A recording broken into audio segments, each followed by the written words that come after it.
Heavy rain, extreme cold, earthquakes, mutations in flora and fauna, scorching heat, and blizzards. A myriad of natural disasters has struck in succession, causing the long-established order to collapse, dwindling supplies for survival, and leading to the mutations of animals and plants. Danger lurks everywhere, and humanity faces immense challenges to existence. Lin Ruo, a level 5 dual-element ability user, has struggled for 5 years in this apocalyptic world, believing she could endure until the end. However, betrayed by her teammates, she was forced to self-destruct. Reborn with the abilities from her past life, she returned to a month before the apocalypse, utilizing the antiques stored in her space to gather resources frantically. Chapter 1. Rebirth. As night descended, the cold wind sliced through the air like a blade, lamenting and weeping, composing a sorrowful melody. Snowflakes fell gently with the chilling wind, blanketing the ground in a sheet of silver. A full moon illuminated the slender shadows of figures on the snowy expanse. On the tranquil streets of the base, over 20 ability users surrounded a fallen woman in layers. Lin Ruo lay prostrate in the thick snow, her clothes soaked and her strength gradually waning. A profound sadness enveloped her. She had fallen victim to a newly developed ability suppressing agent from the Research Institute in City A. This agent was specifically designed to incapacitate ability users, rendering them powerless and unable to use their abilities for a short duration, leaving them utterly defenseless. She had never anticipated that one day she would be ensnared by such a drug, despite her meticulous precautions against ingestion. The perpetrator was none other than her most trusted ally. Her gaze pierced through the swirling snow to the 3 figures standing at the forefront of her teammates, with whom she had faced countless life-and-death situations. She believed they were worth trusting with her life, only to be met with a harsh reality that struck her like a slap. "Captain, stop struggling. The base won't harm you, they only want your blood." The only female among the 3 stepped forward, her voice laced with urgency. Even she did not believe her own words, yet she attempted to persuade Lin Ruo, seemingly seeking solace in her own hollow reassurances. This was Fong Ling, whom Lin Ruo had rescued from the brink of death at the hands of several men, sheltering her, teaching her combat skills, and painstakingly helping her awaken her abilities through acquiring crystal cores. Those memories linger vividly. What had she said back then?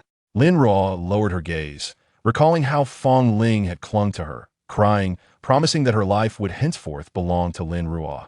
And now, it was Fong Ling who handed her the glass of drug-laced water, forsaking their past for a man she had been with for less than a year. A mocking smile crept across Lin Ruo's lips as snowflakes struck her pale face. How cheap she had become. Each of these 3 had once been saved from the brink of death by her, yet this was her ultimate fate? Indeed, the kindness in the apocalypse is akin to digging one's own grievous sentiment she had once dismissed, now too late to believe. Betrayal. After 5 years in this harsh world, she too had tasted the bitterness of treachery. Haha. Lin Ruo lifted her head and laughed, mocking herself for her foolishness. A bond forged in life is worth naught in the face of self-interest. Upon hearing these words, the 3 individuals before her stiffened, their expressions betraying a palpable discomfort. They were all saved by Lin Ruo, having once risked their lives for one another. Yet, in the end, it was they who were to place Lin Ruo upon the altar of experimentation. One man suddenly knelt before Lin Ruo, his eyes reddened and his face etched with sorrow. "Captain, I am truly sorry. I, Li Ku, deeply apologize, but I'm left with no choice. Xiao Hui and Qin Qin have been captured. I cannot stand idly by as they face death." After lowering his head, he raised it once more, resolutely declaring, "Rest assured, Captain. Once I ensure their safety, I will spare no effort to rescue you." However, Lin Ruo did not hear his subsequent words. She lay on the ground, the snowflakes cascading upon her, chilling her to the core. She had never realized that snow could be this frigid.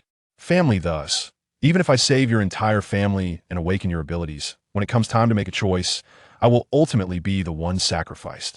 Li Ku immediately fell silent, his words lodged in his throat. His eyes brimmed with tears, and his face was a mask of anguish. Beside him, Fong Ling also knelt, tears streaming down her face. "I'm sorry, Ruo Jia. I truly cannot live without Qing Hua. He is my life." "Are you 2 done?" the last teammate exclaimed, gazing at the 2 kneeling individuals. "The captain is a level 5 ability user. If we delay any longer, the effects of a drug will wear off." Lin Ruo turned her gaze to the impatient individual. He was her university classmate, the one who had once clung to her legs, pleading for her help. After 5 years of shared trials and tribulations, this was the countenance he presented truly unbecoming. Her expression remained unchanged, yet a hint of amusement slowly crept into her eyes. "Ah, Lu Qi, how resolute you are. You too should learn from him. Indecisiveness is a grave sin in combat." Lu Qi's expression hardened. Unlike Fong Ling and Li Ku, who capitulated due to their captured family members, he was motivated by the crystal core, the level 5 core nestled within the captain's mind, a gem that could allow him to directly ascend to level 5. Yet, as he met Lin Ruo's gaze, a chill coursed through him, fear unfurling in the depths of his heart. "What are you so arrogant about? With so many ability users around, you wouldn't be able to escape even if you sprouted wings. What use is a space ability user like you besides storage? Why not contribute your crystal core? I am a fire-type ability user with exceptional offensive power. Only by becoming level 5 can I better protect the base." Lu Qi's face flushed with anger at his own earlier cowardice, shedding any pretense. Lin Ruo was the only level 5 ability user currently, yet she possessed the least offensive capabilities among them. Rather than waste the crystal core, it would be better to give it to someone in need. Fong Ling and Li Ku kept their heads bowed, fists clenched in silence. A woman's voice rang out from behind them. "Lin Ruo, you risked everything, even opposing us to protect them, yet they so easily forsake you for a mere sliver of gain." As the voice drew closer, a woman clad in a white lab coat approached, holding an umbrella. A mocking smile graced her face. "What good is a level 5 ability user? What value does raw combat strength hold? You are still lying here like a dog before me." The woman before them is Zhou Qing, the director of the Research Institute, the mastermind behind the phenomenon of crystal nucleus transfer. She slowly crouches down, her smile deepening, and reaches out to caress Lin Ruo's face. "Have you ever considered the consequences of opposing me?" Lin Ruo responds with a gentle smile. Her beauty is undeniable. While Lu Qi and the others believe Zhou Qing merely intends to eliminate her, they remain oblivious to the fact that Zhou Qing is the one coveting her crystal nucleus, driven by her experiments and the insatiable greed of the higher-ups. Lu Qi and his companions are but instruments of Zhou Qing and her superiors. Alas, it is only when such instruments are discarded that their true purpose becomes evident. Those ability users who support Zhou Qing will inevitably become subjects of her surgical blade. Only then will they comprehend the magnitude of their folly. Crystal nucleus transfer essentially involves relocating the crystal nucleus from an ability user's mind into an ordinary individual devoid of mental power, allowing that ordinary person to acquire the same abilities as the former, though they will be unable to evolve further. This research delights the high-ranking officials of the base, who lack abilities yet wield significant power, who wouldn't desire to possess abilities that not only enhance combat prowess but also extend life.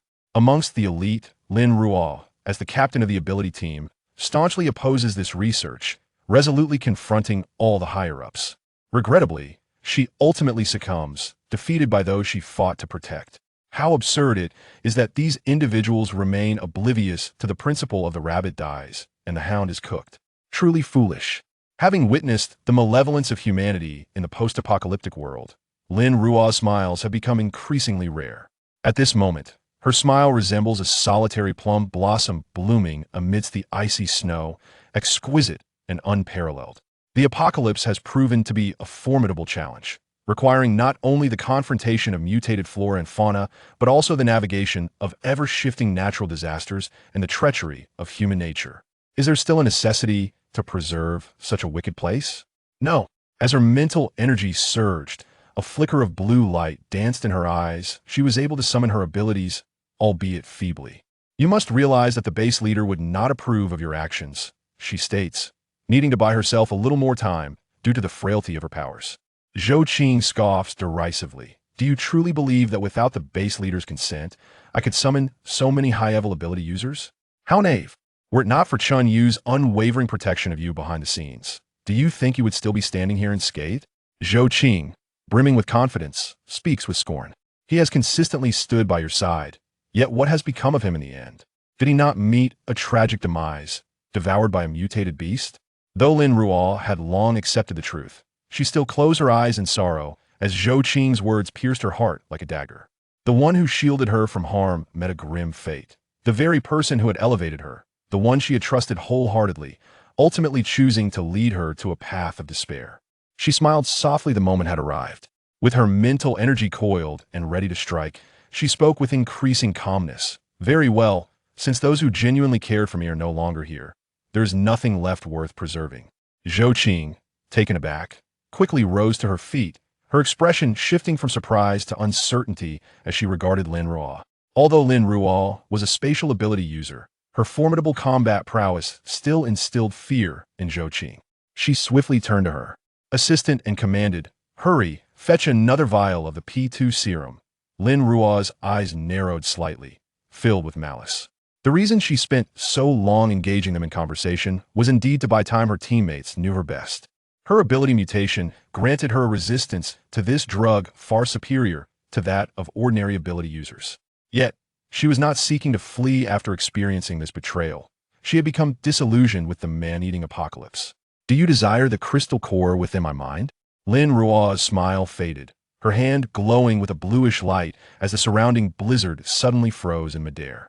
"I shall deliver it to you now." The expressions of the 20-odd individuals, who had felt certain of victory, abruptly faltered. They sensed the pressure emanating from the air around them, a chill creeping up from their limbs. Zhou Qing turned and fled, shouting hysterically, "Kill her! Hurry!" In an instant, a cacophony of ability lights flickered through the night fireballs, earth spikes, ice cones rushing toward Lin Ruo, only to be repelled by an invisible membrane of water. The membrane was incredibly resilient, rendering their abilities utterly ineffective against her.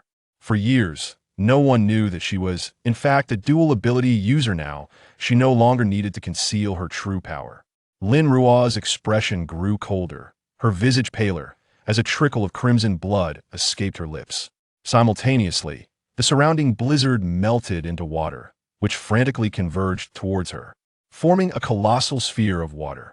This sphere rapidly expanded and then was compressed with great speed, its power increasing exponentially with each fluctuation. Those present, realizing they could not breach Lin Ruo's defenses, lost their composure. Fear surged within them, and they retreated hastily, wishing for more legs to expedite their escape, but it was already too late. A massive, deep blue high-pressure water bomb was ready in a mere breath, a blinding light flashing forth. Lin Ruo ignited the water bomb with the energy of her self-detonation, unleashing a cataclysmic explosion that swept through those attempting to flee. They were obliterated before they could even utter a sound, reduced to mere dust. The power of a 5th-level ability user's self-detonation combined with a 5th-level water bomb surpassed that of nuclear weapons, annihilating the entire base. The research facilities and government buildings, which had amassed countless sins, were likewise reduced to rubble. Chapter 2. The wicked should be ground by the wicked pain. A searing agony enveloped her, akin to being crushed beneath a relentless carriage. It felt as if she were being scorched by the fiery breath of a volcano. This sensation was hauntingly familiar. Lin Ruo furrowed her brow and opened her eyes, only to find that the stark, sterile light of the laboratory had been replaced by the soft glow of a crystal chandelier. Ignoring the pain that coursed through her body, she swiftly sat up, her senses alert as she surveyed her surroundings. Her gaze fell upon an astonishing sight. This was her home. Impossible. Her residence had been invaded during the onset of the extreme cold, leaving the entire house unrecognizable. How could she possibly be here? Her mind was clouded with confusion as she shook her head vigorously, attempting to dispel the discomfort. Her eyes darted to the calendar on the bedside table, revealing the date, August 19th, 2207. She had returned to 5 years prior. She had self-destructed, taking down all those who conspired against her, yet she was alive. Had she truly traveled back in time? Lin Ruo blinked rapidly, the frost in her gaze gradually thawing, replaced by bewilderment. Was this a rebirth? Or had everything that transpired before merely been a fleeting dream? Raising her hand, she endeavored to summon her mental energy. Instantly, a sphere of water, the size of her fist, coalesced in her palm. In the next moment, the water froze rapidly, causing the temperature in the room to plummet. A thin layer of ice forming almost immediately. As Lin Ruo intensified her powers, the ice thickened, enveloping the entire space in an icy chill, reminiscent of a frozen cavern. Her pupils constricted, her abilities remained intact. They were at the same level as before. What had transpired was no mere illusion. She had genuinely been reborn. Suddenly, a wave of emotion surged within her. Lin Ruo reversed her powers, and in an instant, the room returned to normal. As if the chilling episode had been nothing but a fleeting mirage, she collapsed back onto the bed, a solitary tear cascading down her fair cheek. Memories of her past life flooded her mind, Moments of joy, anger, and sorrow. But all that was behind her now. She had a new beginning. An epiphany struck her suddenly, and she hurriedly leaped from the bed, rushing to the full-length mirror in her room. The girl reflected back at her had long, flowing black hair cascading over her shoulders. Her eyes swollen and bloodshot, her complexion pale, and her face etched with fatigue, as though she had just endured a tremendous blow. Lin Ruo gently caressed her face, reminiscent of the time when her parents had recently passed away. In her previous life, her parents had perished in a tragic car accident while traveling just a month prior. At that moment, she had been burdened with arranging their funeral while contending with her avaricious uncle and his family, who sought to usurp her inheritance, leaving her utterly exhausted. Moreover, grappling with the unbearable reality of her parents' demise, she had languished in a daze, unaware of her own desolation, until the apocalypse struck. It was then that her resentful uncle seized her home and attempted to sell her to procure food, awakening her to the urgency of her plight, compelling her to fight back fiercely to avoid disgrace. Memories surged like a tidal wave, and her gaze fell upon the photograph of her parents on the bedside table. Her heart aching with the realization that she had failed to reach them. She would never see the only two people in the world who truly loved her. Time seemed to stretch indefinitely as she meandered through her home, her hand brushing lightly against the furnishings, the memories of the past distant and vague, leaving her unable to recall what her home had once looked like. The arrangement of the home remained as it was before her parents' departure. She gradually reminisced about the past. Yet, regrettably, after the calamity, this place had been overrun and altered beyond recognition. Suddenly struck by inspiration, she pondered whether her water-based abilities still persisted. And what of her spatial powers? Lin Ruo closed her eyes and began to commune with the space, revealing a vast expanse before her, reminiscent of her level 5 state. With all its contents still intact, she possessed dual abilities in water and space, her formidable mental prowess granting her unparalleled control over water, allowing her to manipulate nearly every water molecule within reach. Her spatial abilities, too, were boundless due to her mental strength. She had never perceived the limits of her domain. In her previous life, she had first awakened her spatial powers, yet at that time, she lacked the wisdom to conceal them, swiftly drawing attention.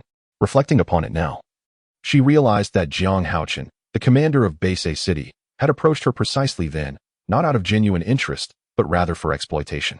Eventually, she became acutely aware of others' intentions, and, when she awakened her water powers, chose to keep them hidden. Little did she know, this would ultimately become her trump card. With these thoughts in mind, Lin Ruo lifted a photograph of her parents from the table, gently caressing it, her eyes moistening. Perhaps, in this world, only her parents loved her unconditionally.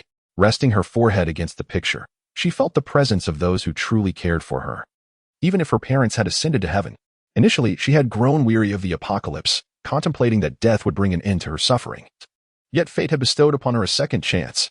This time, she would spare not a single soul who had once betrayed or harmed her. A heavy pounding echoed from the door, as if the intruder wished to dismantle it entirely. Lin Ruo, open the door, came the boisterous call from her aunt, Zhao Minqi. Lin Ruo's gaze turned icy, a palpable aura of menace enveloping her. They had come seeking her out when she had scarcely considered confronting them, and now they dared to arrive uninvited. How delightful!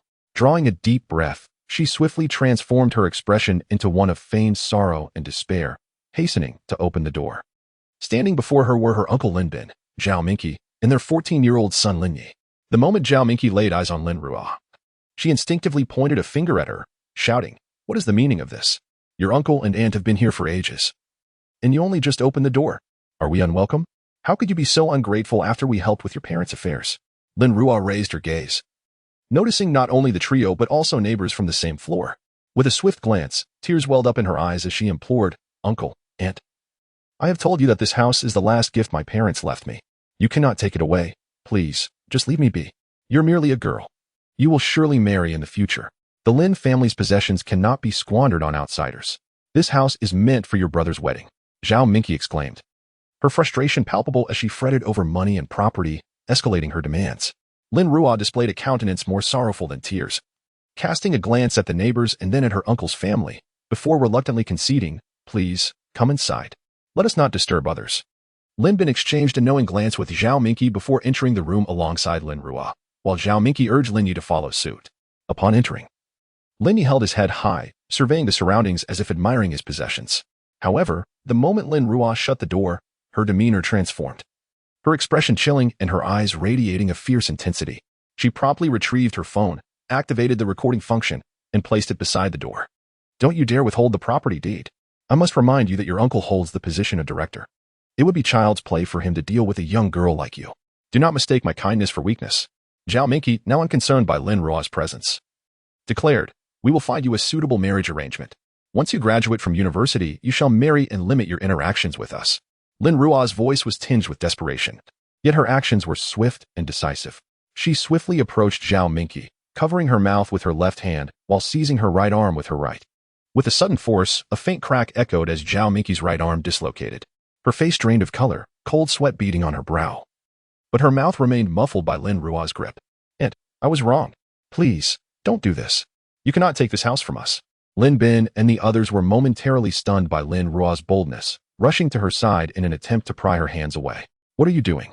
Don't force me to take action against you. With a light chuckle, Lin Ruo did not relent. She pressed upwards, eliciting a muffled groan from Zhao Minqi as her hand was repositioned, causing her to tremble in pain, drenched in perspiration. With lightning speed, Lin Ruo deftly unhinged Zhao Minqi's jaw and swiftly used a towel to gag her. Releasing her left hand, Lin Ruo grasped Zhao Minqi by the collar, rendering her as limp as a sack, devoid of any strength to resist. I will kill you, Lin Yu shouted, his eyes ablaze as he lunged at Lin Ruo. She retaliated with a powerful kick to his knee, causing him to collapse in agony, clutching his leg. Yet, she offered him no respite, stepping onto his back, dislocating his jaw with her left hand while deftly twisting a piece of clothing from the door to gag him as well. In a matter of moments, Lin Yi and Zhao Minqi were bound together.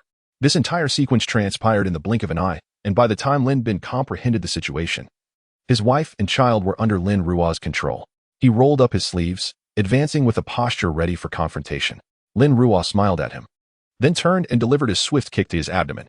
Lin Bin felt as though a heavy hammer had struck him, his insides shifting painfully, and darkness clouded his vision as he collapsed, gasping for breath. Uncle, please don't hit me. I cannot betray my parents. This is the only legacy they left me. She stepped closer, seizing Lin Bin's collar, effortlessly lifting the grown man with one hand while covering his mouth with the other, silently warning him, if you provoke me again, I will end you. With that, she delicately twisted his arm, dislocating it in an instant.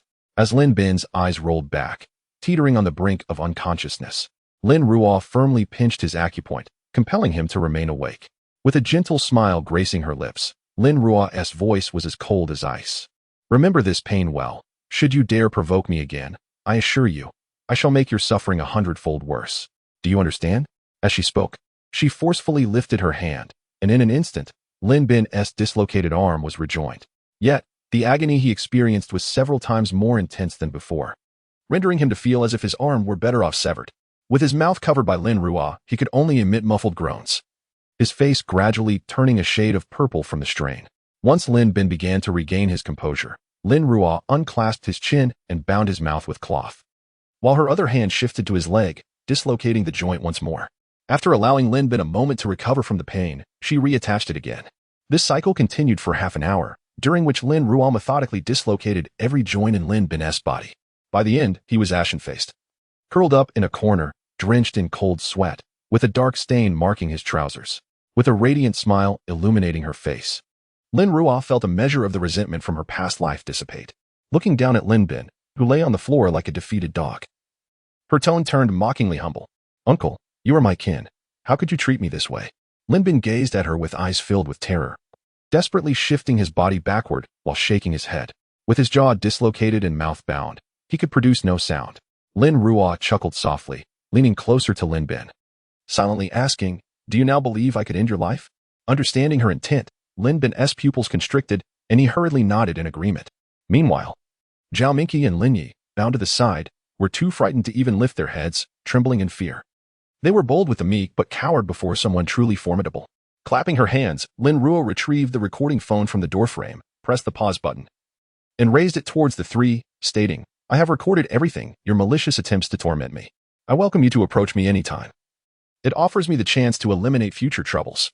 The words eliminate future troubles were pronounced with deliberate emphasis, causing Lin Bin's family to shudder with each syllable. They genuinely believed that Lin Ruo could and would kill them. The pain they had just endured was an indelible memory, excruciating, almost unbearable. Lin Ruo leisurely approached Zhao Minqi and Lin Yi, freeing them from their bonds. Noticing that the three remained motionless, she raised an eyebrow. What is the matter? Do you not wish to leave? Shall I help you stretch your limbs? Lin Bin's family scrambled to escape, nearly rolling in their haste. While neighbors outside pointed and glared at them, their faces filled with indignation. Lin Ruo smiled softly, had it not been for the fear of alarming others. She would have relished the opportunity to send them to the afterlife to confess to her parents.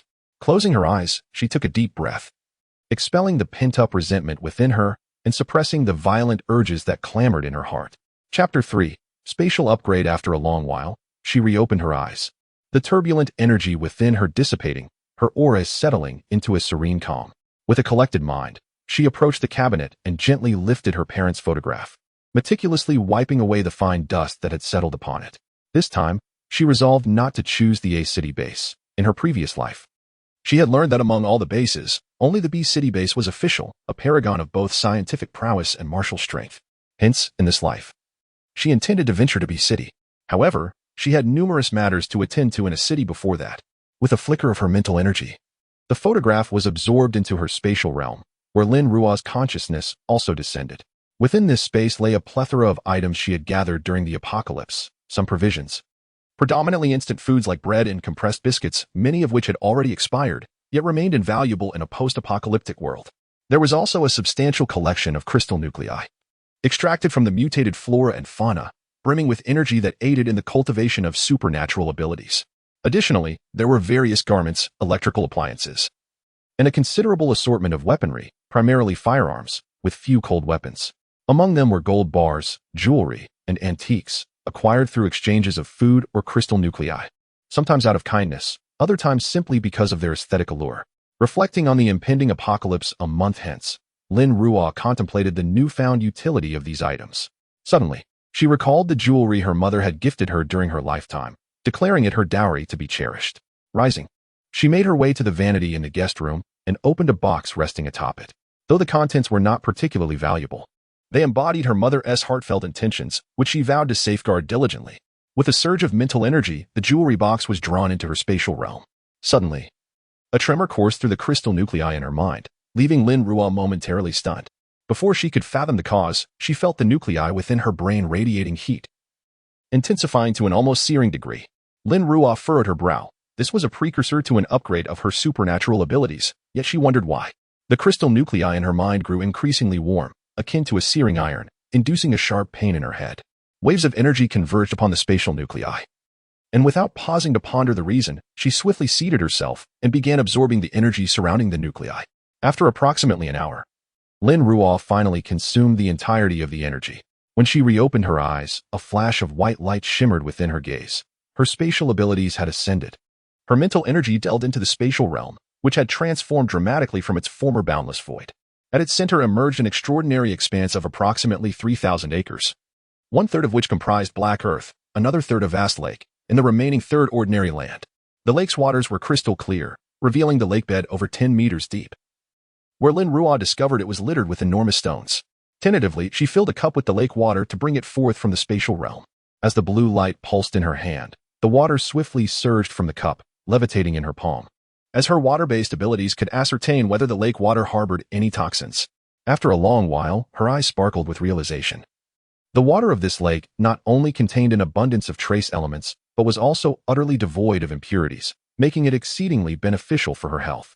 She raised her cup and drank it all in one go. The sweetness of the liquid was delightful, and upon finishing, a wave of refreshment washed over her. The transformations within her space continued to astonish Lin Ruo. The water was flawless, which suggested that she could cultivate crops within her realm. In the aftermath of the apocalypse, the global soil had undergone a metamorphosis, rendering ordinary plants incapable of survival. The only means to produce food was through the efforts of wood-type ability users, whose numbers were scarce and whose powers limited, thus making sustenance exceedingly precious. Now, she could effortlessly cultivate land within her space. How could this not bring her joy? The surprise was so sudden that Lin Ruo took a deep breath, forcing herself to regain her composure. With her mental energy, she withdrew from the space and swiftly captured a flying mosquito, bringing it into her realm. In a level 5 space, living entities were typically not permitted. Anything possessing life could not be stored. However, when she collected the mosquito, she felt no resistance whatsoever. Her space could contain living beings now. This meant that not only could she farm within her space, but she could also raise animals. This promised a source of meat. Her mental energy plunged back into the space, and there she beheld the mosquito flitting about in that peculiar realm, appearing no different from its existence outside. Lin Ruo was ecstatic. With such significant changes in her space, could she enter it as well? Yet, reality proved to be less forgiving than her fantasies. No matter how she manipulated her mental energy, she could not step into her space. Lin Ruo let out a soft sigh. Indeed, one must not be overly greedy. But soon, anticipation bloomed within her. If a level 6 space could accommodate living beings, what could a level 7 space achieve? Perhaps at that level, she might be able to enter. She closed her eyes, attempting to communicate with the spatial ability crystal core within her mind. Only to uncover an even greater surprise. Her spatial ability could finally be used offensively.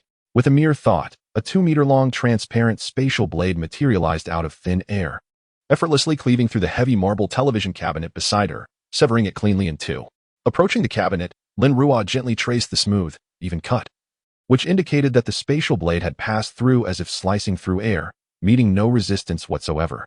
How impressive! This upgrade had bestowed her with such formidable capabilities. After some time, Lin Ruo recalled the cause of her space's sudden enhancement. She explored her space with her mental energy, ultimately focusing on the box she had just absorbed, which contained a jade bracelet that had previously emanated a shimmering glow but was now marred by cracks. Was this the bracelet her mother had left her? Lin Ruo pondered, struggling to recall the details after so much time. She only remembered her mother saying it was a family heirloom passed down from her grandmother, urging her to cherish it. Why would this bracelet trigger an upgrade in her space?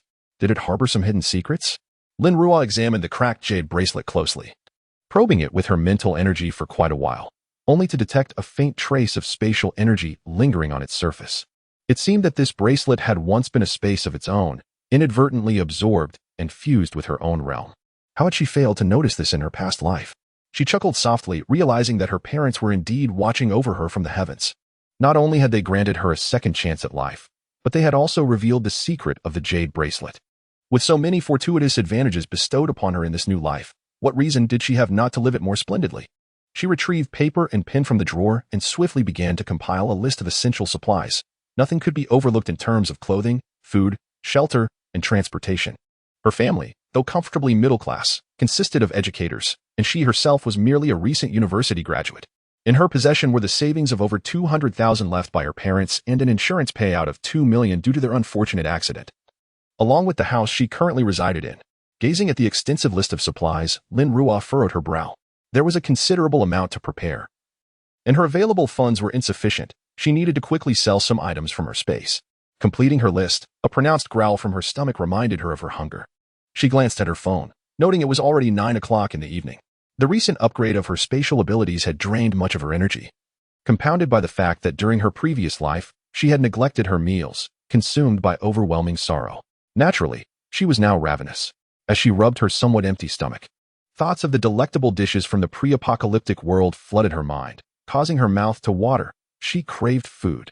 Although in her past life, she had been powerful enough to avoid starvation during the last 2 years, the taste of those meals would undoubtedly pale in comparison to what she had known before the collapse, driven by the tantalizing memories of those flavors. Lin Ruo picked up her phone and began to order takeout, her fingers flying across the screen as she placed numerous orders from various establishments: fried chicken, roasted duck, crawfish, hairy crabs, skewers, and soda, 10 portions of each. She longed desperately for the taste of these delights. Rising swiftly, she made her way to the kitchen to see what vegetables she might have on hand, hoping to sauté some greens. It would be a luxury to enjoy freshly cooked stir-fried vegetables in the apocalypse. During her senior year, she had interned for a time off campus, and with a limited stipend, ordering takeout had been too extravagant. Thus, she had learned to cook by following online tutorials, honing her culinary skills over time, which ultimately helped her survive in the early days of the apocalypse. However, upon opening the refrigerator, Lin Ruo discovered it contained nothing but a few bottles of beer. With a sigh, she resolved to fill the fridge tomorrow. After about half an hour of waiting, her deliveries began to arrive. To avoid complications, she had instructed the delivery personnel to leave the food at her doorstep, and once they departed, she opened the door to bring the items inside. Lin Ruo arranged the takeout on the dining table, but it soon became overwhelmed with the abundance of dishes, forcing her to place the remaining items on the coffee table in the living room. The assortment of culinary delights filled the air with enticing aromas, causing her mouth to water once more. Yet, she regained her composure, recognizing that she could not possibly consume all of this food. Carefully, she took a small portion from each dish and stored the rest in her space. Rubbing her hands together, she picked up a skewer of barbecue with her left hand and took a hearty bite. The meat was succulent and tender, perfectly seasoned with spices, imbued with the rich flavor of charcoal, delicious.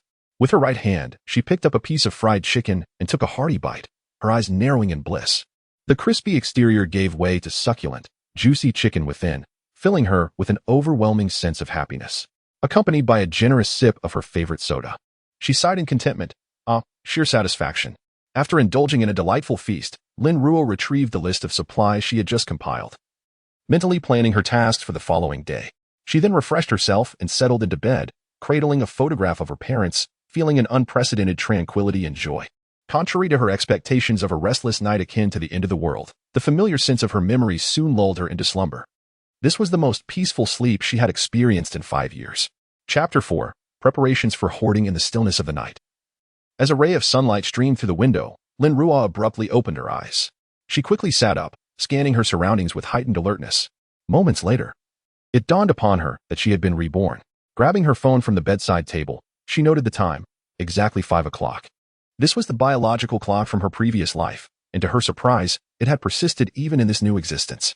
Lin Ruo swiftly rose from her bed, hastily washed up, and then stored the dining table and chairs into her space. She commenced her basic exercises in the dining area. The enhancements from her supernatural abilities had significantly augmented her physical strength. Performing hundreds of sit-ups felt effortless. However, Lin Ruo remained disciplined, executing each movement with meticulous precision. Although the initial modifications to her abilities were commendable, they only improved her physical constitution. Her agility and reflexes remained unchanged. Thus, her training aimed not only to enhance her physical responsiveness, but also to ensure her abilities could evolve without her body becoming a hindrance. She resolved to acquire some weighted training equipment in the future, otherwise, her progress would be exceedingly slow. In her past life, during the apocalypse, she had undergone standardized training at a base. She had even sought out Chun Yu, a top special forces captain, to train her for a time. Using crystal cores as payment, his expertise, forged on the battlefield, was unparalleled, and he taught her with utmost seriousness while she absorbed every lesson with diligence.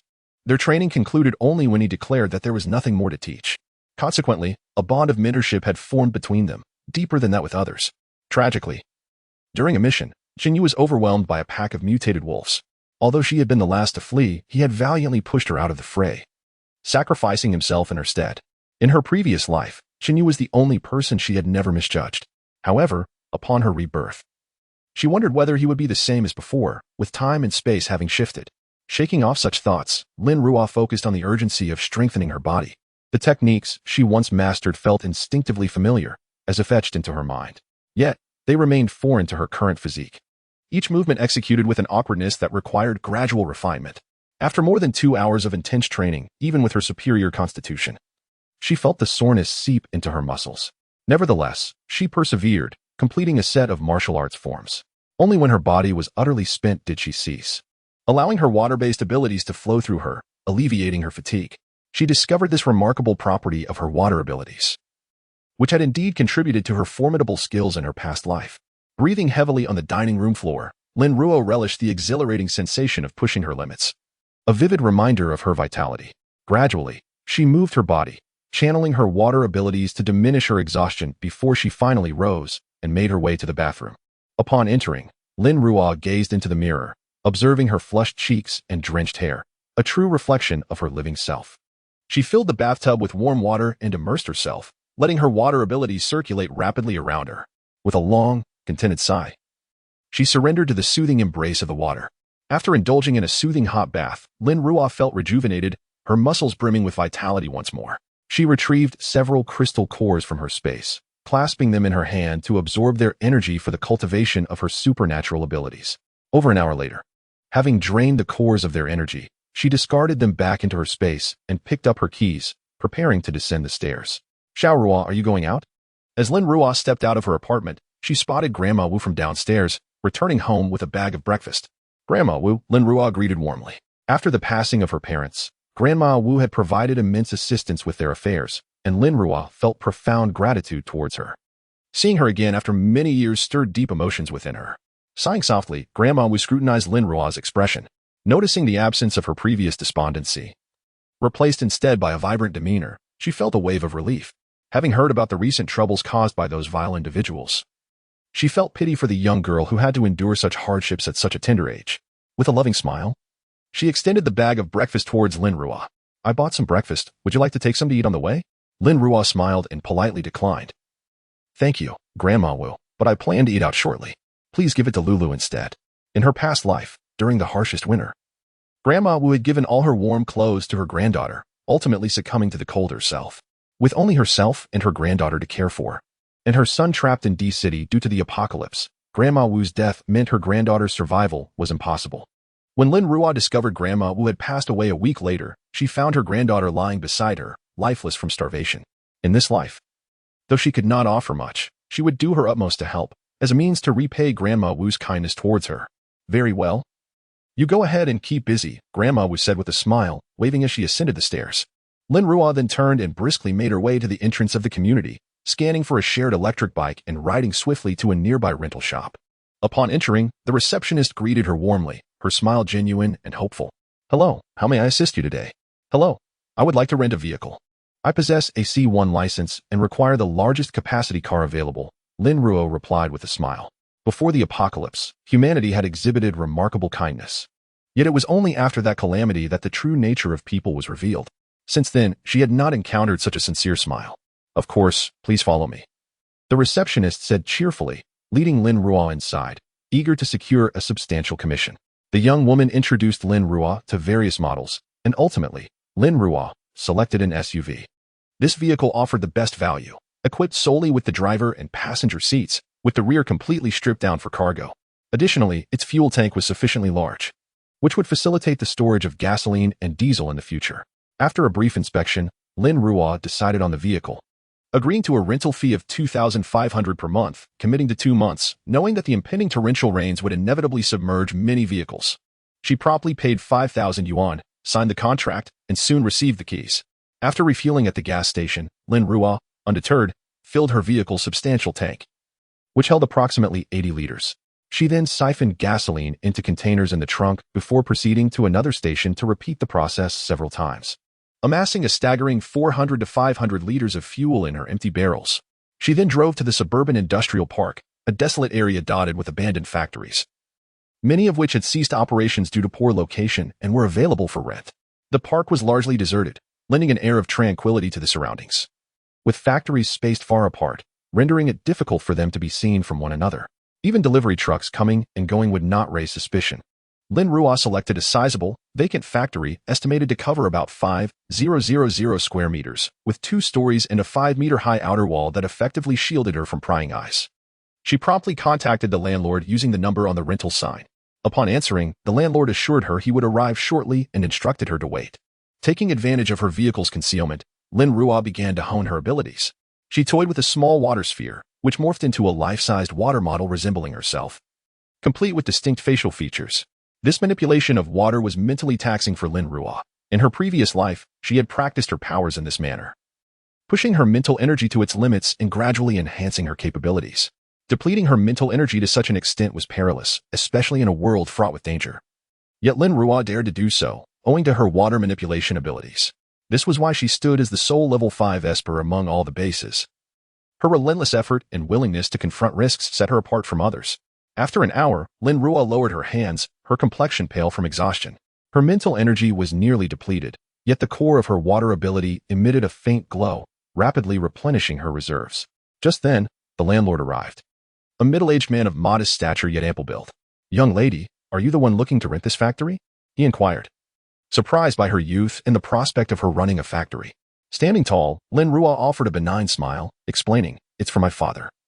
He intended to establish a factory here but couldn't make it today, so I came on his behalf." "Oh, I see," he replied, nodding in understanding. "I'm Mr. Qian. Can you represent your father in signing the agreement?" Lin Ruo nodded with a smile, assuring him, "You can rest assured." After a thorough discussion, Lin Ruo rented the factory for 6 months at a rate of 5,000 per month. As she glanced at the freshly signed contract, she innocently inquired, "Mr. Qian, does this factory have surveillance cameras?" Uncle Qian had just received his payment and was in high spirits. He waved his hand dismissively, remarking on the desolation of the place. "What is there to show off? There is nothing here, and I'd be worried about losing my camera." "I understand. Thank you, Uncle Qian," Lin Ruogio replied. Turning to admire Lin Ruogio's fair complexion, Uncle Qian kindly cautioned her, "You are such a beautiful girl. This place is desolate. You should avoid coming here too often and prioritize your safety." Lin Ruo raised an eyebrow at his words. Even without her current level 5 ability, her skills honed over the years in the apocalypse would suffice to handle a few ruffians.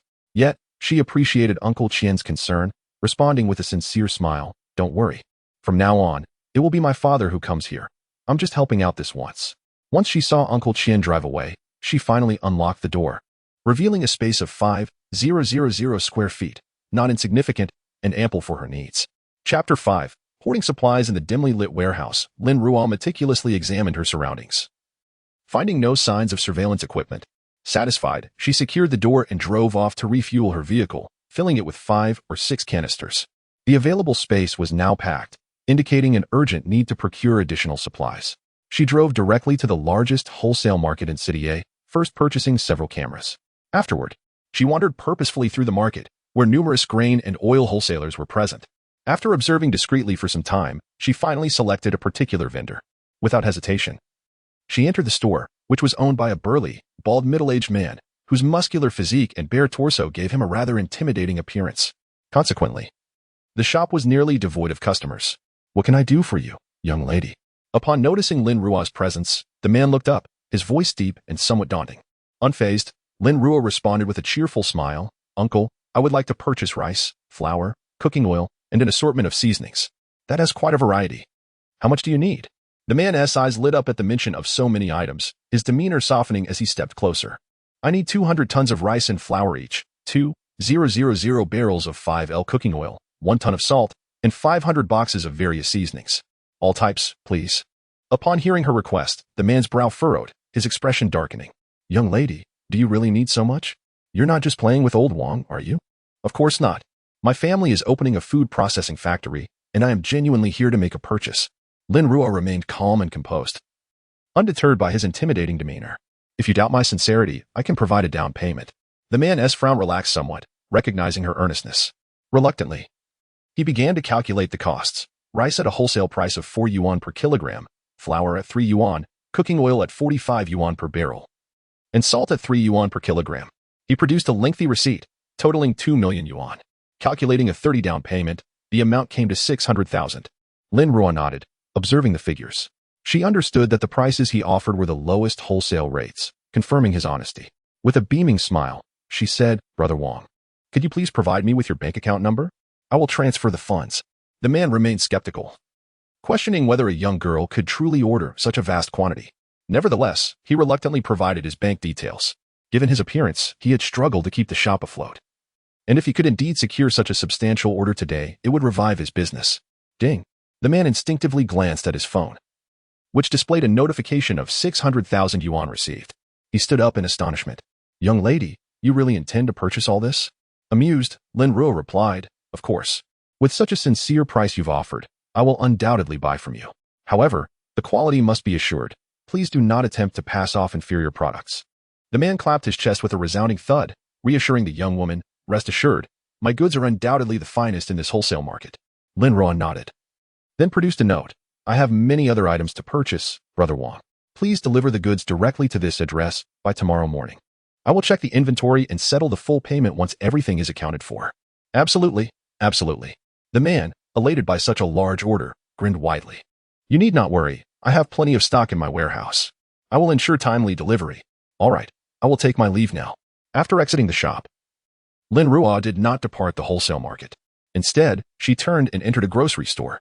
"Excuse me, do you have oil barrels? I need the larger size." The store owner greeted her with a bright smile. "Yes, indeed. Our largest oil barrel holds 200 liters. How many would you like, young lady?" As he spoke, he moved to fetch a massive barrel.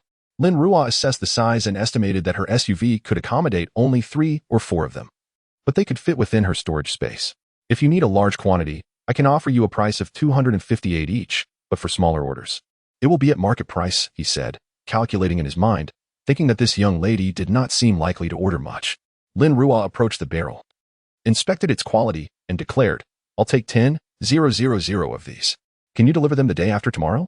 The owner, taken aback by the enormity of her request, quickly recovered, joyfully affirming, "Of course, no problem." Lin Ruo promptly paid a deposit of 400,000 and took 4 barrels with her. Once outside, she cleverly utilized the cover of her vehicle to store the barrels in her space, preparing for future refueling. After leaving the store, Lin Ruo made her way to a fast food wholesale shop, ordering 1,000 boxes of various instant noodles, 20,000 bags of meal kits priced at an average of 7 yuan each, and 100 boxes of assorted self-heating hot pots. This totaled 300,000, and she paid a deposit of 90,000, finalizing a delivery for the following morning. With the fast food situation resolved, Lin Ruo turned her attention to a women's product store. Sanitary napkins were essential, as mutated creatures possessed keen senses, and women were particularly vulnerable during their menstrual cycle without proper supplies. In her previous life, sanitary napkins had been a luxury, and she did not wish to recall the lengths she had gone to for just a few packs. Thus, this time, she decisively ordered 3,000 boxes, with each box containing 10 packs at a wholesale price of approximately 70 yuan per box, totaling to 1 million. She also ordered 2,000 sets of undergarments, socks, and other small essentials, spending an additional 130,000. Lin Ruo felt that despite her substantial purchases, her funds were rapidly depleting. Sitting in her vehicle, she gazed at the long list of items yet to be acquired, raising an eyebrow softly, realizing that her funds were running low. She drove to the nearby gas station, filled her tank to the brim, and then siphoned the fuel into the newly purchased barrels. The regulation of gasoline and diesel in Country Z is exceedingly stringent, making it nearly impossible to stockpile in bulk. The only options are to procure from the black market or to gather small amounts gradually. She then proceeded to a wholesale market for fruits and vegetables, where the produce was exceptionally fresh, glistening with droplets of water, appearing both delightful and enticing. She ordered 2 tons each of watermelons, apples, strawberries, dragon fruits, cantaloupes, bananas, oranges, grapes, and lychees, amounting to approximately 50 tons in total, and promptly paid a deposit of 300,000. After purchasing the fruits, Lin Ruo hurried to the vegetable section, her heart blossoming with joy at the sight of the vibrant, tender vegetables. Time seemed to stand still in that space, where the freshness of the vegetables would endure eternally, alleviating any worries of spoilage. Consequently, she stockpiled 50 tons of various vegetables including sweet corn, tomatoes, cucumbers, potatoes, broccoli, and green peppers. The wholesalers, upon reviewing her order, were momentarily taken aback before bursting with joy, their smiles stretching from ear to ear. In the aftermath of the apocalypse, the soil had become completely eroded, rendering the cultivation of ordinary plants impossible. Those with wood-based abilities could only use their powers to grow grains, relying solely on laboratory-developed petri dishes for vegetable cultivation. Hence, the prices of vegetables in the post-apocalyptic era were exorbitant, making it quite challenging for Lin Ruo, even as the leader of an ability team in her previous life, to obtain a simple vegetable. This experience cultivated her fondness for vegetables, making her particularly affectionate towards them. After finalizing the contract and paying the deposit, Lin Ruo was elated. 50 tons of vegetables would suffice for her sustenance for decades, especially considering her life space where she could also grow produce, ensuring ample preparation. After deducting 300,000 from her bank card, she realized her funds were nearly depleted, leaving insufficient money for the final payment. Glancing at her bank balance, she recalled the antiques in her space, which were undoubtedly her most valuable possessions. With quick mental agility, she searched through her space and soon discovered a bottle that she believed to be the most precious antique within her collection. This would do. Chapter 6. Ascending to Wealth. Lioli Antique Street stands as the largest antique market in City A. At this moment, a tantalizing aroma of fried chicken wafts from a sleek black van parked by the roadside. Inside, Lin Ruo savors the last piece of fried chicken. It tastes as exquisite as when it was freshly prepared, crisp and delectable with each bite. After finishing her meal, she takes a sip from the chilled cola beside her, wipes her greasy hands with a tissue, and lets out a satisfied burp. Lioli Antique Street is essentially a single thoroughfare lined with numerous antique shops, each boasting its unique treasures and rich heritage. The most notable among them is the central establishment, the Jubioj. It is said that the proprietor of Jubioj has connections with high-ranking officials in City A, thereby establishing himself as a leader in the antique realm. With ample financial resources to acquire rare artifacts, including the exquisite vase in Lin Ruo's possession. Upon her arrival at Lioli Antique Street in the afternoon, she finds the foot traffic significantly diminished compared to the morning. Only a few scattered stalls remain, their vendors lacking the earlier enthusiasm upon seeing potential customers. Lin Ruo withdraws her gaze from the antique street, opens the car door, and retrieves a large box. She strides directly towards Jubioj. Inside the shop, there are no customers. Only an elderly man dressed in traditional Tang attire, reclining in a rocking chair. A small square table nearby holds a radio and the man, with his eyes closed, listens to music while tapping his fingers in rhythm, exuding an air of contentment. He is the proprietor of Jubioj. Hearing the sound, the shopkeeper opens his eyes. Appraising Lin Ruo briefly before speaking, "Young lady, feel free to look around." He spends his days in this shop, encountering many visitors, and can easily tell that this young girl is likely just perusing the antique street, as most do not intend to make purchases, prompting him to remain seated. Lin Ruo places the box upon the counter and turns to the proprietor, saying, "Sir, I am not here to buy anything, but rather to seek your expertise." The contents of the box are indeed a Yuan dynasty Mei vase, characterized by a narrow mouth, short neck, and broad shoulders, adorned with a rich blue glaze and cloud dragon motifs with azure and white glaze embellishments. "Young lady, seeking my expertise can be quite costly," the shopkeeper chuckles. Rocking in his chair, Lin Ruo smiles and opens the box to reveal the vase. The shopkeeper, previously relaxed, suddenly stands up, moving briskly towards the vase with wide eyes. "Now, may I kindly ask for your expert opinion?" Lin Ruo inquires with a smile. The shopkeeper laughs heartily, noting her reserved demeanor, and encourages her to reveal the entire contents of the box. Without further ado, Lin Ruo unveils the entire Mei vase. After a thorough inspection to ensure its authenticity, the shopkeeper exclaims in awe, "This is indeed a genuine Yuan dynasty blue glazed dragon pattern vase. What an eye-opening experience this is for me today." Lin Ruo stood nearby, observing the shopkeeper's infatuation with the bottle he was examining. The person who had exchanged bottles with her had assured her that this piece was from the Yuan dynasty, valued at around 500 million. Its auction price would be even higher. However, Lin Ruo did not have the luxury of time. She merely wished to sell it for a reasonable price. "Sir, how is your appraisal coming along?" After a span of over 10 minutes, Lin Ruo finally spoke up, reminding the shopkeeper of her presence. The shopkeeper paused, stroking his long beard, and uncertainly inquired, "Young lady, would you mind if I called someone to authenticate this?" Lin Ruo shook her head. She was aware of the possibility of such a situation when she brought out the bottle, considering it was a precious artifact from the Yuan dynasty. Any misjudgment could lead to significant losses. "Please proceed," she replied. The shopkeeper took out his phone and made a call. In less than half an hour, an elderly man clad in traditional attire, with grizzled hair, entered the shop, appearing older than the shopkeeper himself. The shopkeeper eagerly approached the elder, his demeanor extremely respectful, guiding him to the Mei vase. "Li Lao, take a look." The elder, sprightly in his movements, swiftly approached the vase, pulling out a magnifying glass to scrutinize it closely. His eyes sparkled with increasing intensity. "It is real. This is indeed a genuine Yuan dynasty blue-glazed white dragon pattern Mei vase." Upon hearing this, the shopkeeper felt a tremendous weight lift off his shoulders. He envisioned the monumental impact on his establishment if he were to sell an authentic Yuan blue-glazed white dragon pattern Mei vase. It would elevate his treasure haul to unparalleled heights, not to mention the endless wealth it would bring him. As the elder continued to admire the vase, the shopkeeper straightened up, smiling broadly at Lin Ruo as he clasped his hands in greeting. "My young friend, are you intending to sell this vase?" Lin Ruo nodded, cutting to the chase. "Naturally. Since I have brought this vase to you, I am already aware of its value. You need not engage in any bargaining." The shopkeeper initially appeared taken aback. Then his expression shifted as he regarded Lin Ruo with astonishment. "This piece has only two known existences. One resides in the Summer Palace, while the other is purportedly in a foreign museum. It is rather unusual for such an artifact to be in the possession of a young girl. May I ask where this vase originated?" Lin Ruo, having done her homework prior to this encounter, remained unfazed. She shrugged. "It has been passed down through my family. You can observe that the dragon pattern differs from the other." The shopkeeper leaned in to examine it again, his eyes lighting up further. "Indeed. This vase must have been carefully preserved, never before revealed to the public. The rarer it is, the more valuable." After his thorough inspection, he looked up at Lin Ruo, his eyes gleaming with excitement, and eagerly asked, "Young lady, what price do you intend to sell this Mei vase for?" Lin Ruo extended 5 fingers, articulating 500 million. The shopkeeper blinked, momentarily overwhelmed by disbelief. He had prepared himself for the possibility of seeking external assistance, only to have a windfall drop unexpectedly into his lap. The last recorded sale price for such a vase was indeed 500 million. The young lady was not lying.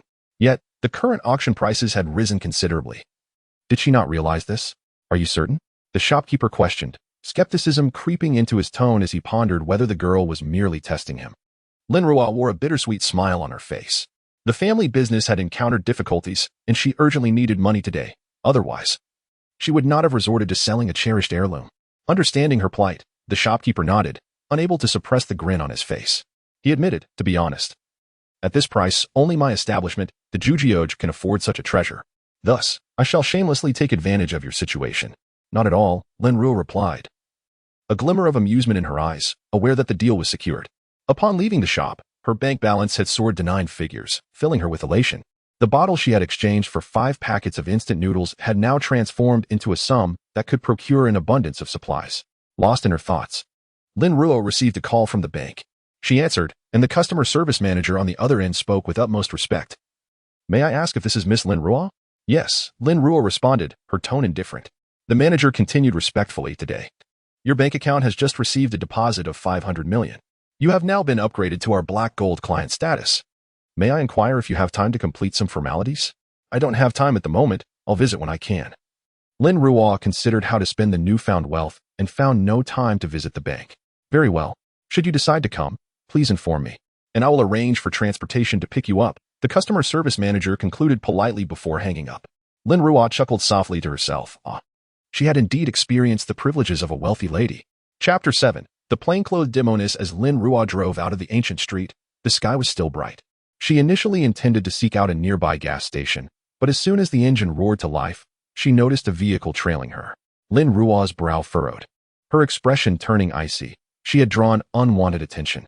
It appeared that the commotion caused by the arrival of that old man Li had attracted too many eyes, and their transaction was not difficult to surmise. These individuals bore a hint of underworld affiliations, making it inconvenient for her to act freely under their watchful gaze. Their unspoken rule was that the strongest prevailed, but if that were the case, she would teach them a lesson. Lin Ruo steered her car toward the outskirts, the surroundings growing increasingly desolate. The vehicle following her was occupied by 3 burly men, who, upon witnessing her actions, understood that they had been detected. One of the men in the back seat took a drag from his cigarette and muttered absent-mindedly, "This little vixen is quite alert. But it's a pity her wits are lacking. She knows we're onto her yet chooses to drive into the middle of nowhere." The 2 men in the front exchanged anxious glances, realizing that something was amiss. They quickly halted their car, intending to turn back, but to their astonishment, Lin Ruo's car, which had been several hundred meters ahead, had somehow drawn near, executing a stylish drift right in front of them. Lin Ruo exited her vehicle and approached their driver's side, tapping on the window, much to the men's astonishment. The driver scoffed and rolled down the window, but before he could utter a word, Lin Ruo seized him by the collar, yanking him forcefully from the car while delivering a sharp elbow strike. The man felt darkness closing in, nearly losing consciousness. "What the hell?" shouted the man in the passenger seat and the one in the back as they clambered out, only to be met with Lin Ruo's swift sidekick to the chest of the man in the back, sending him reeling, while another kick sent the passenger sprawling backward. They had never imagined that a woman could possess such strength. The impact was overwhelming, and they feared they might have sustained serious injuries. "Please, we were wrong." The driver, still trapped in the window, pleaded desperately. Lin Ruo nonchalantly flipped her hand, retrieving a folding knife from her pocket as if by magic. With a flick of her wrist, the blade sprang open, her brow arched, and she pressed it against the driver's neck, drawing blood in an instant. Fear enveloped him as he felt the blade sinking deeper. "Sister, we swear we won't do it again." Lin Ruo paused her actions, her tone eerily calm yet chillingly menacing. The man trembled, realizing that she had wielded the knife with unwavering steadiness, as if he were merely a lifeless fish. They had been in this world long enough to know the weight of a life taken. When did such a formidable woman emerge in their realm? My brother is Scar," he stammered. "We truly meant no harm. We were just curious." Lin Ruo snorted derisively, narrowing her eyes. "Tell your brother. If he wishes to keep his head on his shoulders, he should stay as far away as possible. Should I encounter you again, consider it a death wish. Do you understand?" "Understood. We won't dare again," the man hastily assured, desperate to evade further confrontation. Lin Ruo released her grip on the man's collar, swiftly retracting her folding knife with a sharp snap before pocketing it. She turned and hopped into her car, executing a graceful spin drift as the vehicle sped away. The man in the driver's seat clutched his neck, while the 2 others beside him gingerly rose, nursing their injuries. "Fifth brother, this woman is rather formidable," one of them exclaimed, grimacing. "Damn, that kick was too powerful." The man who had been struck in the chest coughed violently, certain his ribs were fractured. The driver shot him a fierce glare. "Do you need to state the obvious? Hurry up and take me to the hospital. I'm losing blood." Without hesitation, the trio sped towards the hospital. The doctors, upon assessing their injuries, were astonished. Had the driver's knife penetrated just 2 more millimeters, it would have severed the carotid artery. The man with the fractured ribs could have had them pierce his lung with just a tad more force, while the one kicked in the neck had only suffered a hairline fracture. The injuries appeared severe yet were not life-threatening. "All right, With some care, you'll recover, the doctor sighed. But do take better precautions. You were nearly done for. The three exchanged glances, understanding that the assailant had shown them mercy and recognizing that provoking her would be unwise, as her skills could easily dispatch them like chopping vegetables. From that day forth, a moniker of the lady in simple attire spread through the underworld of City A, with photographs circulated to caution the local ruffians against provoking her, for doing so could spell their demise. Meanwhile, Lin Ruo was blissfully unaware of the formidable reputation she had inadvertently garnered within the criminal underbelly. Upon returning to the city, she first refueled her vehicle several times, filling 2 fuel canisters before heading to a renowned food street for dinner. The culinary offerings along this vibrant street were exceptional, with restaurants lining both sides, serving a plethora of flavors from diverse regions. Some establishments even featured their own snack stalls, offering delicacies such as stinky tofu, hand-grabbed pancakes, spicy hot pot, and sour and spicy noodles. As Lin Ruo strolled through the food street, inhaling the rich aromas, she might have believed that this era of prosperity would endure, had she not experienced the impending apocalypse a month later. Alas, such splendor would soon vanish like a fleeting dream. Despite the hour not yet being prime dining time, many establishments had already begun to attract queues, a testament to their thriving business. Lin Ruo casually chose a relatively spacious restaurant, where she waited only a few minutes before being served. Perusing the menu, she ordered 3 dishes and a soup, feeling particularly famished after a day of running around without a proper meal. Additionally, her body had been augmented by supernatural abilities, necessitating a replenishment of energy. The dishes arrived promptly, and upon tasting them, Lin Ruo's eyes sparkled with delight. The flavors were truly remarkable. Immediately, she turned her gaze to the bustling proprietress nearby. "Madam, please prepare 50 portions of these 3 dishes for me to take away." The proprietress paused, momentarily taken aback. 50 portions of each? Young lady, our servings are quite generous. Are you certain you can finish them? Lin Ruo hesitated for a moment before her eyes sparkled mischievously. "We have an event in our club tonight, and your dishes are so delectable that I wish to share them with my companions. I'll even refer more business your way afterward." "Oh dear. The little girl certainly knows how to speak. Just for that remark, I shall add extra dishes for you." The proprietress, elated, turned and hurried to the kitchen to place the order. Lin Ruo smiled as she turned back, concentrating on the delightful meal before her. The fish-flavored shredded pork was laced with a hint of sweetness. The tender pork slices were smooth, the green peppers crisp, and the mushrooms rich in flavor. Each bite was a harmonious blend of exquisite taste. It was simply delectable. The braised eggplant was perfectly fried, soaking up the savory sauce. Tender and sweet, an ideal companion for rice. The red braised pork was equally delightful, with the fatty pieces being tender and succulent, while the lean meat was fragrant without being dry. The rich and slightly sweet gravy pairing splendidly with rice. After a hearty meal, Lin Ruo felt pleasantly full, having ordered an abundance of dishes. She settled the bill and stepped out of the restaurant, enlisting the help of a server to load the food into her car before closing the door. The evening had begun to darken, and the food street was bustling with activity, with roadside stalls commencing their operations. Although she had eaten her fill, Lin Ruo adhered to the principle of cherishing opportunities, deciding it wouldn't be excessive to buy a little more. She purchased 50 portions from each snack stall. Despite her culinary skills, she felt that the dishes prepared outside possessed a unique charm that made them especially delectable. As the vendors prepared the 50 portions, she waited in her car, passing the time by browsing her phone and placing orders online. With a long list of items to procure, she had only managed to buy a few things in half an hour. Estimating that the snacks would soon be ready, she disembarked to settle the payment. Placing the food into her vehicle, concealed by the car, she swiftly stored the snacks, along with the earlier meal, into her storage space.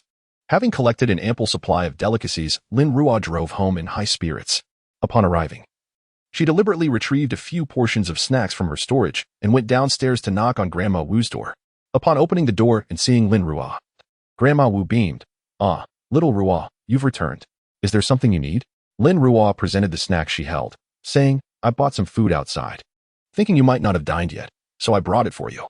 Grandma Wu was reluctant to accept, insisting that Lin Ruo take it back, claiming she was busy cooking and wouldn't be able to eat. Lin Ruo placed the bag firmly on Grandma Wu's cabinet, smiling as she said, "Then you can give it to Lulu. She loves this." Grandma Wu then ceased her objections, gently patting Lin Ruo's shoulder and earnestly advising her, "Little Ruo, do be frugal. There are many days ahead." "I understand. You needn't worry," Lin Ruo replied with a smile, casually continuing the conversation. "I heard there will be a severe rainstorm this month. With a significant drop in temperature, it might even plunge below zero. Given your mobility issues, it would be wise to stock up on food, drink, and clothing at home to avoid unnecessary trips outside. All right, Grandma understands. Grandma Wu, taking her words at face value, assumed it was simply youthful enthusiasm for the internet, and nodded in agreement. This year's weather has been perplexing. Previously, there were earthquakes and floods in various places, and now, despite it being the scorching midsummer, a sudden and drastic drop in temperature has occurred. Amidst Grandma Wu's incessant murmurs, Lin Ruo pondered that perhaps the apocalypse had long been heralded, serving as Earth's retribution for humanity's neglect of the environment. After bidding farewell to Grandma Wu, Lin ascended to her home, advising her to stockpile supplies. She planned to prepare a batch for Grandma Wu upon her departure and urged Uncle Wu to return home early. If they could endure until the first wave of rescue operations at Base A, they might fare better. Upon returning home, she indulged in a warm bath and collapsed onto the sofa, feeling utterly fatigued. This day had proven far more exhausting than her missions. Indeed, spending money was a laborious task. However, she still had tasks to attend to. She was scheduled to receive supplies in the morning and continue her procurement efforts in the afternoon, leaving her day fully occupied. She opened her online shopping application and began purchasing essential items, flashlights, batteries, and high-calorie foodstuffs, ordering in considerable quantities, with the delivery address designated as the warehouse. It was not until deep into the night that she finally cradled her phone and succumbed to sleep. Chapter 8. Stockpiling Supplies 2 at the break of dawn. Precisely at 5 o'clock, Lin Ruo awakened as if summoned by an unseen force. With a graceful leap akin to that of a carp, she sprang from her bed. After a brief grooming ritual, she laid a yoga mat upon the restaurant floor, having found it somewhat slippery during her workout the previous day. With the mat in place, her movements felt significantly more secure. Today, her muscles unfurled as she engaged in her exercises. The enhancements bestowed upon her physique through her extraordinary abilities were becoming increasingly evident. Lin Ruo commenced her regimen with 100 push-ups followed by 100 sit-ups. Once she felt sufficiently limber, she transitioned into her boxing practice. After completing a sequence of punches, a light sheen of perspiration adorned her skin, and she noted a marked reduction in the awkwardness she had previously experienced. However, the formation of reflexive muscle memory still eluded her. After more than 2 hours of rigorous practice, she finally ceased her efforts, her body glistening with sweat. At that moment, she found her stamina waning, yet the soothing flow of her water-based powers enveloped her, imparting warmth and comfort. After a brief respite, she hurried to the bathroom for a cleansing shower. Following her invigorating bath, she seized a crystal core and devoted an hour to cultivating her abilities. Most of her spatial crystal cores were of levels 3 and 4, which she routinely employed in her training. The energy from the core was absorbed into her body, gradually assimilating into both water and spatial energies, circulating through her being before being absorbed by the core in her mind. As the energies flowed through her meridians, Lin Ruo felt as if she were immersed in a hot spring, her physical constitution steadily enhanced by the nourishing powers. After her training, she felt an overwhelming sense of clarity, as if every pore in her body had opened up to breathe, filling her with a profound sense of comfort. Glancing at the wall clock, she realized it was nearly 9 o'clock, and her stomach grumbled in protest. The only downside to being an extraordinary being was the insatiable appetite that accompanied the enhancement of their powers. If one did not consume enough, their abilities would stagnate. In a world already plagued by scarcity, this predicament was indeed a bitter irony. Swiftly, she grabbed her phone and keys, rushing downstairs to procure her breakfast. Upon arriving at the bun shop, she ordered 10 baskets of buns. Just as the steaming delicacies were placed before her, her phone rang. It was the owner of the grain and oil store. "Hey, what time works for you for the delivery today?" The owner's voice exuded efficiency, further uplifting Lin Ruo's spirits. She glanced at her watch and responded, "How about 10 o'clock? Sounds good." After ending the call, she hastened to devour her breakfast, relishing 3 baskets of buns. The flavor was exquisite. The thin, chewy skin encased a savory filling, and the shrimp was delightfully springy. With each bite, the juices burst forth, an unparalleled delight. Feeling somewhat unsatisfied, she requested to have the remaining buns packed to go and turned to the shop owner. "Could you prepare 100 baskets for me tomorrow morning at 9? I'll be taking them away." "Absolutely." The owner, having run the shop for over a decade, was well acquainted with Lin Ruo and had no apprehensions about her reliability. With a cheerful acknowledgement, Lin Ruo briskly walked a few steps, got into her vehicle, and stored the buns in her spatial compartment. With a heart full of joy, she drove towards the suburban industrial park. Upon her arrival, the delivery had yet to arrive, so she sat in her car, her hand languidly resting on her lap. Her fingers stirred slightly, and soon, dozens of marble-sized droplets danced merrily at her fingertips, suddenly spinning at high speed. With a gentle flick of her hand towards the window, The rapidly whirling droplets were flung out into the air. A series of sharp sounds echoed as they struck the wall 30 meters away, leaving behind numerous small holes. Lin Ruo smiled with satisfaction. These high-pressure, rapidly spinning water droplets could rival the power of a gunshot within 50 meters. It was evident that her mental strength had significantly improved following the upgrade of her spatial abilities, enabling her to control her water manipulation with greater precision. In a world where water abilities were often dismissed as inferior, Lin Ruo had always regarded her powers as formidable. Even at the first level, she could freeze water.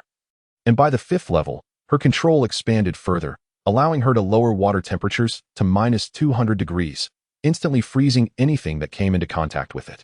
This mastery was not solely due to her formidable mental strength but also her innovative thinking. Her diligent practice had unveiled numerous applications of her abilities, rendering her lethal in silence. As she practiced her powers, 3 enormous trucks approached. Upon spotting them, Lin Ruo knew her delivery had arrived. With a subtle wave of her hand, the droplets dissipated into the air, and she exited her vehicle. Sure enough, a distinctive bald head emerged from one of the trucks. The owner of the grain and oil shop approached her with a smile. "Hey there, I've brought your goods." Lin Ruo nodded in acknowledgement. "The factory gates are already open. Could you please unload them into the warehouse?" "Of course." The shop owner waved to his crew. "Let us get to work, guys." As she observed the unloading process, she mentally cross-checked the quantities. Once everything was unloaded, she noted that the shop owner had generously added a few extra bags of each item. With a smile playing on her lips, she nodded in appreciation and promptly transferred the remaining payment via her phone.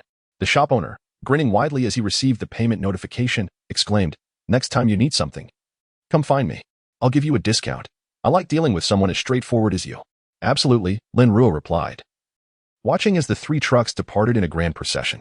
After ensuring that no one was around, she closed the factory gates and returned to the warehouse. Gently resting her hand upon the towering supplies, she willed them to vanish, quietly settling in a corner of her still space. Brushing the dust off her hands, she rolled up her sleeves and began to install cameras in the inconspicuous corners of the warehouse.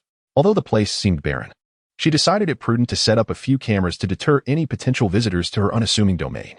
Having successfully installed the camera, she completely disconnected it from the internet, ensuring that the surveillance system could no longer access the footage from her warehouse. Satisfied, she clapped her hands and conducted a meticulous check. After recording for several minutes, she removed the card, inserted it into a card reader connected to her phone, and confirmed that everything was in order before reassembling the camera and departing from the warehouse. To procure the necessary equipment such as large generators and solar panels, she drove to the largest building material market in City A, where numerous specialized shops were located. "How much does this diesel generator cost?" Lin Ruo inquired as she entered one of the largest stores. "What wattage do you require?" The shopkeeper, who had been lounging at the counter listening to music, barely lifted his eyes, dismissing the notion that a young girl would be purchasing such items. They were usually only inquiring about prices. "What is the maximum wattage?" Lin Ruo asked while browsing, as she was not particularly knowledgeable about generators. The shopkeeper finally opened his eyes and scrutinized her before inquiring, "What do you intend to use it for?" With a shift in her gaze, Lin Ruo replied, "My family runs a chain of hotels, all 4-star and above. Do you have any recommendations?" Instantly, the shopkeeper stood upright, recognizing the potential of a significant client. A smile spread across his face as he explained, "For small restaurants, a generator with a capacity of around 200 kilowatts is typically sufficient. However, if your hotels are larger, you will need a 300 kilowatt generator, though the price varies considerably." "How much does the 200 kilowatt model cost? And what about the 300 kilowatt? Lin Ruo inquired, her eyes glimmering with curiosity. The shopkeeper responded, "The 200 kilowatt unit is priced between 50,000 and 100,000, while the 300 kilowatt model starts at over 100,000. He awaited her response with keen anticipation. After a moment of contemplation, Lin Ruo lifted her gaze and declared, "I will take 20 of the 300 kilowatt units, and I need them immediately." The shopkeeper was taken aback. "Do you comprehend how much electricity a 300 kilowatt generator produces? You require that many?" A 300 kilowatt generator generates 300 kilowatt hours per hour, which totals 200 kilowatt hours in a single day, enough to power a 5-story hotel for an entire day. Lin Ruo nodded, smiling as she replied, "I manage a chain of hotels." Upon hearing this, the shopkeeper fell silent, swiftly selecting the highest quality domestic generators that were known for their durability, each priced at 120,000. Lin Ruo readily paid the deposit, and the shopkeeper, beaming, assured her that the 20 units would be delivered by the following morning. "Do you know where I can purchase solar panels?" Lin Ruo asked, as she had never bought solar panels before and lacked the time to search extensively. She needed to ask for assistance. A flicker of excitement crossed the shopkeeper's face. Young lady, we have solar panels available right here. What type are you looking for? Lin Ruo's expression brightened. She had anticipated a challenging search, but was pleasantly surprised. I need the highest capacity ones that are sturdy and detachable. Do you have those? Indeed, we do. Come, let me show you. The shopkeeper led Lin Ruo to a small partition where various images displayed the products instead of physical samples. This model is compact, with each panel offering a maximum capacity of 260 watts. If you're interested, I can offer you a discount, 800 per panel. Would this model suit your needs? However, this endeavor necessitates accompanying facilities. Thus, customization may require a considerable amount of time. Lin Ruo mentally calculated that if the segment cost 6 million, then the cumulative output would be substantial. She promptly resolved to proceed with this option and inquired about the timeline. It will likely take a little over half a month. The proprietor cautiously remarked, observing Lin Ruo's expression, fearful that she might find the duration excessive. Our solar panels are primarily distinguished by their quality materials. Yet such materials are challenging to fabricate, which accounts for the extended time frame. Lin Ruo assessed the time and concluded it was entirely feasible. Very well, once it's ready, please contact me, and I shall provide the delivery address. Absolutely. The proprietor, visibly excited, rubbed his hands together, aware that a deposit was required for custom orders. I would like 1,000 solar panels, along with 50 sets of accompanying batteries and large-capacity storage units. Please inform me of the deposit amount. Having resolved a significant dilemma, Lin Ruo was generous with her card. All right, just a moment. The proprietor swiftly grabbed a calculator, his fingers flying over the keys. The total comes to 38 million. Would a deposit of 500,000 suffice? Lin Ruo signed the contract and transferred the funds without a moment's hesitation. Thrilled, the proprietor gifted her a large barrel of 200 liters of diesel along with various easily consumable components. Lin Ruo regarded the diesel thoughtfully. Do you also have diesel? The proprietor hesitated momentarily, about to deny it, but then recalled Lin Ruo's affluent demeanor as she placed an order nearing 4 million without a flinch. Cautiously glancing around, he leaned closer and whispered in her ear, are you perhaps considering purchasing some diesel? Lin Ruo nodded slowly, a hint of anticipation on her face. Not only diesel. I also require gasoline. My oil needs are quite substantial. Do you have any channels? The proprietor surreptitiously handed her a business card. This is my supplier. You may call him. Mention my name, and he will grant you a discount, although the price may be slightly higher than the standard market rate. Lin Ruo nodded, displaying an understanding demeanor, and then promptly transferred an additional 10,000 as a brokerage fee. Rest assured, I comprehend. The proprietor beamed upon hearing the notification of the funds received. If the deal materialized, he would earn a commission. This young lady truly was his lucky star. Chapter 9. Spatial Transformation. Lin Ruo drove a considerable distance, eventually reaching the outskirts of the city. Once she confirmed that no one was following her, she stored the items in her vehicle's trunk into her spatial compartment. Though it was merely a barrel of diesel and some spare parts, they occupied valuable space. By the time she completed these tasks, it was already past 1 in the afternoon, and she had yet to have lunch. She casually found a shashi noodle shop by the roadside, ordered several bowls of noodles, and was pleasantly surprised by the taste, prompting her to order dozens more to take away. In the afternoon, Lin Ruo followed the navigation route to the largest breeding farm in City A. Upon entering the farm's gates, she was greeted by a panorama of animals: pigs, cows, sheep, chickens, ducks, geese, and even rabbits. The sight of these creatures made her feel as if she were witnessing meat in motion, her eyes gleaming with excitement. Woof, woof. As soon as she stepped inside, a black and brown German shepherd barked fiercely at her. The dog was unchained, yet it remained at the entrance, showing no inclination to charge forward. It was quite astute. Perhaps it sensed danger from Lin Ruo's unintentional aura, yet it stood its ground, resolutely guarding the farm behind it. Hearing the dog's barks, a middle-aged woman wearing a headscarf emerged, smiling as she inquired, "Young lady, what can I assist you with?" Upon seeing its owner, the dog ceased barking, turned, and lay quietly beside its nest, its eyes fixed intently on Lin Ruo. With her keen perception, Lin Ruo noticed the dog's muscles were taut, as if it feared for its owner's safety. This sight stirred Lin Ruo's curiosity. She had encountered many intelligent animals in the post-apocalyptic world, but rarely had she seen such cleverness before the collapse of civilization. It seemed almost as if this dog was nearing sentience. She pondered the implications if such intelligence were to mutate further. What extraordinary capabilities might it possess? A thought crossed her mind. Having such a companion would be delightful. The journey through the post-apocalyptic world was long and uncertain, possibly lasting decades, leading to inevitable loneliness. A dog, should it undergo mutation and extend its lifespan, could accompany her for a lifetime. Although she had lost faith in humanity, she was willing to give a dog a chance. While her thoughts raced, Lin Ruo maintained her composure, nodding at the middle-aged woman with a smile. I wish to purchase some animals, as well as some meat. Animals? Alive? The woman chuckled in disbelief. Young lady, this is a breeding farm. If you want a pet, you wouldn't need to buy from us. The woman's misunderstanding was understandable. Lin Ruo's youth was evident. Despite her diminished student-like demeanor, anyone would find it hard to believe that such a young girl could procure a substantial number of live animals. I'm not buying them for mere amusement, Lin Ruo replied, her eyes narrowing into a smile. I would like to purchase 500 pigs, 200 boars, 200 sows, and 100 piglets. 500 sheep, 500 cows, 1,000 chickens, 1,000 ducks, 1,000 geese, and 1,000 rabbits, all in proportion to the pigs. After Lin Ruo articulated her request, the middle-aged woman stood in stunned silence, seemingly at a loss for words. Lin Ruo blinked, aware that her living space was limited. The animals she purchased would undoubtedly need to grow and reproduce, so she refrained from buying too many. Did the woman think she was purchasing too little? Tentatively, she inquired, "Is it for sale?" The middle-aged woman suddenly grasped the situation, her eyes widening in disbelief. You want that many? Of course, it's for sale. Hurry. Let us discuss it inside. Lin Ruo's smile became more genuine. She had secured her meat supply. Following the woman into the house, she glanced back at the dog, which was still watching her warily, making her chuckle. Was she truly a fearsome creature? Once inside, the woman poured her a glass of water and asked, Sister, what do you need so many animals for? Lin Ruo declined the water, having learned from past betrayals to distrust gifts from untrustworthy people.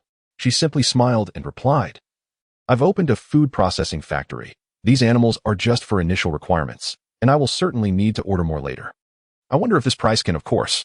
The woman reassured her. Rest assured, I will give you wholesale prices. Let me calculate that for you. With paper, pen, and a calculator in hand, she diligently added up the costs. Approximately 500 yuan for a pig, 2,000 yuan for a sheep, and 500 yuan for a cow, with chickens, ducks, and geese priced at 25 yuan each, and rabbits at 35 yuan. The total came to around 1 million yuan. Sister, in addition to these, I would like to order 100 pigs, 100 sheep, 20 cows, 500 chickens, and 500 rabbits. Please have them slaughtered and the blood coagulated. Furthermore, I'll need 5 tons of feed for each type. All right, no problem. The middle-aged woman beamed. It had been a long time since she had encountered such a large order. Swiftly, she added Lin Ruo's new requests and quoted her price. Lin Ruo noted that the price was reasonable and promptly paid a deposit. Sister, please ensure that the animals are well cared for and remain healthy. Can you deliver them to this location the day after tomorrow in the afternoon? Lin Ruo handed her the address of the factory, aiming to stagger the delivery times to avoid drawing suspicion. Absolutely, absolutely. The woman's smile was broad. This was indeed a substantial order, and it had to go flawlessly. All right. We'll keep in touch by phone. Lin Ruo tucked away the signed contract with a smile. As she drove back, dusk began to settle in. Passing several gas stations, she filled her tank with several boxes of gasoline, ensuring her fuel barrels were full, relieved that the delivery barrels would arrive tomorrow. The darkness deepened as she made her way to the outskirts. The road grew increasingly desolate, and after more than an hour of driving, Lin Ruo found herself on a remote mountain, devoid of village or shop. The surroundings were barren, with only grass and trees, and her psychic abilities confirmed that there wasn't a soul within several miles. Crouching down, she lightly touched the ground beneath her, closed her eyes, and unleashed her mental energy, allowing her spatial abilities to surge forth. Starting from Lin Ruo, the soil before her swiftly vanished, as she piled it onto the ordinary land within her life space. In addition to the soil, she also collected a considerable amount of stones, which she deposited on the same ordinary land, anticipating the creation of 2 vast ponds, one to harbor freshwater and the other to accommodate seawater, intended for the cultivation of freshwater fish, shrimp, and seafood. The external land collapsed rapidly, forming a pit over 10 meters deep, where water began to emerge at the bottom, and the chasm started to extend outward. The gaping hole continued to stretch, and within Lin Ruo's life space, small hills began to rise upon the ordinary land, adorned with the grass and trees she had gathered. Each hill possessed its own complete ecosystem. Once she completed this task, she focused her attention on the ponds, manipulating her mental energy to shape the space. Gradually, 2 enormous deep pits appeared in the vacant area of the ordinary land. The excavated soil was neatly arranged in the still space, a spectacle of tumbling mud and gravel. Upon the completion of the deep pits, Lin Ruo used the collected stones to embellish the edges of the ponds. Before long, the two massive ponds, constructed from stones, were finished. Lin Ruo deftly utilized finer gravel to fill the gaps between the larger stones, uncertain of where the deep pit extended. She nonetheless ensured that everything within her line of sight was contained within her space. Observing the newly formed landscape of her life space, Lin Ruo felt a sense of satisfaction. This was her foundation for sustainable development in the future. Upon returning home, the moon was already high in the sky. Exhausted, Lin Ruo sank into the sofa, retrieving a lengthy inventory list from her space. She meticulously marked off the items she had already purchased, noting that there was still much more to acquire. Reflecting on her stockpile brought her a sense of fulfillment and security. These provisions were her capital for survival in the apocalypse. Envisioning a future of happiness, her spirits soared, prompting her to order a plethora of takeout before rising to take a shower. When the doorbell rang, Lin Ruo raised an eyebrow, hastening to the door. She pressed her ear against it, listening intently, her brow furrowing slightly. There were no footsteps. Had they not left the takeout at the door as noted? Peering through the peephole, she spotted several individuals outside, some clad in delivery uniforms and one in a security guard's attire. Lin Ruo furrowed her brow slightly as she slowly opened the door, inquiring, "Is there something you need?"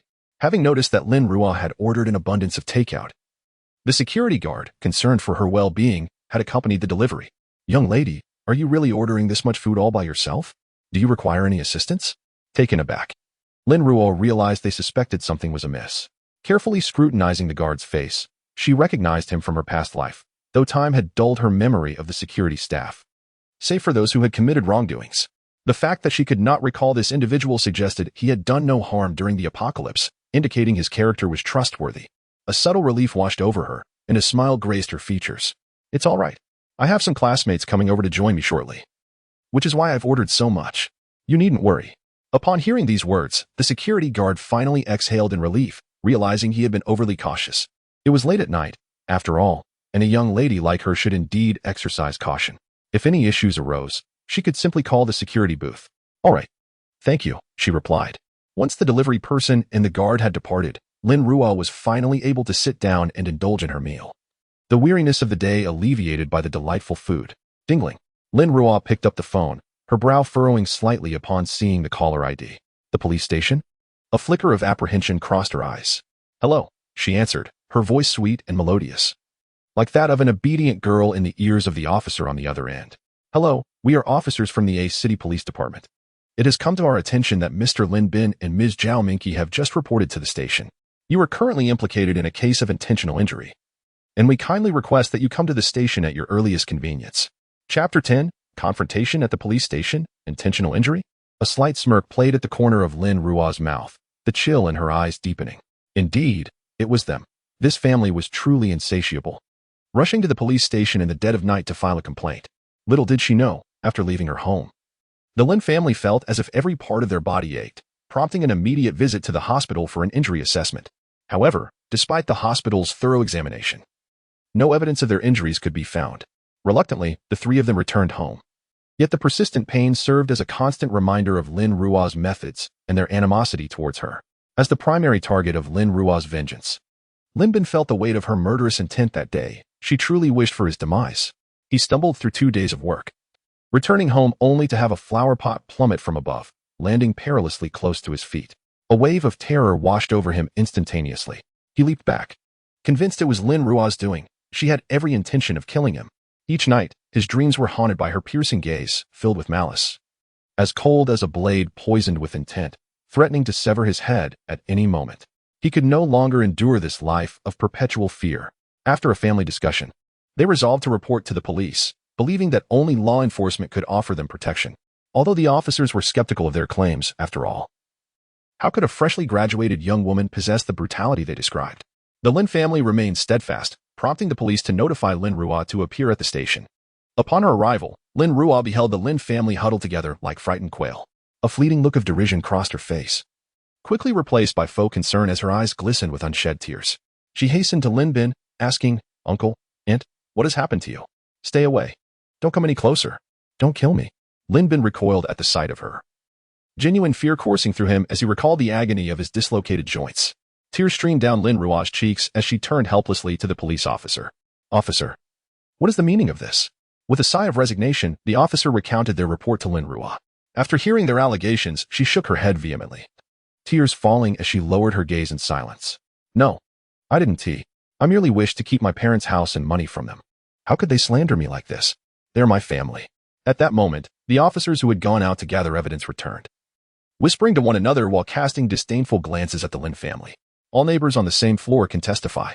The initial officer took a deep breath, confronting the audacity of Lin Bin. Mr. Lin, due to insufficient evidence regarding your complaint, the police station cannot file a case. Why not? Lin Bin erupted, his previously wavering spirit suddenly taut with tension. The police were his last hope, and now they claimed they could not take action. Zhao Minqi also rose to her feet, trembling as she pointed at Lin Ruo, exclaiming, "It is she who seeks to harm us. Why do you choose to ignore this?" Lin Ruo raised an eyebrow, sensing an unsettling gloom emanating from the two individuals, reminiscent of depression. Could they truly be afflicted by such malaise? A cold laugh echoed in her mind. How could such malevolent beings possibly suffer from depression? Surely, it was an act, a ploy to elicit sympathy. Who among us cannot feign sympathy? She began to diligently perform her role, shaking her head and addressing her relatives. "Uncle, aunt, please remain calm. I assure you, I have done nothing. Do not wrongfully accuse me." Never before had she realized her acting skills were so refined, a testament to the trials endured in the apocalypse, which had bestowed upon her myriad competencies. "How dare you still speak?" A young police officer, agitated by their audacity, slammed his hand on the table alongside Lin Bin. "We have gathered evidence.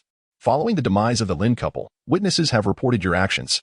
On that very night, neighbors stood at their doors and observed you leave unscathed. Not a single injury upon you. We have also reviewed your medical records, which indicate you are not unwell. The lengths you will go to acquire others' possessions are utterly disgraceful, especially for a public servant." After a long night of turmoil, the Lin family had no choice but to exit the police station in defeat, with Lin Ruo trailing behind. Head bowed. Once outside, she called out to Lin Bin, fixing him with a penetrating gaze and displaying a benign expression, mouthing, "Uncle, wait for me." Without hesitation, she entered her vehicle and drove away. Lin Bin's eyes widened in terror, an overwhelming dread nearly engulfing him. This cannot be happening. She is coming for him again. Upon returning home, Lin Ruo swiftly showered and fell into a deep, dreamless slumber. The following day, she awoke at 5 o'clock, and after a 3-hour workout at home, she successfully shook off her fatigue. First, she descended to collect the buns she had ordered from her boss the previous day. The boss had begun preparing them an hour early in her honor, and to express her gratitude, she placed an order for an additional 500 baskets to be collected that evening. Back in her vehicle, she ate the buns while driving to the warehouse, where she was to receive a shipment of goods. Today, 2 deliveries were expected, one containing fast food items such as instant noodles, highly coveted in the apocalypse. Although the likelihood of her consuming them was minimal, they could serve as valuable trade commodities. In her past life, her collection of antique jewelry had been procured in just such a manner. The warehouse was brimming with boxes of all sizes from this delivery. After meticulously tallying the inventory, she promptly settled the bill. Once the merchants departed, she stowed the goods in her storage space. The second shipment consisted of oil barrels, 10,000 in total, filling the warehouse to capacity. Lin Ruo inspected the barrels for quality and counted them, finding everything in order before cheerfully completing the transaction. Time swiftly passes, and by the time Lin Ruo stored the last batch of oil barrels into her space, it was already noon. Lin Ruo drove back and resolved her hunger at a local home-style restaurant. The dishes here leaned towards a comforting, familial flavor, reminiscent of the meals her mother used to prepare. She decided to order an extravagant 300 sets of meals to satiate her hunger. While waiting for her food, she took the opportunity to wander through a nearby supermarket, filling 2 large shopping carts with an array of items, primarily condiments, fruits, vegetables, grains, and meats, all intended for her home refrigerator and daily consumption. When the restaurant staff assisted her in loading the meals into her car, Lin Ruo finally departed. Upon reaching a secluded area, she stored all the items from the car into her space. Afterwards, she took a moment to rest in her vehicle. Despite her significantly enhanced physical stamina, the daily exertion was still tiring. Once her breathing steadied, she dialed the number on the business card. Chapter 11. Revenge on the Lin family? Who is it? A rugged voice came from the other side. "Hello, I am calling on behalf of the owner of Jinsheng Electric, who mentioned that you might have access to diesel and gasoline."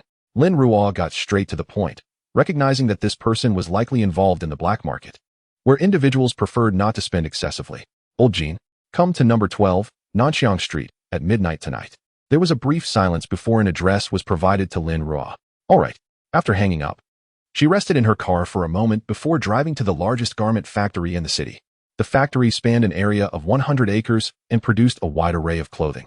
Upon arriving at the entrance, the security guard, seeing an unfamiliar face, did not open the gate but quickly approached and asked politely, "Miss, what brings you here?" With a smile, Lin Ruo offered the guard a pack of cigarettes. "Sir, I am here to place an order for clothing, but I do not have an appointment. Could you assist me in contacting the manager? I intend to order a substantial quantity." The guard glanced at the pack and noted its quality. "Ah, soft Zhonghua, this isn't cheap. Let me make a call. If the manager denies entry, there's not much I can do." Lin Ruo's smile deepened as she nodded. "Thank you, sir." The guard returned to his post and used the internal line to contact the sales manager. "Manager Liu, we have a customer at the gate who wishes to place a clothing order, and she claims the quantity is considerable. Should I let her in?" Manager Liu was currently troubled by the month's unsatisfactory sales figures.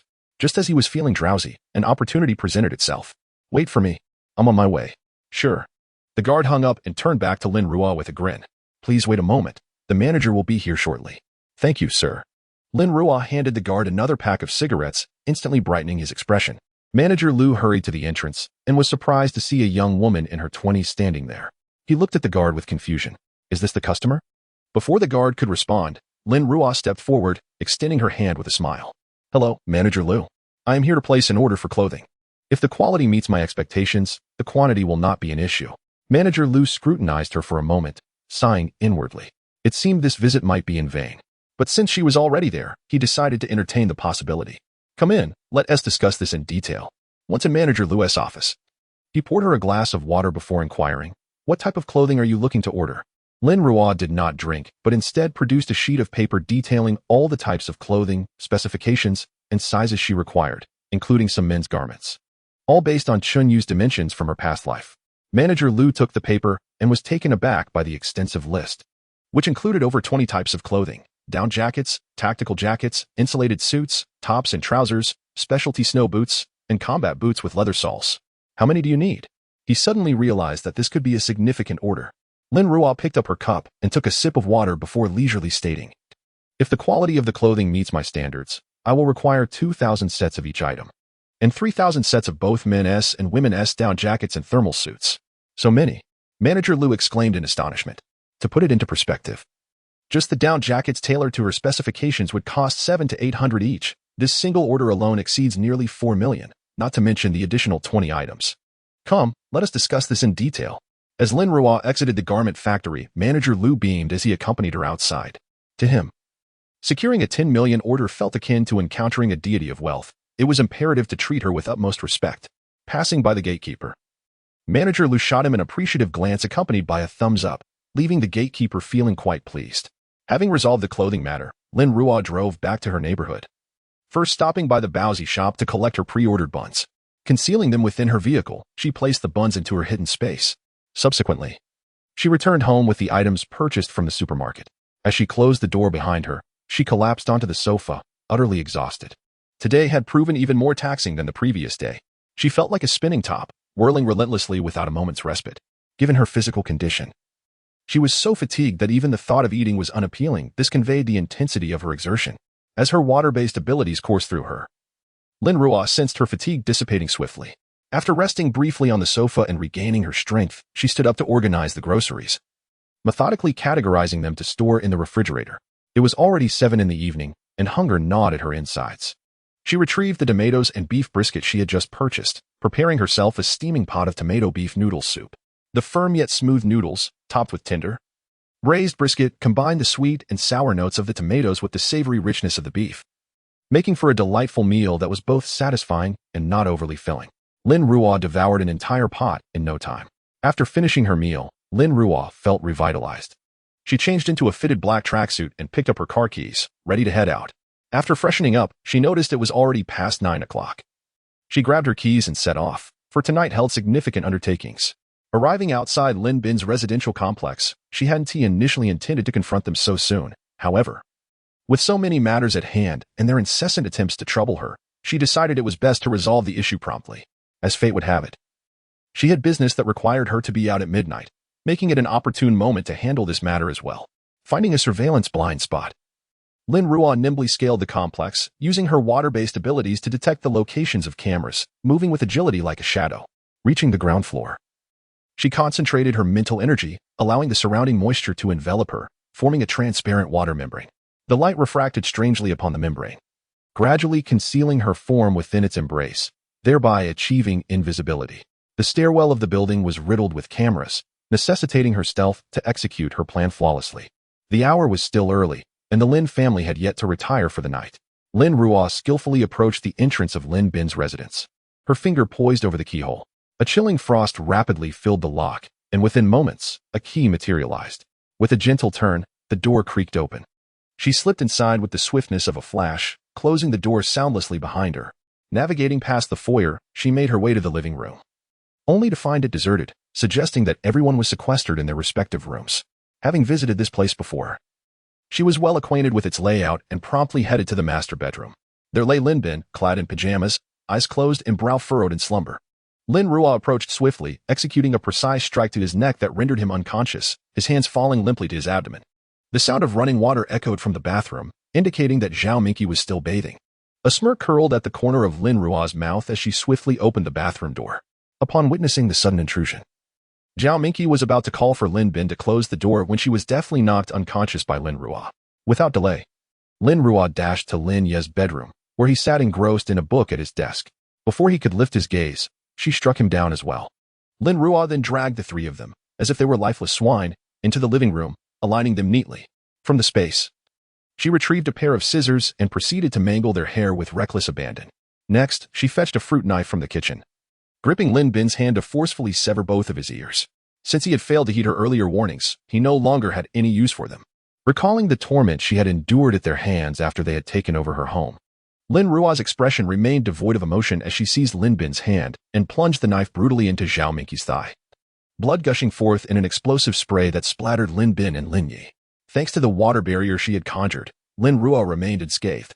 Turning her gaze to Lin Yi, she remembered how he had once attempted to violate her during the apocalypse, an act of unspeakable depravity, especially considering their blood ties. Such a beastly disposition warranted the destruction of the instrument of his cruelty. With a fierce thrust, she drove the knife down again, eliciting another spurt of blood. Lin Yi, still unconscious, grimaced in pain, seemingly on the verge of awakening, his constitution far superior to that of his parents. Without hesitation, Lin Ruo struck him once more, plunging him back into a profound unconsciousness. Releasing Lin Bin's hand, she swiftly utilized her water manipulation abilities to erase any trace of her presence. Once her task was complete, Lin Ruo clapped her hands in satisfaction, and a watery veil enveloped her form, allowing her to retrace her steps and exit with ease. Chapter 12. 5 years of the apocalypse. As Lin Ruo settled into the vehicle, the moisture on her skin dissipated and a smile graced her lips, a reflection of her newfound sense of relief after avenging herself. Suddenly, recalling the time, she glanced at her wristwatch. It was already 10:30.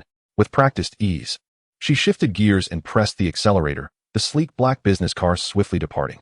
Upon arriving at number 12, South Alley, Lin Ruo checked her watch again, just 11 o'clock. With an hour to spare before her appointment, she decided to remain in the car, commencing her online search for custom microhousing. After several comparisons, she finally selected a particular establishment.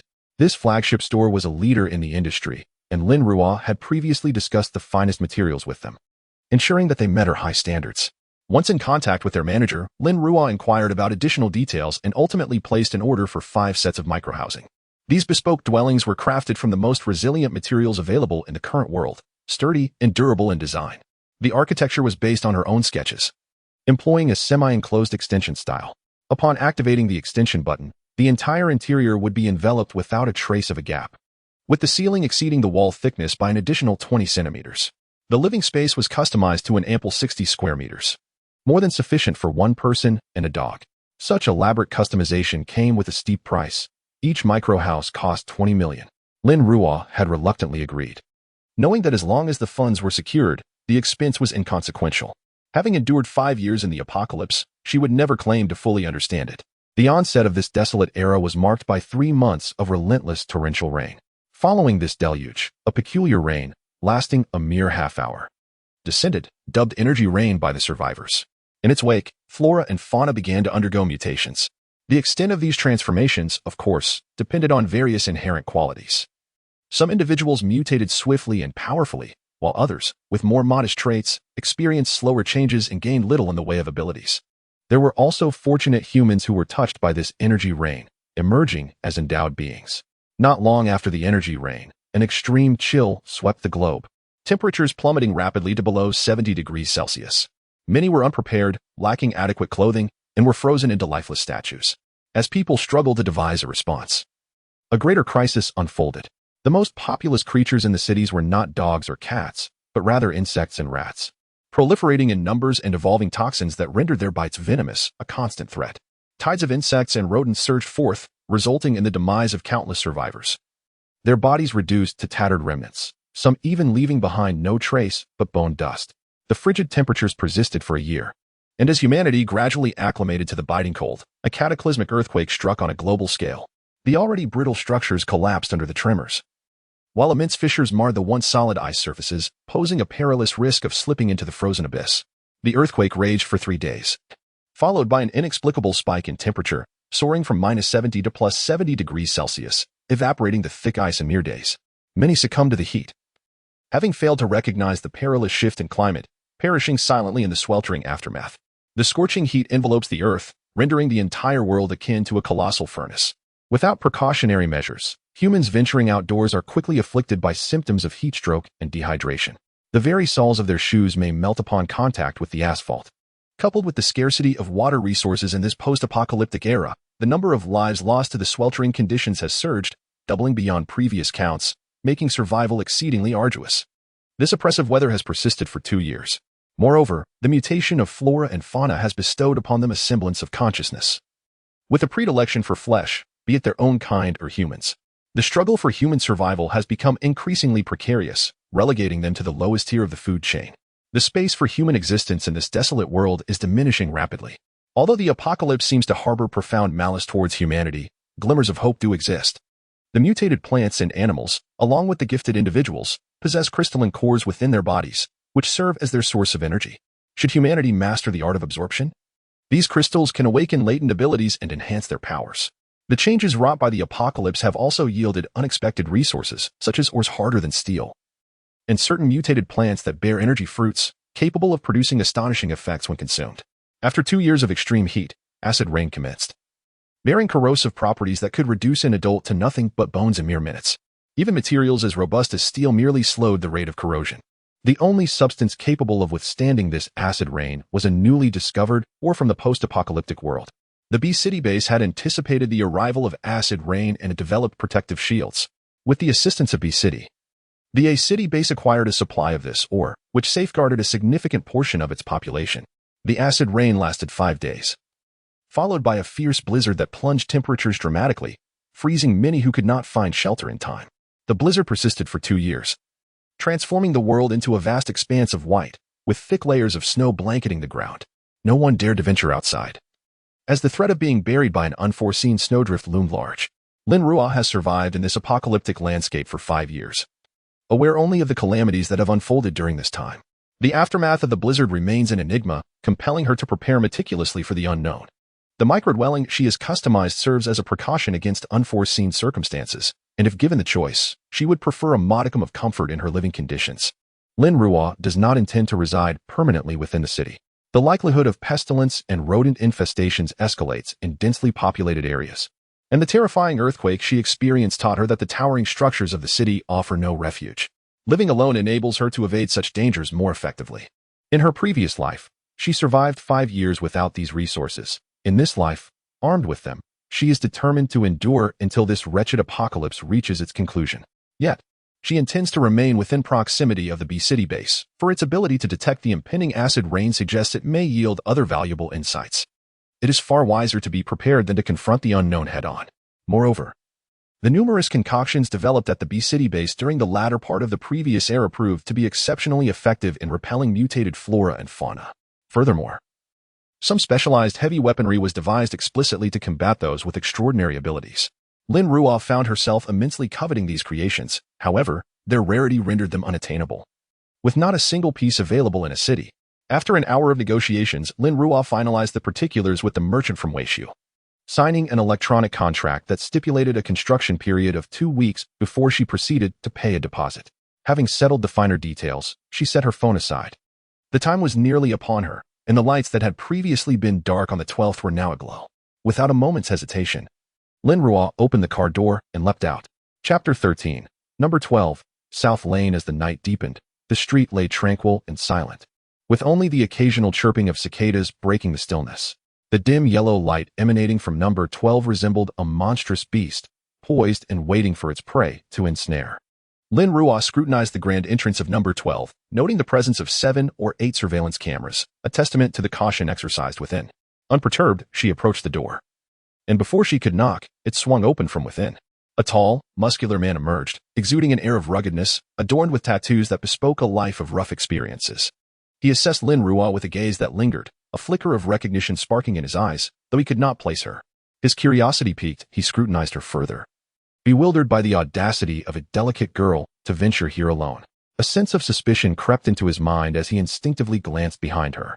Lin Ruo remained still, calmly allowing his scrutiny, as if she were well versed in such encounters. After a moment's hesitation, the man, finding nothing amiss, stepped aside, permitting her entry into the courtyard. "Come in," he said, turning to lead the way, and Lin Ruo followed without a hint of hesitation. Upon entering the courtyard, a 2-story villa rose before her, where a young man stood by the door, beckoning her inside. As she entered the villa, she spotted a middle-aged man seated on the sofa in the living room, engrossed in a newspaper. He was not particularly tall or robust, yet his demeanor carried a subtle sophistication. "I hear old Jean sent you. You wish to purchase oil?" he inquired. Lin Ruo nodded, taking a seat on the opposite sofa. "I require a substantial quantity." "Oh?" The man raised his gaze to meet hers, intrigue flickering in his eyes. "How much do you need?" 500 tons of gasoline and 500 tons of diesel. Lin Ruo contemplated the number of barrels required to accommodate this 1,000 tons, realizing there would still be ample space. "You seek 1,000 tons? The man expressed surprise, puzzled by the request from someone who operated a restaurant. "What do you intend to do with such a quantity?" A cold glint flashed across Lin Ruo's face as an aura of power emanated from her, causing the moisture in the air to shift in a peculiar manner. The young man beside the man tensed, instinctively reaching for his waist. "Is it in accordance with the black market's rules to inquire about such matters? Or do you intend to engage in a treacherous game?" Lin Ruo's words dripped with intensity as her piercing gaze bore into the man, an immense pressure enveloping him like a looming mountain. Sweat began to beat on the man's forehead, his complexion paling as he felt the predatory weight of her stare. Years of navigating the shadows had honed his instincts, and he sensed the peril immense danger lurked in this confrontation. "My apologies, I was merely curious," he stammered. Upon hearing this, Lin Ruo retracted her formidable presence, adopting a harmless smile, reminiscent of a friendly neighbor. "It's not entirely off-limits to divulge. Boss Jean should have informed you that I am planning to open a chain of restaurants, necessitating a considerable amount of oil." The man discreetly wiped the cold sweat from his forehead, casting a complicated glance at Lin Ruo. He felt reluctant to speak, knowing that even she would not believe such a fabricated tale. "Since you require a substantial quantity, I can offer you a discount, originally priced at 12 yuan per liter. How about I give it to you for 10? The man thought to himself, "Since you have chosen to intimidate me, do not blame me for taking advantage of the situation. Let me teach her a lesson." He anticipated watching the young girl fail to negotiate, displaying a helpless demeanor. Yet to his astonishment, Lin Ruo agreed without hesitation. "Very well, when can you deliver?" Lin Ruo was aware that the other party had profited significantly, but this was the only channel available to her. With no time to travel abroad, securing a deal was already fortunate, and the price was within her acceptable range. The man was momentarily taken aback by Lin Ruo's prompt agreement. "Since you require a large quantity, it will take some time to prepare the connections, about 10 days. Lin Ruo nodded, having successfully closed the deal, yet she refrained from paying a deposit. Individuals in the black market were not known for their integrity, betrayals were commonplace, and she would not be naive enough to believe in the honesty of her counterpart. Once the burly man escorted Lin Ruo out, the young man behind him furrowed his brow. "Are we really selling to her? Such a large quantity requires considerable networking. Should we?" As he trailed off, his fingers twitched slightly, his unspoken thoughts evident. "No," the man shook his head, recalling the dangerous sensation he felt under Lin Ruo's gaze. He sighed, pinching the bridge of his nose. "Do you know who this woman is?" "Who?" the young man asked, puzzled. "The one recently rumored in the underworld, the faceless demon. I initially thought it was just a catchy title, a mere girl, but the moment she displayed her aura, I suddenly understood. She is not an ordinary individual." The man pinched his brow in resignation. "It is better to avoid unnecessary conflict with her. Moreover, she seems perceptive. We stand to gain significantly from this transaction." The young man recalled the hair-raising sensation he experienced moments ago. After over a decade as a killer, it was the first time he had felt such fear. He had heard the tales of the faceless demon and dismissed them, believing any assassin could maintain composure. Yet, He truly felt fear just now, which was fatal for someone in his profession. He swallowed his words and acquiesced to the man's sentiment. Meanwhile, Lin Ruo had long departed. As long as they did not provoke her, she had no intention of stirring trouble.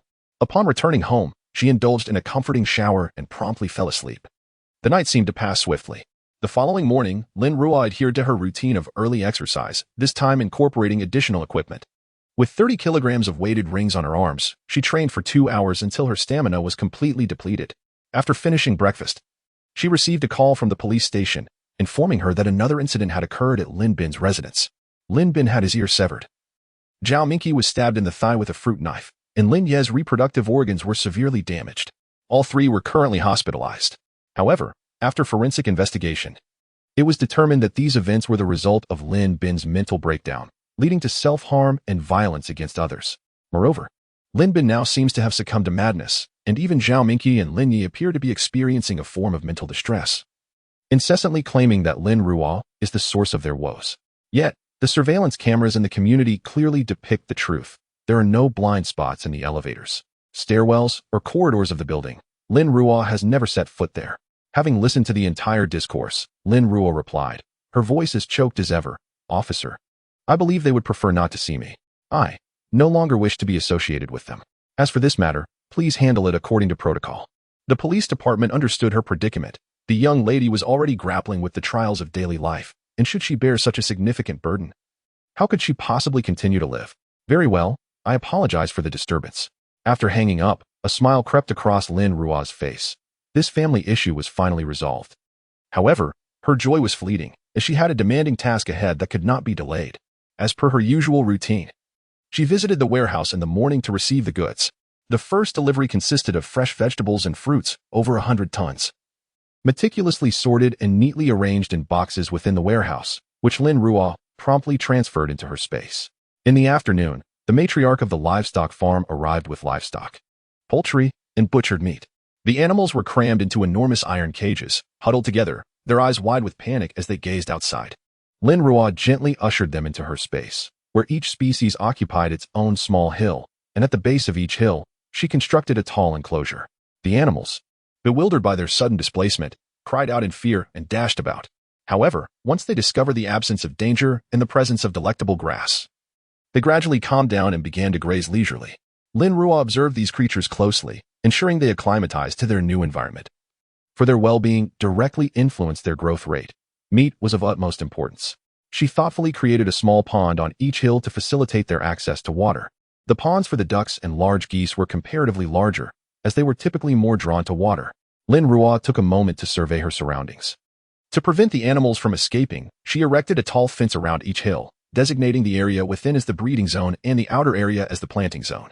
She scattered feed across each small hill, and the animals, oblivious to the sudden appearance of their sustenance, began to devour it with unrestrained enthusiasm. Additionally, Lin Ruo planted a batch of forage on the black soil of her life space, ensuring that the cattle and sheep would have access to the freshest grass to promote their growth. Over the next 10 days, Lin Ruo diligently followed her routine, receiving goods each morning, storing them in her space, ordering an abundance of lunch at noon, and stowing away any leftovers. In the afternoons, she continued to procure supplies, leading a life that was rich and fulfilling. Chapter 14. The ongoing supply: rice, flour, instant noodles, self-heating hot pots, and pre-packaged meal kits, all meticulously organized within this designated area, alongside daily necessities. Over the span of 10 days, the supplies within the stillness of this space have surged at a visibly rapid pace. Lin Ruo has arranged these provisions systematically, ensuring ease of access when needed. After a decade of diligent effort, nearly all previously acquired goods, save for those requiring immediate preparation, have been delivered and now rest obediently within her domain. Upon closer inspection, it becomes evident that her stockpile is considerable. Lin Ruo conducts another thorough review of her inventory, wary of any potential omissions. As she cross-references with her prepared list of supplies, snacks that tantalize the palate, chips, beef jerky, chicken wings, duck necks, 200 boxes of each, a variety of frozen ingredients, including shrimp, scallops, lobster tails, assorted frozen chicken, and numerous semi-finished instant dumplings and sausages, with each category comprising 1,000 boxes. Exquisite small cakes, light cream, powdered milk in bags, canned milk, pure milk, cheese, 1,000 boxes of each. A medley of pickled vegetables, pre-prepared dishes, meat sausages, starch sausages, cola, Sprite, orange juice, and various beverages, with an additional 1,000 boxes of each.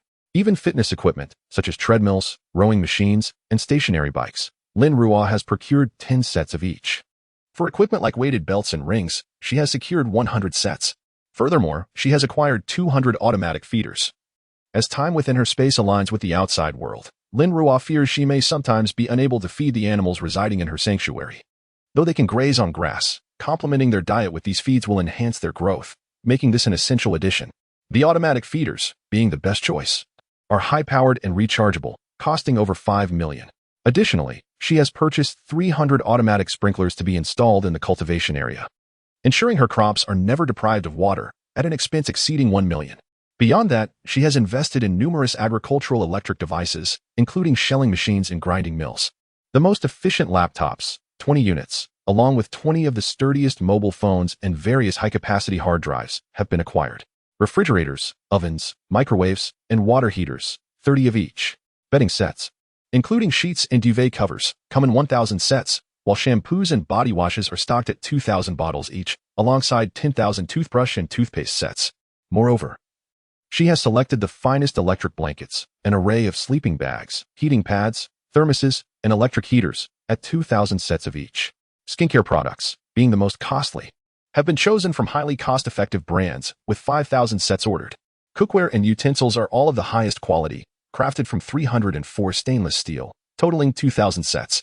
Additionally, she has stockpiled 2,000 tons of various smokeless coals, including coal, bamboo charcoal, wood charcoal, walnut charcoal, and olive charcoal, along with 2,000 liquefied gas canisters. Outdoor gear is extensive, including backpacks, tents, diving equipment, sleds, nets, flashlights, rechargeable batteries, climbing ropes, night vision goggles, safety goggles, binoculars, gas masks, helmets, and other assorted tools, each comprising 1,000 sets, alongside 50 kayaks. Lighter stones and lighters, being consumables, were ordered in quantities of 20,000 each by Lin Ruo. She even procured the sturdiest anti-theft doors, locks, and several large sheets of bulletproof glass, along with various construction materials for unforeseen circumstances. Anticipating the future needs for dog care, she prepared an array of treats, each in a staggering 10-ton quantity, while dog food was deemed unnecessary. After transforming into a mutated beast, it could hunt other mutated animals for sustenance, drawing energy from their bodies to aid in its evolution. Additionally, she acquired cat litter in the aftermath of the apocalypse. Addressing physiological needs outdoors could prove excruciating. To ensure a more comfortable existence, she stockpiled 100 tons of it.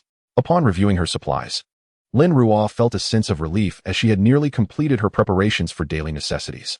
That evening, after practicing her abilities, she lay in bed and glanced at the calendar. It had been half a month since her rebirth, and with only another half-month remaining before the onset of the man-eating apocalypse, she needed to expedite her preparations. She still awaited deliveries of clothing from the factory, gasoline, diesel, and solar panels. As night deepened, Lin Ruo, having completed her evening routine, lay in bed and took out her phone to search for ways to procure medications. Unfortunately, the results were rather unsatisfactory. Medicines and weapons proved difficult to find.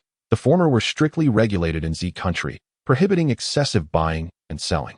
Thus, she could only gradually purchase common medications such as anti-inflammatory drugs, fever reducers, cold remedies, disinfectants, and bandages online, while the remainder would have to wait until the apocalypse arrived when she could visit hospitals. Regrettably, her water-based abilities could only alleviate physical fatigue. How fortunate it would have been to possess healing powers, rendering the need for medications obsolete. Regarding weapons, although a portion was stored in her space, she suffered from a profound fear of insufficient firepower, always feeling that her arsenal was inadequate. She had already formulated plans to acquire more weapons, merely awaiting the conclusion of events in City A before taking action. Lin Ruo tirelessly traversed various wholesale markets to secure supplies, while also dedicating time to physical training. She could not afford to rest even for a moment. All items ordered from suppliers arrived within 2 days, and the small warehouse in the outskirts appeared forlorn in the face of such abundance, constantly filled to the brim, only to be emptied at the end of each day. Once the computers, phones, and hard drives arrived, Lin Ruo wasted no time downloading a plethora of content, videos, films, television series, music, variety shows, cooking tutorials, appliance repairs, machinery upkeep, crop cultivation, and livestock management, anything she could conceive. She also gathered various ebooks, including all downloadable official textbooks, encompassing every industry and discipline.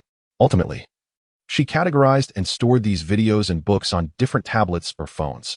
When those proved insufficient, she saved the remainder on hard drives, labeling them for easy retrieval. Thus, 2 more days passed. Even as the warehouse remained perpetually brimming, the previously ordered items requiring production time began to arrive in succession. Initially, she received a phone call from the black market. "Boss, everything you requested is ready. When would you like the delivery?" The voice belonged to the middle-aged man she had encountered at number 12, Nanxiang Street. After a moment of contemplation, Lin Ruo realized that with the warehouse receiving goods tomorrow during the day, she could clear it out by nightfall, making it the perfect time for the black market associates to deliver. Thus, she promptly provided the warehouse's address, suggesting midnight for the delivery. "That works." After hanging up, Lin Ruo blinked slightly, a faint smile gracing her lips. She couldn't help but wonder if these individuals would consider ambushing her when she arrived alone to collect the goods. The thought filled her with a sense of anticipation. Chapter 15. The duck within reach. Lin Ruo contemplated in her mind and realized that apart from her workout time, she would be immersed in the warehouse receiving goods for the entirety of the following day. Such indeed was a burdensome joy. She switched off her phone and, just as she succumbed to slumber, continued to murmur to herself. As the sun graced the earth, the next day arrived as anticipated. Lin Ruo buzzed about the warehouse like a diligent little bee, bustling in and out with fervor. Once the final batch of deliveries departed, she stored the goods in her space. Glancing at her wristwatch, she noted it was already 7 in the evening. Having consumed merely a few buns for lunch in the warehouse, her stomach began to rumble. Lin Ruo hastily drove home, took a revitalizing shower, retrieved barbecued delicacies and drinks from her space, and quickly devoured them before finally collapsing onto her bed to catch her breath. After lying there for a short while, she recalled that she had not practiced her supernatural abilities that day. With a sigh, she began to rise. Just as she settled into a meditative posture, her phone rang.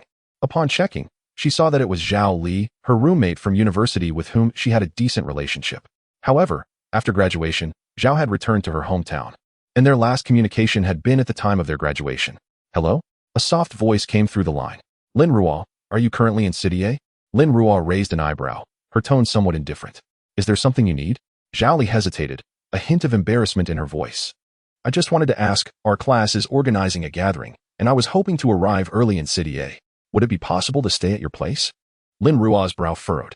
Everyone in the dormitory was aware of her parents' untimely passing, yet they had chosen to remain silent, offering no words of comfort.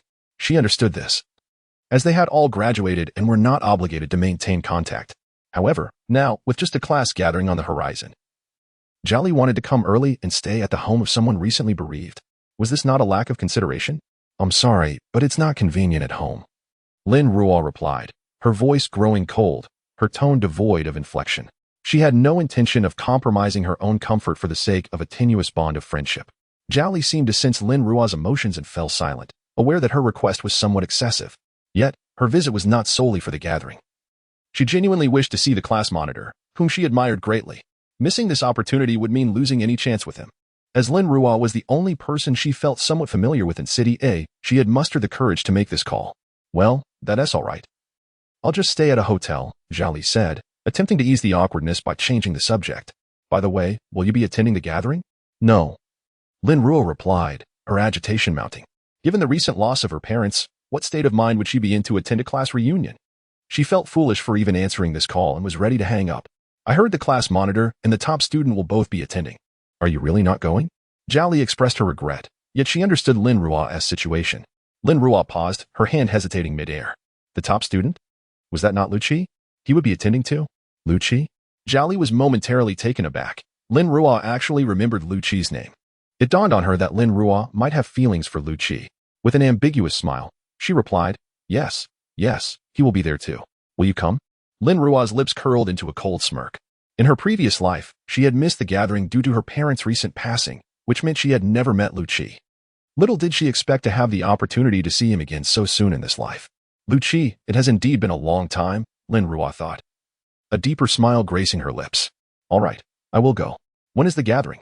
"It's the day after tomorrow at 7 p.m. at Juhong Building." Assuming Lin Ruo was fond of Lu Qi, Zhao Li kept informing her. "I heard Lu Qi stayed at school. He is truly remarkable. I also heard he just broke up with his girlfriend." "Okay, I got it. We'll see each other at the gathering," Lin Ruo interrupted, hanging up before Zhao Li could finish her sentence. She had no time for such trivial chatter. She was well aware of Lu Qi's situation. It was just that her recent rebirth had kept her so occupied that she had nearly forgotten her former teammates, now that Lucci had fortuitously crossed her path. How could she let this opportunity slip away? Upon regaining her focus, Lin Ruo realized the delivery time was approaching. She grabbed her car keys and drove back to the factory warehouse, opening the door and parking inside. She swiftly jumped out, retrieving the prepared oil barrels from her spatial storage and neatly stacking them. Once ready, she returned to her car, channeling her special abilities to adjust her state. As the water-based energy coursed through her, Lin Ruo elevated her entire being to its peak condition. Noticing that they had yet to arrive, Lin Ruo took out her phone and began playing a game. With the internet at her disposal, she seized the opportunity to indulge in the online game, knowing that post-apocalypse, such pleasures would be scarce. Time slipped by quickly as she played, until suddenly she heard the thunderous roar of a truck, estimating the distance in her mind. Her fingers danced across the screen, executing a series of actions that caused the opposing team's tower to fall swiftly due to her extraordinary skills. Disregarding her teammates' requests to regroup, she exited the game just as the truck came to a halt at the factory warehouse entrance. Stepping out of the vehicle, she was greeted by the sight of 29 massive tankers, from which a dozen individuals descended. Their stable stances suggested they were seasoned fighters. Each tanker boasted a capacity of approximately 35 tons, implying a lengthy unloading process. However, should they attempt any deceitful antics, she would swiftly eliminate them all. Claiming the 29 tankers for herself without expenditure, an impeccable scheme. The man she had previously encountered was also present, his eyes gleaming as he observed Lin Ruo's intense focus on the tankers. A sense of foreboding washed over him. Surely this young lady did not intend to seize his tankers, whether it was merely his perception or not. He felt an intensified sense of danger emanating from her compared to half a month ago. Had Lin Ruo been aware of his thoughts, she would have commended his keen intuition. After all, her rigorous training over the past weeks had not been in vain. Though her skills did not yet match those of her past life, regaining 30% of her former prowess was undoubtedly a certainty. The middle-aged man, unwilling to delay, quickly gestured to the dozen individuals nearby, signaling them to refrain from making any rash movements, as he began to methodically arrange the unloading of goods. Lin Ruo watched with a hint of regret as the group commenced their task with remarkable efficiency and silence, casting a resentful glance at the man beside her. She thought to herself how commendably trustworthy they appeared. The man's eyelids twitched. What did she mean by that? Was she anticipating their disloyalty, ready to eliminate them all? Indeed. She seemed to harbor intentions of underhanded dealings. The young boss chuckled, asserting their commitment to integrity, stating that without it, how could they conduct business? Lin Ruo sighed quietly, conceding, to speak candidly, you adhere too strictly to your principles. It seems unlikely we will have further opportunities for collaboration. A stranger, standing beside the man, suddenly exhibited a glint of ferocity, reaching instinctively for his waist, only to be restrained by the man's firm grip. This youth was not the same as the last one. She leaned casually against the wall, showing no sign of movement, as if she were merely waiting for him to draw his weapon. Yet, unbeknownst to the onlookers, the moisture in the air surrounding the man and the youth had thickened to a point where it felt almost tangible, encased in this atmospheric pressure. Both individuals experienced a suffocating sensation, their faces visibly paling. Noticing their lack of further action, Lin Ruo helplessly pursed her lips, and with a mere flick of her finger, the surrounding moisture reverted to its ordinary state. At that moment, the man and the youth gasped for air, exchanging a glance that revealed their mutual fear. The young boss had yet to make a move, yet the oppressive atmosphere rendered them breathless. The thought of actual confrontation sent a shiver down their spines. The unloading process stretched on for an extensive duration, and despite the collective efforts of the dozen individuals, it took over 4 hours. By the time Lin Ruo and the man settled the payment, the sky had begun to lighten with the dawn. Leaning against the doorway with her arms crossed, she observed as the other party swiftly boarded their vehicle, eager to depart without a moment's delay, prompting her to sigh inwardly. Chapter 16. Planning to go to City C. The duck that was almost in her grasp has flown away. She genuinely coveted those few fuel tankers. Yet the opportunity eluded her. However, upon turning to see the warehouse brimming with oil barrels, a smile graced her lips. This was the healing power of resources. Joyfully, she collected all the oil barrels into her space, noticing that it was already time for her daily awakening. Lin Ruo decided against returning and instead commenced her training in the vacant area of the warehouse. After 2 hours of foundational exercises, she retrieved a long knife crafted from a unique material from her space. The blade measured 1 meter and 1 centimeter in length, 3 fingers in width, and shimmered with a silvery glow, forged from a rare mineral. This mineral, exclusive to the post-apocalyptic world, was excavated from deep mountains and refined through a special process. Its hardness surpassed that of ordinary ores, boasting a higher density and substantial weight, capable of slicing easily through the flesh of mutated creatures and occasionally severing their bones. In her past life, experiments conducted at Base A had demonstrated that many ability users attacking with this mineral blade left it unscathed, showcasing its formidable defensive properties. However, this mineral was exceedingly scarce, with the location of its mines remaining a mystery.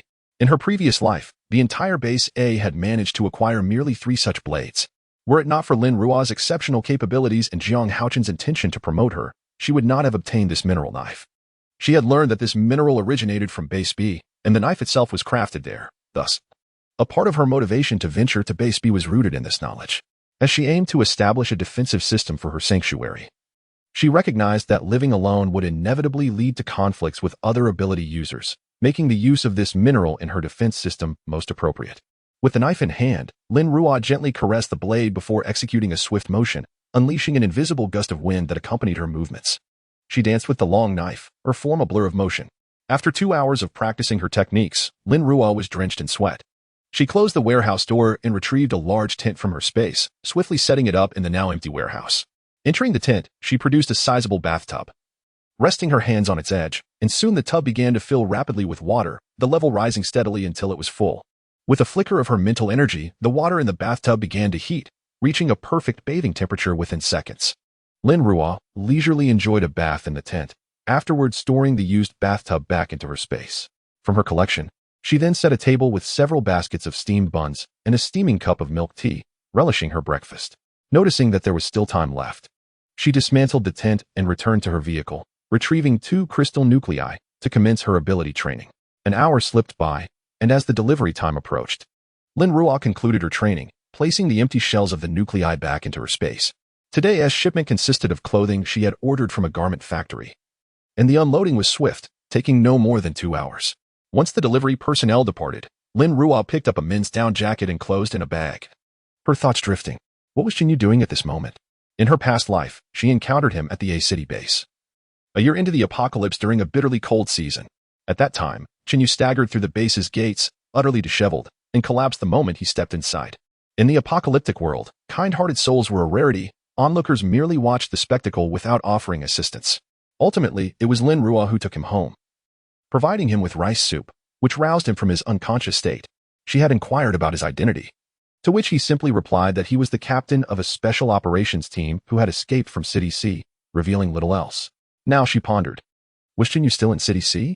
Reflecting on the past, City C's base was indeed a den of iniquity. During her prior mission there, she had witnessed the horrific conditions. Ordinary people had no rights and were treated as playthings for the supernatural beings. She had seen one such being unleash a mutated beast that gruesomely killed a dozen individuals, all for the sake of savoring their fear and despair. At that moment, she had yearned to rush in and save those innocents, but Jiang Haochen had restrained her, cautioning that while she might save them temporarily, she could not ensure their safety forever. He warned her against displaying her compassion in such a perilous world, lest she meet an untimely demise. Lin Ruo recalled instances where her attempts to rescue others had only led to her being ensnared in trouble, leading her to ultimately choose inaction. In City C, power dictated that strength allowed one to act with impunity. Although other bases operated similarly, they did so with a veil of discretion. City C, however, was brazenly unrepentant. The ruler of City C was the leader of the largest gang, the Qinglin gang, which had risen to power through sheer numbers, weaponry, and resources. Original officials had either been coerced into complicity or brutally slain, their bodies displayed at the base's entrance as a grim warning to all. As these thoughts coursed through her mind, an epiphany struck Lin Ruo. The Qinglin gang's control over City C implied a vast arsenal and abundant supplies. This realization intensified her urgency to venture to City C, for not only could she secure weapons, but she might also find Jinyu. Lin Ruo had resolved that in this life, she would repay the favor Jinyu had done for her in the past by stockpiling resources for him and aiding him in evading peril, thus settling their debts and allowing them to part ways amicably thereafter. Shaking her head to dispel the swirling thoughts, she swiftly stored the items in her warehouse into her spatial pocket. At noon, she set up a dining table inside her previously used tent, bringing out an electric stove, a battery, a hot pot, and the lamb, beef, assorted mushrooms, meatballs, and vegetables she had purchased earlier, preparing for a sumptuous hot pot feast. Before long, the tent was filled with a mouth-watering aroma, and Lin Ruo relished a hearty meal, feeling deeply satisfied. In the afternoon, she was to receive the delivery of the ordered micro-cabins. Due to their substantial size, the pickup point was not at the warehouse but rather in a remote area, largely uninhabited. When Lin Ruo arrived at the designated location, the delivery personnel had already arranged 5 sets of micro-cabins using a large crane, resembling a miniature community from afar. Upon seeing Lin Ruo's arrival, the liaison hurried over with a smile, inquiring, "Are you Miss Lin?" Lin Ruo nodded and shook hands with the other party before speaking. The smile on the responsible person's face grew more pronounced as he guided Lin Ruo forward. "Miss Lin, we have previously shared several video presentations with you regarding the production process and materials. Now, I would like to show you the hardware facilities inside so you can verify the materials for compliance. As for the materials we have selected this time, they are ultrafine nanocrystalline diamond blocks with a thickness of 200 millimeters and a hardness." The person in charge continued to explain as they walked. Lin Ruo nodded. Following closely behind him, she reached out to glide her hand over the microstructure of the building, noting that the materials were indeed impressive. Although they could not compare to her or knife, they were among the finest available today. With all her strength, she delivered a powerful punch against the surface, which showed no signs of denting. Satisfied, she nodded. Given her current physical conditioning, that punch exerted at least 500 kilograms of force, yet the wall remained unscathed. Lin Ruo was pleased to find that this would be more than sufficient for initial resistance against mutated insects and small mutated animals. However, it might be a bit inadequate for combating large mutated creatures or practitioners of supernatural abilities. Nevertheless, she reassured herself that there were still defensive structures in place. The responsible person's face had gone rigid beside her, having never been informed that this client was so formidable. That punch that whistled past certainly was not a figment of his imagination. Chapter 17.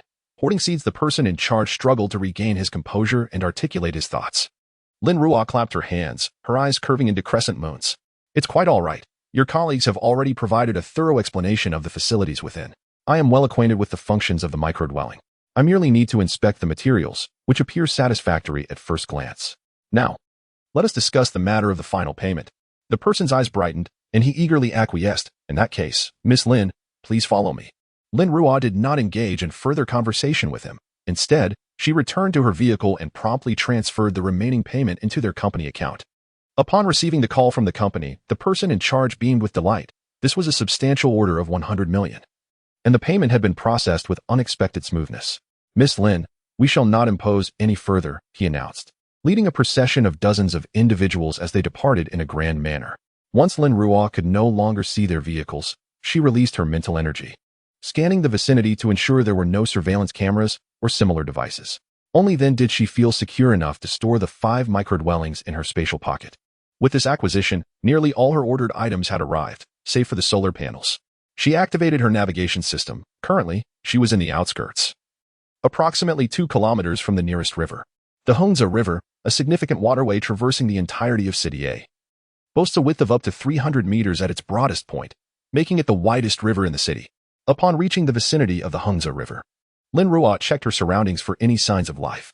Once assured of her solitude, she dipped her hand into the water, which swiftly flowed towards her. As a water elementalist, manipulating the currents came effortlessly to her. Within mere minutes, she had filled the large freshwater pond she had previously prepared.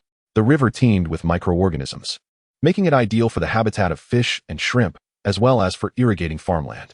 As for the other lake designated for cultivating seafood, it remained empty. Being an inland city, City A lacked access to the sea. Thus, obtaining seawater would necessitate a journey to City C. Returning to her residential complex, night had fallen. Having indulged at lunchtime, Lin Ruo was not particularly hungry, so she casually sought a nearby bun shop on the ground floor. This establishment differed significantly from the previous one. Their buns were notably larger, each the size of 2 adult fists filled with savory meat. With the first bite, the rich sauce enveloped her senses, tantalizing her taste buds. Despite her lack of hunger, Lin Ruo consumed 5 of the large buns before pausing, gently patting her now full belly. She raised her hand to beckon the shop owner. "Sir, I would like to order 500 buns to go." "Certainly," the owner replied, wiping the sweat from his brow with a towel draped around his neck, his voice booming with enthusiasm. While seated at the table, sipping her beverage and perusing current events on her phone, Lin Ruo paid particular attention to reports of recent natural disasters. Having finished the news, and with her buns still not ready, Lin Ruo allowed her thoughts to wander, reflecting on her past experiences with her team. Both Lin Ruo and Long Qi hailed from City A, while Li Ku and Fong Ling were from City D. In her previous life, Lin Ruo encountered them while on a mission, They had been en route to City B when misfortune struck, and she had come to their aid. In order to receive Lin Ruo's protection, they abandoned their original plan to head to Base B and chose instead to settle at Base A. Scorching, who had previously been a researcher at Base B, was expelled due to her intention to conduct human experiments, prompting her to flee to Base A, accompanied by Jiang Haochen, who later became the head of Base A. Currently, the only team member Lin Ruo can engage with at Base A is Lu Qi. She shakes her head in regret, lamenting that she cannot resolve her other foes at this moment. Lost in thought, Lin Ruo's steamed buns are now ready. She settles the bill with the proprietor and carries home the freshly made 500 meat buns. Upon returning home, she hastily indulges in a bath before lying on her bed to contemplate her forthcoming plans. With approximately 10 days remaining until the apocalypse, she still needs to travel to City C as matters concerning Xinyu await her attention, and her weaponry remains unresolved.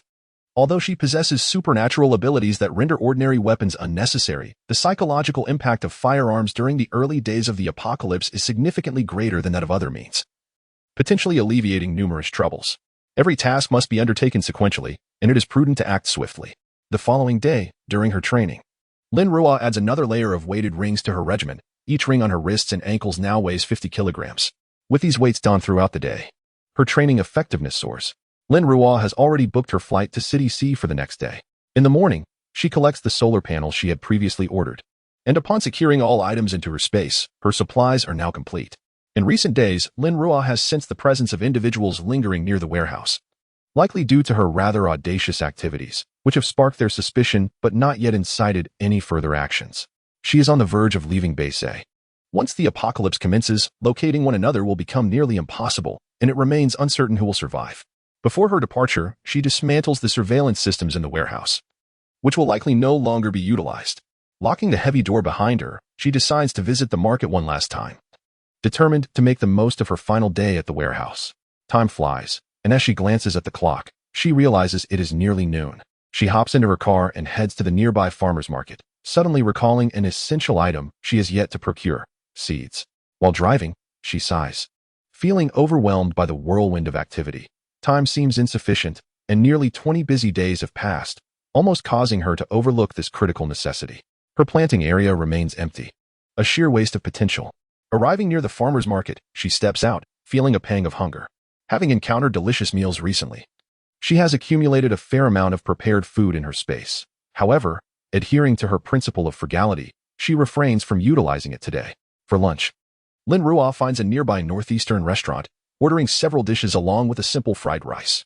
The food is delectable, and the portion size is generous, to her delight. The box of fried rice for 10 yuan even contains whole shrimp, a testament to the restaurant's integrity.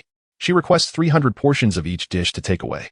While the shopkeeper busied himself with preparing fried rice, Lin Ruo ventured to a nearby supermarket, acquiring a substantial array of items.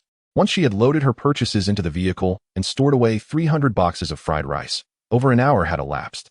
The agricultural market remained bustling with activity, filled with numerous stalls, although there were few selling seeds. With a clear objective in mind, Lin Ruo headed directly to the seed shop, purchasing 1 ton each of rice, wheat, corn, sweet potatoes, chili peppers, soybeans, sesame, red beans, various vegetables, and an assortment of fruits, along with 300 fruit trees. Many of these crops could yield seeds, thus necessitating a modest quantity of purchases. She also deliberately acquired a variety of herbal seeds. Though she was not well versed in traditional Chinese medicine, she had previously downloaded a plethora of literature on the subject, affording her ample time for study and research.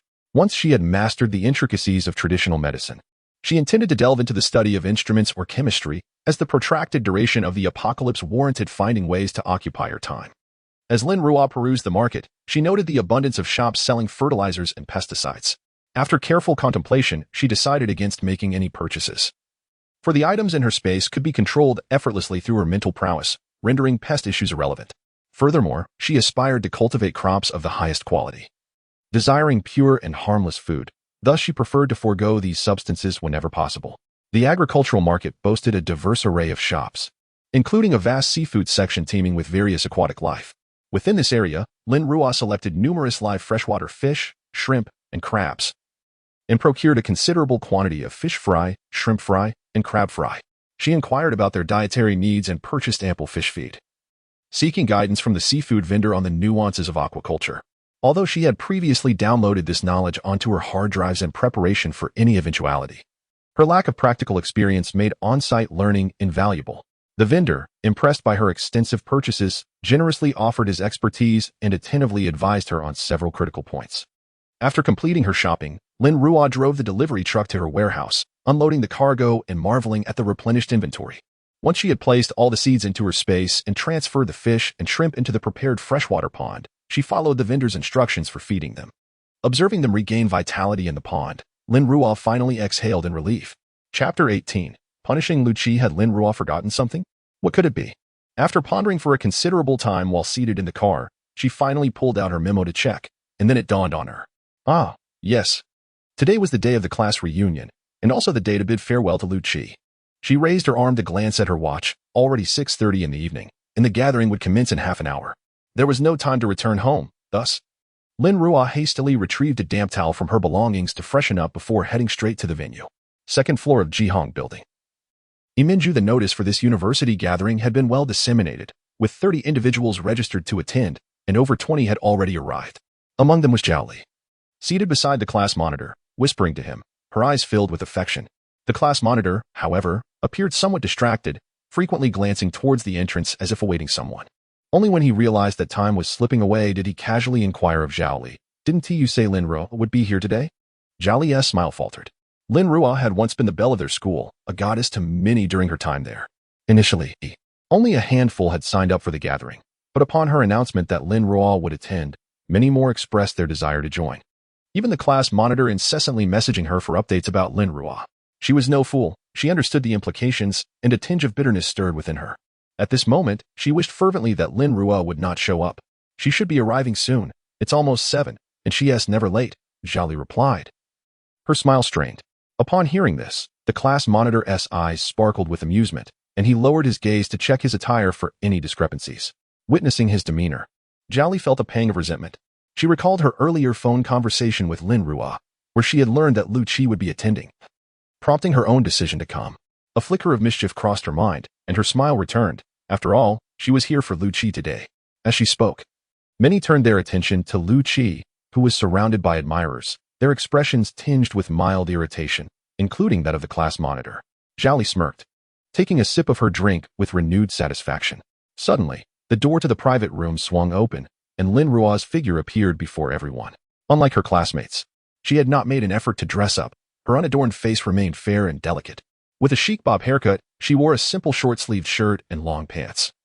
Her expression neutral and an air of aloofness surrounding her, exuding an aura of cool confidence that was even more captivating than her once frail and charming demeanor during university. Lin Ruo has arrived. Come, take a seat. As soon as she entered, the crowd beckoned her to sit, and the class monitor, harboring his own intentions, had conveniently saved a spot for her right beside him. Lin Ruo was indifferent to where she sat, ever since entering the restaurant. Lu Qi had already fallen within her realm of influence, and he could not escape her presence. As Zhao Li watched Lin Ruo approach, her teeth almost ground down with frustration. How could she act so casually? She had clearly hinted to Lin Ruo about her feelings for the class monitor. This was undoubtedly intentional. Since Lin Ruo's appearance, all the gentlemen present could not help but follow her with their gazes. Previously, they had not perceived her charm to be so captivating, but now they suddenly recognized a uniquely alluring aura surrounding her. As Lin Ruo gracefully took her seat amidst the collective attention, her eyes swept across the room before finally resting on Lu Qi, wearing an expression that was both enigmatic and teasing. Upon witnessing this, Zhao Li immediately chimed in with a smile, proclaiming, "See, I told you. Lin Ruo must have come here for Lu Qi." Lin Ruo turned her gaze towards Zhao Li, sensing the malicious undertone in her words. But such subtle insinuations hardly warranted her concern. She chose to remain silent, neither affirming nor denying the implication, even as some classmates eagerly anticipated the unfolding drama.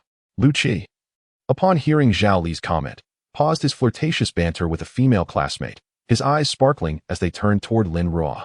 Was it possible that she held an interest in him? During their senior year, he had also contemplated pursuing her, but his girlfriend had resolutely refused to part ways, delaying his advances. Recently, he had heard whispers of Lin Ruo's parents' demise, along with the inheritance they had left her. This only served to pique his interest further. The class monitor's expression darkened, casting a fierce glare at Zhao Li, who averted her gaze, feigning innocence. Lu Qi, believing himself to be quite dashing, rose to approach Lin Ruo, intending to greet her. However, Lin Ruo's eyes gleamed coldly. The sight of him became increasingly repugnant, and she feared that lingering any longer would spoil her appetite for dinner. With a subtle flicker of her fingers, a blue light shimmered momentarily. Halfway to Lin Ruo, Lucci suddenly experienced a sharp pain in his leg, causing him to falter. "Ah, that hurts," he cried, collapsing to the ground. Yet before he could assess the source of his discomfort, an intense pressure gripped his chest, followed by a piercing agony. His complexion turned ashen, sweat beaded upon his brow, and he gasped for breath, clutching his chest before collapsing, his eyes rolling back as he lost consciousness. "Ah, Lucci, what's wrong?" The classmates around them were thrown into a panic. What was happening? They hadn't even had a drink yet. Why had Lucci fainted? Look at his leg. A vigilant classmate noticed that one of Lucci's pant legs appeared empty, distinctly different from the other. Another male student curiously stepped forward to lift Lucci's pant leg, revealing that his entire leg had withered away. "Ah, call an ambulance." Lin Ruo chuckled lightly, rising to depart, but was swiftly restrained by Zhao Li, who grasped her wrist. "Lin Ruo, Lucci is in some sort of trouble. Don't you care? Aren't you going to see what is happening?" Lin Ruo turned to her with a smile, her fingers subtly twitching. "Ah." Zhao Li suddenly felt a sharp pain in her hand. She recoiled to discover an unknown cut on her palm, blood beginning to seep out. "What are you doing?" Zhao Li looked at her with a mix of suspicion and fear. Lin Ruo raised her hands innocently. "I haven't done anything. My hands are empty. Don't try to frame me." "You. I didn't." Zhao Li glanced around at the classmates who were now watching, their disdain glaringly evident. Especially the monitor's disappointed gaze, which left her seething in silent rage, her face flushed with indignation. Lin Ruo stood there, raising an eyebrow at her. "Isn't it rather disgusting? Who wouldn't feel that way?" Moments later, the ambulance arrived with a wail, and after a preliminary examination, the doctor determined that it was likely a blockage in the cardiac vessels, possibly necessitating surgery. Soon, Lucci was taken away. The gravity of the situation left everyone too somber to continue their meal, and they dispersed. As the class monitor, the organizer of this gathering, had to accompany them to the hospital, he insisted on adding Lin Ruo on WeChat before departing. Noticing Zhao Li's face turning an ominous shade of green, Lin Ruo smiled faintly and complied. On her way home, though slightly hungry from not having eaten, Lin Ruo was in high spirits. She had drained every last molecule of moisture from Lucci's legs, and given contemporary medical standards, there was a high probability that amputation would be necessary. She had obstructed 3 of his cardiac vessels. Even with modern advancements allowing for open-heart bypass surgery, the impending apocalypse loomed, and he would barely survive the initial surgical risks, let alone the recovery phase. Contemplating the grim reality of a world consumed by cannibalism, where he would be left to drag along a broken body in a desperate struggle for survival, filled her with a sense of satisfaction. Was it not jealousy over her superior abilities? Was it not said that her spatial powers paled in comparison to the fire-based abilities? Did they not believe she always held an upper hand? Without a healthy body, he would be incapable of awakening his powers. And she was eager to see what pride he could still cling to with a body inferior even to that of an ordinary person. She hoped he would continue to live in pride. The light in Lin Ruo's eyes flickered, and she finally exhaled deeply. She could harbor no hatred for those ordinary individuals in base A. After all, the world had grown cold. While she served as the leader of the ability team to protect them, they likely remained oblivious to their own transgressions. And she could convince herself that their abandonment was justifiable. The betrayal of Fong Ling and her 2 companions was the greatest wound inflicted upon her.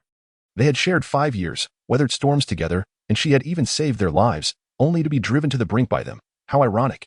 If she was to harbor hatred, then retribution must follow. Lucci was merely the first. Fong Ling, Li Ku, Zhou Qing, and the base leader Jiang Haochen would not escape her reckoning, even if they were not present in that moment. She firmly believed that she and they would meet again at base B. Chapter 19. Journey to City C. Upon returning home, if Lin Ruo was truly famished, her first act would be to simmer braised pork in the pot and prepare rice. Only then would she commence her cleaning routine, followed by practice in the living room, honing her boxing and knife techniques. While practicing with the knife, she would affix weighted bands to the blade and don a 50-kilogram weight ring around her wrist, imbuing her movements with a sense of gravity. Dripping with perspiration, Lin Ruo became immersed in the profound intricacies of her martial arts. Each iteration of her training brought forth unique insights, an intoxicating sensation that led her deeper into her craft. 2 hours swiftly elapsed, and before she knew it, the clock read past 9 in the evening. The savory aroma of the meat wafted through the air, and her stomach rumbled in response. She decided to take a refreshing shower. Emerging from the bathroom, revitalized, she found the braised pork perfectly cooked and the rice kept warm in the rice cooker. Without hesitation, she embraced the pot and began to feast. The pork was tender and succulent, melting in her mouth, rich yet not greasy. Perfectly complemented by the rice that was cooked to an ideal texture. She devoured nearly half of it, with the remaining portion of braised pork.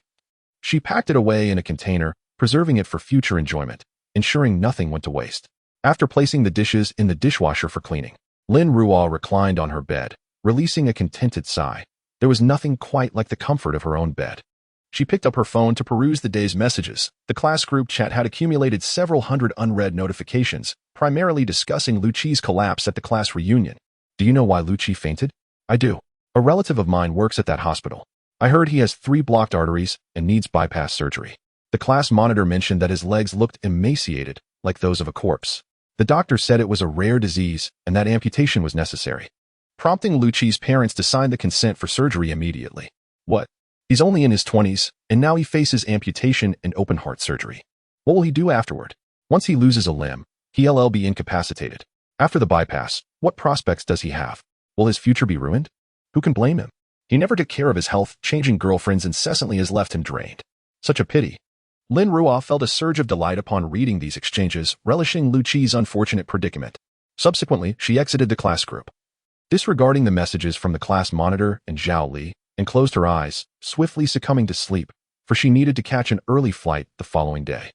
The next morning, as she prepared to leave, Lin Ruo surveyed her surroundings. This was the home where she had lived with her parents for over 20 years. After a moment of contemplation, she resolved to store away some cherished mementos, items steeped in memories that she could not leave behind. She retained only essential furniture and bedding, while all appliances were stowed away, knowing that even if Grandma Wu were to visit in the future, there would be no electricity to power them. The space was limitless. Anything she wished to store could be effortlessly placed within. After tidying up, Lin Ruo was left with only a single backpack. Ultimately, she retrieved a door she had purchased earlier from her space, replacing her home's entrance with a fortified door and a secure lock. The commotion attracted the attention of curious neighbors, some of whom paused to observe. Little Ruo can even install a door. She truly is multi-talented, remarked the cheerful elder across the hall. As Lin Ruo worked, she chuckled and replied, I had no choice. A few days ago, I received a call from the police, informing me that my uncle's family is currently struggling with their mental health and advised me to be cautious.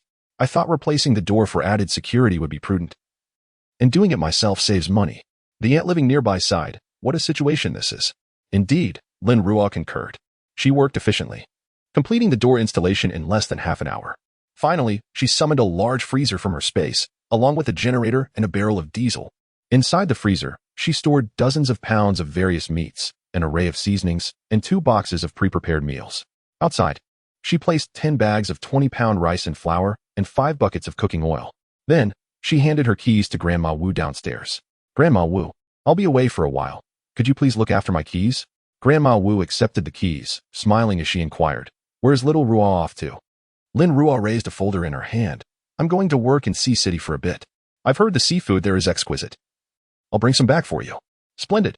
Just remember to take care of yourself while you work, Grandma Wu responded, assuming Lin Ruo was merely seeking a change of scenery. Thank you, and please take care of your health as well. As Lin Ruo descended the stairs, she turned back. Grandma Wu, I've heard the weather hasn't been great lately. I noticed your windows are quite old. You should have Uncle Wu come back to replace them. If the windows leak, what will happen if Lulu gets sick? Besides, it's been a while since Uncle Wu and Lulu have seen each other. She must miss her father dearly. Grandma Wu paused, glancing at her somewhat dilapidated iron windows. After a moment of contemplation, she acknowledged Lin Ruo's reasoning. If I were to disappear one day, what would happen to my Lulu? All right, I'll ask Lulu's father to return, she finally decided. Lin Ruo nodded in reassurance and descended with her backpack. At a city's airport, the terminal buzzed with activity, throngs of hurried travelers bustling about, each absorbed in the chaos of daily life. Seated in the waiting area, Lin Ruo occupied herself with a game on her phone, her fingers dancing swiftly across the screen, causing her opponent to retreat repeatedly. Victory, she exclaimed just as the boarding call for her flight echoed through the terminal. She promptly stowed her phone in her pocket, shouldered her backpack, and made her way to Gate 1. On the plane, Lin Ruo found her seat by the window. As she turned to gaze outside, the aircraft had yet to take off, and she could see another plane nearby with passengers boarding. The wind tousled the clothing of those outside, sweeping across the ground and drifting into the distance. The airplane swiftly commenced its takeoff, and Lin Ruo, feeling rather bored, retrieved her phone to connect to the in-flight Wi-Fi and began playing games. Her eyes wandered unconsciously towards the surrounding passengers. Suddenly, her brow furrowed slightly. A man seated 2 rows away appeared to be acting unusually. He seemed restless, his face fluctuating between frowns and panic. A thief? Lin Ruo averted her gaze, refocusing on the characters on her screen, having no intention of intervening. Such occurrences were rampant on airplanes and trains, often involving organized groups. It was too troublesome. As long as he did not provoke her, she was disinclined to involve herself. Several minutes later, the airplane ascended to cruising altitude, and a flight attendant approached to inquire if anyone desired a beverage. Lin Ruo, having been engrossed in her game during the wait, realized she had neglected to visit the restroom. She stood up and made her way to the lavatory. However, upon reaching the door, she discovered it was occupied and decided to wait outside. Due to her body being enhanced through 5 levels of extraordinary abilities, her hearing was remarkably acute. Even through the soundproof door, she discerned hushed voices within, 2 men conversing. "Quick, get the gun out." "Understood, understood. Stop hurrying me. Lower your voice, you fool." Lin Ruo blinked in surprise. Was her luck truly that extraordinary? To be reborn and encounter a hijacking on a plane? Nonchalantly, she returned to her seat, casually flipping her phone in her hand. After a brief moment, she sighed. She had numerous matters to attend to in City C, and these individuals certainly knew how to choose their timing. She glanced up, inadvertently scanning the airplane's high-definition cameras. It was impossible to subdue them overtly. She might even have to provide a statement upon disembarkation, explaining her involvement in a scuffle. What a waste of time. To resolve this predicament, she needed to act stealthily, avoiding attracting the attention of others. Her gaze remained fixed on the direction of the airplane lavatory, and soon enough, she saw the 2 men emerge. Observing her surroundings, she noticed 4 individuals exchanging glances with them. Ascertaining their numbers made the situation manageable. Acting as if nothing were amiss, she entered the lavatory. Upon returning to her seat, she began to channel her abilities, the blue light in her eyes flickering momentarily. The water molecules within the bodies of those men were swiftly obstructed in the main blood vessel of their brainstem, forming a small membrane of water. In a mere second, the men slumped softly in their seats, unconscious. Lin Ruo had no intention of causing fatalities. She quickly retracted her powers, and the membrane of water vanished from their blood vessels. Their breathing returned, yet they remained in a state of unconsciousness. Seeing this, Lin Ruo smirked, picking up her phone to continue playing her game, showing no signs of the significant ordeal she had just resolved. City A was not far from City C. A flight took only about 2 hours. As the passengers queued to disembark, the 4 individuals remained motionless. Lin Ruo cast a fleeting glance before averting her gaze and exited the plane. Initially, the flight attendant presumed the 4 were simply asleep and approached to rouse them. When they failed to awaken, panic ensued as she called for assistance. To their shock, when the rescue team arrived, they discovered firearms on the men. These individuals had intended to hijack the plane. Where had their guns come from? How had they passed through security? And why had they suddenly lost consciousness? Upon examination, it was ascertained that they merely fainted due to a brief lack of oxygen to the brain. Numerous passengers experienced motion sickness, with severe cases leading to fainting. Could it be that these 4 individuals, having gone to great lengths to hijack the aircraft, succumbed to motion sickness? This notion seems utterly absurd. The police remain incredulous. Under the influence of medication, the individuals swiftly regained consciousness. However, what awaited them was the relentless interrogation of the authorities and the cold confines of a prison cell. Lin Ruo cared little for the subsequent turmoil these individuals might cause, as long as they did not obstruct her in any way. Chapter 20. News of my legs. Where are my legs? Lu Qi lay on the hospital bed, his pallid complexion resembling that of a ghost, utterly unable to accept the grim reality uttered by his mother. How could this be? It's impossible. Just last night, he had attended a class reunion, basking in the admiration and envy of his peers. Yet, in the span of a single night, he awoke to the harrowing news that his legs were gone. The excruciating pain radiating from his lower body and abdomen forced him to confront the dreadful truth. His legs were indeed lost. He had just undergone thoracotomy, and now his life was irrevocably altered. He would be rendered a mere shadow of his former self. His pride, his dignity, would be trampled underfoot. He would not allow it. It must be those incompetent doctors. Surely, they had misdiagnosed him. Mother, I will sue them. How dare they amputate my legs? How dare they? Lu Qi's face was streaked with tears, his gaze devoid of focus as he looked at his mother. Lu Mu wept uncontrollably, never imagining that her once proud son would suffer such a bizarre affliction. Yet, illness demands treatment, leaving no alternative. Chi, please don't despair. We can use prosthetics. It will be all right. Your father and I will always be by your side. You needn't worry. No. Lu Qi's eyes finally sharpened, filled with hatred as he glared at his mother. He struggled to sit up, oblivious to the pain coursing through him. I don't want prosthetics. I want my legs. My legs. Before he could finish his lament, he succumbed to unconsciousness, the violent movement reopening his surgical wound. Doctor! Doctor! Lu Mu frantically called for assistance. Chaos erupting in the room. Meanwhile, Lin Ruo was blissfully unaware of Lu Qi's turmoil as she set foot on the soil of City C, taking a deep breath.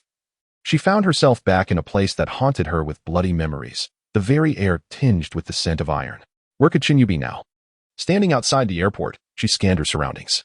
Having previously undertaken missions here, she was somewhat familiar with the locale, yet she knew she had to investigate methodically. According to online guides, she sought out an agency, inquiring about the two dominant gangs in City C, the Qinglin Gang and the Qinglong Association. Zhongyi Street fell under the jurisdiction of the Qinglin Gang, where, provided one had sufficient funds, it was possible to rent a place without an ID, albeit at a premium price. To facilitate her operations, Lin Ruo decided to rent a spacious villa on Zhongyi Street, complete with a vast courtyard and tall walls, making it difficult for outsiders to peer inside. However, the rental cost was exorbitant, 50,000 a month. Without hesitation, she secured the villa for a month, using the time while the agency prepared the contract to engage in conversation. The existence of gangs had become a normalized aspect of life in City C, and some agents who had been in the field for a while possessed insider information, albeit at a price. Lin Ruo spent 200,000 to pry some recent news from a middle-aged agent regarding the Qinglin Gang, yet there was no sign of Qin Yu among the tidings. Lin Ruo hesitated to speak Qin Yu's name, fearing it might alert the enemy. With no other option, she sought out additional information.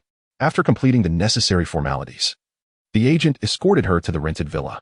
Once the agent departed, she carefully examined the property. The villa was immaculate, clearly maintained by someone on a regular basis. Its vintage chandeliers and medieval-style decor justified the price she had paid. After ensuring there were no hidden cameras, she settled down, retrieved her computer, and, following the agent's instructions, accessed the dark web to anonymously post a bounty, offering $1 million for the capture of a hacker, specifying only top-tier hackers would suffice. Perhaps the generous reward was too enticing, for within 2 hours, a premier hacker accepted the job and reached out to Lin Ruo. Hey boss, what do you need to investigate? B, I need to find a person named Qin Yu. I want to know his current whereabouts. Hey, okay, give me half an hour. As Lin Ruo read the response on her phone, she marveled at the hacker's efficiency. Finding someone in just half an hour seemed an incredible feat before the apocalypse.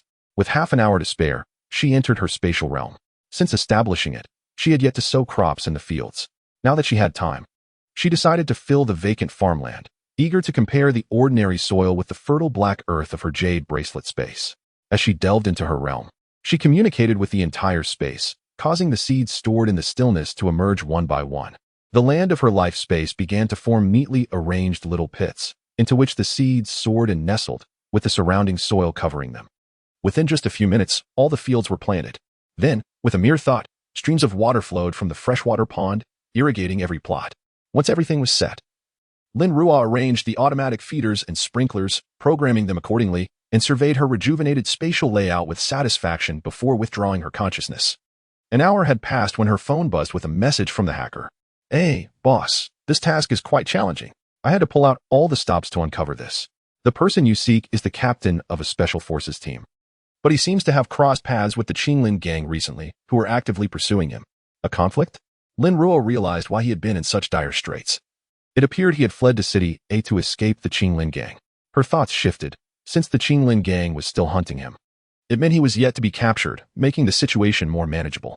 If she could help him navigate this crisis, his skills would surely allow him to thrive in the apocalypse.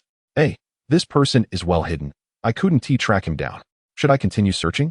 B, no need. She refrained from further inquiries about Qin Yu's location. As long as he had not fallen into the hands of the Qinglin Gang, he was safe. A plan began to take shape in Lin Ruo's mind. As she initiated her actions, the Qinglin Gang's attention would shift, providing Qin Yu with the perfect opportunity to escape. B, can you identify which businesses are under the Qinglin Gang's ownership? A, this information can be obtained, but it requires an additional fee. You truly received exceptional value in the previous transaction. B, money is a trivial matter. Without hesitation, Lin Ruo transferred 2 million to the other party's account. Upon receiving the funds, their demeanor towards her changed significantly. Hey, the boss is generous, just watch me. Following the hacker's investigation, Lin Ruo acquired a list of industries associated with the Qinglin Gang. The list included several establishments, 5 bars, a casino, for hotels, a car dealership, 3 large supermarkets, 2 hospitals, and even the residences of various key figures. As she perused the names of these enterprises, a subtle smile graced Lin Ruo's lips. Her space had ample room, and she thought it prudent to offer her services to safeguard these assets. When renting her apartment, Lin Ruo had adopted a disguise, navigating Sea City under this new identity. With her backpack in tow, she indulged in a delightful array of street food: milk tea, ice cream, grilled skewers, teppanyaki, stinky tofu, and fried sausages, all delivered to her little courtyard. Since the courtyard was not registered under her real name, even if discovered, she could simply shed her disguise and make a swift exit. Upon returning to her rental in the evening, Lin Ruo practiced her abilities for a while before washing up and retiring for the night. At around 2 or 3 in the morning, she suddenly opened her eyes. Clad in black athletic wear, Lin Ruo felt her mental energy surge as blue light flickered in her hands. Water molecules around her began to mobilize, slowly forming a translucent membrane of water. Beneath the moonlight, Lin Ruo's figure swiftly vanished, activating her invisibility technique once more. In her previous life, this skill had allowed her to ambush many mutated beasts, but now it served primarily to evade surveillance. With her cloak of invisibility, Lin Ruo no longer feared being discovered.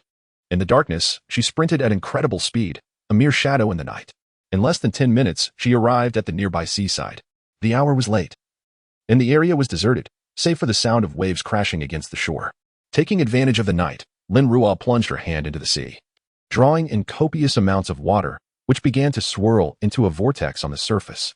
After half an hour, she withdrew her hand, satisfied. Her reservoir was finally full. Now, she could stockpile seafood and arrange for delivery directly to her little courtyard.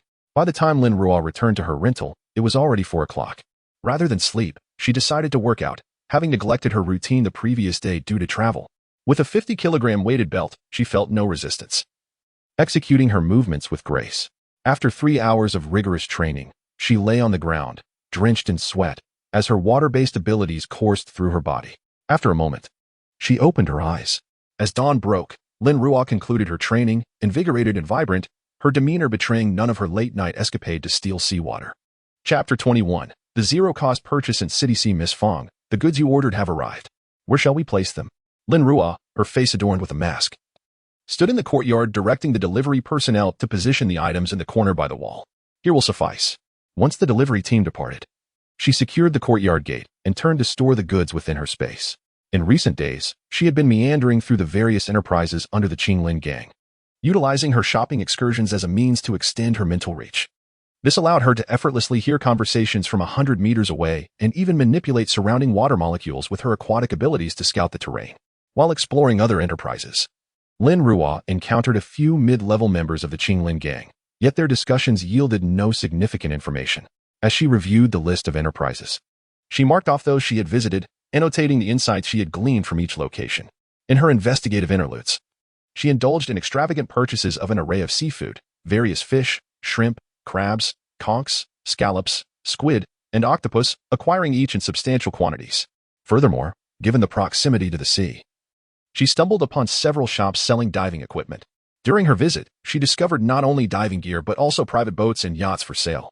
After considerable contemplation, she procured 2 fishing boats, each priced at 150,000, featuring ample storage at the stern, allowing her to bring her dog along when needed.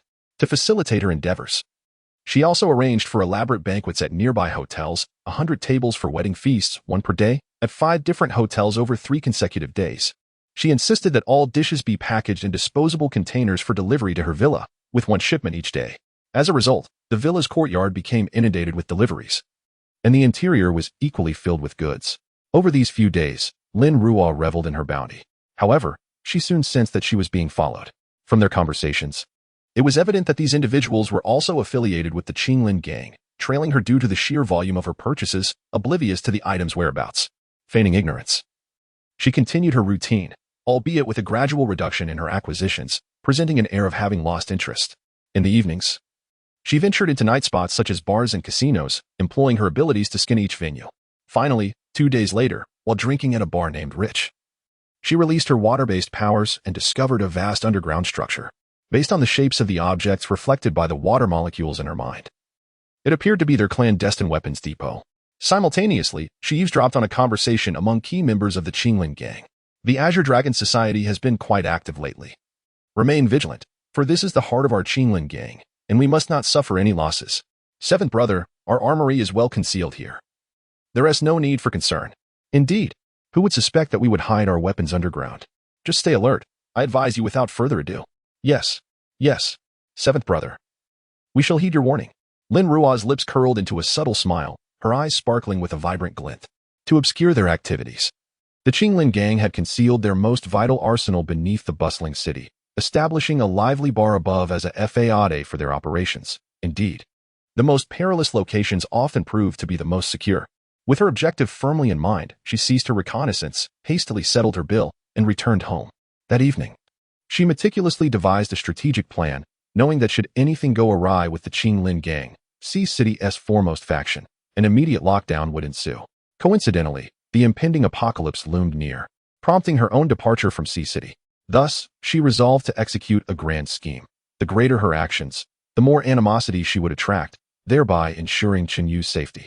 The following day, Lin Ruo ventured out once more, this time to procure an array of snacks, eschewing delivery services in favor of carrying them home herself. She savored her purchases as she ambled through the day, which passed swiftly. That night, adorned in heavy makeup, she stepped out of her villa, her assigned follower trailing closely behind. Lin Ruo led him into a secluded alley, where she plunged a dagger into the throats of both individuals, blood gushing forth. Utilizing her water manipulation abilities, she effortlessly erased the traces of blood from her body and the ground, disposing of the corpses seamlessly into her spatial realm. Upon arriving at the bar, Lin Ruo discovered it already bustling with patrons. Groups of men and women mingled, while several provocatively dressed women, heavily made up, leaned against the walls, smoking. Occasionally, a man would approach, engaging in brief flirtations before leading a woman away. Inside the bar, the dazzling lights, pulsating music, and mingling scents of various perfumes caused Lin Ruo, with her heightened senses, to furrow her brow slightly. She chose a random seat and ordered a drink from the bartender, who flashed a charming smile and skillfully crafted her beverage, presenting it before her in no time. Lin Ruo offered a slight smirk in response, holding the glass without taking a sip, her gaze shifting toward the dance floor. Countless men and women swayed rhythmically to the music, lost in the moment. Her heavily made-up visage, devoid of its usual icy demeanor, exuded a captivating allure, drawing the attention of many upon her entrance. Within moments, 3 men approached to strike up conversations, but she shook her head in refusal, feigning annoyance as she furrowed her brow and headed towards the restroom. Inside, several women stood before the mirrors, freshening their makeup. Lin Ruo slipped into a stall, closing the door behind her, her eyes flashing with a blue light. The surrounding water molecules silently converged around her, enveloping her form in a transparent membrane of water, rendering her invisible. She deftly removed her high heels and leapt over the stall door without making a sound. The women remained blissfully unaware, engaged in light-hearted banter about which men were the most handsome. Exiting the restroom, she followed the direction from which she had overheard conversations. As she progressed, the crowd thinned, replaced by members of the Qinglin gang. Lin Ruo's eyes glimmered with blue light as she maximized her abilities, closing her eyes to attune herself to the surrounding water molecules, allowing her mind to vividly map out the entire layout of the bar. As she opened her eyes once more, she was acutely aware of the precise location of the underground armory and swiftly made her way in that direction, encountering no obstacles along the path. At the entrance of the armory, Lin Ruo spotted 2 guards clad in black, standing vigil with live firearms, one positioned on each side of the door. A hint of disdain crossed her brow as she recalled the tragic fate of City C in her past life. She would show no mercy to the minions of the Qinglin gang, for they were all executioners.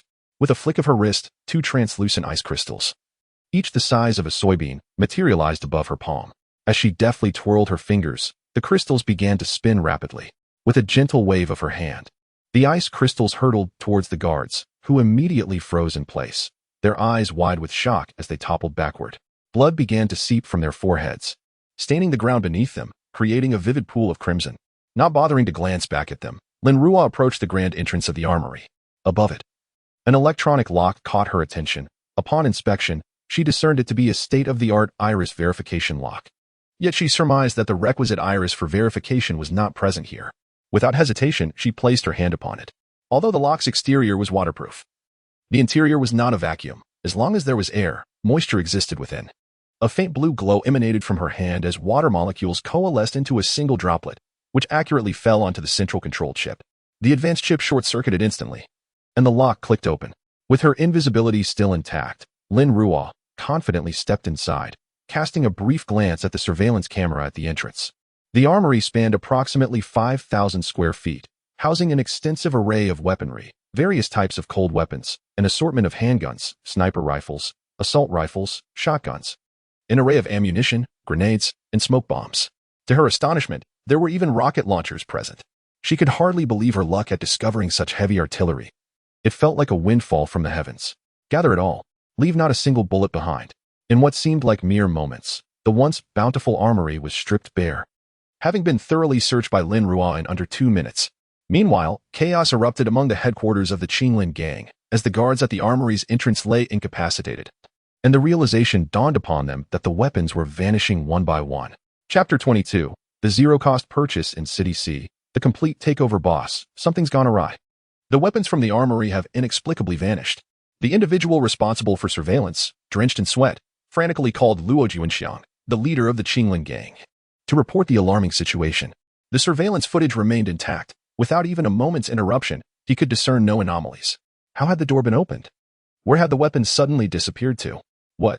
By the time the Qinglin gang members arrived, Lin Ruo had already exited the armory, with her arms crossed.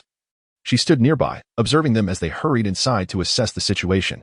A sly smile crept upon her lips, with the absence of these weapons. Who would wield power at the Sea City base? She strode away nonchalantly, right under their noses. Amidst the chaos of the Qinglin gang, she relied on the mental map etched in her mind to venture into the bar's warehouse. As the doors swung open, the rich scent of alcohol assaulted her senses. The warehouse was shrouded in darkness, yet Lin Ruo perceived everything with remarkable clarity. Rows upon rows of beverages were meticulously stacked: beer, red wine, white wine, spirits. Various barrels and entire cases of assorted drinks filled the expansive 300-square-meter space. Without hesitation, Lin Ruo placed her hands upon the bottles, seamlessly drawing them into her spatial storage, leaving not a single bottle behind, thorough enough to evoke tears from any mouse that might stumble upon the scene. Satisfied, she dusted off her hands, despite her aversion to alcohol. These were rare commodities that could be exchanged for other valuable items in the future. Time was of the essence. After scanning the warehouse once more to ensure nothing was overlooked, she swiftly retraced her steps back to the restroom. Finding it empty, she nimbly leaped into a stall, meticulously checking her attire before donning her high heels and removing the layer of moisture that concealed her form. She lingered in the stall for a few moments, listening to the hurried footsteps outside, before gradually pushing the door open to exit. A figure clad in a black uniform approached her, inquiring, "Where have you been?" I merely went to the restroom," Lin Ruo replied, feigning panic and disarray, her demeanor reflecting a sense of urgency. This performance only served to reassure her interrogator, especially since she carried nothing more than a small handbag, which belied any notion of malfeasance. Consequently, she was allowed to pass without further scrutiny. In a flurry of feigned anxiety, Lin Ruo settled her bill and hastily departed. Upon exiting the bar, she immediately hailed a cab, directing the driver to a 4S dealership affiliated with the Qinglin gang. This establishment, designed to showcase vehicles more effectively, boasted windows made of thick, bulletproof tempered glass, allowing a clear view of the cars within. It was the largest 4S dealership in Sea City, sprawling over 3,000 square meters, with an extensive inventory that included dozens of models and even showcased several high-end supercars. As she alighted from the vehicle, the sky was as dark as ink, and only a few streetlights illuminated the surroundings, casting dim shadows. Flickering red lights around the dealership indicated the presence of surveillance cameras. Seizing the opportunity afforded by the shadows, Lin Ruo found a blind spot in the surveillance and enveloped herself in a familiar transparent moisture barrier, rendering her figure invisible. It was the dead of night, and the 4S dealership had long since closed its doors.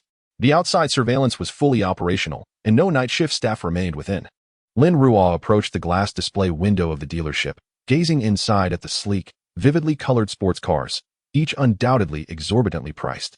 She glanced up at the rotating cameras positioned at various angles. With a flicker of blue light from her fingertips, a layer of frost enveloped the lenses, rendering the images completely obscured. In the next moment, centered around her palm pressed against the glass, the frost rapidly spread outward, a chilling breeze emanating forth as the temperature plummeted drastically. With her 5th-level ability, she could manipulate temperatures below absolute zero, at a frigid -270 degrees Celsius. Even bulletproof glass would shatter.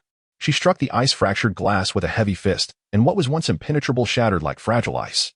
As the glass splintered, the alarm system was triggered, unleashing a deafening wail that pierced the silence of the night. Lin Ruo's lips curled into a smirk as she slightly bent her knees, her movements as graceful as a feline, effortlessly leaping through the shattered glass. Without a moment's pause, she darted between the various vehicles, causing each car she touched to vanish instantaneously. Sedans, SUVs, off-road vehicles, and campers all vanished into her spatial realm. She would not overlook the few top-tier supercars. Although such vehicles held little value in the apocalyptic world, she was eager to collect them merely to inconvenience the Qinglin gang. Half an hour later, Lin Ruo had thoroughly plundered the 4S dealership. With her newly acquired modified off-road vehicle, she brazenly crashed through the dealership's front doors and sped away. Just as she departed, several vehicles rushed towards the scene. It was the Qinglin gang. While most of their elite members were occupied at the bar's weapons cache, the moment the surveillance system malfunctioned, they grew alert and dispatched personnel to investigate. Upon arrival, they were met with the shocking sight of an empty dealership. "Quick, inform the boss. Something is amiss." The leader of the black-clad men shouted to his companions. "This is undoubtedly a premeditated attack. Who possesses such extraordinary capabilities to remove dozens of vehicles without a trace?" Lin Ruo drove to a large shopping center owned by the Qinglin gang. Despite the late hour, numerous customers populated the premises. Upon reaching the vicinity of the supermarket, she found a concealed spot to park and rendered herself invisible as she exited the vehicle. This time, her objective was not the goods displayed on the supermarket shelves, but rather the warehouse. A supermarket of this size must have a stockpile of goods 5 times that of what is displayed to operate effectively. She closed her eyes and summoned the water molecules surrounding her, unleashing her 5th-level water manipulation ability, extending her reach for miles. By communicating with these water molecules, a 3-dimensional blueprint of the entire supermarket rapidly formed in her mind, revealing the location of the warehouse at the rear left side of the supermarket. Lin Ruo swiftly moved in that direction, and within 2 minutes, she found herself standing outside the warehouse door. The warehouse, towering at 10 meters, made Lin Ruo appear diminutive in comparison. It was already deep into the night. The warehouse staff had finished their shifts, leaving the entrance unguarded, save for 3 surveillance cameras. The imposing door was crafted from solid steel, approximately 10 centimeters thick and exceedingly heavy, requiring the combined effort of 2 or 3 adult men to budge. A conventional anti-theft lock dangled from it, lacking any smart technology. A slight smile graced Lin Ruo's lips as her index finger grazed the lock's keyhole. Frost began to creep down her finger, coalescing into the perfect shape of a key within the lock. With a gentle twist of her hand, the lock clicked open. Ever since awakening her water-based powers, she had never encountered a lock she could not open. Not good. Sangge. The warehouse door at Hawaii Supermarket on Hawaii Road has opened automatically. Hurry. Get the nearby brothers over here. She strode inside.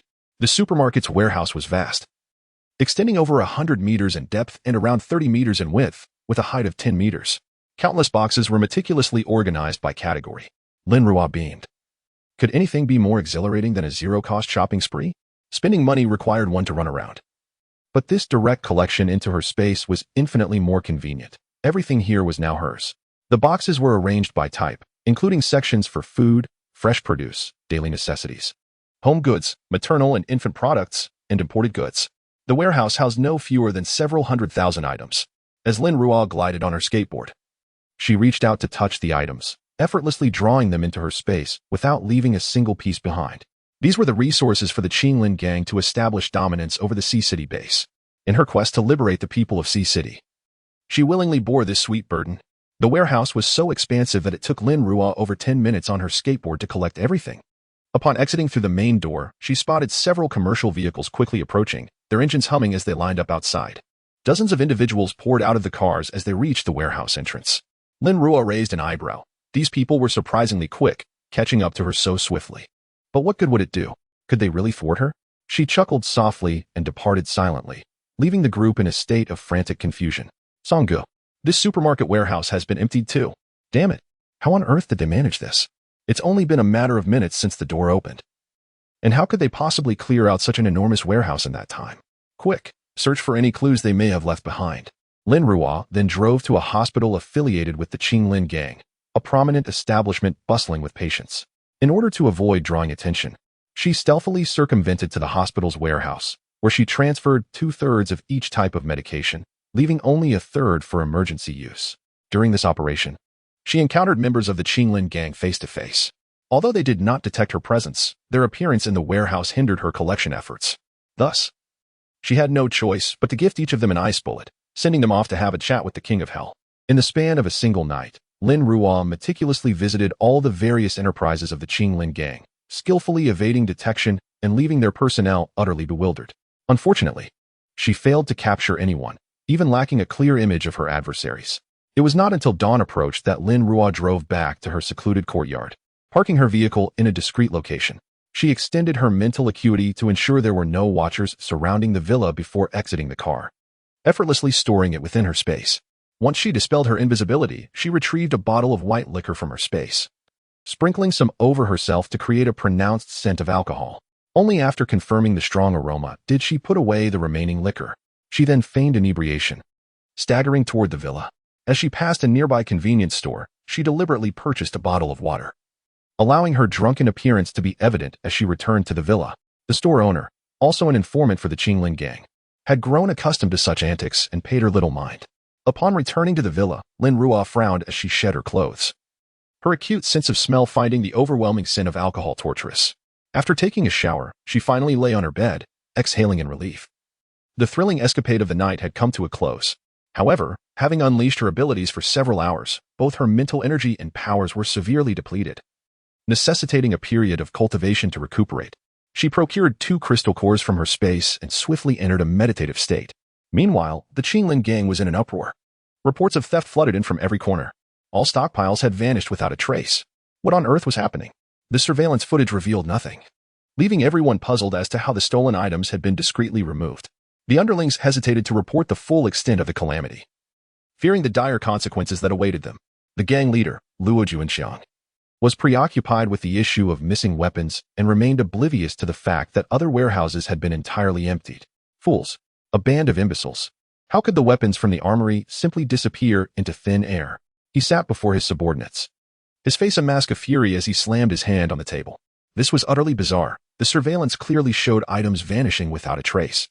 In such a short span, how could those weapons have been transported away? Immediately seal off all transportation routes and conduct rigorous inspections of incoming and outgoing vehicles. I want to know who dares to tread upon sacred ground. Luo Juanxiang's voice was dark and foreboding. Contact international arms organizations and expedite the import of a new batch of weapons. Understood, boss, his subordinates replied, too frightened to draw a breath. Just then, a hurried knocking echoed from outside the door. Luo Juanxiang lifted his gaze, his expression inscrutable as he commanded, enter.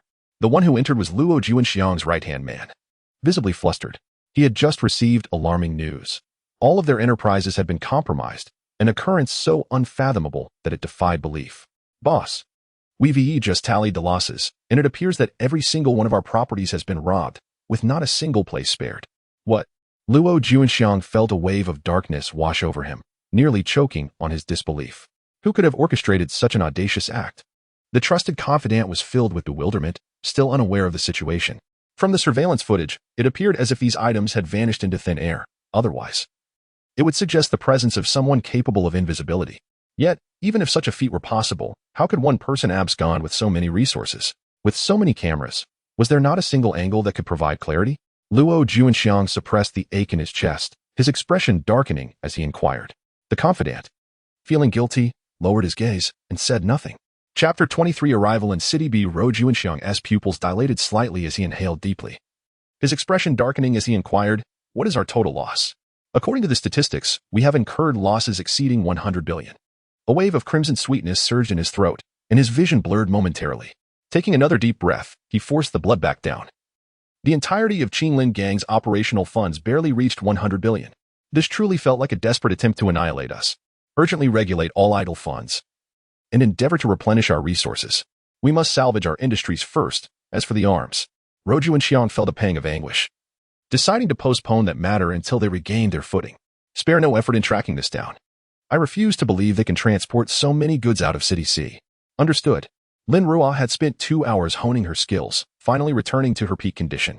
During this period, she had diligently trained, consuming a significant amount of crystal cores. The threshold for upgrading her abilities was finally showing signs of loosening. With continued effort, her water-based powers would soon ascend to level 6. She retrieved a dozen buns from her storage and hurriedly finished her breakfast before purchasing a ticket for a flight to City B scheduled for 9 a.m. With the apocalypse looming in just 2 days, she needed to expedite her journey to City B. After more than half an hour, Lin Ruo confidently hailed a taxi to the airport, where a number of individuals clad in black had gathered. These individuals were particularly vigilant towards groups with bulky luggage. However, they paid no heed to Lin Ruo, a seemingly fragile woman carrying only a backpack.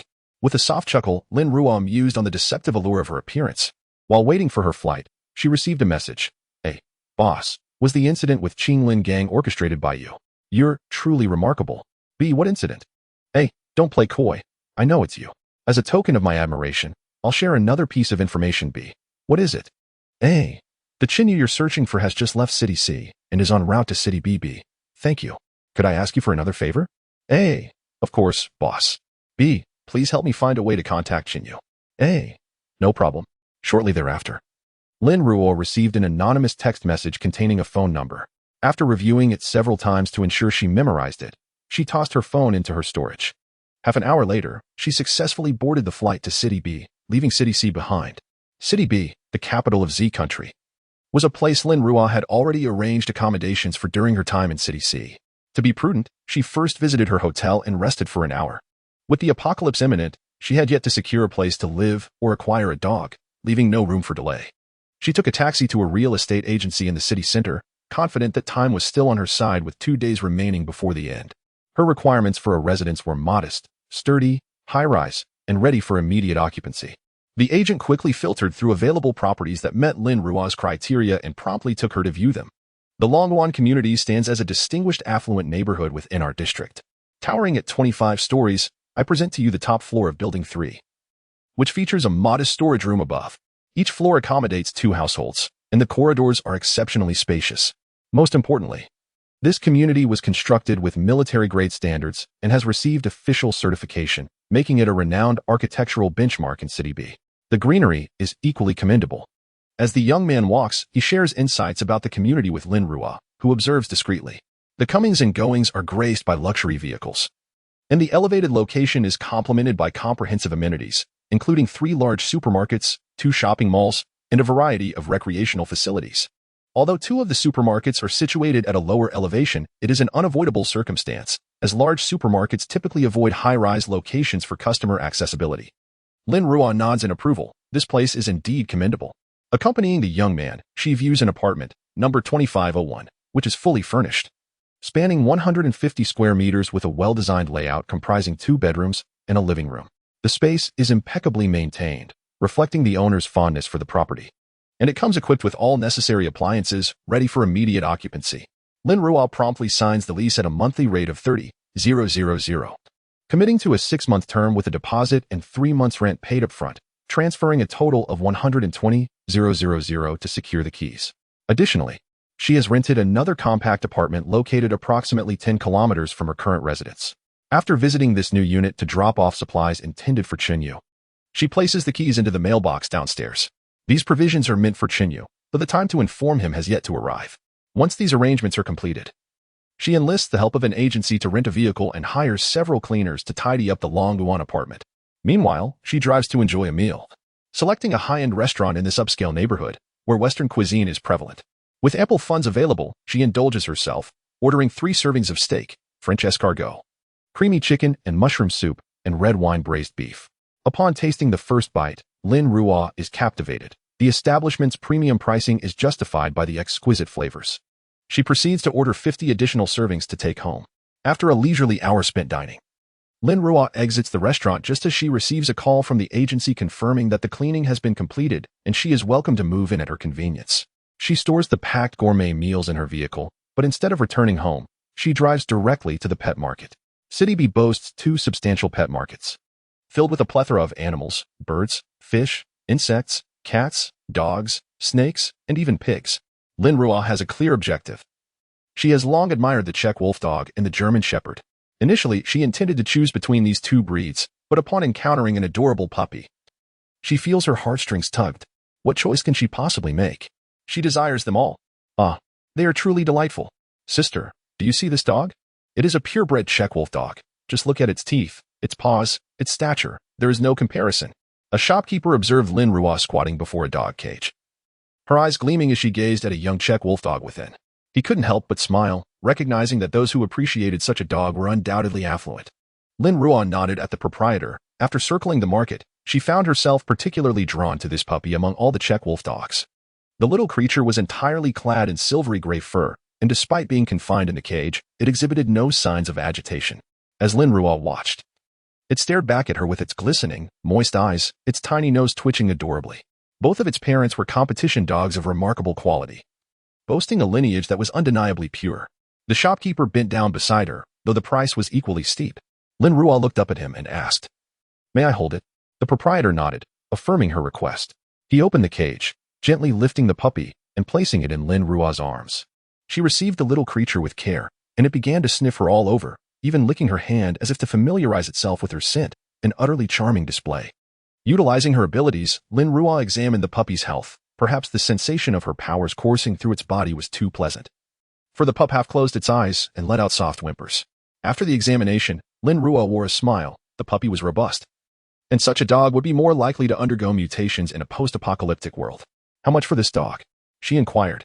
The shopkeeper's grin widened, revealing his teeth. "This dog comes from a pure lineage, 40,000. Lin Ruo did not haggle. Having found such a splendid companion, she felt elated and promptly paid the price.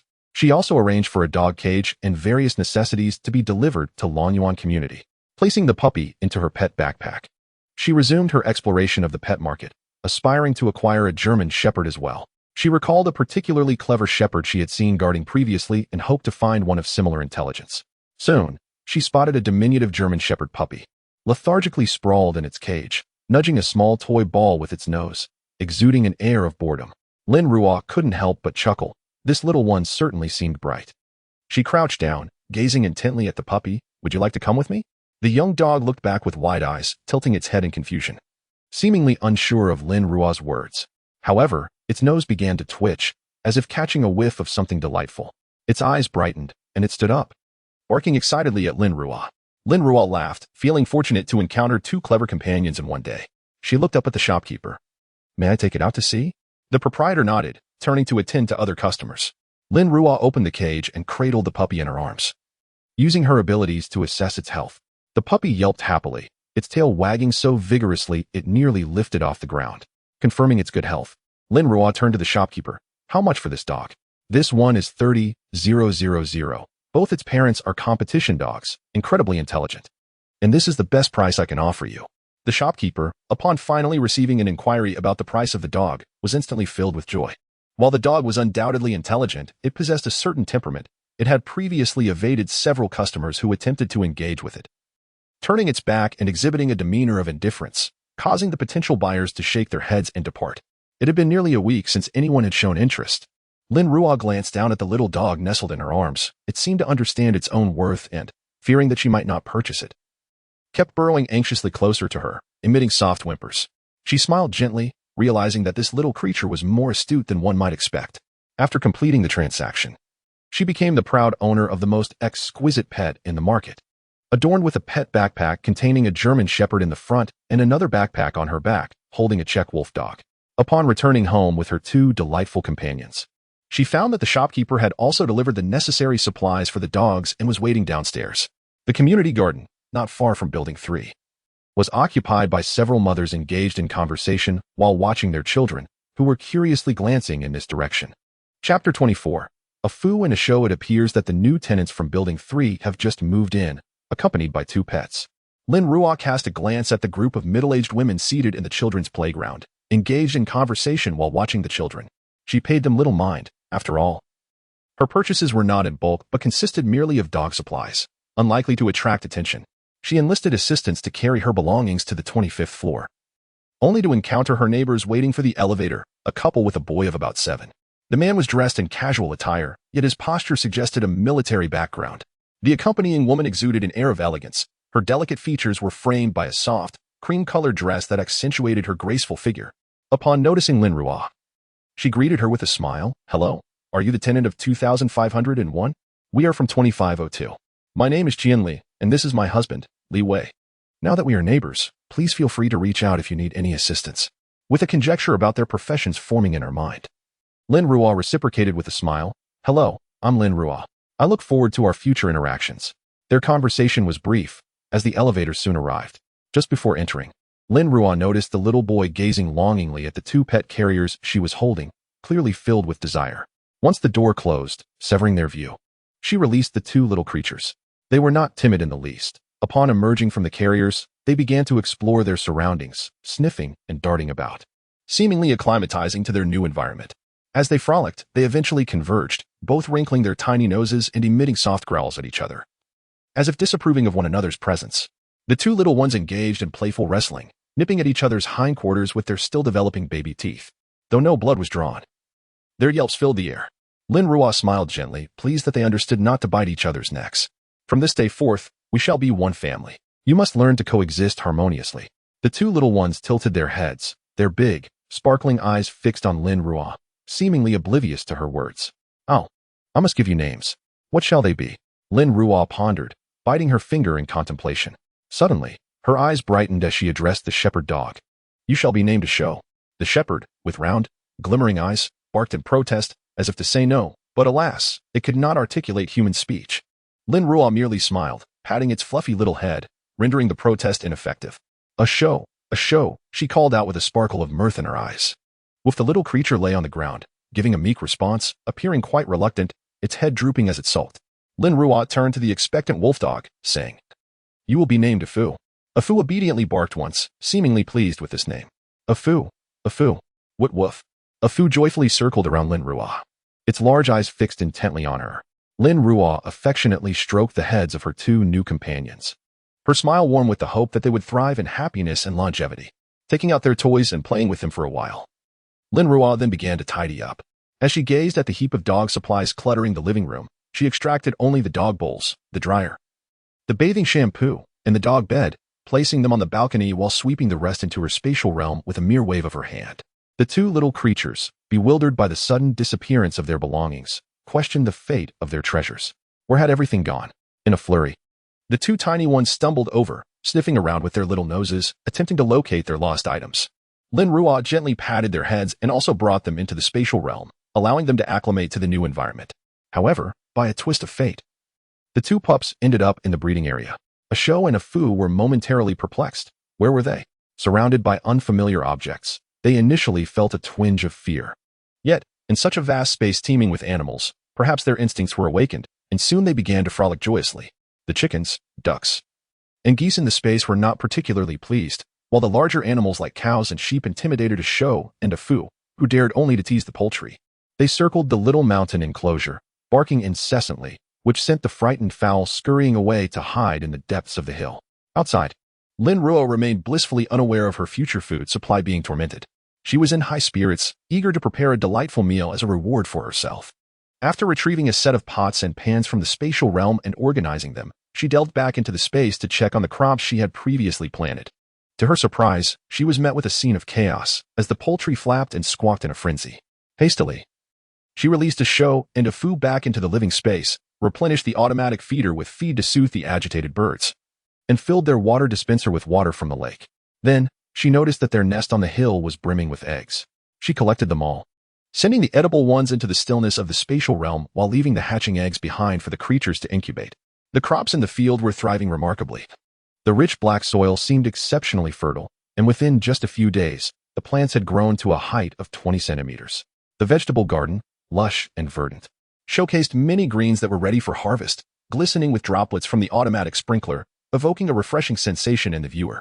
After ensuring that the automatic sprinkler was functioning properly, she withdrew her consciousness from the spatial realm. Yet, in mere minutes, a show and a Fu had left paw prints scattered across the floor, and the decorative vase that once adorned the ground lay shattered. Lin Ruo surveyed the mess and couldn't help but laugh in frustration. Glancing at her once adorable puppies now caked in mud, she sighed resignedly, gathered all the fallen items back into the spatial realm, and activated the cleaning robot to tend to the muddy paw prints. With acceptance of her fate, she carried the two little rascals to the bathroom for a much-needed wash. The two little creatures were anything but obedient during their bath, frolicking in the tub and playfully attempting to submerge one another. Their antics resulted in Lin Ruo being drenched from head to toe. After successfully washing them, she placed each one into the dryer, rewarding them with a small toy, which finally allowed her to exhale a sigh of relief. Judging by the day's events, it seemed that solitude would no longer plague her. Merely managing these two rascals would keep her sufficiently occupied. She glanced down at her soaked attire with a mix of exasperation and amusement before returning to the bathroom. Once she finished her own bath and tidied up the room, the two little ones had dried off and were lazily nestled in the dryer, playing with their toys. Lin Ruo deemed it necessary to impart a lesson to them. The animals in their space would eventually serve as sustenance. They must not bully or frighten them. Should they be terrified, they would not thrive, and hunger would be their fate. You must protect them from now on, do you understand? The two little ones sat obediently on the floor, tilting their heads and wagging their little tails, not comprehending their owner's words, yet eager to respond with cheerful barks. Lin Ruo shook her head in resignation. Communication remained a challenge.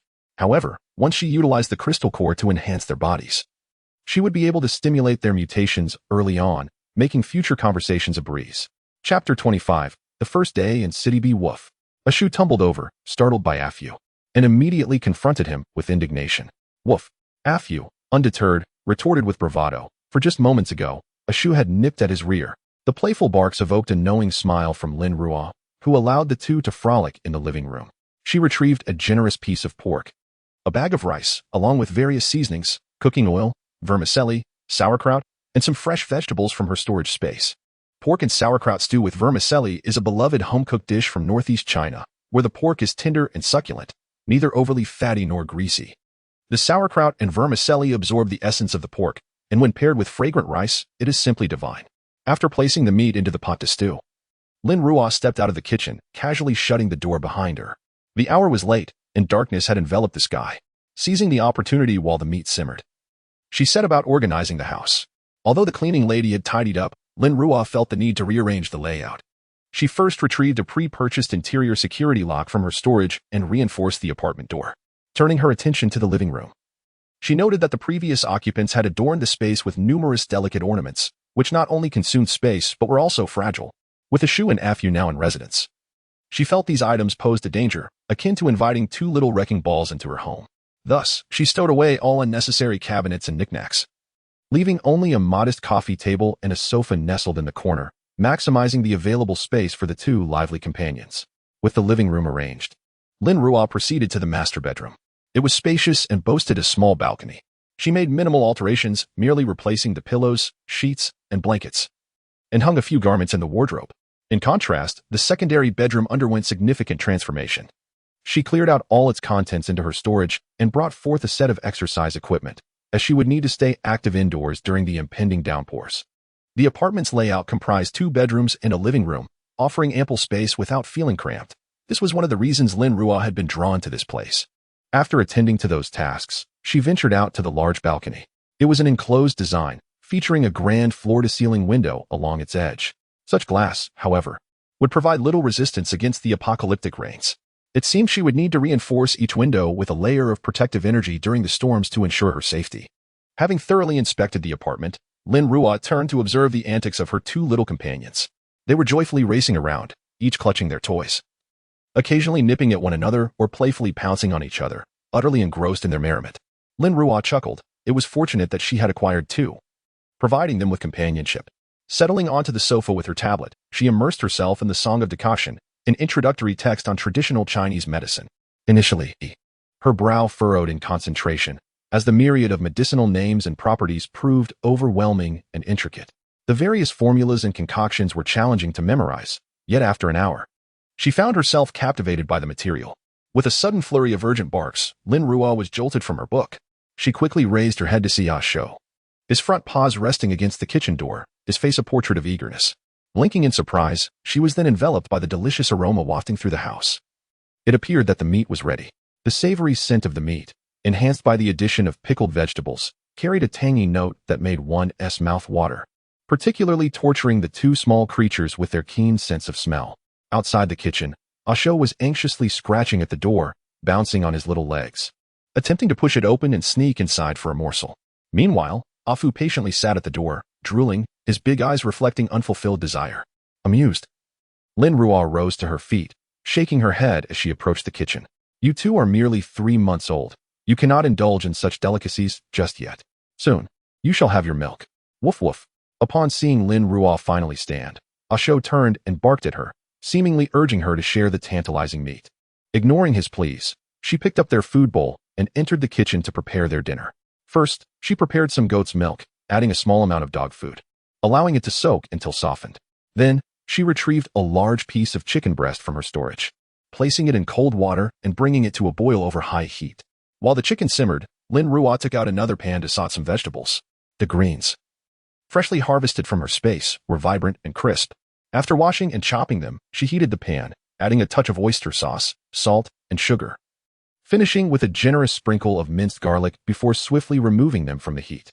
Meanwhile, Ah Fu, noticing Lin Ruo's preoccupation with the stove, anxiously circled her legs, softly whining. After plating the vegetables, Lin Ruo bent down to gently pat Ah Shou and Ah Fu's damp noses. Be patient. Your digestive systems are not yet fully developed, and you cannot handle this just yet. In a few days, once your bodies have matured, you will be able to enjoy not just cooked meat, but even raw meat and bones without issue. Just a moment, dinner will be ready shortly. Crouching down, she playfully ruffled their fur. Approaching the table, she noticed the dog food had soaked well, and the chicken was perfectly cooked. She blended the chicken into a fine mixture and combined it with the goat's milk, filling their bowl to the brim.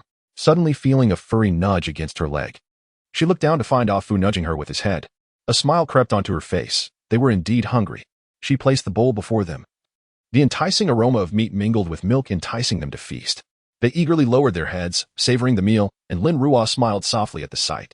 After washing her hands, she turned to check on the pot, lifting the lid to release a rich, fragrant steam that filled the entire apartment.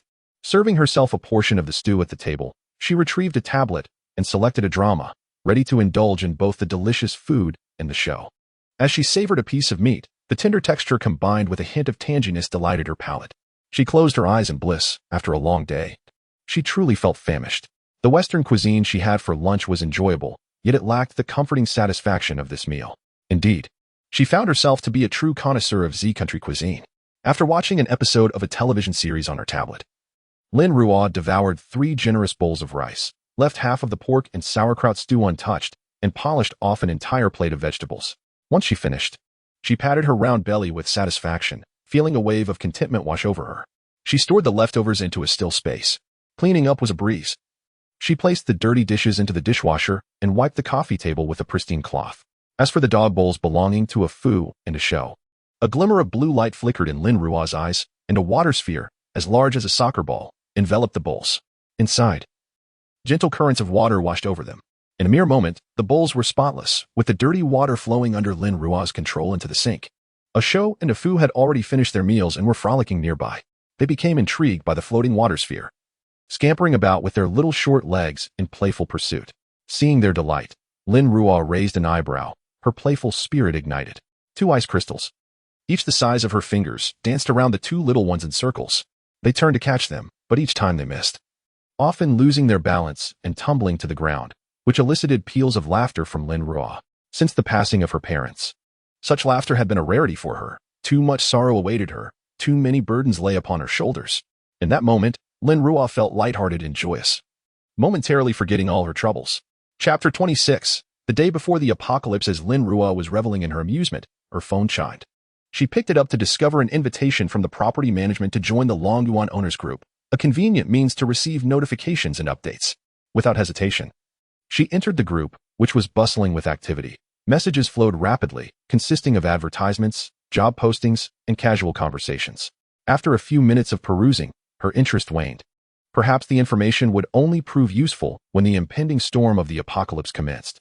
Setting her phone aside, she turned her attention back to Ah Shou and Ah Fu, who were joyfully munching on the ice crystals she had used to entertain them earlier, their little jaws crunching away. With a resigned shake of her head, she acknowledged the time. It was getting late. Lin Ruo washed up, treating herself to a facial mask and a simple skincare routine before settling down to sleep with her 2 little companions. After their bath, Ah Shou and Ah Fu smelled delightful, their fur soft and warm. Their small bed was positioned beside Lin Ruo's, and she planted a gentle kiss on them before drifting off to sleep. The following morning, Lin Ruo rose early, opening the floor-to-ceiling windows to gaze down upon a bustling street below, where vehicles navigated the thoroughfare and pedestrians flanked both sides. It was September 18, 2207. The day before the apocalypse was foretold to arrive, and this vibrant scene would soon be drenched by torrential rains. As Lin Ruo lost herself in thought, Ah Fu sat beside her, having awakened the moment she stirred. Although he didn't comprehend why his owner was staring vacantly outside, he sensed her discontent and nudged her leg with his little head. Lin Ruo looked down, chuckling softly as she bent to poke his damp little nose with her finger. It seemed our Ah Fu was quite the warm-hearted little fellow. I'm fine. Go and play, she encouraged. Ah Fu turned to glance at the belly-up Ah Shou still asleep on the bed, then back at Lin Ruo, as if to express that Ah Shou had yet to awaken and had no companion to play with. It appeared this little warm-hearted creature lacked a playmate. Lin Ruo's smile widened, a mischievous thought crossing her mind. Come, Ah Fu, let us exercise together. With a joyous wag of his tail, Ah Fu complied. 2 hours later, however, he lay sprawled on the floor, utterly exhausted, panting as though on the brink of collapse. Lin Ruo could only shake her head in amusement. It was he who had insisted on using the treadmill, yet now he lay there in such a pitiful state. All right, take a break. I'll prepare breakfast for you, she said, moving to gather chicken, goat milk, and other ingredients from her space for their meal. Just then, Ah Fu woke. Invigorated and wagging his little tail, circling around the prostrate Ah Fu. Woof, woof, Ah Fu called out, urging Ah Fu to rise. Ah Fu merely glanced at him. Ignoring the plea, Lin Ruo shook her head in exasperation, quickly preparing their breakfast. She retrieved the leftover rice from yesterday, along with a few eggs, sausages, and greens, intending to whip up a fried rice dish for herself. Leftover rice was ideal for frying, though regrettably, it was still warm and lacked the desired overnight flavor. The eggs were first beaten and scrambled, then set aside. A bit of oil was added to the pan, followed by a sprinkling of chopped green onions to release their fragrant aroma. Fresh vegetables were tossed in and stir-fried until just tender. The heat was then lowered, and rice was added, breaking it apart.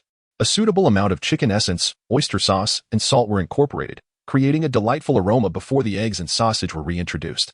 After a thorough mix, the dish was ready to be served.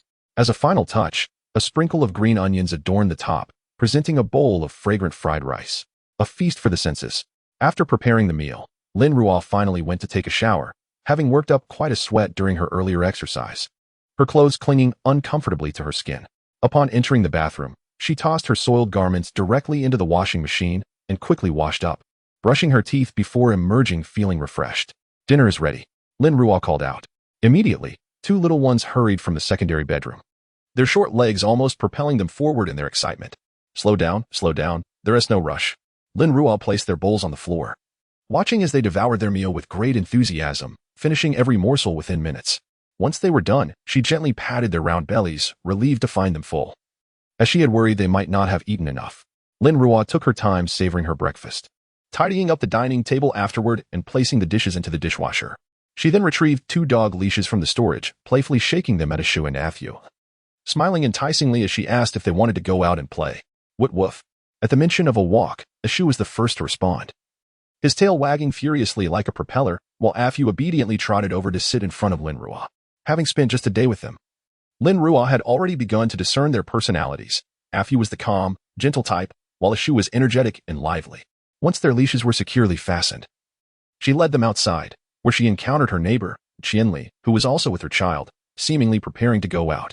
Upon seeing the little boy, Lin Ruo realized it was Sunday, and he was not going to school today. Wow, Mommy, look at these 2 puppies, they're so adorable, the boy exclaimed, his eyes sparkling at the sight of Ah Fu and Ah Fu, a typical reaction for children who love animals. Yes, dogs are very cute, but little one, you shouldn't touch them, it might scare them, Qianli replied with a gentle smile. The boy nodded obediently, standing by to observe. Qianli then turned to Lin Ruo with an apologetic smile. I'm sorry, he is quite curious. Lin Ruo shook her head with a smile. It's quite all right. They enjoy the company of children. By now, the little boy had crouched down, gazing intently at Ah Fu and Ah Fu, who were responding with wagging tails and twitching noses. Qianli chuckled softly, then turned to Lin Ruo. Are you taking them out for a walk? Lin Ruo, holding the leashes of Ah Fu and Ah Fu, kept them from getting too close to the boy. Yes, and I also plan to make a quick trip to the supermarket. Oh, the supermarket across from our community is quite good. It has reasonable prices and a wide variety of goods, Qianli suggested upon learning of Lin Ruo's shopping plans. Thank you, Lin Ruo replied graciously. Lin Ruo did not reject the kindness extended by Qianli, yet neither was she particularly enthusiastic. As they conversed, the elevator swiftly descended to the basement level. The little boy reluctantly followed Qianli's lead, while Lin Ruo took a show and a Fu to the car. The 2 dogs appeared to be thoroughly enamored with the outside world, darting about and sniffing everything, causing Lin Ruo to smile gently. Once in the car, the obedient Ah Fu clamped down on Ah Shou's leash, preventing it from roaming about and distracting Lin Ruo while she drove. Upon exiting the vehicle, Lin Ruo gave Ah Fu a thumbs up, commending it for its excellent behavior, and encouraged it to keep Ah Shou in check to avoid causing any mischief in the future. Woof. Ah Fu understood Lin Ruo's gesture, sitting on the ground and wagging its tail joyfully. The supermarket was quite expansive, and bringing her pets along necessitated that they remain inside the car to ensure they did not disturb other patrons. Lin Ruo pushed her cart through the aisles, purchasing a substantial amount of staples such as rice, oil, meat, and eggs, as well as various daily necessities. Given that she had just moved in and required a multitude of items, these purchases were primarily intended for the benefit of other residents. So she did not feel the need to overindulge. She also took a show and a food to explore the pet section, where she bought some treats for them before heading home. Even without excessive purchases, Lin Ruo found herself carrying several large bags upon exiting the supermarket. A show raced ahead, its eyes darting about in wonder, as if it had never encountered such sights before. Had it not been on a leash, it would likely have dashed off in excitement. Meanwhile, a food dutifully stayed by Lin Ruo's side, matching her pace and occasionally attempting to assist her by carrying a bag, though it was far too small to reach the handles. Chapter 27. The mutation begins upon returning home. Lin Ruo was drenched in perspiration. She retrieved a cup of water from her spatial realm, drawn from the lake within the realm of life. After taking a sip, she let out a satisfied sigh. A Fu and a Shou, observing her, sat on the ground, tongues lolling as they gazed enviously at Lin Ruo's cup. Noticing their longing, she inquired, "Do you wish to taste this?" She poured a portion into their bowl, and the two eagerly lapped it up, appearing utterly parched, finishing it in no time. Lin Ruo watched them anxiously, fearing any adverse reaction. However, it soon became evident that both were perfectly fine, licking their bowl clean and whining for more. Glancing at the water dispenser a mere meter away, she chuckled softly, "You certainly have discerning tastes. I was worried your fragile bodies might not handle it. I intended to wait until after your mutation. It seems I have been overly cautious. From now on, you may indulge in this." She replaced the water in the dispenser with the Life Realm's water, causing the two little ones to scamper excitedly around it. Once assured of their well-being, she turned to tidy up, placing fruits, vegetables, and meats into the refrigerator, while stowing away the purchased snacks into the cupboard and organizing other necessities into her spatial realm. After a brief 15 minutes, she completed her chores and sank onto the sofa to rest. A Shou bounded over, leaping onto the couch and licking Lin Ruo's hand. Playfully, she quickly grasped a Shou's tiny tongue with her fingers, preventing it from retracting, causing it to whimper in frustration. Hearing the commotion, a Fu hurried over. Front paws perched on the sofa, watching Lin Ruo intently. Releasing her grip, a Shou barked twice at Lin Ruo before resuming its licking. Observing the weather outside, she noted that it was still before noon. The once bright sun was now shrouded in ominous clouds, signaling the impending storm of the apocalypse. With the end of days drawing near, the task of facilitating a Shou and a Fu's mutation must be expedited. With a flick of her wrist, a primary crystal core appeared in her palm, not overly large, merely the size of half a hand, translucent like crystal. A Shou curiously sniffed it, finding no scent, then began licking it, only to lose interest when no flavor emerged, turning its attention instead to nibbling on Lin Ruo's fingers. A Fu, sensing no immediate concern, lay down on the floor, closing its eyes to rest. Lin Ruo cradled a Shou in her left arm, while her right hand held the crystal core, pressing it against a Shou's forehead. Her mental energy penetrated the core, guiding its power into a Shou's mind. A yelp escaped the Shou as it felt discomfort, struggling against Lin Ruo's hold. The mutation process was indeed painful. The energy was restructuring its cellular composition, yet the benefits that would follow were boundless. A Fu, witnessing a Shou's distress, opened its eyes, anxiously clawing at the sofa and whimpering, desperate to intervene. Lin Ruo raised her head to gaze at it, her eyes soft and gentle. Although she knew it could not comprehend her words, she patiently explained, "Be good. This is for your own benefit. I will not harm you." A Fu continued to whimper softly, yet Lin Ruo's soothing presence alleviated its anxiety, though its gaze remained fixed on a Shou. Sensing that a single crystal core's energy was insufficient, Lin Ruo produced another crystal core, guiding the energy into a Shou's body. After half an hour, having absorbed 7 crystal cores, a Shou fell into a deep slumber. Lin Ruo clicked her tongue in astonishment. Such a small body had absorbed so much energy. When she had assisted Fong Ling in awakening her abilities, only 3 cores had been utilized. Lin Ruo then cradled a Fu in her arms, feeling it tremble slightly. She comfortingly pressed her forehead against its own and whispered, "It's all right. This will pass soon. The mutations before the apocalypse will empower you after. This way, you can protect yourselves better. I do not wish for any harm to befall you." A Fu, sensing its owner's reassurance, ceased its shaking and licked Lin Ruo's face, as if to offer her comfort in return. "Oh, you little rascal," Lin Ruo chuckled, wiping the drool from her face, and playfully tapped the Fu's forehead. She retrieved a crystal core from her space, beginning to channel its energy into a Fu's body. As soon as the energy entered, Lin Ruo felt a Fu's body start to tremble violently. "Howl!" Lin Ruo gasped. The energy from the crystal core had evidently stirred the wolf genes within a Fu. It was no wonder a Fu's suffering was greater than a Shou's. It seemed that a Fu's mutation was more successful. The mutation process for a Fu lasted an hour, during which it absorbed 9 crystal cores, and by the end, its body was still twitching. Significant changes had occurred. Its originally silver-black fur transformed into a lustrous silver, and even its eyes turned silver. Lin Ruo placed the 2 little creatures onto their respective beds. This mutation would require them to sleep for several days, and upon waking, they would become mutated beasts. Once she had settled them, Lin Ruo realized it was already 2 o'clock in the afternoon. The excessive consumption of mental energy left her with a headache, extinguishing any desire to cook. Instead, she hastily retrieved a few boxed meals from her space and quickly resolved her lunch.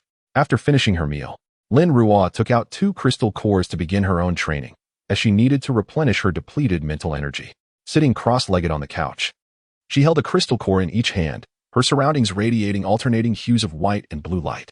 2 hours later, Lin Ruo concluded her training, stretching luxuriously as she opened her eyes, feeling refreshed in both body and mind. This excessive drain had inadvertently bestowed upon her a slight enhancement in mental capacity. Checking the time, she noted it was only 4 o'clock. Although the sun outside was obscured by clouds, the air grew increasingly sultry. Preferring not to venture outdoors, she nestled back at home, clutching her tablet as she continued to study the Tang Tu Guju. Fortunately, annotations accompanied the text, without which she would have found it quite incomprehensible. As time passed, the light within the room dimmed further. Upon glancing outside, Lin Ruo noted that darkness had completely descended. Checking her watch, she realized it was already 7 o'clock in the evening. She powered down her tablet, reached for the nearby charging cable to replenish its battery, and then turned on the lights. She first glanced at the bedroom where a Shou and a Fu lay peacefully asleep. With her mental power, she probed into their bodies to check on their condition. The mutation was still progressing, which put her mind at ease as she withdrew her mental energy. Turning towards the kitchen, she intended to prepare a sumptuous dinner to reward herself for an entire afternoon of effort. As her mental energy entered the space, she observed that the vegetables in the garden were thriving. Lin Ruo began to harvest the edible produce, placing them into her still space as she selected her ingredients. The garlic sprouts were ready, so she decided to make stir-fried garlic sprouts with meat. The green beans were also ripe for picking, leading her to choose a dry-fried green bean dish, complemented by some pork tenderloin for a delightful stir-fry, simply perfect. As for the staple, Lin Ruo pondered for a moment, realizing it had been a while since she had enjoyed a flatbread. Thus, she resolved to make some while boiling a pot of millet porridge, delicious and nourishing. Once she gathered all her ingredients, Lin Ruo busied herself in the kitchen. Outside, the sky had darkened, but her little haven felt warm and fulfilling. In just over half an hour, Lin Ruo had completed her meal, golden, crispy stir-fried pork with a sweet and sour sauce that was delectable without being greasy. A bite of the freshly made, crunchy flatbread was heavenly. Another mouthful of the stir-fried garlic sprouts revealed their rich flavor, distinctly enhanced by the perfectly cooked pork, simply fragrant. The dry-fried green beans burst with a spicy kick, refreshing the palate and invigorating her appetite. By the end of the meal, Lin Ruo had devoured 3 pieces of flatbread, polished off all 3 dishes, and consumed 2 bowls of millet porridge. After the meal, she tidied up the table and cleaned the kitchen, placing all the dirty pots and dishes into the dishwasher. Lin Ruo reclined on the sofa, letting out a contented burp. The meal had been utterly satisfying. As she glanced at the clock, it was already 9 o'clock. Through the floor-to-ceiling window, she caught sight of the bright moon outside. Oblivious to the impending doom that awaited the world the following day, she retrieved a new phone, inserted a new SIM card, and sent a message to Qinyu. Qinyu, I am aware of your secret. If you do not wish for me to inform Luo Juanxiang of the Qinglin gang, meet me at Building 2302, Number 5, Dawn Community, at 3 p.m. tomorrow. The key is in the mailbox. Should you fail to arrive, the consequences are yours to bear. Having sent the message, she swiftly removed the SIM card, aware of the advanced signal tracking technology. Even a few minutes could lead to detection, and she could not afford to be discovered. Both the card and phone were discarded into the space, and Lin Ruo lay back on the sofa, clearing her mind. Given her understanding of Qinyu, she was certain he would come upon receiving the message, and the apocalypse would commence at 3 p.m. once he arrived. There would be no turning back. Meanwhile, on the other side, Qinyu received the message while lying in a military hospital in City B. He had narrowly escaped from City C the previous day, only to be discovered by the Qinglin gang during his flight, resulting in a gunshot wound. Upon reading the message, the already stoic expression on his face turned even colder. Since embarking on his mission in City C, his information had been entirely sealed. Even Luo Juanxiang, the leader of the Qinglin gang, only knew his codename and could uncover none of his true identity. In order to safeguard him, his information remains locked to this day. However, this individual effortlessly uncovered his identity and even obtained his contact details. Who is this person? Chapter 28 The Coming of Doom. Who are you? Shin Yu picked up his phone to respond, but half an hour passed without a reply. He promptly dialed another number, and it connected within seconds. What's the matter? Boss, someone sent me a message. Please help me trace their location. Shin Yu's voice was steady, his handsome face etched with cold composure. Understood.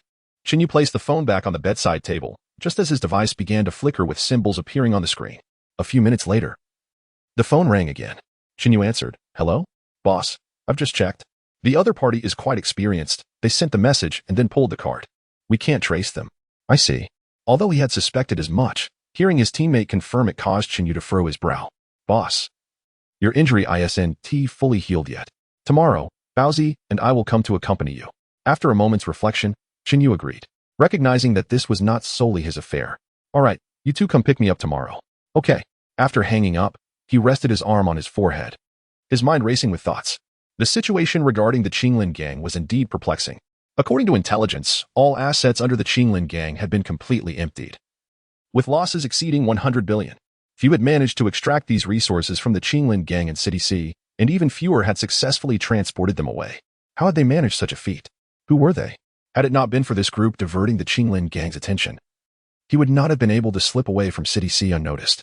Though he had returned, myriad questions awaited answers. And this message presented a perfect opportunity. He had no intention of letting it slip away. This night, while some remained restless, others slept soundly. Regardless, time would not pause for anyone, and dawn gradually approached. As Lin Ruo opened her eyes, darkness enveloped the room. Had she not glanced at the clock on the bedside table, she might have thought her biological clock was malfunctioning. Not a glimmer of light seeped through the curtains. She sat up, turned on the light, stretched, and turned to observe the two pups, Aisho and Afu, sleeping on the adjacent small bed. These little creatures had grown considerably. Once mere 3-month-old puppies, they now stretched half a meter long, their paws larger and sturdier, resembling the formidable claws of lions or tigers upon closer inspection. Lin Ruo gently squeezed Aisho's paw. Sharp claws instantly emerged under her touch, indicating healthy growth. She patted Aisho's head, reassured by their well-being before rising. A few steps took her to the window, where she drew back the heavy curtains. It was still early, and few people were about. The entire sky lay shrouded in dark clouds, devoid of light, and the streetlights in the community continued to glow, the air growing increasingly stifling. Feeling a wave of heat, Lin Ruo activated her water-based abilities, swiftly dispelling the oppressive warmth. Glancing at Afu and Aisho, she retrieved a stainless steel water basin from her space. With a subtle movement of her hand, the basin filled rapidly with water, which then froze almost instantaneously. The temperature in the room plummeted until it stabilized around 23 to 24 degrees Celsius, at which point she ceased her efforts. In the sweltering heat outside, she, endowed with water-based abilities, felt no discomfort, while Aisho and Afu, with their thick fur, would surely be panting if they were awake. Having adjusted the indoor temperature, she casually picked up her phone from the bedside and opened the browser to check the day's news. As anticipated, there was a prominent weather warning. Citizens are advised that, according to experts, the coming days may witness a nationwide deluge of unprecedented proportions. Please take care when traveling. A nationwide torrential downpour. Lin Ruo lifted her gaze from the phone to the foreboding, overcast sky, her heart weighed down by an oppressive heaviness, akin to the sensation of an impending storm. Taking a deep breath, she reminded herself that she had endured the apocalypse before. What was there to feel so heavy about? Living her life, what was all that mattered? Lin Ruo made her way to the living room for a sip of lake water, then briskly entered the guest room, increasing the weights on her arms and legs to 70 kilograms. From her spatial storage, she retrieved a speaker and cranked the volume to its maximum. Amidst the resounding music, she commenced her day's workout, long-distance running, one-handed push-ups, seated forward bends, squats, pull-ups. She completed nearly every exercise until exhaustion enveloped her. Determined to numb her anxious nerves through training, she refused to pause. Once her water abilities alleviated her fatigue, she resumed practicing her martial arts and knife techniques, repeating the movements until her arms could no longer lift. As the water energy flowed swiftly throughout her body, Lin Ruo lay on the ground, gasping for breath, slowly attuning herself to the passage of time. By the time she managed to rise, it was already 2:30 in the afternoon. Having skipped breakfast and missed lunch, her stomach felt as if it were twisting in knots. She hurried to the bathroom for a quick shower, preparing to cook. With ample supplies available, she aimed to prepare a larger batch of food while the aroma wouldn't attract undue attention. Though there was plenty of instant food in her storage, it would eventually run out. Lin Ruo took out 3 large bowls, each a meter in diameter, filling them with flour. She sprinkled yeast and sugar into warm water, using it to knead the dough. Once the dough was ready, she placed the tin bowls into her space to rise while she retrieved some homemade dishes and rice to eat. Suddenly, a thunderous boom echoed outside as she dined, followed by a flash of lightning slicing through the sky. Lin Ruo paused mid-bite, turning to the floor-to-ceiling window. Raindrops the size of broad beans pelted against the glass, creating a cacophony of sound. The apocalypse had finally arrived. She returned to her meal, and the weight in her heart dissipated entirely as the torrential rains poured down. That foreboding boot had finally dropped. While eating, she opened her phone, noticing the rapid-fire messages in the Longyuan community WeChat group, most discussing the deluge. 71002. This rain is massive. It's hammering against my windows, and I fear the glass might shatter. 20101. Indeed. I saw on the news today that this rain is global. It's raining all over the world. What on earth is this weather? 61702. I earnestly hope for the rain to cease, for my child remains at school. How can I possibly fetch them in such torrential downpour? 32001. I am still at work. Although I brought an umbrella as advised by the weather forecast, what difference does it make in such rain? Let us mourn for my suit. 80902. Indeed, who can argue with that? In this dreadful weather, hailing a taxi seems futile. Observing the discussions in the group, Lin Ruo finished her 3 boxes of rice. Surprisingly, it was quite palatable. Subsequently, she sent a message to the group and began to tidy up the dishes on the table. 32501. It appears this weather will not relent anytime soon. If you need to pick up your child or return home from work, you ought to hurry while the water on the roads remains manageable. After uttering this, Qian Li from across the hall immediately sent a message. 32502. I am heading to pick up my child now. Is anyone from Longyuan Primary School going? Would you like to accompany me?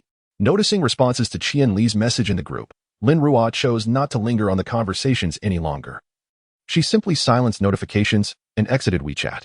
Outside, the rain fell relentlessly. Lin Ruo stood before the floor-to-ceiling window and dialed Grandma Wu in City A. The phone rang once before being answered, and she heard Grandma Wu's anxious voice. Xiao Ruo, how are you in City C? You must be cautious in such heavy rain. Lin Ruo smiled silently and gently replied, Grandma Wu, please listen carefully to what I am about to say. A classmate of mine works at the meteorological department. She informed me that this rain will persist for at least a month. I have stocked up on food and drinks at my home. If you run out of provisions, feel free to come over. My new anti-theft door is reliable. Try to stay indoors and do not open the door for anyone. Sometimes, kindness can be the greatest cruelty to oneself. After a brief pause, Grandma Wu sighed and said, as someone with experience, I understand your concern. Rest assured, I am well here, with ample food and drink. You need not worry. Lin Ruo approached the window, gazing at the darkened sky, and spoke in a calm tone. I must thank you for your foresight, Grandma. It was your advice that prompted me to stock up on necessities. I even called back Uncle Wu. Otherwise, I truly would not know what to do. Grandma Wu spoke from the heart. Without Lin Ruo's guidance, she would be struggling for sustenance, frail, and caring for her little granddaughter. There is only so much I can do. You must take care of yourself as well. Chapter 29. Port Zero Purchase, where are you? What is all this clutter in the room? Do you know about the torrential rain? Lin Ruo pondered as she reinserted her previously used SIM card. Upon powering the phone, she promptly received a text message from Xinyu.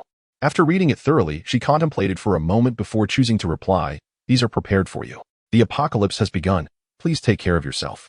Subsequently, she removed the SIM card and discarded it into the trash, reclaiming her powered-off phone into her spatial storage. At this point, she had repaid all her debts. Only the debts she needed to collect remained. There was no rush. Once the base in City B was established, those she longed for would surely reappear. The relentless downpour persisted, transforming low-lying areas into vast expanses of water within just 2 hours. Many vehicles dared not venture out, for those submerged would be rendered useless.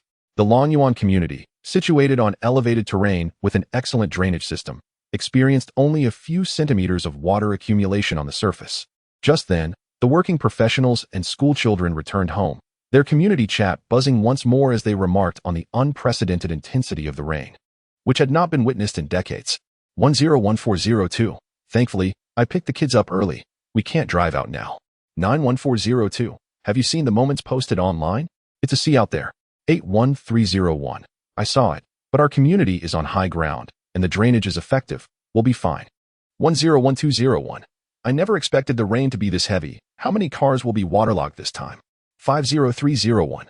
No point in buying a car for the next few years. They'll all be water damaged. Lin Ruo glanced at the messages briefly before turning away. The gravity of the situation had yet to dawn on many, who remained curious about the new phenomenon. However, that curiosity would likely wane soon. The windows rattled violently against the storm, and being on a higher floor, she bore the brunt of the rain's assault more than those on lower levels. Approaching the window, she summoned her mental energy, a blue glow emanating from her hands. As she directed a multitude of water molecules towards the glass, within seconds, a sheet of transparent ice rapidly formed just 5 centimeters from the window, soon enveloping the glass entirely and shielding it from the relentless pounding of the rain. In no time, Lin Ruo had encased all accessible windows with a layer of ice, a manifestation of her water manipulation powers that would not melt upon contact with water and could be controlled at will. However, it required periodic recharging of her abilities. After completing this task, she made her way to the kitchen, contemplating what delectable dish to prepare. After some thought, her eyes brightened. Crispy roasted rabbit. From her spatial storage, she retrieved a freshly slaughtered rabbit, utilizing her water powers to cleanse it thoroughly. She then tenderized the meat with a cooking mallet for several minutes to enhance flavor absorption, seasoning it with salt, soy sauce, Sichuan pepper, star anise, ginger strips, and chicken essence, before covering it with cling film to marinate for 3 hours. Once the rabbit was marinated, Lin Ruo brought out the dough she had prepared in her space, ready to craft buns and steamed bread. Steamed buns come in various fillings: pork, lamb, beef, green bean, and shrimp, a combination of 3 delicacies: marinated meat, mushrooms with vegetables, and chives with eggs.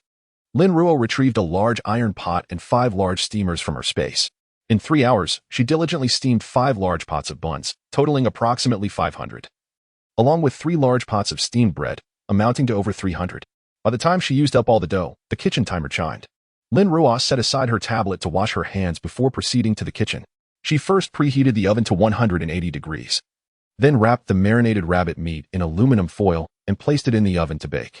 Next, she took some vegetables from her space, washed them, and flipped the rabbit. After 30 minutes of baking, she removed the foil, brushed a little honey water on the front, sprinkled it with cumin, sesame seeds, and chili powder, and returned it to the oven for an additional 5 minutes.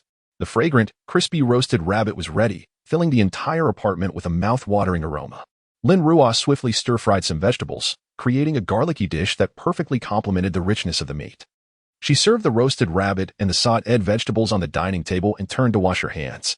At that moment, her phone buzzed incessantly with WeChat notifications. Returning to the table, she tore off a rabbit leg and began to chew while checking her phone. 32301. Oh, I'm so hungry. It seems my neighbors across the hall are having hot pot. The hallway smells like it. With this heavy rain, food delivery is halted. When can I eat? 81501. Oh no. Is there a kind soul who could invite me over for a meal? I can't cook. There's nothing at home. I'll pay.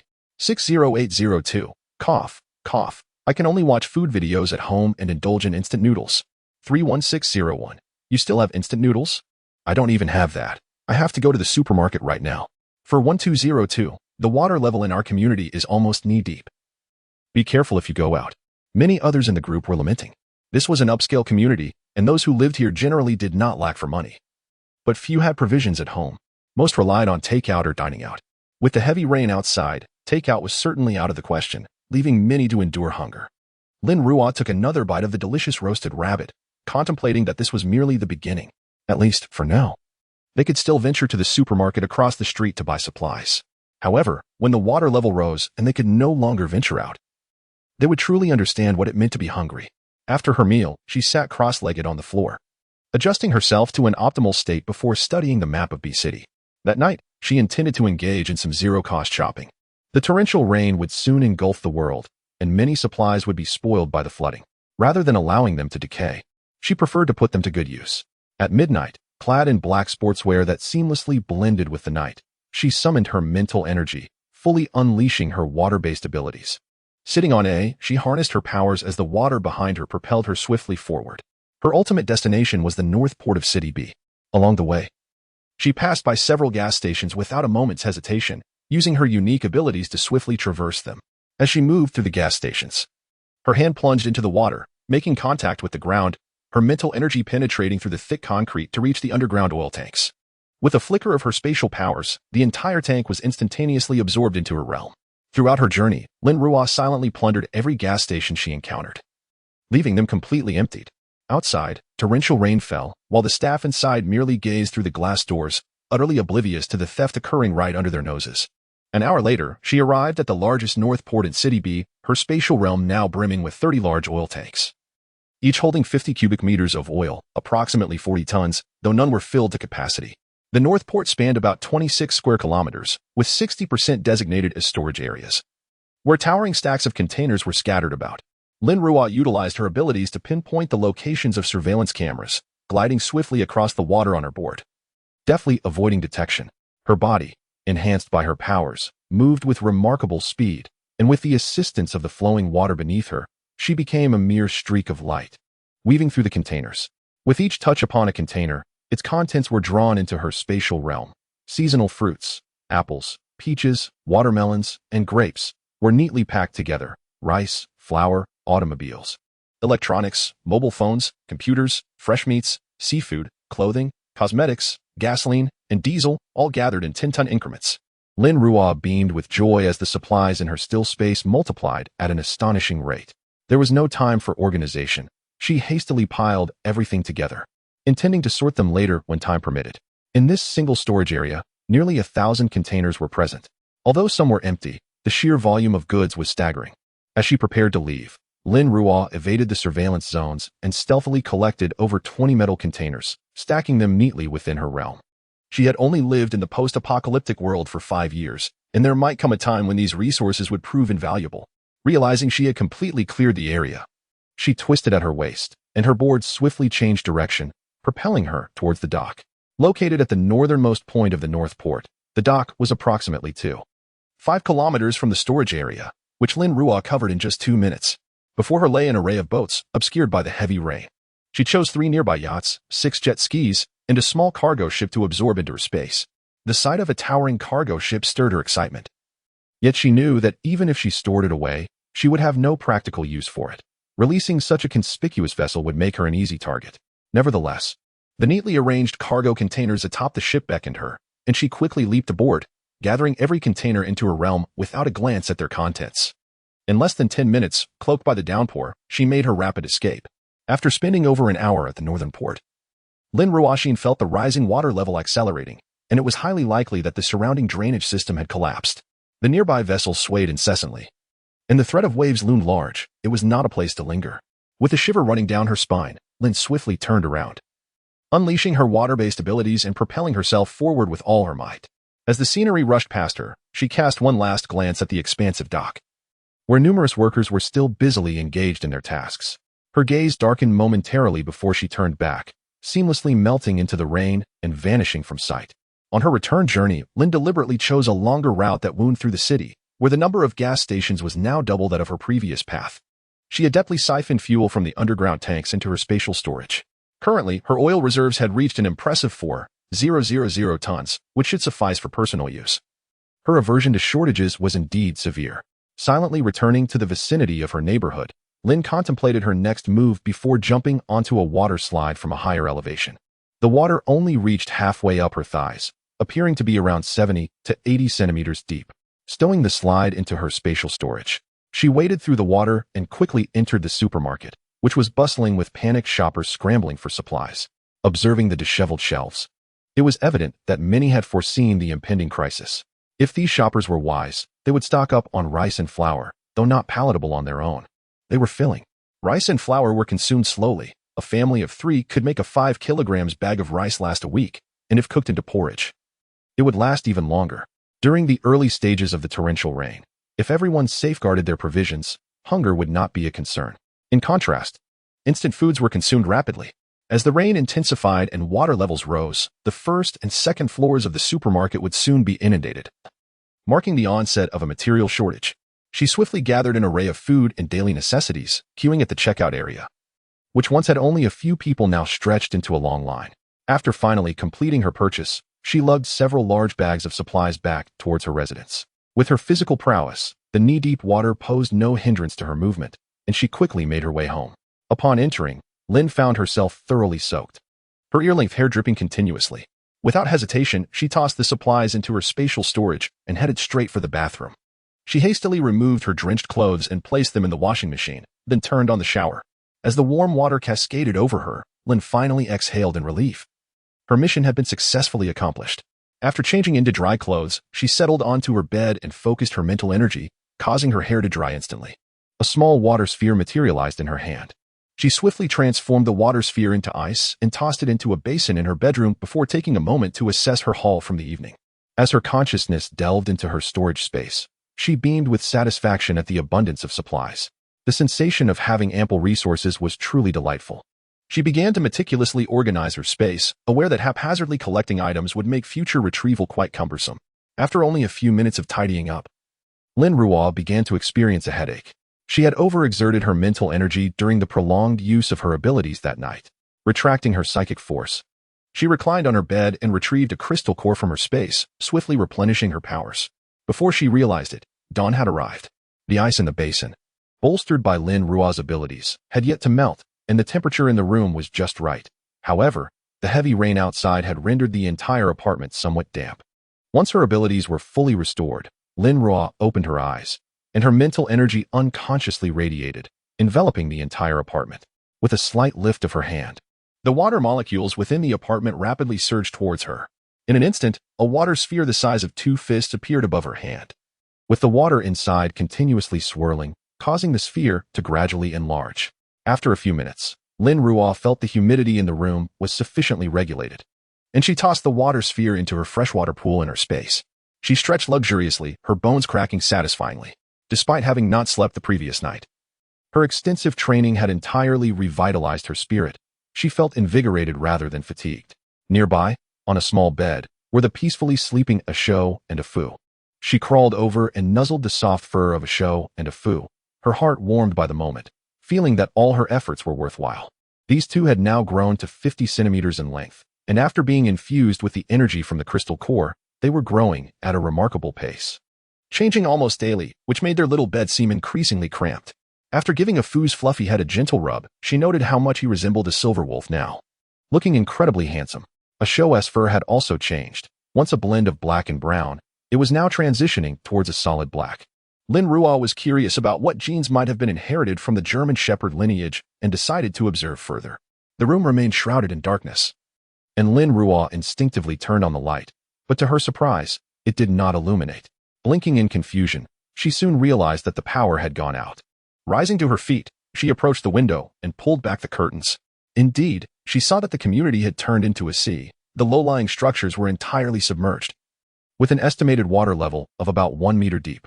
It was clear that the first floor must have been flooded, and to prevent the risk of electrocution, it was understandable that the property management had cut the electricity.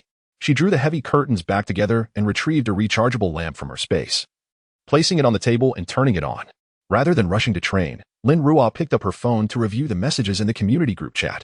The number of active participants had significantly dwindled due to the power outage, likely because many phones had run out of battery. She scrolled up to read the earlier messages. 20102. Oh my home is flooding. Where's the property management? Hurry. Beneath this message was a video showing a man in pajamas attempting to block the doorway with a wooden plank, but it was futile as water continued to flow in. A woman, also in pajamas, was seen bailing water out with a basin. Lin Ruo exited the video and continued scrolling, soon discovering another video released by the property management. Some individuals were blocking water in the garage, while others were assisting homeowners in repairing windows shattered by the rain. And there were people helping to bail water out from other first-floor residences. Before long, the property management sent out an official message. Longyuan Property Management, a notification is hereby issued, stating that due to excessively high water levels, in order to prevent potential electrocution incidents, the entire city must implement power outages. We kindly ask for your understanding. Lin Ruo glanced at the clock. It was 4 o'clock in the morning. Chapter 30. You are truly a good person after the power outage. The community chat was filled with cries of despair. The heavy rain had already created a stifling atmosphere. And now, without electricity, the air conditioning could not be used, and the windows could not be opened, leaving everyone feeling suffocated. For 1501, this is unbearable. 80501. Indeed. With the rain, we can't open the windows, and now we can't even turn on the air conditioning. 91702. Let us endure. If someone gets electrocuted, it could be a matter of life and death. 11401. Exactly. It will be fine once the rescue team arrives. I just tried calling the fire department, but the line was busy. 80902. The rain doesn't seem to be letting up. Is anyone going to the supermarket to gather supplies? 32502. I'll go. Wait for me. Lin Ruo exited the WeChat interface, a smirk curling at the corners of her lips. Fire department? Rescue team? The authorities were far too preoccupied with more critical matters, rescuing grain depots, supply warehouses, weapon caches, and research data. These were all vital resources that could not suffer even a slight loss. Furthermore, this was not a localized disaster. It was a global crisis. Where would they even begin to provide aid? There were indeed many perceptive individuals like 902 from Building 8. She had encountered several during her trip to the supermarket yesterday. Seizing the opportunity to gather supplies now was the wisest course of action for self-preservation. However, she and 2502 were somewhat naive when hunger struck. People's first instinct would be to seek out those who had ventured out to procure supplies, leading to an insurmountable array of troubles. Lin Ruo gently shook her head. Knock. Knock, knock. Lin Ruo glanced towards her apartment door. Had someone come to knock on her door merely a day later? Raising an eyebrow, she stood up to see who it was. Upon opening the door, she found the man from across the hall, who she believed was named Li Wei. Is there something you need? Li Wei stood upright, and upon seeing Lin Ruo had opened the door, he stated his purpose directly. The heavy rain does not seem likely to cease anytime soon. My wife asked me to inquire if you would like me to bring you some food. Lin Ruo blinked. Food for her? She chuckled softly and declined, saying, No, thank you. I have enough to eat. Li Wei nodded in understanding, indicating that he would take his leave. As he turned to descend the stairs, she recalled the kindness of Teacher Qian and decided to call out to Li Wei. Wait a moment. Li Wei turned back to look at her. What is it? Lin Ruo rested her hand on the door handle, her smile fading, and her expression turning serious. It's better to go shopping yourself. The rain may not stop for a while, so it's wise to be cautious. Though her words were somewhat vague, Li Wei, being a soldier and naturally astute, quickly grasped the underlying meaning. He regarded Lin Ruo with a curious gaze, wondering what she knew. Lin Ruo raised an eyebrow, her seriousness dissipating instantly, stating nonchalantly, It's just a suggestion. Whether you heed it is up to you. With that, she turned and closed the door. Li Wei lingered at the corridor for a moment, contemplating the door, before finally pulling out his phone and sending a message in the group chat. 32502. I just remembered something, and 1TB going to the supermarket. 80902. You should go by yourself. Upon returning home after sending a message, he found his wife, Jiali, tidying up their abode. Surprised to see him, she questioned. Did you not go out to shop? Why not wait until evening? Li Wei stood by the window, observing several individuals wading through the water as they departed from Building 3. His gaze deepened as he recalled the words of the young girl across the hall. The torrential rain had lasted for an extended period, leading to significant flooding in many areas and numerous accidents, yet official rescue efforts had yet to materialize. If his suspicions were indeed correct, he turned to glance at his diligent wife and their son, engrossed in play. They had already been forsaken. He could not place them in jeopardy. Meanwhile, Lin Ruo, having reminded Li Wei, cast the matter aside and focused her mental energy on organizing the supplies she had retrieved from the port the previous day. After over an hour of meticulous sorting by category, she finally arranged the items within her space. Breathing a sigh of relief, she was grateful for her formidable mental fortitude. Had she been like the average person, the organization could have taken an eternity. Subsequently, she methodically began her physical and supernatural training. By the time she emerged from the spare room, drenched in perspiration, the clock neared midnight. At noon, she retrieved 2 boxes of fried rice from her space, accompanied by a portion of spicy shrimp, indulging in a delightful meal.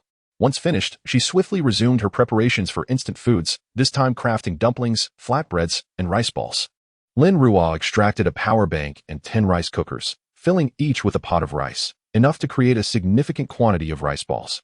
After completing this task, she turned her attention to kneading the dough, producing 10 large bowls of it, as she had done previously. From her space, she gathered a variety of vegetables and meats to stir-fry, mindful that the natural gas supply would soon be interrupted, necessitating the use of a stove for future cooking. Aromatic scents began to waft through the apartment, a delightful melange of rice, noodles, and the fragrant oils of various stir-fried dishes, continuing for 6 hours. The yield was substantial: 600 dumplings, 80 flatbreads, and 500 rice balls, all meticulously packed into over 100 food containers according to serving sizes. Just as dinner time approached, Lin Ruo took a bite of a freshly made dumpling filled with pork and scallions. The crispy exterior melded perfectly with the savory filling. A delightful balance of flavors that was both rich and satisfying. After consuming 5 dumplings, she felt satiated, storing all the boxed meals back into her still space. She then retrieved a can of cola, taking a hearty sip and letting out a contented belch. Noticing that it was still early, she stretched her shoulders, nestled into the sofa, and began studying the Song of Soup bases on her tablet. Thunderous rumbles echoed in the distance as time passed. 3 hours later, having stretched lazily, she had memorized all 308 verses from the Song of Soup Bases, a feat attributed to her exceptional mental strength. However, grasping the meanings of the formulas would require further contemplation and study. Raising her wrist to check the time, she realized it was already 9 p.m. Unbeknownst to her, quite a bit of time had passed, and the prolonged mental exertion had left her feeling somewhat hungry again. She thought about the pie she had for dinner but decided against indulging in a starchy late-night snack.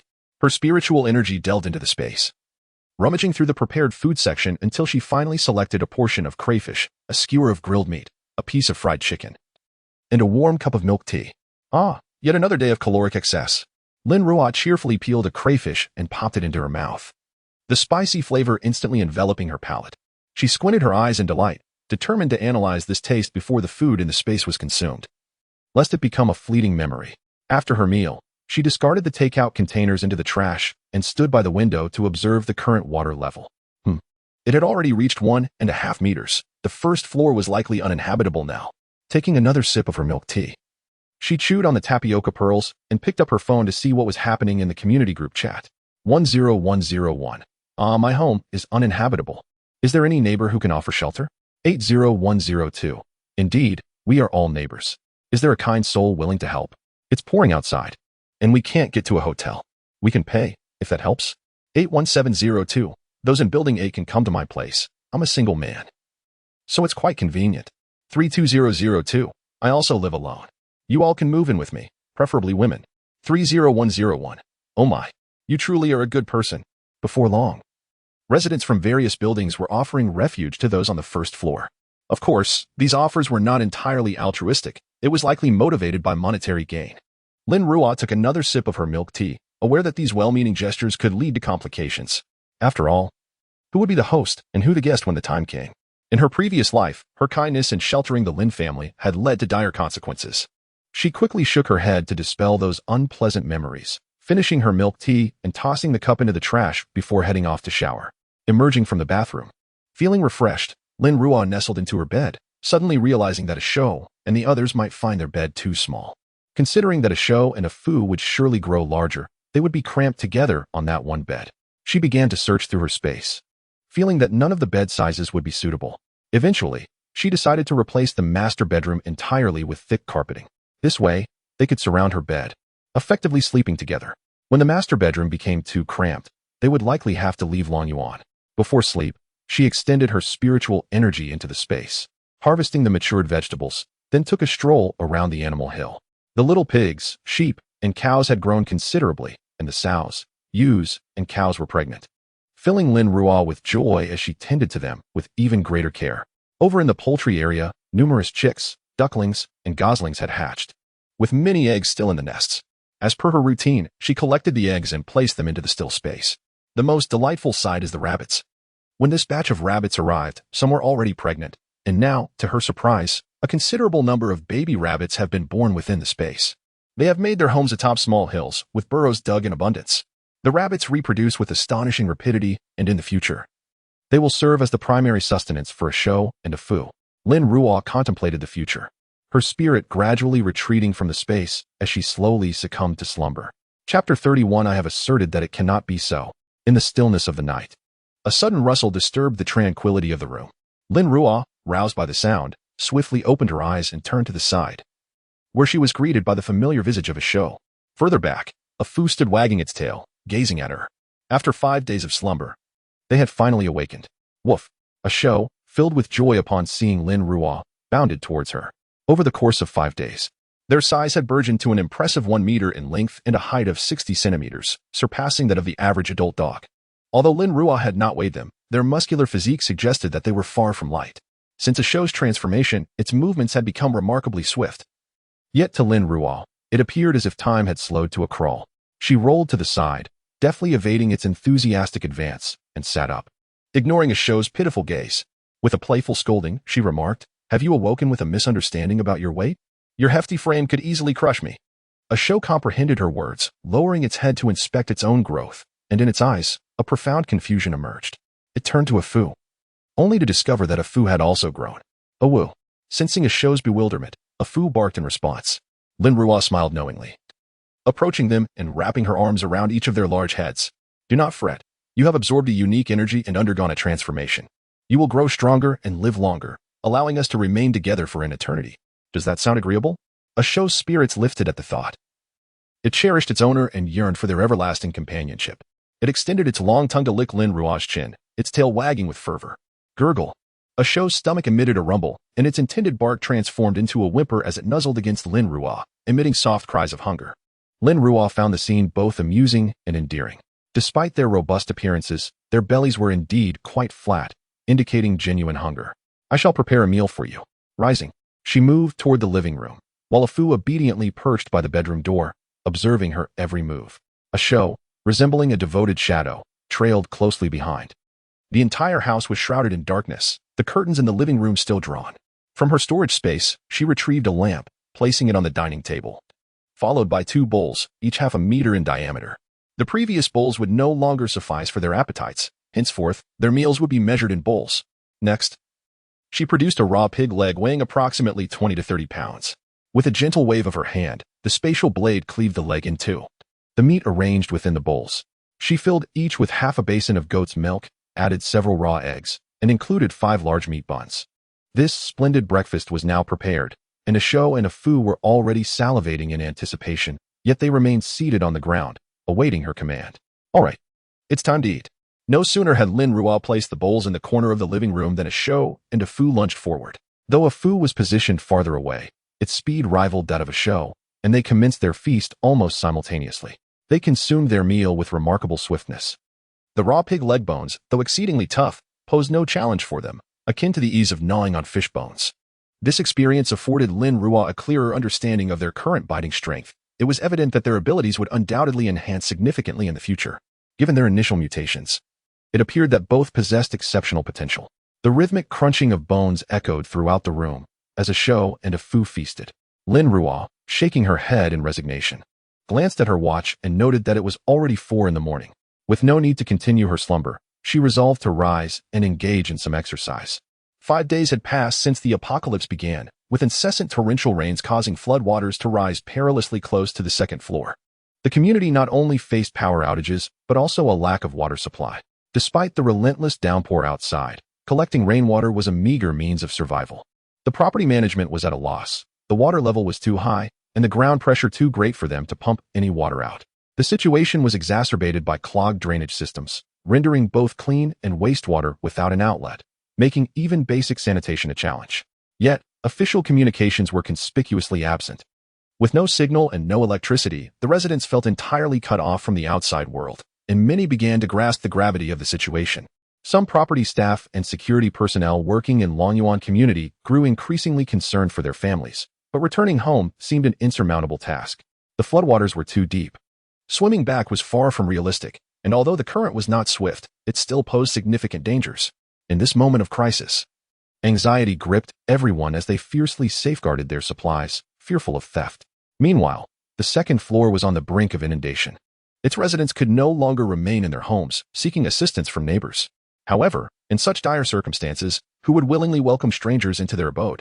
After completing her exercises, Lin Ruo, adhering to her routine from the previous days, began preparing the ingredients for a larger batch of dumplings.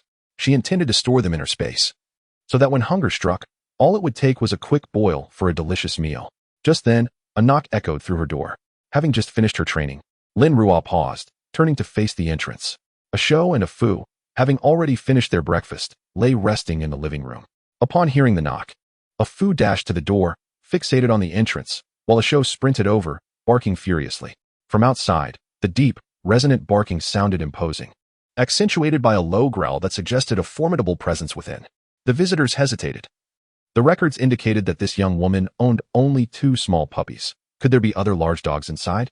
Hello, I am the property manager. Could you please open the door? The voice from outside persisted, calling out to Lin Ruo. Having just finished her training, she took a towel to wipe the sweat from her brow, draping it casually around her neck. She approached the door, gently patting Afu on the head before ushering Asho back into the room. Many in the building had seen Asho and Afu, but now was not the opportune moment for them to be visible to the public. Afu called out to Asho, who reluctantly glanced at the door before following him back inside. Lin Ruo then opened the apartment door, only to find 2 men and a woman standing outside. The The man in front wore a property management uniform, and his eyes lit up upon seeing Lin Ruo. "Is there something you need?" Lin Ruo inquired, glancing back to see that the man and woman behind him were carrying large bags filled with unfinished food items like flour and rice.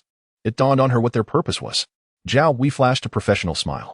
"Ms. Lin, the residents of Unit 201 on the second floor are facing a situation where the water outside has risen to their level, making their home uninhabitable. Could we kindly ask you to?" "Absolutely not." Lin Ruo firmly interrupted before Zhao Hui could finish his sentence. "We're all neighbors, and they are just temporarily displaced. Ms. Lin, as far as we know, you live alone." Zhao Hui attempted to persuade her further. Lin Ruo furrowed her brow, her patience wearing thin. "I have already stated my position. No." With that, she stepped back, intending to close the door. If not for the circumstances, she wouldn't have even opened it. The woman behind, noticing her intention, stepped forward to block the door, her hands gripping the frame. She smiled ingratiatingly, but her words dripped with moral coercion. "Dear girl, you live here all alone. Such a large space is simply a waste.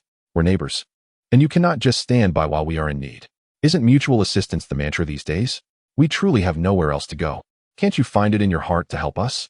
Lin Ruo looked down at the hands clinging to the door frame, her gaze growing increasingly icy. The woman, sensing Lin Ruo's resolute silence, grew agitated. "How can you be so cold-hearted and selfish? What harm is there in letting us stay in such a large house for a while? Besides, it's a rented property, not yours. Do you even have the authority to decide?" Before she could finish her words, she attempted to force her way inside, taking advantage of her size. Chapter 32. Deterrence. The door stood ajar, and a middle-aged woman was attempting to squeeze her way inside. Lin Ruo let out a cold laugh. This was a desperate intrusion after failed persuasion. With swift motion, she lifted her right leg and delivered a kick to the woman's chest, sending her sprawling backward to crash against the opposite wall, rendering her unconscious. The man on the second floor, who had previously seemed eager to intervene, instantly recoiled, and Lin Ruo's smile turned even more frigid. Did he truly think he could force his way in? Both the man and Zhao Hui stared in shock at the fallen woman, who, with her somewhat plump physique, must have weighed over 130 pounds. Yet, she had been effortlessly propelled several meters by a single kick, colliding with the wall. Sensing Lin Ruo's menacing gaze, the man hastily retreated behind Zhao Hui, perhaps seeking solace in his presence. He poked his head out and shouted fiercely, "You are committing a crime by hitting someone. Once we are rescued, I will certainly report you." Lin Ruo chuckled coldly, "I await your complaint. You must let us in. I can overlook this incident." The man stammered, trembling under Lin Ruo's icy stare. Lin Ruo dismissed him with indifference, turning her attention to Zhao Hui. "Do you think I am an easy target just because I am a young girl?" No, that's not it." Zhao Hui hurriedly shook his head, realizing he had encountered someone formidable. "We were merely inquiring. If you are unwilling, we shall not press further." Initially, they had assumed that a young girl would be timid and easily intimidated, but they were utterly taken aback by her formidable strength. That kick had clearly indicated she was no novice in combat. Lin Ruo shot him another glacial glance, her eyes brimming with lethal intent. "Disturb me again, and I will not hesitate to eliminate you." Yes. Zhao Hui's hair stood on end under her penetrating gaze, and he quickly acquiesced. Lin Ruo then cast her eyes toward the other man, who promptly cowered behind Zhao Hui, nodding vigorously in agreement. With that, she closed the apartment door, leaning against it for a moment, listening to the voices fading outside. "I am the owner of Jiwei Construction. Once the waters recede, I will ensure that this young lady is taken in for several years. Mr. Song, do temper your anger. The young lady is simply Navi. Help me assist my wife down." "Certainly, but that cannot be. My wife's injuries cannot be in vain." As the voices of the two men grew distant, laboring to carry the woman down from the 25th floor, Lin Ruo finally felt relieved. "Afu, Asho, come out," she called as she made her way to the bathroom. Afu and Asho emerged from the room and approached the apartment door, where Afu lay down, and Asho nestled close, eyes shut, as if intending to make this their home. Lin Ruo chuckled softly, considering their ages. They were still quite young and already aimed to protect her. She paid them no mind and proceeded to the bathroom, feeling uncomfortable in her sweat-soaked clothes. Once inside, she stripped off her garments and tossed them into the washing machine in her spatial realm before summoning her abilities to fill the bathtub with water. At this moment, Li Wei from 2502 was filled with astonishment. He had initially heard a knock on the door of 2501 and thought to offer assistance. Just as he was about to open the door, he caught sight of the earlier scene through the peephole. He did not expect the young girl from 2501 to be so formidable. He couldn't help but ponder whether he could withstand such a kick. The answer was, of course, no. With such force, it was likely that even if he braced himself, he would suffer a broken bone. It would be wiser for them to cooperate, as 2 fists could hardly contend with 4 hands. If the residents downstairs decided to come up and cause trouble, neither of them would stand a chance. Lin Ruo had just finished her shower when another series of knocks sounded at her door, heralding the arrival of her second visitor of the day, Li Wei. Upon opening the door, she looked at him in surprise, inquiring about his purpose. Li Wei carefully chose his words, stating that they could collaborate. Collaborate? Lin Ruo raised an eyebrow, intrigued. What kind of collaboration? I witnessed everything that transpired in the corridor just now, Li Wei sighed. You may find it amusing, but I am a retired soldier and possess some knowledge of official matters. As of now, there has been no news of rescue, which seems rather suspicious. If the situation is as dire as I suspect, similar incidents may occur today. Therefore, Lin Ruo began to grasp his intent. While you possess martial skills, you are ultimately alone, as am I. We can never ascertain the number of adversaries we may face. However, if we join forces, the dynamics will shift. Li Wei spoke earnestly. Lin Ruo nodded, acknowledging his perspective but firmly replied, I understand your point, but I must decline. Why? Li Wei was perplexed as to why she would reject a mutually beneficial proposition. Lin Ruo's gaze shifted, a gentle smile gracing her lips. Because I do not trust you. Li Wei was taken aback, but then he accepted her stance. Indeed, in such an environment, trusting others too easily is tantamount to courting death. In that case, we shall discuss it again when you find me trustworthy. Agreed. Lin Ruo closed the door. Once Li Wei returned to his home, she pressed her hand against the door. And with a surge of mental energy, an ethereal frost enveloped the entire entrance. Though there were numerous security locks behind the door, the additional supernatural barrier provided her with greater peace of mind. In a world devoid of reliable allies, Lin Ruo had learned this lesson the hard way in her previous life, having suffered the consequences of misplaced trust too many times. 10 days passed in tranquility. Yet the torrential rain continued to pour outside, with water levels rising steadily. The second floor had been completely submerged, and the third floor was beginning to take on water. For safety's sake, the residents of the third floor had already evacuated. Across from Longyuan community, only one supermarket remained operational. Situated on the 10th floor of the adjacent office building, it had been established specifically for the convenience of those working in the offices, making its elevated position now a beacon of hope for everyone. Every day, Lin Ruo would place a show and a fu into her space, allowing them to practice their hunting skills while also keeping an eye on her livestock. Meanwhile, she spent her days cultivating vegetables, training her physical abilities, honing her supernatural powers, and studying traditional Chinese medicine, leading a life brimming with fulfillment. The sole distinction lies in the fact that several individuals reside in the corridor on the 25th floor, where they lay upon cotton quilts. These inhabitants hail from the 3rd floor, and no one is willing to offer them shelter. Thus they are compelled to remain in the corridor. Fortunately, the sweltering weather renders their situation somewhat bearable. As a fortnight elapsed, the provisions of the Longyuan residents, no matter how frugally consumed, began to dwindle, prompting everyone to realize the necessity of procuring certain supplies. Regrettably, the nearby supermarket primarily stocked instant meals, with staples such as flour and rice conspicuously absent. Some households possessed swimming equipment, utilizing life rings or grasping flotation devices to swim to the only supermarket that remained above water to gather supplies, thereby sustaining their existence. Those who lacked resources had no recourse but to approach the property management for assistance. Zhao Hui, trapped in Building 3, was sought out by its residents, and he had no choice but to assist them. He organized a group to dismantle some wooden furniture from the 3rd floor to construct a rudimentary bamboo raft, enabling them to temporarily venture to the supermarket for provisions. However, the supplies they retrieved were not distributed equitably among the residents. Rather, they were sold at exorbitant prices. Even so, demand far outstripped supply, and those with stored rations found themselves compelled to purchase additional provisions. Zhao Hui, already possessing a few security personnel under his command, began to attract others seeking sustenance, thereby amassing a growing following and subtly establishing a power dynamic within Building 3. Generally, the residents dared not provoke them, as they still feared the authorities and refrained from excessive misconduct. With such a multitude at his disposal, Zhao Hui's mind began to function more resourcefully. He recognized that while the supermarket was sizable, the available goods were finite and would inevitably be depleted. Thus, he understood the necessity of seeking external supplies, knowing that the makeshift rafts alone would be insufficient. Consequently, he commenced a search for lifeboats or kayaks.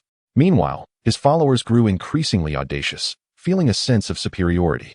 They not only gauged others based on their worth but also began to collectively intimidate ordinary residents. The apartment complex boasted excellent soundproofing, however. Lin Ruo occasionally caught faint echoes of screams.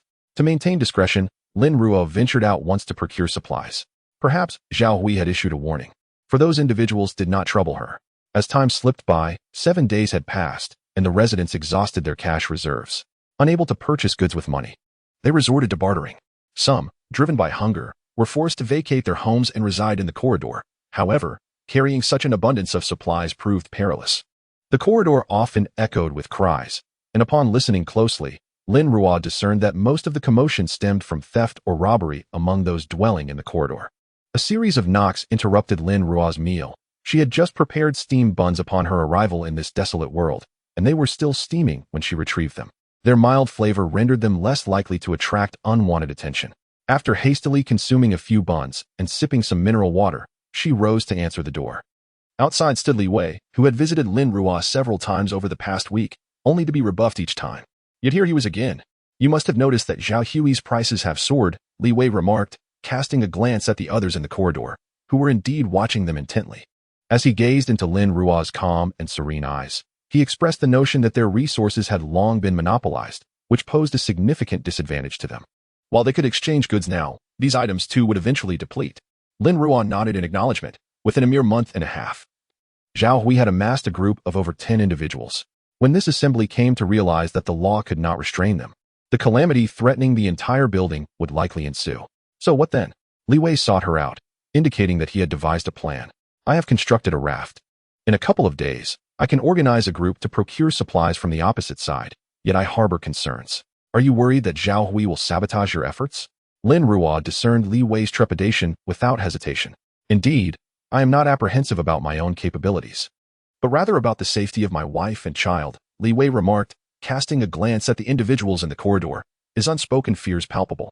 I can bring you a bag of useful supplies each time I go out. This is not a collaboration. You may consider it an arrangement for hire. All I ask is that you protect my wife and son during any conflicts I may encounter with others. Lin Ruo pondered briefly and recognized that this proposition would alleviate some of her burdens. Otherwise, she would need to regularly venture out to gather supplies discreetly. Very well. She acquiesced with a nod. Li Wei's eyes brightened. Of all the residents in Building 3, he trusted only Lin Ruo, aside from his family. He could not precisely articulate why, but he sensed that Lin Ruo was fundamentally good-hearted. Though she shunned unnecessary involvement, she would not bring harm to others. Furthermore, she appeared not to be in dire need of supplies, as evidenced by her pristine attire. Li Wei acted swiftly, soon reaching out to several households, prioritizing those on the 25th floor. Only those who were not in desperate need would refrain from risking proximity to his family. The following day he, along with a few men, commenced transporting supplies. Upon arriving at the supermarket, he would take his share alongside Lin Ruo's, and the others would do the same. On the next outing, he would alternate with different households, ensuring that everyone could sustain themselves. However, this strategy significantly reduced the number of buyers on Zhao Hui's side, a change he perceived with dissatisfaction. Yet, being mindful of Li Wei's military background, he feared potential repercussions should he provoke trouble. Moreover, Li Wei's association with Lin Ruo lingered in Zhao Hui's mind, especially the memory of Lin Ruo's seemingly effortless kick that had shattered 10 of a woman's ribs. The woman now lay incapacitated, unable to rise. During these times of scarce medical resources, injury was a terrifying reality, not only fraught with the specter of death but also leaving one vulnerable to the whims of others. Thus, he chose to feign ignorance, turning a blind eye to the unfolding events. Chapter 33. Murder and urgent notice was disseminated to all residents, informing them of widespread torrential rains across the nation, resulting in severe disaster. The authorities have exerted every effort in rescue operations. However, the extent of the devastation is too vast for them to manage effectively. Citizens are urged to organize self-rescue efforts and to prioritize personal safety over material wealth. A week passed, and the radio echoed this official announcement. In the corridor of Building 3, a group of 20 men and women listening to the broadcast fell into a profound silence. Despite the lofty rhetoric of the authorities, the listeners comprehended the underlying truth. The government had become powerless to assist the populace, and societal defenses had crumbled entirely. It had been a month since the apocalypse began, and the officials had utterly abandoned rescue efforts. How could this happen? We pay such exorbitant taxes each year. By what right do they refuse to save us? Oh, heavens! What are we to do? My food was stolen yesterday, and now the government has forsaken us. How can I survive? Who will come to our aid? What has happened? The authorities have instructed us to fend for ourselves. They no longer care about us. What? This announcement spread rapidly, and soon nearly everyone was aware of their abandonment by the government. The corridor of Building 3 erupted into vehement arguments, curses, and cries of despair. Lin Ruo, curled up on a cushion by the window, remained silent amidst the chaos, with a radio beside her. Outside, the water level had risen to the 5th floor, and the rain poured down like a cascading waterfall, as if the heavens themselves had been torn asunder. For those unaccustomed to rebellion, this announcement was akin to a death sentence. Yet for the nefarious individuals who had adapted to the rules of the apocalypse, it was a welcome development. They were liberated from the constraints of order and could act with impunity. The news acted as a key, unlocking the malevolence inherent in human nature. Subsequently, whether it was Zhao Hui or Li Wei leading groups to the supermarket for supplies, they armed themselves with knives for self-defense, often finding themselves embroiled in conflict with others. Bruises from fists and feet, fractures, and knife wounds became commonplace. On one such day, Zhao Hui returned from the supermarket with 3 companions. 2 of them were injured, one with a deep gash on his arm and another with a broken thigh bone, both of which were potentially fatal injuries in this dire context. They had clashed with residents from the neighboring Huting community, who not only outnumbered them, but were also armed. Had it not been for Li Wei's skilled combat abilities, they might not have returned at all. The uninjured team members struggled to assist the 2 wounded individuals as they ascended from the 6th floor, while Li Wei dragged the raft and supplies behind them. Upon reaching the top, they found Zhao Hui and his crew blocking the corridor. Brotherly, it has been a long time since we ventured out. We are terribly hungry. Might you be able to assist us? Zhao Hui inquired, his face adorned with a smile that was devoid of fear, yet brimming with malice. Li Wei tightened his grip on the bag in his hand, casting a wary glance at Zhao Hui's entourage of over 10 men, all equipped with knives. While he could handle himself, he could not extend his protection to the vulnerable individuals and supplies behind him. What now? Zhao Hui smiled calmly, spreading his hands. Li Gu, the authorities have turned a blind eye to us, yet your selflessness is truly commendable. My little brother believes that you would show us some compassion, wouldn't you? As he spoke, his companions began to slowly encircle Li Wei's group. The men behind Li Wei recoiled, fear of the knife gripping them.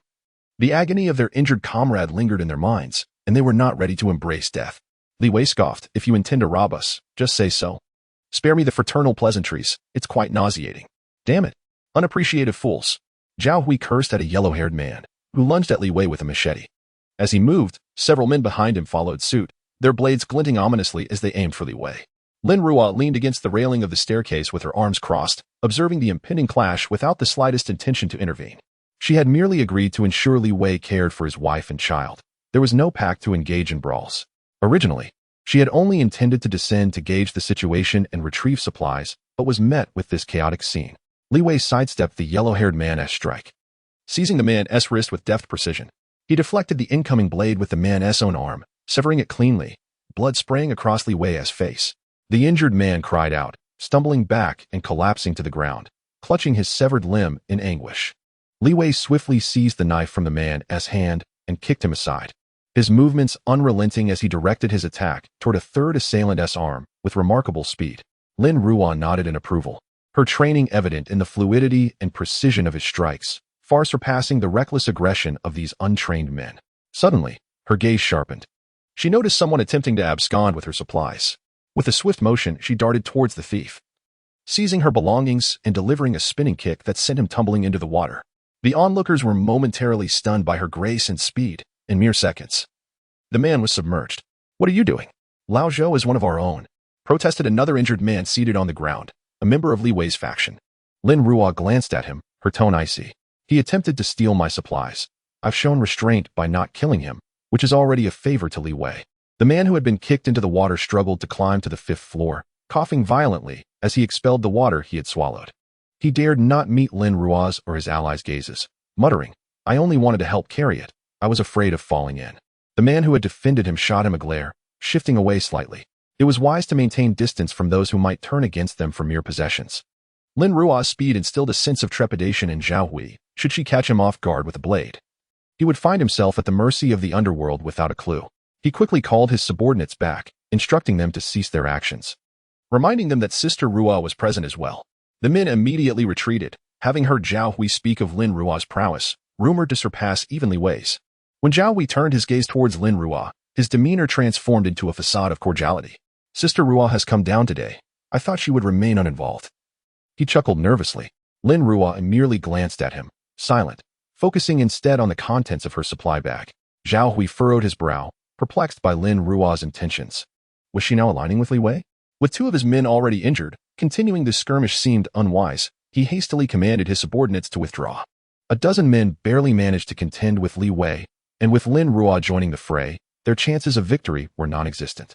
It must be said that Zhao Hui possessed a modicum of intelligence, a stark contrast to those who recklessly sought their demise.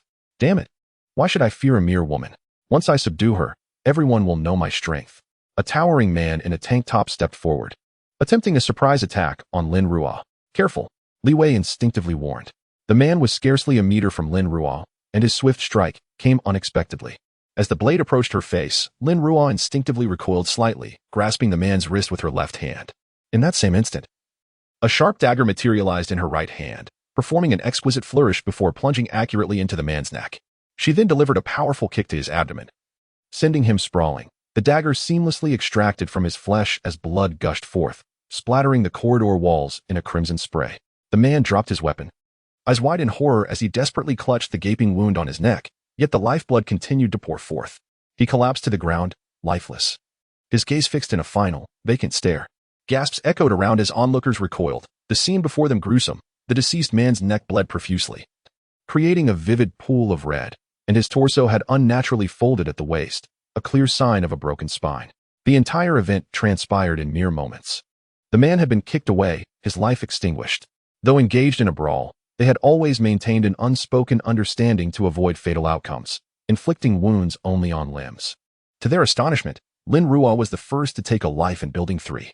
With an impassive expression, Lin Ruo squatted down, wiping the blood from her dagger on the dead man's clothing. Once satisfied, she sheathed the dagger at her side. Turning to glance at Li Wei, she calmly stated, "My belongings have been taken." She picked up her supply bag and ascended the stairs, leaving the gathering to part unwittingly, creating a path for her passage. As Zhao Hui instinctively retreated 2 steps while Lin Ruo passed by him, he pondered the fearsome nature of her actions. The act of killing itself was not terrifying. Rather, it was her swift and precise execution, coupled with her unsettling calmness post-incident, that chilled him. This indicated something significant. She was certainly not a novice in the art of murder. With this thought, he unconsciously glanced at Li Wei, and in that shared moment of understanding, they both envisioned a professional assassin. Upon returning to the 25th floor, the corridor was filled with individuals curled up in their own despair, their eyes gleaming like those of famished wolves, fixated on Afu, both fearful and yearning. How long had it been since they had tasted meat? The sight of the dog was simply irresistible. Afu, however, paid them no heed, dutifully lying by the entrance, fulfilling its master's command. As Lin Ruo ascended the final steps to the 25th floor, she called out to Afu, "Come, let us go home." With a howl, Afu rose, now a formidable figure measuring 1.5 meters in length and standing 80 centimeters tall. Its increasingly wolf-like appearance, complete with glistening fangs and massive claws revealing sharp talons, made it unmistakably a beast of considerable size. Upon Lin Ruo's return, the occupants of the corridor quickly averted their gazes, retreating into the shadows, fearful of attracting her attention. With a resounding thud, Lin Ruo closed her door, prompting a collective sigh of relief from the onlookers. Even Qianli, from apartment 2502, exhaled deeply upon witnessing Lin Ruo depart with the large dog.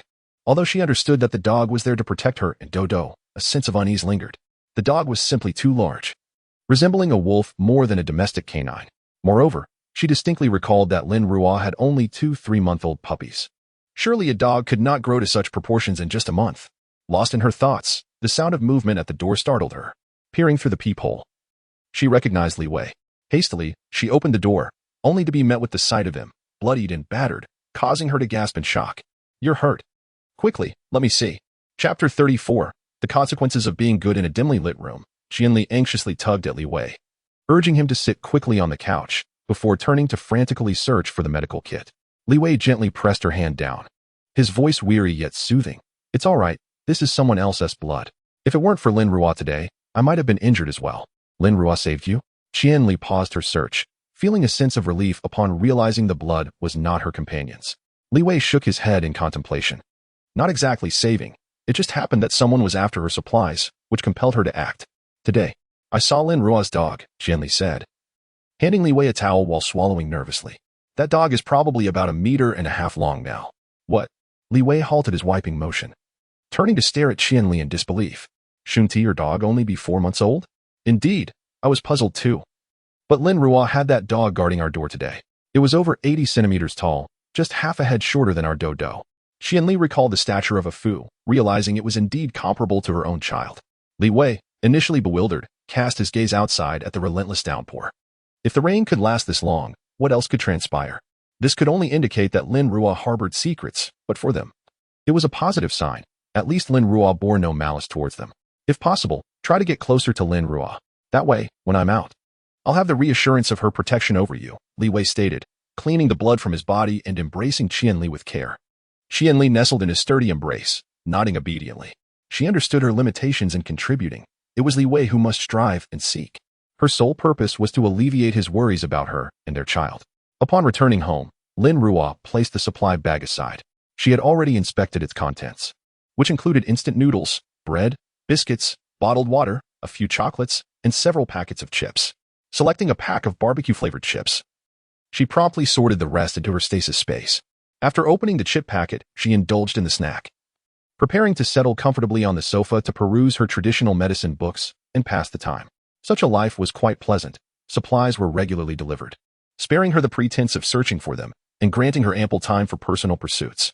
After a playful scuffle, a Fu and a Shou ran over to the water dispenser, drinking the water sourced from the space's lake, which steadily enhanced their vitality. This oppressive heat was rather excessive for these long-haired creatures. Typically, Lin Ruo's water manipulation ability kept the home cool, rendering them oblivious to the temperature. However, a Fu had just been panning in the hallway, feeling the heat acutely. Noticing a Fu still appeared overheated, Lin Ruo raised her hand. A flicker of blue light emanating from her palm. With a gentle motion, a fist-sized ice ball materialized before a Fu. The dog extended its tongue, slowly licking the ice, finding relief from the overwhelming warmth. Woof, woof. Upon witnessing a Fu savoring a small ice ball, a Shou's mood soured instantaneously. It wagged its tail and nuzzled against Lin Ruo's thigh, yearning for the same delightful treat. The creature insisted on having one too. It too felt the heat and desired the delectable ice. Lin Ruo gently pushed its large head away, playfully tapped its nose, and procured a piece for it as well. Observing them contentedly gnawing on their icy morsels within the house, she resumed her own pursuits, activating the smart vacuum to commence cleaning, while she herself became engrossed in the literary world of her book. During this period, the spatial realm had yielded a bountiful harvest. Through a comparative analysis between crops cultivated in ordinary soil and those in the fertile black soil, even Lin Ruo, a novice in agriculture, discerned the remarkable difference. The black soil of the life space was not only rich in nutrients, but also significantly expedited the growth of plants. Crops that would typically take 3 to 4 months to mature in ordinary soil blossomed within just over a month in the black earth, while those in conventional soil remained mere seedlings. Furthermore, the produce from the spatial black soil boasted flavors far superior to those found outside. Elated by this discovery, Lin Ruo recalled her readings on medicinal herbs and traditional Chinese medicine, which emphasized that certain herbs require years to mature before they could be harvested for medicinal use.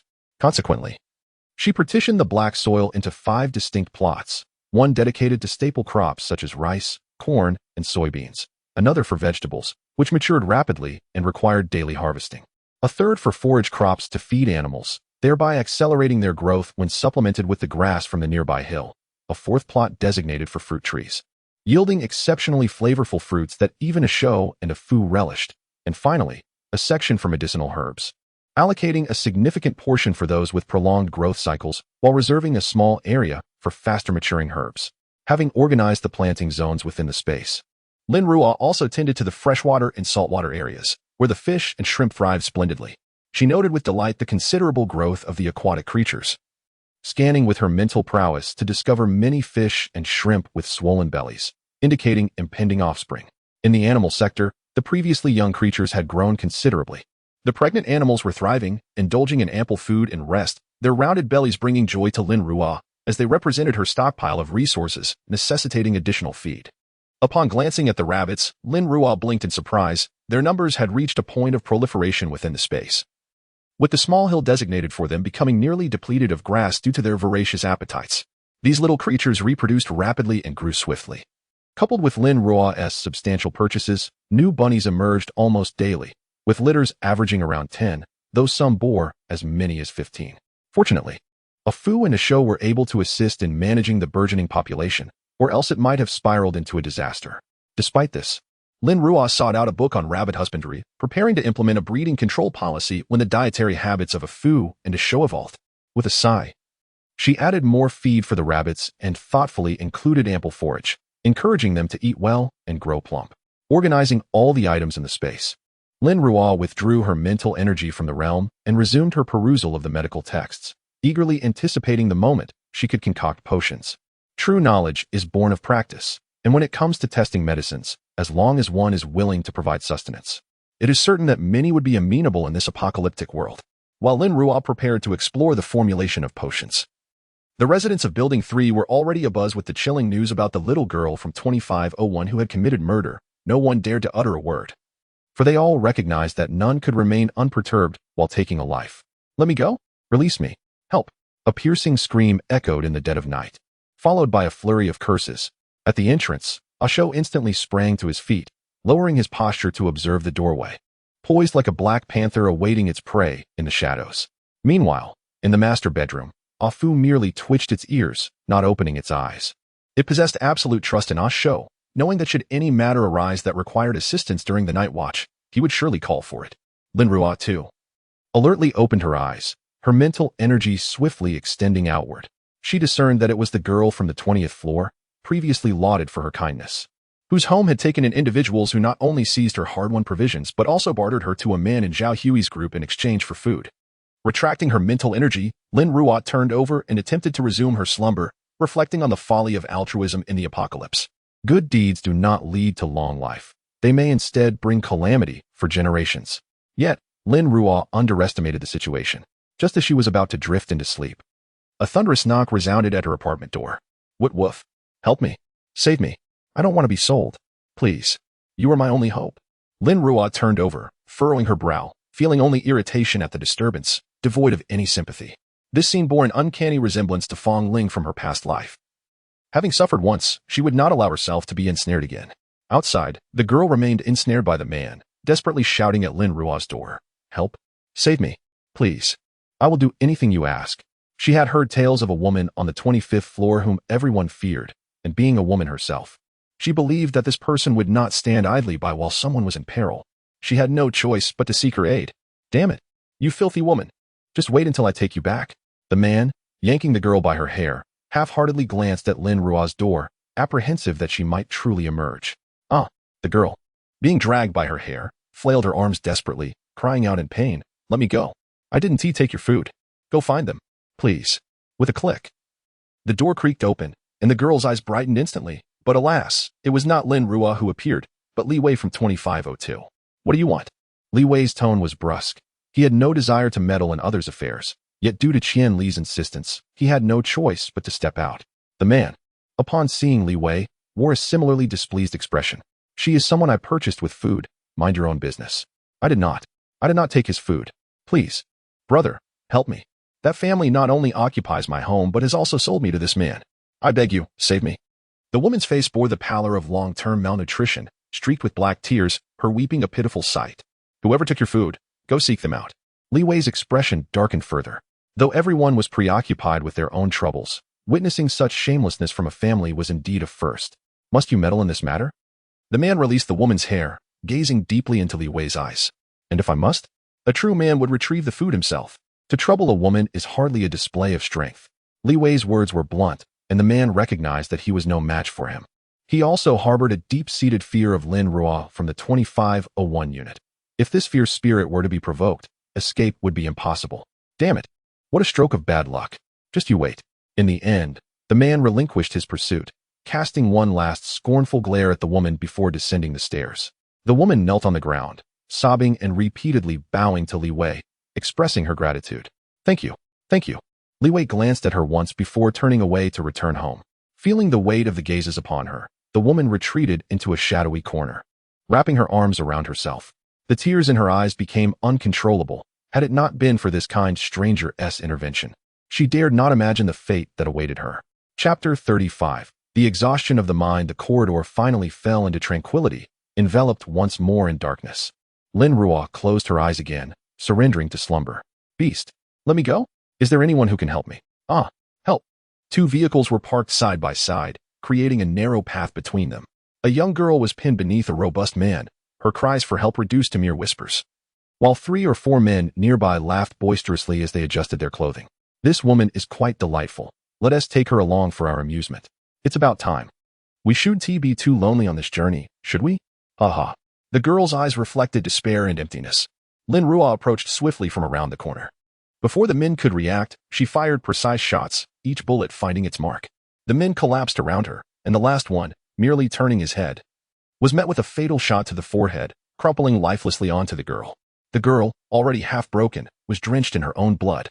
She struggled to push the man off her, but it was Lin Ruo who ultimately kicked him aside. The exposed girl frantically clasped her chest, attempting to conceal the evidence of her violation. Lin Ruo sighed as she looked at the scene, removing her own garment to drape it over the girl. The girl then weakly fell into Lin Ruo's embrace, sobbing uncontrollably. Thank you for saving me. Thank you. What is your name, sister? I'm Fong Ling. The scene shifted, and Lin Ruo found herself standing beside Fong Ling, who was gradually practicing her combat skills. Though earnest, her movements were often flawed, prompting Lin Ruo to step forward and correct her whenever necessary. Thank you for teaching me combat, Sister Ruo. I will repay you well, Fong Ling said, her smile radiating innocence. The scene changed again, revealing Lin Ruo, bloodied, standing before Fong Ling, holding a transparent crystal core. Fong Ling's face lit up with joy as she took the core, her eyes sparkling with excitement. Sister Ruo, you are so wonderful. I can finally awaken my powers. The image shifted once more. Under the cover of night, torrential rain fell as Fong Ling knelt before a weakened Lin Ruo, her face etched with guilt. Yet her eyes shone with determination. I'm sorry, Sister Ruo. I truly cannot live without Qinghua. He is my life. Suddenly, Lin Ruo awoke, her familiar exquisite ceiling coming into view. She had been dreaming. The girl from yesterday reminded her of the past Fong Ling covering her eyes with her hand. She lingered in thought before letting out a soft laugh, murmuring, Am I foolish? Just then, she felt a gentle licking on the back of her hand. She moved it aside to find Ah Fu standing at the head of her bed, concern evident in his gaze. Sitting up, she embraced Ah Fu's large head, burying her face in his long silver fur. Ah Fu, was I very foolish in the past? Ah well, Ah Fu softly replied, remaining still as Lin Ruo held him tightly. With a soft chuckle, Lin Ruo released Ah Fu and planted a gentle kiss on its handsome face, reassuring it that all was well. She lifted her gaze to the dreary, overcast sky outside, and her smile deepened, her eyes reflecting an abyss of thoughts. What fate awaited Fong Ling in this life without my assistance? How I long to see her again. Taking a deep breath, she glanced at her watch. It was 5 in the morning. Rising from her bed, she patted Ah Fu's large head and asked, Are you hungry? Let me prepare breakfast for you. Wong Wong.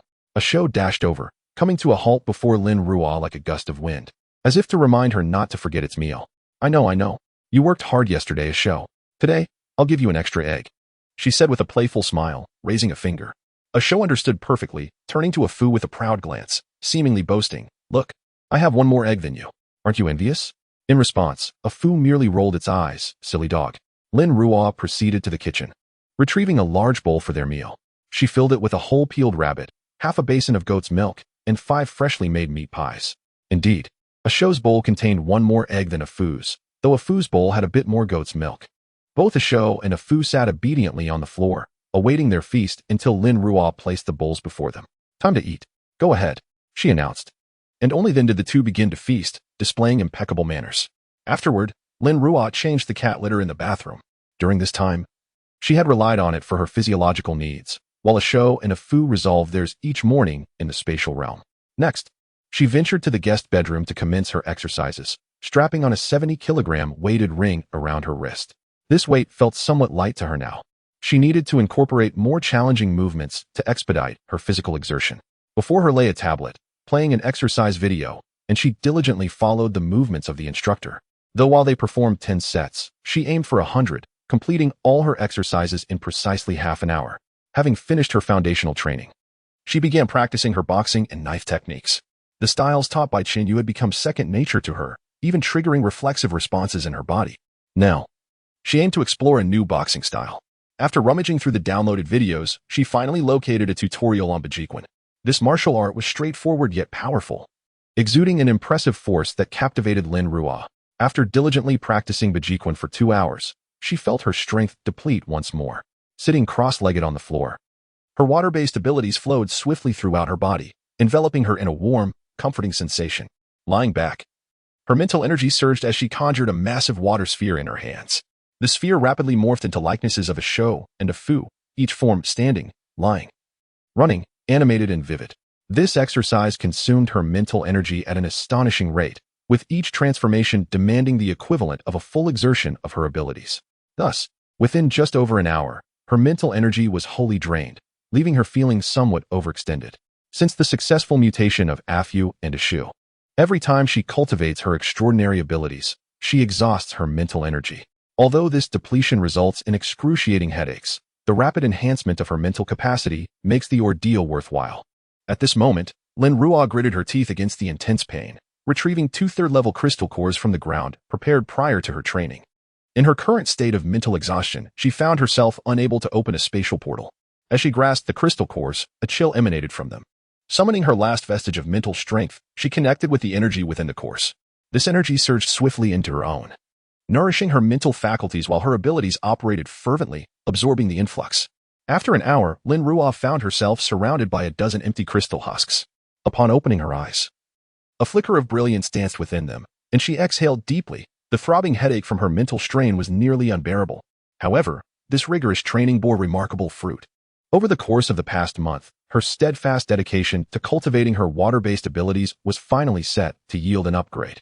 Had other practitioners of the extraordinary arts witnessed her methods, they would undoubtedly have dismissed her as a lunatic. The bodies of those with extraordinary abilities undergo transformation, markedly enhancing their physical resilience and pain tolerance. Yet this does not extend to the realm of mental fortitude. Any engagement with mental energy inflicts pain exponentially more severe than physical suffering. Lin Ruo, enduring such agony daily for her training, could only be deemed madness. Rising to her feet, Lin Ruo stretched her limbs, the sound of cracking bones echoing in the air. She felt the invigorating flow of blood throughout her body, restoring her to peak condition. Upon opening the door to the secondary bedroom, she found Ashu dutifully lying at the entrance, faithfully guarding her alongside Afu during her training sessions. Ever cautious of potential mishaps. Bending down, Lin Ruo affectionately ruffled Ashu's fluffy head. "What a good boy. How about I reward you with some buns soon?" With bright, eager eyes, Ashu responded with a joyful bark. He relished the delectable treats prepared by his master, finding them far superior to raw meat, though she seldom bestowed him with ample portions. Lin Ruo entered the bathroom, shedding her sweat-soaked garments and tossing them into the washing machine in her spatial realm. She then retrieved a freshly sun-dried outfit, setting it aside as she deftly manipulated her water abilities to enjoy a swift, cleansing ritual before donning the prepared attire. Connecting the hairdryer to the power supply, Lin Ruo flicked the switch. Her hair, having grown considerably since the days of her once short bob, now cascaded past her ears. Armed with scissors, she began to trim her hair. When Lin Ruo emerged from the bathroom, she exuded an air of efficiency and confidence. From her spatial realm, she retrieved 20 sizable buns, each as large as a grown man's fist. Given her appetite, she could only manage 5. The remainder was destined for Ashu and Afu. However, as she prepared to distribute the buns, she discovered that only one remained. Observing the eager gazes of Ashu and Afu fixated upon the solitary bun, she recalled a saying, "When children are at odds, it often stems from the elder's lack of virtue." Touching her nose, Lin Ruo sensed an inkling of this virtue crisis within herself and hastily retrieved another bun from her spatial realm, ensuring an equitable division. She squatted to one side, observing the 2 creatures voraciously devouring their buns, unable to suppress a click of her tongue. If they were to continue feasting alongside her, she would likely find herself engaged solely in the art of cooking all day long. Shaking her head to dispel this alarming thought, she rose and approached the window, replenishing the icy barrier outside with her unique powers. Only then did she take up her telescope to gaze at the bustling supermarkets lining the road beyond her community, teeming with a constant flow of people, even as the water level continued to rise. After a mere glance, she retracted the telescope and proceeded to infuse the other windows of her home with her energy. While the icy shields would not be melted by the torrential rain outside, they still required periodic reinforcement, and Lin Ruo typically attended to this task once a week. Chapter 36, Night Intrusion. Knock, knock, knock. Afu swiftly dashed to the door and howled at it, causing the knocking from outside to abruptly cease, only to resume after a prolonged pause. Lin Ruo approached the door and peered through the peephole, discovering it was Qianli. She raised an eyebrow slightly, sensing that Qianli harbored a tinge of fear towards Afu and Asho. What could have prompted her to visit alone today? She dismissed her musings and opened the door, inquiring, "Is there something you need?" Qianli stood outside, tightly clutching a plastic bag from which steam escaped, indicating it contained food. "I apologize for the intrusion. but I brought you some steamed buns. Thank you for assisting my husband yesterday. Lin Ruo glanced at the bag in her hands and then met Qianli's gaze. My actions yesterday were not for him. I intervened solely because someone attempted to steal my supplies. The act of killing was merely a consequence of that individual's intent to take my life. It was quite straightforward. Feeling the weight of pressure intensify, Qianli noticed the numerous onlookers in the 25th floor corridor, all casting furtive glances at the bag, as if poised to snatch it away at any moment. Please accept this. Regardless of the circumstances, you did indeed help him yesterday. Qianli thrust the bag towards Lin Ruo. Sensing Qianli's anxiety, Lin Ruo crossed her arms and leaned against the doorframe, surveying the crowd. The onlookers quickly averted their eyes, not daring to continue their scrutiny. There is no need. I only take what is rightfully mine and never indulge in debts of gratitude that I cannot repay. But Lin Ruo's words left Qianli at an impasse, feeling as though the moment Lin Ruo shut the door, she would be overwhelmed. You should return now. Lin Ruo continued, still leaning casually against the door, nonchalantly drawing a dagger from her waist. The blade danced skillfully between her fingers, while Afu stood at her feet. I will await your return. This statement successfully deterred the covetous gazes lurking behind her, plunging the 25th floor corridor into silence. Qianli cast a grateful glance at Lin Ruo before turning to leave, hastily opening and then closing her door. Once Qianli had secured her door, Lin Ruo straightened up and returned home, slamming her door shut with a resounding thud. The onlookers swallowed hard, the air still perfumed with the aroma of the buns. They could scarcely remember the last time they had savored steaming hot buns. Their desire was palpable. A group of individuals cast envious glances at Qianli's door. The woman who had been rescued the previous night observed their covetous looks and silently lowered her head. Lin Ruo dismissed the incident, returning to her own pursuits, as she still had many pages of her traditional medicine book left to peruse. Later that evening, having grown weary of buns and pastries, Lin Ruo retrieved a pan-seared steak from her storage space, a delightful treat she had packed from a Western restaurant upon her arrival in City B. The infrequent indulgence in Western cuisine was unexpectedly delightful, and she devoured 3 pieces before feeling satiated. However, she could no longer withstand Ah Shou's pitiful gaze and eventually shared 2 pieces with Ah Shou and Afu, allowing them a taste of luxury. After dinner, Lin Ruo resumed her activities, grasping her tablet, which was plugged into the living room's power storage unit. This storage unit had been in use for 10 days and still retained 30 of its charge, a commendable capacity. Lin Ruo nestled comfortably within her abode, savoring the simplicity of her daily existence. Since that fateful day when she took a life, Li Wei had not sought her out again. The entire building reverberated with cries of despair and pleas for mercy each day. Return my food. A middle-aged woman clung desperately to a man's leg, lamenting. We were once husband and wife. You are forcing me to my demise. Get away. I traded for these provisions. The man bellowed, shoving her aside. With a violent grip, he seized the woman's hair, his force so fierce it seemed intent on tearing her scalp away. The woman writhed in agony, her face streaked with mud and tears. A grotesque canvas of black and white. Release me, you beast. Let me go. In another corner of the corridor, a young woman found herself pinned beneath a man, subjected to unspeakable indignities. Despite her fervent struggles, the pangs of starvation rendered her powerless. Her feeble fists met his body without effect. Help me. I implore you, save me. I am with child. She turned to the others in the hallway, her tear-streaked face pleading for assistance, but they were all too accustomed to such scenes, feigning ignorance. Some men even watched with morbid fascination, anticipating their turn once he was finished. When those men finally departed, the woman lay motionless, her wide eyes staring blankly at the ceiling, the ground beneath her soaked with blood, her unborn child snuffed out by this horde of savages. Please, do not strike me. This is all the food I possess. My wife and child depend on it for survival. I beg of you, stop your whining. Hand over the food, or we will beat you to death. Elsewhere, another man was besieged by a group, fists and feet raining down upon him. He clung fiercely to the food he had procured for his family, determined never to relinquish it. Yet, outnumbered, he succumbed before he could deliver the precious provisions to his wife and children. His lifeless body was discarded from the window, lost to the flood outside. Since the authorities had forsaken the populace, the Dragon Garden had become a theater of daily horrors. Some fought for mere sustenance, others for the will to survive. While a few reveled in the chaos, indifferent to the lives at stake, indulging in their whims without regard for morality. This was the apocalypse, where life held no value, and the only priority was one's own existence and fleeting happiness. Occasionally, Lin Ruo would harness her abilities to survey the outside world or utilize binoculars to scrutinize the happenings across the way. The tragic events unfolding around her evoked little concern. She had witnessed far worse in her past life. Each day, she remained ensconced in her dwelling, leisurely attending to her own affairs. However, this serenity was abruptly shattered one night when Lin Ruo awoke with a start, her guardian Ah Fu rising suddenly, emitting low growls at the door. Lin Ruo sprang from her slumber, swiftly donning her clothing and hastening to the entrance, only to hear the sounds of someone attempting to pry her door open. Yet, the lock had long been frozen by her powers, rendering any intrusion impossible. Those individuals, perhaps driven by desperation, resorted to forcefully striking the door when they found it unyielding. Come out. Let us in. You clearly possess provisions. Why not share with us? Get out. A show also rushed over, barking at the door. Upon hearing a show's barks from within, the assailants intensified their assault on the door, driven by the tantalizing prospect of dog meat. They longed to kick down the obstructive entrance and invade. Lin Ruo furrowed her brow. If she allowed this to pass, her sanctuary would be disrupted daily. Initially, she believed that eliminating the previous chickens would bring some peace from the subsequent monkeys, but it now seemed futile in the face of hunger. Thus, she resolved not to restrain herself any longer. She retrieved a pair of night vision goggles from her space and equipped them, followed by a Glock 17 pistol. The weapon, sleek and entirely black, felt perfectly balanced in her petite hands.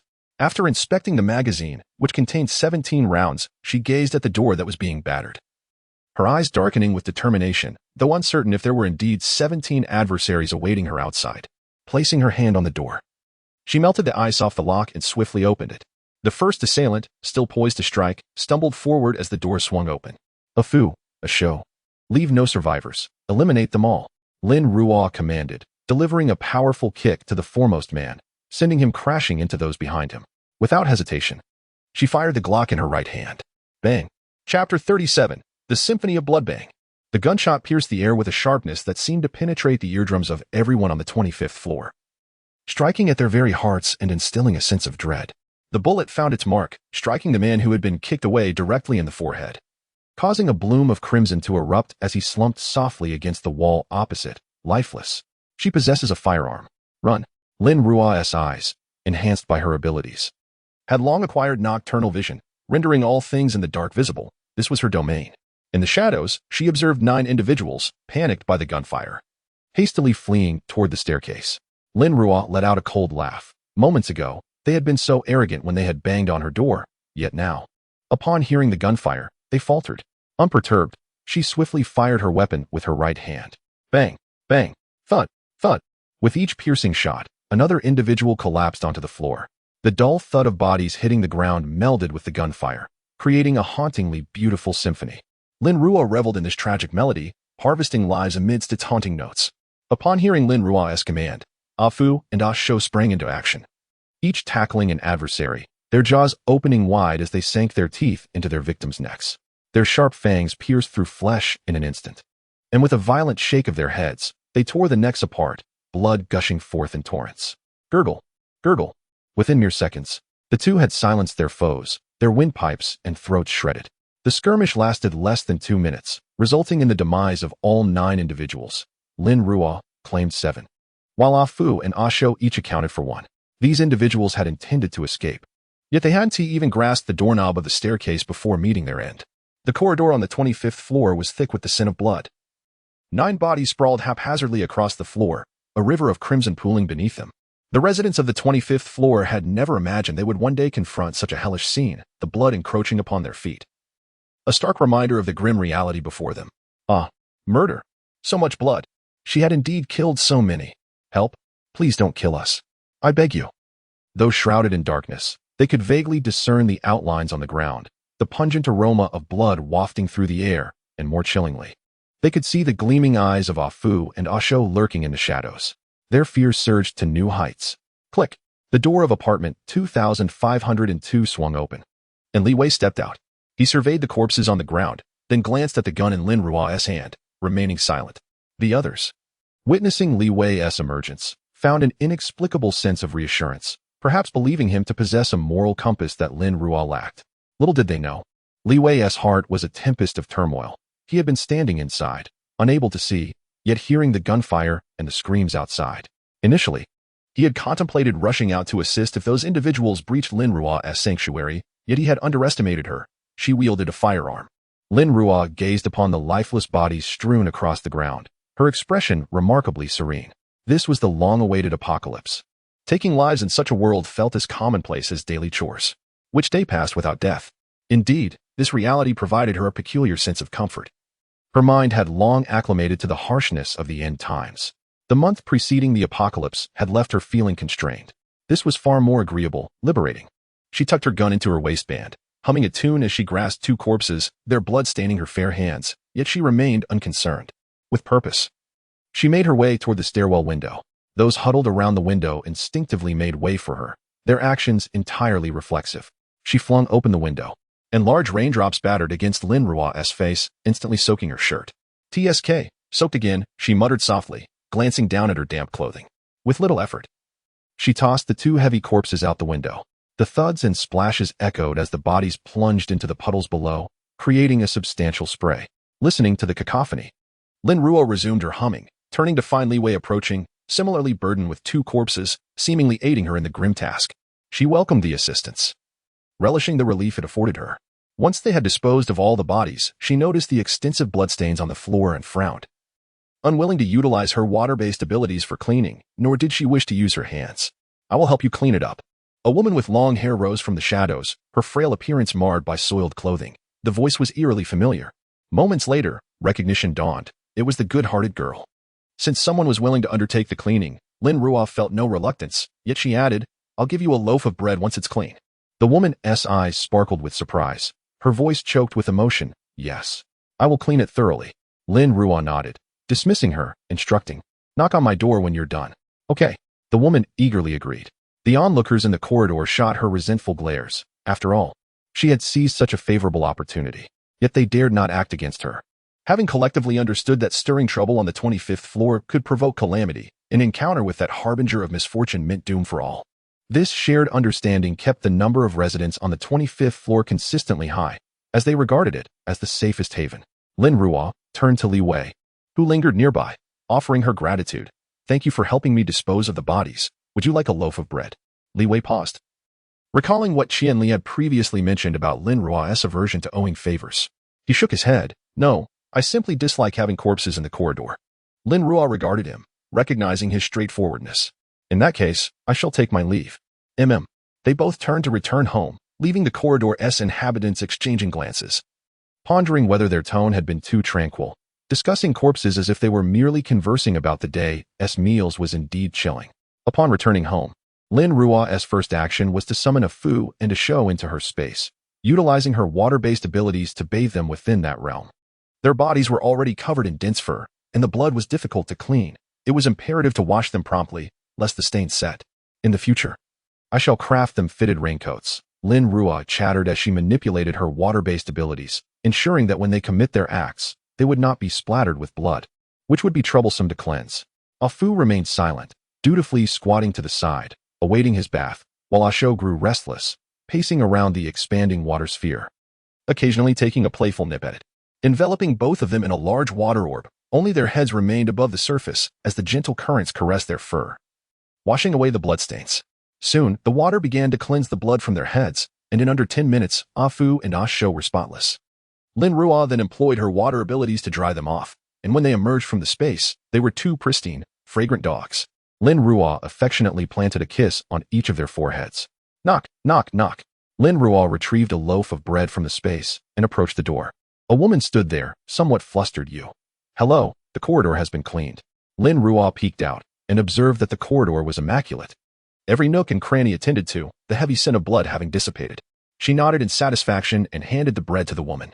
The woman accepted it with a beaming expression, though her gaze flickered with concern towards the people in the corridor. Sensing her apprehension, Lin Ruo scanned the crowd before saying, "You may sit at my doorstep to eat. Leave only once you have finished." The woman was overjoyed, her eyes sparkling with gratitude, as she had initially assumed Lin Ruo to be cold-hearted, not expecting such kindness. "Thank you. I am truly grateful." Lin Ruo shook her head. "This is the fruit of your labor. You have earned it." With that, she closed the door. The woman, her eyes glistening, sat at Lin Ruo's doorstep, leaning against the door as she began to eat the bread, while the others could only swallow their saliva in envy, some even attempting to impose moral guilt. "Dear girl, look at how my grandson hasn't eaten for several days. Could you spare a little?" "Indeed, miss, we mean you no harm. Could you share a bit with us?" "Sister, I am so hungry. Can you give me a little?"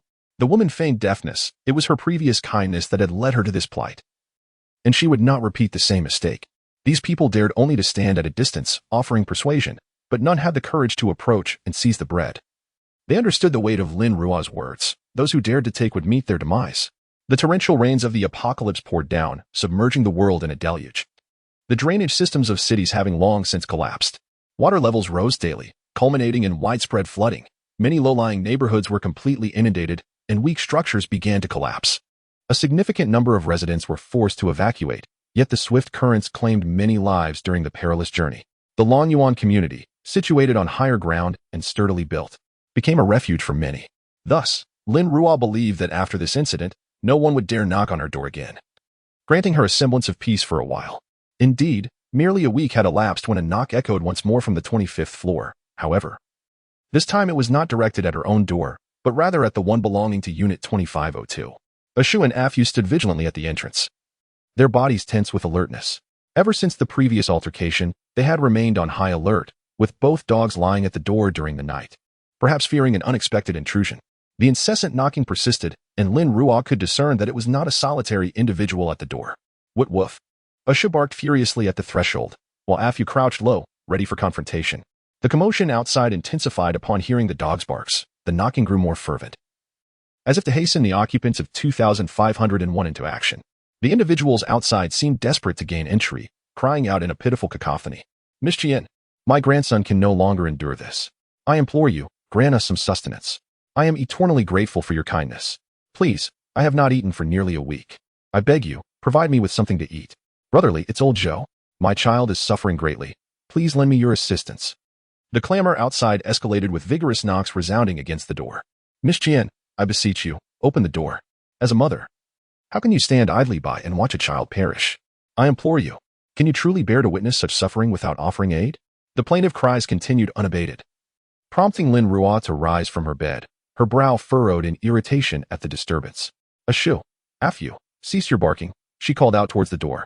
Instantly, the dogs fell silent. Their earlier barks had merely been a deterrent, and upon their owner's command, they resumed their positions on the blanket at the door, closing their eyes in feigned slumber. Lin Ruo, listening to the persistent knocking, retrieved a pair of headphones from her belongings, finally able to drown out the intrusive noise. Before long, she drifted back into a dreamless sleep. The following morning, Lin Ruo awoke at 5 o'clock, removing the headphones that had been resting against her ears. The knocking had ceased. She stretched luxuriously, rose from her bed, and drew back the curtains. Over a month had passed since the cataclysm, and the sky outside appeared less foreboding than before. Gazing down from the 25th floor, she spotted individuals seated atop a large piece of wood, laboriously paddling towards Lonyuan. Lin Ruo took out her binoculars to observe the situation in the other buildings. Though shrouded in a misty rain, she could make out that the corridors of the various structures had become increasingly crowded, resembling sardines packed within a can.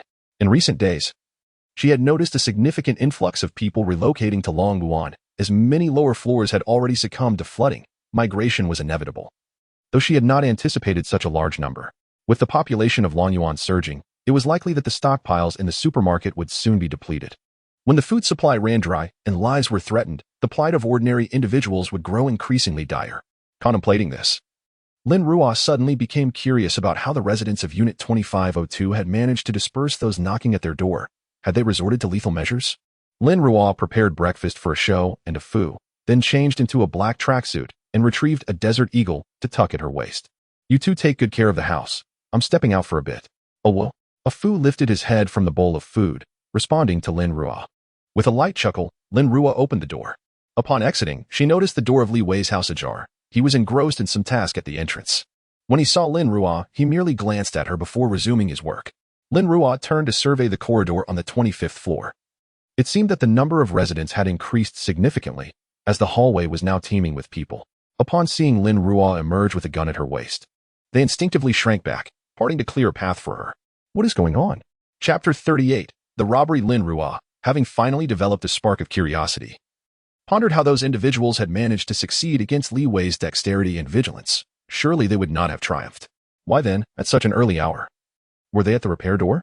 Upon hearing her inquiry, Li Wei paused in his actions, falling into a contemplative silence before finally revealing, "Those intruders broke into our home yesterday and made off with all the food." Lin Ruo was genuinely taken aback. crouching down to gaze at him in confusion. Did you not change the lock? Li Wei's gaze shifted towards their home. Following his line of sight, Lin Ruo observed Qianli cradling a child on the sofa. Her head bandaged, silent and bowed, while the child continued to whimper softly in her arms.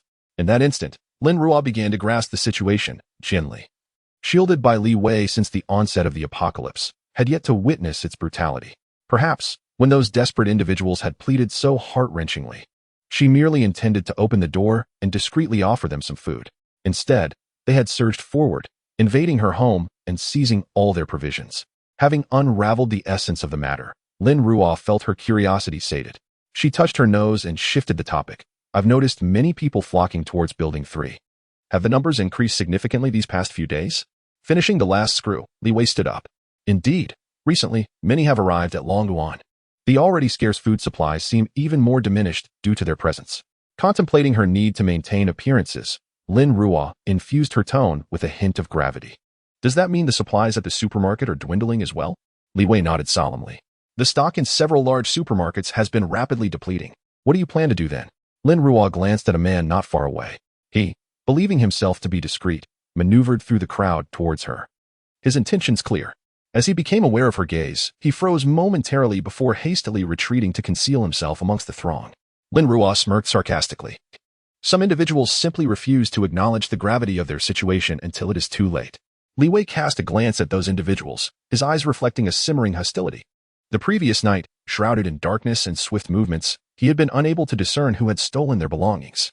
Undoubtedly, some within the corridor had played a role in the incident, and as he regarded them now, his calm demeanor had vanished.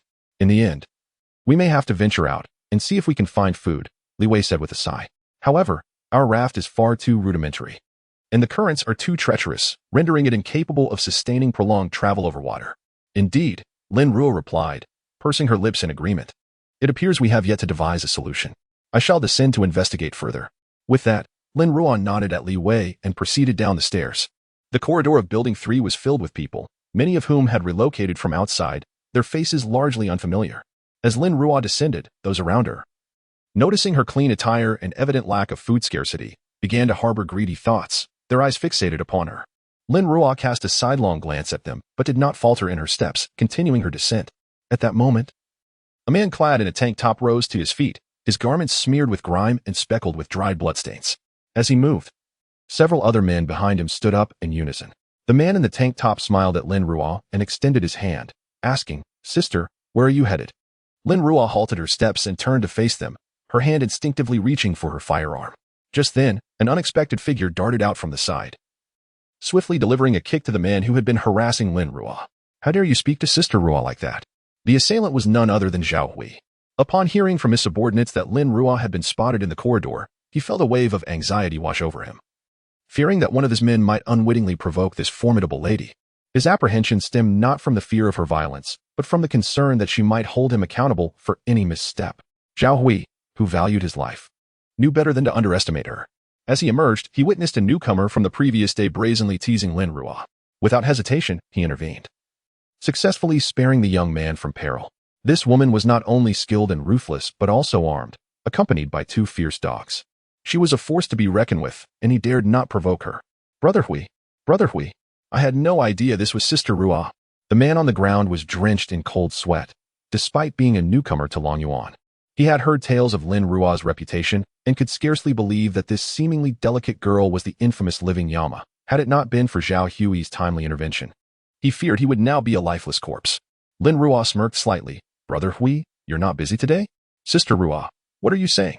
Zhao Hui replied, his smile betraying a hint of nervousness as his gaze involuntarily drifted to the desert eagle at Lin Ruo's waist. It appeared she possessed more than one firearm. Are you down here for something? Lin Ruo glanced down and replied, I heard there are many unfamiliar faces in Building 3 lately, so I came to take a look. Oh, is that so? Zhao Hui mused internally, questioning why she would need to carry a gun just to take a look. Nevertheless, he chose to trust her words. I want to disturb you further. Please continue your observation. He signaled to one of his men, who promptly dashed downstairs. Lin Ruo, however, was not a bloodthirsty maniac who required a warning. Suddenly, she lost interest in her exploration and decided to return. She nodded at Zhao Hui and turned to ascend the stairs. Zhao Hui commended himself inwardly, realizing he might need to rely on Lin Ruo in the future. It was crucial not to offend her now. He had contemplated rallying a group to seize Lin Ruo and Li Wei. But the predatory gazes from the adjacent buildings deterred him. Eliminating these two powerhouses could spell disaster for him in future conflicts. A leader must always consider the long-term implications.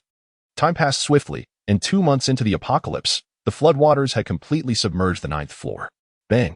Lin Ruo stood at the door. Her expression impassive as she surveyed the bodies sprawled in a pool of blood.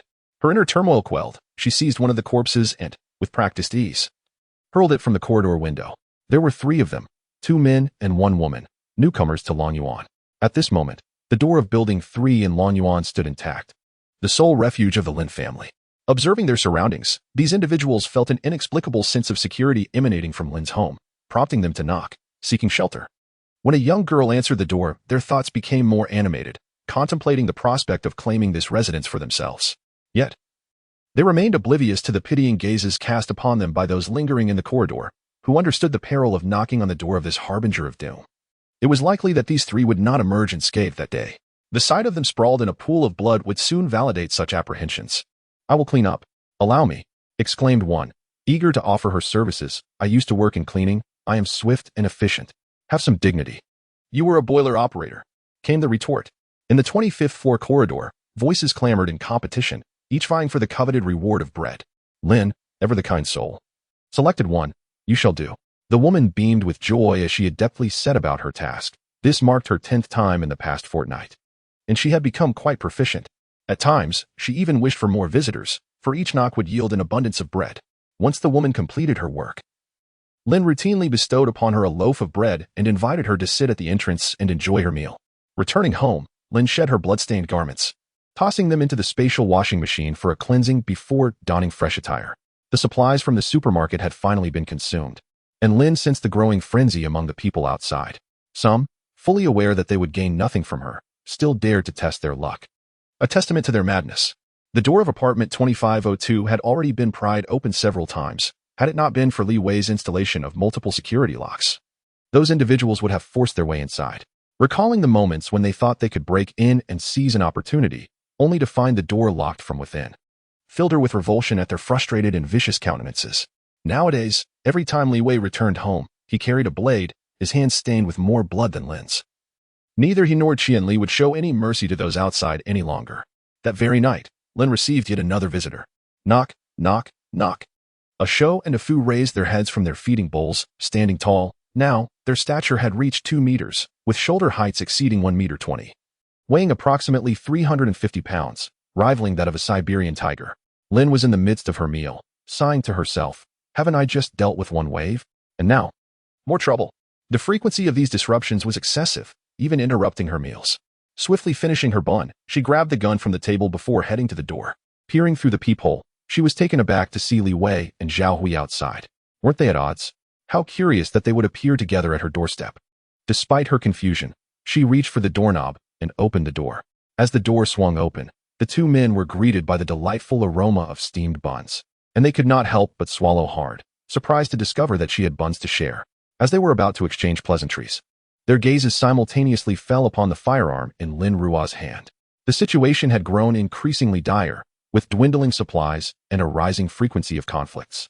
Even Lin Ruo had to arm herself when stepping outside. "You 2 actually came to seek me out? Is there something you need?" Zhao Hui glanced awkwardly at Li Wei before speaking. "Sister Ruo, the supermarket outside our community was emptied a few days ago." Lin Ruo nodded. It was quite remarkable that the stockpiles in that supermarket had managed to sustain the surrounding populace for over 2 months, especially considering that some of the goods had been washed away. And then, Zhao Hui hesitated, turning to Li Wei, wondering why Sister Ruo seemed entirely unfazed. "I previously enlisted a few adept swimmers to dive into the water and retrieve the spare kayaks from the property management office, but I hadn't disclosed this until now. The situation has become considerably more critical, and it is time to utilize those resources. However, venturing out in search of supplies carries significant risks." Li Wei chimed in. "He sought me out, hoping you could assist with the boats. The items we procure will belong to us, and he will offer us an additional 20%. Lin Ruo raised an eyebrow. It was indeed an enticing proposition. She had contemplated venturing out herself, but the kayaks in her space were not easily accessible. "Very well. When shall we depart?" Zhao Hui's face lit up with unexpected joy at her swift agreement. "We plan to leave at 10 a.m. tomorrow. Does that work for you, Sister Ruo?" After calculating her training time, Lin Ruo confirmed. Yes, I am available. Then it's settled. We shall meet on the 8th floor at 10 a.m.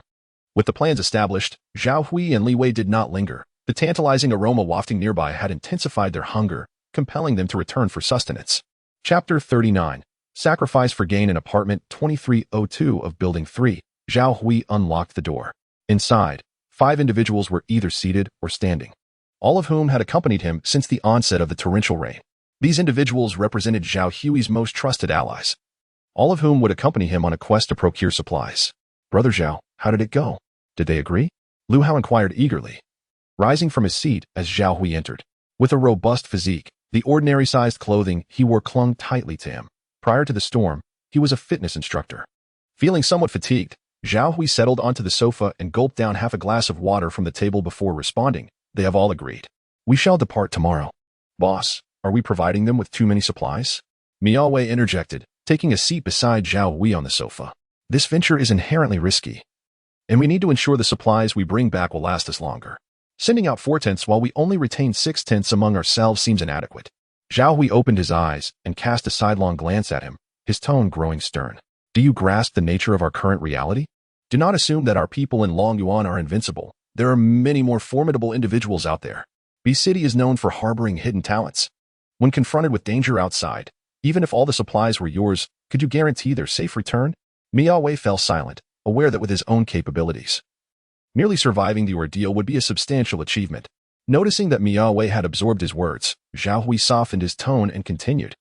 One must understand that sacrifice begets gain. In this apocalyptic era, remembering this principle is essential for survival beyond others. Miao Wei nodded, recalling the prowess of those 2 individuals, particularly Lin Ruo, who was armed.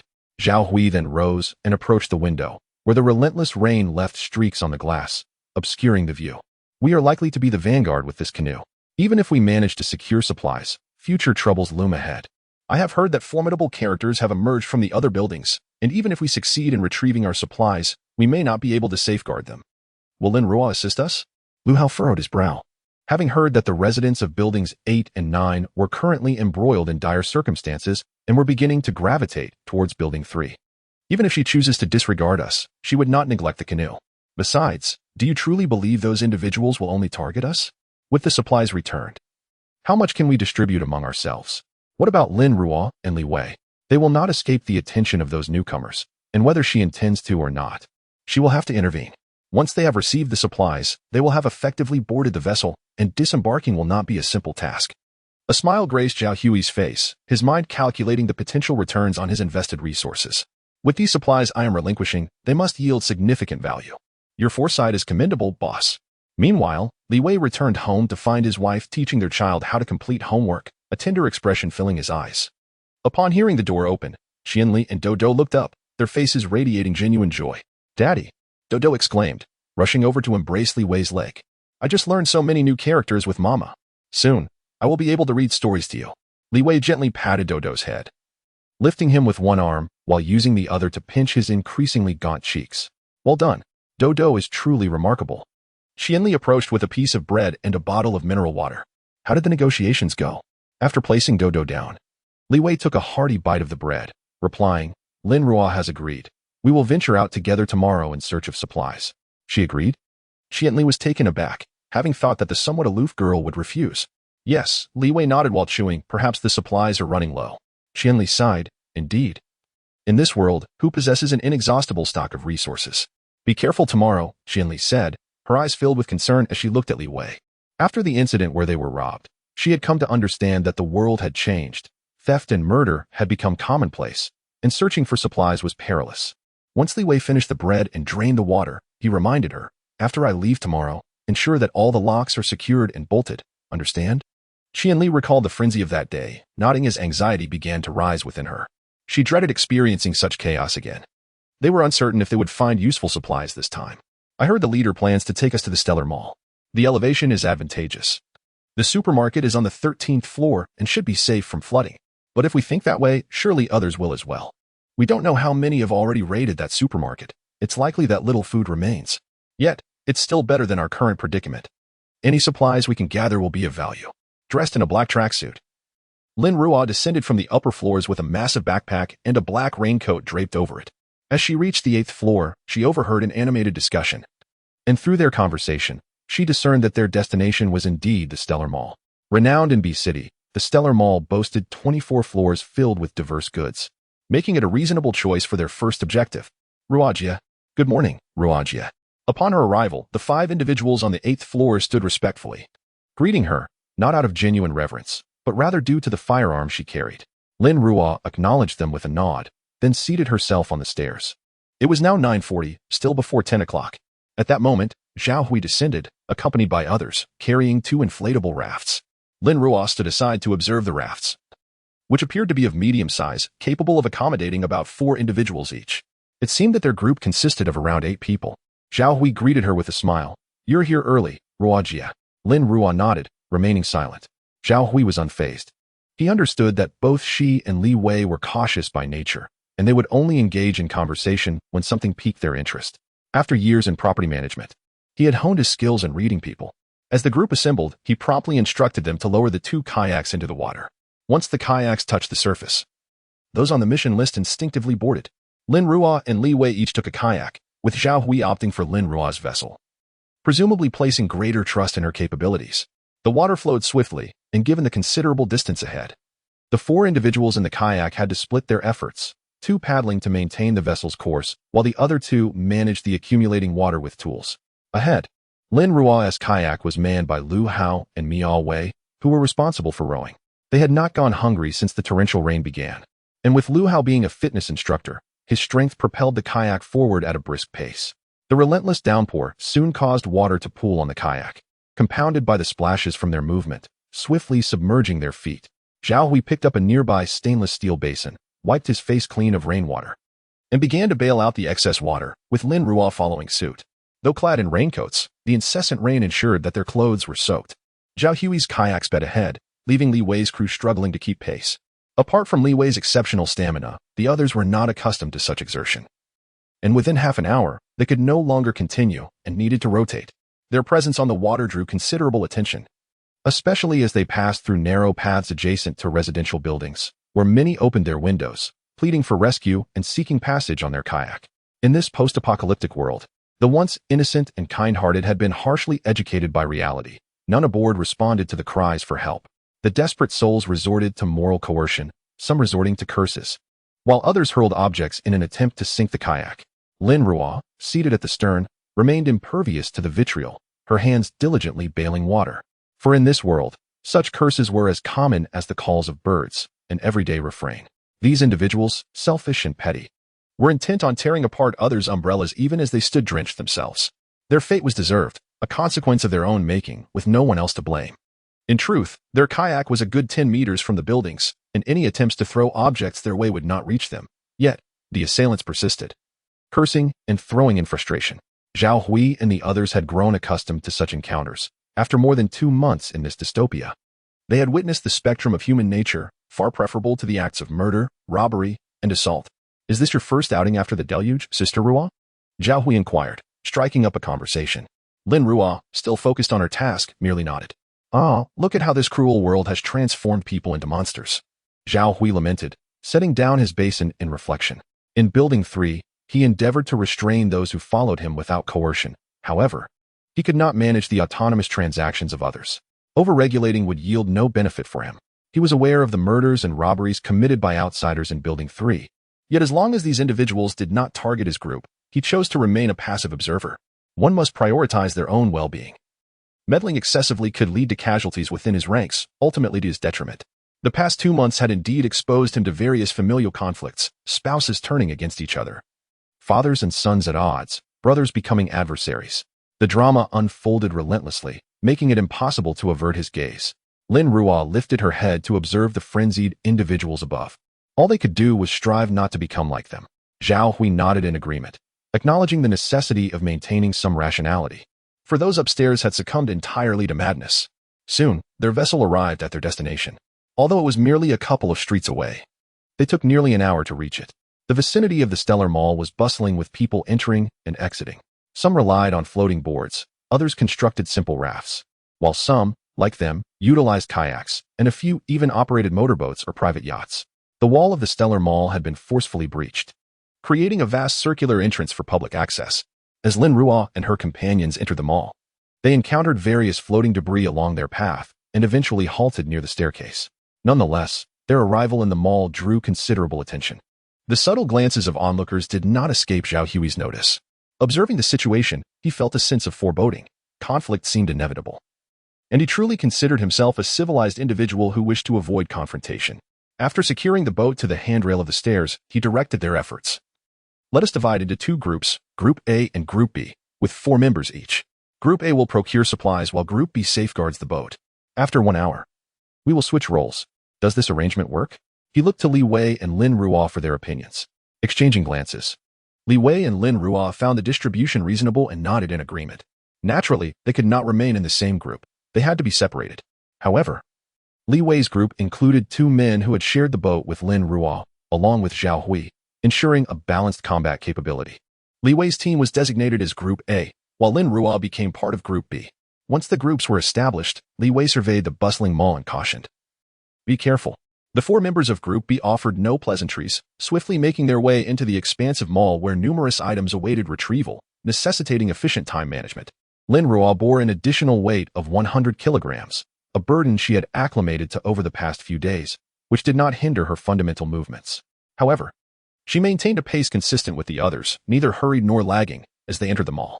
With the crowd density, she preferred to avoid drawing attention. Despite her efforts, many eyes turned towards her with curiosity. A woman matching the speed of men was indicative of her exceptional nature. Few women ventured to gather supplies. Yet those who did were undeniably formidable. Chapter 40. An unexpected reunion. The Stellar Mall stands as the most renowned shopping center in City B. The 15th floor boasts a variety of restaurants, offering an extensive selection of both Chinese and Western cuisines. The 6th floor is adorned with an array of prestigious boutiques, encompassing everything from exquisite jewelry to fashionable clothing, shoes, and bags. The 13th floor features an expansive hypermarket, brimming with a dazzling assortment of goods, while the 16th floor is dedicated to diverse entertainment options, including cinemas, karaoke lounges, bars, gyms, and hotels. Rather than commencing her expedition on the 13th floor's supermarket, Lin Ruo ascended from the 10th floor, allowing her mental acuity to spread outward. Noticing the absence of others nearby, she began her collection of supplies. She judiciously gathered some warm clothing, footwear, and a few storage cabinets and coat hangers. She then meandered through the jewelry store, where the display cases had been shattered, and the majority of the jewels and watches had been pilfered. Unfazed, Lin Ruo discreetly packed away the remaining treasures, believing that even the smallest morsel holds value. Ascending floor by floor, she encountered an increasing throng of people, all scavenging for useful items. Upon spotting others, Lin Ruo refrained from lingering on the lower levels and made a beeline for the supermarket area on the 13th floor. Inside, the pantry section was nearly depleted, with scarce supplies of beverages and a completely emptied vegetarian section. The meat, however, was left untouched, having long spoiled and emanating a foul stench. It was apparent that the Stellar Mall had already attracted its fair share of visitors. She opened her backpack and began to fill it with essentials, selecting hot pot base ingredients, cooking condiments, snacks, and daily necessities, quickly packing her bag to the brim. "This is my haul. You can gather your own." As Lin Ruo reached the pantry section, she noticed a crowd encircling a frail man who was burdened with large bags of food, becoming the target of their predatory intentions. Despite the abundant provisions on the shelves, they chose to harass the man, reveling in the enjoyment of bullying him. Whether or not this is your bounty is irrelevant. I demand what you possess. Will you comply or not? One individual, wielding a cleaver, advanced threateningly towards the man. Lin Ruo, disinterested in becoming embroiled in their affairs, turned to leave. As she navigated to the other side, she spotted a member of her group, a man named Kong Wenhao. At that moment, he was struggling under the weight of 2 packages of 10-kilogram rice in his left hand, a massive backpack filled to capacity on his back, a bulging bag dangling from his chest, and in his right hand, he clutched 2 shopping bags already filled to the brim, along with a case of bottled water. His appearance epitomized the ultimate effort of collecting supplies. Ruojia. Upon seeing Lin Ruo amidst the chaos, Kong Wenhao, still shaken from witnessing the robbery, felt as though a flower had bloomed in his heart.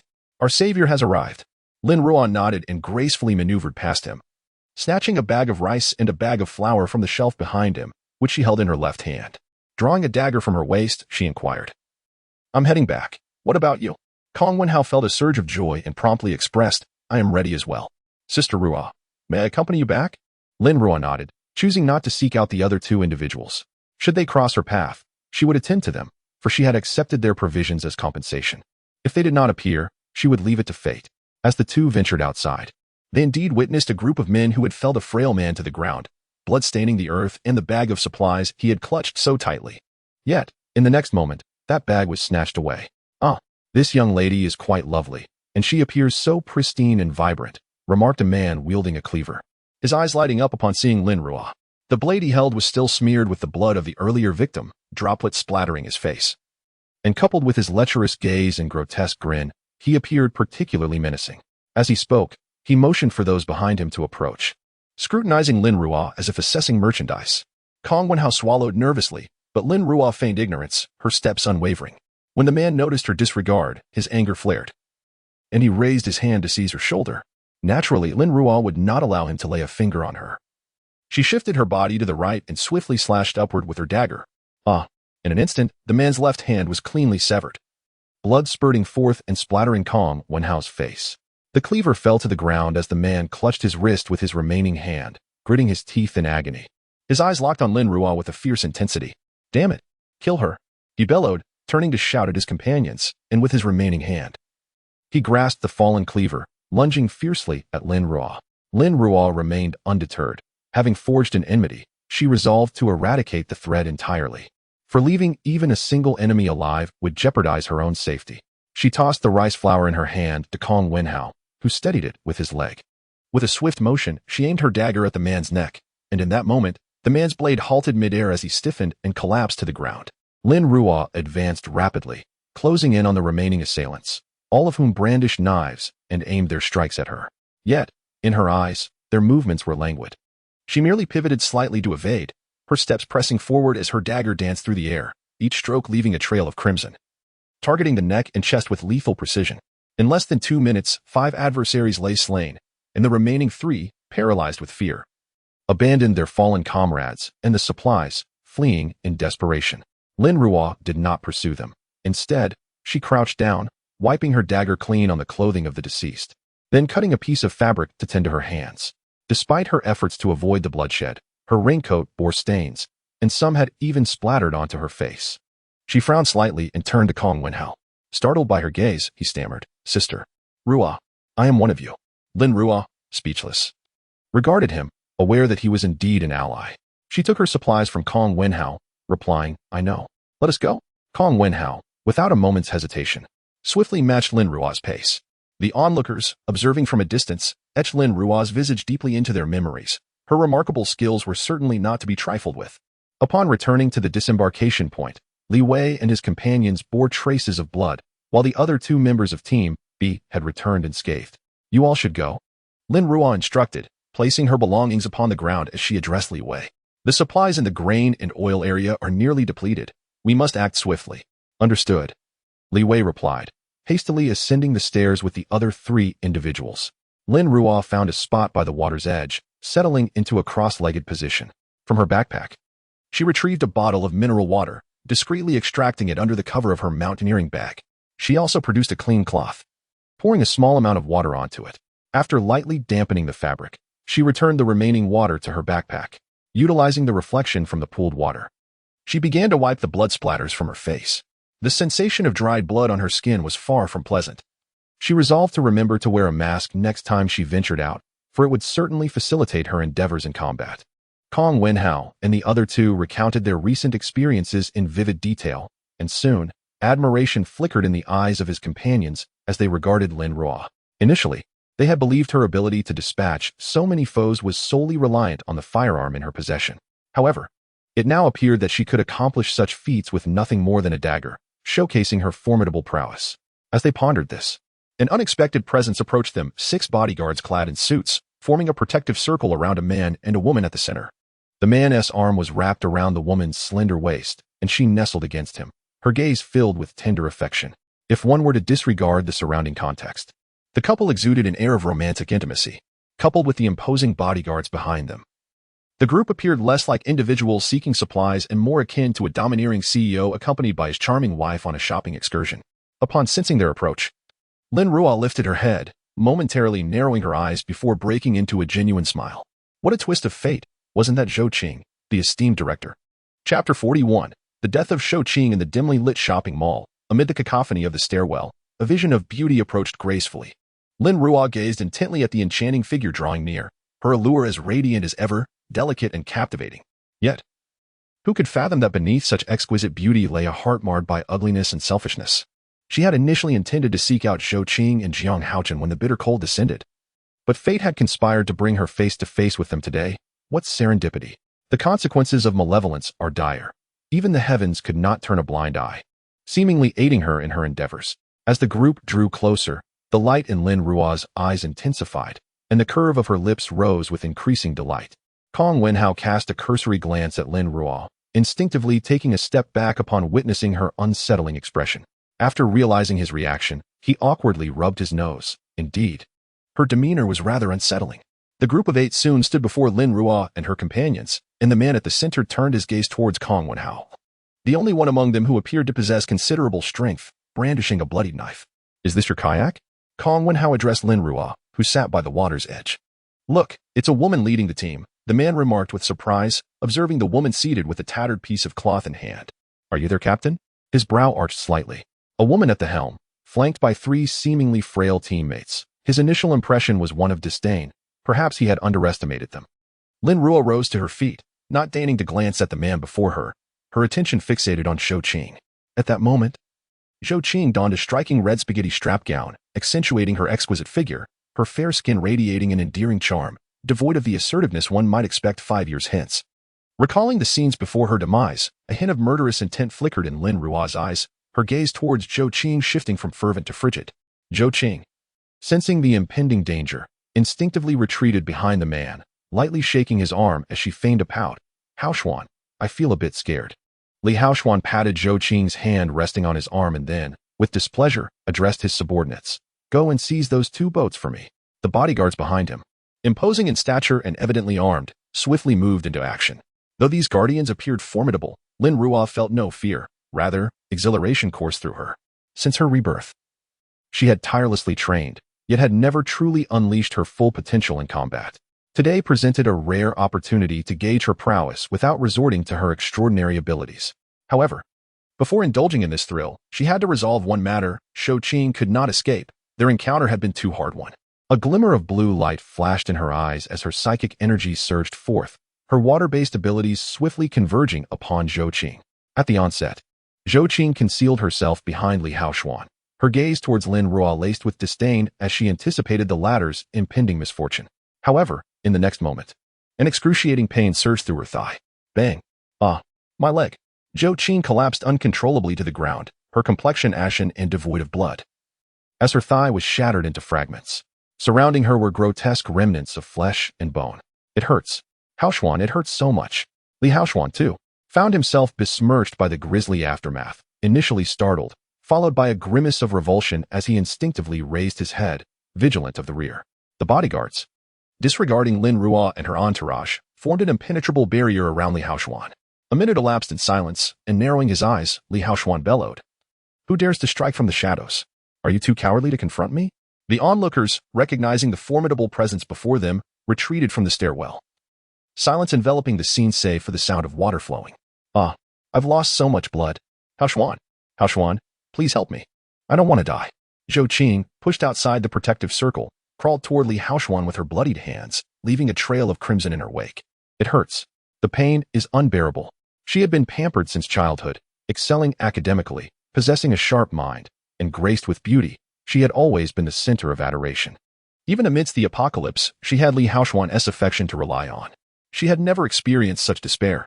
All she desired was for Li Haoshuan to save her. She did not wish for death. Though a researcher, she was not a physician, and the agony had consumed her entire being, with the incessant flow of blood signaling the encroachment of death. Lin Ruo, observing Zhou Qing's pitiful state, allowed her smile to blossom brightly. How fragile she was. Just moments ago, she had merely manipulated her water-based abilities to create 2 small water bombs within Zhou Qing's thigh. With a resounding pop, Zhou Qing was rendered incapable of escape. Lin Ruo's gaze shifted towards the retreating Li Haoshuan and his companions, and she contemplated dealing with them before leisurely reconnecting with Zhou Qing. "Hey, weren't you all set to seize our boat?" Lin Ruo inquired earnestly of the 7 individuals across from her, gesturing towards the nearby kayak. Come and take it. Kong Wenhao and 2 teammates. Wait. Is it wise for you, Ruojia, to provoke them like this? They are armed. The onlookers gasped in astonishment. My goodness. This woman is audacious. Don't they see how formidable those bodyguards are?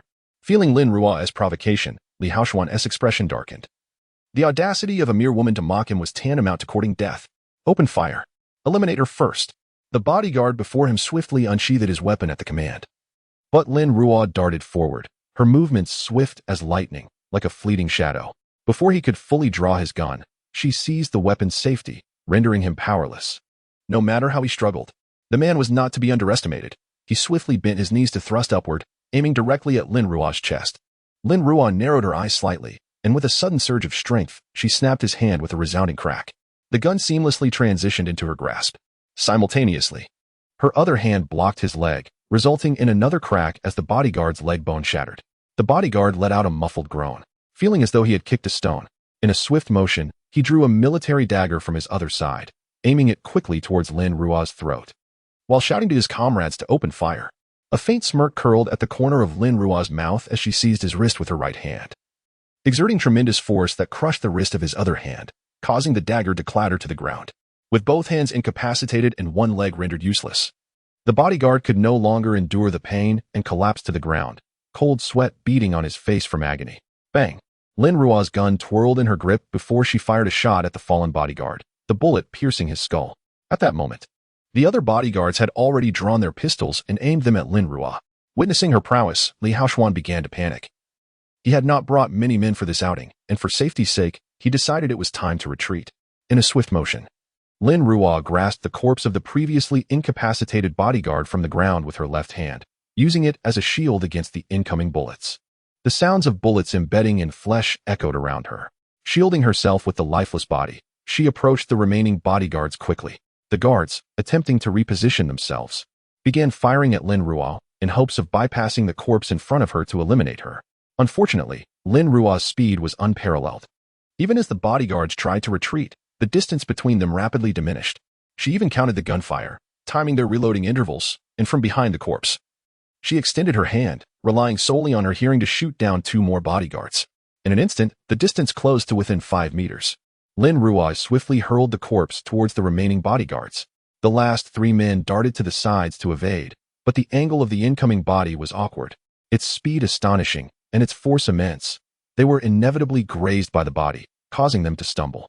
Taking advantage of the corpse's cover, Lin Ruo darted forward, executing a mid-air back kick that struck the neck of the nearest bodyguard with a crack, shattering his cervical vertebrae as he collapsed to the ground. An elbow strike landed fiercely on another bodyguard's chest, causing his torso to cave in, and he fell backward, unconscious. In a mere exchange, 2 of the 3 were dispatched. The last, now utterly terrified, turned to flee but was met with a bullet to his chest and another to the back of his head, causing his body to plunge into the water due to inertia. With the battle reaching its conclusion, Lin Ruo noticed Li Haoxuan had already retreated 5 or 6 meters. She raised her gun, squinting as she aimed, and fired. Bang! 2 bullets struck Li Haoxuan in the thigh, eliciting a scream as he fell to the ground, blood gushing from his leg and staining his pristine suit pants. Lin Ruo approached the bodyguard, whose sternum lay shattered, and delivered a fierce kick to his chest. The force drove the fractured ribs into his internal organs, causing him to cough up blood in his stupor, his head tilting as he succumbed to death. You cannot kill me, Li Haoxuan cried, clutching his bleeding thigh, dragging his broken leg backward while tears and snot streamed down his face. If you kill me, my father will not let you go. He is a major general. Lin Ruo curled her lips into a faint smile, the remnants of the earlier battle staining her fair cheeks with blood. This cruel smile was enough to strike terror into Li Haoxuan's heart. It is precisely for this reason that you must die today, she uttered, emphasizing the last 3 words with a heavy tone. Raising the gun in her hand as the final word left her lips, Li Haoxuan was drenched in cold sweat, a sense of dampness pooling between his legs as he staggered backward. No. Bang! Li Haoxuan's expression froze, a new hole appearing in his forehead as blood gushed forth. His once handsome visage now tainted crimson. The corridor on the 8th floor was drenched in blood, the battle having concluded in an instant. Among the 8 adversaries, only 1 disabled woman remained, leaving dozens outside the stairwell in a state of shock. Is this the combat prowess of a normal person? This is no woman. She is a living embodiment of death. In an instant, everyone recoiled a few steps, daring not to approach. Lin Ruo collected the handguns and daggers scattered on the ground, stowing them in her backpack. She then kicked the lifeless bodies into the water before turning her gaze toward Shou-Ching, who had crawled a considerable distance. Her breath shallow and labored. Blood still flowed from her severed leg, the ground beneath her saturated with crimson, some of it cascading down the stairs into the water, which took on a faint red hue. The remnants of her flesh marked the path she had traversed, rendering the scene akin to a hellish nightmare. The significant blood loss left Shou-Ching's vision darkening, her body cold and trembling. In the darkness, she heard footsteps approaching her. How does it feel? Lin Ruo squatted down, using her gun to tilt Shou-Ching's chin upward. Shou-Ching's face was pale and ashen, her eyes unfocused, lips quivering as she managed to utter a breathy plea. Please, don't kill me. I don't want to die. Save me. Save you? Ha. Lin Ruo laughed, as if she had heard the most amusing joke, tears of laughter streaming down her face. After several seconds, she finally ceased her mirth, nudging the gun forward. Her voice thick with derision. You are truly naive. To kill you, I have invited a monumental trouble upon myself. Why would I ever save you? 2. Kill me? Why? Shou-Ching struggled to open her eyes, attempting to focus on Lin Ruo's silhouette, even as her vision blurred. She could not comprehend it. They bore no grievance against one another, nor were they acquainted. Why would she do this? Why? The mirth vanished from Lin Ruo's eyes, replaced by a chilling hatred, perhaps simply because. I find you displeasing.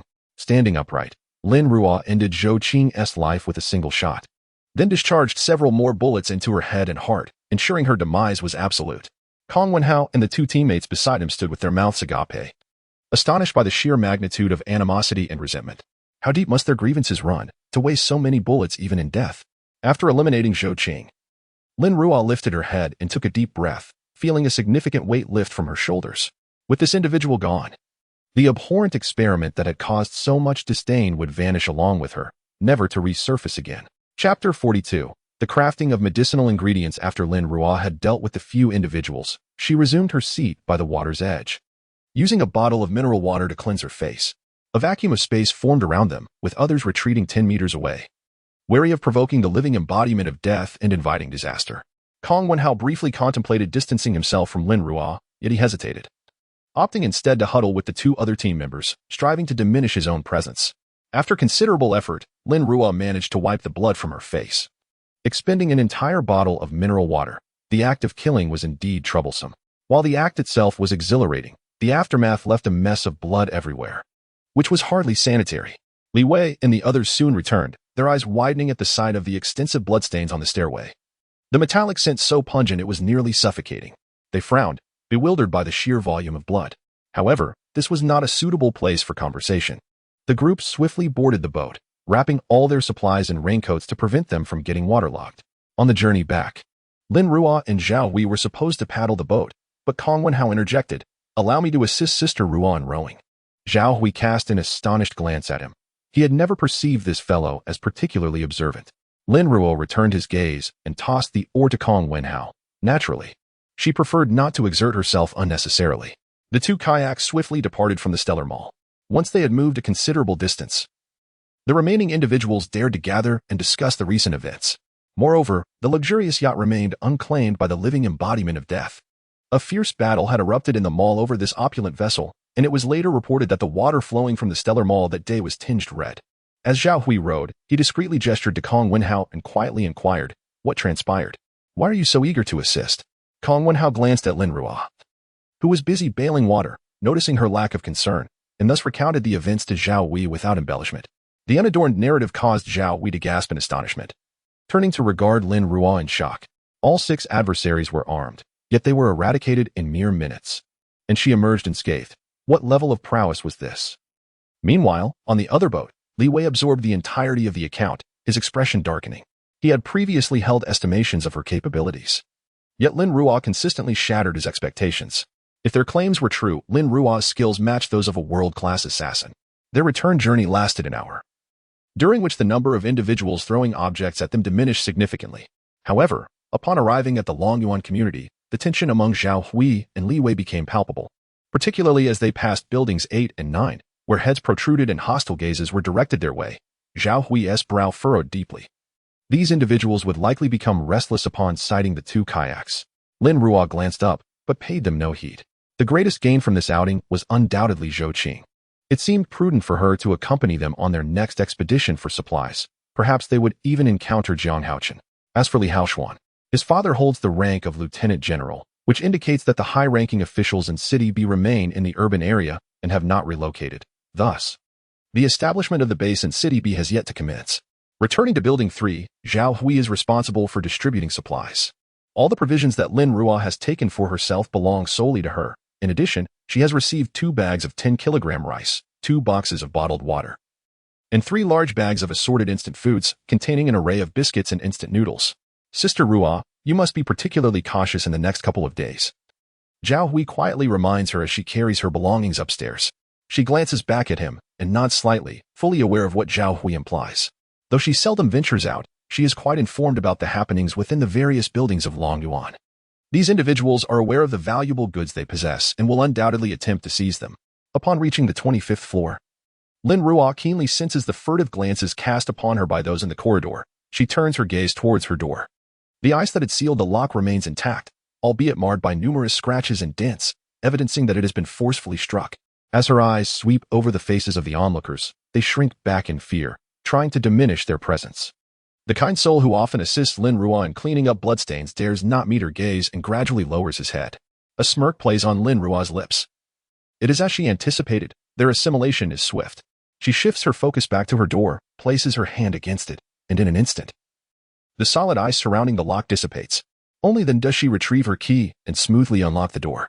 The onlookers outside are left agog, their eyes wide with astonishment as they witness the door that had eluded their every effort now opening effortlessly before them. Upon entering her home, Lin Ruo reinforces the door and lock with an additional layer of ice. She then retrieves a large power storage unit from her space, connects it to the door, and sets the supplies down on the floor. After lying down for 4 or 5 hours, her damp clothing has begun to feel unbearable, prompting her to hastily strip off the wet garments and toss them into her space for washing. There, she finds several items already drying, freshly cleaned in the space, and she casually selects a new outfit. A Shou and a Fu continue to frolic within the confines of the space, blissfully unaware that Lin Ruo has returned home. Utilizing her abilities, she prepares a warm bath for herself, sinking into the soothing water and releasing a sigh of relief, finally feeling at ease. However, she does not linger in the bathtub for too long as she risks oversoaking. The clock now reads 3 in the afternoon, and a Shou and a Fu have yet to eat, likely quite hungry by now. She swiftly tidies the bathroom, using her water manipulation abilities to dry her hair. Just as she is about to activate the smart vacuum cleaner, she glances down at the power storage unit's electronic display, revealing only 25 battery remaining. She places the storage unit back in her space, connects it to the generator to recharge, and retrieves another power storage unit to plug into the vacuum cleaner, initiating its operation. Once all tasks are completed, Lin Ruo releases a Shou and a Fu from her space, instructing them to steer clear of the front door. Before she begins preparing their overdue lunch, each entity possessed a large steel basin, containing 2 10-pound live rabbits, 5 substantial meat buns, and either 5 raw chicken or duck eggs. Additionally, half a basin of goat milk filled the large bowl to the brim. Rather than indulging in a meal, a Shu and Afu lingered at Lin Ruo's side for quite some time before finally dashing off to eat. Lin Ruo herself swiftly resolved her lunch with a portion of previously prepared braised pork, a serving of fish-flavored shredded pork, 3 boxes of rice, and a cup of milk tea. It was evident that Shu and Afu were famished. They devoured their meal until the basin gleamed with cleanliness, yet still seemed unfulfilled after their feast. Lin Ruo then procured a hefty watermelon weighing around 7 or 8 pounds from her space, slicing only a small piece for herself while generously distributing the remainder to Afu and Shu. Although Lin Ruo's presence offered some respite from the heat in the apartment, Afu and Shu, with their long fur, found it somewhat warm, thus they relished the fruit, consuming it entirely. Once they finished the watermelon, Lin Ruo assisted them in cleaning their teeth and wiping away any blood around their mouths before allowing them to frolic freely. Utilizing her water-based abilities, she washed their food bowls and disposed of the meal containers in the trash. Diving into her spatial essence, Lin Ruo first collected the eggs. This time, the little hill of chickens, ducklings, and goslings had significantly increased, with a fresh batch of fertilized eggs having hatched. Lin Ruo's heart swelled with joy as her stockpile of provisions grew yet again. She replenished the feed in their automatic feeder and mixed in some freshly chopped grass from the black soil, hoping for their swift growth. The crops in the black soil had ripened once more. Lin Ruo set aside the harvested stalks, storing half of the pure grain in her stationary space while grinding the other half, along with the stalks, some fats, peanuts, fish meal, and eggshells into feed. She dried some using her water abilities before storing it in the stationary space. After completing these tasks, she ventured to the vegetable garden, where the vegetables were ripe for harvesting. She needed to act quickly to prevent them from aging and becoming suitable only for the animals in her space. With a mere thought, she uprooted the vegetables, transporting them into her stationary space. She then examined the fruit trees, which had grown considerably. But it would still be a while before they bore edible fruit. Upon reaching the medicinal herb garden, she was delighted to discover some herbs had matured. Lin Ruo eagerly unearthed them from her space and, using the methods outlined in her books, began to experiment at home. Over the past 2 months, she had diligently studied and memorized traditional Chinese medicine texts, but until now, her knowledge had remained theoretical. With herbs finally at her disposal, she meticulously followed her mental instructions to concoct the remedies, although she did waste a fair amount of herbs in the process, as the appearance of the concocted herbs did not quite match the descriptions in her books. However, she still possessed ample herbs for further experimentation, and after multiple attempts, she managed to produce herbal remedies that aligned with the descriptions in her texts. The process of preparing medicinal herbs was quite time-consuming. Before she realized it, 5 hours had elapsed, prompting Lin Ruo to pause when hunger struck. Wiping the sweat from her forehead, she surveyed the neatly categorized herbs, a satisfied smile gracing her lips as she summoned them back into her space with a flick of her mental energy. Alas, Ashu cannot fathom Lin Ruo's sense of accomplishment. It is solely aware of its growing hunger. Earlier, as Lin Ruo diligently prepared the medicinal herbs, Ashu refrained from interrupting her, patiently waiting by her side. At last, when Lin Ruo paused, Ashu eagerly nudged her thigh with its large head, playfully demanding a meal. Lin Ruo, gently pushing Ashu's head away, glanced at her watch and realized it was already 8 o'clock. She promptly stood up, exclaiming, "I'll go prepare your dinner." Today, there were numerous chicks hatched from the chickens and ducks, prompting Lin Ruo to decide that Ashu and Afu would feast on chicken.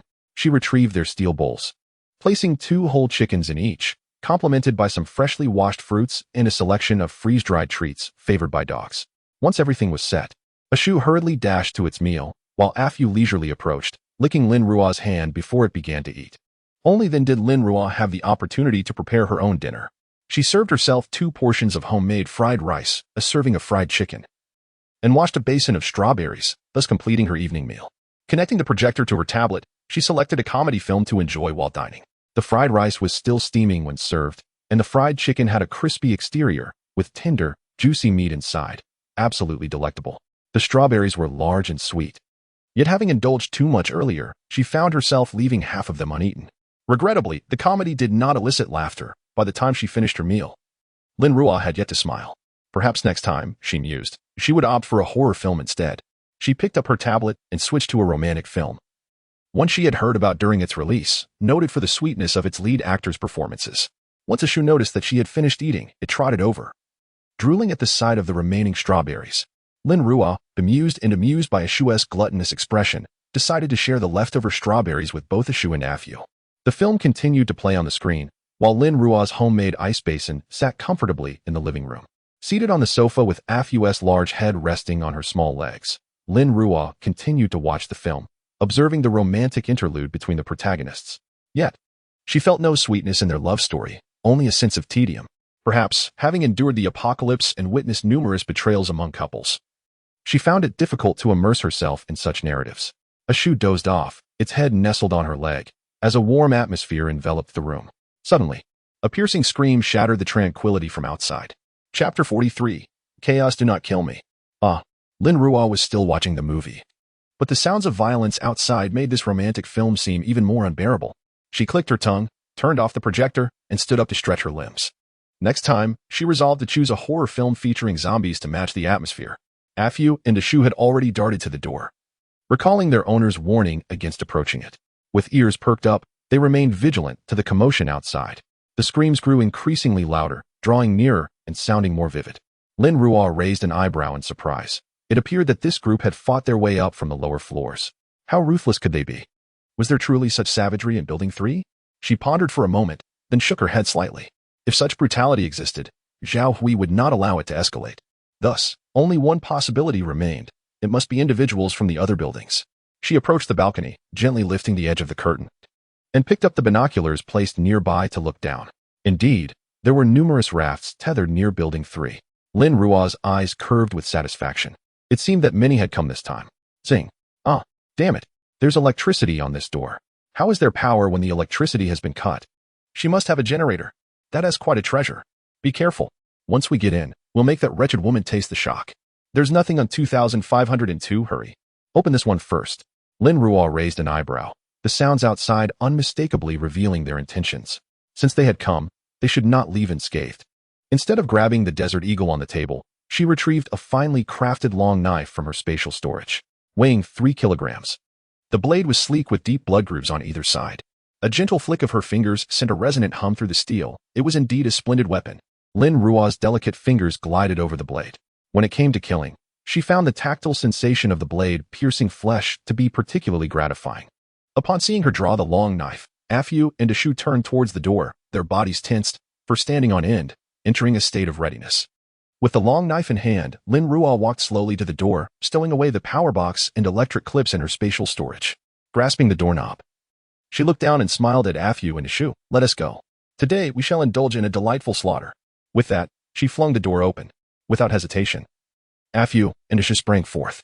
Their sharp claws swiftly sank into the shoulder of an outsider, toppling him with force. They opened their jaws wide, sinking their teeth into his neck and tearing violently, decapitating him in a single motion. The head rolled to the ground with a dull thud.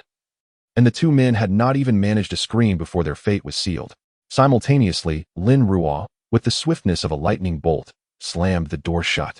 A man, reacting to the commotion, swung his long knife towards her.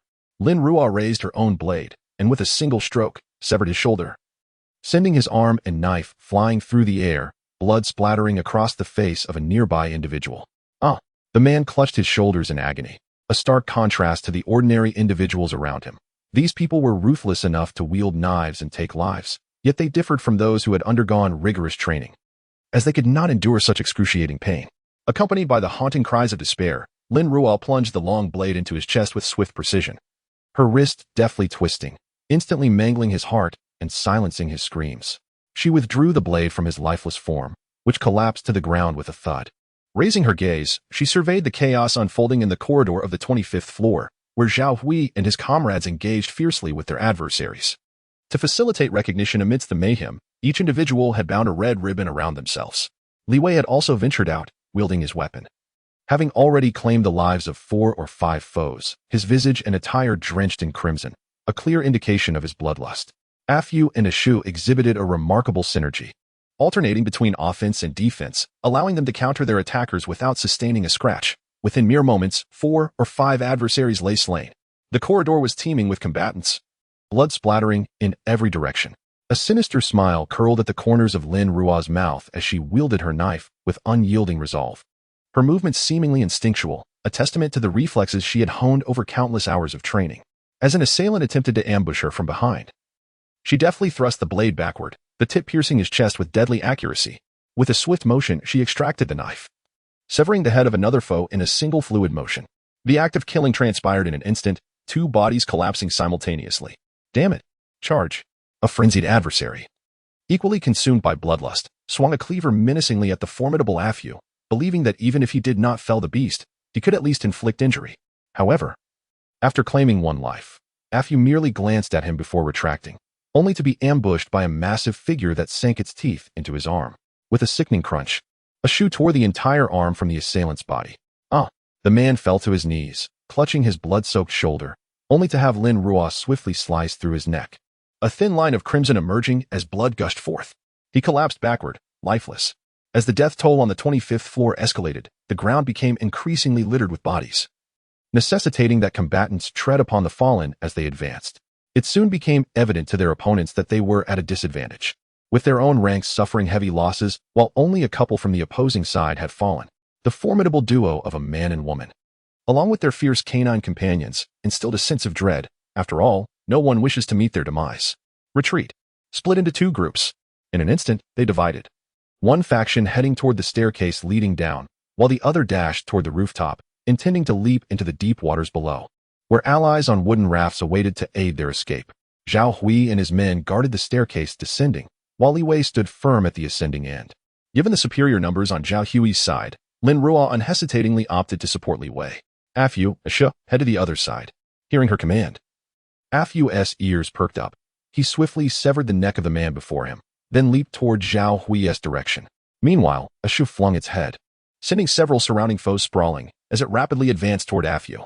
At that moment, a figure behind a show lunged forward, brandishing a blade aimed at him. A Fu, witnessing this, summoned all his strength, leaping 3 meters to shield a show. The blade struck a Fu's back, leaving a 20-centimeter gash, yet due to their evolved resilience, the pain was negligible. A Fu's remarkable healing abilities rendered this minor wound inconsequential. In retaliation, he clamped his jaws around the assailant's neck, tearing with ferocity, severing the head from the shoulders. Woof woof. A show, enraged by a Fu's injury, erupted into a frenzy, rampaging through the 25th floor corridor, leaving behind a trail of dismembered limbs and fallen bodies, not a single corpse intact. Lin Ruo, noticing a Fu's plight, narrowed her eyes. Her knife glinted ominously in the darkness. She swiftly abandoned her intention to assist Li Wei, executing a flourish with her blade and launching an aggressive assault. With a singular focus, she moved as one with her weapon, slicing, hacking, thrusting, and stabbing, stepping over the bodies strewn across the floor as she advanced. Within a 2-meter radius, remnants of limbs and the incessant collapse of corpses surrounded her. She was akin to a human meat grinder, faced with such overwhelming force. None of the adversaries managed to break through. They were all annihilated on the 25th floor. The battle could only be described as a massacre, staining the once white corridor crimson with blood.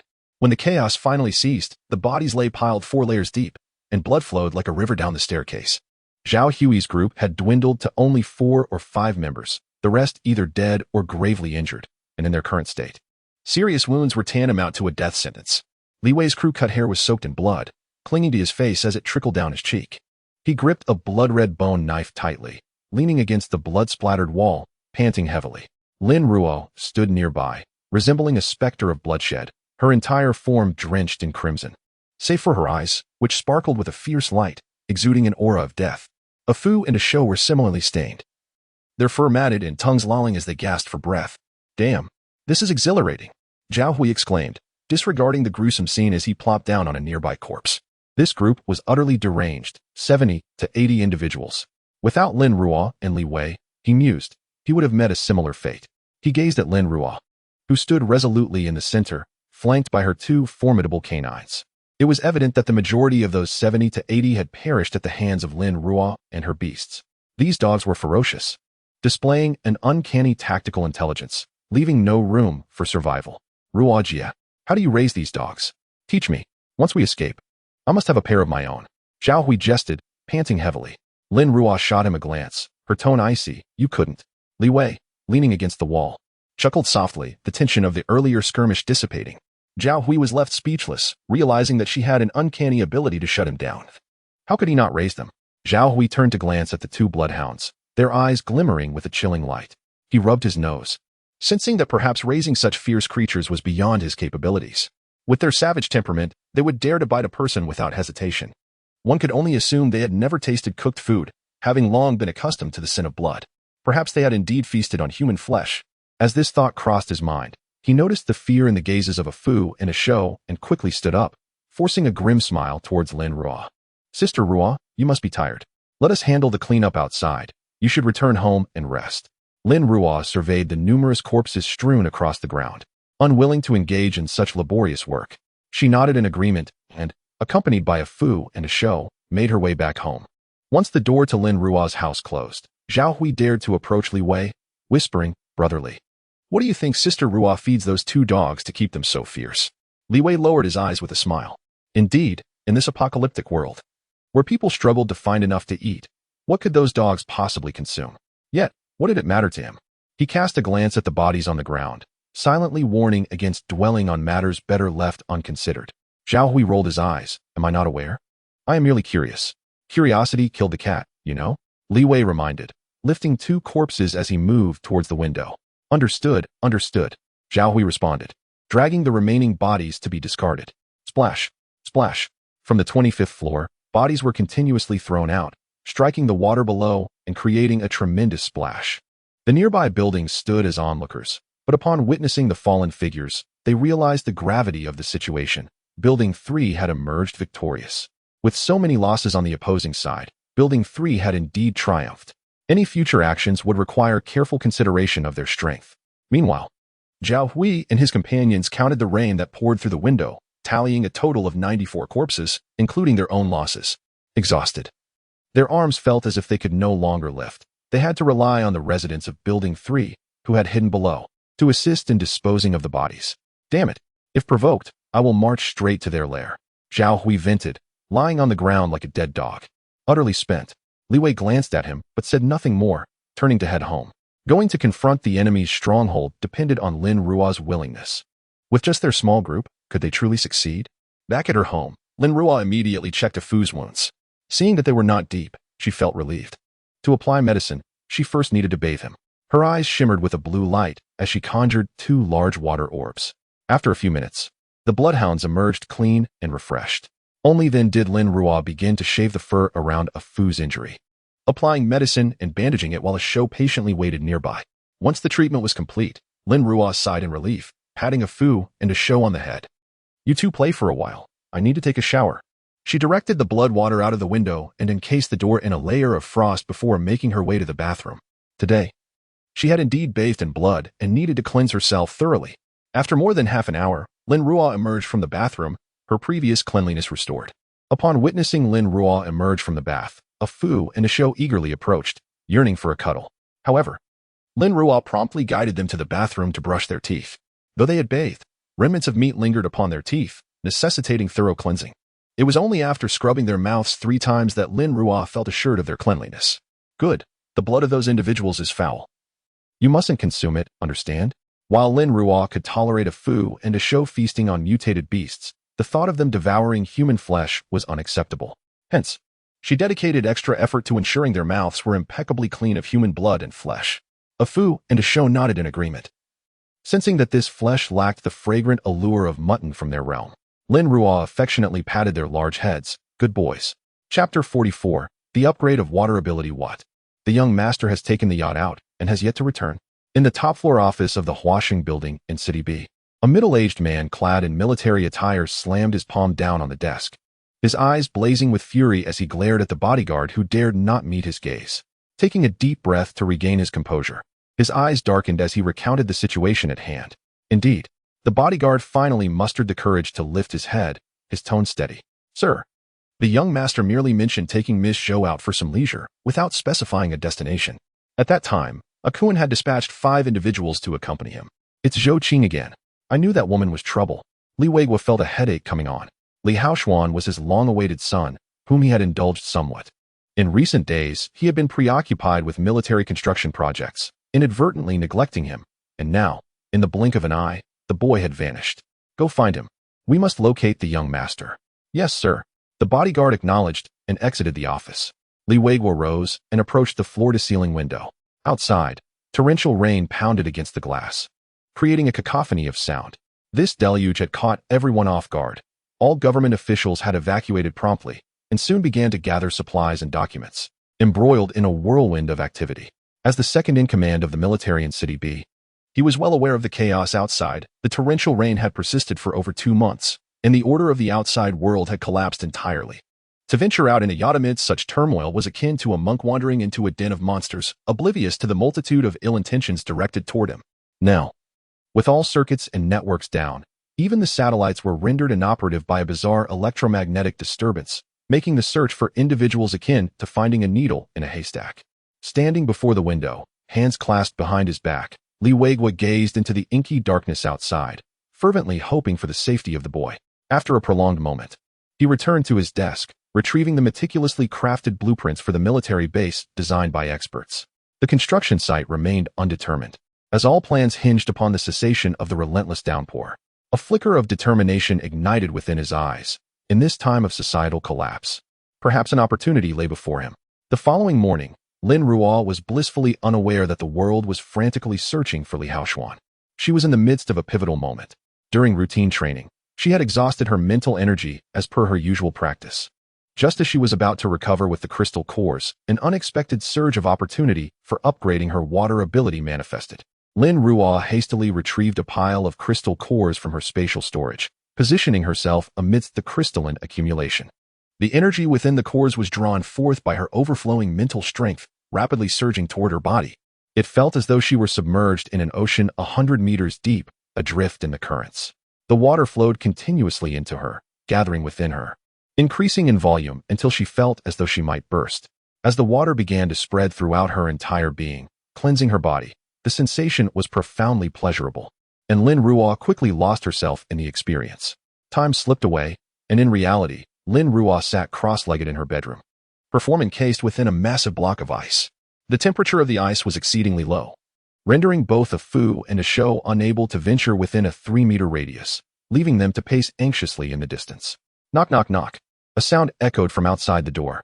A Shou, brimming with agitation, bellowed at the door, woof, woof, woof. The knocking ceased instantaneously. Following yesterday's altercation, a Fu and a Shou had become quite notorious in Building 3. Initially, there were those who coveted their flesh, but now, upon sighting the duo, people would rather burrow into the ground and hide as far away as possible. Upon hearing a Shou's bark, the visitor ceased knocking and hastily departed.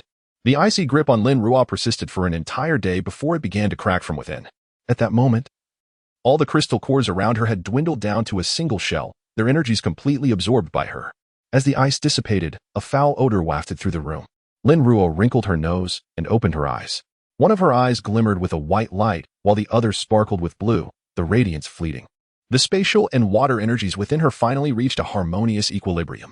Lin Ruo exhaled a sigh of relief, her spirits soaring, only to notice a Fu and a Shou standing at a considerable distance, leaving her perplexed. What's wrong? Do you not recognize me? As she spoke, a noxious stench invaded her nostrils. Ugh! Lin Ruo pinched her nose and glared at the two. Did you both defecate in here? Didn't I tell you to use the restroom? What woof? A Shou barked twice at her before turning its back. A Fu also howled, making no effort to turn around. This was the greatest display of affection it could muster. Realizing something was amiss, Lin Ruo discovered that the foul odor emanated from her own person. Lowering her gaze, she saw that her clothes were soaked with a substance resembling black oil. The source of the stench. Lin Ruo dashed towards the bathroom, but upon reaching the door, she sensed something was off. Glancing back at the distance she had covered, she pondered, had her speed increased so dramatically? With confusion swirling in her mind, she grasped the doorknob intending to pull it shut, only to find it came off in her hand. Lin Ruo? Astonished, she stared at the doorknob, bewildered by the fact that she hadn't applied any force. Dismissing her surprise, she slowly closed the door, bracing herself against the bathtub to fill it with warm water. Suddenly, with a crack, she toppled forward. Quickly regaining her balance, she noticed a piece of the bathtub's edge had broken off exactly where she had been supporting herself. Extending her hands before her, she wondered if her strength had indeed increased. How had it grown so significantly? Contemplating the black substance on her body, could it be? Lin Ruo blinked, cautiously filling the bathtub with warm water. She removed her soiled clothing, disdainfully tossing it into a garbage bag, and layered 3 additional bags before placing it into her spatial storage, intending to dispose of it once she could venture outside. After a thorough cleansing that lasted nearly an hour, Lin Ruo finally felt the repugnant odor dissipate, simultaneously acclimating to her newfound strength. Lin Ruo emerged from the bathroom clad in her night attire, a flicker of blue light shimmering in her eyes, and in an instant, her hair was dry. It was only then that a Shou scampered over, rubbing its large head against her leg before hastening away to fetch its food bowl, placing it before Lin Ruo. With a light chuckle, she gently patted its big head, teasingly remarking on its earlier disdain for her, only to now seek her out in hunger. A Shou eagerly circled around Lin Ruo, wagging its tail fervently, extending its large paw in an attempt to rest it upon her, as if it were on the verge of speech due to its anxiousness. A Fu approached slowly, squatting down, its head now elevated above Lin Ruo's chest, softly calling out to her, seemingly concerned for her well-being. Lin Ruo understood a Fu's intentions perfectly. She grasped its large face with both hands, playfully tugging at it a few times. Do not worry, all is well. It is a good thing. My abilities have evolved, she reassured, instantly elated. A Fu stood up and let out a resounding howl. Oh, whoa. All right. I see you are pleased. Lin Ruo's smile remained unwavering. She gently tapped a Fu, instructing, go fetch your bowl too, so I can prepare food for you both. Before a Fu could respond, a Shou dashed off, volunteering to retrieve a Fu's food bowl. A Fu, ever the actor, feigned ignorance. Everyone knew how it was, and this lazy demeanor even affected its meal times. Unmotivated in your eating habits, your mindset is questionable. A Fu rolled its eyes at a Shou, muttering, all you think about is food, foolish dog. Lin Ruo's smile deepened. Today marked the day of her abilities ascension, and her heart brimmed with joy. This called for a celebration. From her spatial realm, she procured half a sheep, weighing approximately 80 pounds, and effortlessly divided it into 2 portions, placing them in their respective bowls. Today, they would feast solely on meat. Both a Fu and a Shou relished lamb. Yet due to the slow growth of the lambs in her space, Lin Ruo typically regulated their meat intake. Today, however, they could finally indulge to their heart's content. A Shou's gaze fixated on the food bowl, drool already pooling, while a Fu, even more fond of lamb than a Shou, wasted no time in diving in. Aware of their hunger, Lin Ruo encouraged, "Go ahead, eat." A Fu and a Shou immediately bowed their heads to feast, the aroma of lamb filling the room, mingling with the rich scent of blood as they savored every bite. To them, the lamb bones were akin to crunchy biscuits crackling with each bite. Observing their earnest consumption, Lin Ruo decided not to intervene further. Instead, she gradually focused her mental energy on the crystal core within her mind, eager to discover the new powers she had acquired through this upgrade. Chapter 45. Awakening and Healing in the Depths of a Darkened Expanse. A radiant white light intertwined with a luminous blue light, resembling the yin-yang symbol, each illuminating the surrounding void. Upon closer inspection, at the heart of each beam lay a crystalline core, with the two cores gently revolving around one another.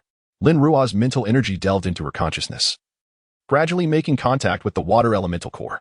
In that instant, she envisioned the boundless azure ocean, an endless array of water molecules swirling around her, whispering the joys nestled within their essence. A tempest of emotions surged within her. Never before had she experienced such grandeur within the water elemental core. Was it possible that the transition from level 5 to 6 represented a critical threshold, a metamorphosis from quantity to quality? Thus, she surmised that level 5 abilities served as a watershed, and only by surpassing this threshold could one glimpse the vastness of the inner core. With her eyes closed, she immersed herself in contemplation, and her insights appeared to be gradually deepening. After a considerable time, Lin Ruo finally opened her eyes, astonished by the multitude of benefits this upgrade had bestowed upon her. The water elemental abilities not only enhanced her physical attributes, boosting her speed, strength, and defense, but also purged impurities from her body, making her future cultivation far more efficient. What thrilled her even more was the acquisition of a new ability. Previously, her 5th level water powers merely alleviated fatigue, but this upgrade had transformed it into healing. Lin Ruo flicked her wrist, summoning a dagger into her palm. Gripping the blade, she gently made a shallow cut on her other hand, crimson droplets spilling forth. Afu immediately perked up, drawn by the scent of her blood. A Shou, with a bone in his mouth, raised his head, his canine gaze reflecting concern. Lin Ruo offered them a reassuring smile, saying, "It's all right. I'm just conducting an experiment. You continue your meal."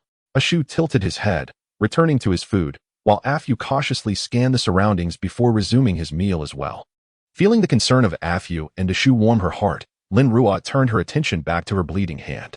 A glimmer of blue light sparked in her eyes as a delicate stream of water flowed toward her wound. As the water coursed over her injury, she felt warmth and a slight tingling sensation. Moments later, the stream vanished, leaving her palm unmarred, devoid of any scar. The potency of her healing ability was astonishing. Lin Ruo was truly elated.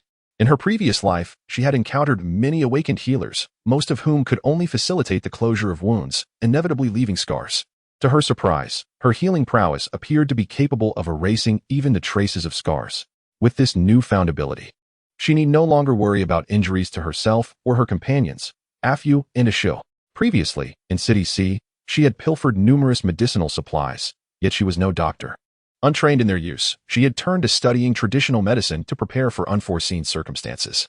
She never anticipated that this upgrade in her powers would yield such a delightful surprise. However, reflecting on the sudden surge in her strength and speed, Lin Ruo felt a twinge of confusion. During her previous upgrade of spatial abilities, she had not experienced anything akin to this. Even though she had gained a life space at that time, it seemed that with each enhancement of her powers, she had acquired a new capability. Perhaps all extraordinary abilities are akin to this. Gulu, Lin Ruo was caught in a dilemma. Her stomach protested, awakening her to a profound hunger. Never mind. These abilities were indeed a gift of the apocalypse, and she was the most powerful among them, making it impossible to verify. Pondering further would be futile. The urgent matter at hand was to consume food, as her powers had escalated, necessitating an immediate replenishment of energy, especially after such a prolonged delay. Lin Ruo retrieved a serving of garlic ribs, a honey-glazed chicken leg, and oil gluten stuffed with meat, placing them on the coffee table, alongside 5 large steamed buns and a bottle of cola. The moment the dishes were unveiled, the room was instantly enveloped in the fragrant aroma of the meal. A Shou, still with meat in its bowl, lifted its head to gaze at the coffee table, its big eyes gleaming with desire. Lin Ruo shot it an exasperated glance. Recognizing its insatiable appetite, She would save some for them later. Woof.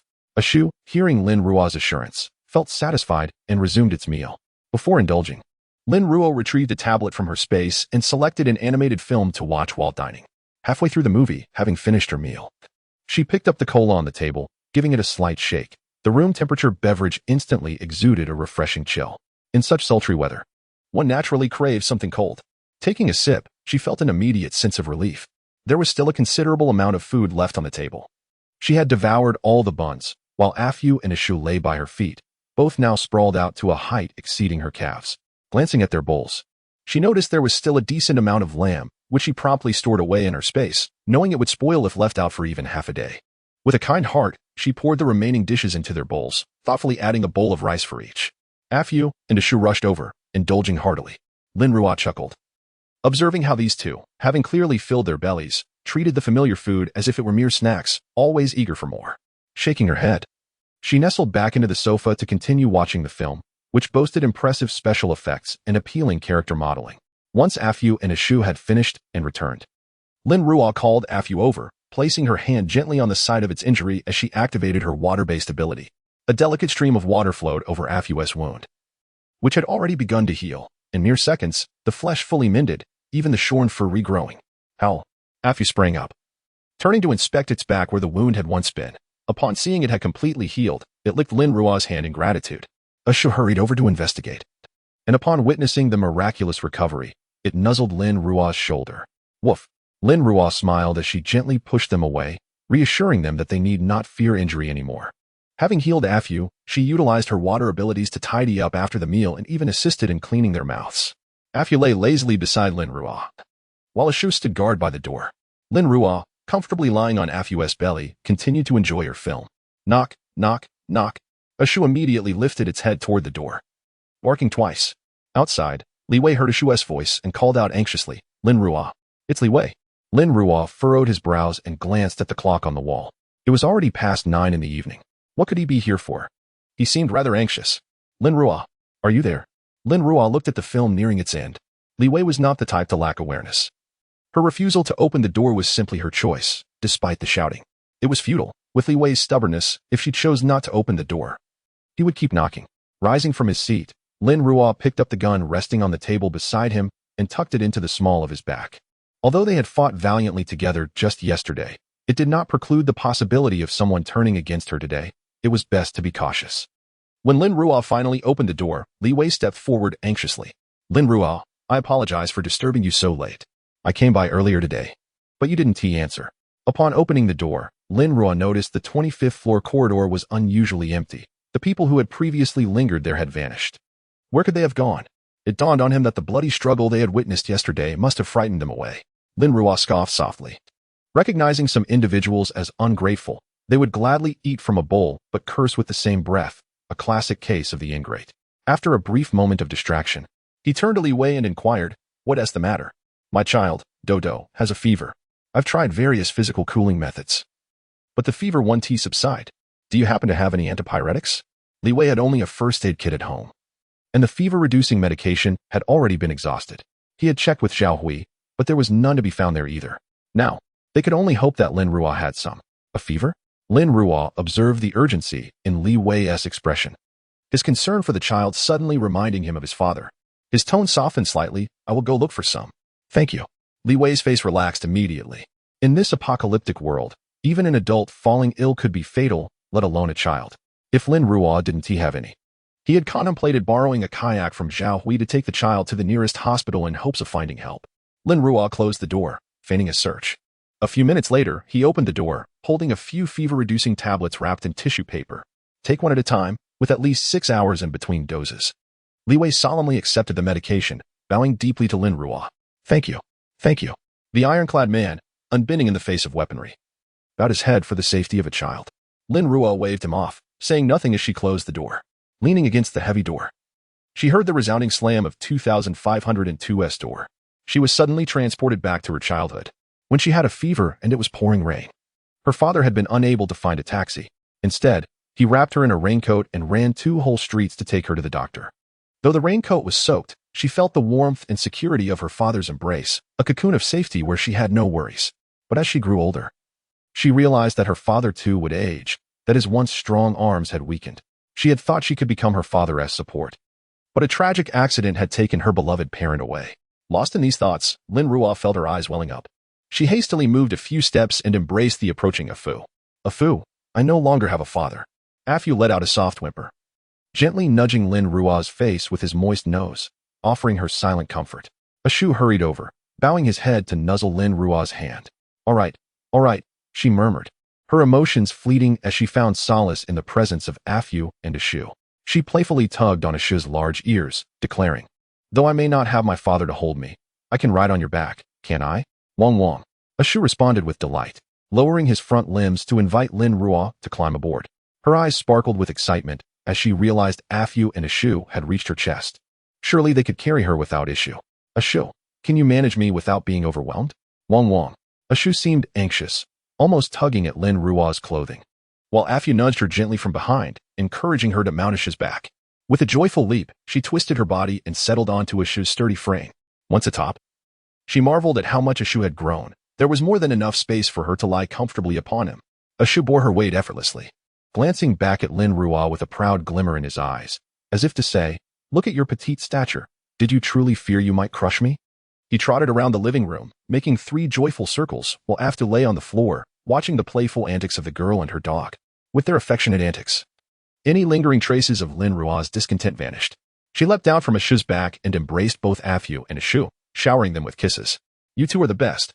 Chapter 46. The vermifuge. Since the tumultuous battle, Lin Ruo has enjoyed a peaceful life at home, where the notorious reputations of Li Wei and herself have spread throughout Long Yuan, deterring anyone from seeking trouble. Each day, she cultivates her garden, experiments with medicinal concoctions, immerses herself in literature, and hones her skills, relishing the joyful company of Afu and Ashu. Following the clearance of the 25th floor corridor, Li Wei took it upon himself to install several locks on the corridor door, further barricading it with a heavy iron cabinet. Freed from the threats posed by the individuals in the corridor, Qian Li and Dodo now dared to venture out for leisurely strolls. However, Lin Ruo found it somewhat bothersome that her neighbors, Qian Li and Dodo, frequently knocked on her door, seemingly believing that their bond had been solidified since she administered antipyretics to them. Lin Ruo remained indifferent. Their perceptions were their own concern, and as long as she knew the truth, that sufficed. Out of 10 knocks, Lin Ruo might open her door twice, yet their enthusiasm never waned. After more than half a month of experimentation, she finally succeeded in creating a vermifuge powder. Gazing at the white powder in the glass cup, she smiled with satisfaction. The heavens do not forsake the diligent. After expending so many medicinal materials, she had ultimately triumphed. However, the efficacy of this powder required further testing. Extending her mental energy, she located a few cockroaches in the drainage system below. She retrieved several glass jars from her spatial realm, effortlessly melting them into small perforated containers for her experiments. Lin Ruo placed the cockroaches into the jars, adding varying doses of the vermifuge powder. She intended to observe them over time. However, the cockroaches in the jars with the powder succumbed within mere seconds. Lin Ruo. She looked down in astonishment at the glass cup in her hand, then glanced at the jar containing the smallest dose, which she had only added a minuscule amount of powder. The texts had not indicated that the powder possessed such potency. Blinking, she resumed her perusal of the medical tomes, seeking to discern where she had erred. Just then, a knock echoed from the front door. Knock, knock, knock. Lin Ruo hardly lifted her head, assuming it was Qian Li and Dodo once more, believing it unnecessary to entertain them. Sister Ruo, it's Zhao Hui. We're going to search for supplies tomorrow. Will you join us? Outside, Zhao Hui had cultivated a better relationship with Li Wei over the past month and had heard about the events on the 25th floor.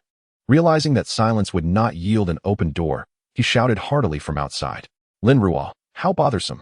Yet, recalling her previous encounter with Zhou Qing, she pondered the possibility of meeting familiar faces again. Wasn't Jiang Haochen still unaccounted for? Moreover, with the enhancement of her abilities, her physical prowess had improved, and she lacked a frame of reference. Perhaps this outing would provide an opportunity for comparison during any skirmishes with others. She stored the vermifuge powder and the glass jars containing the cockroaches into her spatial realm, then rose to open the door, immediately greeted by the obsequious smile of Zhao Hui. Let us go? Zhao Hui, taken aback by Lin Ruo's expression, wondered why she appeared somewhat exhilarated. While everyone else wore frowns at the prospect of scavenging for supplies, she seemed inexplicably joyful. Had she devised another scheme? He spoke cautiously. Sister, there's no need to force yourself. The people from Building 5 and Building 6 will join us. We have sufficient manpower. Lin Ruo shook her head, envisioning the possibility of encountering Jiang Haochen, a faint smile gracing her lips. It's all right. I could use a little time to clear my mind. Zhao Hui sensed something amiss but felt a quiet sense of relief. Over the past fortnight, they had received numerous requests for collaboration from other buildings, which he had refrained from accepting, fearing their ulterior motives or that Lin Ruo might disapprove of those individuals and withdraw. Observing her current demeanor, he realized he had overthought. Lin Ruo was evidently unconcerned about such matters. The water level had risen to the 12th floor, and although the Xingxing Mall they visited previously might still be worth checking, he suspected the supplies there would be scarce. They would likely need to search elsewhere. We should set off early tomorrow. Departing at 9 a.m. and gathering on the 13th floor, Zhao Hui stood before Lin Ruo, speaking animatedly, while Li Wei leaned against the doorway, watching Dodo play with toys in the corridor. Lin Ruo nodded. All right, I will arrive early. After bidding farewell to Zhao Hui, Lin Ruo was about to close the door when Dodo dashed in front of her, blinking his innocent big eyes. Sister, are a Fu and a Shou here? I want to play with them. Lin Ruo glanced inside and noticed a Fu and a Shou lying quietly at the door, having overheard Dodo, yet remaining motionless, clearly unwilling to entertain the child. She chuckled softly and said to Dodo, I have tasks for them to attend to. They might not be able to play with you now. Besides, they are too large for you. It could be dangerous, do you understand? Dodo's little head drooped, and he responded softly, oh. Lin Ruo exchanged a knowing glance with Li Wei before returning home and shutting the door. Through the crack, Li Wei saw a Fu and a Shou inside. They appeared even larger, validating Lin Ruo's concerns. If they were to play and miscalculated their movements, Dodo could be in peril. Contemplating this, Li Wei crouched down to speak to the visibly disappointed Dodo. Dodo, I've told you before. Things are different now. There are many dangerous people and things that could hurt you or worse. We must be especially careful, understand? Dodo looked up into his father's eyes, nodding in a somewhat confused manner. Once home, Lin Ruo eagerly retrieved the experimental powder and cockroaches from her storage, meticulously studying them on her tablet. The dosage of the formula was accurate, the manufacturing process flawless, and the end product matched the description in the book perfectly. Where could the issue lie? As Lin Ruo pondered deeply, a Shou approached, patting her thigh with its paw, which was nearly the size of her two hands combined. She looked up, puzzled. What's wrong? What woof? A Shou softly pleaded, yearning for some delicious chilled fruit. Lin Ruo sighed. She intended to retrieve the watermelon she had bought earlier, but suddenly remembered that she had harvested a batch of watermelons from her recent planting. How about I give you this instead? She decided. She produced a hefty 10-pound watermelon, its blue sheen glimmering slightly in her palm, emanating a refreshing chill. She deftly cleaved the watermelon in two, placing the halves into their feeding bowls. Enjoy, she urged. A Fu and a Shou buried their faces in the bowls, devouring half of the fruit in a single bite. Lin Ruo smiled, noting that this watermelon, cultivated from the black soil, was far superior in taste to ordinary varieties. Suddenly, a spark of realization struck her. Indeed, those medicinal herbs were also grown in the black soil. Could it be that their efficacy surpassed what was documented in texts? Was this powder effective solely against insects, or did it also impact rodents and similar creatures? With newfound clarity, she immersed herself in her studies, while a Fu and a Shou, engrossed in their watermelon, remained utterly perplexed, sensing that whenever their master grasped that square red board, her demeanor shifted to something quite extraordinary. Chapter 47. Safety in your company. The sky was overcast, heavy with clouds, and rain poured down in torrents. At precisely 5 o'clock, Lin Ruo awoke, her mind still somewhat hazy. She recalled that she was to accompany Li Wei and others on an outing today. With a swift motion, she turned over and sat up, making her way to the bathroom for a brief wash. After a short hour of physical training, she felt invigorated. The weighted rings on her limbs still bore a load of 100 kilograms. It was not that she was unwilling to increase the weight, but rather that it was unfeasible. The rings were designed to be stacked, and adding more would only hinder her mobility. Upon completing her workout, she devoted time to cultivating her abilities using a crystal core. With the recent upgrade of her powers, the demand for energy had intensified. Although she had enhanced her training speed by purging her body of impurities, the progression of her abilities had noticeably slowed compared to before. This was an inevitable process, and she could only persist in her daily practice, hoping that gradual accumulation would lead to qualitative transformation. After her training session, she glanced at the clock and realized it was already 8:30. She began preparing breakfast for her family of 3. The morning feast for a Fu and a Shou consisted of a pig's hind leg, halved and accompanied by 5 raw eggs each, along with half a watermelon. She had chilled the watermelon with her powers, making it a refreshing treat. When a Fu and a Shou beheld their meal, they rushed over eagerly, At Lin Ruo's command, they dove into their food with gusto. Ever since the watermelons from the black soil had ripened, they had been consuming half a melon at nearly every meal, coupled with the fact that they had been drinking from the lake in her spatial realm since childhood. They had grown remarkably fast over the last month. Their lengths now reached 2 meters, with a shoulder height of 3 meters. And if one accounted for their large heads, they stood nearly 8 meters tall, surpassing Lin Ruo by 10 centimeters. For herself, Lin Ruo prepared soy milk and fried dough sticks. She had not indulged in fried dough for quite some time, and the flavor was especially delightful, particularly when soaked in the soy milk, which rendered it both fragrant and soft, imbued with the rich aroma of beans. She consumed a dozen sticks before finally feeling satiated. After breakfast, she stored the remnants in her spatial realm and strapped a gun holster and a dagger sheath to her waist.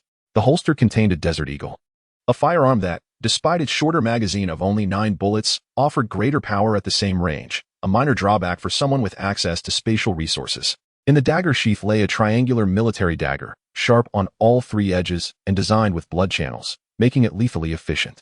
In this post-apocalyptic world, where torrential rains had persisted for so long, food was exceedingly scarce. With most people struggling to satiate their hunger, chaos outside was inevitable, and opportunities for confrontation would likely abound.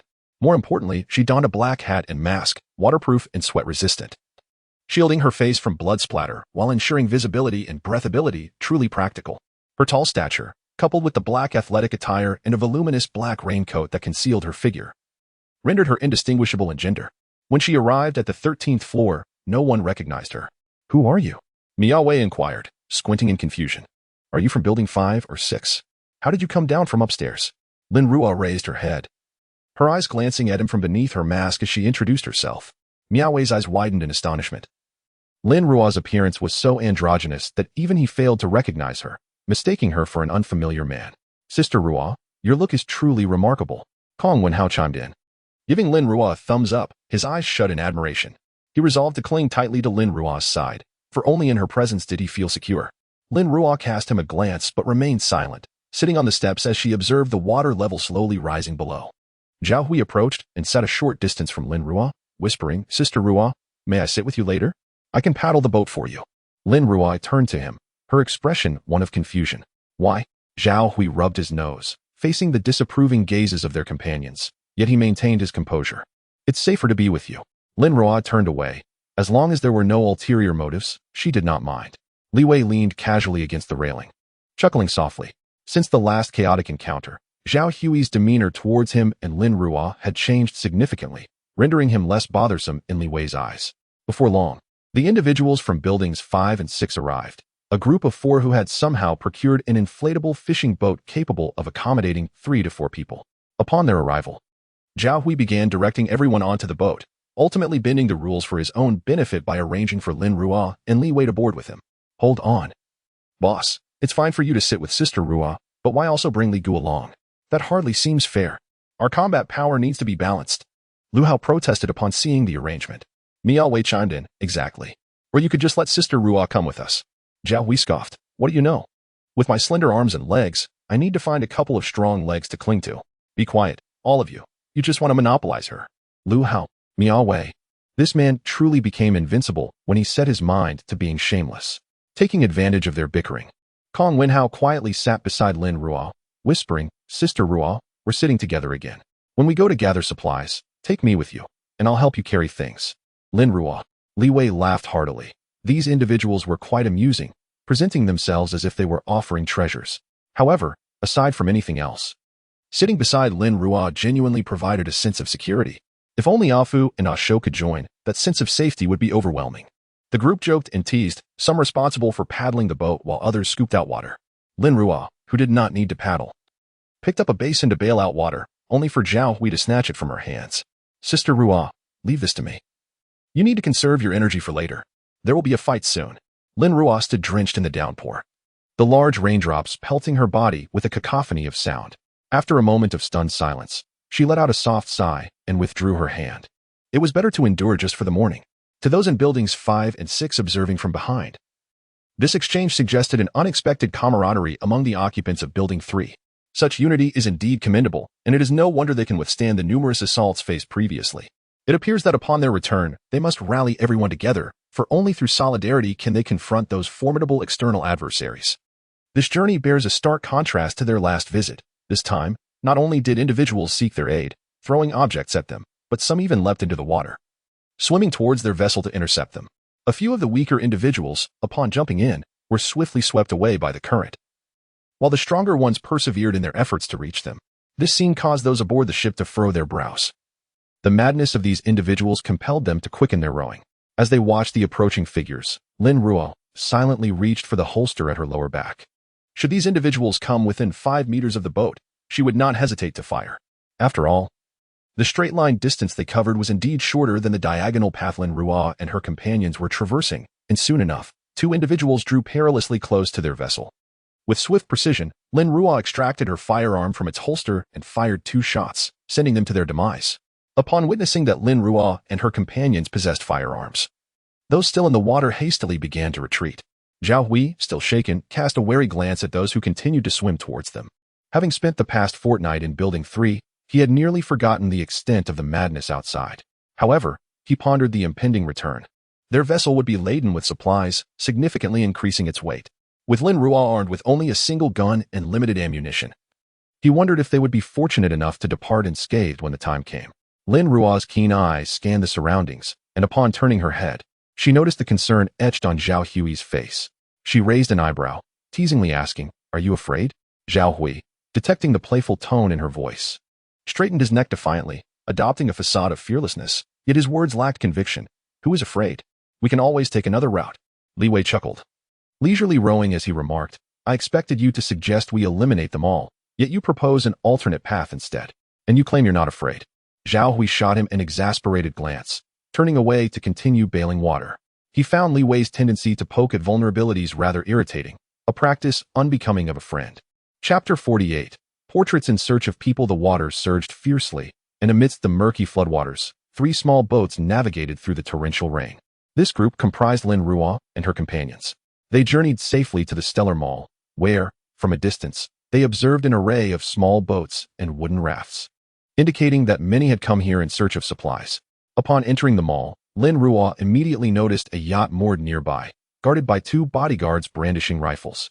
At the entrance of the mall, a colossal portrait was affixed to the wall. Lin Ruo's gaze narrowed slightly upon seeing it, although the likeness was not exact.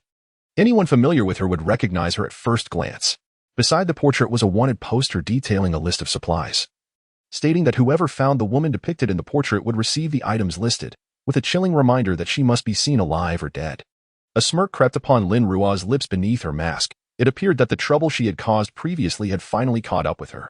However, the method of vengeance seemed rather lackluster, as only 2 bodyguards were dispatched to stand watch, whereas 6 had been present last time. The others in Building 3 recognized her too, but they remained silent. Should Lin Ruo be discovered, they would inevitably share her fate, likely sent to their demise together. No matter how enticing the supplies were, one must first possess the means to enjoy them. Zhao Hui cautiously glanced at the individuals from Buildings 5 and 6 behind them, wary of any potential leaks, but noticed they were oblivious, merely casting a glance before turning away. He suddenly recalled Lin Ruo's disguise. These individuals had never seen her true appearance before, which eased his mind slightly. The bodyguards at the entrance scanned their 3 boats, and, seeing no women aboard, did not attempt to stop them. Miao Wei silently commended Lin Ruo for her foresight in her disguise. Once inside the mall, Zhao Hui leaned closer to Lin Ruo and whispered, "Sister Ruo, rest assured, we will not betray you." Lin Ruo turned to him, her gaze deep and penetrating, as if she could draw him in completely. She did not trust his words. They were merely a group of convenience, and with better options available, betrayal could yield greater rewards. Nevertheless, she remained indifferent to the veracity of his claim. With less than 10 days left until the storm ceased, she would depart from Longyuan after the extreme cold arrived, rendering her untraceable. Even in the event of being discovered, what was there to fear? With her extraordinary abilities, it was others who would tremble in her presence. Perhaps her gaze lingered on Zhao Hui for too long, prompting him to step back, beads of cold sweat forming on his brow. In recent days, Lin Ruo had exhibited such amiability that he nearly forgot the true nature of the woman beside him, a god of death who could effortlessly eliminate dozens without breaking a sweat. Who should truly be fearful? If she wished to silence him, their group of 11 would scarcely last 10 minutes. As they spoke, the boat had reached the shore, and the others disembarked in an orderly and swift manner. Lin Ruo glanced back at the yacht at the entrance, licked her lips beneath her mask, her eyes gleaming with excitement. Perhaps it was time to test the enhanced strength of her altered body against these individuals. Li Wei noticed that Lin Ruo was fixated on the two individuals at the entrance. He certainly did not perceive her gaze as one of concern. Having witnessed their murderous intent before, he recognized the similarity in her expression. He feared that she was contemplating how to eliminate them. He approached her and whispered a warning to avoid trouble, given the number of people around. Lin Ruo silently withdrew her gaze and imperceptibly nodded in acknowledgement. Once again, the distribution of groups mirrored the previous occasion, for individuals per group, with one group remaining to guard the boat, while the other two ventured upstairs to scavenge for supplies. Lin Ruo teamed up with Zhao Hui, Kong Wenhao, and Miao Wei, and they ascended to search for resources. The boat was docked on the 13th floor, and the group swiftly entered through the emergency exit. The 13th floor housed a supermarket, albeit in a more dilapidated state than during their last visit. Shelves had been overturned, and various goods lay scattered across the floor, though most were of little use. Upon reaching the supermarket, the 8 individuals dispersed to search independently. Lin Ruo first headed to the grain and oil section, which was indeed barren, devoid of even loose rice or flour. There was no need to check the instant food section, it was surely the same. She then sprinted to the beverage area, only to find it completely stripped bare, including the seasoning section. The absence of seasonings was infuriating. The earlier scavengers had left nothing for others. How could such a vast supermarket, spanning 3 floors, be entirely emptied of consumables? It seemed there was no point in returning to this establishment. It had been thoroughly depleted. The quest for supermarkets would have to continue. When would this arduous existence come to an end? As Lin Ruo stood by the window on the 13th floor, gazing outside, she observed the relentless downpour. The murky water was littered with debris, and occasionally, a floating corpse drifted by, alarmingly close to her position. The oppressive water pressure and obscured visibility weighed heavily on her senses. Since there was no food to be found here, she decided to abandon her search. Instead, collecting a few toys from the pet section that her beloved A Fu and a show would enjoy, placing them in her backpack before turning to descend. However, as she took a few steps, a group of individuals approached her with determined intent. She raised an eyebrow in curiosity. What could this mean? A robbery? Or had they discerned her identity and come to apprehend her for supplies? The group halted before her, effectively blocking her path, their gazes fixed greedily on her backpack, betraying a mix of envy and pity. A slight smirk played at the corner of Lin Ruo's mouth. It appeared they assumed she had stumbled upon something of value and sought to seize it. Hand over the contents of your backpack. Otherwise, we will kill you, barked a man clad in filthy sportswear, brandishing a spring-loaded knife at the forefront of the gang, glaring menacingly at Lin Ruo. Lin Ruo blinked. She had anticipated that a confrontation was unavoidable on this outing. Quickening her pace, she swiftly drew the military dagger from her waist. In a sudden motion, she charged at the man. Taken aback by the audacity of the seemingly petite figure, he instinctively swung his knife forward. Lin Ruo swiftly approached, wielding her triangular military dagger with a fierce upward slash that severed the man's wrist, causing a copious spray of blood. Before he could utter a scream, the dagger plunged into his chest, rendering him motionless. With a deft twist of her wrist, she rotated the dagger at the man's heart before delivering a powerful kick that sent him flying. A gaping wound now marred his chest, and he fell silent, his body hurtling backward to collide violently with 4 or 5 others behind him. The impact caused them to tumble to the ground, their cries piercing the air, as the force of the collision shattered bones. Look, he has food. A voice from the crowd rang out, igniting a frenzy as a dozen others rushed toward her. Driven by insatiable hunger, they charged at Lin Ruo without even discerning the contents of her backpack. Unyielding, she retaliated with ruthless precision, targeting vital points with her dagger, moving with lightning speed. In mere moments, 4 or 5 of them lay sprawled on the ground, yet not a single strand of Lin Ruo's hair had been harmed. Seeing their comrades fall, fear began to seep into the remaining attackers, instinctively creating distance between themselves and Lin Ruo, brandishing their weapons in a standoff. Unhurried, Lin Ruo picked up a scrap of cloth from the ground, methodically wiping the blood from her dagger. She had only exerted 50% of her speed, a marked improvement from before. Had she unleashed her full strength, they would have all been dead by now. Hand over your backpack. Even if you're skilled, we outnumber you. You can't gain the upper hand. Hurry. A strikingly handsome man at the front of the throng shouted at Lin Ruo, his features contorted with menace as he brandished a boning knife in a threatening manner. With each word, he edged the knife closer to her, while those around him pressed forward, determined that the contents of her bag would not fall into the man's hands. Lin Ruo raised an eyebrow slightly. Their words sounded enticing, yet complying would lead to mutual ruin. Put down your backpack, and we will let you go. Big brother, the world is harsh. You found food, but shouldn't think only of yourself. How about we share it equally? Hand over the food. We're famished. Have mercy. Stop wasting time. Just grab it. The crowd encircled Lin Ruo tightly, clamoring and inching closer. Very well, then, come and take it, Lin Ruo replied. Her tone laced with excitement as she brandished her freshly cleaned dagger defiantly, successfully inciting the ire of all who coveted her backpack. Everyone, charge. Lin Ruo secured her backpack in front of her, executing a swift spin kick that struck the first assailant in the chest, this time unleashing her full strength. The sickening sounds of cracking bones and tearing flesh echoed as she made contact. Blood spattered as the figure, propelled backward for several meters, crashed into a multitude of bystanders, who collapsed in silence. The individual struck bore a gaping wound in the chest, blood oozing forth in a gruesome display. Lin Ruo stood frozen, staring at the crimson stains on her feet, astonished that her full-force kick could so easily pierce through a person. Was such strength not somewhat preposterous? This display of power rendered those around her momentarily paralyzed, each person instinctively retreating in terror, pondering the might required to achieve such a feat. To confront someone capable of such strength in pursuit of their possessions was akin to inviting calamity. Food. A backpack brimming with provisions. The crowd's gaze fixated on the pack slung over Lin Ruo's shoulder, their mouths watering at the thought, their prolonged hunger intensifying their desire to seize it. Do not be afraid. She is but one person. A voice rang out from the throng, igniting a fervor among the masses. Indeed, she was but one. It was impossible for her to remain vigilant against them all. With renewed fervor, individuals surged toward Lin Ruo, weapons raised and poised to strike. She deftly sidestepped, causing one assailant's blade to slice through empty air, propelling their body forward. Lin Ruo swiftly raised her right hand and delivered a powerful elbow strike to the back of the man's head, exerting just enough force to incapacitate him without piercing through. She mentally noted this balance of strength. As more surged toward her, Lin Ruo's movements became a blur, weaving through the crowd, continually testing the appropriate force and speed required for her actions, what level of strength could dispatch an opponent without spilling blood, and what could merely incapacitate them. The number of fallen grew exponentially, yet the throng pressed on, as if possessed by a singular, irrational purpose, to claim her backpack. What are you doing? Suddenly, a young man dashed into the fray, forcefully shoving aside one of Lin Ruo's attackers to shield her. How can so many bully one person? Lin Ruo raised an eyebrow, delivering a swift kick to another would-be thief, sending him sprawling with a grunt of pain. In this apocalyptic world, it was surprising to find someone so eager to intervene. Yet, the crowd paid little heed to the young man's presence. Their singular focus remained on Lin Ruo, and they sought to eliminate him first.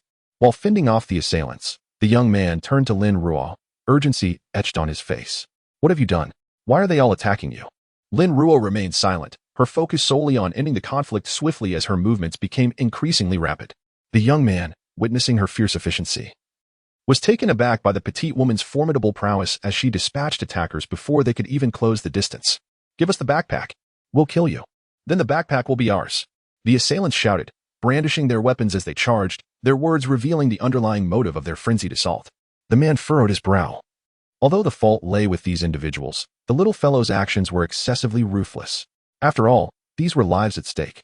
Hey, they acted out of desperation born from hunger. There was no need to slay them all, rendering them immobile would suffice. Lin Ruo couldn't help but scoff. Not only was he meddlesome, but he also possessed a savior complex. It was they who had initiated the assault upon her. Was she not entitled to retaliate? Chapter 49 Farewell to a stranger at the entrance of the 13th floor of the Stellar Mall. A crowd had gathered, treading on the blood-soaked ground, fiercely brandishing their weapons within the encircled space. At the center of the fray stood Lin Ruo and the man known as the Saint Father. Observing Lin Ruo's nimble evasion as she ducked beneath 3 long swords aimed at her, the Saint Father swiftly twisted his wrist, causing the military dagger in his hand to dance through the throngs, poised to claim yet another life. He lunged forward to intercept her. But Lin Ruo cast a fleeting glance at him, pivoted on her toes, and with a deft maneuver, plunged her trident dagger into the neck of her intended target at an exceptionally acute angle. You, the Saint Father. Witnessing his failure to prevent Lin Ruo from taking a life, glared at her with malice as he watched the man clutching his throat gradually collapse. In an instant, he pivoted, attempting to seize the dagger from Lin Ruo's grasp. With a cold smirk, Lin Ruo confirmed the Saint Father's true nature, disregarding the blade that was swung at him from behind as he lunged to snatch her weapon. Without a moment's hesitation, she deftly evaded his grasp, driving the dagger with precision into the chest of a man standing behind her. Utilizing this momentum, she sprung into action, executing a spinning kick aimed at the Saint Father's neck. Having previously experienced Lin Ruo's formidable strength, the Saint Father dared not confront her strike head-on. He swiftly evaded, narrowly escaping her kick. However, the force of her attack found its mark on a nearby individual, resulting in a sickening crack as his cervical spine shattered, causing instant demise. As Lin Ruo's foot touched the ground, she withdrew the dagger from the lifeless body in front of her, flicking it upward just in time to sever the hand of a man who had lunged at her with a blade, sending both hand and weapon flying. With a swift kick, she sent the disarmed man sprawling, pivoted, and launched another assault towards the Saint Father with her dagger. "You wretched creature! How dare you turn against me when I was just aiding you?" The Saint Father cursed in exasperation, having narrowly evaded another attack from behind. He now found himself unable to escape Lin Ruo's dagger, forced to block with his elbow. Crack! The sound of his elbow fracturing echoed through the chaos. What immense strength! He grimaced, retreating a few steps to dissipate the residual force of her attack. Lin Ruo's lips curled beneath her mask. She had only exerted a fraction of her power. Yet it was sufficient to incapacitate him. As she recoiled, she narrowly avoided two swords aimed at her, finding herself sandwiched between the assailants. With a flourish of her dagger, she swiftly pierced the abdomen of both attackers, delivering a flurry of precise strikes targeting their vital organs. With a light push off the ground, she advanced once more towards the Saint Father. His agility allowed him to evade several of her moves. Yet one of her strikes managed to slice the throat of a nearby opponent, causing him to tumble out of the throng. The Saint Father swayed, barely avoiding Lin Ruo's blade, though she managed to leave a cut across his cheek. Unrelenting, Lin Ruo spun around, launching a powerful kick towards the Saint Father's chest. Should it connect, it would surely be fatal. Bang! However, someone intervened, thrusting forward and blocking her with crossed arms, resulting in a fierce collision. Lin Ruo utilized the momentum to execute a backflip, landing amidst the crowd once more. With her military dagger in hand, she swiftly claimed several more lives. "Boss, you finally arrived. If you had delayed any longer, you would have missed me." The Saint Father had collapsed to the ground, having been forcibly knocked down by the man before him, who had taken Lin Ruo's kick head-on, suffering a broken arm in the process. "How did you provoke such a formidable opponent? We must leave at once." The man urgently pulled the Saint Father to his feet, glancing back at the crowd, where Lin Ruo had once again broken through the onslaught, her dagger lunging towards him. The man, not daring to underestimate her, met her blade with his own, the clash of weapons ringing out as his hands were forced apart. What tremendous strength! Lin Ruo raised an eyebrow, observing the masked man opposite her. "Impressive. I exerted some extra force this time. He has definitely trained and is indeed a master. Let's continue." She seized the man's wrist, driving her knee upward. The man, cautious not to underestimate her, absorbed the impact of her strike and sidestepped, diminishing the force. He then attempted to strike her legs with an elbow. Lin Ruo twisted her waist, executing a spinning kick aimed at his chest, prompting him to release her leg and evade. In less than a second, they exchanged several moves, both separating instantly. Lin Ruo's eyes sparkled with excitement as she adopted a stance reminiscent of Bejiquan, relishing this rare encounter with a worthy opponent. She thrust her elbow forward, and the man, bolstered by his rising momentum, confronted her directly, inquiring in a low voice, "Are you a disciple of Bejiquan?" Lin Ruo hesitated momentarily, allowing some of her elbow's force to dissipate before their fists collided with great intensity. She then slashed downward with her dagger, which prompted the man to leap away. In a swift maneuver, she redirected her dagger towards a nearby assailant's neck. The man retreated, drawing a gun from his lower back and firing a shot towards the ceiling. Bang! The dull thud of the gunshot halted all movement. The bloodthirsty combatants suddenly awakened from their frenzy, retreating in fear. In just a matter of minutes, the ground was strewn with bodies, blood flowing freely, staining the earth crimson. And an eerie silence enveloped the scene.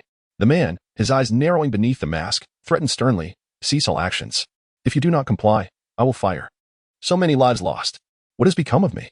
I actually contemplated murder. What is wrong with me? I merely sought a morsel of food. Those who had brandished their weapons moments ago now appeared dazed, gazing at the lifeless bodies scattered around them, their faces reflecting sheer terror as they fled in panic. Lin Ruo's eyes brimmed with derision. These individuals always adorned their malevolence with a veneer of righteousness. Murder is murder. Why the pretense? Blood still dripped from her dagger, and her raincoat was stained red, a testament to the lives she had taken. The man aimed his gun at Lin Ruo, turning to check on the still-seated Saint Father. "Baozi, are you all right?" He had sustained a fracture, but it was merely a minor injury. Baozi was still breathing heavily, slightly shaking his head, pointing at Lin Ruo, and pleaded, "Do not harm him. It was those individuals who attempted to rob him that led to the bloodshed." Lin Ruo scoffed, "Foolishness. Just moments ago, he sought to take my life, and now that they have the upper hand, he wishes to let me go?" The man's voice was thick with exasperation. "How can you still fight like this?" Baozi bowed his head, feeling as though his injuries were self-inflicted, and that he had also brought harm to his leader. Only then did Lin Ruo turn her gaze towards the man, surprised to encounter him here. After a year, she met Qin Yu again, and under such circumstances. The vivid memory of him being engulfed by the mutated beast lingered, yet the image of their recent battle for Baozi was even more pronounced. Baozi finally regained his breath and looked at the seemingly unfazed Lin Ruo. This person was utterly inhuman. She had slain so many and exchanged blows with them, yet remained completely unfatigued. Qin Yu then turned to Lin Ruo, his eyes filled with curiosity. During their confrontation, he sensed that she had chosen to spare him in the end. Why? Are you a disciple of Bejiquan? From the Wu family? Qin Yu had been immersed in a martial arts family in City B since childhood and had never heard of such a prodigy emerging from any clan. Lin Ruo lowered her head, her voice dropping to a near whisper, laced with a hint of hoarseness.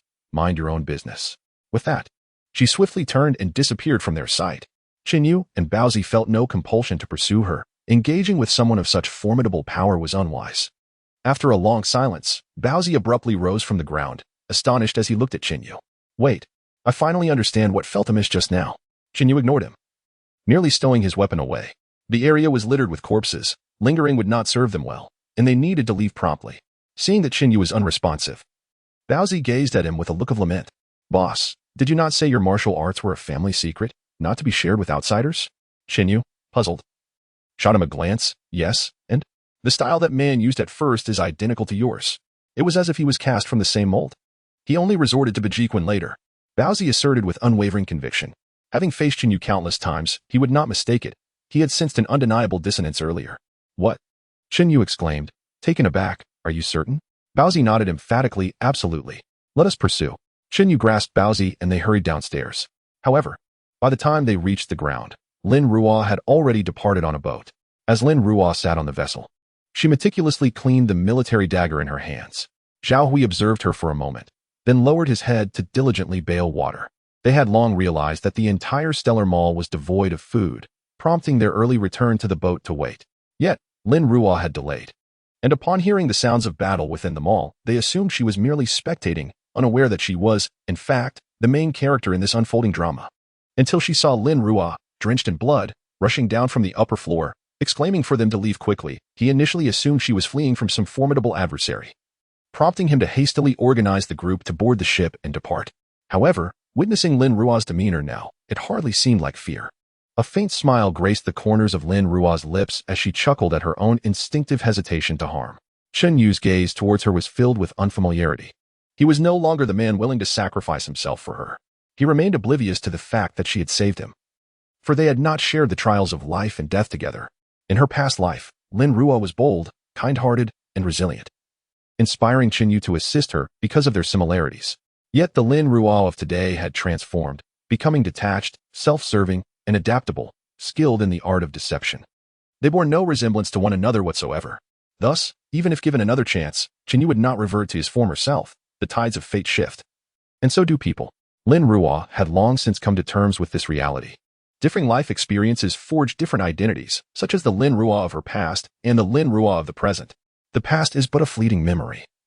It should remain in the past. Should she encounter conflict again, there would be no hesitation on her part. Chapter 50. Reluctant to change the vessel? The flood surged, with numerous boats drifting upon the water's surface, each navigating in various directions in search of supplies. Zhao Hui had anticipated the previous circumstances prior to their departure. Thus, he had marked several supermarket locations on the map. After emerging from the Star Mall, he led his team to scour multiple large supermarkets, only to find them either submerged or stripped bare by others. The visible despair began to manifest among the crew aboard the boat. Zhao Hui, with a smile, reassured them. Do not fret. I know of a splendid place. It is guaranteed to have supplies. Truly. Kong Wenhao's expression brightened, his excitement palpable as he inquired, where is it? You will know once we arrive. Just turn right at the upcoming junction, swiftly. Zhao Hui strained to discern the direction through the thick curtain of rain. 3 boats struggled to navigate the floodwaters. The journey was proving to be quite lengthy. Kong Wenhao's stamina was waning, prompting Lin Ruo to pat his shoulder and say, hand me the paddle, you go fetch water. Acknowledging his limits, Kong Wenhao relinquished the paddle to Lin Ruo without further protest. Consequently, Lin Ruo and Li Wei took charge of rowing the boat, their combined strength propelling them forward at such a speed that they nearly left the other 2 vessels behind. Slow down, slow down. We can't keep up. Mi Wei shouted from the rear. Exchanging glances, Lin Ruo and Li Wei eased their pace, allowing the trailing boats to catch up. Zhao Hui guided them to a relatively remote commercial office district housing a large chain supermarket located on the 15th floor, with only 2 boats docked outside. Having lost considerable time en route, Zhao Hui altered their strategy to hasten their efforts, assigning Lin Ruo to guard the boat while the remaining 11 members ventured to gather supplies. Ruo Jie, you keep watch over the boat. We shall retrieve the supplies.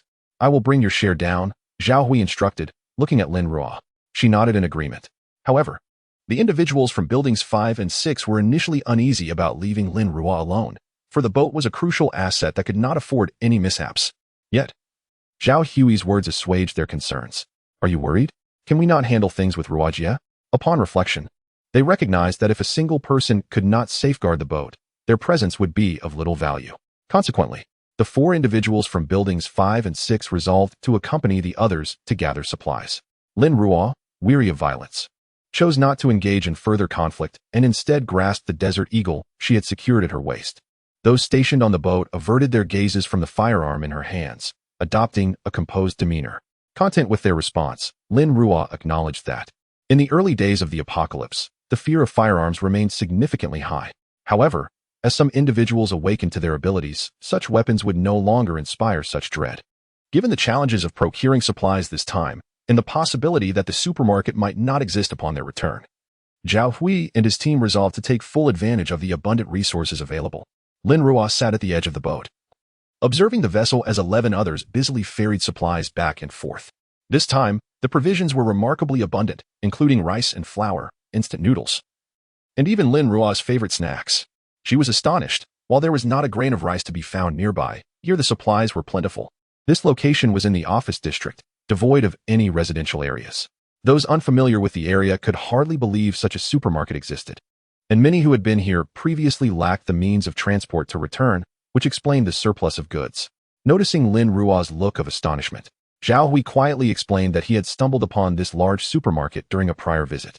Lin Ruo nodded, glancing at the individuals continually coming and going. They likely shared Zhao Hui's circumstance. The current scarcity of supplies was mainly due to some items being submerged underwater, inaccessible for retrieval. Once the floodwaters receded, the submerged supermarkets or granaries would become exposed, increasing the availability of food and alleviating the hunger crisis.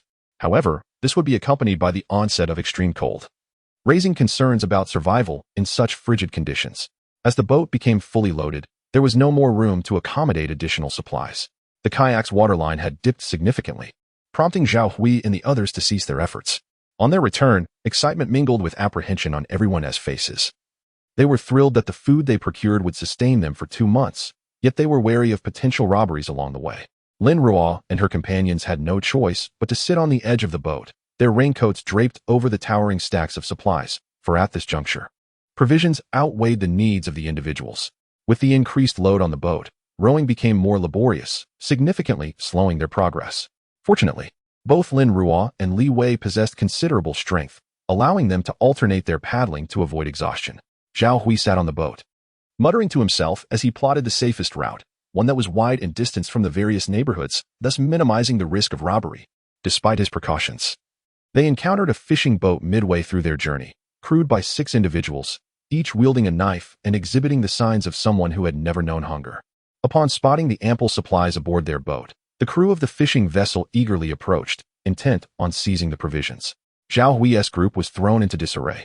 They were at a distinct disadvantage, as the fishing boat was made of iron, while their inflatable lifeboat offered little in terms of defense. In a moment of urgency, Zhao Hui turned to Lin Ruo, who was rowing, and asked, "Sister Ruo, do you have any ideas? Our boat is too fragile." Lin Ruo glanced at the opposing fishing vessel, remaining silent. What could they do? Although Lin Ruo was skilled and armed, the adversaries had the advantage of cover, rendering her efforts to strike futile. As the opposing crew provocatively gestured towards them, Zhao Hui and the others appeared utterly flustered. There was an undeniable disparity in their capabilities. "Don't you want to switch boats?"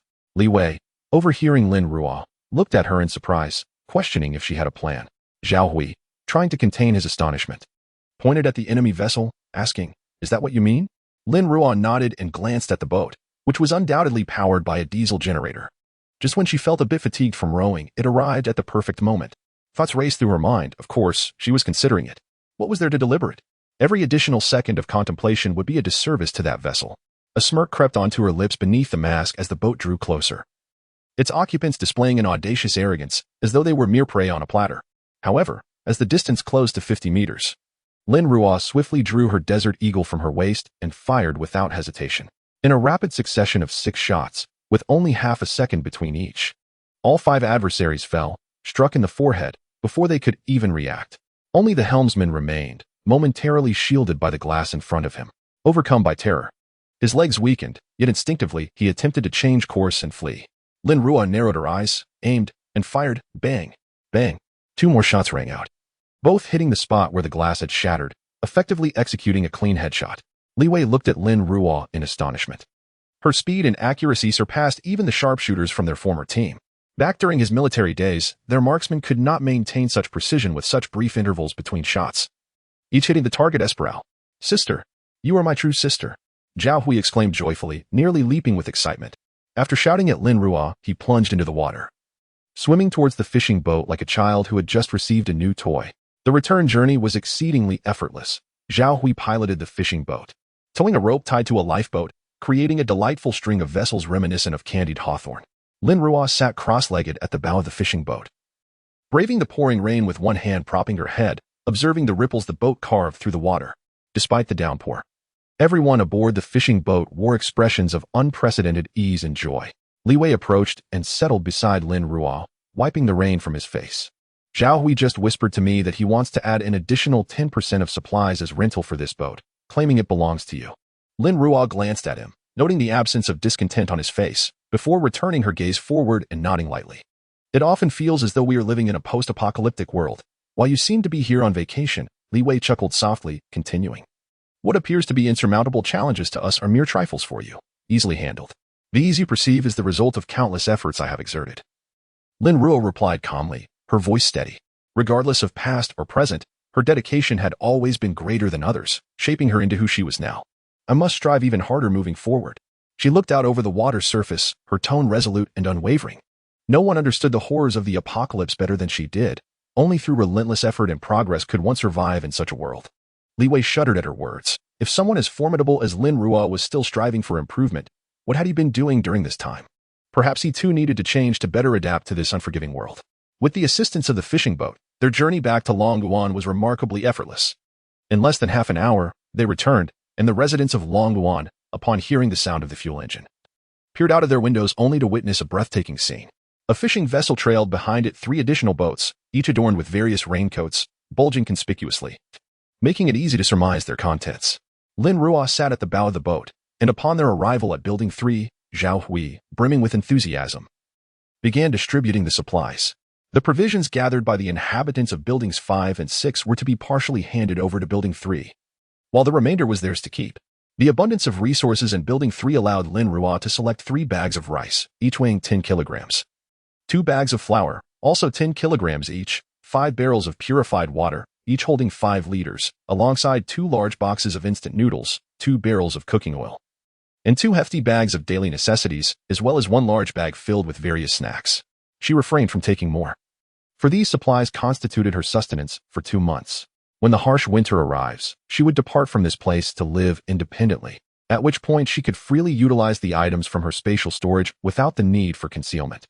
Kong Wenhao and Miao Wei assisted Lin Ruo in transporting her belongings to the 25th floor, setting them at her doorstep before turning to descend the stairs. Opposite her door, Qianli opened hers, and, upon seeing Lin Ruo return, smiled warmly. "You're back. Was everything smooth?" Lin Ruo pressed her hand against the door, watching the frost within rapidly melt, and turned to respond to Qianli. "Yes, it went very smoothly. Li Wei is still downstairs distributing supplies, so you might want to wait a bit longer." With that, she retrieved her keys and unlocked the door. Qianli's smile widened. "Great. You should rest now." Chapter 51. Solar power generation. On this outing, Lin Ruo procured a substantial amount of supplies, making 3 trips to carry them into her home. Qianli had long been instructed by Li Wei not to covet others' resources, so when Lin Ruo began her labor, she had already closed the door. Once all the supplies were brought inside, Lin Ruo finally exhaled in relief. Although she possessed extraordinary abilities and wielded heavy weaponry, she remained on high alert during each excursion, as accidents often occurred when one's guard was lowered. Thus, vigilance was imperative. Now that she was back in her sanctuary, her mind could finally unwind. At this moment, She was drenched, having spent over 5 hours outdoors, despite her robust constitution preventing her from catching a chill. The sensation of wet clothing clinging to her skin was far from pleasant, and she felt an urgent need for a hot shower. A Fu and a Shou were still in her space, and as it was now 3:30 in the afternoon, they had yet to have their lunch. One could only imagine how hungry they must be. With swift strides, Lin Ruo entered the bathroom, expertly preparing a warm bath for herself, and indulged in a soothing soak. She tossed her soaked garments into the space's washing machine, which was conveniently connected to a power storage unit. As her mental energy scanned the display on the power unit, a red indicator warned of low battery. Hastily, she replaced it with a fully charged one before starting the washing machine to cleanse her clothes. Then it struck her that the various machines in her space utilized power storage units at a similar rate to the washing machine, and it was time to assess their energy levels. Upon inspection, she discovered that several machines were indeed running low on power. Promptly, she exchanged the depleted units and took them to the generator for recharging. Gazing at the 8 or 9 replaced power storage units, Lin Ruo sighed in relief. Grateful for the ample supply in her space, otherwise, she would have struggled to support the machine's needs. After refueling the generator with diesel, she noted that it consumed nearly 80 liters of fuel for each hour of operation. Although her diesel reserves were considerable, with time still ahead, she needed to conserve her resources. Suddenly, she remembered the solar panels she possessed, though the sky outside was shrouded in thick clouds, obscuring the sun. With a surge of mental energy, she directed her focus upward within the space. While the sun was not visible, she could sense its warmth. Could the solar panels generate power even in this environment? A moment of realization struck her as she slapped her forehead. How had she overlooked such a vital aspect? She hurriedly retrieved the solar panels and their accompanying equipment from the still space, connecting them according to the instruction manual. Utilizing the previously collected shelves, she melted them down into appropriately sized frames, placing the assembled solar panels atop them. With anticipation, she flipped the switch and gazed at the electronic instrument, which indicated normal operation. Overwhelmed with joy, Lin Ruo couldn't help but exclaim, did this mean she would no longer have to fret over electricity issues in the future? Amidst her excitement, she suddenly remembered a Fu and a Shou, hastily extending her mental energy to locate them. She soon spotted the two happily swimming in a freshwater pool, merrily catching fish to feast upon. Lin Ruosong exhaled softly, conceding that perhaps she had overthought the matter. With an abundance of animals in this space, they were unlikely to go hungry. Since they were enjoying themselves, she decided to allow them to play a while longer. Her mental energy swept across the freshwater pool, noting that the fish and shrimp had grown considerably over the past 2 months, with many fish now exceeding 10 pounds in weight. Feeding them would pose no challenge. Withdrawing her mental energy from the space, Lin Ruosong utilized her water manipulation abilities to evaporate the moisture from her hair, which had grown somewhat long and would require a trim at her earliest convenience. She then began to organize the supplies she had brought back. Although there was a substantial amount of provisions, a small portion of the food she had prepared during the last days of the apocalypse remained, and she had also stockpiled a considerable quantity of cooked food in the space, rendering these instant meals temporarily unnecessary. She set aside a bag of snacks while categorizing the remaining supplies for storage in the tranquil space. After tidying up, it was nearly 4 o'clock, and her stomach had begun to voice its discontent. She retrieved a portion of sour and spicy shredded potatoes, some Beijing-style shredded pork, a few previously prepared pancakes, and a bottle of beverage from the space. Grabbing a tablet that was loaded with a variety of entertainment programs, she randomly selected an episode and began to indulge in her lunch. The thin and elastic pancakes, combined with the shredded potatoes and pork, created a delightful fusion of savory and spicy flavors that was utterly delicious. After consuming over 20 pieces, she finally felt satisfied and could eat no more. The entertainment program had concluded its episode, leaving only remnants of her meal on the table. As she let out a contented burp, she began to clear the table. Diving into the space with her mental energy, she found that a Fu and a Shou had finally finished their playtime and were resting by the shore. She released them, fearing they might feel hot, and provided them with an ice basin in the living room. A Fu and a Shou had grown accustomed to this sudden change of environment, but upon their return, they caught the enticing aroma of the Beijing-style shredded pork. A Shou, feeling slighted, rushed over with a pout, expressing its dissatisfaction that their owner had indulged without them. While a Fu also desired a taste, it pretended to look away, though its eyes occasionally darted toward Lin Ruosong's calves, betraying a hint of longing. Amused, Lin Ruosong tugged at a Shou's large ears, reminding them that they had already consumed plenty of fish in the space and questioned their desire for cooked food. Wang Wang, a Shou softly protested, asserting that they had not eaten much, merely a few fish. Ultimately, Lin Ruosong, unable to resist their persistent pleas, fetched 2 portions of the Beijing-style shredded pork for them. pairing it with a few fragrant steamed buns to mitigate the saltiness, which finally pacified them. Shaking her head with a smile, Lin Ruo resumed her reading on the tablet. She had thoroughly studied the deworming medication and found it to be highly effective, capable of combating not only worms but also rodents. However, she remained uncertain about its efficacy against mutated insects and rodents. Should it prove equally potent against them, it would pose a risk to a Fu and a Shou. Thus she must ensure they do not come into contact with it.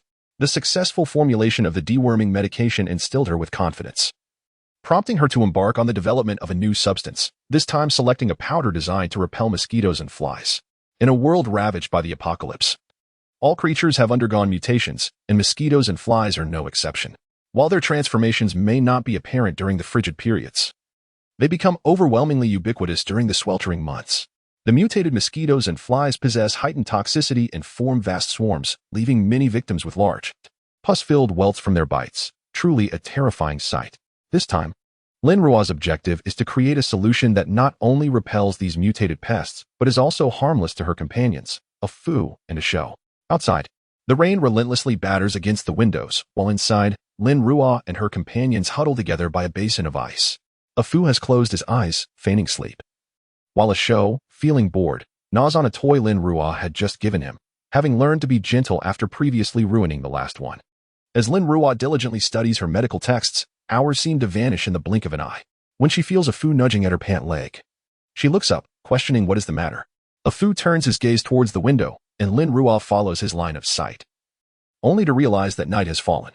She glances at her tablet, noting that it is already 9 o'clock in the evening. Ordinarily, she would be preparing for bed by now. Realizing how late it has grown, she sets her tablet aside, rises, and stretches luxuriously, feeling the stagnant blood from her earlier position rush back into her limbs, even causing her temples to throb slightly. What should we eat? She ponders aloud. Woof woof. A Shou sits on the ground, wagging his tail enthusiastically, his large eyes blinking adorably at her. A Fu rolls his eyes, muttering, silly dog. Lin Ruo chuckles, playfully pinching a Fu's face and giving it a good rub. I've told you countless times, you're all grown up now. Must you always act cute? Can't you just speak properly? Feeling dejected, a Shou flops down, resting his head to one side, ignoring Lin Ruo, convinced that his owner no longer loves him. Well then, let's have seafood. Lin Ruo exclaims loudly to catch a Shou's attention. Today, they had received an abundance of instant noodles and many hot pot supplies from Building 3. The flavors must be quite strong, likely masking the scent of their steamed seafood. Woof woof. A Shou instantly perks up, his previous lethargy replaced with excitement. Haha. Chapter 52. The arrival of extreme cold. The sky was shrouded in darkness. Heavy clouds loomed overhead, and only a faint glimmer of light managed to pierce through the thick veil. In the blink of an eye, 8 days had elapsed. A week prior, Ah Fu and Ah Shou had suddenly succumbed to an overwhelming drowsiness, at times even neglecting their meals. Lin Ruo, initially alarmed, feared they were unwell. Yet her healing abilities proved ineffective, which only heightened her anxiety. She contemplated administering medication but was at a loss regarding the nature of their ailment. Were it not for their seemingly normal behavior when awake, devoid of pain or discomfort, she would have resorted to abducting a veterinarian for assistance.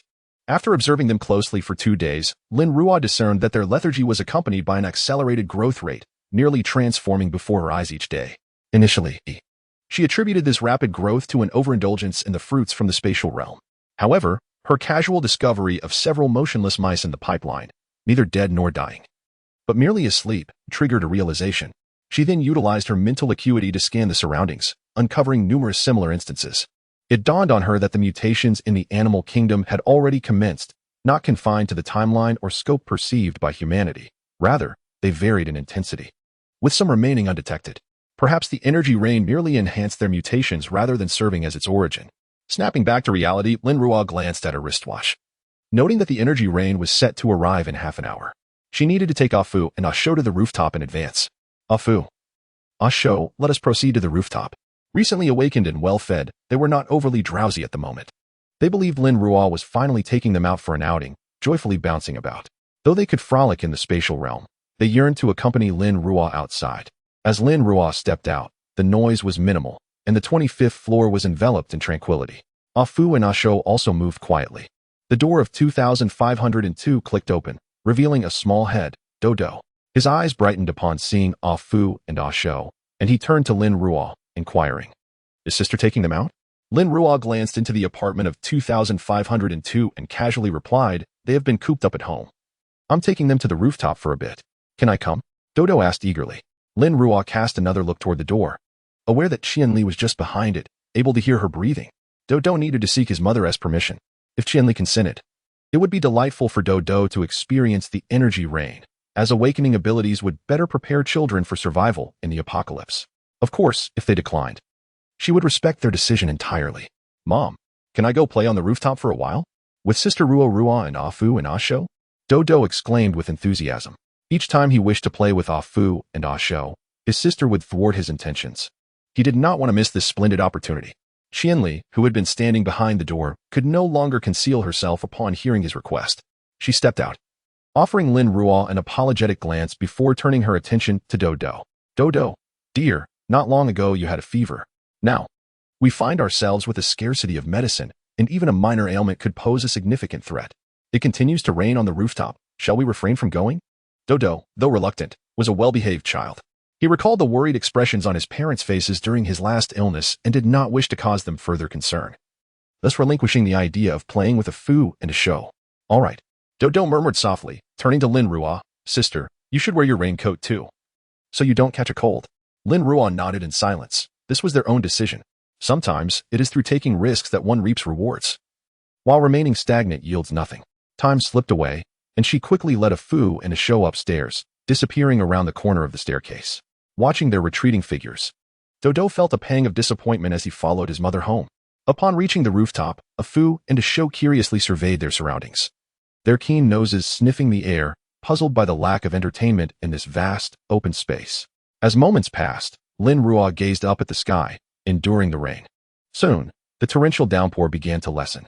She swiftly retrieved the dozen or so buckets and basins she had prepared earlier, placing them on the ground. By now, the rain had dwindled to a light drizzle, and Lin Ruo felt the warmth of the raindrops upon her skin, signaling the onset of the energy rain. A Fu and a show, untroubled by deeper thoughts, reveled in the sensation of the rain, frolicking joyfully on the rooftop. Lin Ruo sat amidst the rain, channeling her water-based abilities to absorb the cascading energy droplets. Each raindrop transformed into a stream of energy coursing through her body, ultimately converging within her two crystalline cores. She sensed the energy within the cores surging rapidly, her physical state reaching its zenith. And even her mental acuity appeared to be gradually enhancing under the nourishment of the energy rain. The energy rain lasted for only half an hour when the downpour ceased. Lin Ruo rose and poured the collected rainwater together. With all her efforts, she had managed to gather only a single bucket of rainwater. Well, something is better than nothing. Lin Ruo refrained from directly storing the rainwater in her space, as the rooftop was exposed on all sides, and should anyone witness her actions, it could lead to complications, trouble she greatly despised. Carrying the bucket and tools, she led a Fu and a show toward the stairwell.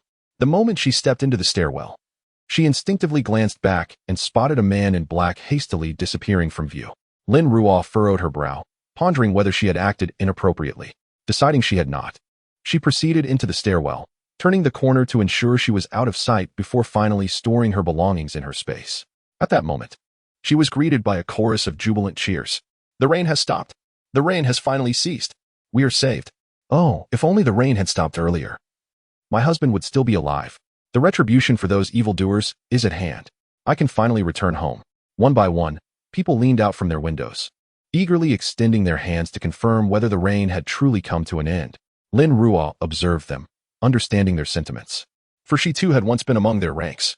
Regrettably, her past disappointments mirrored those of others, destined to face disillusionment as well. Only the oppressed exhibit such exuberance.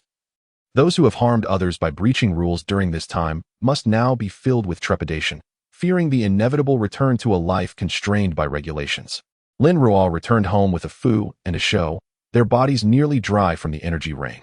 This rain, unlike ordinary precipitation, was a form of energy. Thus Lin Ruo did not urge a Fu and a show to bathe. She herself refrained from wiping off the remnants, recognizing the value of the residual energy rain for her continued cultivation.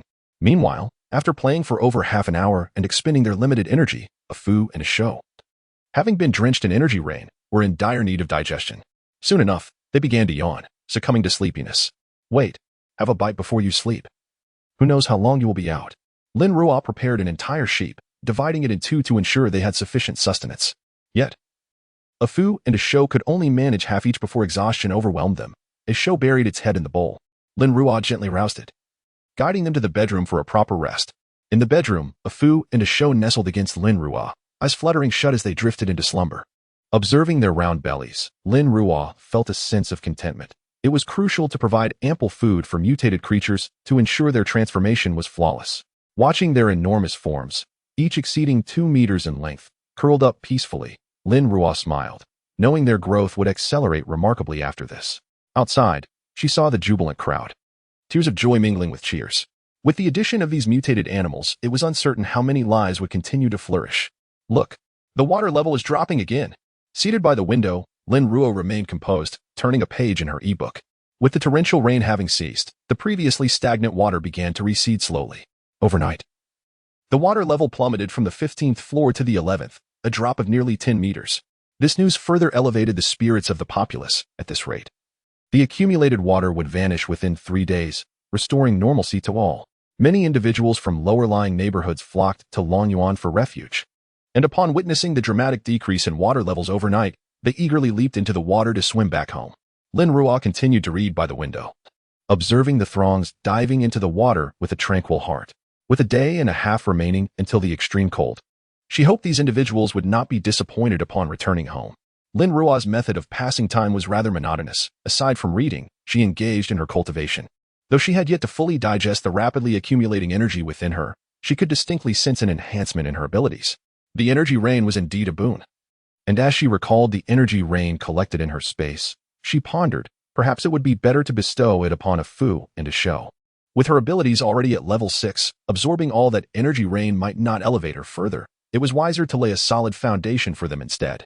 Another day has passed, and the water level has descended to the midpoint of the 4th tier.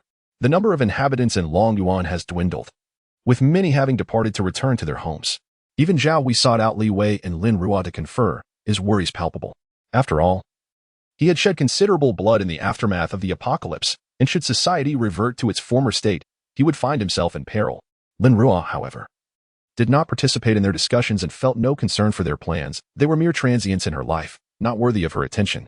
During this day and a half, a Fu and a Shou had not awakened even once. Lin Ruo did not force them to rouse for food, allowing them to peacefully complete their transformation. As she gazed at the bright sunlight outside, it was now noon, and in 12 hours, the extreme cold would descend upon them. She retrieved from her spatial storage a down jacket, a windbreaker, thermal clothing, cashmere pants, down pants, a down hat, a face mask for warmth, and a pair of polar cold-resistant boots, thus preparing her attire for venturing outdoors.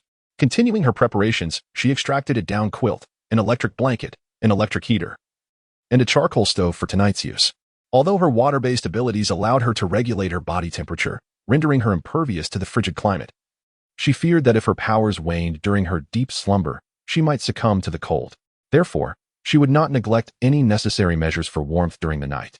Having gathered these essentials, Lin Ruo focused on the traditional medicine book in her hands, which detailed the preparation of a mosquito-repelling powder.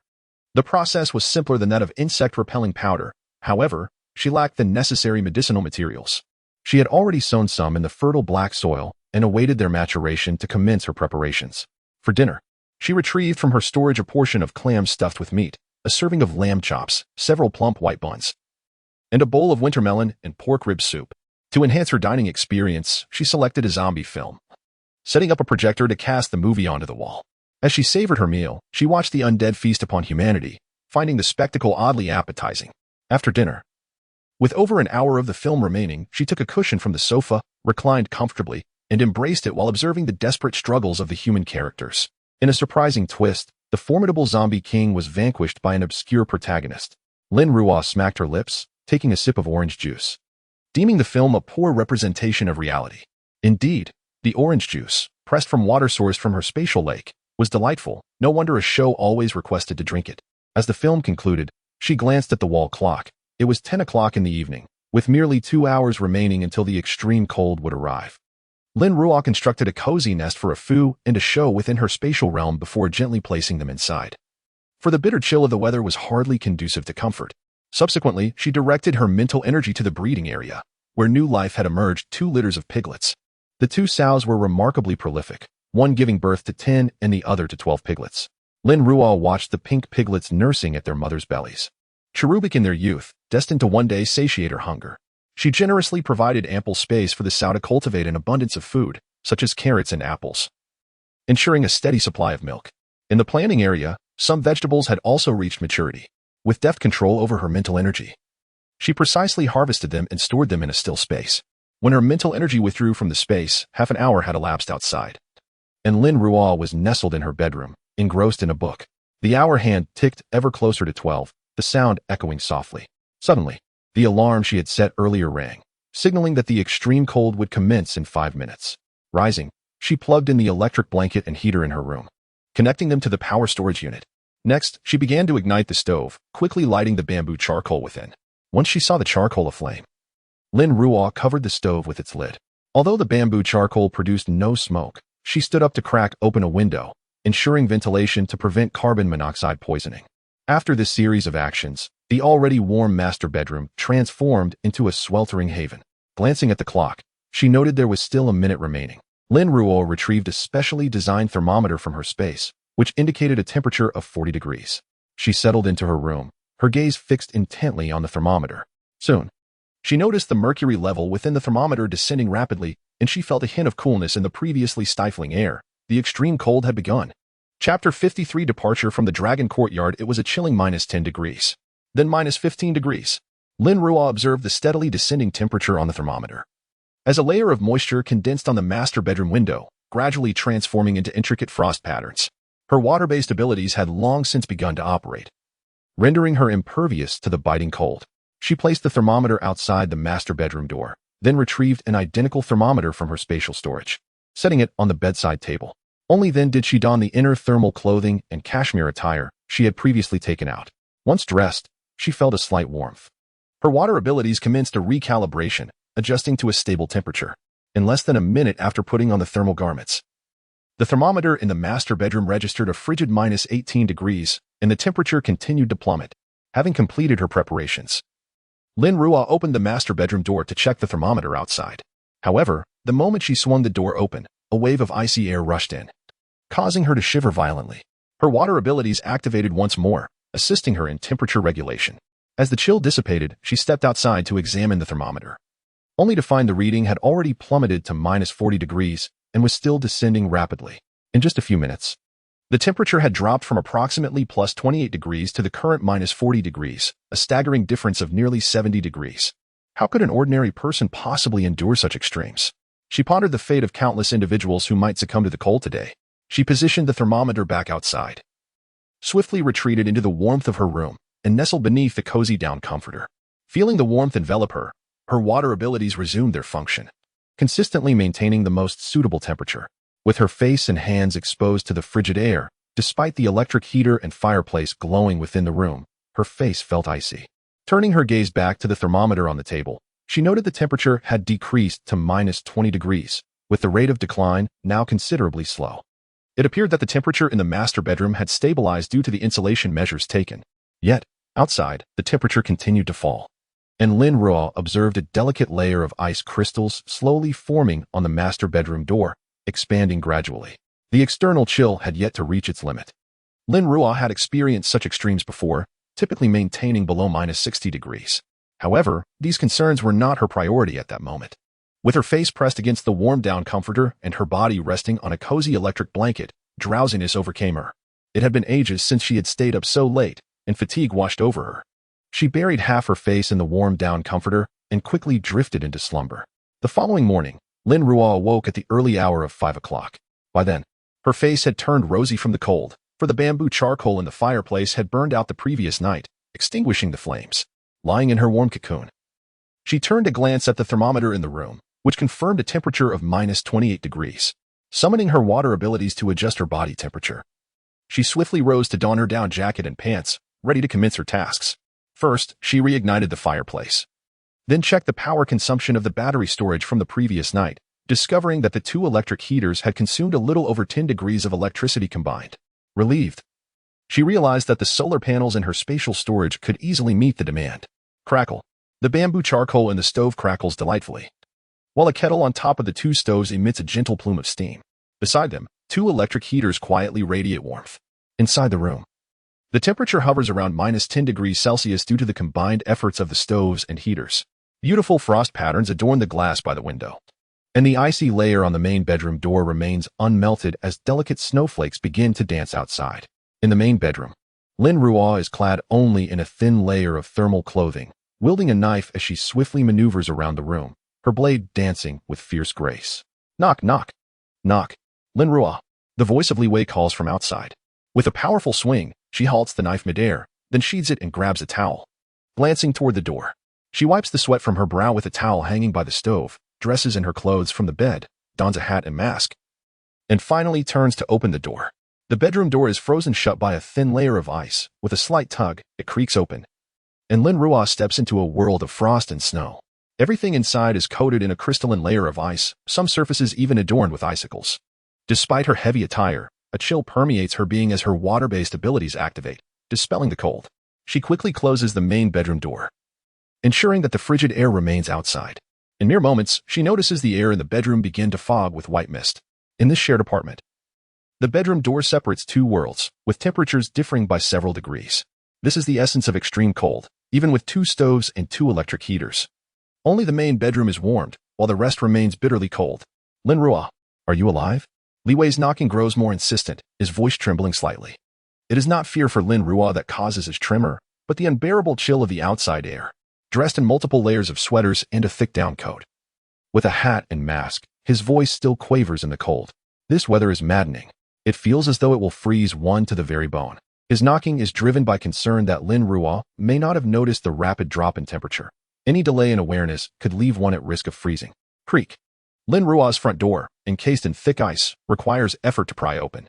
Upon doing so, she finds Li Wei, bundled tightly against the cold, with only his eyes visible. Exhaling, she releases a puff of white breath, confirming she is still alive. Li Wei rubs his nearly frozen hands together, feeling the numbness even through his gloves. Realizing he needs additional layers for warmth, he rubs his nose, discomforting as cold air invades his nostrils. He tucked his hands into the pockets of his down jacket and lifted his head to speak to Lin Ruo, expressing relief that she was unharmed. The temperature dropped suddenly yesterday, causing the water downstairs to freeze. I spent the morning with Zhao Hui and the others checking each door, and we discovered that several individuals in Building 3 had succumbed to the cold, their bodies frozen like ice sculptures. Lin Ruo closed the door and approached the window in the hallway, leaning out to gaze below.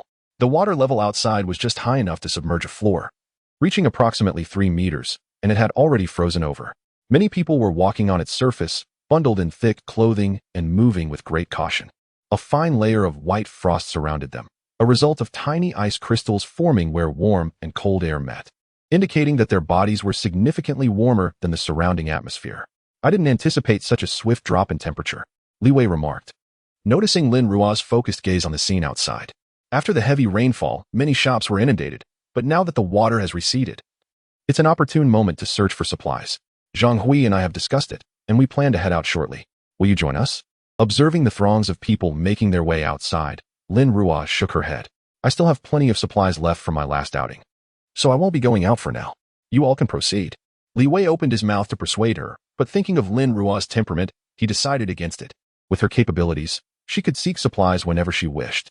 After exchanging a few more words with Li Wei, Lin Ruo returned home and stood at the doorway, contemplating.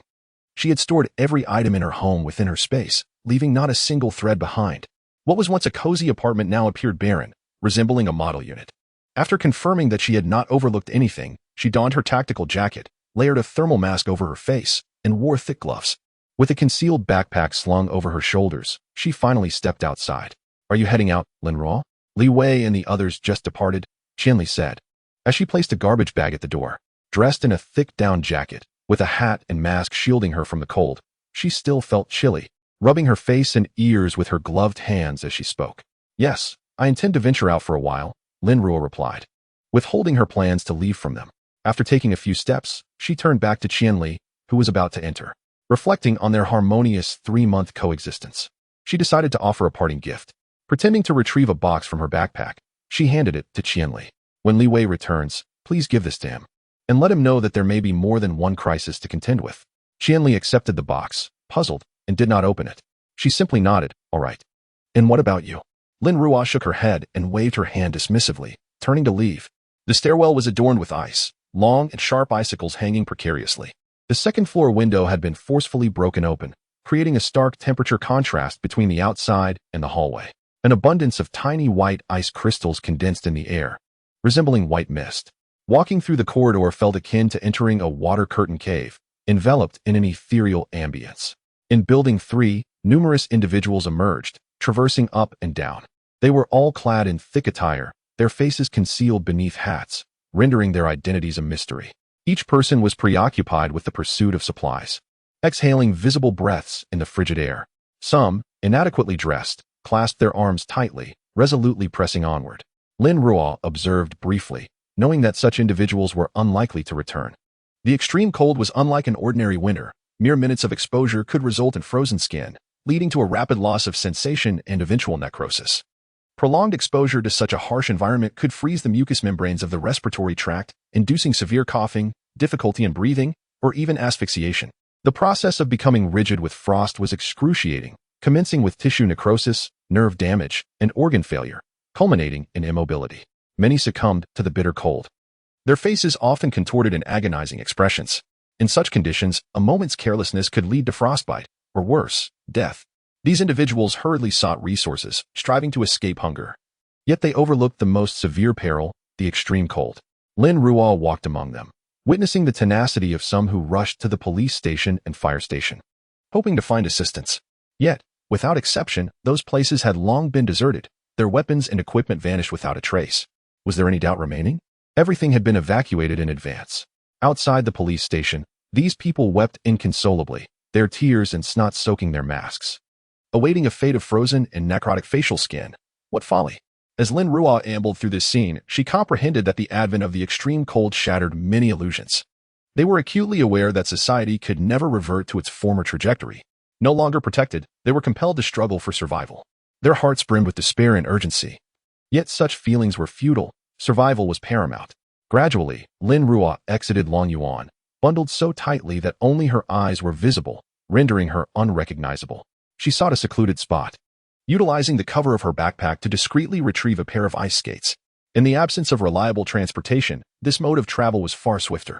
Once dawned, Lin Ruo glided swiftly through the city. Remarkably, she had yet to explore B City in earnest. As Li Wei had remarked, with the waters receded, many supplies had been revealed. Wasn't he at all a serendipitous find? She did not seek miscellaneous provisions, but rather made her way to a gas station. Upon arrival, the gas station's convenience store was bustling with people coming and going, some attempting to procure gasoline or diesel, but these were ensnared in a solid grip of ice, impervious even to sharp tools. However, for Lin Ruo, it was as easy as a flick of her wrist. With her water-based abilities, ice became an extension of her will. She swiftly maneuvered, crouching down to press her hand against the thick ice layer. A glimmer ignited in her eyes as she activated her water and spatial powers simultaneously, drawing the underground oil reservoir into her space. She navigated through various routes, encountering numerous survivors along the way and collecting dozens of fuel tanks. The prolonged journey began to weigh on Lin Ruo, and as the weather grew increasingly frigid, she exerted her waist to pivot her body to a halt on the road. Perhaps it would be best to gather these fuel tanks another time. Chapter 54. Arrival at Yanshan, B City. She turned and glided toward the outskirts. Having previously studied the map of B City, the suburbs were home to several mountains, and her destination was Yanshan in the southern district, where the B City base was established in her past life. The underground minerals she had coveted were first discovered by the B City base, so to locate them, she must begin her search at Yanshan. On the icy path, she deftly navigated around obstacles, propelling herself forward with remarkable speed. Passers-by searching for supplies could merely glimpse a fleeting figure. Goodness, how can this person move so swiftly? It's as if she can fly. Are you blind? Isn't she wearing ice skates? If you wore them, you'd be fast too. Come on, ice skates are quick. But you can't walk on flat ground with them. You'd have to change shoes, which is quite cumbersome. As she reached a less populated area, Lin Ruo accelerated once more, her speed nearing 70 to 80 kilometers per hour. Yet, it still took her over 2 hours to arrive at the foot of Yanshan. Covered in snowflakes, with frost accumulating on her mask and breath visible in the frigid air, she was grateful for her water-based abilities that allowed her to regulate her temperature. Otherwise, she would have hesitated to skate here, as even if she didn't freeze, her respiratory health would be at risk. Standing at the base of the majestic mountain, she gazed upward at its imposing height, adorned by a fresh layer of snow that concealed the remnants of flood debris beneath.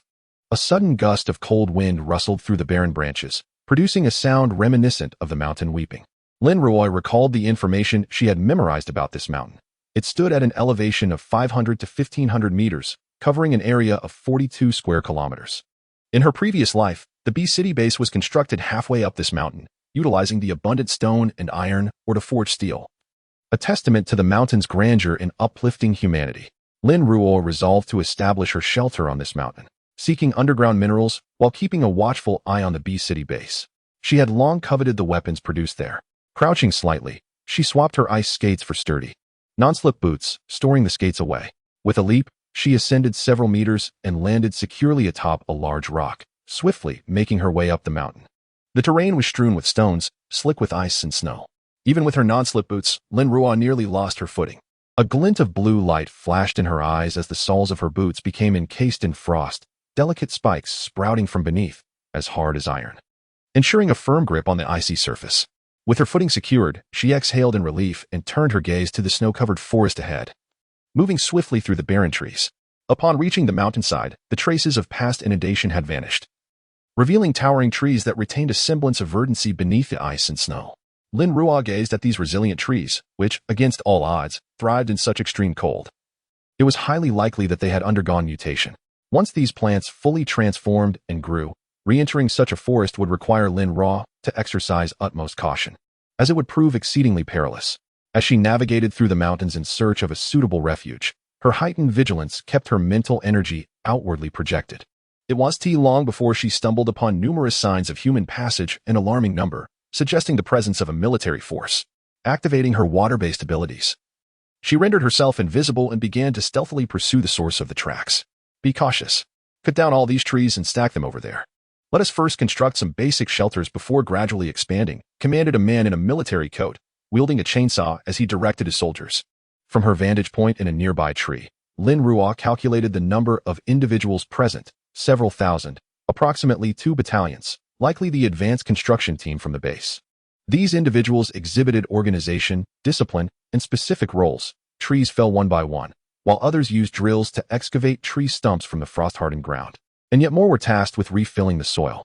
Each soldier appeared vigorous, devoid of any signs of hunger, affirming Lin Ruo's earlier suspicions that the authorities had efficiently salvaged substantial resources. Could the mine be located directly below? She discreetly extended her mental energy, probing beneath the surface up to 200 meters and over a kilometer away, but detected no presence of the coveted special ore. With the base's location established, she could now determine a suitable site for her own refuge, not too distant, yet not too close. Silently departing, she withdrew her water veil only after ensuring her distance from the encampment. From her spatial pocket, she retrieved the map of City B she had previously acquired. The base was situated at the midsection of the highest peak on the north side of the Yinshan Mountains, a location favored for its abundant sunlight, conducive to human habitation. Thus, she chose a site on the northern side of the same peak, specifically at the southern summit, which lay on the shaded side, presenting nearly a 10-degree temperature differential from the sunlit side, rendering it less frequented and more suitable for concealment. The straight-line distance to the City B base exceeded 30 kilometers, requiring over half an hour by vehicle, and the dense woodland would hinder the passage of typical military trucks. After selecting a relatively gentle valley location, sheltered from the wind and with minimal visibility, she utilized her water abilities to obscure her presence, ensuring she remained undetected. With her sight determined, she began to channel her powers. For tasks such as stone cutting, the spatial blade proved far more effective and sharper than the ice blade. Standing atop a large rock, her hands radiated a brilliant white light as she guided the spatial blades along her desired trajectory, the resounding booms echoing as the mountainside crumbled, larger stones tumbling downhill. Swiftly collected by Lin Ruo into her spatial realm. Simultaneously, she gathered the fallen stones, soil, and the severed trees and grasses into her still space, for they may prove useful in the future. Before her soon emerged a vast platform, roughly 500 square meters in size. This area required concealment through her extraordinary abilities. Thus its dimensions could not be excessive, lest it exhaust her resources. She then began meticulously refining the surface with delicate ice blades. After several minutes, the ground had been smoothed to perfection by Lin Ruo's spatial blades. Satisfied, she walked upon the platform without feeling any discomfort beneath her feet.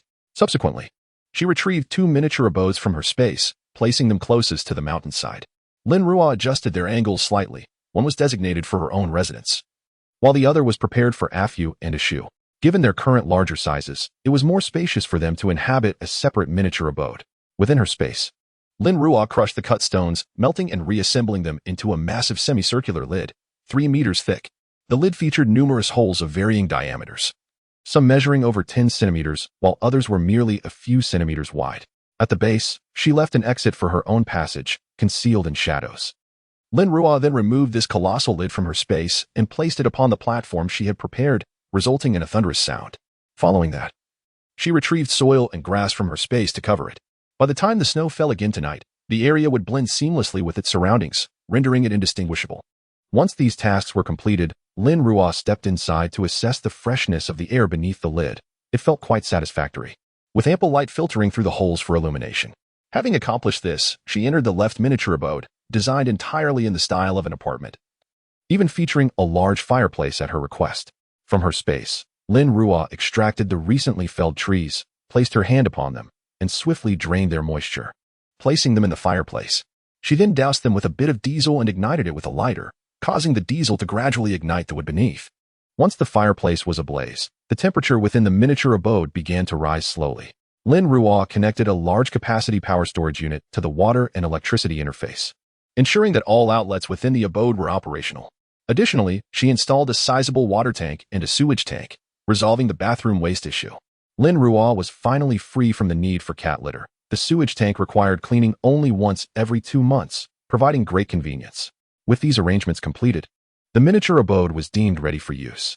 She entered the bedroom and transferred her belongings from the previous apartment into the new abode, setting up 2 electric heaters and hanging a specially designed thermometer on the wall. Due to the relatively small space of the abode, the temperature rose swiftly. The other miniature abode remained unarranged. She would attend to it once Afu and Ashu had completed their transformations. For now, she needed to hasten and have a meal. In less than half an hour, the indoor temperature had risen above freezing.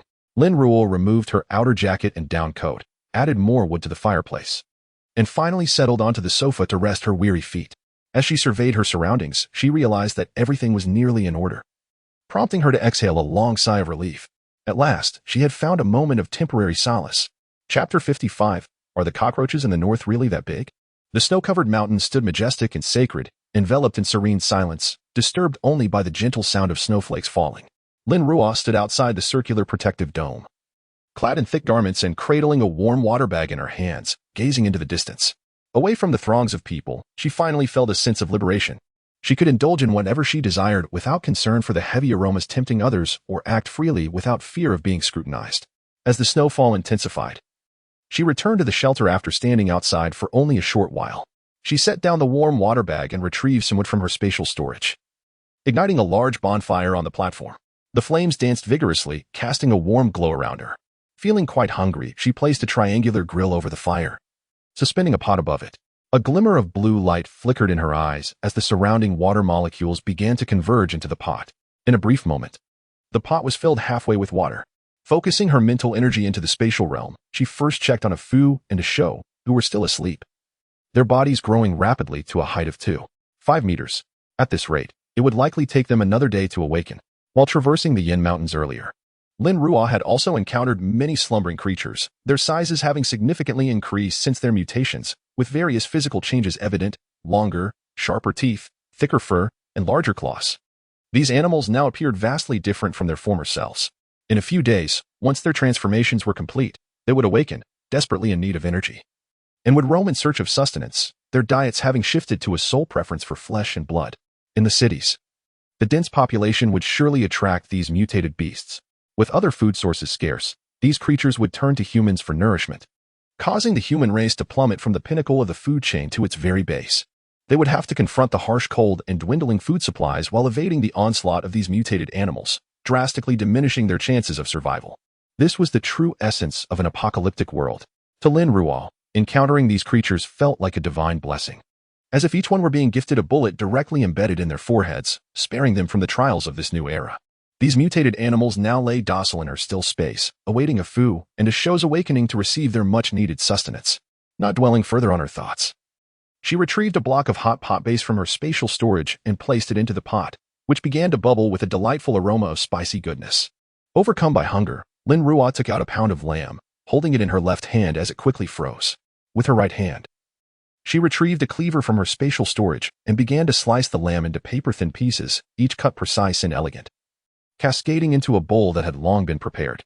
Next, she procured a piece of beef, slicing it in the same manner as the lamb, forming delicate beef rolls that were set aside. After preparing the lamb and beef, Lin Ruo also fished out a plate of fresh shrimp from the freshwater pool, meticulously peeling off the shells, removing the veins, and pounding the flesh into a fine paste, forming it into meatballs. She took out tofu, potatoes, mushrooms, and various vegetables, carefully washing each one. As she arranged the ingredients on the table, the broth in the pot reached a boil. Lin Ruo, seated comfortably, retrieved a bottle of cola and began to savor the hot pot, alternating between bites of greens, meat, shrimp balls, and sips of cola. The spiciness was genuinely intense, and the aroma was undeniably enticing. It had been quite some time since she indulged in such a feast, and her cravings had reached a peak. While Lin Ruo joyfully relished her hot pot, those who had ventured out from Building 3 of Lonyuan returned with a bounty. Li Wei and Zhao Hui dragged back door panels scavenged from who knows where, piled high with supplies. Once Li Wei sorted the provisions, he carried a significant load back to the 25th floor. Upon opening the door to room 2502, a wave of icy air rushed in as he dragged the supplies inside. Inside room 2502, an iron rack held a massive iron basin, in which some chopped wood was ablaze. Qian Li and Dodo sat near the fire pit, having moved their beds close to it. The rest of the room was frigid, akin to an ice cellar, with frost forming in the farthest corners. Dodo, sitting on the bed, had a rosy complexion from the cold. He wore earmuffs, a thick down jacket, and was wrapped in an extra warm blanket. Clutching a cup of hot water to warm his hands, Qian Li approached Li Wei upon his return, assisting him in unloading the supplies and offering him a cup of hot water. Li Wei warmed his hands and face with the steaming liquid, finally taking a breath as the outside temperature continued to plummet, likely reaching -50 or 60 degrees. All the residual water had frozen, leaving a layer of ice that bore witness to the harshness of winter, with unclaimed bodies still lying on its surface. Sitting beside him, Qian Li added more wood to the fire, sighing as she reflected on the recent heavy rains, which she had hoped would give way to better days, only to be met with this bitter cold. However, there was a silver lining. Food was no longer a pressing concern. Some shops that had been submerged were now exposed, revealing sealed bags of flour and rice that remained dry and edible. Li Wei extended his hands closer to the fire, noticing frostbite forming within just a day. The cold sores began to itch under the warmth emanating from the fire pit. He scratched lightly before continuing. Also, our city's granary should be intact. It likely has been flooded. After a while, Zhao Hui and I will go check it out. Mentioning Zhao Hui reminded Qian Li of the box Lin Ruo had given her earlier. She turned to retrieve it from the nearby cabinet and handed it to Li Wei. Assuming it was a gift from Qian Li, Li Wei's expression softened, teasingly asking, "What is this? A present for me?"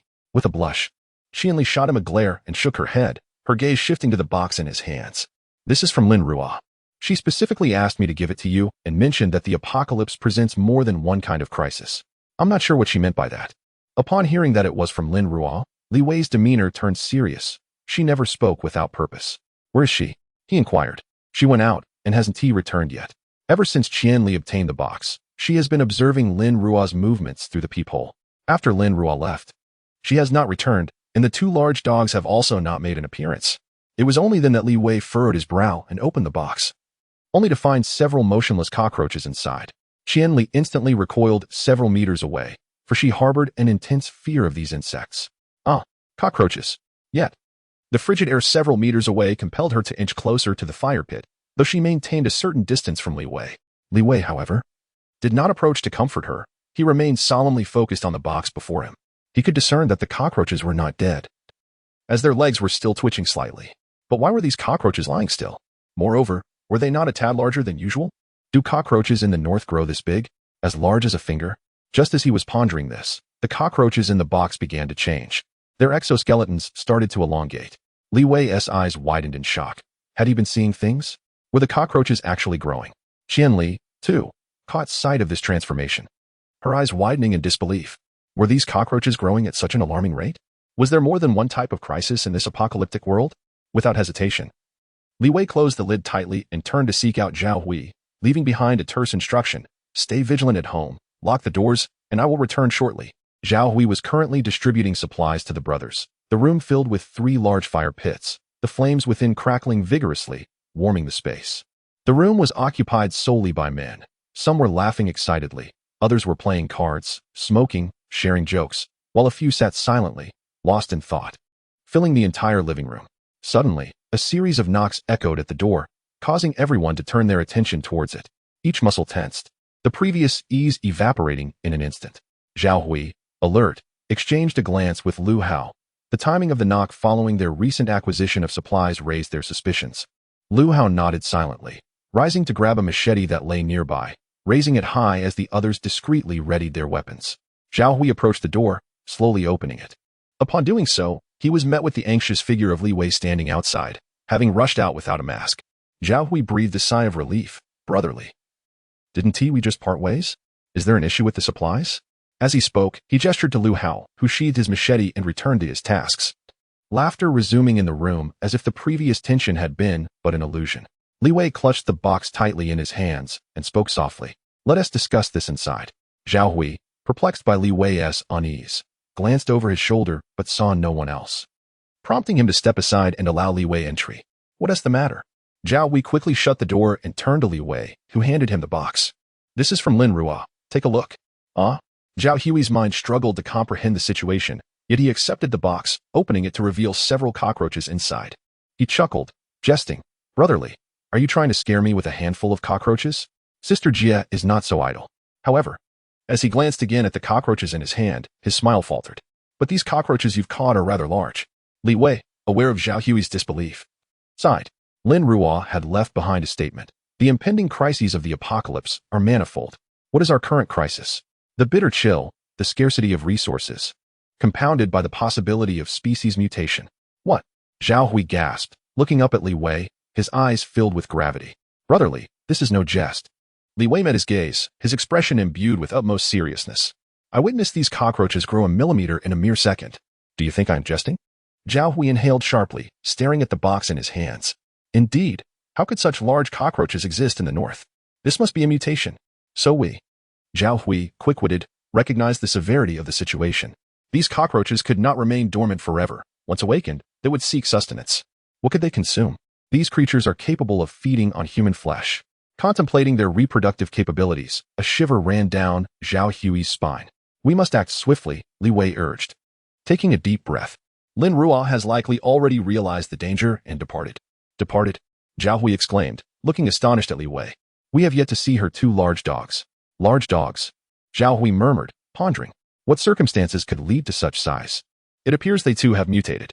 Li Wei nodded, and Zhao Hui grasped the implication. The two dogs beside Lin Ruo must have grown large due to mutation, which means Lin Ruo was aware of the situation all along. I surmise that had it not been for the torrential rain, she would have left this place long ago, for it is far too perilous outside. My heavens, she truly concealed a formidable secret. Zhao Hui reflected, feeling a pang of anxiety. Yet she was considerate enough to inform us before departing. Otherwise, we might have found ourselves as mere fodder for cockroaches. The mere thought sent chills down his spine. Not only cockroaches, but potentially all animals may have undergone mutations. Considering the size of Lin Ruo's dogs, a profound seriousness enveloped Li Wei's face. I fear these creatures may soon prey upon humanity, shrinking our living space to a mere fraction of what it once was. We ought to deliberate on our next course of action. Zhao Hui rubbed his aching temples, exclaiming, why is survival so arduous? Sighing. Lin Ruo remained oblivious to Li Wei's mental deliberations, having deduced her purpose for staying at Long Yuan. After relishing a hot pot meal, she resumed organizing her platform. Transferring exercise equipment from the guest room of her apartment onto the platform. She had insulated this area with layers of ice, maintaining warmth within, complemented by roaring bonfires. The temperature below was gradually rising. While not exceedingly warm, it hovered around -10 degrees, significantly more comfortable than the frigid outdoors. In such conditions, Lin Ruo could exercise without concern for unforeseen mishaps. Having resolved matters here, Lin Ruo decided to venture forth in search of the location of the ore. The lid above served merely as a cover. Should she encounter a large mutated creature, it would shatter upon impact. Although the materials used for the micro-shelter were commendable, its limited space rendered long-term habitation stifling. Furthermore, such a refuge was exceedingly rudimentary. She yearned to construct a more aesthetically pleasing sanctuary that would not draw undue attention. Having donned her gear anew, she retrieved a pair of spiked shoes from her spatial storage, deeming them more suitable for the rugged terrain. Once properly attired, she exited through the opening and promptly sealed it with a thick layer of ice. Captain, did you hear that rumble from the mountains earlier? Zhang Yu inquired. Seated upon a substantial rock beside a roaring fire, gnawing slowly on a steamed bun that had been toasted by the flames, his gaze drifting towards Yilin. Yilin's meal mirrored Jiang Yu's, and he glanced up towards the mountain peak, skeptical that such a cacophony could be man-made given the current weather conditions. It might have been a landslide triggered by the extreme weather. This location was selected by experts. Even in the event of a landslide, we are unlikely to be affected, he reasoned. Jiang Yu nodded, continuing to consume his bun with urgency, aware that it would soon freeze again. It seems we shall require more manpower to establish our base. Our regiment alone is insufficient. Has there been no further deployment from higher command? Jiang Yu remarked. Indeed, our 4th Army Group is dispersed, and the number of units we can contact is limited. We must also gather supplies and rescue vital data and scientific personnel, Yilin sighed. His thoughts drifting to his family far away in City F, uncertain of their fate amidst this calamity. Rest assured, Captain, your wife and Ye will be safe. Once the base is complete, I shall accompany you back to see them, Jiang Yu reassured him. Having lost all family, Jiang Yu understood the significance of Yilin's wife and child in his heart. Yilin nodded in silence. As a soldier, he was bound to follow orders. And now was a crucial time for City B. He could not leave, yet how could he quell the turmoil within him? His heart, too, was flesh and blood. Chapter 56. The mutated willow tree in the snow-covered mountain forest, surrounded by countless trees, some of which appeared unusually lush and verdant, exuding an eerie aura. Lin Ruo roamed through this forest, her mental energy probing the ground beneath her, yet after 2 hours of searching, she found nothing. Meanwhile, the mask she wore had become damp from her breath, freezing and adhering to her face in a cold embrace. Suddenly, she became alert as a long branch, several meters in length, lunged at her with alarming speed. Lin Ruo swiftly sidestepped, twisting her ways to evade the branch. However, 3 more branches soon followed, reaching for her in unison. With narrowed eyes, she gazed at the enormous willow tree at the center. This tree had likely been alive for decades. Its trunk too thick for a single person to encircle, towering over 10 meters high, embodying the grandeur of a giant. The fact that this tree had mutated so rapidly, even before Afu and Asho could complete their transformations, suggested that its potential surpassed theirs. Rather than retreating, she resolved to confront it head-on. Dodging the 3 willow branches was futile when faced with 5, 7, or an infinite number more. The most effective approach was to attack. With one hand, she swiftly grasped a branch, feeling the sharp thorns along its edge. A thin layer of ice enveloped her hand, preventing the thorns from piercing her skin. Simultaneously, a blue glow emanated from her palm as leaves from the willow began to wither and fall. In her other hand, she conjured a vibrant green sap, which flowed and expanded with every pulse, embodying the essence of the mutated willow's moisture. Ordinary water-based ability users could only cleave or create water explosions against these mutated plants. But Lin Ruo's approach was direct and unrefined. No matter how formidable it was, once drained of moisture, it would become nothing more than a lifeless branch. The core of the mutated willow rapidly wilted, and the branch she held began to retract. Yet, Lin Ruo's grip was unyielding, forcing the tree to sever its own branches in a desperate bid for survival. As the willow shrank before her eyes, it quickly dwindled to the size of an arm and attempted to burrow into the ground to escape. Lin Ruo raised an eyebrow, astonished at the tree's newfound ability to evolve. Did this imply that she could take it with her? If she planted it at her doorstep, it would serve as an additional layer of protection. With a flash of blue light in her eyes, she stamped her foot lightly on the ground. From her position, an extreme chill radiated outward, causing the surrounding soil to freeze rapidly. The already solidified ground became as hard as rock, encasing the willow in a blanket of frost that immobilized it without inflicting harm. Lin Ruo ambled over to where the willow stood, crouching down and placing her hand on the surface, lifting to reveal a block of ice measuring 50 centimeters on each side, within which lay the willow. Having already lost a substantial amount of its vital sap, the tree, now half frozen in the intense cold, found itself devoid of any will to resist, wilting entirely. Lin Ruo chuckled softly, her fingers delicately tapping on the ice, causing it to melt and revealing the willow branches beneath. The once vibrant green had begun to fade into a dull yellow. Do you still wish to consume me? Upon hearing this, the willow branches stiffened instantly, having just awakened. It sought to satiate its hunger with a living creature, only to encounter this person. What a misfortune. Eating was out of the question. Survival itself was a victory. Do you still wish to consume me? Lin Ruo's tone was gentle, her eyes shimmering, and though her face was obscured beneath a mask, she radiated an aura of innocence. The willow trembled, recognizing the formidable presence of the mother tree. This woman was truly terrifying. She had employed such dreadful methods against it only moments ago, and now. Her sweetly threatening voice sent shivers down its spine. It whimpered in regret for having been so indiscriminate in its appetite. Its branches began to sway vigorously, akin to a rattling drum, decisively expressing its newfound resolve. Having recently undergone a mutation, it had no desire to perish yet. Lin Ruo's smile faded, replaced by a chilling gaze. Her fingertip once again pressed upon the now half-melted ice, causing it to dissolve rapidly into a crystalline flower pot, perfectly accommodating the willow. Despite having regained its freedom, the willow dared not move, obediently settling into the pot, even nuzzling Lin Ruo's fingers affectionately. With her fingertip resting on the willow's branches, a delicate stream of water flowed from her hand, water she had extracted from a mystical lake.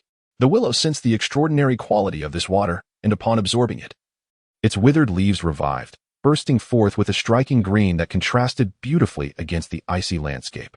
"Will you accompany me?" Lin Ruo gently caressed the willow's branches.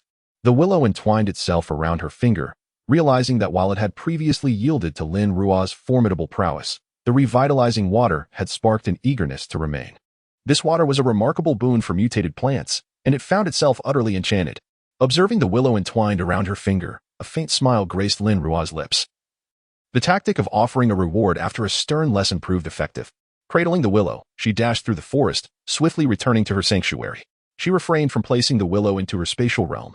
Having just subdued it, she remained cautious. While it was essential for the willow to comprehend the existence of her space, allowing it to enter could lead to catastrophe if it began to prey upon the creatures within.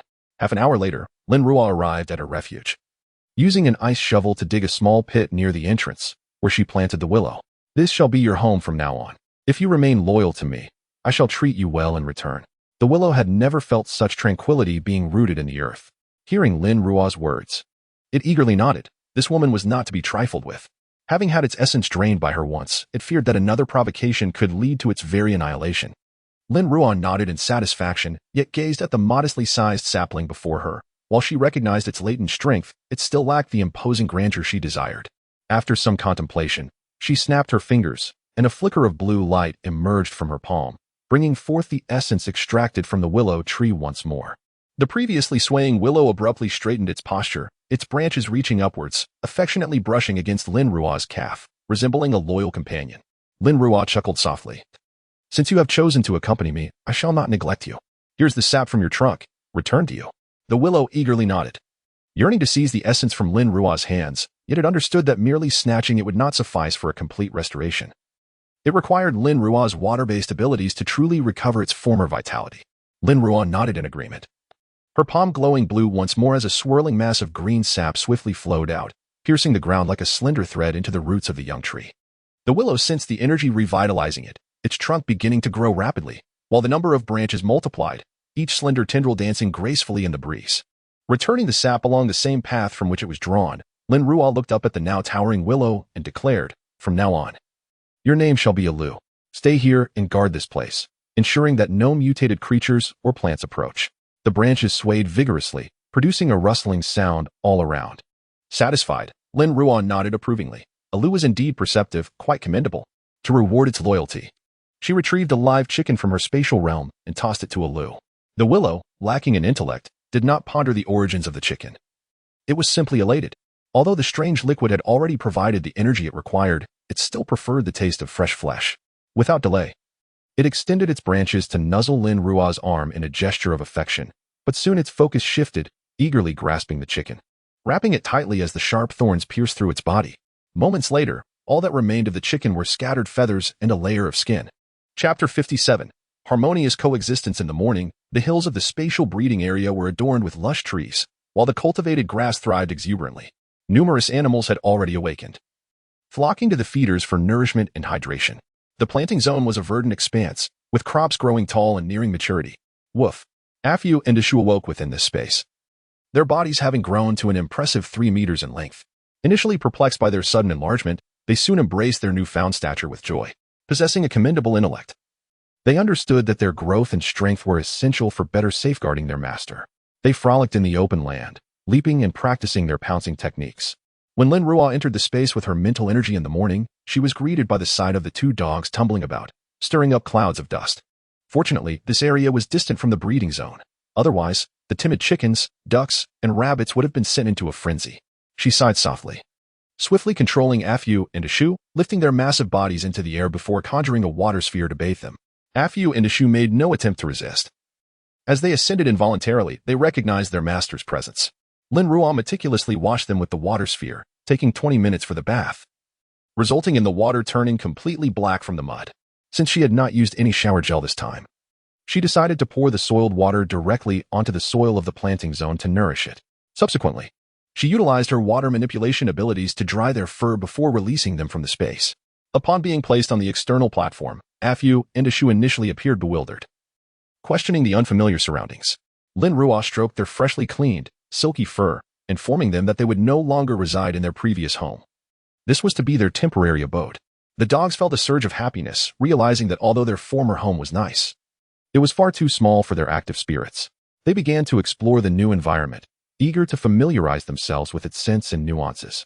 In no time, they were playfully chasing each other around the platform, finding greater joy in this unfamiliar space compared to the upscale residential area of Longyuan. After days of further transformation, Afu and Ashu had grown even larger, now standing 3 meters long and 2 meters tall, with mouths equipped with sharp fangs. Their longest canine teeth exceeded the length of ordinary daggers, adorned with fine grooves resembling channels. Previously, they could only take lives by biting the neck. Now, each bite could lead to significant blood loss and death. Lin Ruo paid them no further mind, focusing instead on igniting the campfire on the platform to prepare breakfast, as they urgently needed to replenish their energy to stabilize their transformations. Uncertain of their appetites post-mutation, she opted for larger feeding bowls, placing 2 of the mutated rabbits she had previously scavenged in each. Each rabbit measured approximately 70 to 80 centimeters in length, and Lin Ruo estimated their weight to be around 30 to 40 pounds each. Thus, 2 skinned rabbits would suffice for Aftu and Ashu's meal. Apart from the rabbit, there were 10 eggs and an additional 10 large meat buns. Upon hearing Lin Ruo's command, Afu and Ashu eagerly thrust their heads into the basin, indulging themselves heartily. They had been famished, but their master had instructed them not to disturb the animals within the space, hence their restraint. Lin Ruo gazed in astonishment as they devoured half a rabbit in mere bites. If their appetite were solely directed towards her space's rabbits, it would be utterly unsustainable. Although the rabbits grew and reproduced swiftly, Afu and Ashu would continue to grow, and their consumption would likewise escalate. Fortunately, the animals were beginning to mutate, allowing her to take them hunting. Otherwise, their voracious appetite would surely deplete her resources. As Afu and Ashu joyously feasted, a slender willow branch slowly extended from outside, attempting to intrude into their basin, seeking to snatch food from their mouths. Afu swiftly pinned the branch down with a paw, and in an instant, a 3-centimeter-long spike protruded from it, attempting to pierce Afu's paw and escape. However, having undergone 2 mutations, Afu's toughened skin resisted the spike's assault. Although it did not break the skin, Afu felt a pang of pain. He lowered his head, grasped the branch, and yanked with great force, snapping it and releasing a few drops of green sap. At that moment, Ashu also raised his head, noticing the severed branch attempting to flee. With a whimper, he made to chase it. Ashu, that is Alu, the mutated willow tree outside our door. It shall henceforth be our companion, so we must coexist harmoniously, Lin Ruo admonished as she stepped outside. As she spoke, she retrieved a mutated wild chicken from her space and tossed it to Alu. The willow, delighted, ensnared the wild chicken with its branches, which swiftly sharpened, piercing into the chicken's body to feast on its blood and flesh, causing it to wither almost instantly. The protective barrier created by Lin Ruo had a small exit, preventing Ashu from passing through. He could only gaze through the openings at the towering willow outside, barking in excitement.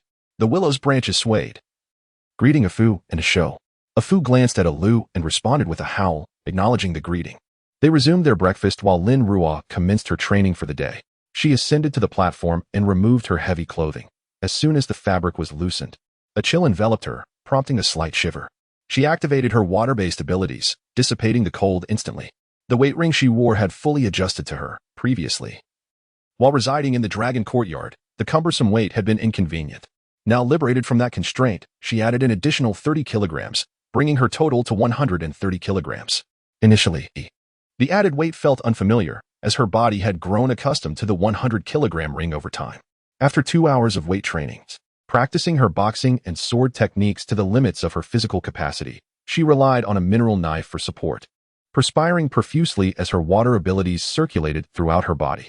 The fire pit on the platform continued to burn, ensuring the temperature remained bearable, preventing her sweat from freezing. Having regained some strength, she sat cross-legged on the mat that had been prepared long ago. The water-based abilities within her flowed swiftly, and after the upgrade, their healing properties facilitated a rapid recovery. In mere seconds, Lin Ruo found herself at peak vitality once more. Today, A Fu and a Shou had awakened, allowing her to resume her training in mental fortitude. Seated on the mat, with a Fu and a Shou still engaged in their meal beside her, she utilized her water abilities to sculpt their likenesses as they dined, this time with the addition of a Lu. Each eye sculpture was vivid and lifelike. As a Fu and a Shou darted around her, playfully gnawing at their own frozen replicas, a Lu extended its willow branches into the protective shield, coiling its own eye sculpture and dragging it outside, swaying it gently in the air. Having just mutated successfully, a Lu, with its nascent intelligence, was intrigued by this novel sight. After an hour and a half, her mental energy was finally depleted, and a sharp pain began to throb in her head, rendering Lin Ruo's complexion a ghastly pale.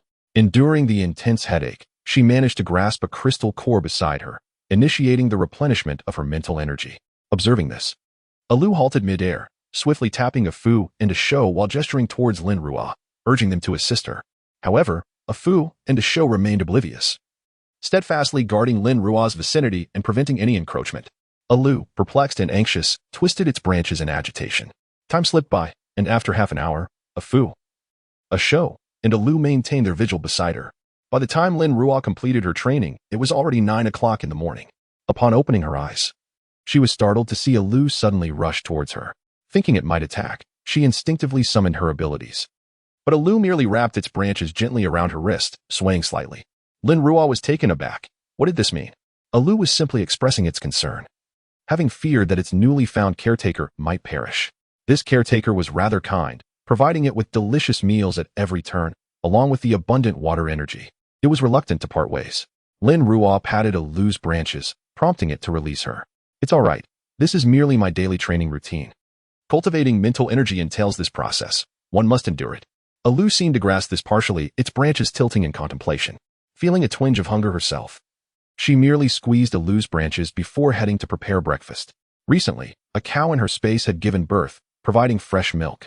She filled a water bucket with some and stored it in her still space, ready to boil when she desired a drink. From her storage, she retrieved a milk pot, obtained during a zero-cost supermarket promotion, and poured in a full pot of milk to heat.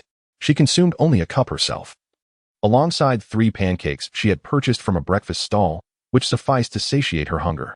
With plenty of milk remaining, she poured 2 cups into the energy rain barrel using disposable cups, mixing it into the milk for a Fu and a Shou, who eagerly slurped it up, their mouths wide open in delight. Dressed, Lin Ruo rose and stepped outside the protective barrier, pouring a small cup of energy rain for a Lu, which astonishingly did not freeze upon reaching the base of its branches. As Lin Ruo observed A Lu joyfully waving the willow branches, she smiled. Having decided to let A Lu join, she resolved to treat everyone equally, for the energy rain would greatly benefit them. After showering A Lu with energy rain, its branches became still, as if in slumber. She turned to glance outside the protective shield and noticed that after a night of heavy snowfall, a considerable amount of snow had accumulated on the energy barrier, making it nearly indistinguishable from its surroundings. She then stepped inside the protective barrier, where she immediately saw Ah Fu and Ah Shou, who had finished their milk, napping contentedly by the fire. Lin Ruo added more dry firewood to the blaze, which roared warmly, creating a cozy atmosphere. Watching Ah Fu and Ah Shou sleep soundly brought her a rare sense of tranquility. The energy range she provided had been limited, ensuring they wouldn't sleep for too long. After tidying up the utensils and placing them in the dishwasher of the micro-shelter, she washed the food bowls for Ah Fu and Ah Shou before settling down by the fire with a tablet to read. As she read, she activated her water-based abilities, familiarizing herself with human anatomy and meridians as described in the book. Occasionally, she would check her pulse, comparing the sensation beneath her fingers with the descriptions in the text. The wood crackled in the fire, and the surroundings were enveloped in serene silence, punctuated only by the snowflakes cascading through the gaps in the protective barrier. Wrapped in a blanket with Ah Fu and Ah Shou snoozing beside her, 3 hours slipped away in a blink. Eventually, Ah Fu and Ah Shou awoke. Having digested the energy rain, they stretched lazily, then approached Lin Ruo, nudging her with their large heads. She sensed their awakening and set her tablet aside, smiling as she stroked Ah Fu's silvery fur. "Are you hungry?" she inquired. "Woof woof." Ah Shou chimed in, nudging Lin Ruo's hand, vying for affection, only to be playfully swatted aside by Ah Fu. Ah Shou bared its teeth at Ah Fu, but Lin Ruo gently cradled its large head with her other hand. "What shall we have for lunch?" "Wit woof." Ah Shou barked excitedly, as if eager to communicate its desires. Meanwhile, A Lu's branches re-entered the scene, gently swaying, revealing its own appetite, now keen to join Ah Shou in seeking food. A Lu awakened, and Lin Ruo playfully poked at the tender leaves on its branches. Feeling a tickle, Alu recoiled slightly but persisted in wrapping itself around Lin Ruo's ankle. Standing nearby, Afu let out a soft howl, indicating its willingness to eat whatever was prepared. After pondering for a moment, Lin Ruo decided she craved roast lamb. It had been quite some time since she had indulged in such a rich flavor, and she longed for it. However, she realized that she would have to marinate the meat first, meaning it wouldn't be ready until dinner. Rising, she made her way towards the micro-shelter, followed closely by her two little companions, Asho and Alu. Though Alu could not enter, it was capable of controlling the growth of the willow branches, which served as its eyes in a sense, making the distinction between being outside and inside negligible. Upon arriving at the micro-shelter, Lin Ruo began her preparations. Knowing that marinating the lamb beforehand would enhance its flavor and aroma, she retrieved a freshly slaughtered sheep from her still space, utilizing her water-based abilities to cleanse it thoroughly. Then, she took a baby bathtub and placed the entire sheep inside, proceeding to prepare a sauce which she evenly applied to the sheep's surface. After wrapping it in cling film and puncturing a few holes for ventilation, Lin Ruo completed this task in half an hour. She stood up and pushed aside Ashu and Alio, who were still drooling nearby. Turning around, she prepared lunch for Afdu and the others, this time featuring mutated hedgehogs. These mutated hedgehogs were significantly smaller than the mutated rabbits, each weighing merely a dozen pounds, yet their spines were remarkably sharper, reminiscent of a porcupine's quills. And their skin had thickened considerably, making it nearly impossible to cut through with an ordinary knife. Ultimately, Lin Ruo had to rely on her abilities to skin the porcupine. Thus, she placed 4 hedgehogs in each basin, accompanied by half a watermelon from her space and some eggs and milk. When Afyu and Ashu began their meal, Lin Ruo added 4 more hedgehogs for Aliu, who also joyfully commenced eating. Lin Ruo herself retrieved a portion of mapo tofu, spicy stir-fried meat, and a bowl of loofah shrimp egg soup, complemented by a few pancakes, perfectly resolving her own lunch. After tidying up the dishes, it was already past 1 in the afternoon, and Afdu and Ashu, having eaten their fill, lay basking by the campfire. She contemplated for a moment, glancing outside to notice that the snowfall seemed to have lessened. Thus, it would be prudent to venture out. It was an opportune moment to familiarize Afyu and Ashu with the surrounding environment, allowing them to explore on their own later. Moreover, considering their waking hours, the mutations in animals should be nearly complete, and there ought to be numerous mutated creatures roaming outside, all potential sustenance for Afyu and the others. The hunting expedition would also serve as a practice for Afyu and Ashu to hone their hunting skills while learning to evade humans. Indeed, this presented a multitude of benefits. Afyu, Ashu, we are going out to play. Awu. Afyu was the first to respond, eager to explore, as he felt insecure in unfamiliar places and needed to survey the area for reassurance. Woof woof. Ashu joyfully twirled around, wishing he could dart out to play if only the exit weren't so small. Lin Ruo returned to her micro-dwelling to equip herself fully, arming herself for the excursion. Approaching Afyu and Ashu, she removed her gloves to stroke their thick fur, which was both dense and plush. Even if water were poured upon them, it would not reach their skin.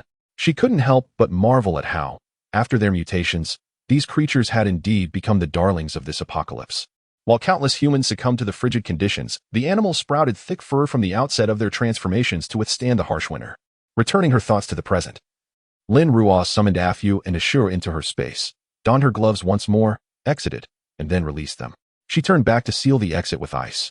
Guard the house well, and I shall return with treats, she said, patting the trunk of the nearby willow tree. The willow's leaves rustled softly, and a branch reached out to gently touch her, acknowledging her words. As soon as Ashu emerged, he felt no chill at all and immediately dashed off in delight. Deep within the forest, a solitary black dot moved in the distance. Afu stood alertly in front of Lin Ruo, keenly observing the surroundings, its nose twitching as it discerned the myriad scents in the air. After waiting for Lin Ruo to finalize her affairs at home, it gently nudged her back with its cool, large nose, signaling her to mount its back.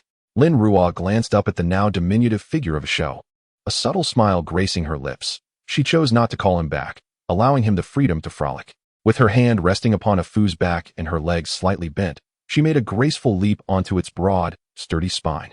Afu, let us pursue Ashu, she exclaimed.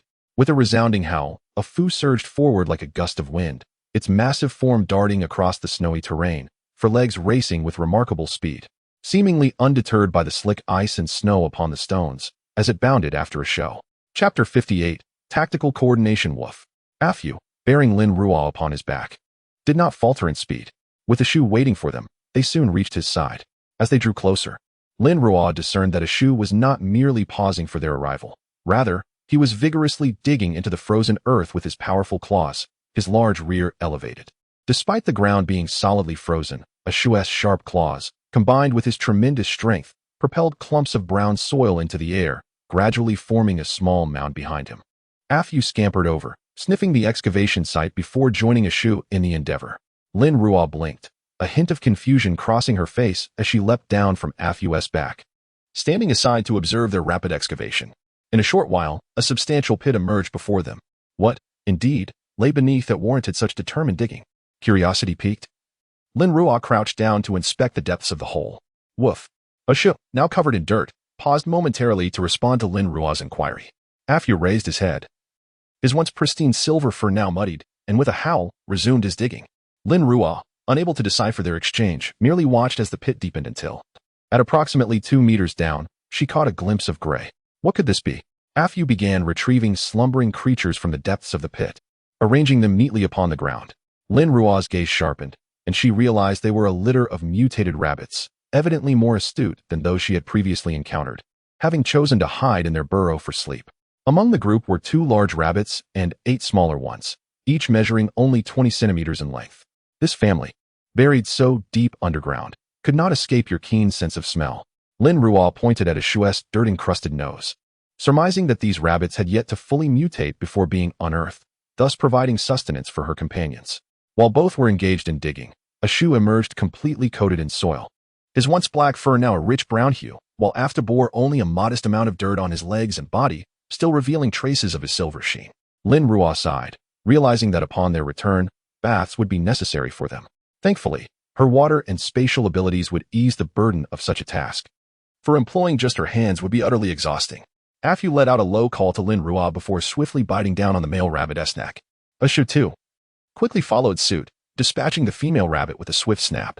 All the rabbits lay lifeless, and Lin Ruo collected the mutated creatures into her spatial realm, where they could be consumed at leisure within the tranquil confines. Due to their filthy state, Lin Ruo opted not to ride atop them. Instead, she fashioned a makeshift snowboard beneath her feet, quickening her pace to keep alongside them. Afu and a Shu, having enhanced their physical capabilities through mutation, possessed particularly acute senses, allowing them to detect not only the rabbits buried 2 meters deep, but also the deer lurking in a nearby cave, a full 10 meters away.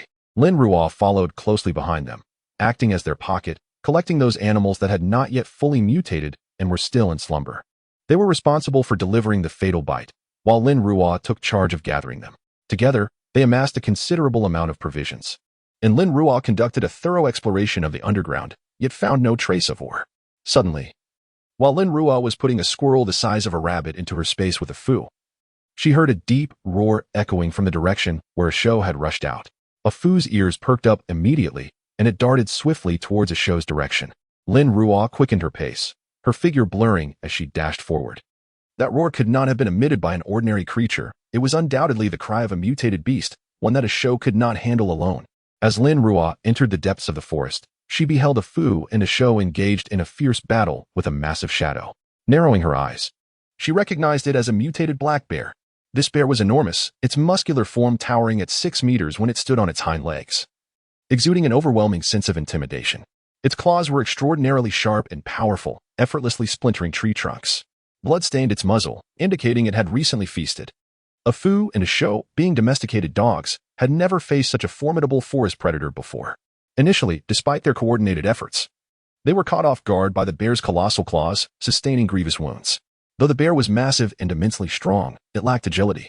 After suffering a few setbacks, a Fu quickly grasped this fact. With a resounding howl, a Fu called for a change in tactics. Being more robust than a Shu, a Fu took the lead to draw the bear's attention, while a Shu, utilizing its remarkable speed, executed guerrilla-style ambushes from behind. Lin Ruo, initially anxious about their confrontation with the bear, had several ice arrows poised and ready at her side. Observing the effectiveness of their strategy, she felt a measure of relief. This was indeed a valuable opportunity for them to train. Nevertheless, she kept the ice arrows hovering, ever prepared for action.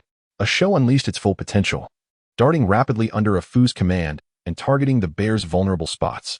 The bear's wounds multiplied, its crimson blood staining the silvery ground, reminiscent of plum blossoms blooming in the snow, beautiful yet haunting. Finally, the bear, having grown weary of a Shu's relentless tactics, abandoned its assault on a Fu and turned its fury towards a show. Seizing the opportunity, a Fu nimbly leaped onto the bear's back, raking its claws downward to blind the creature. Enraged, the bear retaliated fiercely, its claws sinking into a Fu's abdomen and flinging it away.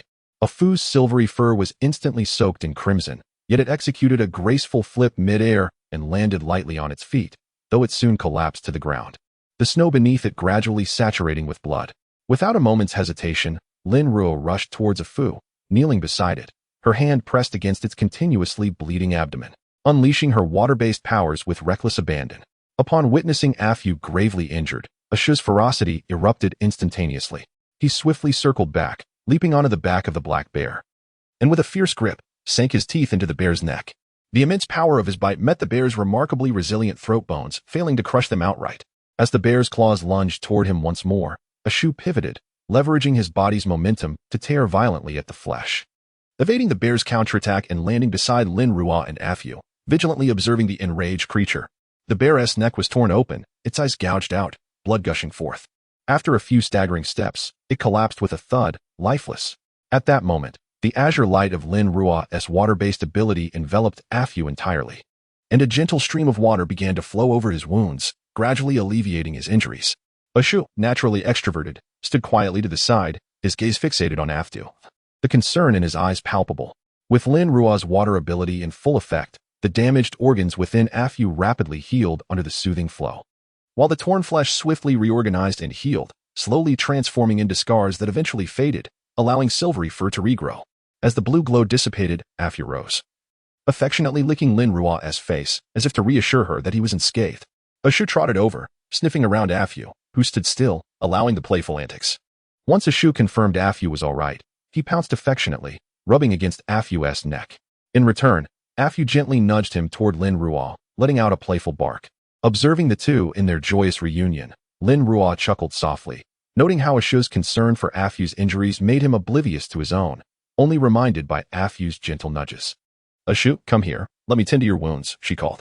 Obediently, a Shu lay down, and Lin Ruo placed her hand upon him, activating her water ability once more. The blue glow illuminated the surroundings as warm water enveloped the Shu's wounds, hastily mending them to pristine condition. "All done," Lin Ruo exclaimed, rising and clapping her hands. Grateful for her healing power, she reflected on the potential consequences had she not intervened during their brawl. From now on, be cautious and avoid injuries, she admonished while stroking a Fu's fur. "When you hunt, I want to always be by your side to heal you promptly, understand?" A Fu lowered his head, nuzzling Lin Ruo's palm with his damp nose, nodding in comprehension. He recognized that today's haste was unnecessary. Had they adhered to their initial strategy, it would have merely been a matter of time before the black bear succumbed. Chapter 59, Planning the Route upon witnessing a Fu's realization of his blunder. Lin Ruo could not help but chuckle softly as she stepped towards the lifeless body of the black bear, drawing forth a mineral knife from her spatial storage. She approached and plunged the blade into the bear's skull, causing a mixture of crimson and ivory fluid to flow forth immediately. With a deft twist of the knife's tip, she skillfully extracted a glimmering object, which was promptly enveloped in a small orb of water that shimmered with a blue hue. Moments later, the water dissipated, revealing a radiant crystal core resting gently in the palm of her hand. Lin Ruo examined the crystal core, a first-level gem shaped like a crystal sphere, about the size of a fist and exceedingly exquisite. In the early stages of mutation, only the most formidable flora and fauna would produce such cores. However, in later stages, nearly every mutated species would possess one, often of considerable quality. A Shu hurried over, circling around the crystal core in Lin Ruo's hand. Disappointed to find it unpalatable and lacking in aroma, he quickly lost interest and turned his attention to the bear's carcass, drooling in anticipation. Lin Ruo's smile deepened. Knowing that mutated animals could not directly absorb the energy from the crystal core, yet they could readily draw strength from the flesh and blood of their mutated counterparts. The flesh of higher-level mutated beings held particular allure, hence a Shu's insatiable craving. "Tonight, I shall prepare a feast for you. Would you care for some bear paw?" Lin Ruo playfully patted the slowly approaching a Fu. "Woof." A Fu nodded eagerly. Glancing at her wristwatch, Lin Ruo noted that it was already 5 in the afternoon. It was time to return for a barbecue. She stored the bear's carcass within her spatial storage and, with a vigorous wave of her arm, declared, "Let us return home for a delightful roast." Wong Wong. A Shu leapt up, excitement coursing through him at the mention of barbecue. Leading the way, Lin Ruo glided swiftly towards the shelter on her snowboards, with a Fu and a Shou closely trailing behind. After half an hour, they finally arrived back at the refuge, where the grand willow tree waved them over from a distance. "Well done, Alu. This is your reward," Lin Ruo said, tossing a mutated rabbit from her spatial storage to the willow. Alu joyfully swayed its branches, binding the rabbit with them, and began to feast with delight. Once a Fu and a Shou were safely stored in her spatial realm, Lin Ruo entered the protective dome, releasing them forthwith. Her first task was to bathe the two earthy hounds. Otherwise, they would leave the platform in disarray.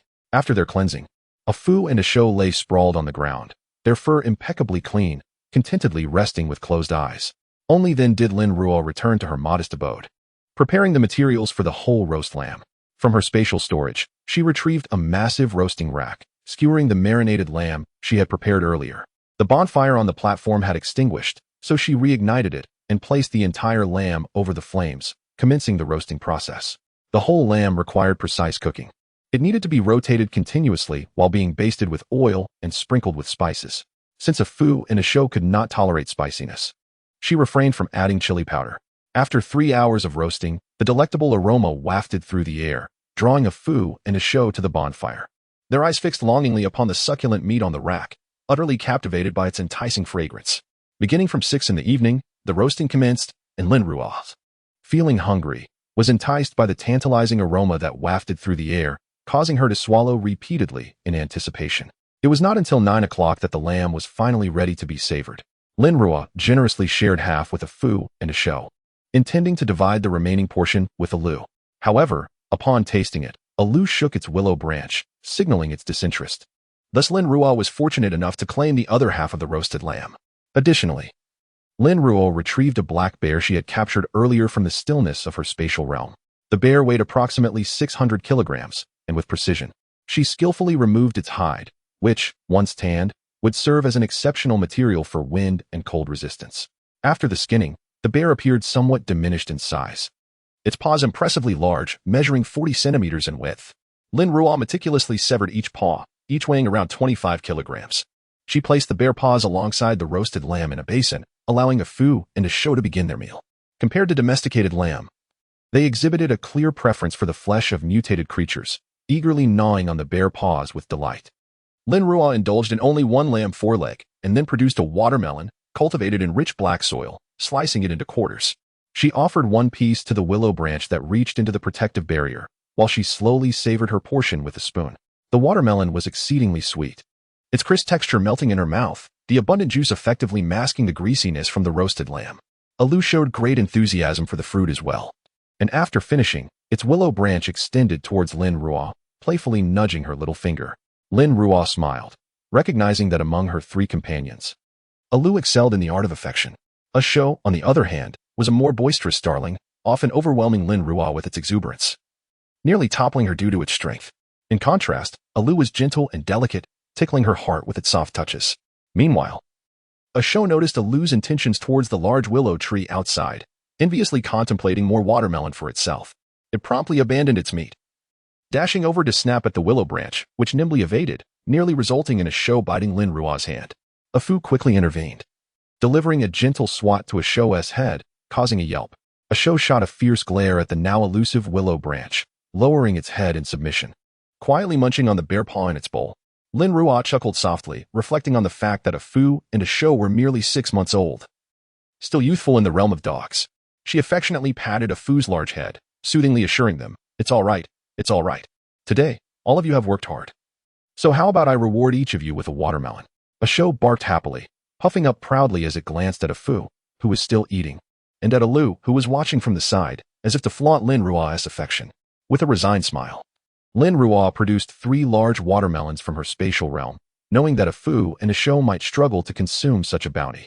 In this brisk weather, food left outside would quickly freeze.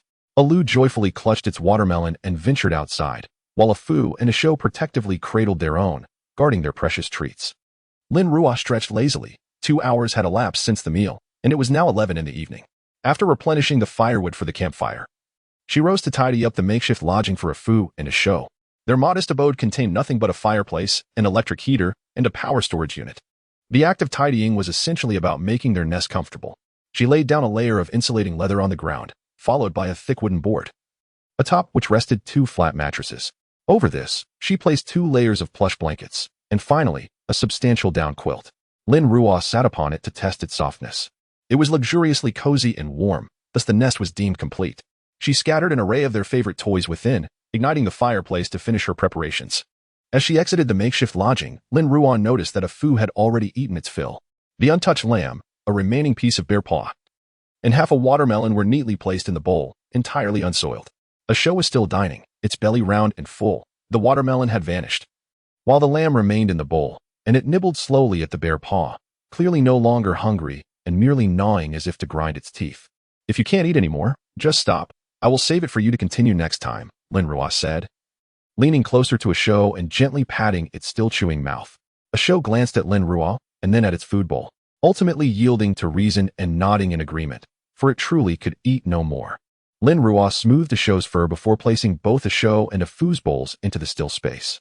Having satisfied its appetite, a show stretched its rear and yawned, then nimbly bounded over to a foo, landing atop it and pinning a foo down. Naturally, a foo would not tolerate this. With a swift turn, it pinned a show in return, playfully growling at the back of a show's neck without exerting any real force. Despite a show's struggles, it could not free itself. Whining toward Lin Ruo for assistance, Lin Ruo turned her head away, feigning ignorance. A show was both playful and foolish, provoking trouble while unable to defend itself, a clear need for discipline. Utilizing her water-based abilities, she meticulously cleaned all the cookware and utensils used for roasting meat. With a gentle wave of her hand, the greasy water was expelled from the protective shield, flying several meters away before plummeting to the ground. After retracting her mental energy, she stored the now clean utensils in her space. Time was slipping away, and a foo and a show had already settled down for the night. She stepped outside, scattering a circle of her homemade insect repellent powder 2 meters from the shelter to ward off mutated insects or rodents. Additionally, she layered thick ice upon the protective shield, ensuring that even large mutated beasts would struggle to breach it. Having completed these tasks, Lin Ruo returned to check on a foo and a show. It was a foo's turn to keep watch. Upon hearing her approach, a foo lifted its head. Lin Ruo drew near, stroking its silvery fur. Sleep well. I will add some coal to the fire for you. A foo nudged Lin Ruo's palm with its head and obediently laid back down, closing its eyes once more. Yet Lin Ruo was aware that it was not truly asleep. Beside her, a show was snoring softly. While a foo could never be in slumber, this was the unspoken understanding they shared. She added a sizable log to the fireplace and plugged in the electric heater, activating it, which warmed the entire room further. Only then did Lin Ruo return to her own chamber, where she too placed a large log in the fireplace and simultaneously turned on both electric heaters, causing the room to gradually heat up. Seated upon the sofa, she draped a thick blanket over her legs and retrieved a tablet from her space, displaying a comprehensive map of the Yanshan Mountains. Lowering her gaze, she meticulously marked the locations she had visited over the past 2 days. The Yanshan range was vast, and in order to locate the underground ores before the B-City base, she needed a strategic approach. Her selected sites were all within a 5-kilometer radius of the B-City base. She outlined her route for the following day on the map, drawing lines to indicate her plan. In just a day, the majority of flora and fauna would undergo mutations.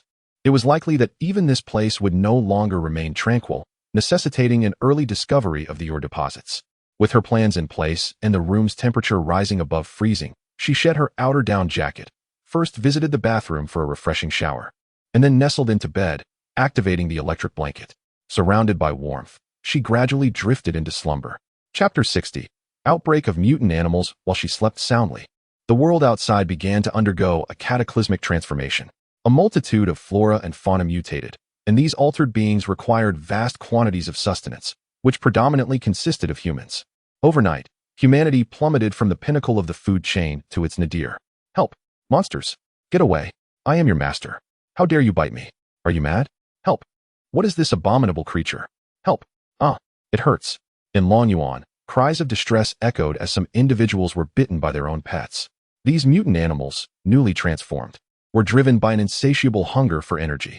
If sustenance was insufficient, they faced the torment of extreme starvation, leading some to lose their sanity. In certain households, smaller mutant creatures were fought off with desperate resistance, perhaps even vanquished. Yet, others were besieged by swarms of these aberrant beings, unable to defend themselves, succumbing to fatal bites. This chaos was not confined to Longyuan. Similar horrors unfolded elsewhere. Yet, some mutant animals exhibited benevolence, refusing to attack their owners despite their ravenous hunger. For instance, certain dogs and cats, recognizing their masters, chose to protect them from external threats. Such scenarios unfolded everywhere, with mutant creatures proliferating and the scent of blood saturating the air. In Building 3 of Longduan, Li Wei and others had already sealed their windows and blocked the drains, leaving only the main entrance accessible. Over the past few days, they had conducted thorough searches throughout the building and fortified every entry point to prevent the intrusion of mutant animals. They had also ventured outside the city in search of a safer refuge, but the landscape had irrevocably changed. The frigid temperatures rendered outdoor survival untenable, and without fortifications, there was nowhere to hide when confronted by mutant creatures. For now, they remained confined to Longduan, enduring the relentless harassment of these aberrations. "Daddy, I'm scared." Dodo clung tightly to his mother, his eyes filled with terror. The anguished cries of countless people outside filled him with dread, though he could not comprehend the reasons behind the turmoil. Qianli anxiously focused on the front door, holding Dodo close. She was equally apprehensive, fully aware of the horrors unfolding outside, envisioning the colossal mutant beasts, akin to Afu and Ashou, rampaging through the streets, sending chills down her spine. Li Wei stood at the entrance, peering through a gap in the boarded-up window, witnessing numerous mutant animals attempting to gain entry into Building 3 but failing, ultimately retreating. In the bustling city of B, many still clung to life. They did not necessarily need to hunt in this vicinity. Upon finding the doors unyielding, they would naturally seek prey elsewhere. However, this was not a sustainable solution. Sooner or later, those barriers would no longer withstand the relentless onslaught of mutant creatures. Li Wei furrowed his brow in deep concern. Based on his understanding of the authorities, he knew they would not remain idle. At least a small portion of the population was currently safe, but where were those fortunate few? As dawn gradually broke, the tumultuous night finally came to an end. At 5 in the morning, Lin Ruo awoke as scheduled. Stretching languidly in her warm cocoon of blankets, she sat up, feeling the chill of the air outside the covers. Turning her gaze towards the thermometer on the bedside table, she noted that the indoor temperature was a frigid -15 degrees. The fireplace still flickered with a small flame, on the verge of extinguishing, while the 2 electric heaters continued to hum softly. After dressing in her down jacket, she made her way to the power bank. Checking its status, over the past 2 days, it had consumed 15% of its charge, a satisfactory amount, indicating that it could sustain itself for approximately another 10 days. From her storage space, she retrieved a large log and placed it in the fireplace. Watching as the flames gradually grew, she then turned off both electric heaters, reasoning that during the day, a single fireplace would suffice to maintain a basic level of warmth. Having set everything in order, she stepped outside, donning her insulated boots. The bonfire on the platform had long since died out, and the temperature hovered around -30 degrees. Thanks to her water-based abilities, she was able to regulate her body temperature, making the cold somewhat more bearable. Afu was lying by the exit, grooming itself. Upon hearing Lin Ruo's soft footsteps, it turned its head. Perhaps it was merely an illusion, but Lin Ruo felt that Afu had grown larger since yesterday. It had been 3 meters long and approximately 2 meters tall, but today it seemed to have gained some height. Remembering the energy rain and the substantial bear paw they had consumed the previous day, she felt a wave of understanding wash over her. Experts in her past life had often remarked that these mutated creatures grew by consuming energy. The more they ingested, the larger they became, and their ranks would subsequently rise. Given the nourishing properties of bear paws, it was hardly surprising that they had grown after such a feast. Afu bounded over to her side, sitting down beside her. Now, she had to look up to meet its gaze. The mutation process had only just begun. How tall would they ultimately grow? Would she soon be regarded as a diminutive figure in their eyes? Afu, you've grown taller since yesterday. Are you ready for more bear meat today? Lin Ruo reached out, scratching its chin. Afu closed its eyes in contentment, letting out a soft whine, with a smile curling at her lips. She patted its long snout. First, I'll rekindle the bonfire, and you go wake a show for breakfast. Woof. Afu scampered off to rouse a show. Lin Ruo, nimble in her movements, retrieved some of the previously gathered kindling from her storage and sprinkled a bit of diesel over it, igniting it with a lighter. The kindling, having been dried out by her, was highly flammable, and with the addition of diesel, the flames leapt up to a height of nearly a meter, causing the temperature within the protective shield to rise. Wang Wang, a show, summoned by Afu, burst forth exuberantly, circling around Lin Ruo and the bonfire. The wind from its movements sending the flames spiraling upward. All right, I know you're awake. Lin Ruo quickly intervened, grasping a show's fluffy tail to prevent it from running any further. Mistaking her playful gesture for a game, a show attempted to break free until Lin Ruo declared, "Would you like to eat?" Instantly, a show halted, panting with its tongue lolling, lying down at Lin Ruo's feet. as if the rambunctious creature from moments ago were but a distant memory. Lin Ruo shook her head helplessly. Her family Esishu was indeed a quintessential glutton. Afu slowly approached, casting a disdainful glance at Eshu, who had just moments ago been leaping about in a frenzy. From the storage, she retrieved the leftover meat from yesterday, along with half a watermelon, which would serve as their breakfast. Once Afu and Eshu began their meal, the temperature within the protective shield rose significantly, allowing Lin Ruo to finally remove her heavy outer garment and commence her workout. She engaged in her usual tower physical training, wielding a mineral knife on the platform, where the essence of her technique lay in its boldness, swiftness, and sheer strength. With each strike, she exerted her full force, causing the air around her to resonate with a sharp whoosh. After 2 hours of intense practice, she had drained her stamina completely. Instantly, her water-based abilities surged throughout her body, alleviating her fatigue. A warm blue glow enveloped her, and moments later, she felt invigorated anew. Subsequently, she sat cross-legged beside the fire, initiating her mental training.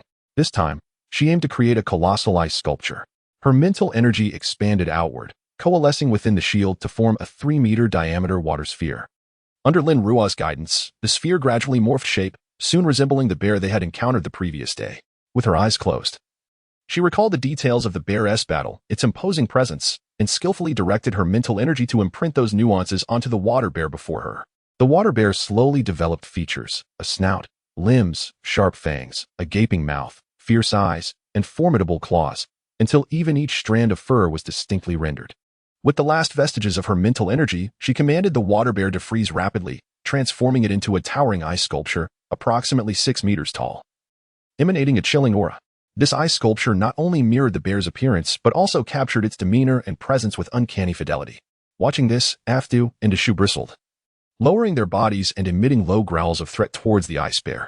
As Lin Ruo's mental energy was entirely expended, the familiar headache surged back upon her, and she pallidly picked up the prepared crystal core from the ground to begin her cultivation. Throughout, Elu remained steadfast by her side, observing her increasingly ashen complexion, the willow branch subtly twisting in response. An hour later, her mental energy had returned to its peak, even surpassing yesterday's levels by a fraction. Wiping the lingering cold sweat from her forehead with her sleeve, she felt a surge of joy at the slight increase in her mental energy. A segment of willow branch coiled around her wrist, its soft leaves gently brushing against her skin, seemingly expressing concern. Lin Ruo chuckled softly, reassuring, "It's truly nothing. I'm just getting used to it." She then sliced a generous portion of bear meat along with half a watermelon for Elu, who happily gathered the offerings and scurried off. Adding firewood to the campfire, she noted that the small twigs she had collected while sharpening the platform had nearly burnt out, leaving only whole trees, of which there were still a dozen or so remaining. It seems that today she must venture out to gather some more firewood. Although she has already stockpiled coal, it feels as though it has been acquired without effort.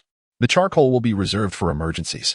She stepped aside and retrieved a tree with a diameter of 20 centimeters from her spatial storage, extracting the essence and moisture within, which she promptly offered to Elu, who relished it immensely. Using an ice blade, she skillfully chopped the tree into logs approximately 40 centimeters in length. The tree stood about 4 meters tall, and it took only a few strikes to complete the task. She gathered the broken branches and leaves into a pile for future kindling, while the logs were stacked on a platform, intended for Elu to add to the fire when it began to dwindle. As the icy air dissipated, a chill crept into the protective barrier through the opening. Lin Ruo utilized her abilities once more to seal the exit before she retreated to her micro-dwelling for a shower. After bathing, she began to prepare her breakfast, placing water and millet in a hanging pot over the outdoor fire to simmer. From her spatial storage, she produced a table to set beside the fire, upon which she arranged a plate filled with several meat pies and a dish of prepared pickles. Enjoying the pork-filled pastries alongside a bowl of thick millet porridge, complemented by the spicy, crisp pickles, she savored a delightful breakfast. Once she had tidied up, Lin Ruo glanced at her watch. It was already 9:30, signaling that it was time to embark on her journey. Chapter 61. Discovery of Underground or Ah-Fu and Ah-Shou. Today you shall venture out on your own. I have other matters to attend to. Woof. Ah-Shou scampered over, its tail wagging with exuberance, for it relished the prospect of play. Lin Ruo grasped its broad face, reminding it, "This time, without my company. You must exercise extra caution. Do you understand?" Woof. Ah-Shou nodded in assurance. Ah-Fu also nodded, letting out a howl of agreement. Lin Ruo then summoned them both into her space, donned her cold weather gear, and stepped out through the now unsealed exit. "Elu, keep an eye on the bonfire on the platform. If it begins to dwindle, add some firewood, all right?" Lin Ruo patted Alu's sturdy trunk, which swayed slightly in response. Releasing Afu and Asho, they nuzzled against Lin Ruo in farewell before darting off, one after the other. Taking out a map from her bag, she meticulously oriented herself before swiftly propelling herself forward on her skis, gliding away with agility. Her mental energy delved underground, swiftly traversing the terrain while observing her surroundings, covering several meters in mere moments. After more than an hour of travel, Lin Ruo sought refuge in a sheltered spot, not out of fatigue, but because her face mask had become completely encrusted with ice, rendering her vision non-existent.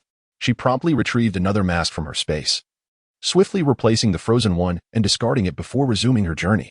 A sudden roar of a beast echoed clearly, causing Lin Ruo to raise an eyebrow in intrigue. Could this be an encounter with a ferocious creature?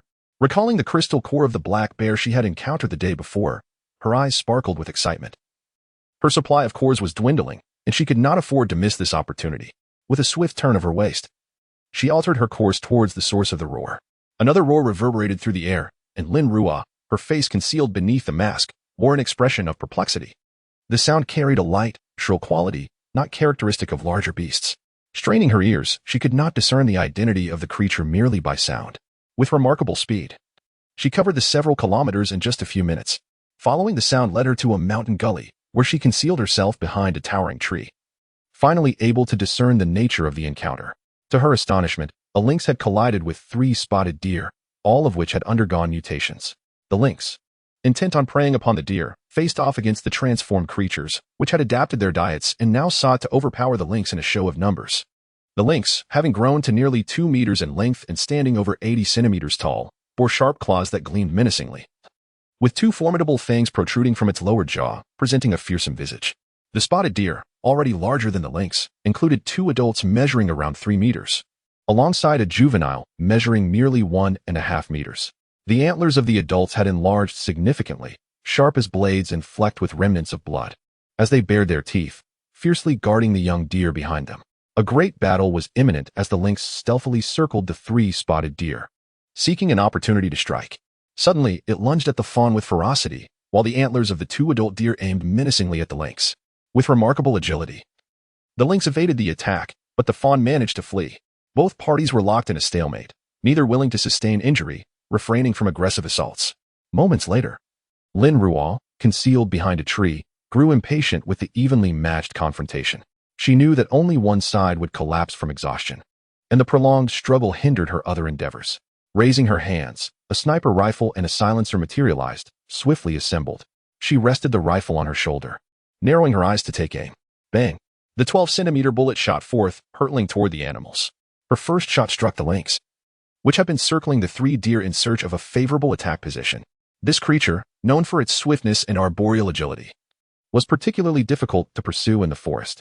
The lynx, though not particularly large, met its demise as the bullet penetrated its eye, exploding within its skull. Following their mutation, these creatures had undergone significant enhancements, resulting in exceptionally hard bones. A typical handgun would merely lodge a bullet in the skull of such a creature without delivering a fatal blow. Conversely, their eyes, shielded only by a thin layer of eyelid, were more vulnerable, allowing bullets to penetrate easily into their brains. Upon the lynx's collapse, the 3 deer were instantly alarmed, scanning their surroundings frantically, unable to discern the direction of their adversary, their hooves stamping the ground in panic. At that moment, Lin Ruo fired again, this time striking the stag's eye with precision. The stag fell with a thud, its legs twitching faintly. The doe, undeterred by the fate of the stag, realized Lin Ruo's location and hurriedly fled in the opposite direction, shielding the fawn. Lin Ruo did not hasten to pursue. Instead, she took aim once more. Bang! This time, her bullet found its mark in the fawn's leg, causing its speed to falter, which in turn slowed the doe, concerned for her offspring. In that instant, Lin Ruo sprang to her feet, transforming into a shadow as she dashed toward the mother and fawn. Armed with a mineral knife, she leaped and executed a spin, harnessing the momentum to strike the doe's neck. Crack! The doe's head fell with a resounding thud, blood gushing forth. Lin Ruo sidestepped, evading the splatter, and with a swift motion, severed the fawn's hind leg.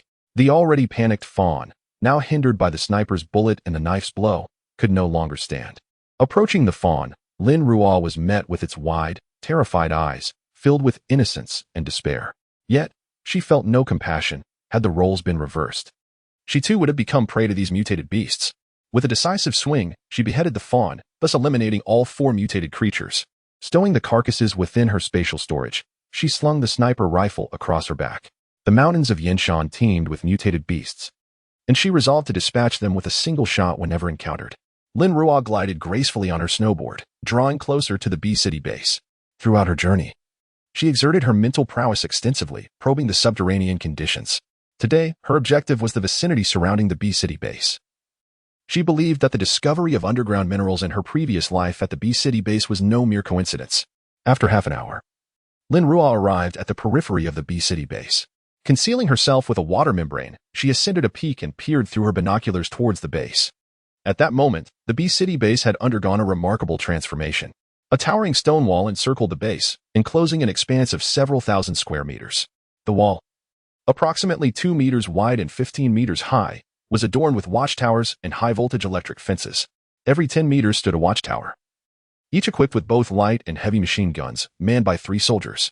Lin Ruo raised an eyebrow, pondering the source of power for the Bee City base.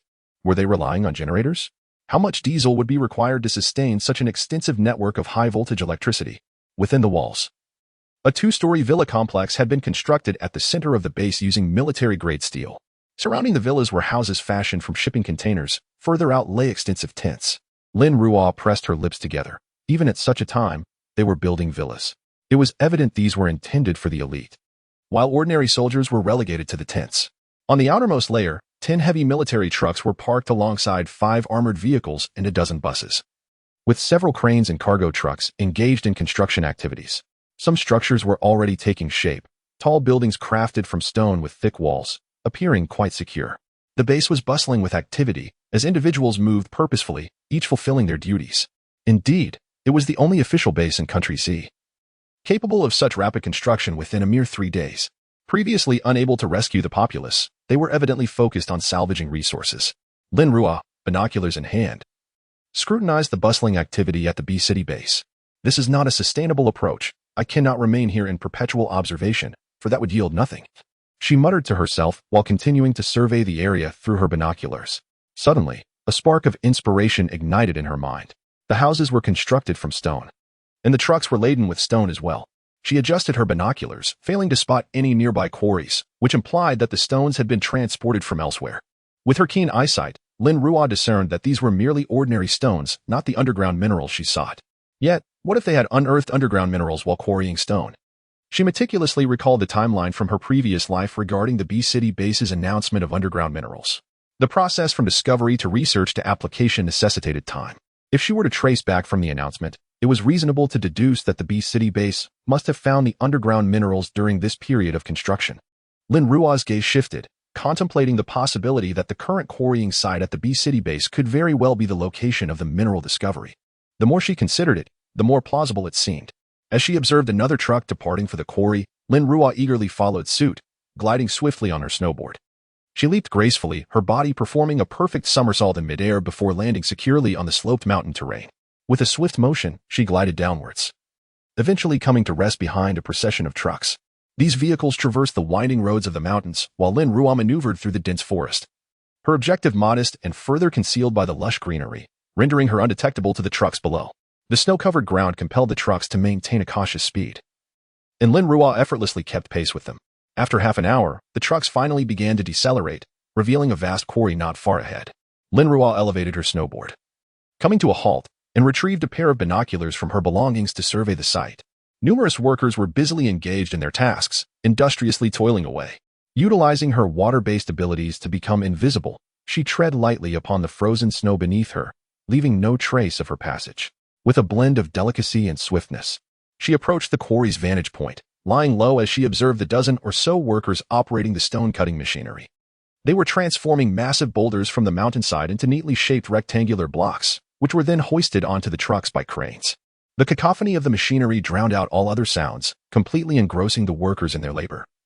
Oblivious to the sudden appearance of an unfamiliar woman concealed by the towering stones above them, hiding behind one of the boulders, Lin Ruo unleashed her mental prowess, extending her awareness deep into the quarry, reaching out 50 meters, 100 meters, 150 meters, 200 meters, until, at 500 meters, she finally discovered the underground or she had longed for.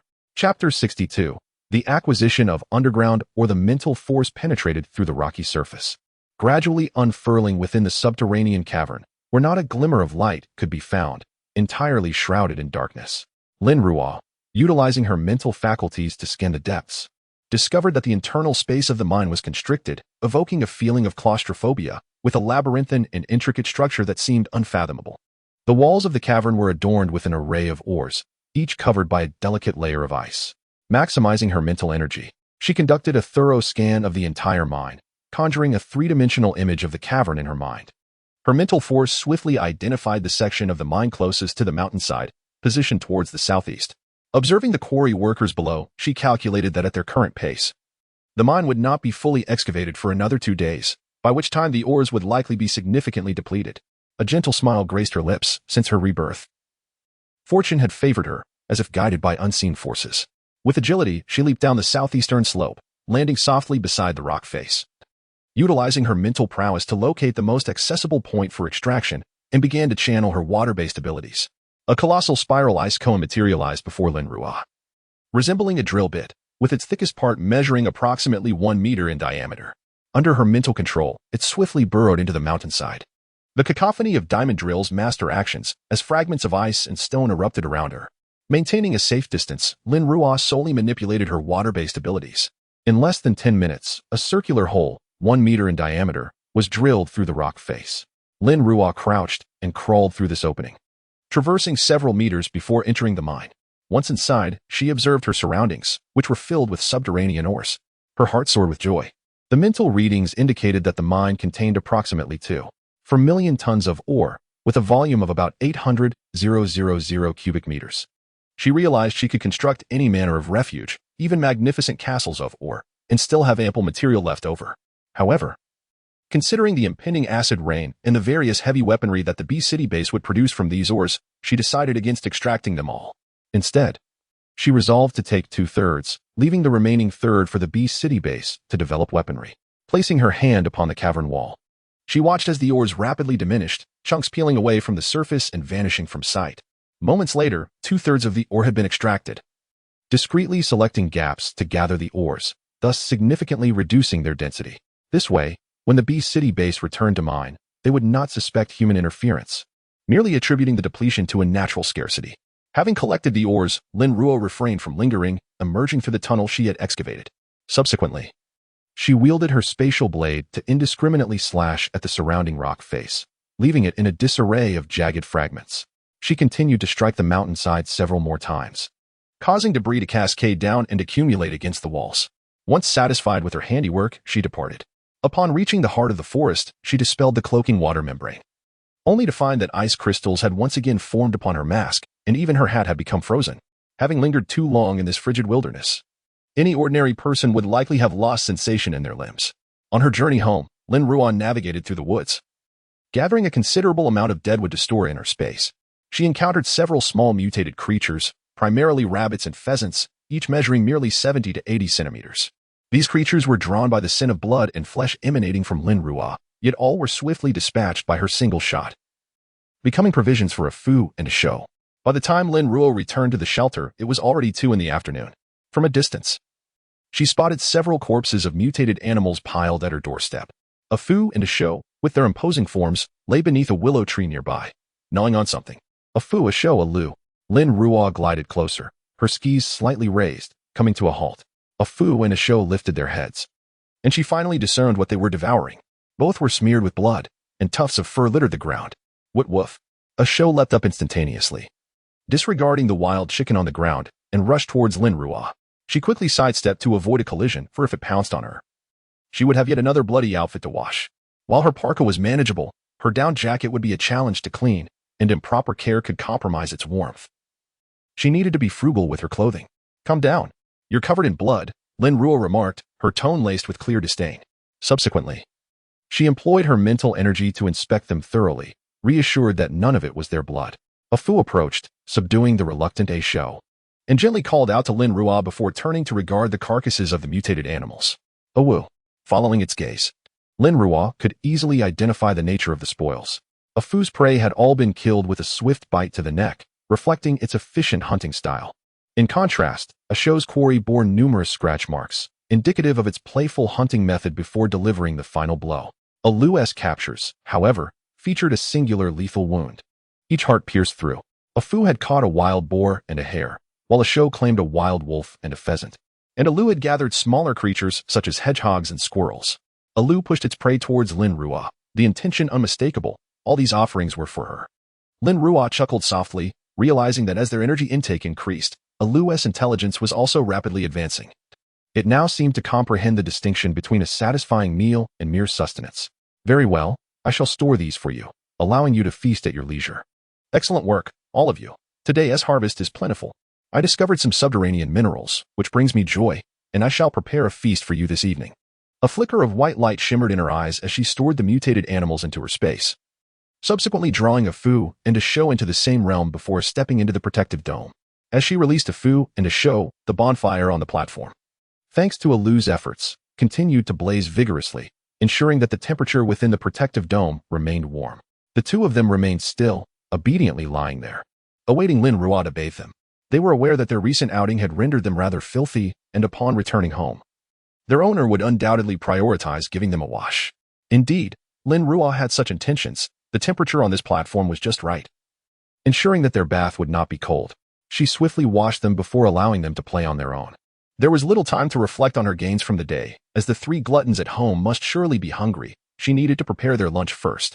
Once again, it was the mutated black bear meat, each portion a generous cut weighing around 50 pounds, supplemented with 10 raw eggs, 5 apples, 2 duck pears, along with milk and a small cup of energy rain. This meal was remarkably well balanced in nutrition, since Alu was not fond of eggs and milk. She added extra fruits for him. By the time the three began their feast, it was already 2:30. Lin Ruo felt a pang of hunger herself. She set up a hanging pot over the campfire and filled it with water. Subsequently, she retrieved the 3 flavor dumplings she had prepared earlier, dropping them into the pot once the water boiled. A few minutes later, she fished them out, resulting in a delightful lunch. Lin Ruo poured some vinegar from her space to dip the dumplings in, relishing the flavor. She consumed a staggering 45 dumplings before feeling satiated, utilizing her water-based abilities. She cleaned the dishes, while a Fu and a Shou lay on the ground, fast asleep, digesting the energy rain. Lin Ruo settled into a lounge chair, draping a blanket over her legs, and directed her mental energy into her space to begin organizing it. First, she visited the breeding area, where the small hill of chickens, ducks, and geese was already laden with numerous eggs. She selected the unfertilized ones and placed them into a still space, returning the fertilized eggs to their original location. Next, she attended to the rabbit's hill. A Fu and a Shou's diet had changed, necessitating a family planning initiative for the rabbits. The first batch of newborn rabbits had all matured, allowing her to cull the previously purchased adult rabbits. Lin Ruo gathered the adult rabbits, ultimately slaughtering over 800 of them. Apart from the young rabbits yet to grow, only 80 male and 500 female rabbits remained on the hill. Once the next wave of young rabbits matured, she would cull them again, maintaining the desired ratio on the hill. The pigs, cattle, and sheep posed no such pressure, primarily due to their larger size and slower growth. The first batch of newborn animals had yet to reach maturity. She replenished the feed and hay for all the animals in the breeding area before heading to the black soil planting zone. The crops planted in the fertile black soil were nearing maturity, marking the third harvest of the 350 acres. Each harvest typically yielded between 400 to 500 tons of pure grain, and she had already stored another 400 tons in her space, with the remainder converted into feed for the animals. The 30 acres of fruits, including watermelons, strawberries, and grapes, also produced a substantial yield, with watermelons yielding approximately 18,000 pounds per acre and strawberries around 10,000 pounds per acre. Lin Ruo harvested and stored them in her still space, confident that these fruits would not go uneaten, as her 3 gluttons at home had a fondness for them. Lin Ruo inspected the irrigation system before proceeding to the vegetable garden. The space allocated for the garden was relatively modest, spanning only 20 acres, yet it yielded rapid growth, necessitating Lin Ruo's daily harvesting to place the produce into the stagnant space. The herbs planted during the previous torrential rains had reached maturity, but Lin Ruo had been preoccupied with the search for underground minerals and training Afu and Shou in their hunting skills, leaving her little time to delve into herbal concoctions. Consequently, she could only harvest the herbs and store them in the stagnant space for the time being.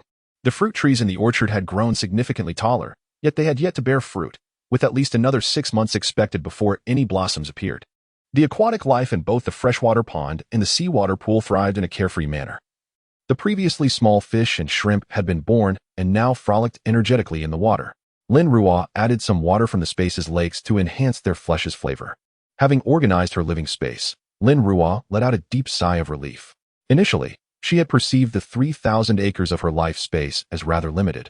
However, it now seemed that her concerns were unfounded, for it was evidently quite ample. The upkeep of the space required attention every other day, which proved to be quite a challenge. Chapter 63. The fortress managing the entire space consumed a considerable amount of mental energy. Lin Ruo withdrew her mental power from the space and retrieved 2 crystal cores to commence her recovery. She needed to smelt or today in order to complete the construction of the shelter, and her mental energy had to remain at its peak. The energy from the crystal cores flowed into her body, replenishing her reserves. A Fu and a Shou slept at her feet, while a branch from a Lu rested nearby, occasionally adding wood to the campfire. After an hour, Lin Ruo's mental energy was finally restored to its zenith. She re-entered the space, extracting the ore she had mined earlier that morning, and began the smelting process. Her spatial abilities had reached level 6, granting her dominion over the space. The once unyielding ore gradually melted under her influence, transforming slowly into a liquid state, and soon a massive sphere of molten ore floated in the air. From this liquid, Lin Ruo coaxed forth a small stream, meticulously shaping it in accordance with the vision in her mind. The form of the fortress began to take shape, rising incrementally as she refined every detail. Piles of ore were extracted from the stillness of the space, and the base of the fortress gradually solidified. Eventually, however, Lin Ruo found her mental energy waning. The fortress was only a third complete.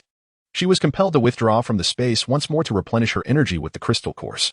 This back and forth continued until 8 o'clock in the evening, at which point Lin Ruo had restored her mental energy twice, and the fortress of ore was finally nearing completion.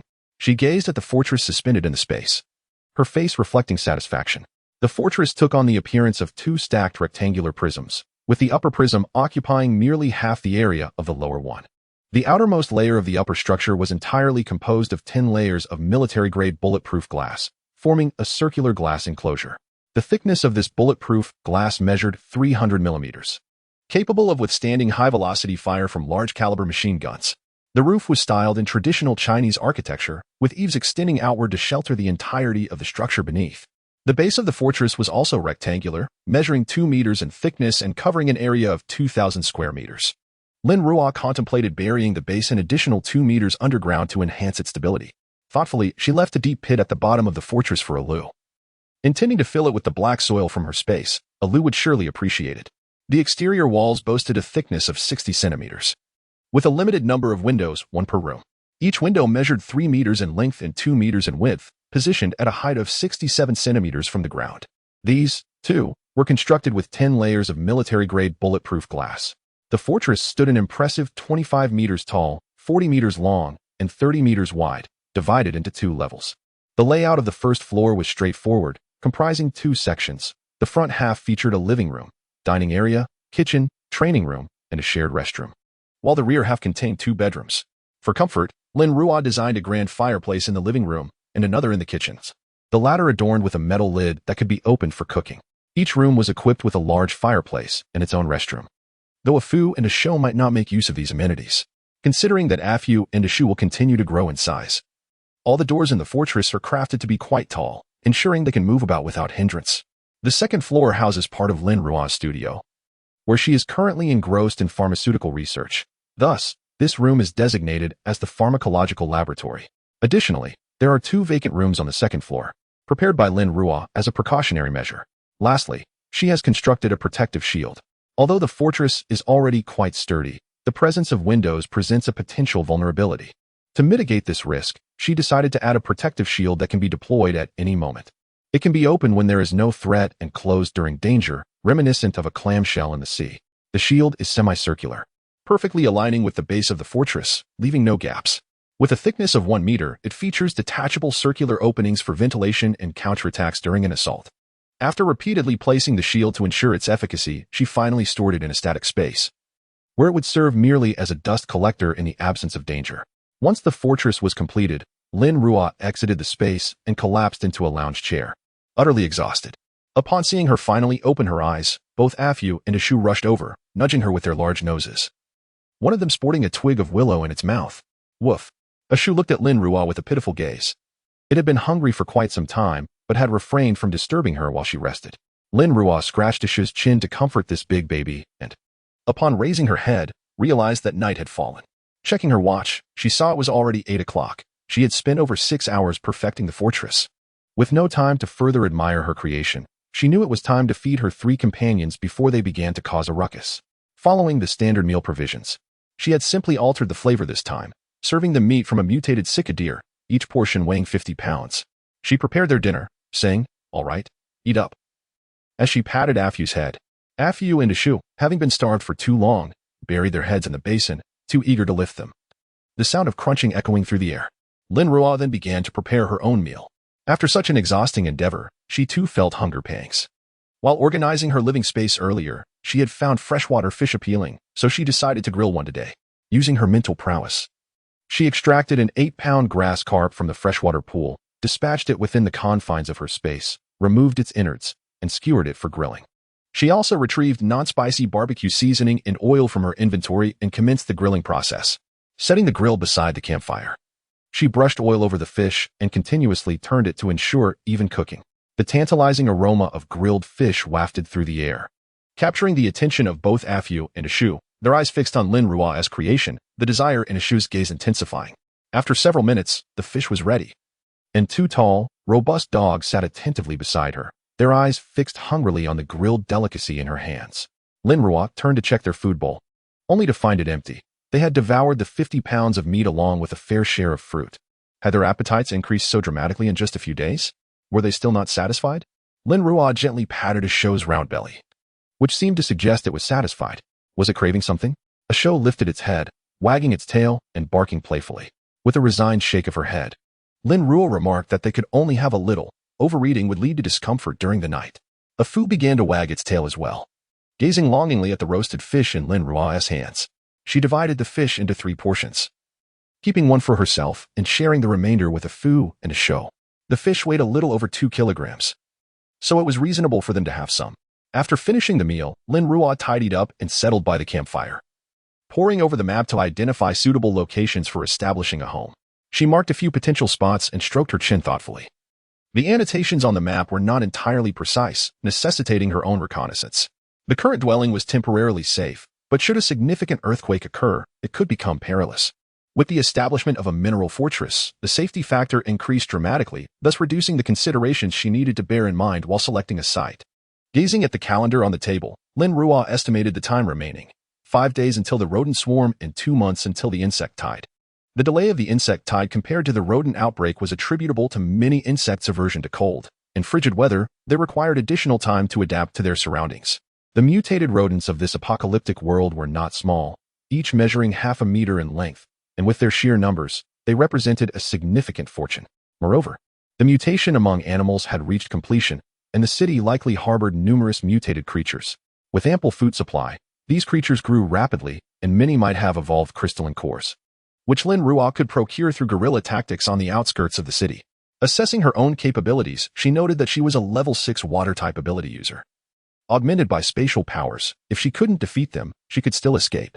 Once this thought took root in her mind, it became inescapable. She pressed her lips together slightly and lowered her gaze to the map in her hands. Having resolved to give it a try, she decided to move to the suburbs. Lin Ruo selected one of the red circles on the map, punctuating it with her pen decisively. This would be the spot. Chapter 64. Encounter with the rescue team on the frigid streets. Only scattered groups of people ventured out in search of supplies. Those brave enough to confront the threat of mutated beasts at this time either possessed remarkable skills or were driven by desperation. Afu and Ishu entered the city with urgency, but now they were lost. Lin Ruo, clad in a down jacket with a shell jacket over it, ambled through the once bustling streets, which had turned desolate in just 4 days of bitter cold, with anguished cries echoing around her. Suddenly, a bloodied figure burst from an alley, his cotton jacket torn by some unseen force, feathers spilling from the fabric. He ran frantically forward, and upon spotting Lin Ruo in the middle of the street, instinctively shouted, "Run! There's a monster!" As the man sprinted past, Lin Ruo caught sight of the creature pursuing him, a gigantic gorilla, nearly 4 meters tall, its powerful arms swinging violently, toppling buildings with its iron fists. Lin Ruo's eyes brightened. The prey had come to her doorstep, presenting an opportunity more convenient than hunting in the wilderness. "Don't just stand there. Run. It eats people," the man called out, glancing back as he distanced himself. Lin Ruo raised an eyebrow, appreciating the man's concern. Such kindness was rare in the apocalypse. Instead of pushing her away, he had shown a semblance of compassion, turning her attention back to the approaching gorilla. She thought it too remarkable to let slip away. Engaging with such a formidable mutated creature required more than ordinary handgun ammunition, which would merely graze its skin. Powerful rifles or sniper rifles were necessary, but retrieving one from her backpack seemed impractical. Ultimately, she opted for her mineral knife, sharp and sturdy. And she resolved to craft several more in the future. As the gorilla's fist descended upon her, she leapt gracefully, twisting her waist to deliver a swift strike with her knife, exerting half of her strength. The blade flashed, carving a deep gash into the gorilla's massive palm, accompanied by a resounding thud as her knife lodged into its bone. The impact reverberated through her arm, prompting her to murmur, "Such hard bones." After completing her maneuver, she landed lightly. The gorilla, in agony, retracted its arm and let out a deafening roar, its eyes ablaze with fury, spiraling into madness. Blood erupted from its wound, splattering onto Lin Ruo, who deftly sidestepped, the crimson droplets staining the icy ground beneath her. With its eyes aflame, the gorilla opened its uninjured hand and lunged at Lin Ruo. She leapt aside, evading the attack effortlessly. As she spun in midair, her knife, propelled by sheer inertia and the full force of her waist and arm, descended in a powerful strike. This was her utmost effort. The weighted ring on her right wrist shattered with a resounding crack, falling to the ground and fracturing the icy surface beneath her into delicate spiderweb-like fissures. Crack! The blade clashed solidly against the fist of the gorilla, severing it cleanly in two, with one half tumbling to the ground. A pained roar echoed through the air. The gorilla, already of considerable intelligence, had become even more formidable after its mutation. Realizing its hands were grievously injured, and that it stood no chance against the human before it, it turned and fled without a moment's hesitation. How could Lin Ruo allow it to escape, especially after her weighted rings had been rendered useless? With a powerful leap, she soared into the air, executing a graceful maneuver that brought her in front of the gorilla. She swung her blade horizontally, aiming for its neck. The blade struck with a sharp crunch, halting just short of completely severing through. The gorilla staggered back a few steps before crashing to the ground with a thunderous thud. Its massive form collapsed, crushing a corner of the adjacent building and sending countless shards of stone and ice scattering. Standing atop the enormous carcass, Lin Ruo exerted force to withdraw her mineral blade, causing a fountain of blood to spurt forth. She gracefully descended, her feet landing upon the icy surface, as torrents of blood gushed from the gorilla's body, soaking its fur and pooling on the ground. Lin Ruo tested her mineral blade, discovering that even with half her strength, it was incapable of penetrating the gorilla's formidable bones. These large mutated animals boasted truly resilient skeletons. Meanwhile, the man who had been fleeing moments ago stood frozen, mouth agape in disbelief. The seemingly frail individual had proven to be remarkably powerful. Only when Lin Ruo tilted her head and regarded him with an expression devoid of emotion, yet gradually tinged with intrigue, did he snap back to reality. He stumbled away in a frantic retreat, not daring to look back. What manner of being could engage such a colossal monster in combat and dispatch it with such ease? Surely, it was also a creature of great power. Once the man had retreated to a safe distance, Lin Ruo extended her psychic energy to ensure no one else was nearby before she stored the gorilla's massive form within her spatial realm. At that moment, Afu and Asho returned, each grasping their own quarry. Afu had captured a gargantuan lizard, measuring 2 meters in length even without its tail, its mouth lined with sharp teeth reminiscent of a crocodile. Asho had brought back a pure white snow fox, a majestic creature also measuring 2 meters in length. Its sleek for promising warmth once skinned, Lin Ruo stored both the lizard and the fox within her spatial realm alongside the gorilla. These animals were not mere domestic pets. They appeared to have escaped from a nearby zoo. Just then, the distant sound of a horn reached her ears. Attention all survivors. We are from the official base of City B. The base is currently under construction. Those willing to join us, please gather downstairs. We will wait for just 15 minutes. After that, we will depart. Lin Ruo leaped onto Afu's back. Afu, let us go take a look. Afu nodded and swiftly sprinted toward the source of the sound, with Asho following closely behind. The distance was not great, and within minutes, thanks to the speed of Afu and Asho, they arrived at the location. Upon closer inspection, Lin Ruo observed 2 military trucks followed by a convoy of 10 buses, with individuals on the trucks utilizing loudspeakers to broadcast announcements. It became evident that the base in City B had commenced the evacuation of civilians. Perched upon the back of Afu, she witnessed a steady stream of residents descending from their buildings, clad in their heaviest garments and moving at a sluggish pace. The buses swiftly filled to capacity, leaving the remaining individuals to carry their belongings and walk with their families in tow, while a final military truck trailed behind. Lin Ruo noted the presence of many individuals accompanied by pets to avert any potential panic within the throng. The rescue team had instructed those with pets to remain at the rear, with the last military truck bringing up the rear. Gazing down from a foosback, she was astonished to discover the vast array of pet species present, predominantly cats and dogs, but also including hamsters, rabbits, alpacas, chinchillas, various birds, and even pigs. These pets must possess considerable intelligence and a strong bond with their owners, as they remained by their sides despite the mutations they had undergone. However, their suppressed instincts prevented them from foraging indiscriminately, rendering them in a less favorable state than the animals Lin Ruo had previously encountered. As the rescue team passed through neighborhoods, more individuals emerged to join the procession, which could be described as a formidable assembly. Yet, this mass of humanity also attracted a significant number of mutated creatures. The savage mutated animals lurking in the city, upon spotting such a congregation of potential prey, could hardly contain their hunger and immediately lunged forward. The sound of gunfire echoed as the soldiers unleashed a barrage from their high-caliber machine guns, shell casings scattering across the ground, equipped with powerful rifles and submachine guns. The soldiers also had several heavy machine guns mounted atop the trucks, alongside mortars, showcasing an impressive display of firepower. Even though these mutated creatures had experienced a doubling of physical prowess, they had yet to evolve to a point where they could disregard firearms. While bullets might not be fatal upon impact, the pain was undeniable. Some of the more intelligent mutated creatures, wary of the destructive power of firearms, maintained their distance, closely observing the rescue team and waiting for an opportune moment to scavenge. Conversely, others with lower cognitive abilities had succumbed to the relentless grip of hunger, their rationality long since abandoned as they surged forward in a frenzy.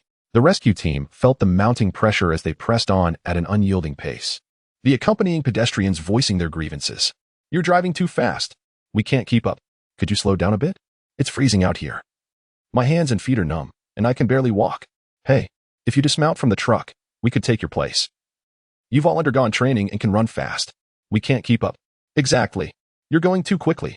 There are monsters behind us. How are we supposed to move?" Standing atop a high building, Lin Ruo could not hear their words, yet their gestures directed at the rescue team spoke volumes. She raised an eyebrow and placed a hand on her forehead, utterly exasperated. Even after so long in this apocalyptic world, some individuals remained oblivious to the reality of their situation, still clinging to the notion that these rescuers were akin to the official entities of the pre-apocalypse era. The reason the City B base was risking so much to assist the survivors was not out of concern for their safety within the city, but rather due to the necessity for ordinary survivors to sustain the operations of their base. Otherwise, who will undertake the tasks of repair and maintenance? Who will engage in the essential infrastructure work? And who will handle the fragmented tasks that machines cannot perform? Once these individuals arrive at the base, they will realize that although they no longer fear the onslaught of mutated beasts, they must endure a grueling existence, laboring in the most arduous conditions for the least amount of resources, often going to bed hungry while continuously toiling away. It is indeed a tragic fate. Of course, this pertains to the ordinary individuals. Those with skills or ferocity may seek alternative avenues, such as forming teams to hunt the mutated creatures or scavenge for supplies. However, the B-City base is acutely aware that rescuing too many people could lead to complications, thus limiting the number of evacuees. The rescue teams will bring back as many as they can, and if they cannot, then so be it, as Lin Ruo had surmised. Despite the desperate cries from those behind, the rescue team at the front offered no response whatsoever.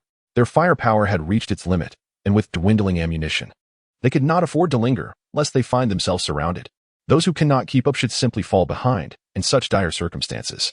Any display of fragility could justly lead to their demise. The authorities are no longer as they once were. They lack the capacity to rescue every survivor, and those unable to adapt must be left behind. Nevertheless, for these ordinary survivors, life at the B-City base is preferable to solitary struggle within the city, where danger lurks at every corner, and death could come at the jaws of a beast at any moment. Lin Ruo observed the neighborhoods the rescue teams passed by, noting that many individuals had opted not to accompany them. They had acclimated to the apocalypse and were unwilling to be constrained within the base. Although the city teems with mutated creatures, it is not yet at the point of being overrun. With caution and sharp instincts, one can still survive. However, they cannot foresee that this cannibalistic apocalypse is on the brink of being inundated by swarms of rodents and insects, leaving one to ponder how many of those remaining in the city will endure.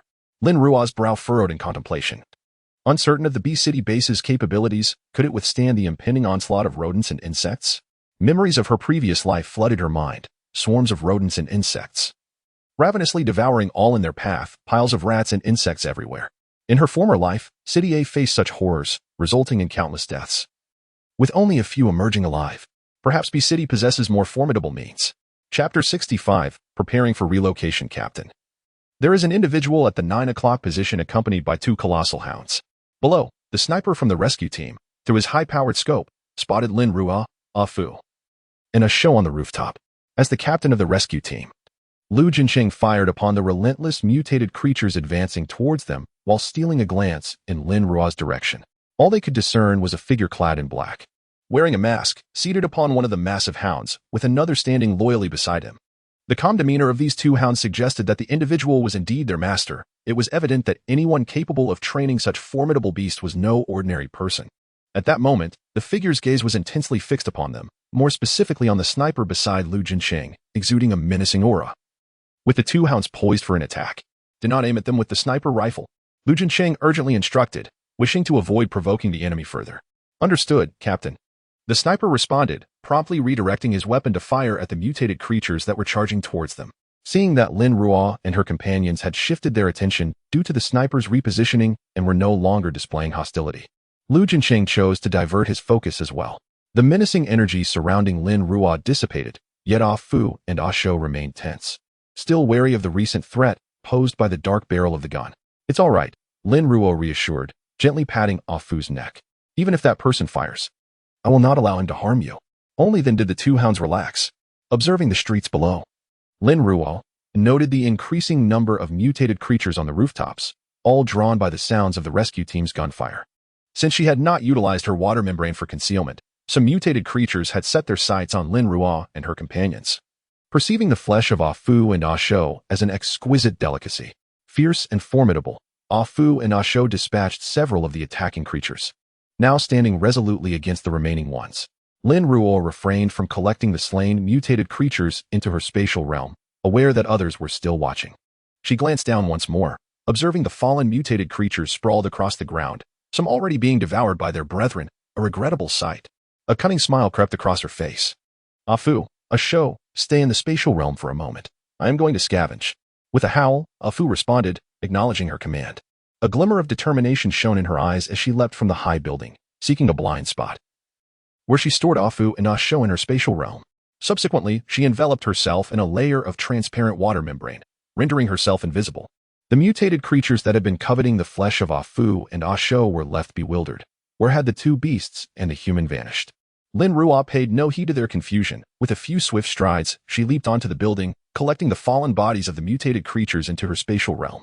Finally, she descended from the 5th floor rooftop, executing a 360-degree spin midair, her body rebounding off the wall to cushion her fall, ultimately landing gracefully upon the icy surface. In an instant, she was engulfed by enormous mutated creatures, snakes, monkeys, raccoons, wolves. The smallest among them measured over 1 meter in length, while the largest exceeded 8 meters, resembling a golden python as thick as a wash basin. Lin Ruo's lips curled into a slight smile. Had she not struck gold? Who knew how many of these creatures had evolved to possess crystal cores? The anticipation was palpable. Lu Jinqing inadvertently glanced back at the high rise where Lin Ruo and her companions had been, relieved to find no trace of them. It was prudent to steer clear of such individuals. Unbeknownst to him, Lin Ruo was stealthily trailing the rescue team, deftly maneuvering to collect the recently deceased mutated animals scattered on the ground. In fact, many of these creatures had just been felled by gunfire, their corpses barely touching the ground before Lin Ruo whisked them away into her space, with the frenzied mutated beasts leading the charge, relentlessly lunging forward. The rescue team found themselves overwhelmed, too preoccupied to concern themselves with the fate of the fallen creatures behind. Those mutated animals, sharing Lin Ruo's mindset, were utterly baffled. They had intended to feast on the carcasses, yet where had the meat vanished to so swiftly? Lin Ruo reveled in her bounty, far more gratifying than the struggles she faced in slaying them herself. This was splendid, efficient, abundant, and utterly effortless. Within her static space, the corpses of the mutated animals amassed into a small mountain, and its volume continued to grow rapidly. Soon, Fu and Sho would enjoy a feast. Meanwhile, Li Wei stood by the window, cautiously lifting a corner of the curtain to peer outside. Before him lay a majestic male lion, measuring 4 meters in length and over 2 meters at the shoulder, resting atop the thick ice in the center of Lonyuan community, accompanied by 3 lionesses. The lionesses, slightly smaller than their male counterpart, were nonetheless formidable. Their paws and jaws dripped with blood, and nearby lay two carcasses that had been partially devoured and discarded. In Lanyuan, no one dared to make a sound, fearing that even the faintest noise might draw the murderous lions their way, endangering the lives of everyone in the building. Li Wei slowly lowered the curtain, a grave expression etched upon his face. It appeared this pride of lions intended to make their home here, which boded ill for the residents. Even in silence, the inability to enter or exit would inevitably lead to starvation. Suddenly, a loud bang pierced the air. Attention survivors. We are from the official base of B City. The base is currently under construction. Those willing to join us, please gather downstairs. We will wait for 15 minutes. After that, we will depart. As despair enveloped everyone in Longyuan, the sound of the rescue team's loudspeaker resonated, accompanied by the incessant thundering of gunfire and the anguished roars of animals. Li Wei's eyes brightened. Cautiously, he lifted the curtain once more to observe. The lions, indeed drawn by the commotion, hastily retreated. Listening intently to the cacophony outside, he took a deep breath and made his decision. I'm going out to take a look. You all stay here and remain silent. Qianli anxiously gazed at Li Wei, reluctant to let him go. Yet aware that this was a rare opportunity to escape their current predicament, she refrained from intervening. As Li Wei descended the stairs, he coincidentally encountered Zhao Hui and the others. They exchanged a cautious glance before dashing outside together. Upon reaching the community's exterior, they were met with 3 heavy military trucks, each equipped with mortars atop, forming an imposing barrier with sturdy railings surrounding the area. Inside this encirclement were several buses, while outside, numerous machine guns were positioned, and soldiers armed with rifles and shotguns engaged in combat with the mutated creatures. Among these creatures were the lions intent on making the Lanyuan their home. The most ferocious of them charged at one of the military trucks, prompting the soldiers on board to act decisively, understanding that conventional firearms would be ineffective against such beasts. They promptly activated the mortar. The shell collided with the lion head-on. With a resounding explosion, the lion's head was obliterated, its massive body collapsing to the ground with a dull thud. The remaining 3 lionesses, recognizing the death of their leader and aware that further confrontation would be futile, retreated cautiously. Their high intelligence enabled them to discern the danger of remaining in battle. The soldiers, however, showed no leniency. Allowing such predators to escape could result in untold casualties in the future. They unleashed a barrage of gunfire from their machine guns, and with precision, the shotguns targeted the 3 lionesses, severely wounding them. The lionesses turned and limped away, while numerous other mutated creatures fell victim to the machine gun fire, collapsing lifelessly. Some mutated animals, agile after their transformations, managed to evade the bullets, while others, with thickened skin and fur, sustained only minor injuries despite being shot. Li Wei stood transfixed for a minute, utterly astonished. He had believed the mutations only enhanced size, yet he now realized these creatures had improved in every aspect. How would they contend with such formidable foes in the future? As the battle raged on, both soldiers and mutated animals sustained injuries. Some of the more intelligent creatures retreated swiftly when it became clear they could not prevail. Only the less astute mutated animals, lured by the sin of blood and flesh, recklessly attempted to breach the encirclement. Attention survivors. We are from the official base of B City. The base is currently under construction. Those willing to join us, please gather downstairs. We will wait for 15 minutes. After that, we will depart. The announcement echoed repeatedly from the truck's loudspeaker. Li Wei and Zhao Hui exchanged a glance and hurried back, realizing they had only 15 minutes to seize this opportunity. Li Wei raced home, grabbing Qian Li and their child, clutching their dwindling supplies as they hurried downstairs. A long line had already formed below, with everyone eager to accompany the officials. Ultimately, the last of the buses filled to capacity. Even the heavy military trucks were packed, yet still, many remained without a place aboard. For those who have not boarded the vehicle and wish to accompany us to the official base, please walk alongside us. We will be accompanied by dedicated protectors. So rest assured, the residents of Building 3 in Lanyuan could not squeeze onto the bus. They are trailing behind with their supplies, surrounded by watchful mutated creatures. Some of these agile beings may even launch surprise attacks, swiftly snatching a person and disappearing before the gunfire can reach them. The sound of gunfire has not ceased along the way, yet many mutated animals continue to follow the group. Witnessing such a scene only strengthens the resolve of everyone to remain with the military. Under such protection, these mutated beasts exhibit reckless abandon. If one were to venture out alone, they would surely become prey. As more official vehicles pass, the number of people trailing behind increases, inevitably attracting various mutated creatures. Li Wei, cradling Do in one arm, while clutching a bag of supplies in the other, quickens his pace to keep up with the group, vigilant of his surroundings. The attacking mutated animals vary widely: dogs, cats, snakes, wild boars, lizards, and even rabbits. Once gentle and adorable, the rabbits now rival the size of Shiba Inus. Their prominent incisors gleaming ominously, and their powerful hind legs enable them to move with astonishing speed. He witnessed a grown man in the group suddenly fall victim to a mutated rabbit, illustrating the creature's formidable strength. Qianli also carries a bag of supplies. Tightly gripping Li Wei's clothing as she jogs to keep pace, her head bowed low to avoid seeing the grotesque creatures. We can no longer afford to linger. Prolonging this would likely attract even more mutated beasts. Our ammunition is dwindling, and we must hasten our return to base. Yi Lin, seated in a military truck, gazes at the covetous eyes outside, a chill running down his spine. He had never imagined so many mutated creatures could inhabit the urban area of City B, seemingly endless in their numbers. Indeed, the rescue team advances with great momentum, reaching the edge of the city where they rendezvous with another rescue unit. Lin Ruo, trailing behind this other team, realizes there is yet another rescue group, lamenting the missed opportunity to collect the corpses of mutated creatures from that side.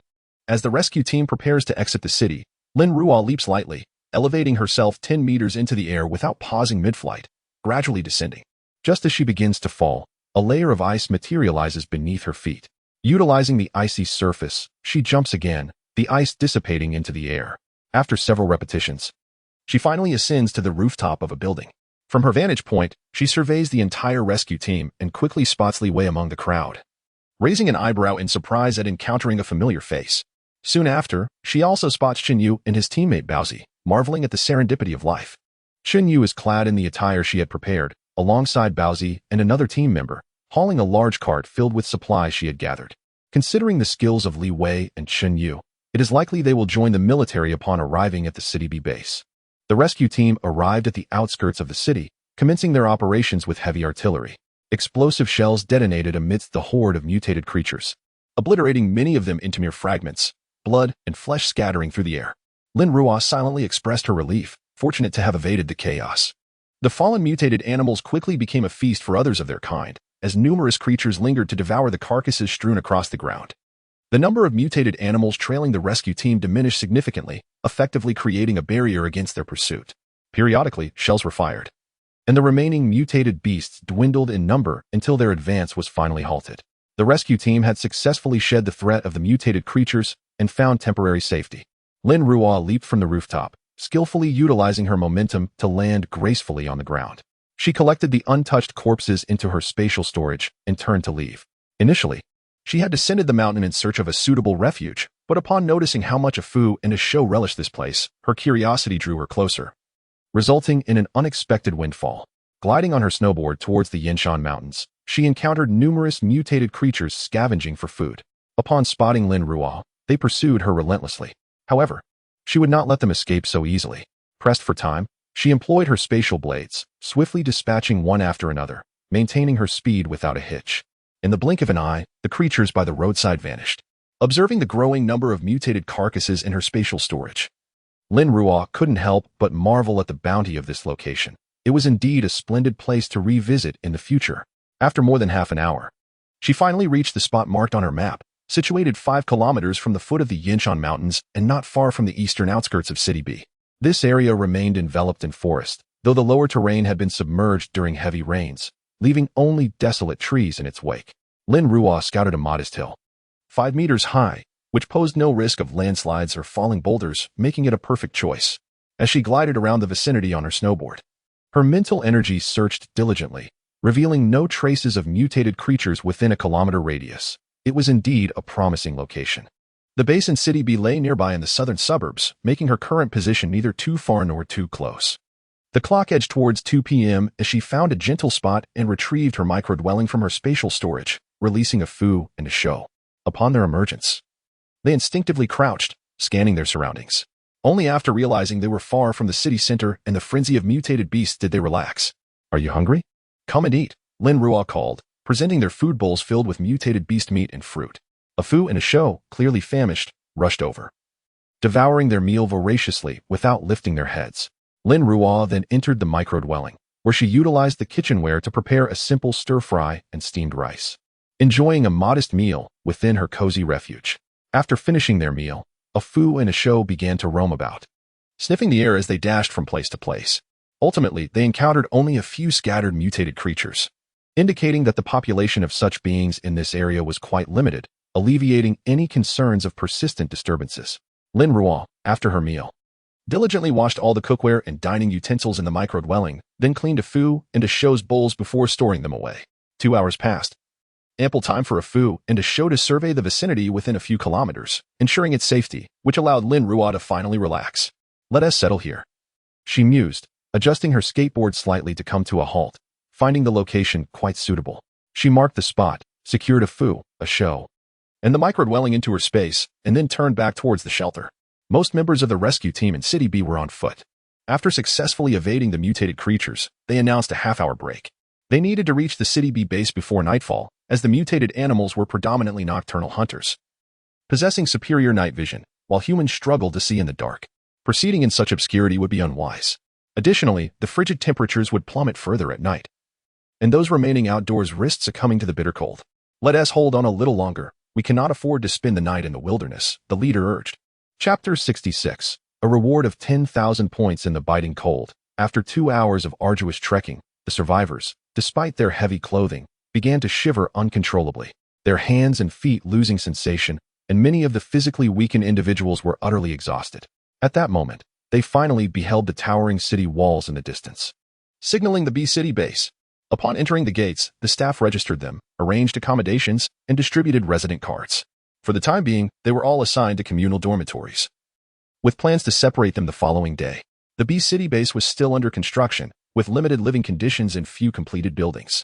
In the center of the base stood 2 rows of 2-story villas, surrounded by 7 rows of 5-story apartments, each consisting of single rooms.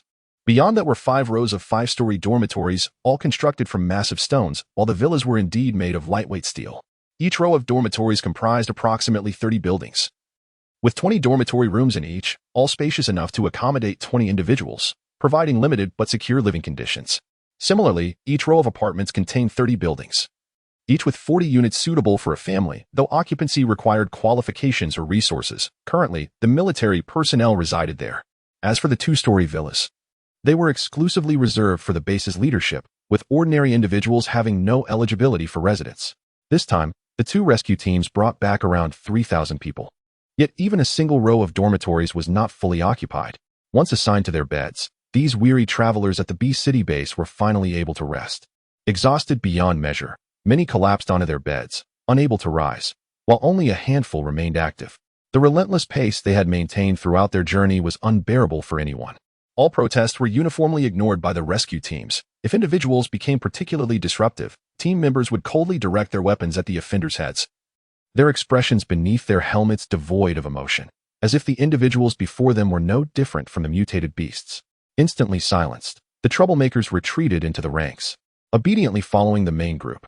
The members of the rescue teams had been rigorously selected to prevent emotional decisions that could jeopardize the lives of the entire team.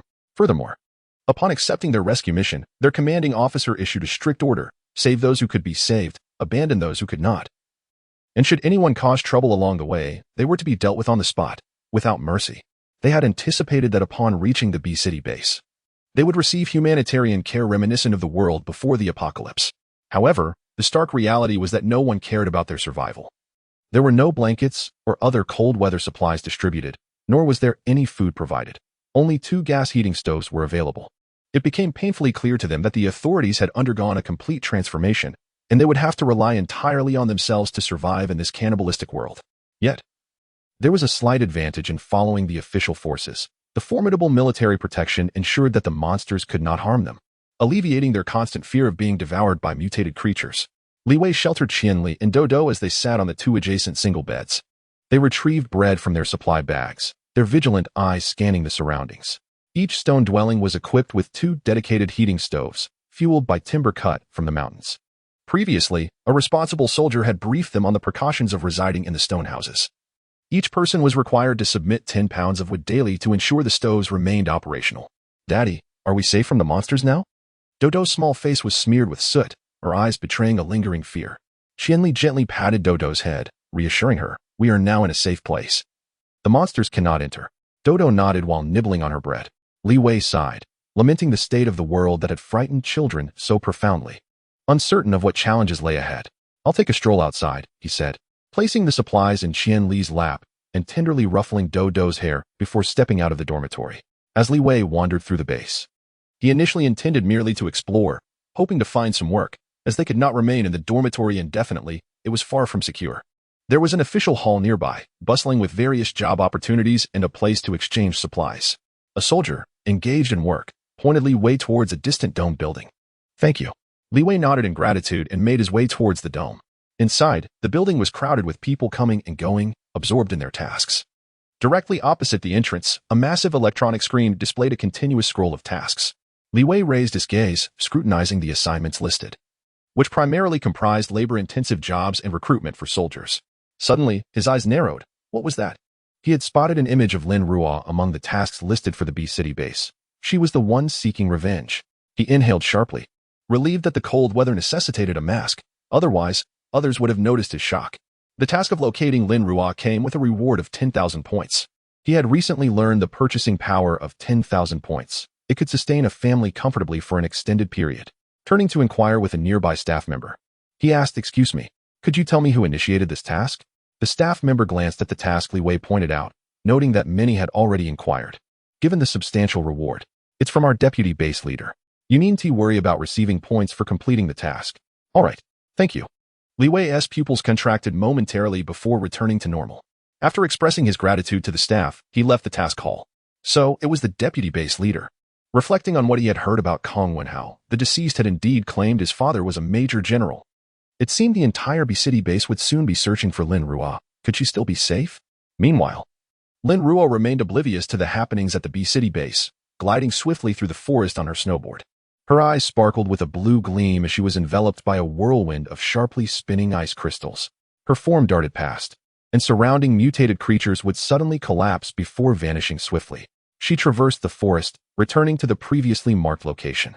In a span of 2 hours, she skillfully maneuvered her snowboard, transporting the mountaintop sanctuary into her spatial realm. By the time Lin Ruo arrived back, night had fallen, and the surrounding temperature was plummeting swiftly. Employing her spatial blade, she carved out a perfect pit in the ground, measuring its depth, which was precisely sufficient to accommodate the fortress's base. A flash of white light glimmered in her eyes as a colossal fortress materialized in the air. Swiftly descending into the pit, Lin Ruo released a Fu and a Shou, urging them to commence their specialty, digging.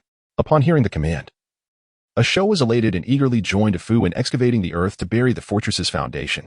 Observing their fervent labor, Lin Ruo decided to focus elsewhere. She retrieved the Lu from her space, placing it atop the designated deep pit, where she infused it with the essence of spatial black soil before planting it. Having previously demonstrated remarkable growth, Lin Ruo had chosen to experiment with a Lu in her spatial domain, alongside a Fu and a Shou. Once inside, Lin Ruo kept a watchful eye, noticing that a Lu merely anchored its roots into the black soil, remaining still, even with the lake's water nearby, showing remarkable obedience. After being released, a Lu sensed the soil around its roots was of its utmost preference. Joyfully, it entwined its willow branches around Lin Ruo's leg before releasing her. Lin Ruo watered it with some lake water before stepping into the fortress, igniting the fireplaces in the living room and kitchen. She added several logs to the fire, sprinkling a bit of diesel before igniting it. From her spatial realm, she produced several hanging lamps. Comparing her height with that of the living room ceiling, she perceived a considerable disparity. With a flicker of blue light in her eyes, a staircase of ice began to materialize in the air. Ascending the steps, she reached the ceiling of the living room and commenced the installation of the lamps. Once the lamps were installed, Lin Ruo leaped down from the staircase, which instantly transformed into ice dust, dissipating into the atmosphere. Next, she retrieved a power storage unit, connecting it to the lamps, which illuminated the room brilliantly. In the kitchen, Lin Ruo positioned the cabinets she had transported from her apartment and connected the gas line to the gas stove. She concealed the dishwasher and oven within the cabinets and organized the pots, pans, and dishes from her spatial realm. Lin Ruo then arranged the sofa, television, coffee table, smart vacuum cleaner, water bottles, and cups from her space, completing the living room's decor. She arranged the dining table and chairs in the dining area, accompanied by 2 large feeding bowls. Subsequently, she proceeded to the bedroom, setting up the bed from her micro-apartment, igniting the fireplace, installing the hanging lamp, and changing the bed linens, placing the used linens aside. After arranging the bathroom, she commenced her cleaning routine. In the bedroom, she set up a desk, chair, a cozy recliner, and a bookshelf filled with the books she had moved from her home. The bathroom was furnished with a bathtub, sink, toilet, and washing machine, all positioned appropriately. Finally, she used another power storage unit to connect the washing machine, initiating the cleaning of the changed bed linens. In the room, a thick carpet was laid, and apart from the walls, which retained a mineral hue, the ambience was exceedingly inviting. Stepping out of her own chamber, she made her way to the quarters of a Fu and a Shou, retrieving the cozy nest she had previously arranged for them. She kindled the fireplace and adorned the space with another layer of carpet, placing an assortment of toys to complete the decor. With that, the room was beautifully arranged. Subsequently, she turned her attention to the exterior bathroom, which housed only a bathtub and a toilet. She transferred all the fitness equipment into the training room, which was spacious enough to accommodate a Fu and a Shou for their workouts, and she contemplated offering them guidance as well. Without haste, Lin Ruo began to prepare dinner after completing the first floor's arrangements. Chapter 67. The untimely demise of the dining bowl. Soft illumination bathed the spacious dining hall, where Lin Ruo retrieved 2 substantial pieces of mutated beast meat from her spatial storage and placed them into the food bowls of a Fu and a Shou. Grateful for the generous offerings from today's rescue team, she now possessed an abundance of mutated creatures in her space, enough for a Fu and a Shou to indulge for an extended period, even lying down to feast. This plethora of choices had once caused her considerable indecision, as she pondered which variant of mutated fauna to serve her companions. Ultimately, she opted for mutated cicadere, recalling how much they relished it last time. And the nourishing properties of venison were undeniable. With her spatial blade, she meticulously sliced 50 pounds of cicadere meat, supplementing it with fresh eggs and goat's milk, and even added half a watermelon for each, while she herself claimed one. Stepping out of the fortress, Lin Ruo felt the stark temperature difference caused by the fireplace within. As she emerged, her face quickly reddened from the chill, prompting her to harness her water-based abilities for warmth.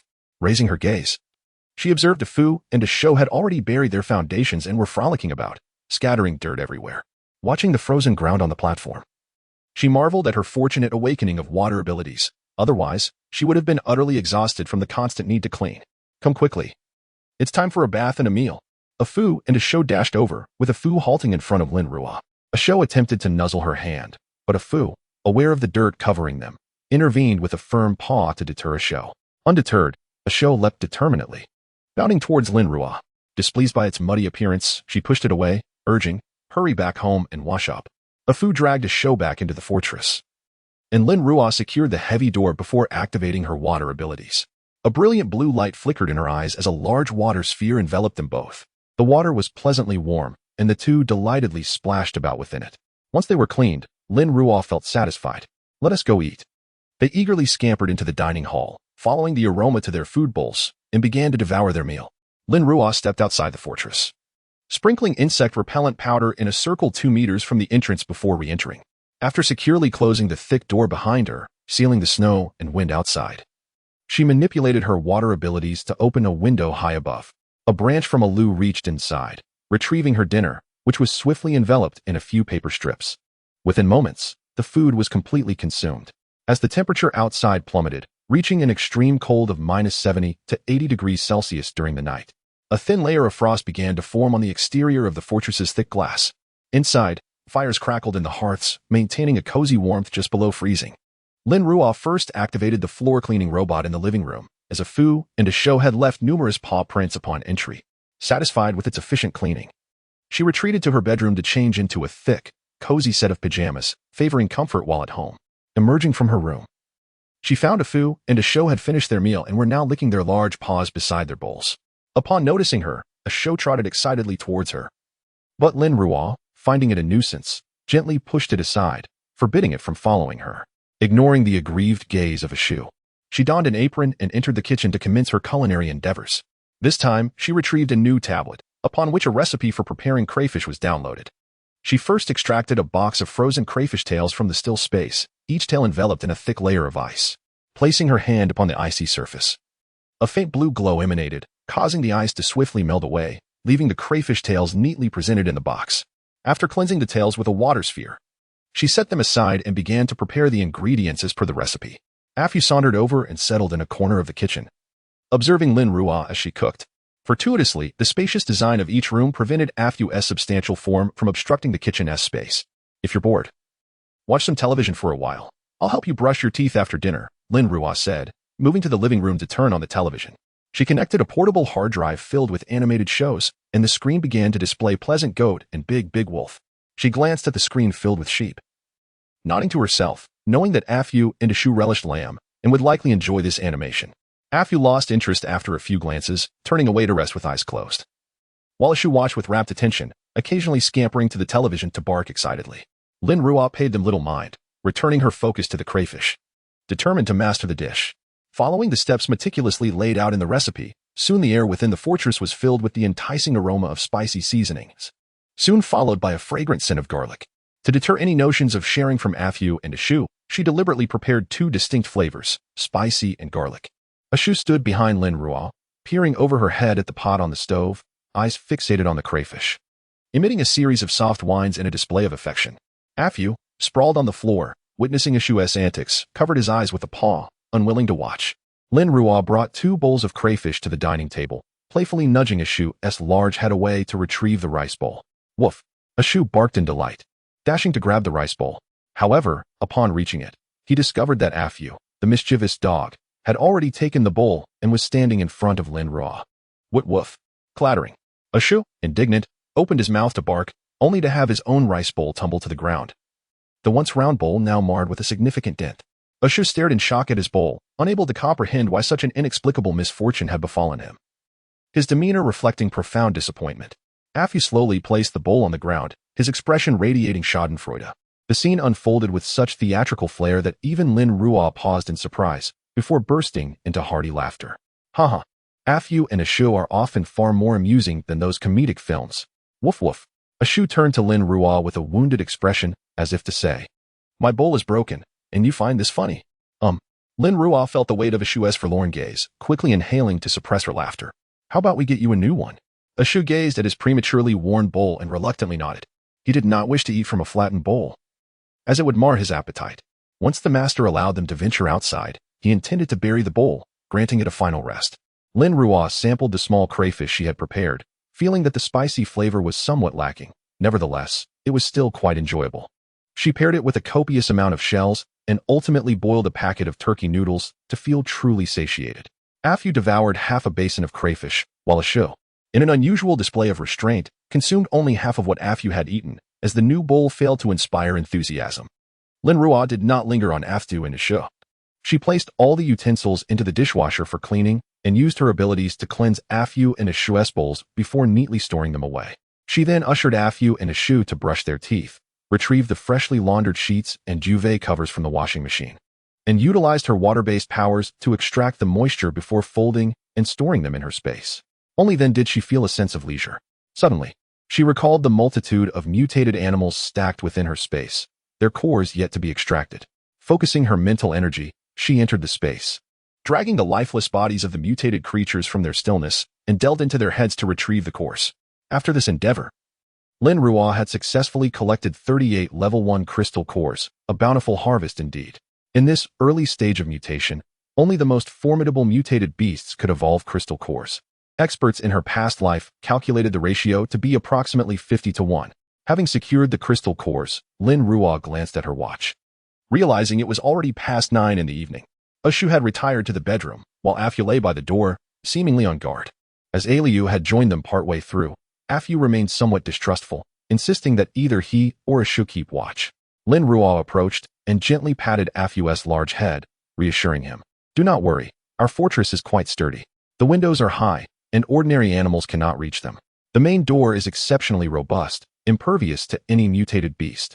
Afu lifted his head to gaze at Lin Ruo, giving a low whine of uncertainty.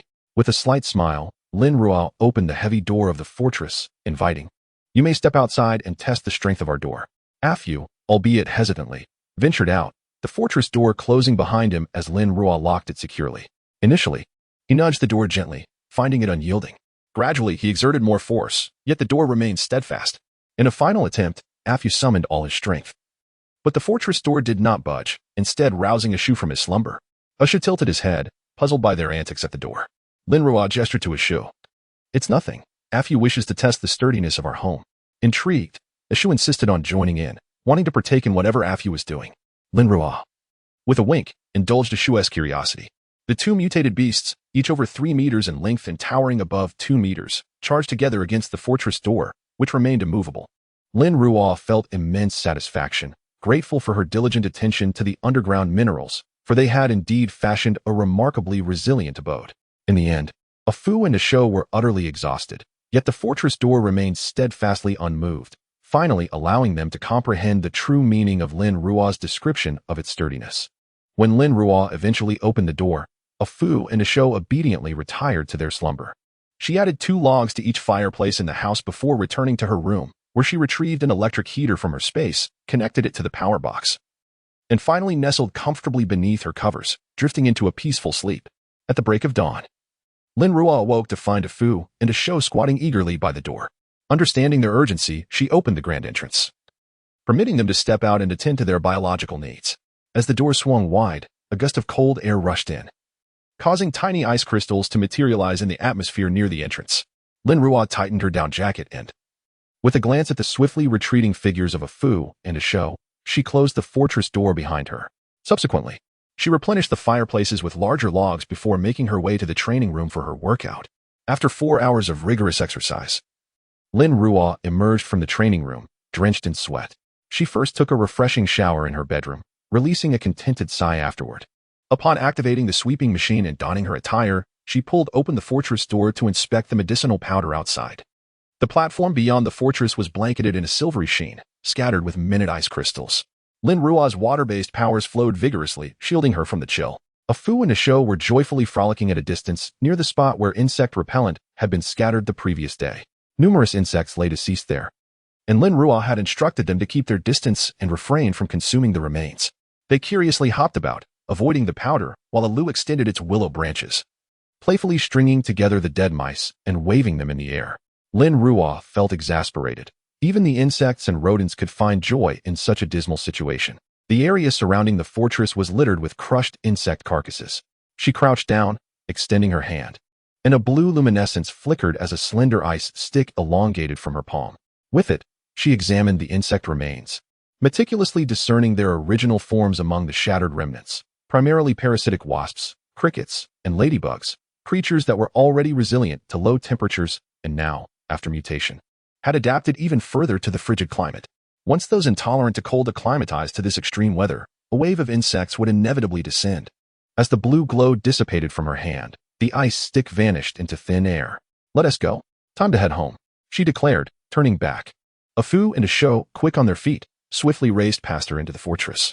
Upon returning home, she changed her attire before preparing breakfast for a Fu, a Shou, and a Lu. Once again, the meal consisted of mutant beast meat and fruit. However, this time, the fruit was cantaloupe, 1 for each, as she wished to see if they would enjoy this particular variety. As usual, a Lu dragged its breakfast outside to savor, while a Fu and a Shou buried their heads in their food bowls, relishing the delectable mutant beast meat that provided them with abundant energy. Having consumed it for several days, they were growing rapidly. They also took delight in the cantaloupe, which, although not produced in her space, was rich in flavor and exceedingly sweet, truly a treat. At the onset of the extreme cold, their length measured 3 meters, and within just a few days, they grew an astonishing 20 centimeters, with their height increasing by 10 centimeters as well. Afu and Ashu distinguished themselves among these mutated creatures with their remarkable growth rate. Each day, they consumed copious amounts of flesh and blood, and occasionally indulged in energy showers, a luxury not afforded to the other mutated beings outside. Subsequently, she ventured into the kitchen to prepare herself a bowl of noodles, drizzling some leftover crayfish from the previous day atop, creating a delightful crayfish noodle dish, complemented by 2 perfectly soft-boiled eggs, simply exquisite. After 4 hours of training, she was genuinely famished, and as she sat in the dining area, she began to eat, with Afu and Ashu voraciously devouring their meals beside her. The fortress resonated with the sounds of chewing, a cacophony of crunching and munching. Once the meal was concluded, Lin Ruo tidied up the utensils, activated the smart vacuum cleaner in her home, and instructed Alu to keep a vigilant watch. Only then did Lin Ruo close the fortress door and set out with Afu and Ashu once more into the city for a hunt. In just a few days, the time for the rodent plague would arrive, and she was eager to ascertain whether the rodent population in City B would encroach upon her home. Chapter 68. Walk swiftly along the path of the underworld. In a previous life, City A was besieged by a rodent king commanding vast swarms of rats to assault humanity. I wonder if City B suffers a similar fate. Lin Ruo, fully armed, perched atop Asho's back, bearing a mountaineering pack, traversed the urban streets. Afu ambled alongside, occasionally perking up its ears to listen intently, while Asho scanned the surroundings with vigilance. The once numerous mutated creatures seemed to have vanished, with only a few hurried individuals clutching belongings scurrying past, hastily avoiding the imposing figures of Ah Fu and Ah Shou in fear. Lin Ruo extended her mental energy, attuned to the slightest movements around her. Suddenly, her brows furrowed in intrigue as she spotted something of interest at a nearby shopping mall. Ah Fu and Ah Shou also seemed to sense something, their steps gradually retreating. She leapt down from Ah Shou's back and turned to Ah Fu, instructing, Ah Fu, take Ah Shou to play, but do not stray too far. If you encounter any unmanageable mutated beasts, bring them to this mall. Ah Wu. Ah Fu glanced at the mall, letting out a call and tugging at Lin Ruo's clothing, attempting to pull her back, wary of her entering. Ah Shou approached, nudging Lin Ruo with its large head, barking. Woof woof. There is danger ahead. We must not proceed. Lin Ruo chuckled softly, gently tapping their chins. A flicker of blue light illuminated her palm as a water sphere, the size of a coin, materialized. I possess special abilities. Do not worry, I shall merely take a look. You two go and find more mutated creatures. Ah Shou glanced at Ah Fu, who returned the look at the mall, then affectionately rubbed its head against Lin Ruo's face, as if to say, be careful, before swiftly darting away. Ah Shou followed suit, bumping Lin Ruo's hand once before racing towards Ah Fu, quickly catching up to wait for it. Once they were a distance away, Lin Ruo slipped her hand into the pocket of her tactical jacket and stepped into the mall. The establishment bore the scars of flooding and extreme cold, evident from the clear watermarks on the walls and large patches of blood on the floor. As she observed, she noted that many of the bloodstains were still vividly red, fresh enough to indicate that lives had been lost here mere hours ago. Lin Ruo advanced cautiously, an involuntary layer of frost forming around her feet as she surveyed the vast, desolate expanse of the mall. In one corner, a considerable stash of supplies lay piled up, water-damaged clothing, shoes, split lumber, sealed rice and flour, alongside various canned goods. Lin Ruo blinked at the provisions on the ground. Were these gathered and placed here by someone? Hurry. You take that over there. My strength is limited, so I shall manage this, all right? Long go. Quickly. Do not dawdle, bring that outside. Soon we shall drag all these items along with those from outside onto the door panel. As Lin Ruo ventured toward the center of the mall, she overheard voices emanating from a damaged shop ahead. Someone has arrived. Unbeknownst to her, as Lin Ruo lifted her gaze towards the source of the voice, she spotted 3 individuals peering from a merchandise store. Noticing that Lin Ruo stood alone in the vast expanse of the shopping mall, they exchanged glances behind her to ensure no one else was entering before stepping out. Lin Ruo raised an eyebrow slightly. Initially, she had doubted whether her solitary presence would suffice to lure out the desired items. But it now appeared that she had ample bait. Among the trio stood a woman, flanked by 2 tall men whose attire, though tattered, provided substantial warmth against the cold. In contrast, the woman donned a soiled, short beige down jacket, paired with jeans and gray snow boots. Her head covered by a hat and her face obscured by a mask, only she knew whether her outfit was truly warm enough. After a fleeting glance at them, Lin Ruo chose not to linger and continued deeper into the mall with her backpack. Although her face was concealed and she was bundled up, rendering her figure indistinguishable, the woman nonetheless discerned Lin Ruo's gender at first sight. The woman's eyes widened appreciatively at Lin Ruo's attire, recognizing it as likely to be quite warm. Unlike her own ensemble that, while visually appealing, left her freezing, her feet felt as though they might succumb to frostbite. How pitiful it was for a woman to venture out alone in search of supplies. The woman scoffed derisively, clearly one who had no suitors, unlike herself, whose beauty and figure attracted many admirers. The 2 men beside her cast another glance at Lin Ruo, who stood at a height of 1.70 meters short for a man, but rather reasonable for a woman. Instantly, the glint of wariness in their eyes diminished, replaced by a hint of relaxation. They had initially perceived her as a formidable adversary, a rival vying for resources, only to realize she was but a lamb in a den of wolves. Hey, stop right there. Hand over your backpack and remove that mask so we can see your face. One man shouted, brandishing a spring knife towards Lin Ruo, revealing a mouthful of yellowed teeth, his tone both arrogant and suggestive. The other man, standing idly by, chuckled without intervening. The woman, observing the men's demeanor, felt a surge of unease. Having finally found 2 men who piqued her interest, she could not allow this interloper to snatch them away. She turned, brushing her ample bosom against the arm of one man, her voice sweet and alluring. Long go, look at how dirty her clothes are. Could you help me take them from her? You little enchantress, it seems you were left unsatisfied yesterday, the man replied, feeling a thrill at her touch. With a playful slap on her rear, he began to approach Lin Ruo. Consider yourself unlucky. Our Jiao Jiao has taken a disliking to you. Be swift on your way to the underworld, so you can reincarnate sooner.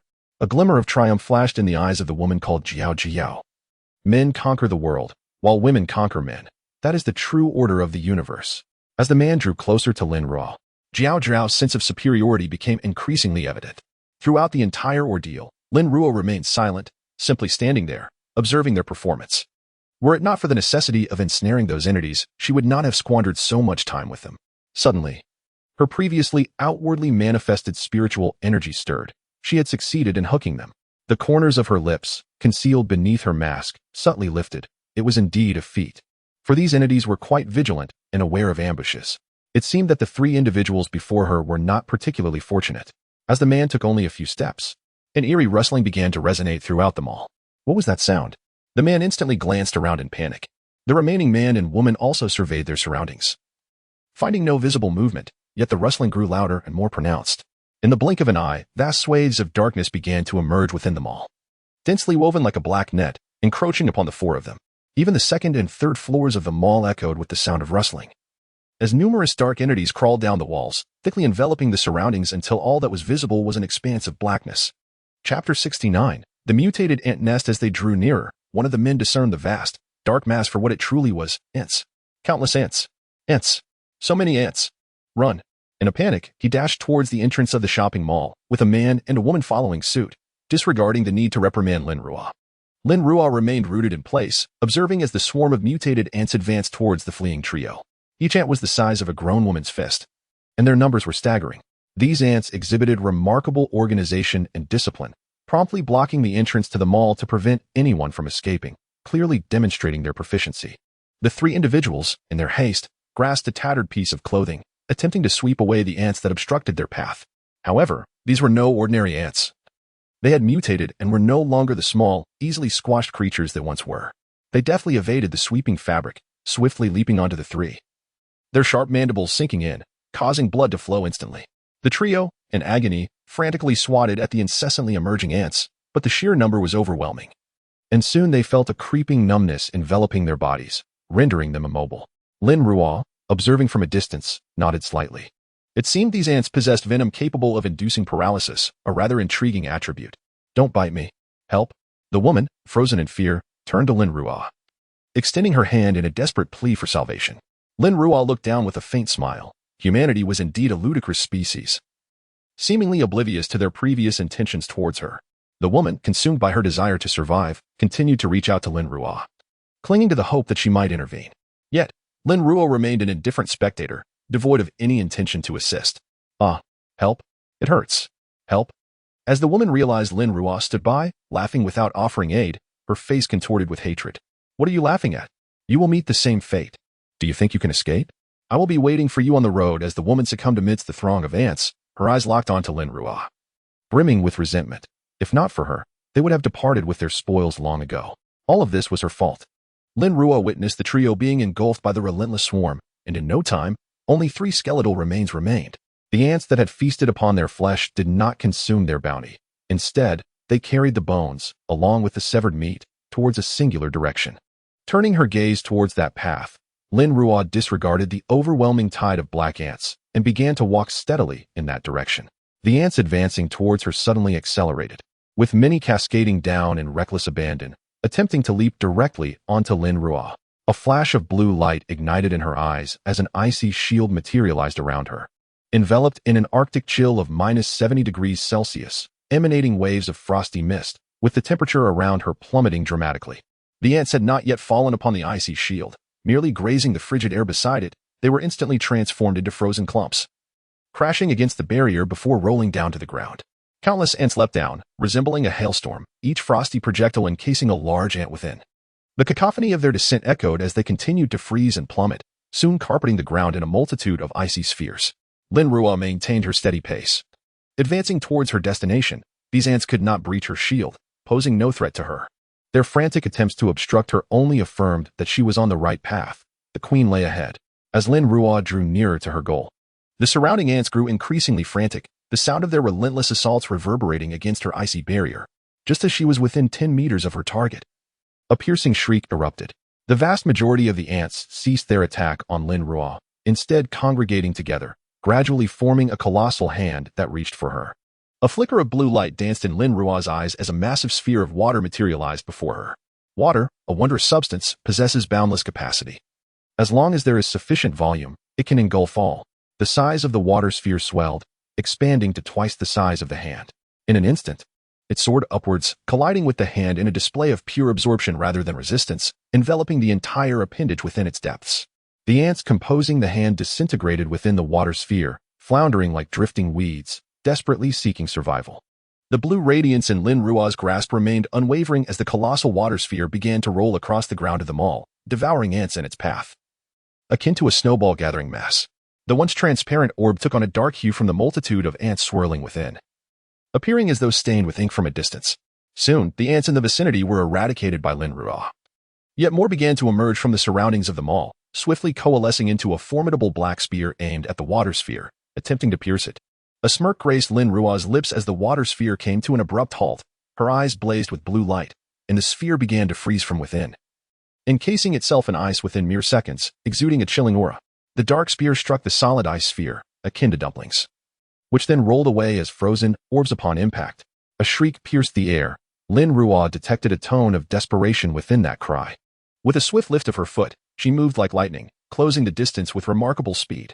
10 meters vanished in an instant as she drew back her hand, channeling her strength into a single punch that shattered the wall before her, revealing a chilling sight. Behind the wall lay a queen ant, as large as a grinding stone, her enormous abdomen comprising 2/3 of her body, with short limbs and a diminutive head. At that moment, she was sprawled atop a pile of bones, indulging in the flesh offered by her worker ants, while her colossal belly continued to lay eggs. Translucent, crystalline particles continually cascaded from its abdomen, accumulating upon the mountain of white bones below, which were already teeming within eggs.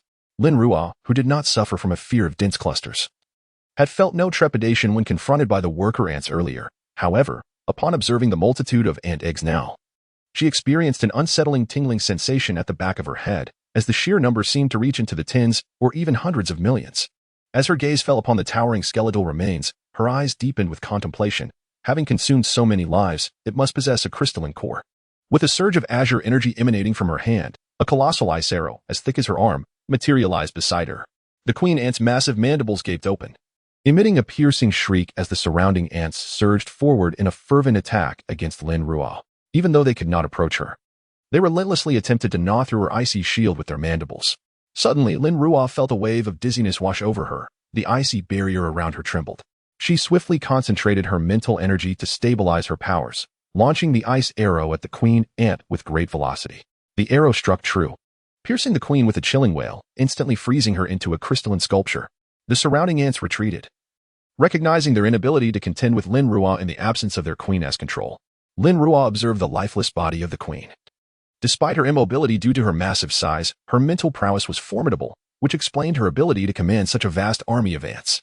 Fortunately, Lin Ruo's mental strength was equally potent. Otherwise, she might have fallen prey to the queen's influence. A brilliant blue light radiated from her hand as a powerful torrent of water surged through every corner of the mall, gathering the ants and the bones adorned with ant eggs together. Lin Ruo froze them once more. At a temperature of -300 degrees, no life could possibly endure. Not even a single ant egg.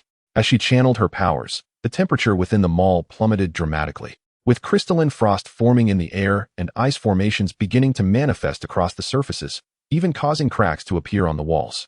Once she confirmed that no signs of life remained within the icy sphere, she ceased her energy output. Next, she summoned a long knife from her spatial storage and plunged it forcefully into the queen's diminutive head, probing within until her blade encountered something solid. With a deft flick, she extracted a crystalline core. The blue light in her hand flickered as a fist-sized water orb enveloped the core for cleansing. Once it was thoroughly purified, she lifted it to examine its brilliance. It was a second-tier crystalline core, the size of a baby's fist. A smile graced her lips as she marveled at this unexpected bounty. Did this imply that there were first-tier crystalline cores among the ordinary worker ants within the two enormous ice spheres in the mall? Determined to retrieve these treasures, she stored the two ice spheres in her spatial storage, along with the ant ball that had previously fallen to the ground. Casting a disdainful glance at the queen's corpse, she decided to store it as well.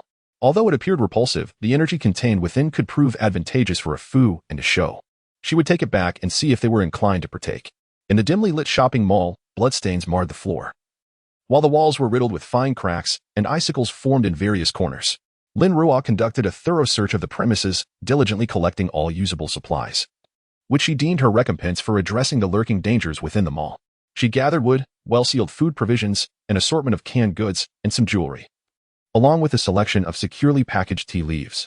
However, she refrained from taking any soaked clothing, footwear, teapots, kitchenware, cleaning supplies, or daily necessities. As she could only imagine how many corpses had been submerged in that water, the thought of those items, having been soaked for so long, truly repulsed her. Content with her haul, she cast a final glance at the emptied shopping mall, ready to turn and depart when suddenly she heard a faint rustling sound once more. Lin Ruo swiftly turned back. Were their ants still residing in this place? They had hidden themselves remarkably well, as she had not noticed them during her earlier scavenging. In a flash, she darted toward the source of the noise. The rustling sound persisted as Lin Ruo silently approached its origin, scanning her surroundings for any sign of the elusive ants, yet finding none. A slight frown creased her brow. Had they concealed themselves? Just as she contemplated using her mental prowess to investigate further, the rustling sound echoed again, prompting her to look down at the icy surface beneath her feet. There, beneath the ice. Chapter 70, a fateful encounter for a Fu, and to show Lin Ruo as formidable mental energy surged underground, revealing a multitude of mutated rats scurrying through the subterranean pipes, tirelessly digging through the ice within, and expelling the resulting fragments to the surface. This incessant activity produced a faint rustling sound. Each of these mutated rats measured half a meter in length, equipped with sharp claws and elongated fangs, their bristling fur reminiscent of hedgehogs. The sound, muffled by 3 meters of ice, would have gone unnoticed had it not been for Lin Ruo's extraordinary senses. The underground pipes, long frozen due to accumulated water, had now been breached by these rodents. One could only wonder how many rats were required to achieve such a feat. Continuing to trace the rats' movements with her mental prowess, Lin Ruo discerned that this was merely a small group of several thousand, tirelessly tunneling through the underground network of B City. Their apparent objective was to connect all subterranean passages, presumably to facilitate a future rat siege. Finding no further insights, Lin Ruo hesitated no longer. A brilliant blue light flickered in her eyes, and the pipes were instantly filled with rushing water, sweeping the rats away in a frantic struggle. With a surge of her mental energy, the water froze instantaneously, exuding an icy chill that encased the mutated rats in a solid grip, like an ice dragon. The frozen mass emerged from the ground, halting at Lin Ruo's feet. Satisfied with her catch of several thousand mutated rats encased in ice, she concentrated, and the icy formation coalesced into a giant ice sphere, which she stored in her spatial realm. The potential for crystal cores within these creatures was too great a risk to ignore. After tidying up the area, she conducted a thorough mental scan to ensure that no mutated animals remained in the vicinity, either above or below ground, before she felt at ease. Glancing at her watch, she noted that an hour had elapsed without the return of a Fu and a show. Thus, she resolved to remain, settling onto a nearby stone, allowing her mental energy to delve into her spatial domain to process the ant and rat spheres. The creatures within the ice spheres had perished completely, and as she melted the 3 large ice spheres, she systematically detonated each little head using her spatial abilities. The harvest of crystal cores was modest from countless ants. She extracted a mere 500, each no larger than a marble. The rats yielded a slightly more substantial bounty, totaling over 3,500, from which she acquired 85 crystal cores, each the size of a ping-pong ball. After meticulously processing the bulk of the ant spheres, she obtained an additional 53 crystal cores. Lin Ruo placed all these cores into her still space. Since the onset of the animal mutations, she had gradually collected several hundred cores, though all were of the first level. The cores she had brought back upon her rebirth had been entirely consumed, and now, her cultivation relied on these first-level cores. Each session required several to suffice. Lin Ruo retrieved a mouse crystal nucleus from her spatial storage and placed it before her. Crystals of the 3rd and 4th tiers only manifested during periods of extreme heat. For the time being, she would have to cultivate with these first-tier crystals. She stored the mouse crystal nucleus back in her space and gathered the remains of the ants and mice with those of other mutated creatures. With a Fu and a show still absent, she took the opportunity to stroll through the planting area. To her delight, the crops cultivated in the black soil and the ordinary land had reached maturity. With a sense of joy, Lin Ruo focused her mental energy to complete the harvest. She collected 200 tons of wheat, 200 tons of corn, 100 tons of rice, and 20 tons of miscellaneous grains, totaling an impressive yield of 520 tons of pure grain. Lin Ruo uprooted and crushed the stalks of the harvested crops, mixing them with the grains collected from the ordinary land and a portion of the food purchased before the apocalypse to create feed. After drying it with her water-based abilities, she stored it alongside the other grains in her still space. The remaining grains harvested from the black soil were also placed in her still space. Having finished the harvest, she refrained from planting seeds immediately, both the black and ordinary lands required a period to replenish their nutrients. Continuous cultivation would only diminish the land's yield over time. Unsure if her approach was correct, having gleaned this from agricultural texts, she decided to wait a week before planting again. In the vegetable garden, numerous mature vegetables awaited her attention. She discarded the older vegetables onto a small hill in the breeding area, where the animals eagerly consumed them, while she carefully stored the tender vegetables in her still space. The fruits in the orchard had also ripened, yielding 10 tons of watermelons, 8 tons of strawberries, 1 ton of blueberries, and 1 ton of grapes, all of which Lin Ruo collected into her still space. After inspecting the planting area, Lin Ruo moved to the breeding zone, where the animals were happily devouring the vegetables she had thrown to them. The population of rabbits was rapidly increasing, and many chicks, ducklings, and goslings had been born. She gathered the unfertilized eggs into her space and ensured the feed was adequately replenished. Next, she visited the hill where the pigs, cattle, and sheep resided. She noticed that as the piglets grew, the older boars had become less useful, failing to gain weight despite their feed. The young piglets in her space were maturing quickly, reaching a length of nearly 1 meter, approaching adulthood. Lin Ruo decided to cull a substantial number of boars, retaining only the 10 strongest for breeding, marking them for identification. Utilizing her mental prowess, she performed a technique to eliminate the reproductive capabilities of the other young boars in her space, enhancing the flavor and growth rate of the pork. Each boar weighed over 200 pounds, and with the slaughter of more than 100, her meat reserves in the space surged significantly. She similarly culled a batch of rams, planning to prepare roasted lamb for a foo and a show upon her return home. As for the cattle, Lin Ruo opted against culling them. As the calves grew too slowly, she decided to wait a while longer. Subsequently, she retrieved a large block of, or from her still space. Ever since discovering the underground, Lin Ruo had embarked on various experiments, continuously raising the melting temperature of the ore to ascertain the elements that contributed to its formidable strength. As the temperature escalated to 1,500 degrees, the subterranean ore transformed into a liquid state. Upon reaching 2,000 degrees, substances began to precipitate from the ore. Ultimately, Lin Ruo pushed the temperature to her utmost limit, 5,000 degrees. At this staggering heat, numerous impurities within the underground were vaporized, leaving behind a layer of black liquid matter. With a flicker of her mental energy, Lin Ruo shaped the black liquid into the form of a blade. In an instant, the surrounding temperature plummeted, causing the black liquid to solidify. A flash of white light sparkled in her eyes, and the freshly forged dagger materialized in her grasp. Her fingers glided across the blade's surface, which was as translucent as high-grade ink jade. She named it the Ink Jade Long Knife. The blade measured 2 meters in length and 3 fingers in width, with blood grooves elegantly carved along both sides. Its sleek design was entirely obsidian. A gentle sweep to the side resulted in a nearby stone pillar cleaving effortlessly in two. Lin Ruo's eyes gleamed with delight. Its sharpness rivaled that of the space blade. Indeed, a remarkable weapon. However, the yield from such a massive, weighing approximately 10 tons, was merely this exquisite knife. With the weapon in hand, she wreaked havoc within the marketplace, leaving the surroundings in disarray while the blade remained unscathed. After reveling in her triumph for a time, Lin Ruo recalled that a foo and a show had yet to return. Raising her hand to check her watch, she noted that 2 hours had elapsed, far too long. Could they have encountered danger? Rising to her feet, she stowed the knife in her spatial realm and resolved to search for them. Exiting the marketplace, she swiftly pursued the direction a foo and a show had taken, her mental energy extending outward in a broad arc to its maximum range. Her movements were agile and graceful, unhindered even upon the icy surface. The sound of gunfire echoed in the distance, accompanied by the unmistakable barks of a foo and a show. A glimmer of blue flashed in her eyes as an ice dagger swiftly formed beneath her feet, propelling her towards the source of the commotion. "Captain, we have suffered significant losses. These 2 large canines have sustained only minor injuries. Shall we retreat?" remarked a man clad in uniform, crouched behind cover, aiming a machine gun at a foo. Initially, they had merely been passing by when they witnessed the 2 dogs coordinating their efforts against a massive leopard. The leopard was considerably larger than them and possessed extraordinary speed, yet due to the canines' teamwork, they ultimately succeeded in bringing down the formidable beast. Recalling the individuals who had previously allied with their base, some accompanied by mutated animals known for their formidable combat prowess, the captain contemplated recruiting the 2 dogs into their ranks. However, despite having expended considerable energy in their recent battle with the leopard, the canines remained ferociously potent, having dispatched 7 of their men. Furthermore, the dog's fur was exceptionally resilient. Bullets merely penetrated the skin without causing significant bleeding. Fear began to creep into his heart. The man, known as the captain, had a fleeting glint of ruthlessness in his eyes as he spat with venom. "They have bitten to death so many of us.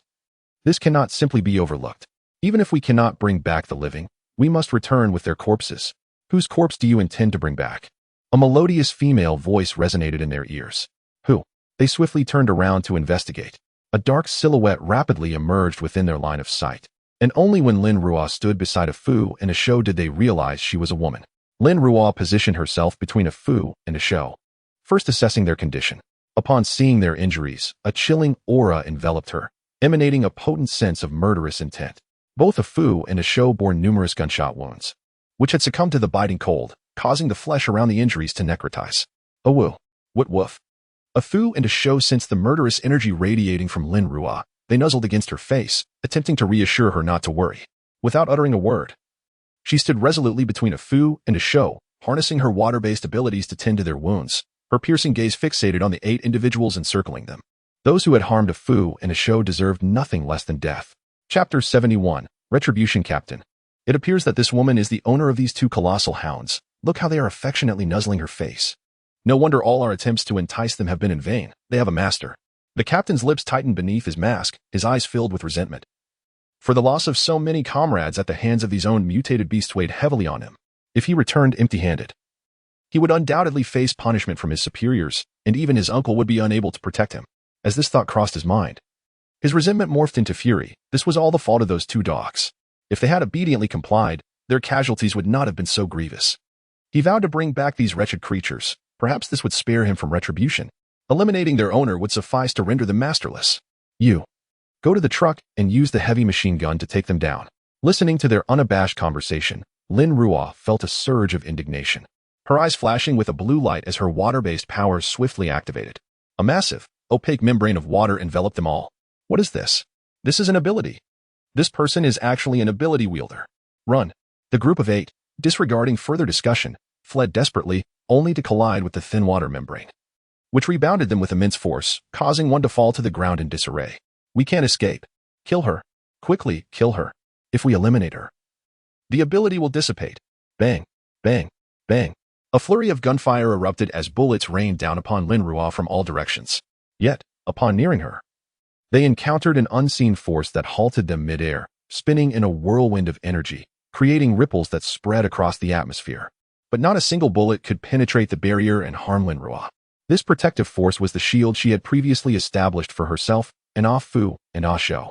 The onlookers watched in horror, their fear escalating exponentially as they continued to fire their weapons, yet none could inflict harm upon her. What do we do, Captain? The opponent is an ability wielder. A panicked team member who had previously expressed a desire to flee turned to the captain in distress. The captain's eyes mirrored the chaos within. What could he do? This was his first encounter with an ability wielder. He had only heard tales and never imagined they would be so formidable. His uncle had always taught him to be adaptable, to endure hardship in order to survive. With a sudden resolve, he knelt on the ground, repeatedly bowing his head. We truly did not know this was your dog. We were wrong, and we shall never dare again. Please, spare us. The surrounding teammates, initially surprised by their captain's actions, soon followed suit, sinking to their knees. We understand our error. We beseech you, show mercy and let us go. Lin Ruo did not spare them a glance. She continued to channel her water abilities, gradually expelling the bullets lodged within Ah Fu and Ah Shou's bodies, allowing their wounds, burned by the bullets, to heal, and the frost-bitten tissues ravaged by the cold to restore to their former state. Only after ensuring that they bore no injuries did she finally envelop them within her spatial realm. The individuals before her retreated slightly, bewildered by the sudden disappearance of the 2 large dogs. Lin Ruo, unreserved in wielding her extraordinary abilities, had no intention of sparing them. She turned her gaze toward those who had harmed Ah Fu and Ah Shou, her eyes, concealed behind a mask, glinting with a chilling intent to annihilate. We were wrong. We should not have harmed them. Please, spare us. One pleaded. I know nothing. I saw nothing. I beg you. We are part of the search team from Base B. You cannot kill us. To do so would mean declaring war against Base B. Do not presume your powers elevate you. Another interjected. Base B has its own formidable practitioners. How can you possibly contend against the entire base? Lin Ruo scoffed. What does Base B matter? What do your powers matter? Anyone who injures Ah Fu and Ah Shou deserves to die. She advanced slowly toward them, her hands rising, a flickering blue light illuminating her palms as dozens of sharp ice crystals began to spin rapidly before her. These ice crystals, resembling the size of bullets, were adorned with vicious spikes, akin to a porcupine. The spikes undulated rhythmically, giving the illusion of life to the icy projectiles. With a swift motion of her left hand, she commanded her mental energy, launching the crystals at the assailants with breathtaking speed. The sound of ice-piercing flesh filled the air, accompanied by anguished cries. A mist of blood rose as the varied shapes and textures of the crystals inflicted pain more intense than any bullet could. Lin Ruo reveled in their screams, her lips curling into a smirk beneath her mask, her gaze growing colder. Does it hurt? You monster! You fiend! You will meet a dreadful end. The base will avenge us. Their cries echoed, filled with agony. The once proud men, who had knelt in supplication, now writhed on the ground, howling and cursing. As the blue glow in Lin Ruo's hands intensified, her mental energy propelled the spikes on the ice crystals to grow rapidly, driving them mercilessly into the flesh of those who had wronged her companions. What kind of abomination is this? It hurts. They lamented, their bravado shattered by the excruciating pain. Each bore numerous wounds, none fatal, but all devastating on their abdomen, thighs, and arms.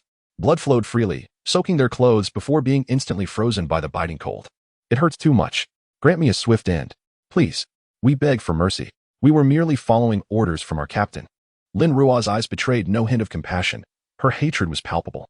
She had nurtured Afu and Ah Shou with utmost care, even hesitating to use the injured Afu during her attempts to heal. Yet these individuals had dared to shoot them repeatedly. One bullet would be too merciful a fate for them. They had harmed her companions, and thus, they would endure the most excruciating torment imaginable.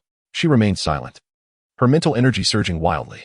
The icy spikes on the crystalline surface rapidly penetrated the flesh of those unfortunate souls, some piercing through their innards, while others pierced nearby flesh and reached skyward. Ah, help! With a sickening sound, they expelled blood mixed with fragments of their own organs. Their innards had been ravaged by the icy crystals, leaving their bodies riddled with wounds, and blood flowed forth, freezing almost instantaneously upon exposure. The wounds began to frost over, the tissue damaged by the frost, subjecting them to a torment of duality. Devil, devil, you are a devil. Spare us. I beg you. Kill me. I implore you, grant me a swift end. Lin Ruo turned a deaf ear to their pleas, the cold glint in her eyes intensifying, her mental energy surging forth. The spikes on the icy spheres continued to elongate. Some were impaled by the icy protrusions, while others appeared as if strung upon the icy orbs, their bodies adorned with protruding blood-red ice spikes. It was only after 8 of them had drawn their last breath that Lin Ruo gazed upon their lifeless forms, the murderous intent in her eyes slowly dissipating. The azure glow in her hands faded, and the icy spheres along with the protruding spikes disintegrated into countless shimmering ice crystals. She inhaled deeply, suppressing the malice within her, before retracting the surrounding water membrane and releasing a Fu and a Shou from her spatial domain. Upon emerging, a Fu immediately spotted the 8 corpses on the ground, circling around Lin Ruo in disbelief. A Shou bounded over, sniffing the bodies to confirm their demise before expressing delight, venting its frustration by stomping on the corpses with its massive paws. Lin Ruo affectionately patted a Fu's head and proceeded to search the bodies for firearms, stowing them away in her spatial realm. After all, why refuse such an opportunity? Recalling the earlier conversation about a truck, she turned to survey her surroundings but found no sign of a vehicle. Just as she contemplated using her mental energy to search, a Fu tugged at her sleeve. Guided by a Fu, she was led to a nearby alley where the corpse of a mutated cheetah lay, alongside a small truck equipped with a light mortar and several shells, as well as additional supplies. A Shou joyfully bounced behind her, its large head bobbing with delight. Pointing at the cheetah's carcass, Lin Ruo turned to them and asked, "Is this what you hunted?" A Fu and a Shou nodded eagerly, seemingly awaiting her praise. Had they not been fatigued from their battle with the cheetah, they would not have been encircled by this group. Understanding a Fu's intent, she patted its robust frame and exclaimed, "Well done. When we return, I shall prepare a feast for you." A Shou was particularly elated by this promise, its sturdy legs thumping enthusiastically on the ground. Lin Ruo then stored the cheetah's body in her spatial realm and approached the truck, which housed 3 heavy machine guns. Thankfully, this group had initially intended to capture them alive. Otherwise, a Fu and a Shou would have suffered far greater injuries from a barrage of gunfire. She then noticed the presence of a loudspeaker and a tape recorder in the cabin. What purpose do these serve? She did not delve into her research immediately. Instead, she first stored the truck within her spatial realm, for the air was thick with the stench of blood, a scent that might easily attract mutated creatures. She climbed onto a Fu's back and patted its neck, urging, "Let us return home." A Fu let out a howl, propelling itself forward in a swift dash, with a Shou following closely behind. Together, the trio departed from the scene with great haste. Chapter 72. Arranging the laboratory on the 2nd floor. As the dust settled after Lin Ruo and the others departed, a heavy truck rumbled from the distance. Its bed occupied by over 20 members clad in special operations gear, alongside a few ordinary middle-aged individuals. The truck came to a halt near the corpses, and immediately, a soldier leaped from the back, hastening to examine the lifeless body sprawled on the ground. As he scrutinized the scene, his brow furrowed in dismay, ultimately revealing his astonishment. Regaining his composure, he approached the driver's cabin to report to the occupant within. "Captain, it's the third team. The condition of the bodies is horrendous. Their innards are completely mangled, and the corpses are riddled with wounds." The person in the driver's seat opened his eyes, revealing a pair of keen, eagle-like gazes beneath his mask. Upon hearing the report, he swung open the door, alighting from the vehicle, and strode toward the grim scene. After a thorough examination, he chuckled softly. What a brutal individual, to have tortured them to such an extent before they succumbed. I find myself increasingly curious about this perpetrator. The earlier soldier, trailing behind, whispered, "Captain, how shall we report this? The third team is notorious for their reckless behavior, and I've heard their captain has connections in high places. Report?" Jiang Yu stood up, scoffing. "What do you think we observed?" The soldier paused, quickly comprehending the implication, and promptly saluted. "Understood. I saw nothing."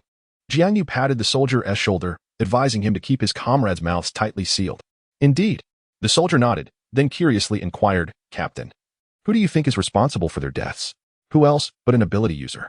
Jiang Yu's eyes glinted with coldness. The high-ranking officials of the base protect these ability users, yet they remain oblivious to their perilous nature. They ought to photograph these corpses to unveil the true character of the so-called treasured ability users. "Our base has only 5 ability users," the soldier remarked, discontent evident on his face. "These individuals enjoy excessive privileges here, almost equating themselves to the higher-ups, without any proof of genuine skill." His gaze shifted to the bodies on the ground and the scattered shell casings around them, a sense of lament washing over him. If those individuals possessed such prowess, they were indeed formidable. Compared to this individual, Jiang Yu scoffed, striding toward the truck, lamenting that while true talent went unrecognized, a group of useless individuals was treated as treasures. They lingered for merely a minute before departing, turning on the loudspeaker mounted on the truck as they left. "Attention citizens, City B has established its official base, but the rescue team is limited in number. Citizens are encouraged to come to the base on their own. The address is since the last rescue team's incursion into the city to assist the populace. The authorities calculated that the consumption of weaponry did not correlate with the number of civilians rescued.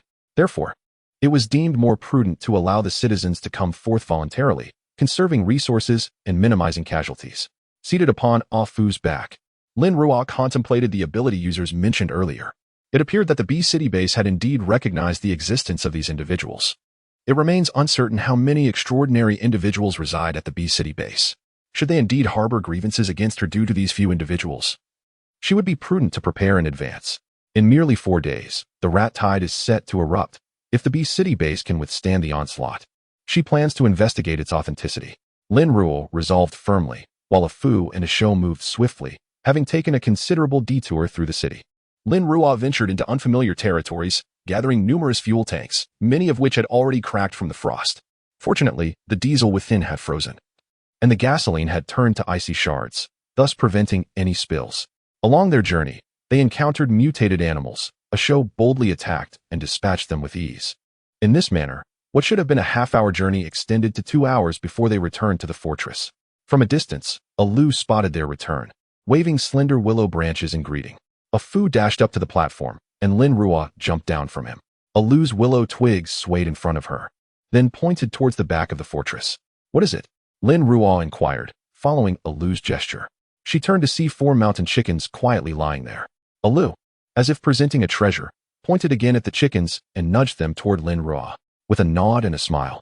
Lin Ruo collected the wild chickens into her space, pleased with the day's bounty.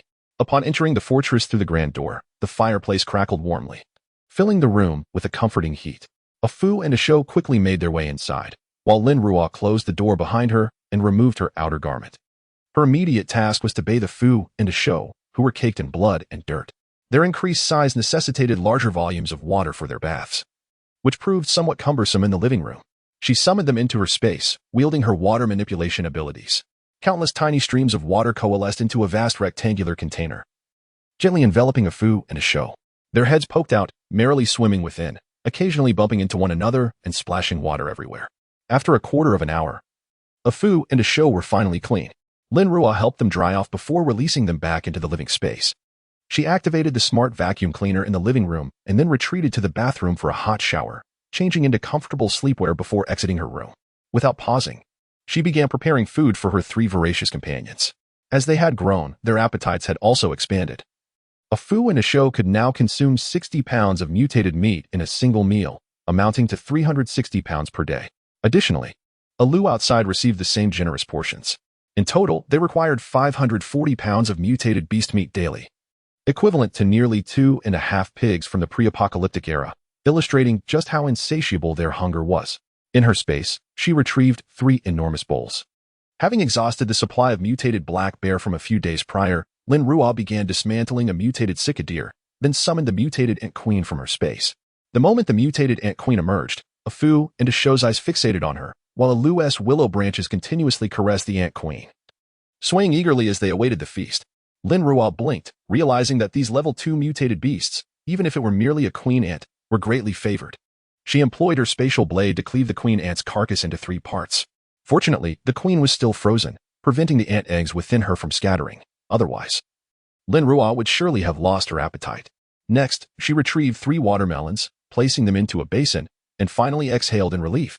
All set. She could indulge in her meal. A Lu eagerly dragged his large basin out of the room, while a Fu and a Shou simultaneously began to feast on the queen ant's remains, listening to the crunching sounds akin to popping bubbles. Lin Ruo mused that she must thoroughly brush their teeth later. Today, having slain numerous pigs in her spatial realm, she resolved to prepare pork for herself.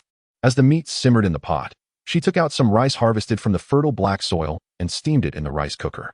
Once everything was ready, she removed her apron, retrieved an alarm clock from her space, set the time, and then settled down on the living room sofa, resuming her studies on traditional Chinese medicine.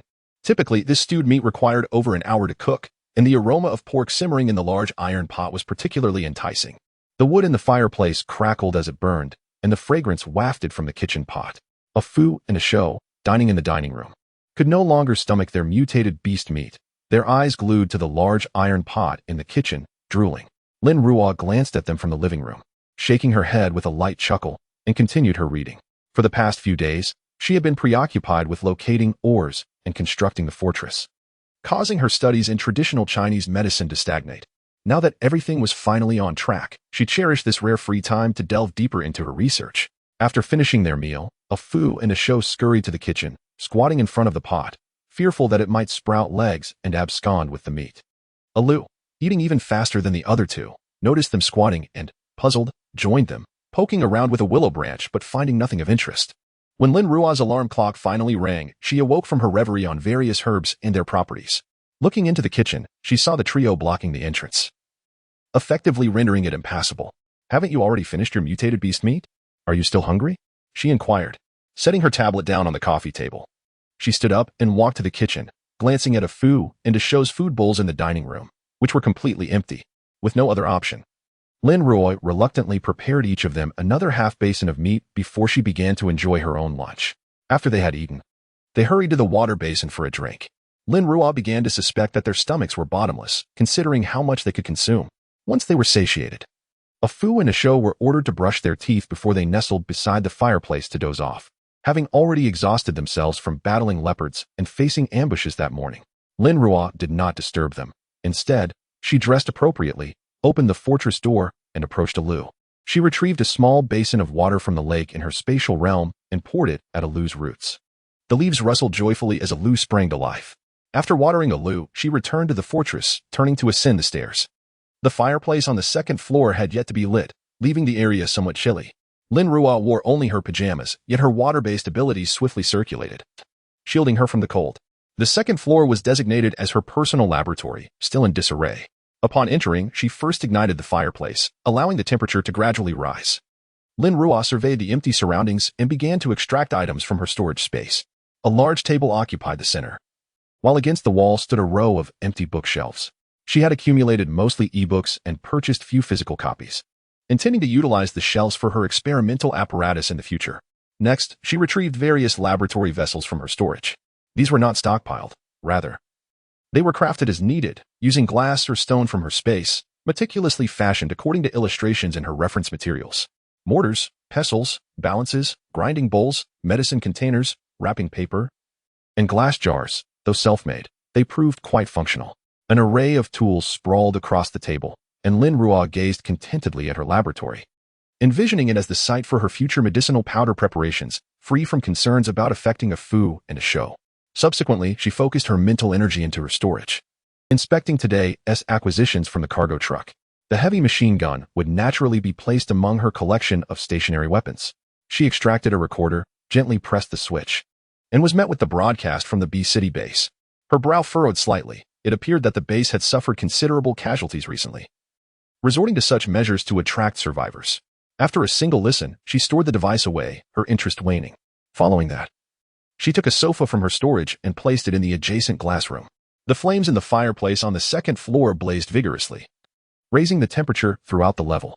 She settled into the glass room, surrounded by an endless winter landscape, and began to read on her tablet. Suddenly, a loud bang resonated. Chapter 73. Bearskin Curtain Bang. Woof. A woo. Lin Ruo had just immersed herself in a book when a cacophony of crashing and howling erupted outside. Peering down from the sunroom, she beheld a troop of monkeys, 16 in total, each approximately 1.5 meters tall, though not particularly large in stature. They were formidable in number. 5 of them were ensnared by loose willow branches, hanging upside down as the branches pierced through their chests, blood gushing down the tendrils and pooling into a small patch of crimson ice on the platform below. The remaining 11 continued their futile assault from various angles against the fortress, which stood impervious to their relentless battering and scratching. Suddenly, one monkey discerned the anomaly of the sunroom on the second floor, emitting a call to alert its companions while beginning to scale the structure. Upon spotting Lin Ruo seated within, their frenzy intensified.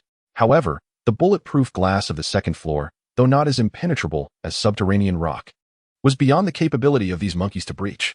As Lin Ruo gazed at the snarling creatures, her brow arched slightly, while their flesh was not abundant. She found it difficult to refuse such an opportunity presented right before her. Descending the stairs, she found a foo and a show waiting anxiously by the door, emitting low growls of intimidation but unable to unfasten the latch.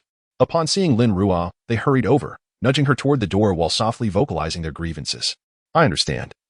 I shall open the door for you," Lin Ruo reassured them, being nudged to the entrance where she swiftly unlatched the fortress door. As the door swung open, the monkeys attempted to rush in, only to be swiftly intercepted by a foo, whose formidable fangs pierced the trachea of one unfortunate monkey, ending its life instantaneously. Dressed only in her night attire, Lin Ruo shivered from the cold and quickly summoned her water-based abilities to dispel the chill. Once warmed, she surveyed the battlefield again. Alu had ensnared 3 more monkeys, leaving only 8 alive, hardly enough for a foo and a show to play with. Realizing her presence outside would serve little purpose and to prevent any monkeys from breaching the fortress, she resolutely closed the main door. This group of monkeys posed little threat, making them ideal for a foo and a show to hone their speed. Approaching the fireplace, she noticed the logs were nearly burnt out. Retrieving a large tree she had previously felled from her space, she utilized her water abilities to extract moisture, saving it for Alu to hydrate later. The desiccated wood was then cut into 40-centimeter logs, even though the tree stood a mere 10 meters tall, yielding over 20 segments. With so many fireplaces in the home, she deemed it prudent to repeat the process, ultimately producing more than 50 logs, which she stacked conveniently beside various fireplaces for Alu to access when adding fuel. Given the fortress's size, it required approximately a dozen logs daily to ensure the fires remained alight. Just as Lin Ruo placed the final log beside the fireplace, the external skirmish came to a close. A foo and a show, their mouths stained with blood, scratched at the door a couple of times. Lin Ruo donned her attire and opened the fortress door, only to find a foo and a show sprawled on the platform, grooming themselves, surrounded by a gruesome array of monkey carcasses. Some had their necks brutally severed, others had their hearts torn out by vicious claws, while a few bore gaping wounds from being pierced by willow branches. Lin Ruo collected the remains of the mutated monkeys into her spatial realm, using her mental prowess to scour their brains, ultimately uncovering 2 level 1 crystal cores. Well done. Henceforth, the safety of the fortress shall rest upon your capable shoulders. She gave a foo and a show a thumbs up and rewarded each of them with a basin of strawberries. Through the events of the day, Lin Ruo realized a pressing issue. The fortress door could not remain perpetually closed, for it hindered a foo and a show's comings and goings. Yet, leaving the door ajar meant the interior temperature could not rise. After much contemplation, she resolved to affix a thick curtain to the door, providing freedom for her companions while shielding against the biting winds. Although she lacked sewing skills, she was undeterred, for she had her spatial realm. Digging through her supplies, She retrieved the curtain she had previously acquired at zero cost from the supermarket. Using this as a template, she unearthed several unwearable cotton jackets, also obtained during her shopping spree, which at the time seemed useless but were now invaluable. She dismantled the jackets, extracting the cotton stuffing and quickly amassing a modest pile. Additionally, she had the black bear pelt that a Fu and a show had hunted. Its size was perfect for the curtain, following the tanning method she had downloaded earlier. She utilized her water-based abilities to prepare the bear hide. With materials at hand, she began to assemble the curtain within her spatial realm, manipulating the needle and thread with her mental energy. Despite several missteps requiring her to undo her work, after more than an hour of effort, she finally crafted an extraordinarily thick curtain. The outer layer consisted of the bear hide, while the interior was packed with down cotton. She had sewn 2 layers of cotton fabric, also sourced from the supermarket, into the curtain, making it exceedingly robust. Lin Ruo meticulously stitched the curtain, leaving a gap in the center for a Fu and a show's convenience. She surveyed her handiwork with satisfaction. It was her first venture into sewing, and the result was commendable. Upon retrieving the curtain from her spatial realm, a Fu and a show approached curiously, sniffing at it. As Lin Ruo glanced up at the 6-meter-high doorframe, she decided against using her water-based abilities to create a ladder. Instead, she called a Fu over to serve as her stepping stool. A Fu scampered over, its front paws resting against the wall, allowing Lin Ruo to climb onto its back and reach the doorframe effortlessly. After hanging the curtain on the inner doorframe, she leapt down from a Fu, securing the door from the outside. Instantly, the frigid air was barred from entering. A loose willow branches poked through the curtain, swaying playfully at Lin Ruo, who realized she would no longer need to leave a window for it. All set. From now on, your movements shall not be constrained. She clapped her hands together, a smile gracing her lips. However, we must remain vigilant to prevent the mutated creatures from encroaching upon our sanctuary. Oh woo. Woof.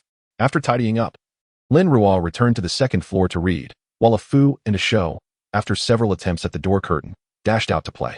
Now, they no longer needed to trouble their owner to open the door. However, they would not stray far, at most a few hundred meters, and Lin Ruo could see their playful figures from the sunroom upstairs. Meanwhile, at the Beast City base, 5 search and rescue teams were dispatched. Yet only the first team returned intact. The other 3 suffered casualties, with the third team still unaccounted for. Li Wei was sat at his desk, set down the report in hand, removed his glasses, and looked up at the 2 individuals standing before him. In a low voice, he inquired, Team Leader Yi. Team Leader Jiang, what are your thoughts on this matter? Jiang Haochen glanced at the silent Yi Lin before responding gravely. The abilities of the mutated beasts outside are gradually strengthening, and our weaponry is limited. Casualties were inevitable. Yi Lin remained silent for a moment before also lifting his head, his tone serious. Chief, this time they were all equipped with loudspeakers. Since mutated animals possess acute hearing, this significantly increased the likelihood of them being attacked. I believe we should inform the public about our use of radio communication, Jiang Haochen continued, echoing Yi Lin's concerns. The base faces multiple assaults from mutated animals daily, and our combined forces number fewer than 10,000. We are simply too few to respond effectively to a widespread attack. Li Wei placed his glasses on the desk, massaging his aching temples before nodding in agreement. I will relay this matter to the base commander. Our most pressing task is to recruit soldiers from among the survivors who have already joined the Beast City base. As Jiang Haochen and Yi Lin exited Li Wei's office, Yi Lin strode away, but Jiang Haochen quickly caught up, smiling as he asked, I heard your team has some experts? Yi Lin maintained a steady pace, his tone calm. In our team, we do not have experts. Team Jiang's ability squad could be considered experts. Jiang Haochen hurried ahead to block Yi Lin's path. And when Yi Lin halted to regard him, Jiang spread his hands in a gesture of resignation. Forming the ability squad was an order from above. You have witnessed the power of abilities. Why must we be so contentious about it? Contentious? Yi Lin scoffed, his gaze icy. What has your ability squad done in the base? Surely, as their leader, you must know. I find them to be more ferocious than the mutated beasts. Jiang Haochen opened his mouth to respond but ultimately sighed. We are in the apocalypse now. This world is no longer the same, Yi Lin. Indeed, it is different. Yi Lin replied earnestly.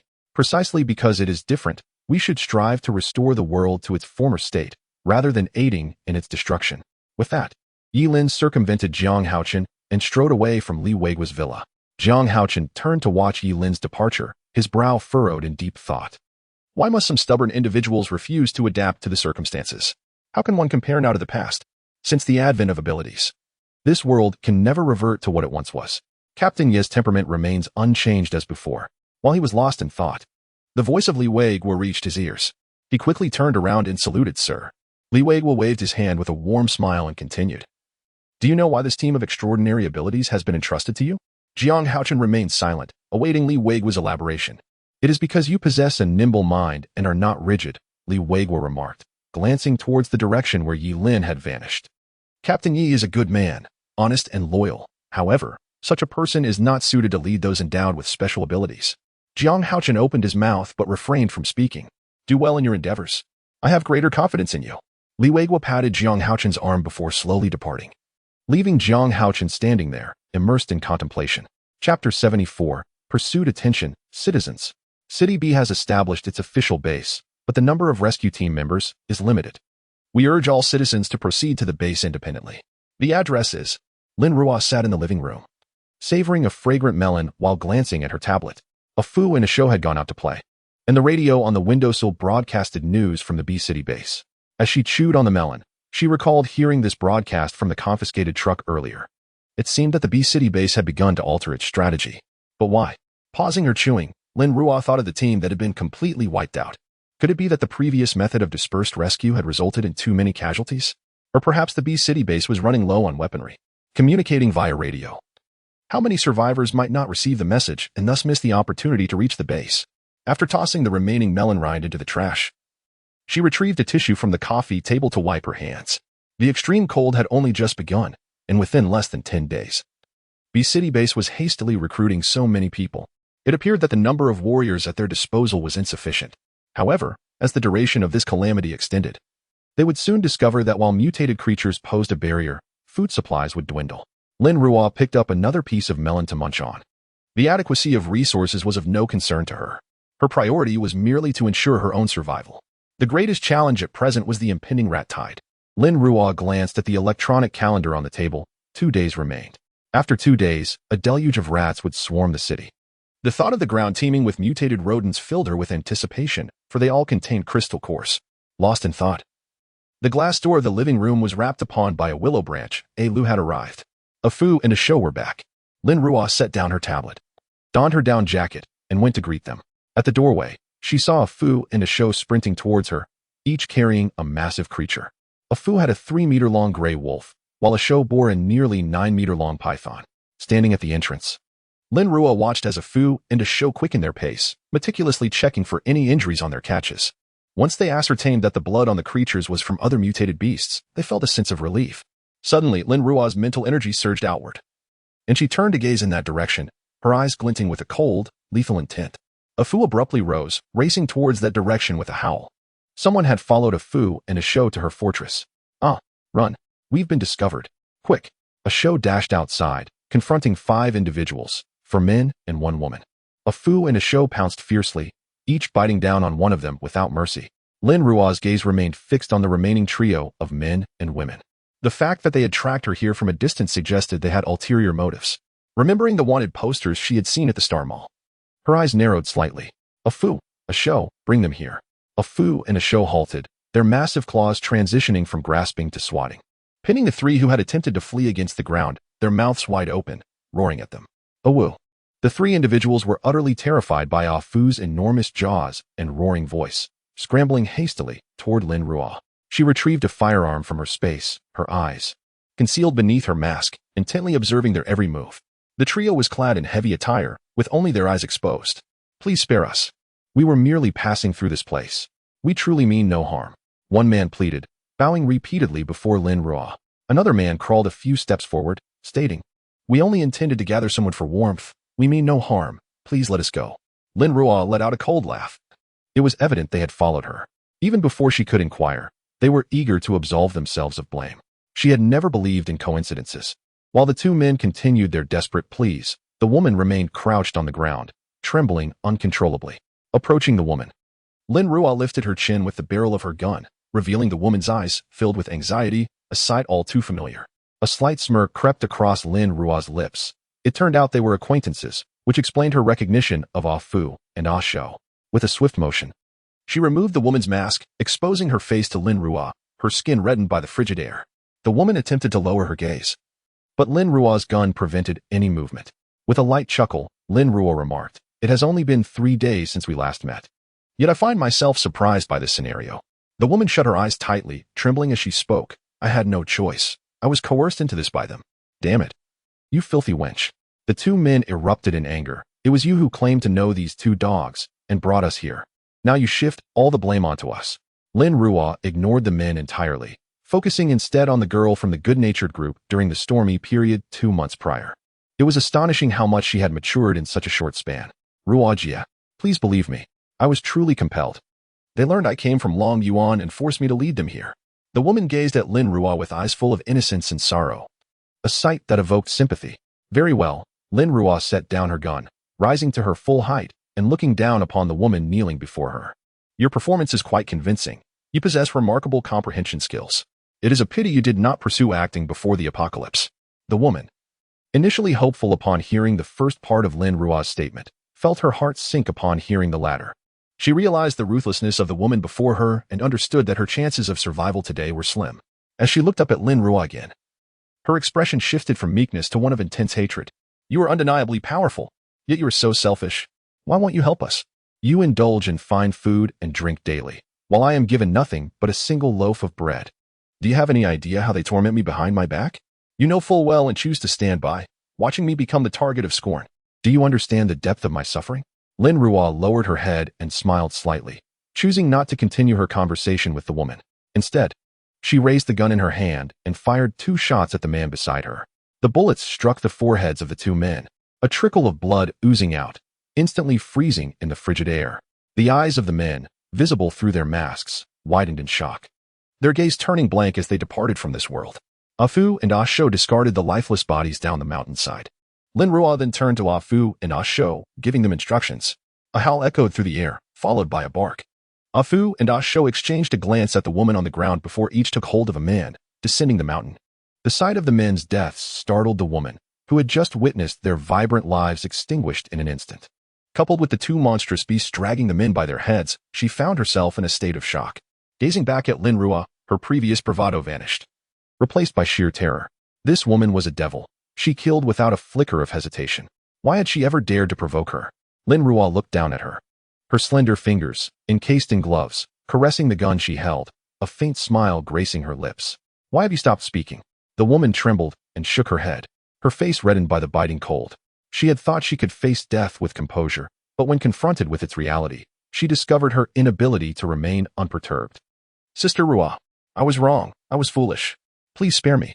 The woman pleaded, bowing her head repeatedly against the frozen ground, soon staining it with her blood. The exposed wounds succumbed to the frigid temperatures, immediately showing signs of frostbite, ignoring the chilling pain on her face and the sharp ache in her forehead. Her only thought was her desire to survive. A sinister smile spread across Lin Ruo's lips, delighting in the woman's fear. I expected you to last longer. Yet here you are, quaking in fear. Sister Ruo, I know many secrets about the base. I can reveal everything to you. Please.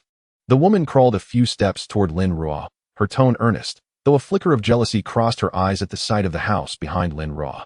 Oh, now you've piqued my interest, Lin Ruo remarked, genuinely curious about the current status of Li Haoshuan's father, who could provoke such trouble from afar. Do tell. The woman lowered her gaze, pausing in silence before slowly continuing. After the torrential rain subsided, we all believed the apocalypse had ended. Yet, the extreme cold returned, accompanied by an influx of mutated creatures. With no options left, we followed the rescue team to the base. Upon arrival, each of us received a resident point card, allowing us to procure supplies and accept tasks in the official hall. She glanced up at Lin Ruo before proceeding. These tasks involved gathering resources, constructing the base, recruiting skilled individuals, and one specific task, finding you. When I first saw that task, I was conflicted for quite some time, but without points at the base, starvation awaited me. As a woman without strength or skills, I could only take on menial jobs, earning pitifully few points. Driven by desperation, I gathered a few people and accepted this task. The woman's voice rose with fervor as she recounted her plight. I was truly left with no choice. I find myself unable to endure in the base any longer. If it were not for... Her words faltered abruptly, yet Lin Ruo discerned the unspoken thoughts of the woman. The fact that a seemingly powerless woman could swiftly locate allies amid such an expansive base spoke volumes. What could she possibly offer? Merely the exchange of interests. What could she trade? Only the information she had encountered in her own body. She refrained from observing the woman's eyes, which were gradually reddening, and the burgeoning sense of grievance within her. Who issued the mission, and what were the reward points? How much of my information is entangled within? The corners of the woman's mouth were tightly pressed together, a deliberate concealment from earlier. I asked, "Can you let me go?" Lin Ruo gazed at the woman once more. Her tone calm and unwavering, her eyes profound, revealing a keen insight into the human heart. "Are you negotiating terms with me?" Chapter 75. Fire Elemental. The woman, recalling the loaves of bread from earlier, firmly believed that Lin Ruo would eventually show her compassion. Ultimately, she resolved to take a deep breath. It was a notice issued by the deputy base chief, featuring only a portrait of Lin Ruo. Anyone who had seen her would recognize her at a glance. The reward was a substantial sum of 10,000 points. Lin Ruo raised her hand and tapped her temple, pondering, "Is my head truly worth that much?" Such an amount could sustain an ordinary family for half a year within the base. The woman lifted her gaze to Lin Ruo, tears streaming down her face, which had grown pale and was now reddened by the cold, frostbite beginning to appear.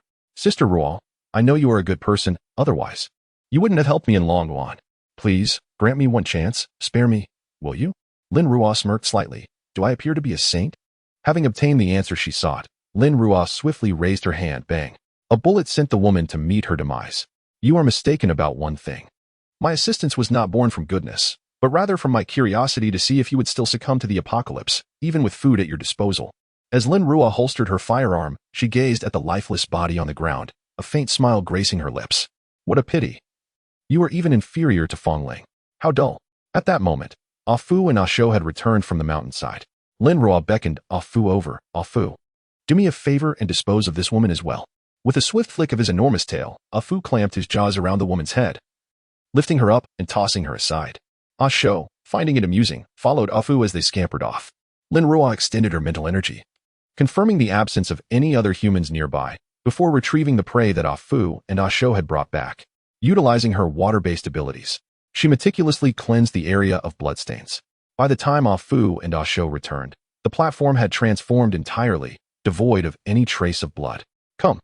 It's time for a bath and lunch," Lin Ruo called out as she awaited them inside, having prepared a meal that included mutated beast meat and some animal organs. She had learned from her reading that animal organs are rich in protein and trace elements, providing substantial nutrition. Concerned that Ah Fu and Ah Shou might not enjoy it, she had only added a few pieces. Fruits and eggs were essential.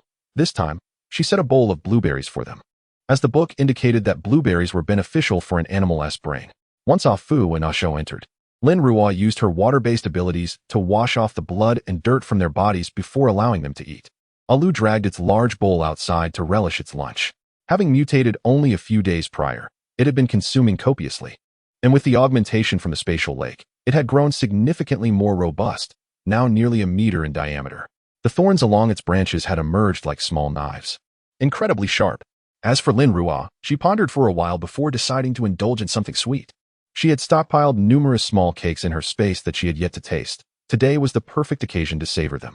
The petite cakes she hoarded were all purchased as finished products from the bakery, each merely the size of a palm, ensuring that one would not grow weary from the indulgence of a single large cake. She retrieved a chocolate hazelnut cake, a strawberry mousse cake, a souffle, a brownie, and a serving of syrup-soaked muffin pudding from her space, followed by a bottle of chocolate milk to accompany her feast. Anticipating that these cakes might become somewhat overwhelming, she also prepared for herself a portion of spicy crayfish and a serving of black duck neck.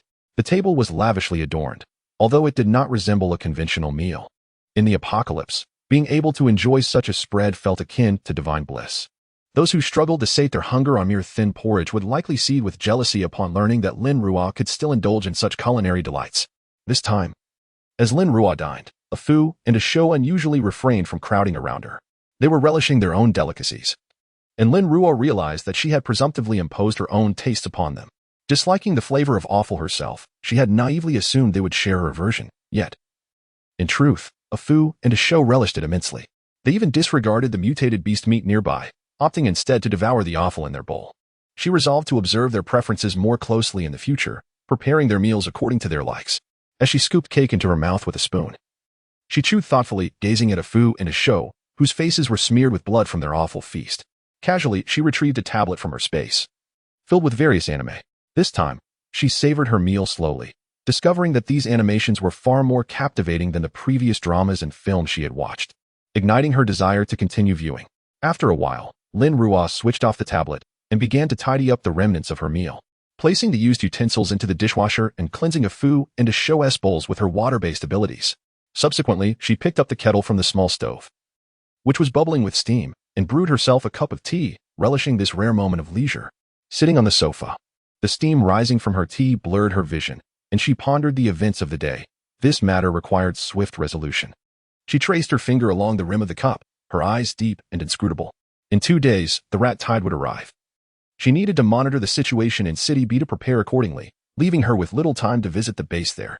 Taking a sip of her red tea, she gently blew at the swirling leaves in her cup, deciding to postpone her visit to the deputy base leader until after the rat tide had passed. A Fu turned to observe its owner, sensing an unusual excitement in her demeanor despite her stillness. The night passed in peaceful tranquility, and the next morning, after her training, Lin Ruo brought a Fu and a show to the urban area of City B. Once they split up to act independently, she had barely turned around when she was targeted by a mutated crocodile. Lin Ruo drew her jade-black long knife from her backpack, a smile gracing her lips. For it seemed fortune was on her side today. Boom. The thunderous sound of cannon fire echoed from a distance. Lin Ruo's ears perked up. Yet her gaze remained fixed on the colossal mutated crocodile before her, its massive frame boasting thick skin and formidable defenses. In a bid for swift resolution, she opted to forego her knife and instead retrieved a heavy machine gun from her spatial storage, a remnant from her previous encounter on the cargo truck. With the formidable weapon in hand, she calmly observed the gigantic crocodile charging towards her. The rhythmic sound of gunfire echoed, tat-tat-tat-tat, as Lin Ruo maintained her relentless assault. Her finger firmly pressing the trigger, the machine gun unleashed a torrent of bullets at an astonishing rate of 600 rounds per minute, each projectile armed with 12 7mm ammunition, delivering immense firepower. Lin Ruo steadied the gun's recoil, each bullet finding its mark in the crocodile's eyes. The tremendous impact and explosive force proved too much for the colossal creature to withstand. Within mere 20 shots, a gaping wound appeared on its head. The giant crocodile collapsed. Motionless, and Lin Ruo slung the heavy machine gun over her shoulder, storing the 8 or 9 meter long beast into her spatial realm. Her gaze then shifted towards the source of the cannon fire, where Ah Fu and Ah Shou moved independently. Surely, the cannon fire was not directed at them. Without further contemplation, she swiftly advanced towards the sound, her movements akin to a bolt of lightning, gracefully leaping from rooftop to rooftop like a shadowy feline. Regardless of the situation, she felt compelled to investigate for her own peace of mind. Within minutes, she arrived at the area shrouded in thick, black smoke. The first sight that greeted her was a swarm of mutated crows circling ominously above, relentlessly diving downwards. Around them, other mutated creatures emerged, drawn by the earlier gunfire. Lin Ruo, having taken refuge behind the wall of a building, found her downward view completely obstructed by the encircling mutated animals. Casting a glance to her side, she gathered momentum and leaped to a neighboring residential area, navigating between the towering structures until she landed atop a 10-meter-high building. Observing the increasing number of mutated creatures below, she prudently enveloped herself in a water membrane, rendering herself invisible, lest she become ensnared herself. Crouching down, Lin Ruo finally discerned the individuals surrounded by the mutated animals. "How much ammunition do we have left?" One soldier inquired. "Report to the commander. We have fewer than 20 shells remaining." Another replied, "Commander, the gunfire has attracted even more mutated creatures. We cannot hold our ground much longer." "How much longer until the team retrieves Dr. Meng?" Yi Lin gritted his teeth, his rifle accurately striking a mutated crow, successfully claiming its life. Blood from the creature splattered across his face, staining his mask crimson. He hastily tore off the mask, wiping his face with urgency before rejoining the fray, seemingly indifferent to the biting cold that threatened to freeze his skin. The situation was dire. Their numbers had dwindled by more than half, and if they persisted, it seemed inevitable that none would escape. 2 minutes remaining, a nearby guard announced, continuing to fire at the crows overhead. From her vantage point atop the building, Lin Ruo observed several disheveled yet refined-looking individuals aboard a military truck, confirming that they were likely a rescue team dispatched from Base B City to retrieve important personnel. As the earlier conversation had mentioned Professor Meng, she glanced around once more, and finding no sign of a Fu and a Shou, she felt relieved. It was time to depart. "Xinyu Che, why are you still hesitating? We have all made sacrifices. You shall not escape either." At that moment, Yilin shouted towards the team. A teasing voice emerged from the ranks. "Ah, the esteemed Captain Yi finally remembers my existence. I thought I would never hear your commands again." Subsequently, a fireball the size of a fist shot swiftly towards the mutated crow soaring above. Boom. The fireball struck the creature, causing it to screech as it plummeted to the ground. Lin Ruo paused, realizing, a supernatural ability user? It seemed this rescue team was quite formidable, equipped with an ability user no less. They were likely unaware of the existence of the crystal course, as such individuals were exceedingly rare. She turned and crouched in a corner, continuing to observe. The one named Xin Yunche was conjuring fireballs in both hands, hurling them with great speed. The crows in the sky, struck by the fireballs, fell to the earth, releasing a fragrant aroma. The aerial crows were momentarily deterred, retreating far into the distance. Seeing this, Xin Yunche wore a triumphant smile. He then merged the fireballs in his hands and sent them soaring over the heads of the team towards a raccoon standing 1.5 meters tall, locked in combat with a nearby warrior, oblivious to the incoming fireball which struck it squarely. The raccoon emitted a piercing wail as the fireball rapidly enveloped its body, igniting it in flames. In agony, it rolled about, extinguishing some flames while igniting the fur of nearby mutated beasts, causing further chaos. Xin Yunche continued to launch fireballs, and the scene among the mutated creatures descended into turmoil as the burning beasts fled in all directions, triggering a series of calamities. Yi Lin observed the unfolding chaos. While the ability users were undeniably audacious, their displayed prowess was formidable. Xin Yunche's flames appeared to possess a distinct quality unlike ordinary fire. Captain, Professor Ming and the others have arrived. We must retreat now. Yi Lin quickly signaled for everyone to withdraw. Although Xin Yunche's fire attacks were impressive, he was still merely a level 1 ability user, and the number of fireballs he could conjure was severely limited. After launching over 30 fireballs, he appeared pale and on the verge of collapse, assisted into the military vehicle by 2 soldiers. Boom. With the personnel gathered, they began to retaliate using medium-caliber howitzers, inflicting injuries upon numerous mutated creatures. Chapter 76, The Cunning Mutant Rat King. Boom. The blood of the mutated creatures rained down from above.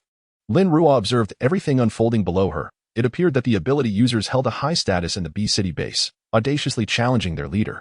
However, their strength was undeniably feeble. Even a first-level ability user should possess greater combat prowess, indicating that they rarely practiced.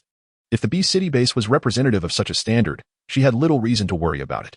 With a series of explosive sounds from the grenade launchers, the rescue team of the B-City base hastily retreated. Naturally, the mutated creatures followed suit, and within mere minutes, the once bustling streets fell silent once more. Lin Ruo leaped from the residential building, employing her water-based abilities mid-air to deftly cushion her landing. The streets were littered with the corpses of mutated animals, some gnawed upon by others, while some remained intact. Glancing at the ravaged remains, she surmised that Afu and Asho would likely turn their noses up at them. Drawing her from her spatial storage, she plunged it directly into their skulls, searching for crystal cores to extract and carry away. As for the untouched bodies, she efficiently harvested their cores and unhesitatingly stored them in her space. An effortless bounty, indeed.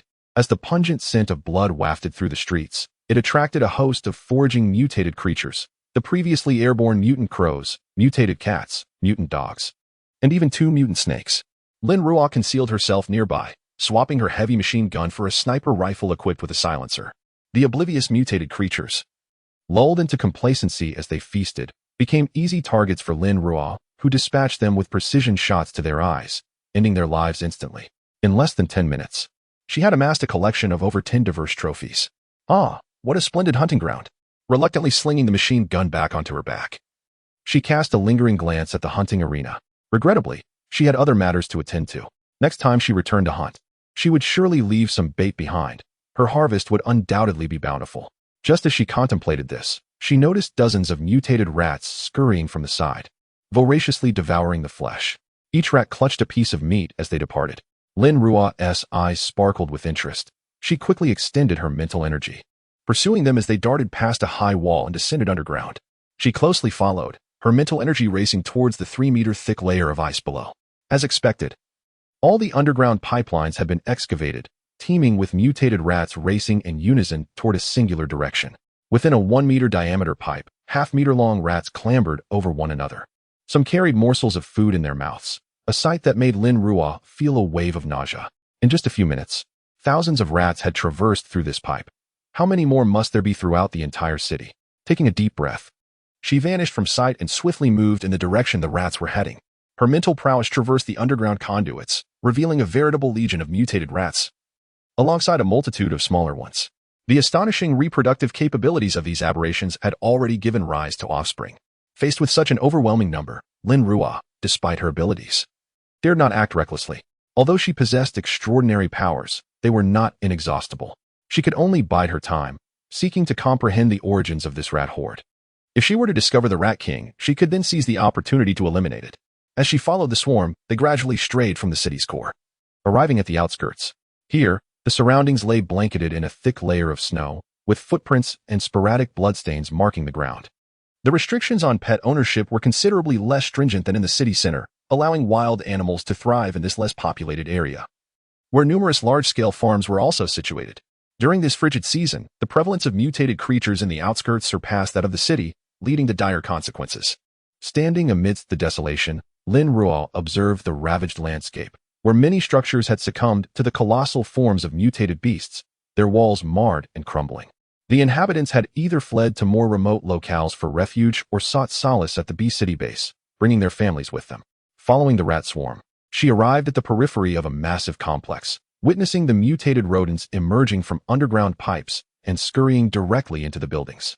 Upon glancing at the complex's name, she realized it was the National Grain Reserve of Bee City. Astonishingly, the rats had made their lair within the grain storage, explaining their prodigious numbers due to the ample supply of sustenance. Yet, how could it be that the Bee City base had neglected to secure this food source? In the aftermath of the extreme cold, they had failed to remove the grain? Lin Ruo was largely unfamiliar with this place, unaware of its vast expanse. She decided to render herself invisible and ventured inside to investigate. Standing atop a 5-story building, she gazed outward, feeling as though the view stretched into infinity. All around her, a tumultuous sea of rats surged forth, and her estimation of their numbers reached into the millions. They writhed together, emitting a cacophony of squeaks, resembling a black tide that sent chills down her spine. The mere presence of millions of mutated rats in this singular location suggested that, combined with those lurking in the city's underground, the total might well exceed 100 million. The sheer magnitude of this revelation astonished even Lin Ruo. In her past life, she had never encountered such a visceral experience, having merely hidden from these mutated rodents. Now, she grasped the fortuity of her survival during those times. Taking a deep breath, she retrieved a pair of binoculars from her spatial pocket. Through the lenses, she could clearly discern that the storage rooms of the grain reserve had been gnawed open by the rats, grain strewn across the ground, while numerous rodents feasted within. Alas, this food had been ravaged by the rats. Otherwise, it could have served as ample fodder for the creatures in her own space. Lin Ruo sighed inwardly at the thought. After her moment of reflection, she observed that each building was teeming with rats, many of them standing on their hind legs, their heads raised, emitting sounds inaudible to human ears. Then, other mice began to gather around them, and the two mice started to engage in intimate behavior. Good heavens! Is this courtship? Has the mutation caused them all to enter a breeding frenzy? The calm expression on Lin Ruo's face vanished, replaced by sheer disbelief. She dismissed her earlier thoughts. Even if a mouse king truly existed here, and even if she could somehow slay it amidst the defenses of countless mice, the tide of rodents would not cease. Such a massive breeding surge would quickly deplete the available food, and without sustenance, they would still launch an attack on the city. Squeak, squeak, squeak. Lin Ruo raised her binoculars to gaze at the tallest building in the cluster, but through the window, she could discern nothing of the interior. If there were a mouse king, it would likely reside within that structure. Lin Ruo looked down at the countless mice beneath her, reluctant to move in that direction. Yet, considering that a mouse king capable of commanding such a vast horde must possess at least a level 2 crystal core, she steeled her resolve. She leaped agilely between the buildings, some of which had already been completely overrun by mice, forming small hills, concealed by her water-based abilities. Lin Ruo cautiously approached the tallest building at the center. Her mental energy eagerly reached inside to probe, and indeed, she spotted a mouse, surrounded by others, reclining comfortably on the ground, basking in the adoration of its followers. So this is the Mouse King? Lin Ruo narrowed her eyes, a surge of blue light igniting within them as her water abilities surged. The Mouse King, previously lounging in comfort, suddenly tensed, its body exploding with a resounding bang, scattering the mice around it into fragments. Squeak, squeak, squeak. The rodent horde erupted into chaos, scattering in 5 different directions. Lin Ruo furrowed her brow, acutely aware that when the Mouse King's body burst, there was no crystal core to be found. How could such a vast number of mutated mice be commanded without even a core? Then she observed the mice's movements, and in an instant, everything became clear. That was not the Mouse King at all. It is said that mice are shrewd and cautious, and today she had learned this lesson well. The Mouse King had cleverly arranged for a decoy to occupy the prominent position in the building, drawing attention. Once the decoy was eliminated, it indicated that someone was attempting to attack, allowing the real Mouse King to blend in with the ordinary mutated mice and make its escape. The intelligence of this mutated Mouse King had surpassed that of humanity. Chapter 77. The fruits of Ilu. In Lin Ruo's eyes, a flicker of blue light danced. Given its remarkable intelligence, She was determined to witness the extent of its fortune. With a swift motion of her hands, absolute zero was instantly unleashed, emanating from her as the epicenter. The icy chill rapidly spread outward, encasing everything in its path, including the underground pipelines, which were rendered devoid of any life. This was Lin Ruo's most potent attack, boasting an expansive range of 1,000 meters. While devastating in its effect and broad in scope, it was also tremendously taxing on her abilities. In her current state of a level 6 water ability, she could utilize this move but once. Outside the frozen perimeter, the mutated rats hastily accelerated to escape, darting into the underground drainage pipes, vanishing from sight. Lin Ruo's complexion paled as she stood at the center of the icebound circle, surrounded by a palpable aura of frost. Within a radius of 1,000 meters, a white chill enveloped the area, resembling mist and snow, creating an ethereal haze. The frigid temperature was so severe that it seemed capable of shattering a person to pieces. Should luck be on your side, and you remain outside this domain, I shall grant you a reprieve today. Her eyes glowed with a bright light as she drew the frozen, mutated rats into her spatial realm. Having expended a considerable amount of mental energy to capture so many rats, she found herself utterly drained, collapsing onto the icy surface. It was not that she wished to spare the Rat King. Rather, she simply lacked the strength to pursue. If this endeavor did not yield the Rat King's crystal core, it would indeed seem that fate had deemed her unworthy of it. With the last vestiges of her mental energy, Lin Ruo extracted several crystal cores, paying no heed to her surroundings as she sat cross-legged upon the ice, beginning to recuperate her mental strength. Once she regained a modicum of energy, she dispelled the surrounding abilities, causing the ice to swiftly transform into shimmering crystals, dissipating into the air. Subsequently, she retrieved a modified off-road vehicle from her spatial realm. Disregarding whether the vehicle was too new and might attract attention, she simply lacked the stamina to return on foot or slide back. Fortunately, her drive back was uneventful, with not a soul in sight, only encountering a few mutated creatures, which she dispatched with her sniper rifle and stored in her spatial realm, returning to the fortress without incident. Upon her arrival, Afu and Aisho had already returned home. Lin Ruo had previously instructed them not to wait for her and to bring any captured prey directly to the fortress. They approached her with curiosity upon seeing her return in the vehicle, for since the onset of the apocalypse, they had not witnessed Lin Ruo driving. Had it not been for her scent wafting through the air, they might have prepared to attack. Afu bounded forward, pressing its large head against Lin Ruo's car window, howling. As Lin Ruo exited the vehicle, she stored the off-road car within her space. Her face still bore a hint of pallor. The rat tide was indeed formidable. Despite pouring all her strength into the effort, she had only managed to eliminate hundreds of thousands, a mere fraction of the horde. Sensing Afu's concern for her well-being, she affectionately patted its outstretched head, reassuring, "It's nothing. I'm simply fatigued. I shall replenish my energy this afternoon." With this, Afu relaxed, while Aisho, upon hearing of Lin Ruo's discomfort, hurried over, eager for her to sit upon its back, barking in concern. Lin Ruo chuckled softly, shaking her head as she gently groomed Aisho. "It's nothing. I'm not that fragile. I've already recovered a bit, so there's no issue." A loose willow branch extended and curled around Lin Ruo's hand, swaying gently as if it too was somewhat concerned. Lin Ruo felt a sense of helplessness. It seemed that the three of them regarded her as quite delicate. Well, they were merely worried about her well-being. She turned her gaze towards the three mutated beasts positioned on the fortress platform, a mutated cow and two mutated sheep. The cow stood at an impressive 4 meters, while the sheep were much smaller, measuring only 2.5 meters. Lin Ruo decided not to be picky about the crystal cores and first collected them into her space. Upon returning home, Lin Ruo insisted on preparing lunch for the three of them, while she herself merely hastily consumed a small portion before heading to the training room. She needed to recover swiftly. Tomorrow marked the anniversary of the rat tide's outbreak in her previous life, and she could not afford to be careless. Lin Ruo sat for 3 hours, using 9 crystal cores to replenish her expended abilities. Yet, she needed to find the crystal core of the Rat King. Otherwise, all she had would be first-level cores, which would not justify her efforts.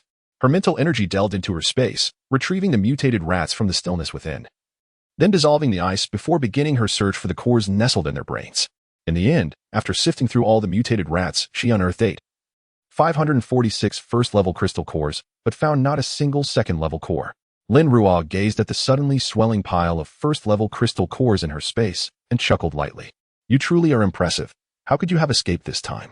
She was referring, of course, to the Rat King. She was utterly convinced that when the false Rat King perished, the true Rat King had been present. Despite her extensive use of abilities, she had failed to capture it. How cunning. Forget it. Lin Ruo sighed, comforting herself. If I can't catch it, then I can't. It's merely a second-level crystal core, after all. Setting aside the disappointment of not capturing the Rat King, Lin Ruo had achieved significant gains today. Over 8,000 crystal cores normally. It would take her many days to accumulate such a number, yet she had done so in just one day. As her mental energy caressed the mounds of crystal cores, she pondered. While the rat tide was indeed terrifying, there were considerable benefits to be reaped from lurking at the back. But how could she remain concealed while ensuring the extermination of all these rats? Lin Ruo withdrew her mental energy from the space and began contemplating this dilemma. By the time she exited the training room, darkness had fallen. A Fu and a Shou lay at the entrance, and as soon as Lin Ruo emerged, they lifted their heads. Upon seeing her in good condition, devoid of the pale, weary demeanor from earlier, they finally relaxed. I told you I was fine. Lin Ruo scratched their chins, eliciting contented sighs from a Fu and a Shou as they closed their eyes. A Lu's willow branch inched closer, presenting Lin Ruo with a fruit the size of a 1 yuan coin, its vibrant red hue striking. Lin Ruo accepted it with surprise. What is this? A Lu nudged the fruit again, then pointed toward its massive form outside the fortress. Is this your fruit? Lin Ruo exclaimed in astonishment. A Lu has only just mutated, and now it's already bearing fruit. Dressed and hastily stepping outside, she noticed that the trunk of a Lu had grown notably slender, with a plethora of withered yellow leaves strewn across the ground, and the branches had diminished significantly, having traversed the apocalypse. Lin Ruo immediately understood the situation upon witnessing this scene. A frown creased her brow, her expression rife with displeasure. Did you extract your essence to hasten the fruit's growth? Who permitted you to do such a thing? Are you unaware that this will impede your own growth? A Lu's slender branches drooped, resembling a child being reprimanded, save for one branch that persevered in presenting a red fruit to her. It acted without a second thought, solely wishing for Lin Ruo's well-being. Since realizing the arduous nature of Lin Ruo's cultivation of mental strength, it had begun to control the mutation of its fruit, believing this would facilitate her training.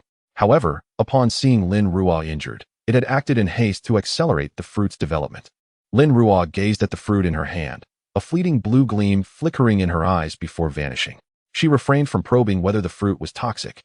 If it proved harmless, she would fully trust a Lu, never doubting it again, treating it as she did with a Fu and a Shou. If it were toxic, her healing abilities would enable her to detoxify swiftly. Returning indoors, she consumed the crimson fruit before a Lu. It was remarkably sweet, dissolving upon contact, and soon transformed into a warm current that surged into her mind. Boom. Lin Ruo felt as though her head might explode, her mental energy uncontrollably radiating outward. Pain. Excruciating pain. This sensation was all too familiar. It was the feeling she experienced when her mental energy was excessively depleted.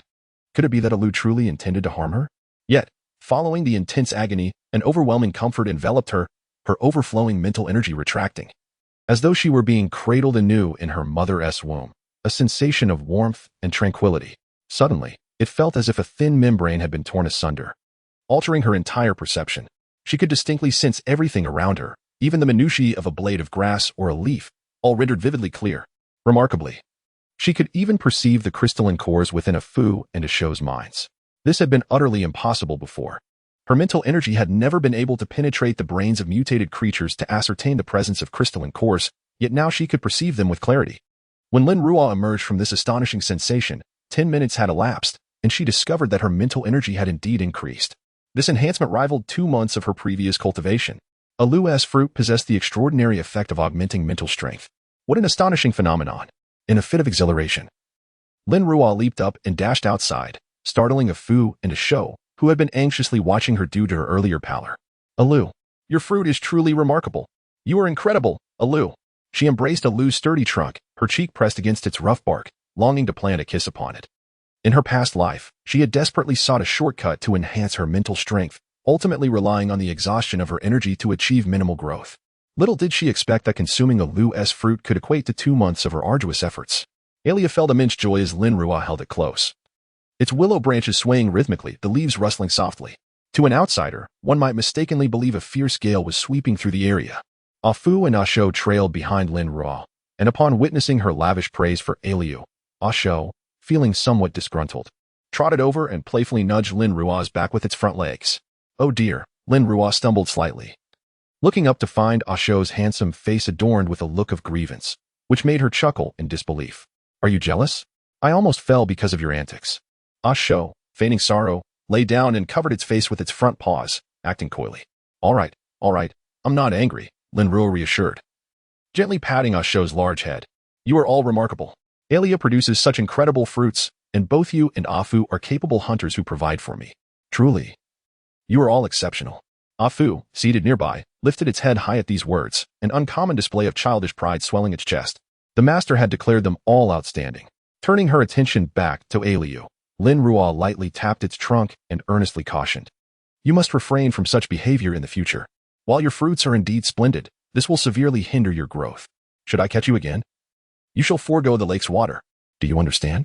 Alia's branches nodded eagerly, for this was the gravest of threats, and it vowed to be obedient. Chapter 78. The early onslaught of mutant mice. Lin Ruo diligently watered a Lu with ample lake water before entering the house to prepare dinner for them.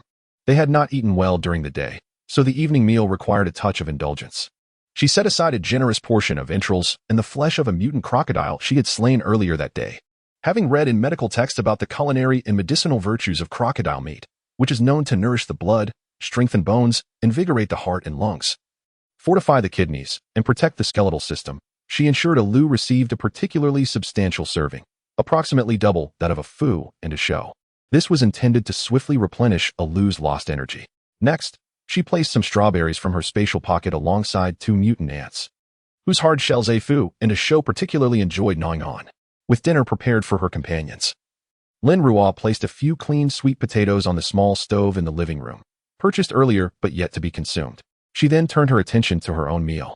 In such chilly weather, nothing appealed to her more than a hot pot, albeit a unique one. She retrieved a 10-pound blue fish from her freshwater pool in the spatial realm. After scaling, gutting, and cleaning it, she brought it into the living space. She heated oil in a pot, frying the fish until both sides turned a golden hue before adding boiling water, along with segments of green onion and slices of ginger. As the temperature of the water rose, the broth began to take on a milky white appearance. A pinch of salt completed the base for the soup. From her spatial storage, she also brought forth shrimp, tofu, mushrooms, and greens, ready to be simmered and savored gradually, complemented by a delectable dipping sauce, truly perfection. This meal was not only delicious but also nutritious. She relished a considerable amount of shrimp and mushrooms, their flavors remarkably fresh.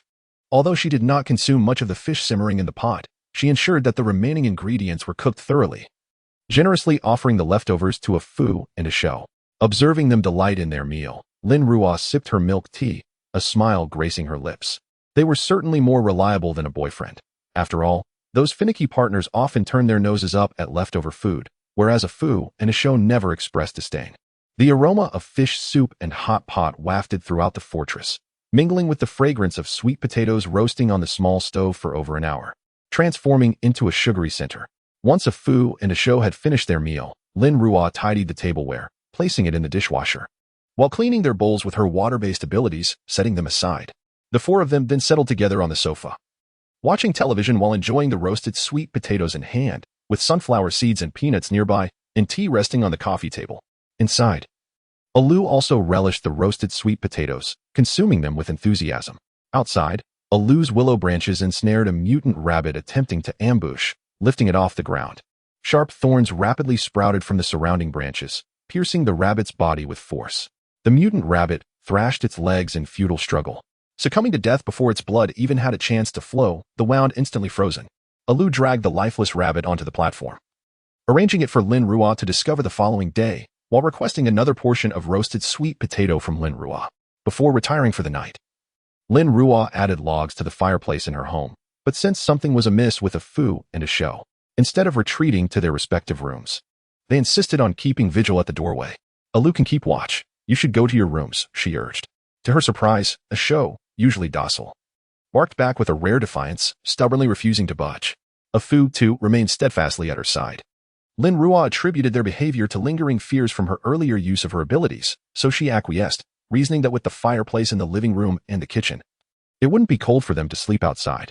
However, in the dead of night, a Fu and a Shou began to howl uncontrollably, with a Shou even scratching at Lin Ruo's door. Startled awake by a Fu's barking, she sat up, sensing an ominous presence. Swiftly dressing, she extended her mental energy outward. Reaching 2 kilometers away, when her pupils constricted, an unprecedented horde of rodents was on the verge of erupting. Her mental acuity transmitted vivid images to her mind. In the darkness, a vast tide of brownish-gray rodents surged toward the city, their numbers so extensive they could be likened to a deluge. Even her fortress, situated far from the city, lay within their assault range. Each rodent measured over half a meter in length, their serpentine tails writhing in the shadows, accentuated by countless unnaturally bright eyes that sent chills down her spine. Lin Ruo hastened to finish dressing, donning her attire in less than a minute before sprinting downstairs to retract her entire fortress into her spatial domain. In an instant, the spot where the fortress had stood was reduced to a 2-meter-deep pit, cloaking herself in 2 layers of water film to obscure her presence. She leapt into the pit and sealed it with a meter-thick layer of ice. 10 minutes later, she observed the horde of brownish-gray rodents trotting atop the ice above her. She refrained from freezing them immediately. Doing so would alert the Rat King to her presence, and she needed to locate its position first.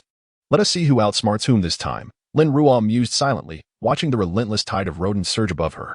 From the moment the first mutated rat stepped onto the ice, Lin Ruo began her countdown, halting the timer only when the last rat departed. An astonishing 30 minutes had elapsed. Based on their earlier speed, this indicated that the horde spanned a staggering 6 kilometers in width. This was merely a remote area, perhaps only brushing against the edge of the larger rodent swarm. The sheer number of rats was staggering. Lin Ruo was taken aback. How would the Beast City base contend with this? Meanwhile, those still residing within the city were truly ensnared in a nightmare.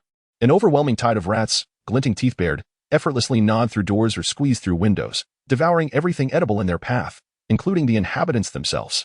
Rats. So many rats. Help. Mother. Save me. I do not wish to die. My child. I will fight you all. Panic erupted as voices rang out. Rats. Rats. Hurry. Block the doors. We must not let them in. All around lay the stark, gnawed remains of skeletal frames, drenched in splattered blood. A desolate landscape devoid of life in the wake of the rat horde. Even the mutated beasts, deemed monsters by the survivors, were compelled to flee upon witnessing such a scene. Those quicker than the swarm managed to escape, while the slower ones were inevitably engulfed, becoming sustenance for the ravenous tide of rodents. Lin Ruo, encased in 2 layers of protective membranes, trailed the rat horde, observing the ravaged city left in their path, scarred and fragmented, a mere shadow of its former self. Yet, she had no time for lamentation. She could not save these people. Her sole concern lay with the swarm and the Rat King's core. She hurriedly followed behind, diligently probing with her mental energy to locate the Rat King's position. However, the vastness of the horde rendered her efforts futile, her mental reach insufficient, compelling her to constantly shift direction, making the search arduous. As the horde descended upon B City's urban district, the base, equipped with surveillance systems strategically placed throughout the city, detected the anomaly. The monitor technician, taken aback by the multitude of gleaming eyes on the screen, was momentarily speechless. How many mutated creatures could possibly create such a display? He dared not take it lightly and promptly reported to his superiors. 10 minutes later, Base Commander Zheng Qiming, Deputy Commander Li Weiguo, and the 2 security captains, Yi Lin and Jiang Haochen, along with several other senior officials, convened in the monitoring room, their expressions grave as they observed the densely packed black mass continuing its advance. What sort of mutated beast is this? Have we ascertained the nature of the threat? Zheng Qiming, a tall and robust man with a square jaw, had been the highest military authority in B City prior to the apocalypse. The technician, having meticulously verified the data before the leader's arrival, already had an answer in mind. He pulled up a separate image that clearly depicted the creature's outline. It was highly probable that these were mutated rats. They had indeed grown larger. Though the possibility of hedgehogs could not be entirely dismissed. Rats, it must be rats. Hedgehogs do not possess such prolific breeding capabilities. This number could only stem from rodents. Li Weiguo's tone was laden with unprecedented gravity. If this were indeed the case, their base would be doomed. Behind them, Yi Lin and Jiang Haochen wore expressions as dark as storm clouds. The base they had painstakingly constructed could not fall to these mutated beasts. Weiguo, I believe we must deploy the reserve missiles, Zheng Qiming proposed, turning to Li Weiguo, as their significant decisions were now a shared responsibility. Li Weiguo hesitated. Their missile reserves were limited, and a batch had been rendered unusable due to the severe cold. Currently, only 10 remained intact. Should they expend them all in this rat tide, how would they contend with any future, insurmountable adversaries? Most of their missile engineers had perished in the apocalypse. And with incomplete research materials, it was uncertain when the next batch of missiles could be produced. Noticing Li Weiguo's silence, Yi Lin stepped forward. Commander, the present moment is paramount. We conducted a population survey today, and our base now houses 600,000 people. These are lives at stake.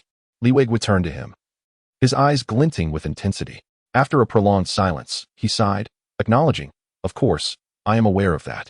He then directed his gaze towards Zheng Qiming, who had been fixated on him, his expression imbued with a profound seriousness. Base Commander, I propose we deploy the Dongfeng 21 ballistic missile. Upon hearing this, Zheng Qiming's demeanor softened. Realizing that if he were to disagree today, it would certainly require some maneuvering.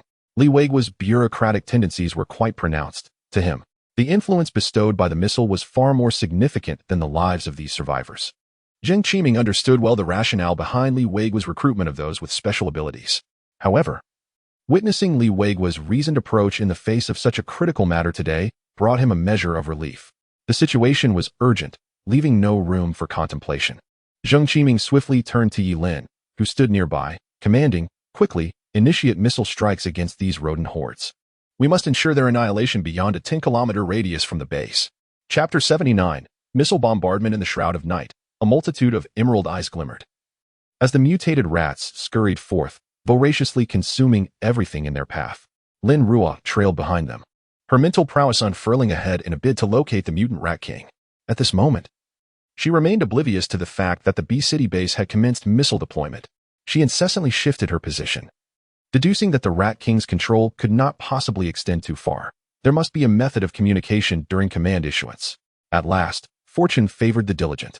Lin Ruo seized upon a few telltale signs. Amidst the throng of rats, certain mutated ones dashed erratically through the ranks. Each time they appeared, the swarm would alter its direction or form. Lin Ruo's mental acuity meticulously monitored the movements of these aberrant rodents until, ultimately, she discerned the Rat King nestled in the far corner of the horde. It trailed at the rear, seemingly indistinguishable from its brethren, save for the glaring level 2 crystal nucleus embedded in its mind. Had it not been for that luminous gem, she might have mistaken it for another rat. Astoundingly, this Rat King, rather than commanding from the heart of the swarm, chose to conceal itself in the periphery. It was no wonder her mental reach had not enveloped it. She had not anticipated the king's presence in such a location. With her mental focus firmly locked onto the Rat King, she propelled herself forward with remarkable swiftness, charging directly towards her target. Suddenly, her mental senses detected an anomaly, prompting Lin Ruo to glance skyward. A fiery streak, akin to a meteor, hurtled towards her direction. A missile. How could such a thing exist? She swiftly pivoted, altering her trajectory and sprinting backward at an unprecedented pace, moving so swiftly that only an afterimage remained. As she fled, a cerulean glow surged in her eyes, layering her invisibility shield with multiple ice barriers. Lin Ruo gritted her teeth. The B-City base was indeed formidable. They possessed missile reserves. Remarkably, the components had not frozen in this frigid weather. Recalling the devastation wrought by her self-detonation in her previous life, she realized that if she were to risk everything, she could withstand a high-powered missile head-on. But escaping unscathed was nearly impossible. Furthermore, to annihilate the entire swarm, the B-City base would not settle for a single missile, thus a direct confrontation was unfeasible. She had no choice but to flee. Lin Ruo's mental focus remained fixed on the rapidly approaching fireball, pondering whether it harbored nuclear materials. In a fleeting moment, a cascade of thoughts flooded her mind, accompanied by a twinge of regret for pursuing the Rat King. Just then, a resounding explosion cleaved through the atmosphere. Boom. The missile struck the rat swarm with pinpoint accuracy, unleashing a conflagration of fiery brilliance and billowing smoke. Countless mutated rats were obliterated in the cataclysm, as a colossal shockwave radiated outward, carrying with it the remnants of rat carcasses and shattered debris. Despite having retreated several kilometers, Lin Ruo found herself engulfed by the shockwave of the missile explosion. Coughing, she emerged from the rubble, her blood surging within her veins. Shaking her head to dispel the ringing in her ears, she felt her water-based abilities circulate throughout her body, aiding in the restoration of her equilibrium. Surrounded by the debris of shattered buildings, only 2 layers of her ice shield remained, a testament to the formidable power of the missiles. She exhaled softly, daring not to glance back at the position of the Rat King. Instead, she crawled out from the ruins, retrieving a skateboard from her spatial pocket, and continued her frantic escape. The missiles still loomed ominously, uncertain of their landing, and she needed to distance herself swiftly from the horde of rats. This was a novel experience for her. She had never imagined that one day she would find herself under missile bombardment. Before the apocalypse, it was unimaginable. Z country, with its robust national strength and advanced anti-missile systems, rendered it nearly impossible for missiles from other nations to breach its territory. In her previous life, while residing in a city, the missiles had become inoperable due to the extreme weather conditions that rendered many components useless, and the radar systems had failed. Who would have thought that in this second chance, the B-City base would have missiles at their disposal? Lin Ruo glided backward in a frenzy, and the rat horde, terrified by the explosions, surged away like a wave of black. Extending her mental energy, she discovered that the rats were still hot on her heels. If this continued, she would likely be caught in the next blast. Hastily, she veered aside, shifting laterally to evade the swarm, while layering an additional 10 layers of ice shield around herself. Moments later, her mental energy detected another anomaly in the sky, a colossal fireball hurtling toward the rat horde. The B-City base had launched another missile. Without a moment's pause, she propelled herself forward on her skateboard, the friction against the ground akin to a whirlwind. Boom! Another missile detonated behind her, sending a massive mushroom cloud soaring into the heavens. The skyscrapers at the epicenter of the explosion were immediately obliterated, reduced to dust, and the mutated rats within had no chance of survival. Countless boulders were hurled outward, many crashing against Lin Ruo's shield, the immense force causing cracks to form on the outermost layer. Soon, she was engulfed once more by the explosive aftermath. When Lin Ruo finally emerged from the wreckage, her condition was markedly improved. 6 layers of her ice shield remained intact. The tide of rats had receded, and she had successfully escaped the missile's range, with only residual shockwaves that her shield could withstand. The B-City base had unleashed a total of 4 missiles, precisely targeting the rat swarm. Lin Ruo was perplexed by how they had ascertained the rats' movements, yet their execution was flawless. The 4 missiles had decimated the horde, which had once numbered in the hundreds of millions, leaving perhaps only a few 100,000 scurrying underground, too fearful to emerge. Though she had endured 2 blasts at the periphery of the explosion, Lin Ruo now sat on the ground, gasping for breath. How long had it been since she had experienced such an all-out flight? Sensing that no further missiles would be launched from B-City, she finally felt a semblance of relief.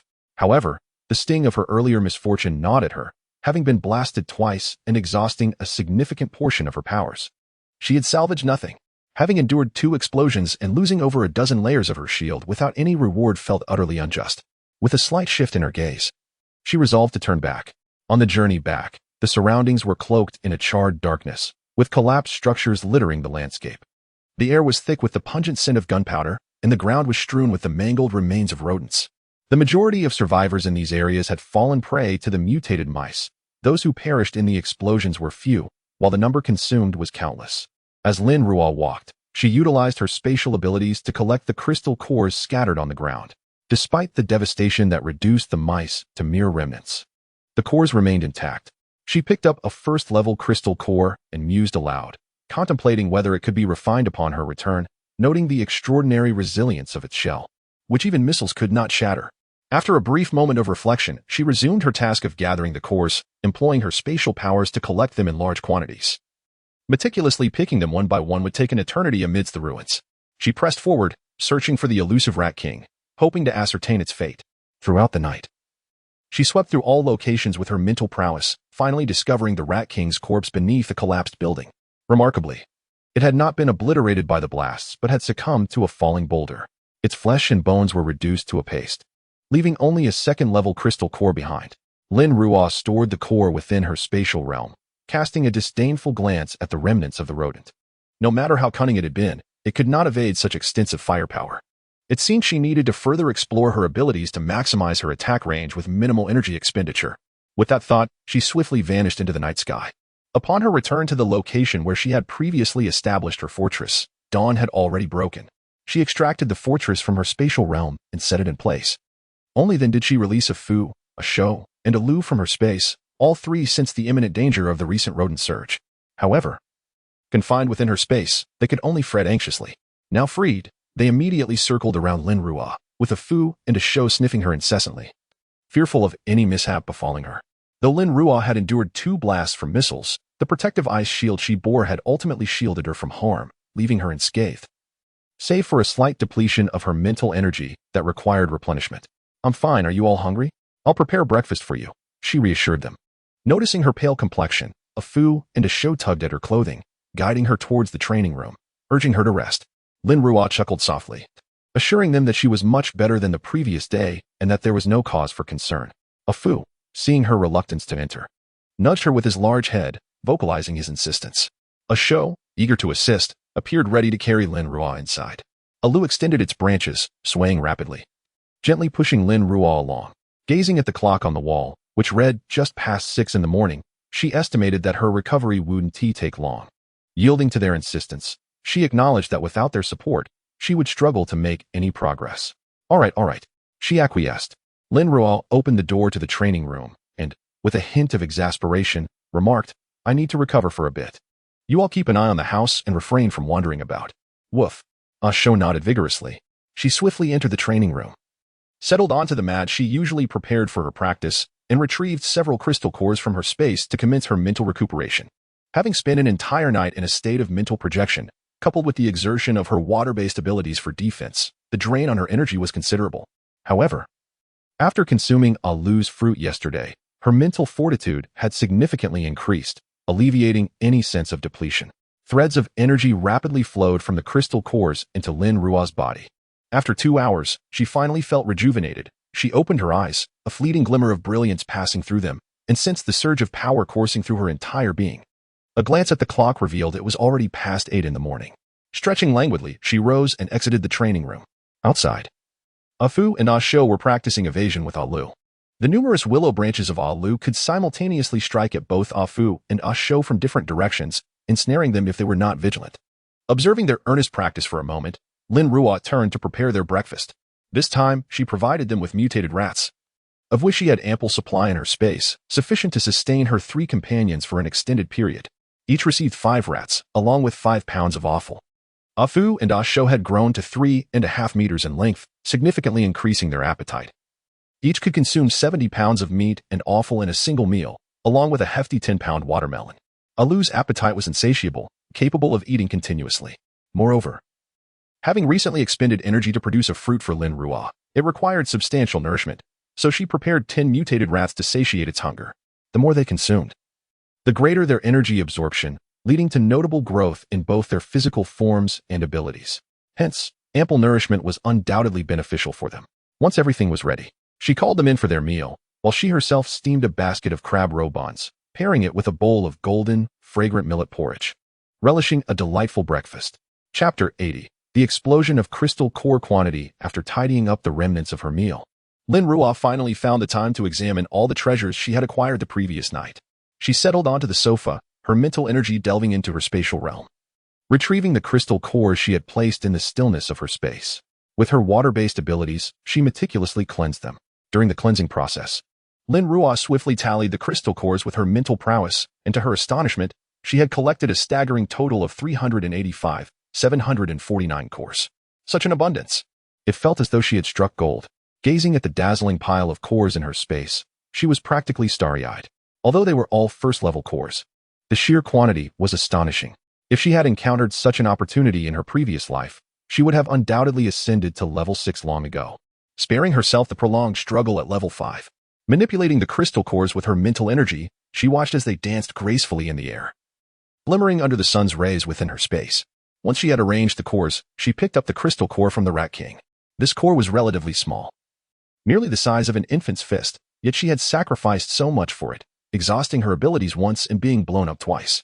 Fortunately, apart from this core, she had other gains. Otherwise, the losses would have been severe. After exiting her spatial realm, she reclined against the sofa, her previously taut muscles relaxing. Yet her mind remained restless, her gaze growing ever more profound. The enmity between her and the deputy base leader must be resolved promptly, otherwise, troubles would continuously plague her. However, the B-City base had transformed entirely, and she was oblivious to what secret weapons they might still possess. What monitoring methods had enabled them to detect the massive rat horde? A radar system was out of the question, as its operational temperature ranged from -40 to 85 degrees, and the current extreme cold had plunged to -70 degrees, rendering the radar inoperative. Regardless, Lin Ruo's eyes darkened. A confrontation was inevitable, and she must visit the B-City base. Given her uncertainty about the enemy's strength, she resolved to ascertain their capabilities before taking action. With her plan solidified in mind, she ascended to the 2nd floor to continue her research on pharmaceuticals. The herbs she had previously matured awaited preparation, and drawing from her prior experience, she achieved a high success rate, managing to complete the process after only a few attempts.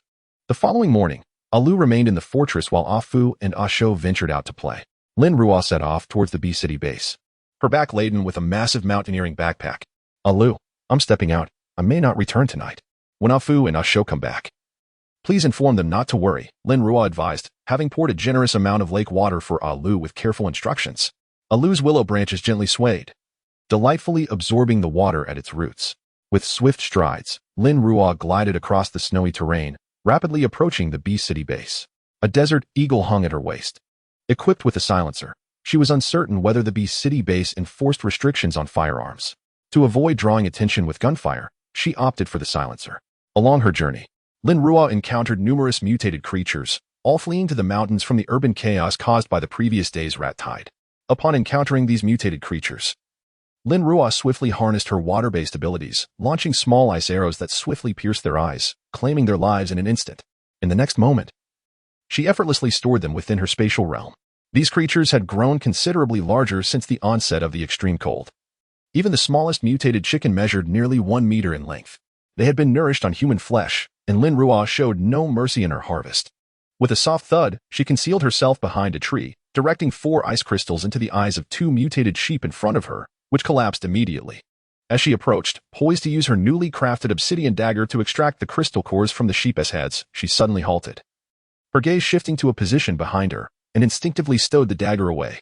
In the distance, 7 men, clad in thick, tattered garments stained with oil and blood, were laboriously dragging a massive wooden plank towards her. As they drew near, their eyes were immediately drawn to the well-concealed Lin Ruo and the fallen mutated sheep. Each sheep was colossal, measuring 2 meters in length, their rotund bodies suggesting an abundance of meat beneath their dense, felt-like wool. The sight of the sheep rendered the men momentarily incapacitated, as they had long forgotten the taste of meat. Moreover, the thick sheep pelts were ideal for crafting a few warm coats. Yet, they failed to consider that an ordinary person would struggle to capture even a mutated chicken or rabbit, let alone a mutated sheep. Lin Ruo's ability to slay these 2 sheep indicated her formidable strength. At this moment, their greed obscured their judgment, and they could not fathom the disparity in their capabilities. "Hey, you there. Put down the sheep and leave," they yelled, brandishing their weapons. The 2 men at the front revealed firearms to threaten her. Lin Ruo stood silently, glancing behind them at the debris of electrical appliances and a small portion of food atop the plank. Having experienced life in a base, she quickly discerned that they were not heading to the Beast City base for refuge, but were task-oriented individuals returning from a mission. "Hey, are you deaf? Hurry up and get lost. If you don't leave now, you won't be able to." As the men continued to drag their burden closer to Lin Ruo, their eyes glimmered with insatiable desire for the sheep. With a swift motion, Lin Ruo retrieved her desert eagle, which appeared in her hand as if summoned. Without uttering a word, she fired decisively, shocking the men with her sudden action. Bang! Bang! The 2 men at the forefront, who had been wielding guns, fell with bloodied holes in their foreheads, instantly frozen in the frigid air. The remaining 2 attempted to seize the guns from the ground but were met with a swift end at the hands of Lin Ruo. In an instant, 4 of the 7 men lay dead, the remaining 3, paralyzed by fear, knelt on the ground, pleading for mercy. "Please, spare us. We were merely coveting the sheep meat behind you, momentarily blinded by greed. We never intended to harm you. Yes, please, we beg you, let us go." Lin Ruo pulled the trigger without a moment's hesitation, firing 3 shots in rapid succession. Bang, bang, bang. The 3 individuals stared wide-eyed, unable to close their eyes in death, as if they could not fathom that Lin Ruo had so ruthlessly taken their lives. They had clearly pleaded for mercy, yet this person had still chosen to end them. Lin Ruo crouched down to search their bodies, recalling that the woman had mentioned the Beast City base issued a resident card to every survivor. In her previous life in a city, she had never encountered such an item. Early on, bartering was the norm, and later, transactions were conducted using crystal cores, lacking the systematic management found in Beast City. Indeed, the official base was markedly different, equipped with ample researchers and stringent regulations. It struck her that she resembled Lu Lao visiting the Grandview Garden, utterly unaccustomed to such sights. As expected, she discovered 7 resident cards. Examining their design, she noted they resembled identification cards, of similar size, each bearing distinct numbers, photographs, and even magnetic strips akin to bank cards. Lin Ruo scrutinized the resident cards from various angles before stowing them away for future use at the base, where she could procure some supplies. Next, she retrieved the firearm that had fallen to the ground. It was a commonly used 54-style pistol by the police of Z Country, colloquially known as the Big Black Star. She wondered how these individuals had come by such weaponry. After a brief inspection, she collected the pistol along with the mutated sheep lying nearby into her storage space, only to leave the wooden planks they had dragged behind.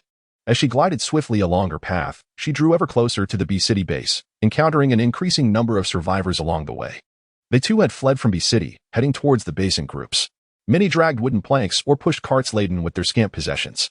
When Lin Ruo approached them, they cast her a few glances. Seeing that she carried only a backpack, they assumed her to be impoverished and were disinclined to engage her. The previous day's operation by the Bee City base to eliminate the rodent swarm had showcased their formidable strength. In such extreme weather, they had even deployed missiles. The massive tide of mutated rats had claimed countless lives, instilling in many the belief that these creatures were nearly invincible. Yet, the rodent horde had disintegrated under the overwhelming firepower of the Bee City base. Who would not wish to align themselves with such a powerful force? Only then could they cease to fear these monsters. Moreover, some smaller factions, initially intent on establishing their own bases, had temporarily set aside their ambitions to test the waters at the Bee City base. As Lin Ruo continued her journey, she encountered more and more individuals, while the mutated animals seemed to sense the commotion, gradually increasing in number. Suddenly, a pack of mutated cats leapt down from the nearby trees, each as large as an adult golden retriever. Lin Ruo scanned the crowd, estimating there to be dozens of them. Help! There are monsters! Chapter 81. The development of the base in City B in the forest. Dozens of mutated cats lurked, some perched on trees, poised to strike, while others had already pounced, clawing and biting at the hapless individuals below. Though not particularly large in stature, these creatures exhibited a speed that far surpassed that of ordinary humans, and their sheer numbers were daunting. Groups of several, or even a dozen, would coordinate their attacks on a single target. The scene descended into utter chaos, as the people, momentarily forgetting about their supplies, fled desperately. However, the mutated cats retained certain feline instincts, relishing the pursuit of moving objects. Thus, those who sprinted the fastest often met their demise the quickest. With their razor-sharp claws and incisive teeth, the mutated cats savagely tore into their victims, opting not to deliver a swift death by biting the throat, but rather to rend flesh and skin, reveling in the agony that compelled their prey to run even faster. They pursued with a playful malice, as if toying with mice. To the mutated cats, humans had become no different from their former rodent prey. We shall fight back. A surge of defiance ignited within some as they brandished their weapons and attempted to retaliate. Yet, how could the speed of a human possibly rival that of a mutated cat? One by one, these brave souls were toppled. Their feeble attempts at defense not only failed to harm the creatures but drew their ire, resulting in even more gruesome fates. Standing aside and observing the fray, Lin Ruo found herself targeted by several mutated cats. Instinctively, she drew a jade dagger from her waist, plunging it into the neck of one cat, the creature's blood instantly soaking her gloves as it collapsed with a thud. Seeing this, the nearby cats charged at her, but Lin Ruo deftly evaded their claws, swiftly redirecting her dagger to strike another cat's throat. A chilling howl echoed as one fell to the ground. With a swift kick, she sent a charging cat flying, her dagger once again finding its mark, this time piercing directly into another cat's eye. In the blink of an eye, several mutated cat corpses lay scattered at her feet, prompting the remaining creatures to recognize her as a formidable adversary and shift their focus elsewhere. Witnessing her remarkable prowess, the nearby survivors instinctively moved closer to Lin Ruo. Yet, she retreated several paces, establishing a clear boundary between herself and the others. The mutated cats launched another wave of attacks, successfully impeding the advance of the crowd. Many glared at Lin Ruo with fury, ready to unleash their frustration upon her. Suddenly, a volley of gunfire erupted from a distant squad of soldiers rushing towards them, rifles aimed at the mutated cats. Numerous creatures fell under the barrage, suffering significant casualties, while the remaining ones scattered in panic. Is everyone all right? Jiangyu, leading the charge with a rifle in hand, surveyed the scene, noting that a dozen individuals remained unscathed amidst the chaos, while others lay dead or wounded. Thank you. Your timely arrival has saved us. Otherwise, we would have perished. A man knelt on the ground, his mask rising and falling rapidly as he gasped for breath, the warmth of his exhalation immediately freezing upon contact with the mask. Are you soldiers from City B? Your arrival could not have been more fortuitous. Indeed, you see us, the frail and the ailing, nearly meeting our demise at the hands of those vile creatures. Precisely. It is fortunate that you possess kindness, unlike certain individuals. As this person spoke, they cast a glance towards Lin Ruo, who stood at a distance, initially intending to voice a complaint. They were deterred by Lin Ruo's chilling gaze and the blood on her dagger. Remembering her formidable skills, they changed their tone, asking if she could kindly escort them to the Bee City base. Yes, we are also bound for the Bee City base. Our paths align perfectly. In the future, we shall all be survivors of the same base. Comrades, could you extend us this courtesy? Jiangyu, being a soldier, found it difficult to ignore the pleas of so many surrounding him. However, he had a mission to fulfill. Form a line, he commanded. Yes. A perfectly arranged line of 30 individuals stepped forward, standing attentively before Jiangyu. You are responsible for escorting these individuals back to the base. Jiangyu continued after surveying the crowd, and upon arrival, returned to stand by. Yes. You are truly benevolent. Thank you. Jiang Yu led his team away swiftly amidst their expressions of gratitude, a row of soldiers guarding the perimeter, weapons drawn, carrying the slain mutated cats. When they reached Lin Ruo, she lowered her voice to assert, "This is my prey." The soldier, taken aback, glanced at her, retracted his hand, and nodded in acknowledgement. The soldiers maintained their vigilance, encircling the survivors. Lin Ruo chose not to follow. The soldiers regarded her once more, but offered no counsel. In their view, every action in this apocalyptic world came with its own consequences. Lin Ruo's decision to remain behind meant that she would not receive aid should danger arise. As her mental energy expanded, she waited until the group had completely distanced themselves before retrieving the mutated cat she had slain, stowing it away in her space. She then changed into a new mask and gloves, enveloping herself in a layer of invisibility before proceeding towards the Beast City base. With her swiftness, she soon caught up with the previous group. As she passed by, she overheard someone conversing with the soldier beside them, inquiring about the current situation at the Beast City base. Lin Ruo slowed her pace, attentively listening. "Comrade, will joining the Beast City base officially grant us supplies?" "No. But you can find work in the official hall to earn points to purchase supplies.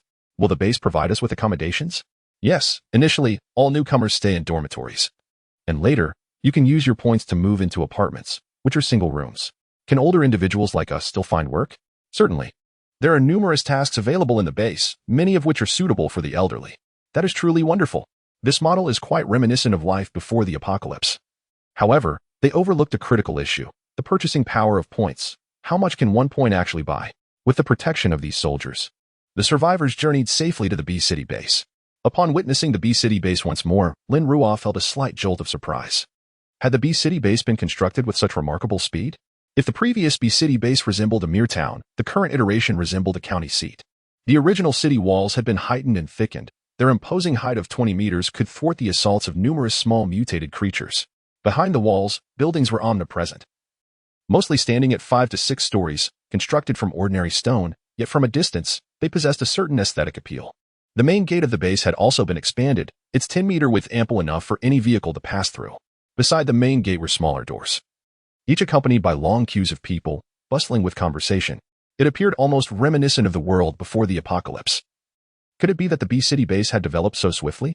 While Lin Ruo was still in a state of astonishment, one of the soldiers assigned to escort them spoke up, indicating that the right passage was designated for newly arrived survivors, where they would need to register their information, take photographs, and receive dormitory and residency permits. The left passage was reserved for survivors already within the base. The exit was located elsewhere. This entrance was strictly for entry, not exit. Lin Ruo glanced towards the right side, where she could clearly see a modest building connected to the door. Every survivor entering through the right door would proceed into this structure. Upon exiting, they would invariably adjust their masks, indicating that this was indeed the area for photographs. She then shifted her gaze to the left door, where individuals simply swiped their residency permits to gain entry without needing to remove their masks. The Beast City base bore a striking resemblance to the management of the world before the apocalypse, exhibiting a commendable level of organization. The throng of survivors dispersed at the entrance. Some formed queues on the left, while others lined up on the right. Lin Ruo soon realized that among these survivors, there were those who had already registered. Although she possessed 7 residency cards within her space, she pondered the necessity of waiting in such a lengthy line when there was a more efficient route available to her. Approaching the base of the city wall, she slightly crouched, exerted strength in her legs, and leaped upward with agility, effortlessly surmounting the wall. A 20-meter wall posed no challenge for her. As she passed by the guards stationed atop the wall, she was cloaked in an invisibility film, rendering her unseen and unheard. She dashed a few steps and swiftly leaped down from the wall. The wind whipped through her hair as she descended rapidly. Mid-air, she engaged her core, executing a flip and using the wall for leverage, landing gracefully on the ground. Upon entering the Beast City base and observing the interior, her brows slightly furrowed. It appeared that the Beast City base was merely a fauna of prosperity. Inside, she encountered a multitude of frail, emaciated individuals. Some lacked even the warmth of winter clothing, left to perish in the streets, while elderly individuals and children braved the cold, begging for alms. What distinguished this from the A-City base of her previous life? One must not act in haste. It was imperative to discern the full picture before forming a judgment. Her earlier astonishment now seemed rather impulsive. Retrieving her thoughts, she swiftly extended her mental prowess, enveloping everything within a radius of 2 kilometers. Where there were people, where surveillance cameras were stationed, where patrols roamed, everything became crystal clear, as if she had opened a celestial eye. She sought a secluded corner, dispelling the protective membrane of water that cloaked her, revealing her form. Now that she had entered, the individuals on the street were all bundled up, indistinguishable from one another, rendering any further display of her extraordinary abilities unnecessary. Adjusting her mask with determination, she confidently mingled with the crowd along the main thoroughfare of Base B City, surrounded by survivors striving for existence. Occasionally, a squad of armed soldiers would pass by. Her mental energy continued to scan the surroundings, and the grand expanse of the still-developing first base unfolded magnificently in Lin Ruo's mind. After a short distance, her mental perception detected a domed stone edifice, situated centrally along the main road, bustling with people entering and exiting. With her keen sight, Lin Ruo easily discerned the inscription on the building, the official hall. Chapter 82. The transport aircraft of Base B. The domed structure was constructed from ordinary stone, its outer layer adorned with a thin protective coating of subterranean ore. It stood there like a circular fortress, with the flag of Nations E prominently displayed atop its roof. Is this the official hall the woman spoke of? Her eyes narrowed as she pondered whether her bounty mission was indeed here. She felt compelled to investigate. The items she had gathered were few, yielding only 50 points. Barely enough to sustain her for 2 days. How unfortunate. Well, at least she had 50 points. Working menial jobs at this base earned her a meager 15 points a day. Damn it. That barely covered her daily food expenses. As Lin Ruo walked along the main thoroughfare, she listened to passers-by chattering about their daily gains. It became apparent that a normal adult male could not satiate his hunger on just 15 points a day. Coupled with the earlier revelation from that woman, that 10,000 points could support a family for half a year, Lin Ruo gained a renewed perspective on her own worth, akin to the allure of Tang Seng's flesh. Approaching the exterior of the official hall, she noticed 2 buildings flanking its eastern side, where a throng of people stood in line, clutching or dragging various items. Delving into the 2 structures with her mental prowess, she observed individuals responsible for weighing, exchanging points, and trading goods. Remembering the 7 resident cards in her possession, she contemplated purchasing some supplies. Selecting one card from her space, she noted that it belonged to the armed individual from earlier. He was likely wealthier than the rest. Have you heard? The Earth Elemental ability user from the ability squad got into trouble again and was caught by the guard team. Everyone knows that by now. Sigh. What did he do this time? What else could it be? He set his sights on a woman who refused him, so he slaughtered her entire family, even the 3-year-old child. They say the scene was horrific, intestines strewn about. Capturing them is futile. This isn't their first offense. In the end, nothing ever comes of it. They have connections that protect them, and the base dares not act against them. Who said that? I heard Captain Yilin went straight to the deputy base leader to demand an explanation. And what good will that do? In this world, how many high-ranking officials are left who are like Captain Yilin? Yilin. Lin Ruo lifted her eyelids in contemplation. She felt she had heard that name before, but where? As she was lost in thought, the line advanced to her, and she stepped through the entrance. Inside, a massive fire pit blazed, with the staff seated around it.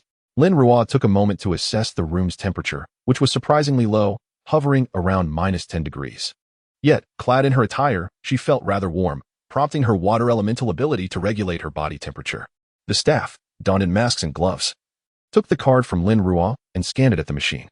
Through the muffled sound of the mask, a voice intoned, "You have a total of 50 points. What supplies would you like to exchange for?" In a hushed tone, Lin Ruo requested, "Exchange for rice." Exchange for rice? The staff member glanced at Lin Ruo, aware that those who came here typically exchanged their points for coarse grains, as rice had become a luxury beyond the reach of many since the calamity. Indeed, rice was priced at 30 points per pound, and her points could only procure 1.5 pounds.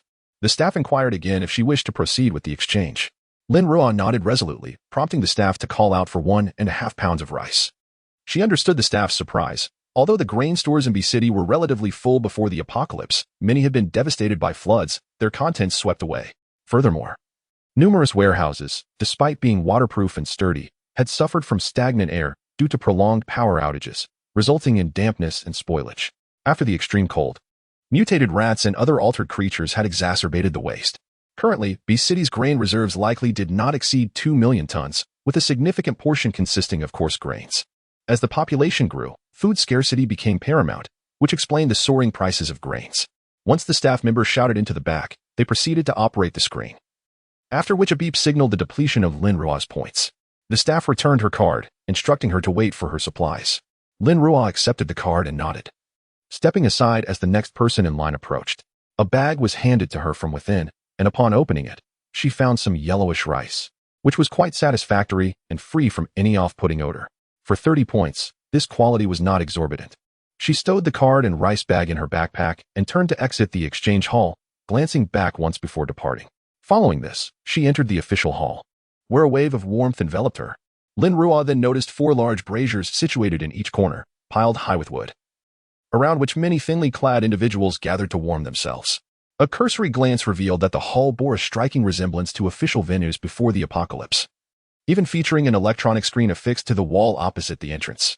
Scanning the displayed tasks, she noted a series of collection missions and recruitment announcements, the most conspicuous being her own bounty.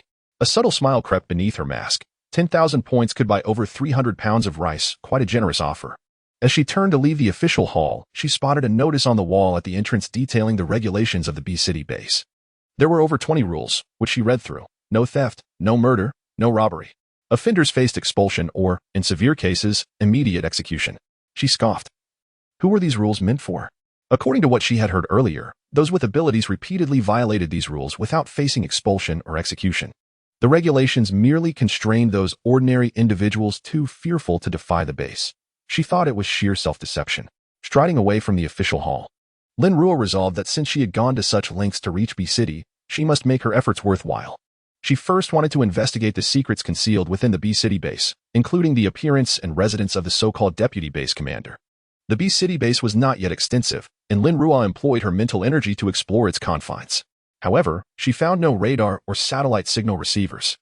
Only occasional surveillance cameras were visible. It seemed that the B-City base had yet to develop a new radar system, likely relying on these to detect the sudden emergence of rat swarms in the city. As her mental power swept through the B-City base, she was suddenly taken aback, her pupils contracting in astonishment. What was this? A transport aircraft? Regaining her composure, she discreetly gazed at the imposing structure made of colossal stones, guarded by layers of soldiers. So this was the military warehouse of the B-City base. Inside, 6 ballistic missiles were neatly arranged. These were the very weapons that had shattered her protective barriers. As her mental energy scanned the interior, Lin Ruo was struck by the wealth of heavy weaponry present. It was enough to make her yearn with envy. Particularly, the 3 transport aircraft caught her attention. She had seen such machines in her previous life, used by the B-City base to transport underground minerals to the A-City base. Envy surged within her as she continued to scan the aircraft, contemplating whether she could replicate such a device in her own space. If constructed from ink jade crystal, it would be truly invincible. Unfortunately, the internal structure was exceedingly complex, far beyond the understanding of an amateur like her. Thus, it seemed unattainable. Though these marvels were impressive, they were not essential for her. Accepting her lack of affinity with such machinery, she decided to turn away and leave. As she meandered through the base, she inadvertently wandered into a secluded alley, flanked by towering dormitory buildings, likely part of a lower-income district. The owner of the resident card she had likely resided in this area. Her mental energy swept into a narrow passage, revealing numerous tents within. To her astonishment, she realized this was a red-light district. Don't go. You haven't paid yet. A disheveled woman emerged from one of the tents, clinging tightly to the trousers of a man, oblivious to the frigid weather. Damn it. You think you can demand a pack of instant noodles looking like that? The man, unable to extricate himself from her grasp, kicked her in frustration. The woman's hands were red from the cold, and she trembled as she protested, "What's wrong with me? You wanted this. You can't just leave without paying."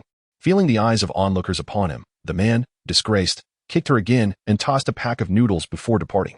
The woman eagerly picked up the noodles, seemingly unfazed by the man's harsh treatment, and hurried back into her tent. Lin Ruo had grown accustomed to such scenes. In the apocalypse, many, regardless of gender, resorted to selling their bodies when left with no other options. When existence reaches a point where survival seems unattainable, it is only natural to sacrifice certain aspects, such as dignity. However, that woman from earlier seems vaguely familiar. Lin Ruo struggles to recall where she might have seen her before. Just as Lin Ruo is lost in thought, a figure suddenly bursts out from the alley, rushing towards her. With a nimble movement, Lin Ruo sidesteps, narrowly avoiding a collision. The individual, momentarily propelled forward, halts for 2 seconds, seemingly bewildered by his failure to succeed. He then turns, glaring fiercely at Lin Ruo, and brandishes a spring knife, demanding, "Hand over the rice in your backpack. Otherwise, I will kill you." Beneath her mask, Lin Ruo allows a slight smile to emerge. She no longer conceals her awareness. This man had been stealthily following her since the exchange hall, and now he can no longer contain himself. However, having failed in his attempt to steal, he resorts to robbery instead. Chapter 83. The toxicity of mutated animal flesh in a narrow alley. a figure clad in a tattered military coat menaced another individual with a spring knife. Advancing step by step, the blade bore remnants of dried blood, a testament to its previous use. Lin Ruo stood silently, motionless, as the man approached her. Abruptly, he lunged forward, the knife poised to strike. Lin Ruo sidestepped, her right hand seizing the assailant's arm while her left elbow instinctively crashed down. Crack! The man let out a blood-curdling scream akin to that of a slaughtered pig. Lin Ruo quickly released her grip, touched her nose, and spoke in a lowered tone. I apologize. It was a reflexive action. Please, do not take offense. I will kill you. The man, already racked with pain, flushed with rage and kicked at Lin Ruo. She raised her knee to block, instinctively twisting it inward, which caused his leg to bend outward with a resounding crack. The anguished cry that followed was unmistakable. It truly was a reflexive action, Lin Ruo remarked, her voice laced with a hint of resignation. Since you wish to take my life, I have no choice but to send you on your way. With her fingers poised like petals, she swept upward, striking him squarely on the chin. Crack! The man collapsed heavily onto the ground, this time silenced by the fatal fracture of his cervical vertebrae. Lin Ruo dusted off her gloved hands and crouched to search the body. She discovered only a half-empty pack of biscuits and an identification card. Casting a fleeting glance at the lifeless form, she turned and swiftly departed. Within seconds of her exit, a squad of uniformed soldiers rushed into the scene, each wielding a rifle and wearing grave expressions. They had come in response to the cries, yet upon arrival, found only a corpse. Damn it, another one got away. The squad leader stomped in frustration. That's the 15th time today, replied one member, examining the body with calm detachment. In this apocalyptic world, murder has become a commonplace occurrence. Even if we had 6 legs, we couldn't always arrive in time for rescue. Without the previous surveillance, how do we track the perpetrator? The deceased exhibited a broken right arm and leg, with the cause of death being a fractured neck, a clean and efficient execution, indicative of a practiced hand. After merely a minute of inspection, the team member reached this conclusion. Once a surgeon, he had now transitioned into a forensic expert. Such proficiency was beyond the capabilities of an ordinary individual. With a sigh, the squad leader gestured for 2 soldiers to step forward and take the body to the crematorium. Understood. The 2 team members expertly lifted the corpse and departed. The forensic team member stood and rejoined the group, jesting. The most restless place in our base must be that crematorium. They send countless bodies over daily, and those folks are perpetually busy. They're busy. I'm not. The squad leader, feeling disheartened, slung his firearm over his shoulder. I've been running around all day, yet not a single culprit has been apprehended. He lamented. Enough with the complaints. Let us continue our patrol, a forensic team member said, patting the squad leader's shoulder with an expression that urged him to let go of his frustrations. As the patrol team departed the alley, people gradually emerged, behaving as if nothing had transpired, resuming their arduous lives filled with suffering yet resolute in facing challenges. In the depths of the red light district, a woman crawled out from the innermost tent. Her hair was disheveled, her face marred by frostbite, and she was clad in tattered, scant clothing, her frame gaunt and frail. She gazed silently at the spot where the man had just perished, tears streaming down her face, followed by a sudden bout of laughter directed toward the heavens. He is finally dead. This man is finally gone. I will no longer endure his oppression and control. The heavens have witnessed my plight. I am free. After Lin Ruo departed the scene of the murder, she swiftly made her way to a main road. Unaware that a recovery team was tidying up the aftermath, nor did she realize that she had indirectly liberated a suffering woman. Soon, she discovered a cafeteria situated at the heart of the outer zone. Checking her watch, she noted it was 1 o'clock in the afternoon, time for a meal. Upon entering the cafeteria, she found it pleasantly warm, the air infused with a rich aroma of cooked food. The cafeteria boasted 2 service windows. One offered grain-based steamed buns and porridge. The buns were fist-sized, priced at 2 points each, while a large bowl of porridge also cost 2 points, though it was quite thin. The grain buns were reminiscent of those from Base A in her previous life, sharing the same hue and flavor, crafted from a mix of grains, white flour, and some wheat bran. Although affordable, they were notably hard and challenging to consume. This window had an exceptionally long queue, with nearly everyone opting to line up there, while the other window attracted only a handful of patrons. The second window featured fist-sized steamed buns, pickled vegetables, and plain porridge. The buns were priced at 10 points each, the porridge at 5 points a bowl, equally thin, and the pickled vegetables at 2 points per package. In this post-apocalyptic era, fresh vegetables had become a rarity, with the only supply coming from laboratory greenhouses, a privilege reserved for the upper echelons of the base. This window also offered a selection of exotic dishes, meat from mutated animals. However, the prices were exorbitant, with a small bowl costing 20 points. Lin Ruo merely glanced at the mutated animal meat, opting not to order it, not from a reluctance to part with her points, but rather due to the inherent toxicity. Mutated animals gain strength by consuming their kind, resulting in their flesh being laden with energy that the human body could not assimilate. Even for those with special abilities, the more mutated meat one consumed, the greater the accumulation of indigestible energy within the body, akin to overeating, leading to blockages that could manifest anywhere, whether in the organs or the brain. Regardless of the location of the blockage, it would induce excruciating pain, as if the affected area were on the verge of explosion, resulting in unbearable agony. In the early stages of the apocalypse, many perished due to tainted meat from mutated animals. Consequently, numerous individuals preferred cannibalism over consuming the rampant mutated fauna. She approached the second window, retrieving another resident card from her spatial pouch. This card belonged to a previous armed individual, who likely had several points accumulated. "What can I assist you with?" The elderly woman at the counter, clad in a pristine chef's uniform that enveloped her down jacket, looked upon Lin Ruo with a warm smile. Lin Ruo handed over the card and lowered her voice. "Could you check how many points I have left? I've forgotten." The elderly woman paused, taken aback by the rarity of someone forgetting their own points in these times. She accepted the card and swiped it through the card machine, revealing a balance of 45 points. Lin Ruo noted the display and glanced at the price list, deciding on 4 steamed buns and a bowl of porridge. "Are you certain you wish to spend all your points?" the elderly woman asked, incredulous. Lin Ruo nodded. "It's free. What else would I do with it? I intend to exchange it all for supplies." "Very well, please wait a moment." The elderly woman proceeded to deduct all of Lin Ruo's points, preparing a plastic tray with the buns and porridge. As Lin Ruo settled onto a nearby chair with her meal, she felt the stares of those around her. Envy, jealousy, and greed flickered in their eyes. However, with soldiers guarding the entrance of the cafeteria, none dared to act on their desires. Feigning to retrieve a package of pickled vegetables from her backpack, spicy radish strips, she lifted the lower part of her mask just enough to expose her mouth. As many opted to eat this way in the chilly weather, she began to eat heartily, alternating between bites of bun and pickled vegetables, savoring the flavors, which only intensified the hunger of those observing her. The flour used for the buns appeared somewhat yellowed, yet it did not detract from the taste. In her previous life, during the most difficult times, she could scarcely afford coarse bread. Thus, she harbored no disdain for these white buns. Dining at the base, taste was irrelevant. The priority was to fill her stomach and avoid wasting food. She devoured everything on her tray but soon realized she was still hungry.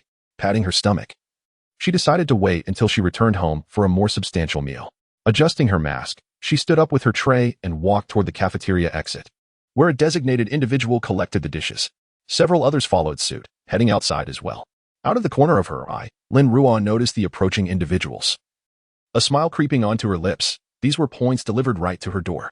The buns she had just eaten and the rice in her bag were all acquired in this manner. As she exited, she deliberately chose a secluded alleyway. Sure enough, upon reaching the center of the alley, those individuals hastily obstructed her path, while a few others appeared behind her, cutting off her retreat. "Who would have thought we'd stumble upon such a lucrative target today? Hand over your supplies, or we shall kill you and seize your resident card." The 3 men in front of her brandished daggers, pressing closer to Lin Ruo. She glanced back, witnessing the 5 behind her unsheathing spring knives, swiftly advancing toward her. She fell silent for a moment, using the cover of her backpack to retrieve a black raincoat from her spatial storage. Though the blood from injuries in such weather would coagulate quickly, it would still stain her clothing, necessitating preparedness. "I instructed you to gather supplies. What need have you for a raincoat?" The man who had just shouted was taken aback, believing Lin Ruo was finally complying, only to realize she was still quite disoriented. The corners of Lin Ruo's mouth curled slightly beneath her mask, her tone weighted with gravity. "Of course, it is to shield you from the blood that will flow." With that, she swiftly drew a dagger from her waist and advanced toward the 3 men before her with astonishing speed. The 3-meter distance was traversed in an instant, and by the time they realized her presence, Lin Ruo was nearly face-to-face with them. With a sweeping motion of her dagger, she severed the throat of the nearest man, blood gushing forth uncontrollably, splattering all over her raincoat. Paying no mind to the man who was about to collapse, she deftly evaded a dagger thrust from another assailant and plunged her own dagger into his chest, blood spraying forth. With a swift kick, she sent the last of the trio tumbling backward towards 5 others who had approached. They attempted to flee, but the speed of their companions' fall was too rapid. The narrow alleyway left them little room to escape, and they were quickly knocked down. By the time they managed to push aside the lifeless body and rise, Lin Ruo was already standing before them. They had barely a moment to scream before witnessing the glint of her dagger flash like a silver thread, plunging them into darkness. The 5 men fell in unison, silenced forever. "Behold, Today's harvest is bountiful. Lin Ruo hummed a tune as she rifled through their belongings for identification cards, tossing her raincoat into her spatial storage before exiting the alley. Half an hour later, the patrol team of the base, following the scent of blood, discovered the 8 corpses lying in the alley. The ground and walls were splattered with congealed blood, while the perpetrator had long since vanished into the night. Chapter 84. Enemies meet. Lin Ruo currently possesses a dozen redundant resident cards, yet she cannot visit the resource exchange point, as the staff would recognize her attire and question the origin of so many resident cards. Her gloved fingers lightly brushed over the thick stack of cards, pondering whether the Beast City base could potentially develop a black market in the future. Regardless, there were pressing matters to attend to. The resources would remain available, albeit at a higher cost. She had meticulously scanned the outer layer and gained a general understanding of the Beast City base's capabilities, discovering no devices that posed a threat to her. With a sense of relief, she sought a secluded corner, enveloped herself in a layer of invisibility, and quietly leaped over the inner wall. She landed in the backyard of a villa, and as her mental energy spread throughout the premises, she recognized a familiar face. One she often saw on television, an academician, now engrossed in a machine. Realizing this was not the person she sought, Lin Ruo swiftly swept her mental energy past him and exited the backyard. As she traversed the inner pathways, Lin Ruo immediately sensed a marked difference. The layout of the inner layer closely resembled a pre-apocalyptic community.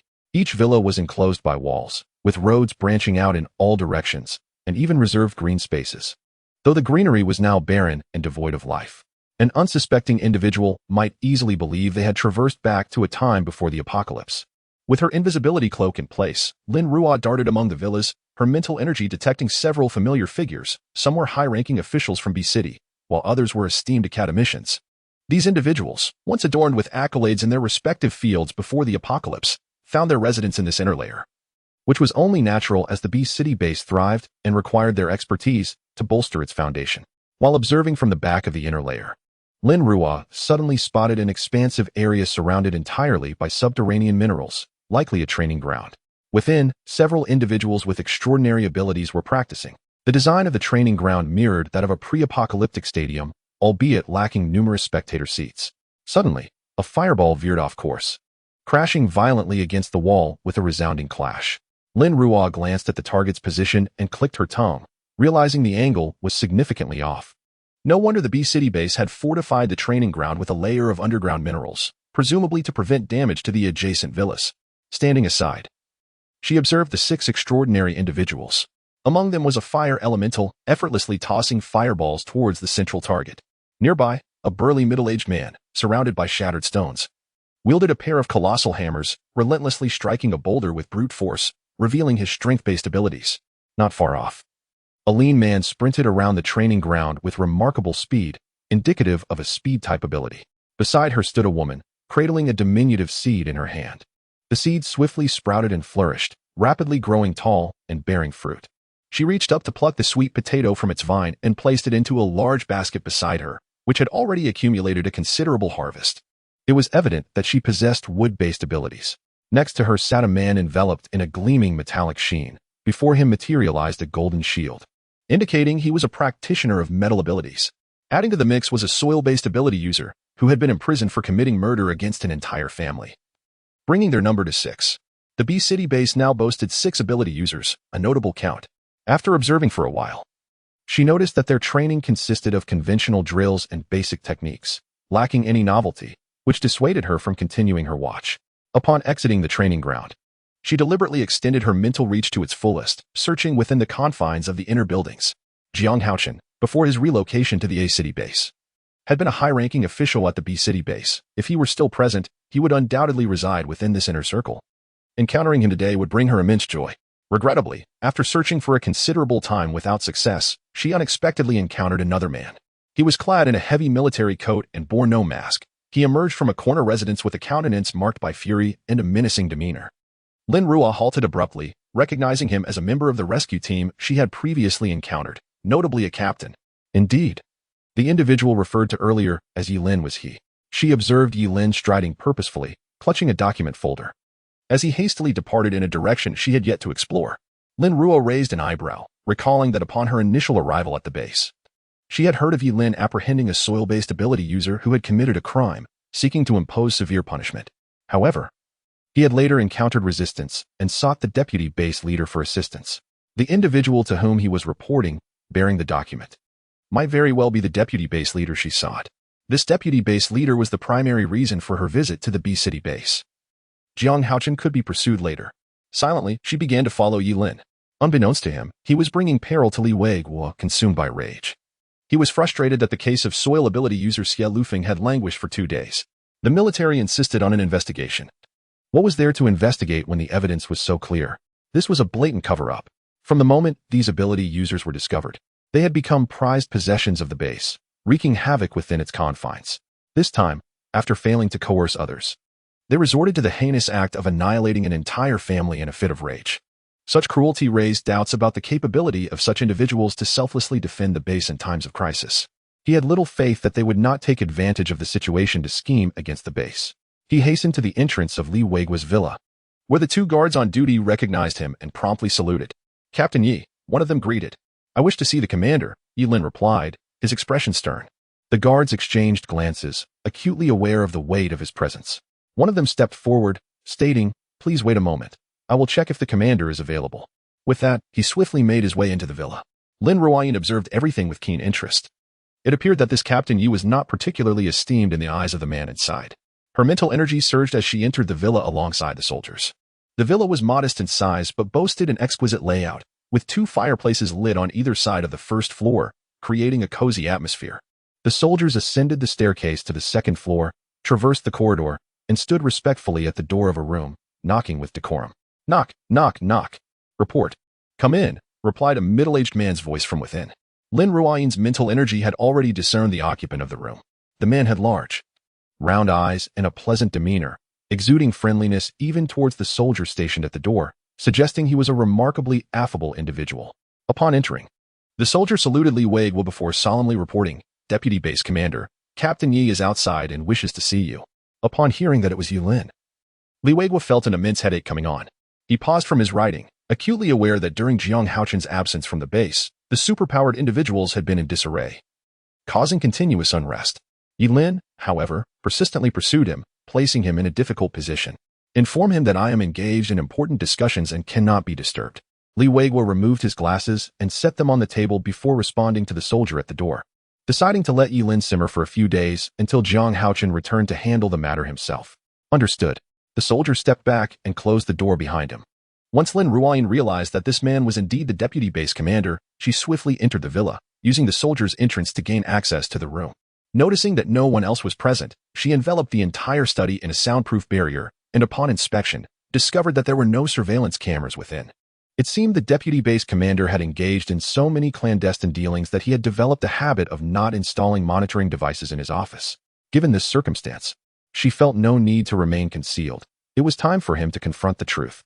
"It seems you have a fondness for superpowered individuals." A sudden female voice pierced the air, startling Li Weiguo, who was preparing to rise for a glass of water. He quickly retrieved a gun from his desk drawer. Rising to his feet, he cast a wary glance around the room, and upon finding nothing amiss, he dashed toward the door without hesitation. In that instant, a flash of blue light glimmered in Lin Ruo's eyes, and the layer of invisibility surrounding her dissipated into the air, revealing her form before Li Weiguo, effectively blocking his escape.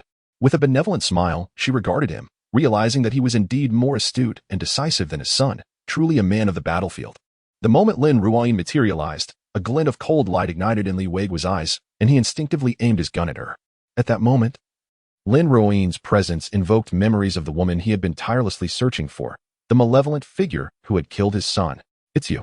Chapter 85. The Death of Li Weiguo Bang. He swiftly pulled the trigger, the recoil of the pistol jolting his hand upward. Yet the anticipated bullet failed to exit the chamber. Instead, a layer of frost enveloped the muzzle, causing the bullet to explode within the barrel. The pistol in Li Weiguo's hand erupted violently, rendering his flesh a mangled mess, accompanied by the acrid scent of charred flesh. Standing before him, Lin Ruo's azure aura remained undiminished as she observed his disfigured hand, a light chuckle escaping her lips. "Do not be so agitated. Firearms are prone to misfire." Li Weiguo clutched his bleeding hand, his countenance ashen, eyes filled with trepidation. "You are an ability user." Upon realizing Lin Ruo's true identity, he understood he could never match her prowess. Instinctively, his gaze darted towards the door, yet he awaited help that never arrived. Silence reigned outside. A sense of foreboding washed over Li Weiguo. The guard stationed at the villa's entrance could not have failed to hear such a loud gunshot unless they were all dead. How did you get in here? This was his first confrontation with the terror of an ability user. The tales spun by Yi Lin and others were indeed true. While ability users possessed remarkable powers, they were also uncontrollable. He began to retreat step by step, aware that a hidden chamber lay behind the bookshelf. As long as he could conceal himself within, a glimmer of hope remained. Lin Ruo's mental acuity had already detected the secret room. She fixed her gaze in that direction, narrowing her eyes slightly.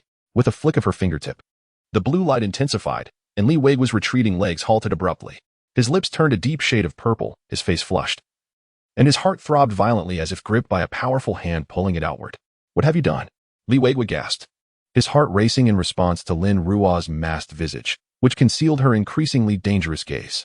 What I have done is of little consequence. What matters is your intent. Are you attempting to buy time? Do you wish to activate that alarm system? Or perhaps escape into the hidden chamber? As she spoke, the blue light emanating from her fingertip grew ever brighter, causing Li Weiguo's expression to darken further. He gasped for breath, his strength waning, collapsing to the ground. Lin Ruo's words sent his heart racing anew, exacerbating the pain that coursed through him. His pallor deepened. How could this woman possess such knowledge? Even if she were an ability user, she should not be privy to so much. He had extensively studied ability users, who merely possessed unique skills. Some manipulated fire, others controlled earth. This woman was evidently of the ice affinity, but how did she uncover the secrets of his study?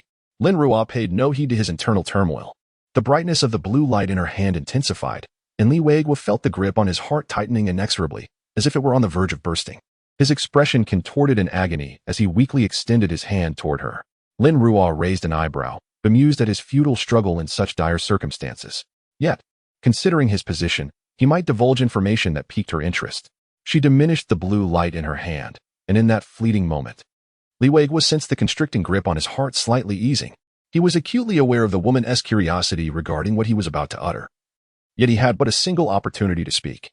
If his words failed to pique her interest, he would immediately meet his demise. Li Weiguo gasped for breath. The specter of death having loomed so closely moments before, never in his long life had he felt so utterly powerless. He was unaware that there existed individuals capable of wielding such power over life and death in an instant. What a peculiar ability this was. I understand why you are here. I have erred and will promptly rescind the bounty. What do you desire? Resources? Points? Status? All can be arranged. Li Weiguo knelt before Lin Ruo, his voice tinged with desperation. I will not pursue the matter of Li Haoshuan's death. He deserved his fate. You may obtain even greater rewards. Is that all? Lin Ruo had initially sought information about the inner workings of Base B, yet was met with these insipid words. She had assumed that the deputy base leader, while somewhat self-serving, would genuinely care for his son. To her dismay, when confronted with the threat to his own life, the son was deemed deserving of his fate. With that, she emanated a blue luminescence, her fingers tightening slightly. Li Weiguo's complexion swiftly morphed into a deep shade of purple, as an invisible membrane encased all the blood vessels surrounding his heart, obstructing the flow of blood. His heart's functionality waned rapidly, and the vessels, overwhelmed by congestion, began to rupture. Li Weiguo's gaze was fixed on Lin Ruo, filled with a desire to consume her whole. In contrast, Lin Ruo regarded him with a sense of relief. She had successfully eradicated a future threat, and without the bounty hanging over her, she could enjoy a period of tranquility. Li Weiguo's heart ceased to beat entirely, and he collapsed, his visage contorted in agony, his eyes remaining wide open in death. Lin Ruo did not immediately revoke her ability. A brief cessation of heart activity could indicate a state of suspended animation, leaving the possibility of survival. It was only after several minutes, once she confirmed that Li Weiguo had indeed succumbed, that she summoned her mental energy. The membrane within his blood vessels evaporated instantaneously, leaving only the evidence of his demise due to cardiac complications stemming from vascular blockage.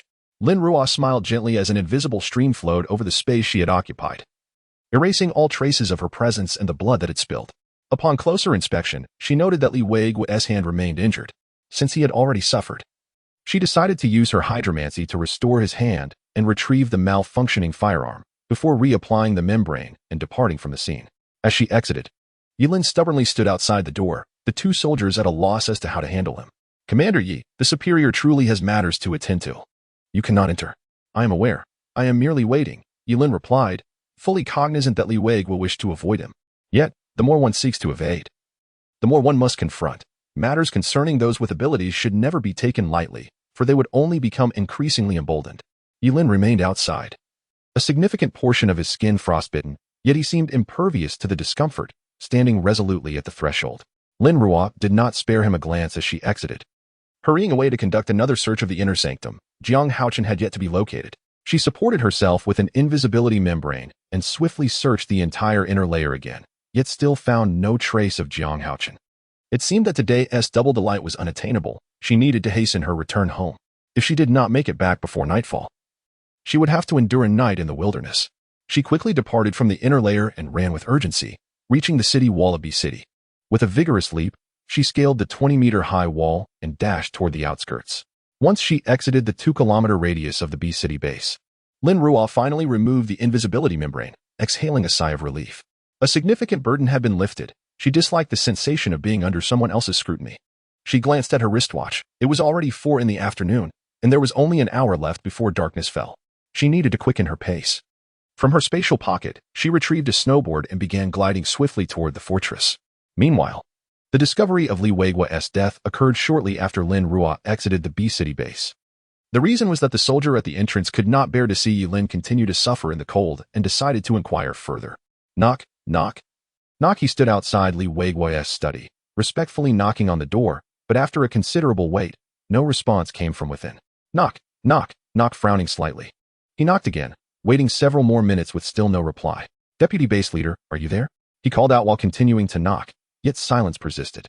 Suddenly sensing something amiss, he swiftly turned the doorknob and opened the door, only to find Li Weiguo sprawled on the floor, eyes wide open, face contorted, lifeless. Deputy base leader. He hurried inside, removing his gloves to check Li Weiguo's pulse. None. He was already cold. He rushed downstairs, shouting at Lin at the entrance, Captain Yi, the deputy base leader is dead. Lin froze momentarily, then his pupils constricted. What did you say? He followed the 2 soldiers into the villa and immediately spotted Li Weiguo on the floor. He reached out to check Li Weiguo's pulse. Nothing. He was truly deceased. Quick. Notify the base leader and the military headquarters. Have them send someone over? The upper echelons of the B City base erupted in chaos. Li Weiguo was not an insignificant deputy base leader. How could he have died just like that? However, the forensic examination concluded that the cause of death was an acute myocardial infarction due to cardiovascular blockage, indicating he had succumbed to illness. How could this be possible? Zhang Qiming slammed his hand on the table, glaring at the forensic doctor presenting the report. Weiguo underwent a physical examination every month and had always been in good health. Even after the natural disaster, a lack of examination should not have led to a fatal illness. You must investigate. Uncover the true cause of death.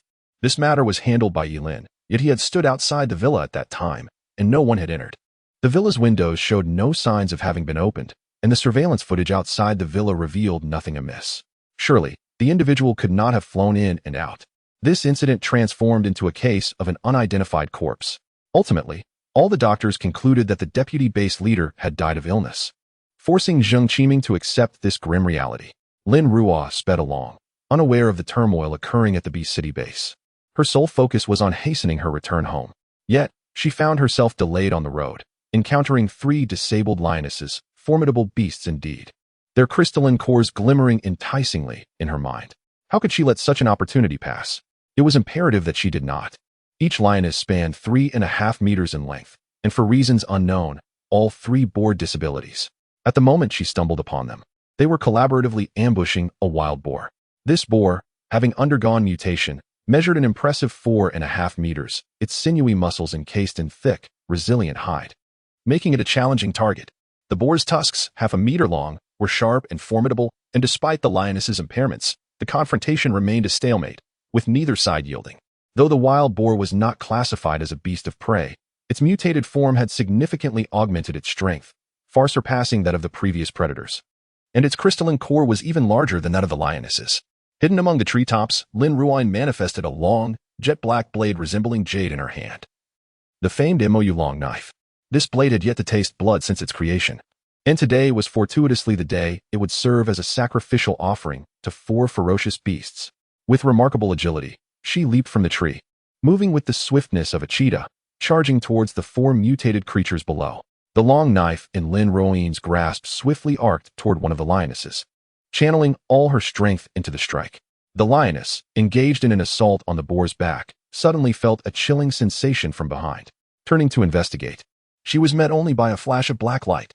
The long knife sliced through the lioness's neck with a crisp snap, and Lin Ruo was astonished to find no resistance, a stark contrast to her previous encounter with the gorilla. Pushing off forcefully from the tree, she deftly sidestepped the gushing blood from the fallen lioness's severed neck, positioning herself at the very heart of the tumultuous battle below.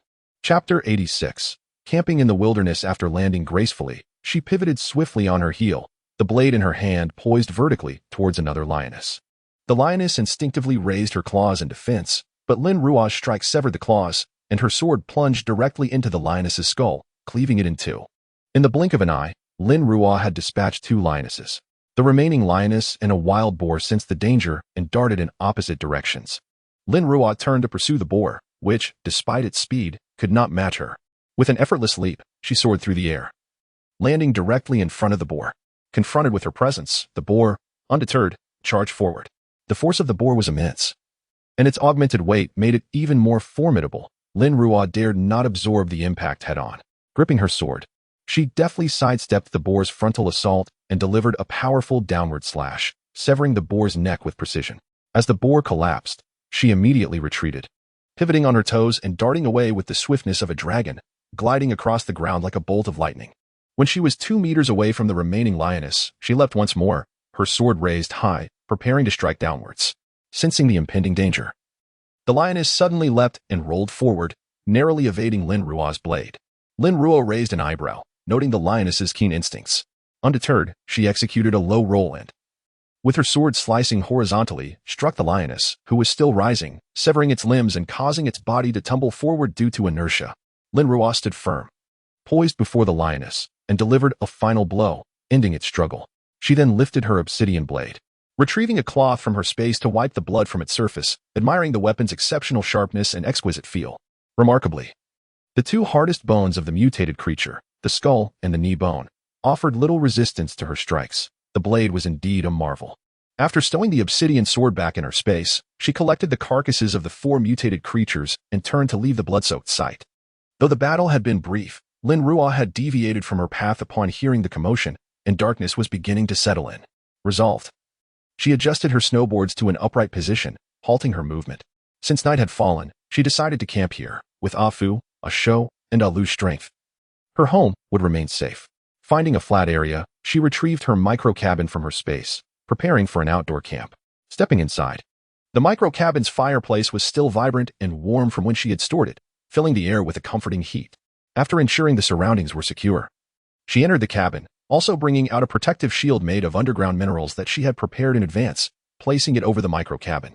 After the day's exertions, she felt fatigued. She first indulged in a refreshing bath, changing into clean clothes, finally feeling the tension in her body ease away. Suddenly, a loud grumble emanated from her stomach. Having only eaten breakfast, she found the 4 buns at noon utterly insufficient. Reflecting on her bland midday meal, her thoughts turned to the savory allure of meat. She retrieved an aging rooster from her space cultivation area, one that had outlived its usefulness, and decided to prepare it for dinner. After skillfully processing the rooster within her space, she brought it into her cozy abode, where an oven awaited, perfectly suited for roasting. However, as the rooster had not been marinated in advance, it might lack flavor. Thus, she used a culinary needle to create holes in the bird and treated it to a sauce spa before wrapping it in foil and placing it in the oven. Settling beside the fireplace, she set an alarm clock nearby and took out some herbs she had previously neglected, beginning the meticulous process of preparing them. These herbs were essential ingredients for a mosquito-repellent powder, and Lin Ruo adhered strictly to the knowledge she had memorized. Even a moment's distraction could render her concoction ineffective. An utter waste. So engrossed was Lin Ruo in her herb preparation that the enticing aroma wafting from the oven failed to distract her until the alarm rang. Startled, she realized it was her own doing. Completing the preparation of the herbs, she silenced the persistent alarm. Rising, she approached the kitchen, and upon opening the oven, a fragrant wave enveloped her. Her stomach growled once more, reminding her of her hunger.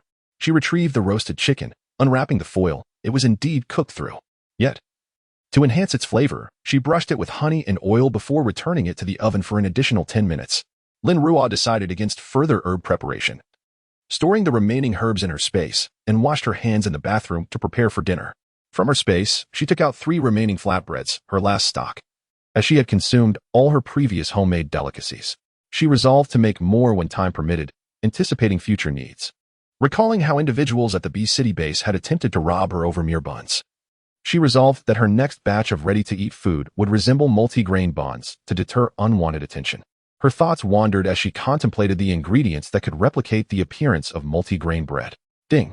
The oven chimed at that moment, and Lin Ruo's eyes sparkled with delight. Her dinner was ready. She quickly opened the oven to reveal a fragrant roasted chicken, its skin golden and crisp, the meat succulent and juicy.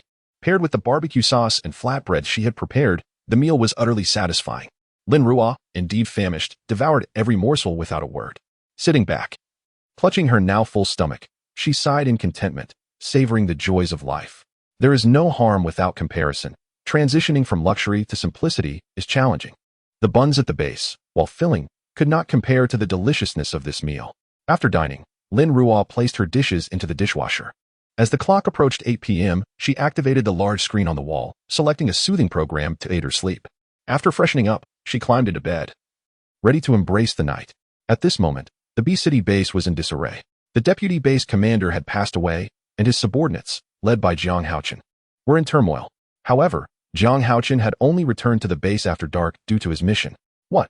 Upon arriving at the base, he was met with the dreadful news of the deputy commander's sudden demise. When had this occurred? The soldiers below wore expressions of confusion.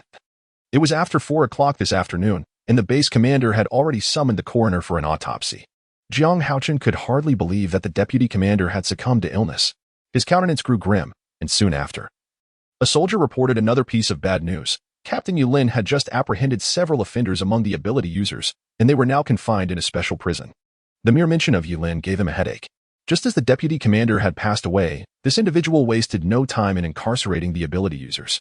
Take me to see, he commanded. The special prison at the B City base was constructed from underground ore. Upon discovering this ore, the Research Institute conducted studies and found that its density was extremely high, providing remarkable resistance to impact, far surpassing that of other stones. They even invited the fire ability user, Xinyu Chao, to test its durability.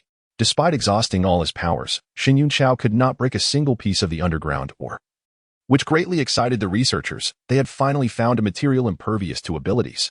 The military subsequently fashioned part of the ore into a special prison specifically designed for detaining ability users. As Jiang Haochen approached the special prison, he could see 4 soldiers stationed outside, guarding the entrance. The prison was 5 meters high and 20 meters long, not an insignificant structure. As he neared, one soldier stepped forward to block his path, reporting, "Commander Jiang, Captain Yi has instructed that no one is permitted entry without his orders." Jiang Haochen recognized this soldier as one of Yulin's trusted aides. It seemed that even he required an order to enter. "Is that so?" he replied. The soldier, unwavering under Jiang Haochen's intense gaze, stood his ground. "Very well." Jiang Haochen, not wishing to escalate matters with Yulin, turned and strode away. "Captain, aren't you worried about crossing Commander Jiang? What if he retaliates?" Another soldier quietly asked after Jiang Haochen had left. The soldier who had blocked Jiang scoffed. "Why should I fear? I am one of Captain Ye's men. It is not up to Commander Jiang to dictate my actions. Besides, with the deputy commander deceased, Jiang's backing is gone. How can he still be so arrogant? What of the ability users? They too fear guns and artillery." Ultimately, they were all captured. Inside the prison, there were 5 ability users, all present except for the wood ability user. Hearing the soldiers' discussion outside, their expressions shifted. They had indeed contemplated resistance. When Yulin and his team surrounded them, they had felt utterly helpless, for before awakening their abilities, they had been ordinary individuals without any extraordinary skills. Although their physical abilities have significantly improved since awakening their powers, they still cannot endure bullets. While their abilities are indeed usable, they are acutely aware of the limited number of times they can employ them. With so many adversaries, their chances of victory seem bleak. "Old Shin, what should we do?" Yuan Jihong, a power wielder sitting in the corner, gazed anxiously at Shun Yinshe beside him. Chapter 87. Encountering the mutated plants. "Old Shun, what shall we do?" Shin Yinshe let out a dismissive scoff, reclining nonchalantly on the bed adorned with blankets, entirely unperturbed. "What is there to fear? With the deputy base leader deceased, we still have Commander Jiang, and if he proves ineffective, there are others. We are invaluable paranormal beings. Until a method to become one is discovered, our safety is assured. Indeed, if they truly wished us harm, they would not confine us here. We would have been executed long ago." Xia Lufeng, a soil-based ability user, toyed with a stone, tossing it repeatedly, his simple demeanor betraying none of the madness that once led to the annihilation of an entire family. "Rest assured," said Shengli, A speed ability user leaning against the door, a withered blade of grass clenched between his teeth, offering comfort to Yuan Jihong. To those in power, we are merely tools. Their intention in locking us away is solely to mold us into obedient instruments. If that's the case, then so be it. Yuan Jihong felt an inkling of doubt regarding Yi Lin's character, yet he acknowledged the validity of their argument. Yuan Jihong, a metal-based ability user, remained silent beside them, rapidly reshaping a metal fragment in his palm. Upon leaving the special prison, Jiang Haochen did not seek out Yi Lin immediately. Instead, he approached base leader Zheng Qiming. Zheng Qiming's countenance was darkened by the death of Li Weiguo, and Jiang Haochen's request for leniency on behalf of the paranormal users met with an equally grim response. Xiao Jiang, I support the confinement of these paranormal users, Zheng Qiming stated, his gaze heavy as it fixed on Jiang Haochen. Had it not been for Xiao Ye's report, I would have been unaware of their brazen behavior within the base. Sensing the weight of Zheng Qiming's scrutiny, Jiang Haochen shifted his approach. Base leader, I recognize that these paranormal users have committed numerous transgressions, yet today's events compel us to reconsider executing them. Today's events? Zheng Qiming's eyes narrowed. Do you have new insights regarding the deputy base leader's case?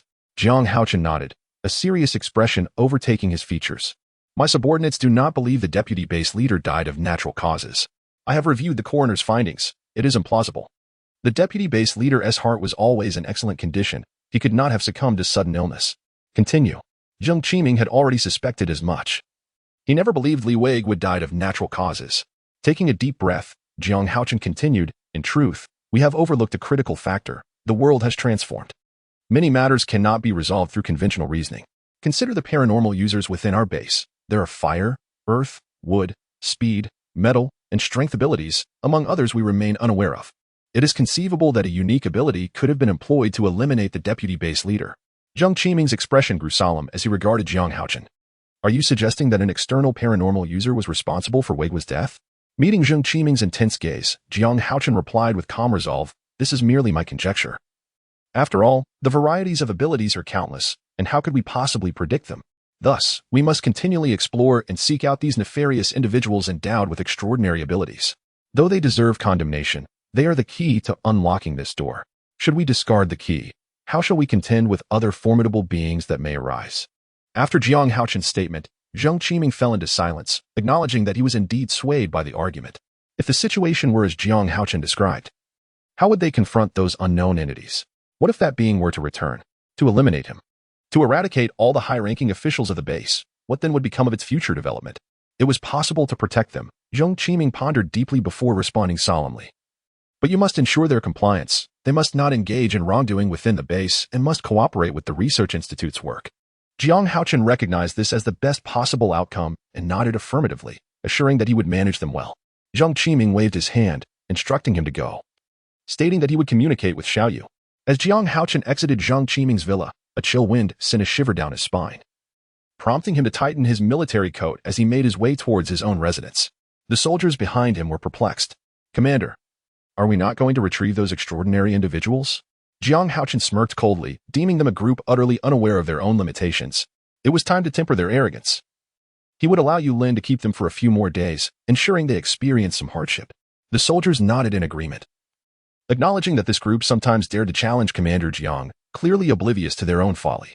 A series of harsh scraping sounds pierced the air, abruptly awakening Lin Ruo from her slumber in the makeshift shelter.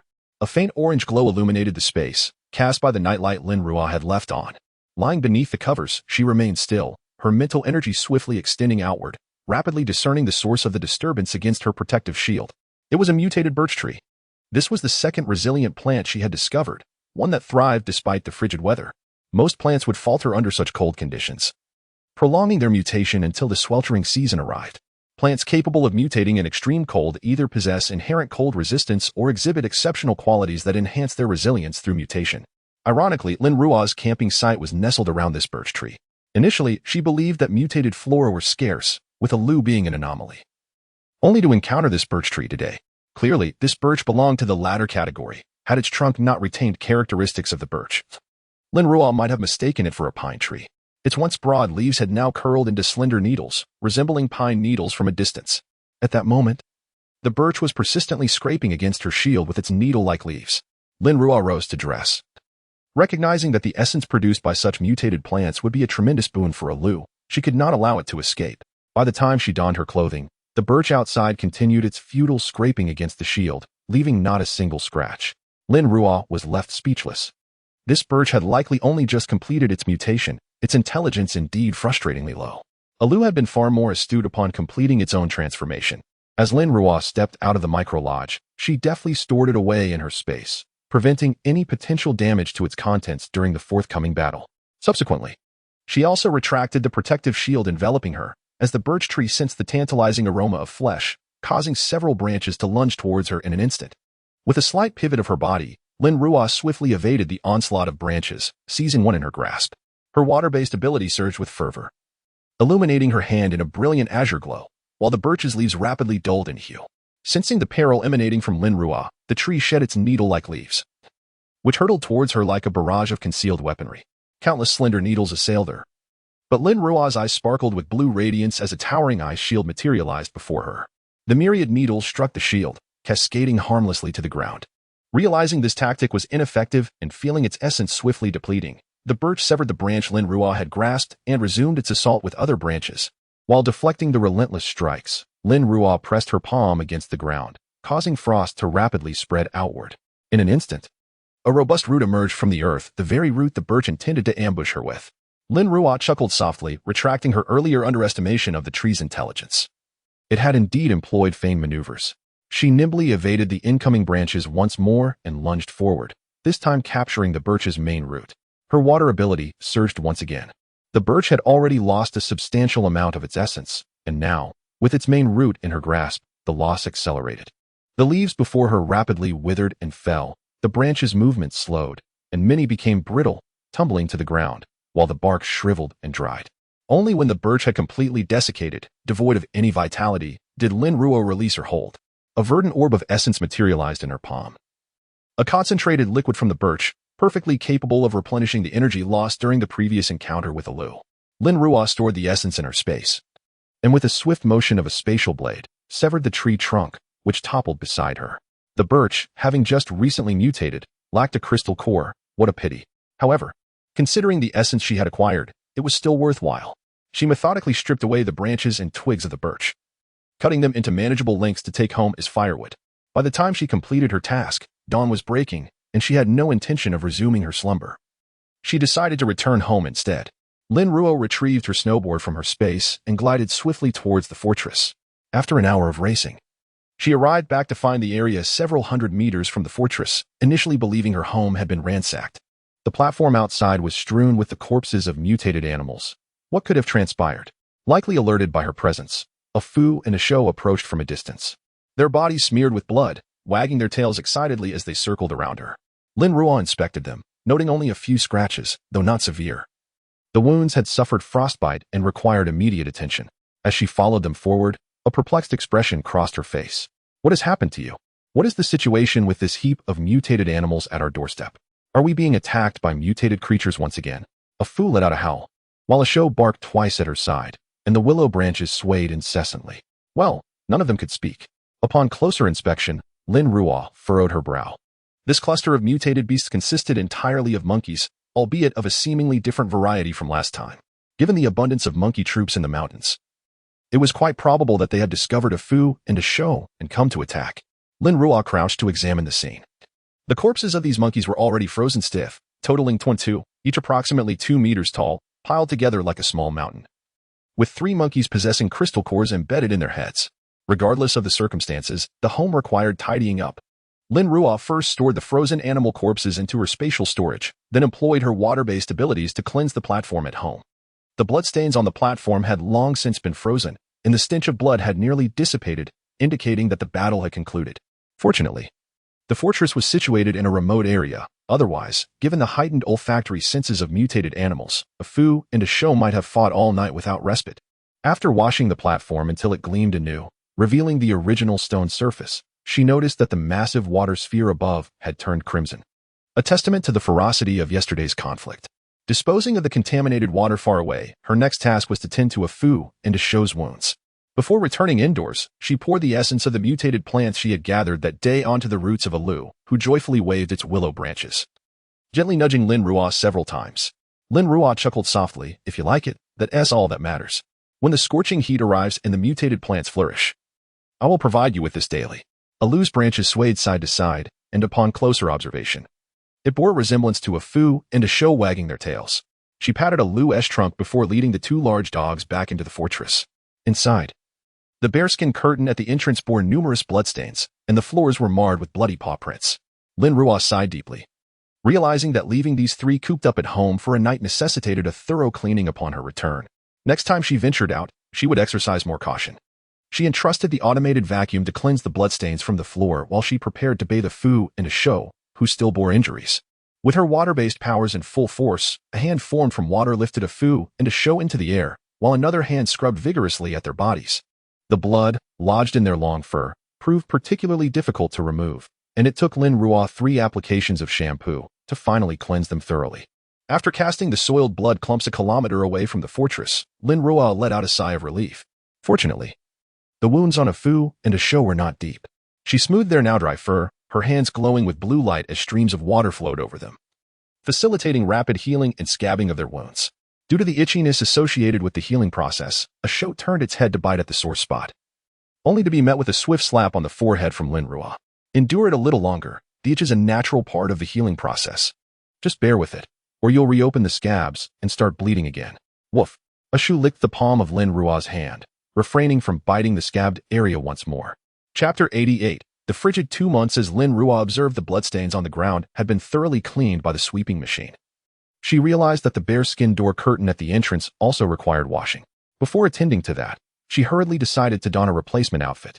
Lifting her gaze to the wall clock in the living room, she noted the time was already 5 in the morning, with the outside still shrouded in darkness. Recalling that the three of them had not eaten properly the previous day, she decided to prepare breakfast for them before commencing her training. After the customary 3 hours of physical training, Lin Ruo paused, her chest subtly rising and falling, still possessing some energy. It appeared that she would need to further intensify her regimen to achieve the desired training effect. Sitting cross-legged on the ground, she began to cultivate her mental strength, conjuring 2 orbs of water, each the size of a palm, in her hands. Lin Ruo's mental prowess had become formidable. Depleting it entirely now required an increasingly longer duration. She had devised a new method, simultaneously sculpting different ice carvings with both hands to double her energy expenditure. What previously took an hour and a half to exhaust her mental strength was now accomplished in just 40 minutes. However, she could no longer persist, her complexion pale and a severe headache threatening to overwhelm her. She reached for a dozen first-grade crystal cores placed nearby, initiating her cultivation of abilities. The azure glow of her water-based powers and the white luminescence of her spatial abilities flickered alternately around her. It was not until over an hour later that Lin Ruo opened her eyes, feeling invigorated. Turning her gaze to the clock on the training room wall, she realized that despite hastening her mental expenditure, this training session had consumed over 5 hours. Clearly, she needed to explore new training methodologies to attain effective results in a shorter time frame. Rising, she first retreated to her bedroom for a hot shower, allowing herself to relax thoroughly before moving into the living room. By now, it was 10 in the morning, and there was no need for breakfast. She simply retrieved 2 slices of bread and a box of milk from her spatial storage to satiate her hunger. The living room floor was pristine once more. Yet Lin Ruo's gaze fell upon the bloodstained bearskin curtain, which needed to be replaced promptly. She channeled her mental strength into the spatial realm and rummaged through her belongings until she unearthed the wolf pelts she had previously hunted. These pelts were thick and resilient, ideal for crafting a new door curtain. Following the same production process as before, Lin Ruo chose 3 wolf skins, meticulously tanning them with water to eliminate impurities and bacteria. While crafting the curtain, she made several enhancements, resulting in a wolfskin curtain that was far more aesthetically pleasing than the bearskin. When she retrieved the curtain from her spatial storage, a foo and a show were dozing in the living room. They had not slept since the fortress gate had been left open the previous night, and were now indulging in a moment of relaxation. Lin Ruo refrained from waking them to serve as a ladder. Instead, she employed her water-based abilities to create tiers of ice beneath her feet. Ascending the icy steps, she first removed the bearskin curtain before hanging the wolfskin curtain on the 6-meter-high door frame. Once secured, she leapt gracefully from the icy steps, landing effortlessly on the ground. Satisfied, she admired the wolfskin curtain before contemplating her future craftsmanship. With further refinement of her skills, she could eventually fashion garments for herself. She had long coveted the glossy, sleek fur of the snow fox that a show had hunted last time. Now is the perfect season for donning fur. After enduring the extreme cold, it will be a long time before such garments can be worn again. Subsequently, she inspected the various fireplaces within the fortress, replenishing them with firewood before finally settling onto the sofa, her mind immersing into the realm of her spatial abilities. From this stillness, she retrieved a used crystal core shell.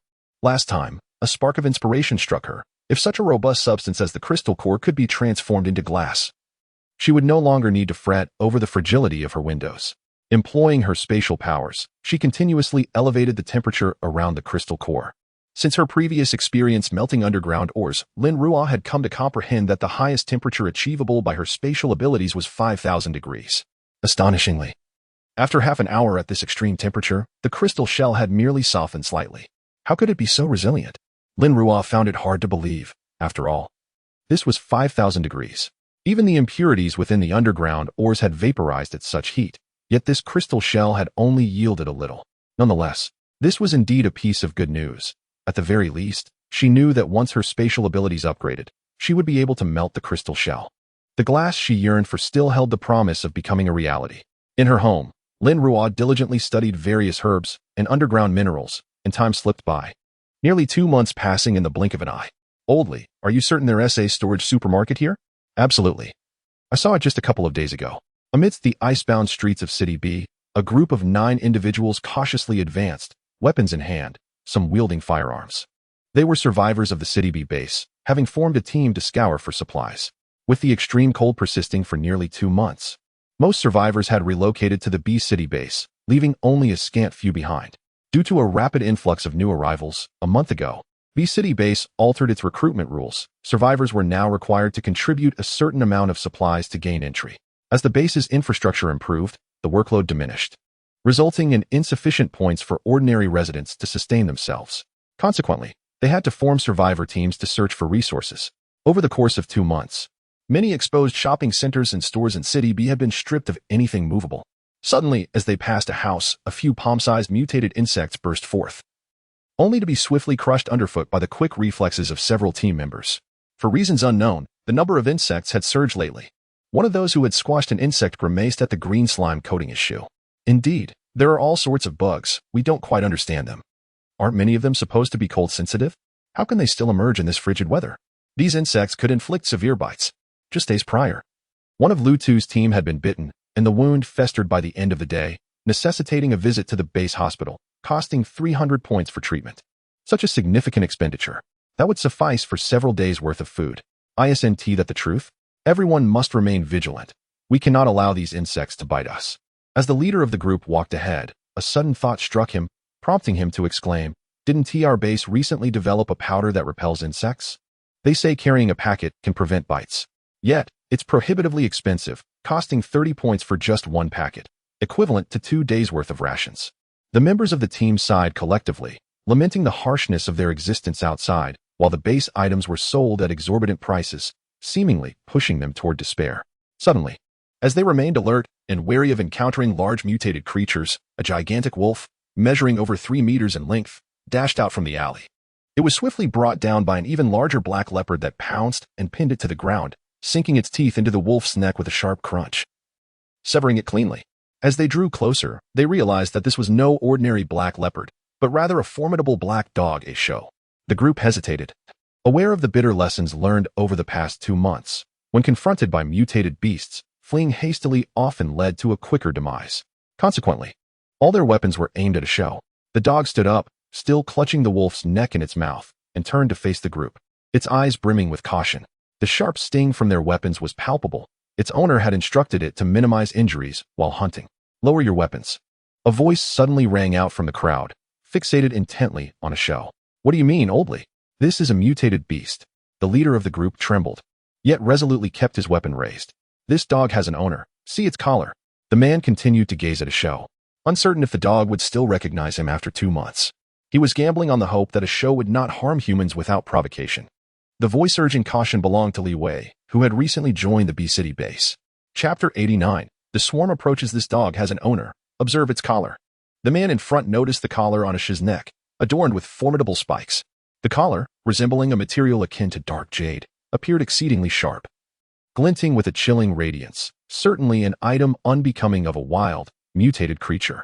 He chose to trust Li Wei, gradually lowering the firearm in his grasp, while the others in the group followed suit. Seeing that their weapons had been lowered, Ashu seized the opportunity to drag the massive wolf away. Hastening his departure from the scene, Li Wei gazed intently at Ashu's retreating figure, astonished by the rapid growth he had undergone, now standing an impressive 4 meters tall. If Ashu remained in City B, it implied that Lin Ruo was still there as well, contemplating the recently retracted bounty notice from the B City base. He had inquired about it and learned from the staff that it was due to the demise of the deputy base leader. Knowing Lin Ruo, he was certain that if she were aware the bounty still existed, she would not let it slide. Her aversion to complications hinted that the deputy's death was likely connected to her. Though he could not fathom how she managed to eliminate the deputy leader amidst layers of guards, he had an instinctual feeling. Initially, he intended to join the military forces at the B City base, yet Lin Ruo's presence had caused him to hesitate. She had always been more perceptive and decisive than them, possessing foresight. Her choice to neither affiliate with the B City base nor enlist must have been for compelling reasons. Thus, he opted to join a survivor team, undertaking missions to earn supplies and points, for he had a family to support, making it imperative to avoid excessive risks. The leader of the group, named Wang Yufei, approached and patted Li Wei on the shoulder, expressing gratitude for his keen observations, which had spared them from potential danger. Li Wei nodded in acknowledgement, remaining silent. Wang Yufei then turned his gaze toward the direction Ashu had departed. Pondering what sort of individual could nurture a dog into such a colossal beast.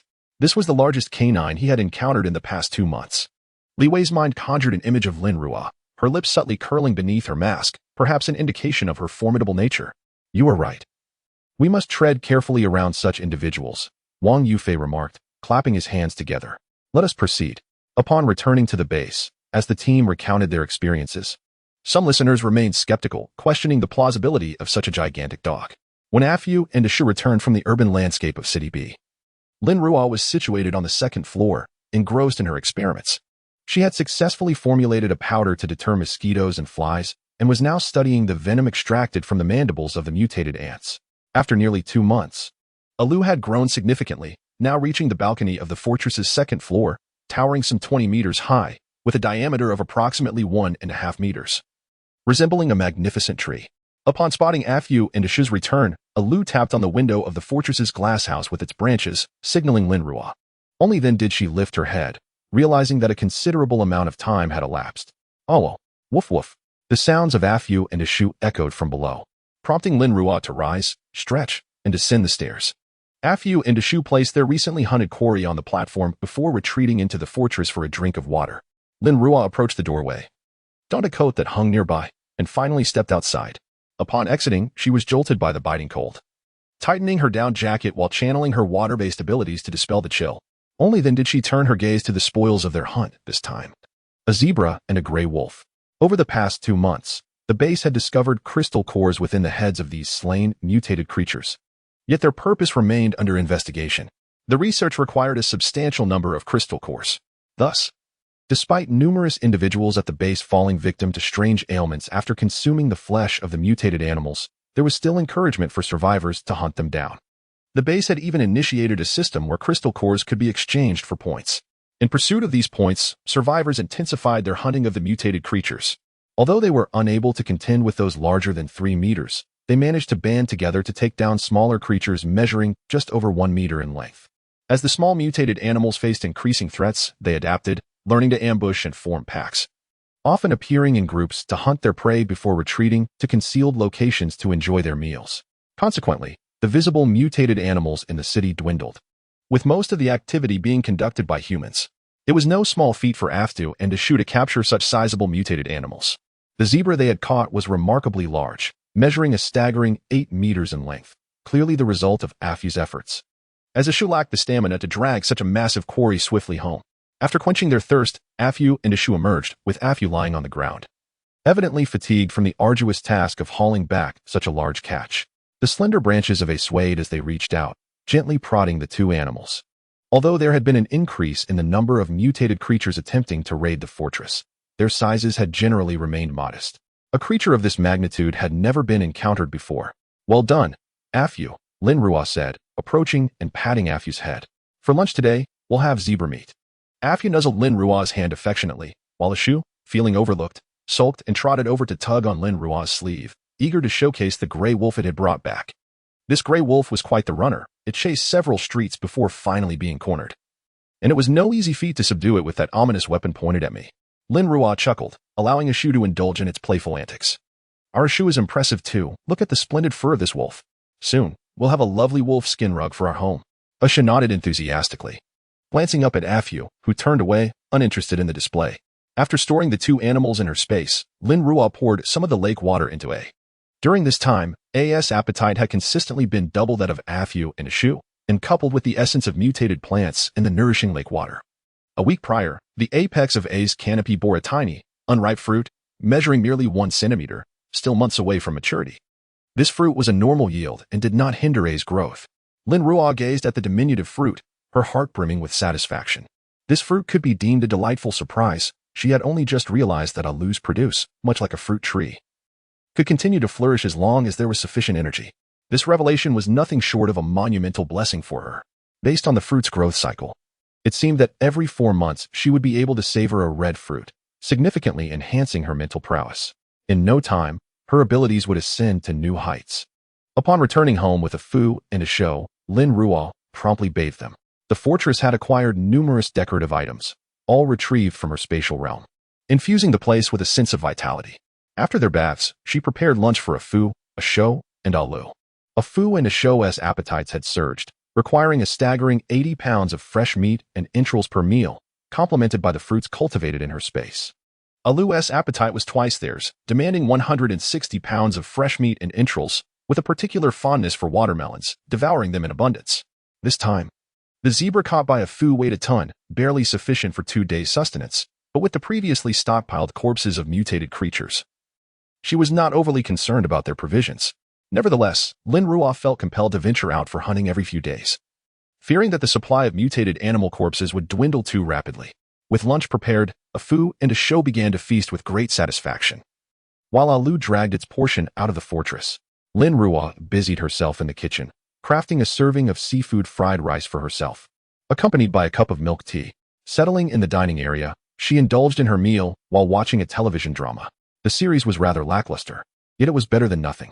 She observed the female lead enduring relentless torment at the hands of the male lead, only to ultimately forgive him. A mouthful of fried rice entered her mouth, and she could not help but find it utterly melodramatic. After lunch, a fu and a show lounged in the living room, while Lin Ruo ascended the stairs to study the toxin. Suddenly, her gaze instinctively fell upon the electronic calendar on the table, which clearly displayed the date, February 15th, 2208. In an instant, Lin Ruo spun around, swiftly approaching the table to grasp the electronic calendar in her hands. Only 3 days remained until the insect tide arrived. Chapter 90. He is the abilities user according to the investigations conducted by various teams. It has been confirmed that the mutated animals in City B are indeed migrating towards the mountains. Furthermore, as experts have predicted, the quantity of mutated insects within City B is experiencing a geometric increase. There exists a multitude of insect species. During our inquiries, we encountered numerous locations where humans and mutated animals had been reduced to mere skeletons. Some buildings appear to have collapsed due to the relentless gnawing of these insects. Yet we have not identified the specific types responsible. Listening to the soldiers' reports, Yilin felt a heavy weight in his heart. The recent rodent plague had barely passed 2 months ago. Could this insect plague be eradicated with missiles? Understood. I shall report this immediately. He rose, grasped the report handed to him by the soldier, and strode purposefully towards the villa of base chief Zheng Qiming. The weather was frigid, and the roads were icy. Despite daily maintenance efforts within the base, the paths remained perilous. Yilin navigated the treacherous terrain and arrived at Zheng Qiming's villa within minutes. Just as he was about to summon the attendant, he encountered Jiang Haochen emerging from within. Over the past 2 months, Jiang Haochen's abilities team had flourished remarkably. The team members, having learned from previous lessons, had become considerably more obedient, training diligently and undertaking missions as directed. Their inherent abilities allowed them to execute tasks with remarkable efficiency and without casualties, earning them a reputation that, in the eyes of the higher-ups, surpassed even that of the heavily armed rescue teams. Yilin's perception of them had also shifted positively, especially since there had been no further incidents of bloodshed within the abilities team during these 2 months. Although some underground dealings still occurred, they were consensual, and Yilin had no inclination to intervene. Captain Yi, the base chief is currently occupied. You may need to wait a moment. Jiang Haochen's expression was serious. He had just received an important mission that required him to depart with the abilities team immediately. Yilin nodded, understanding that the other party had been assigned a task. After a moment's contemplation, he cautioned, be especially vigilant. There has been a significant increase in insects outside. Insects? Jiang Haochen, astute as he was, quickly grasped Lin's concerns. Rest assured, I understand. Their brief exchange concluded, and they parted ways. When Lin reported the situation to Zhang Qiming, the base chief also felt a sense of urgency and called for a high-level meeting. The agenda centered around the impending insect plague. I propose utilizing insecticide, dispersing it from aircraft at high altitudes for both efficiency and cost-effectiveness. However, many of these insects have already evolved the ability to fly. And we only possess 3 transport planes. We cannot afford any errors. Then we should resort to missiles, if we managed to eliminate the rodent plague last time. This insect plague should be no challenge. The insects can fly. Once the missiles are launched, the insects will simply take flight. What purpose would that serve? This won't work. Nor will that. So what do you suggest we do? The primary issue is that these insects encompass a diverse array of species. Some fly, some scuttle across the ground, and others burrow into the sewers, thus employing a singular extermination method is futile. Additionally, we face another dilemma. Our stockpile of medicinal supplies is limited. Can the laboratory formulate suitable drugs within such a short time frame? The following morning, Lin Ruo completed her exercises at home before venturing out of the fortress with a foo and a show. They traversed the mountainous outskirts, initially encountering no insects. But as they approached the town, the presence of these creatures became increasingly apparent. Perched atop a foo's broad back, Lin Ruo walked along the main road of the suburban town, with a show trailing beside her. Although this area was distant from the city center, swarms of insects thrived here as well. A show delighted in squashing bugs, eagerly pouncing upon any that dared to emerge, leaving a trail of crushed bodies in its wake. As Lin Ruo observed the multitude of insect corpses littering the ground, she furrowed her brow. The sheer number indicated an overwhelming presence beneath the surface. Her mental energy swiftly delved downwards, revealing the underground passage previously unearthed by mutated rats, now teeming with various insects. Not only were they densely packed within the tunnel, but they were also gnawing away at the earth, causing increasingly larger cavities that threatened imminent surface collapse. Each insect was roughly the size of a tennis ball, slightly larger than the mutated ants encountered earlier, and their numbers far exceeded those of the mutated rats. Lin Ruo refrained from utilizing her abilities to eradicate the insects immediately, as her mental acuity sensed the approach of humans nearby. To her surprise, there were 2 mutated beasts present. A survivor team, upon spotting Lin Ruo and her companions, hesitated momentarily, with the leader taking a cautious step back, only to be tempted by the prospect of harvesting crystal cores for substantial points. Captain, should we really let this go? Such large mutated beasts must possess crystal cores. We haven't captured a small mutated animal in ages. The individual turned to the captain of their team, who, though tempted, realized the daunting size of the beasts. Even their 10 members might not prevail in a confrontation. What are we afraid of? We have guns. While the previous mutated creatures were formidable, they still possessed a fear of firearms. Let's do this. The group surged forward, positioning themselves before Lin Ruo and her companions, handguns raised. Hey there, you can leave with your 2 mutated beasts if you comply. A foo and a show instinctively crouched, adopting an aggressive stance, awaiting Lin Ruo's command to charge. Lin Ruo, seated on a foo's back, narrowed her eyes. The words were eerily familiar, as there were always those who overestimated their capabilities in attempts to seize what was hers. Having spent considerable time in isolation, she welcomed the opportunity to hone her somewhat rusty marksmanship against these intruders. Did you hear that? If you don't leave now, you won't be able to. One of the assailants shouted. We only want the crystal cores, not your lives, so get lost. At this, an icy resolve flickered across Lin Ruo's masked visage. In a swift motion, she leapt down from a foo's back, her hand deftly retrieving her firearm from its holster. Bang, bang, bang.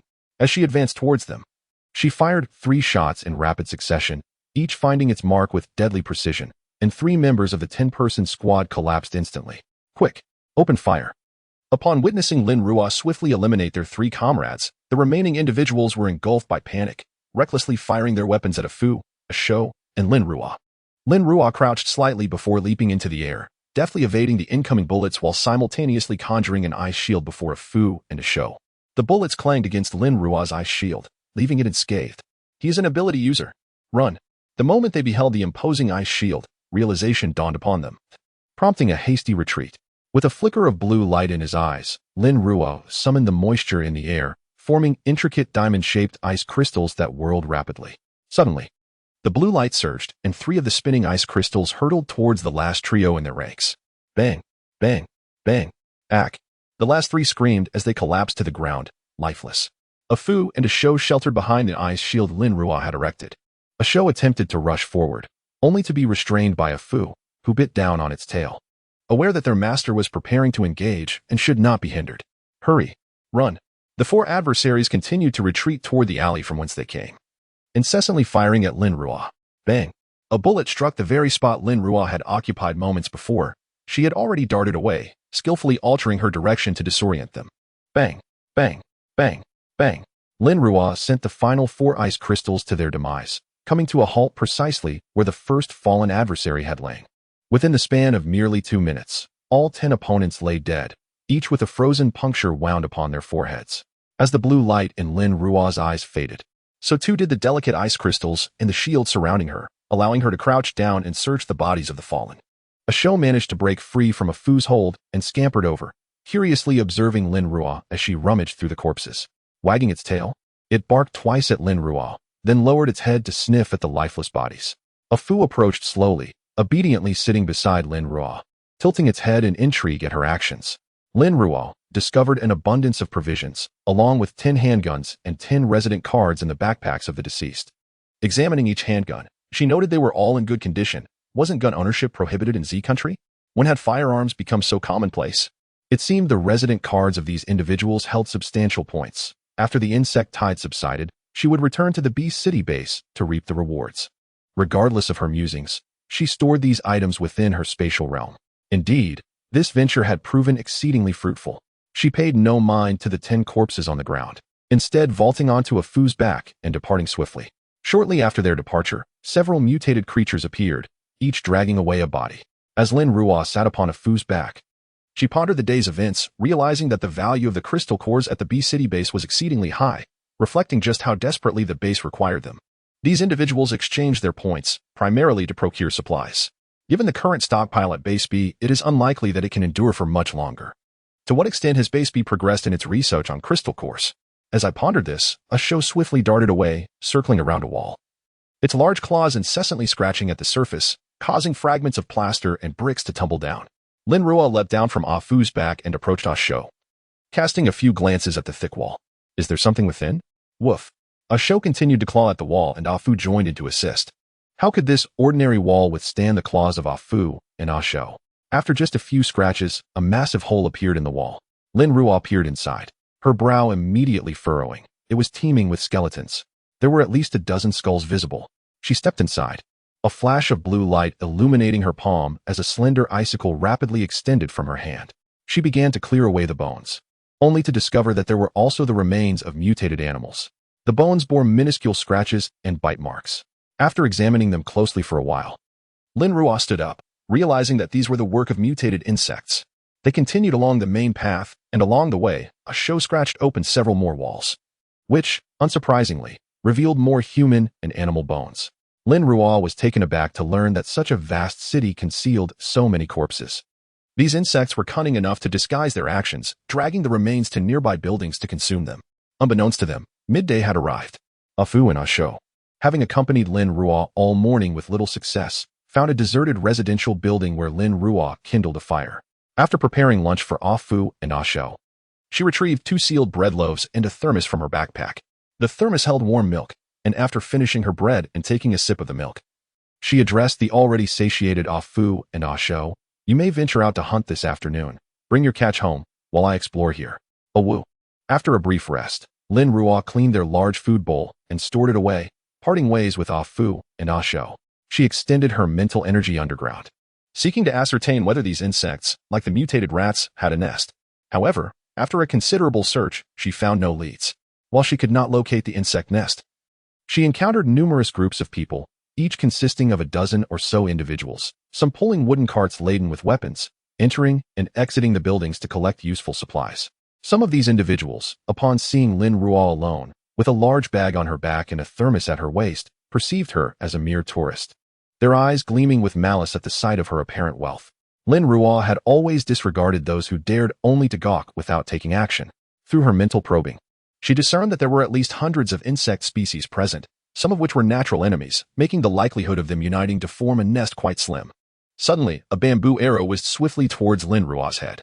Chapter 91. The Study of Crossbows. A bamboo arrow swiftly darted toward Lin Ruo's head. With a quick glance, she slightly tilted her head, evading the arrow that shot past, embedding itself into the icy ground, its tail trembling. Lin Ruo swiftly turned, reaching for her waist, raising her hand to fire at the third floor of the adjacent residential building. Bang! The bullet missed as the target skillfully dodged.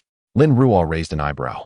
It seemed this individual possessed some skill, managing to evade a bullet. Her mental energy swiftly swept toward the third floor, revealing the entire layout in her mind. There were 5 people in total. 3 stood by the door, each wielding a crossbow, while 2 guarded the windows, 1 brandished a gun, and the other held a bamboo bow. Lin Ruo arched an eyebrow at the sight of the crossbows and bamboo arrows. These were clearly homemade. She hadn't anticipated encountering such weaponry. Contemplating the tons of underground ore in her space, she mused that if crafted from ink jade crystal, these weapons would surely surpass ordinary firearms in power. Her gaze toward the third-floor window grew increasingly eager. Bang! Noticing her merely gazing at the window without further action, the adversary fired again. She leapt slightly, evading the bullet aimed at her, then turned to ascend the residential building. If they intended to lure her upstairs, she would oblige and reclaim those items in the process. PS coming up. Alert! The 2 individuals by the window hid behind the wall, watching as Lin Ruo ascended the stairs, turning to warn their companion by the door. The person behind the door shifted closer to the wall, raising the crossbow suspended from their arm, preparing to execute a surprise attack on Lin Ruo. Lin Ruo ascended to the 3rd floor, her mental energy already locking on to the hiding place of the individual. Drawing a jade long knife from her space, she twirled it in her hand, the blade slicing through the air with a sharp whistle. Arriving at the doorway, she raised the long knife with a smile playing at the corners of her mouth, clearly discerning the positions of those inside. With a powerful thrust, the sharp blade easily pierced through the door, striking one individual directly in the chest. The wounded man looked down at his chest in disbelief, blood seeping through and staining his cotton clothing, moments before freezing in place. Lin Ruo's lips curled slightly beneath her mask as she twisted the blade and forcefully withdrew it. The man felt an overwhelming chill, darkness enveloping him as he collapsed to the ground. Old Tian, a startled voice called from within. Lin Ruo swiftly kicked the door with great force, sending it flying and accurately striking a man who attempted to burst through. Stepping into the ambush room, she retreated momentarily as a bamboo short arrow zipped past her, which she seized in her hand. With a swift twist of her knife, she lunged beside her, dispatching another life. Her body spun rapidly, reaching the next ambusher by the door, driving the arrow deeply into the man's neck. The man slightly parted his lips, his mouth opening and closing as if he wished to speak, his bulging eyes fixed intently on Lin Ruo. Blood erupted forth, instantly splattering against the adjacent wall, where it was promptly frozen. With a thud, the man collapsed to the ground. The 2 individuals by the window, upon witnessing the swift demise of 3 comrades, unleashed a relentless barrage of bamboo arrows and bullets towards Lin Ruo. She deftly sidestepped, shifting laterally by 2 meters, evading the onslaught of projectiles. Swiftly advancing, she wielded her inked jade blade in a fierce horizontal sweep, severing the neck of the gunman, his head soaring away as fresh blood gushed upwards, splattering the nearby figure. Terrified by Lin Ruo's prowess, that individual attempted to leap from the window in a bid for escape, only to be met with a sudden thrust from Lin Ruo, which chilled him to the core, leaving him paralyzed in place. The bamboo bough slipped from his grasp, and with a deft flick of her foot, Lin Ruo sent it soaring into the air, catching it with ease. With a forceful kick, she propelled the man's lifeless body out the window, where it crashed onto the icy surface below. In mere moments, the 5 intruders within the room were dispatched, leaving the air thick with the stench of blood. Lin Ruo furrowed her brow. She removed the crossbow from the wrist of one of the corpses and stowed it alongside the bamboo bough in her spatial storage. Searching the bodies yielded some food and a few bamboo arrows, but no resident cards were found, indicating that these individuals were not survivors from Baseby City, a missed opportunity for resources. After securing her findings, she leapt from the window, departing the scene. Barely had she left when a swarm of insects materialized, roaches the size of fists descending upon the corpses to feast. Lin Ruo wandered through B City for the remainder of the afternoon, but failed to locate the insect nest or discern any particular direction in which the creatures moved, only encountering several small clusters of them. She encased these insects in ice and stored them away.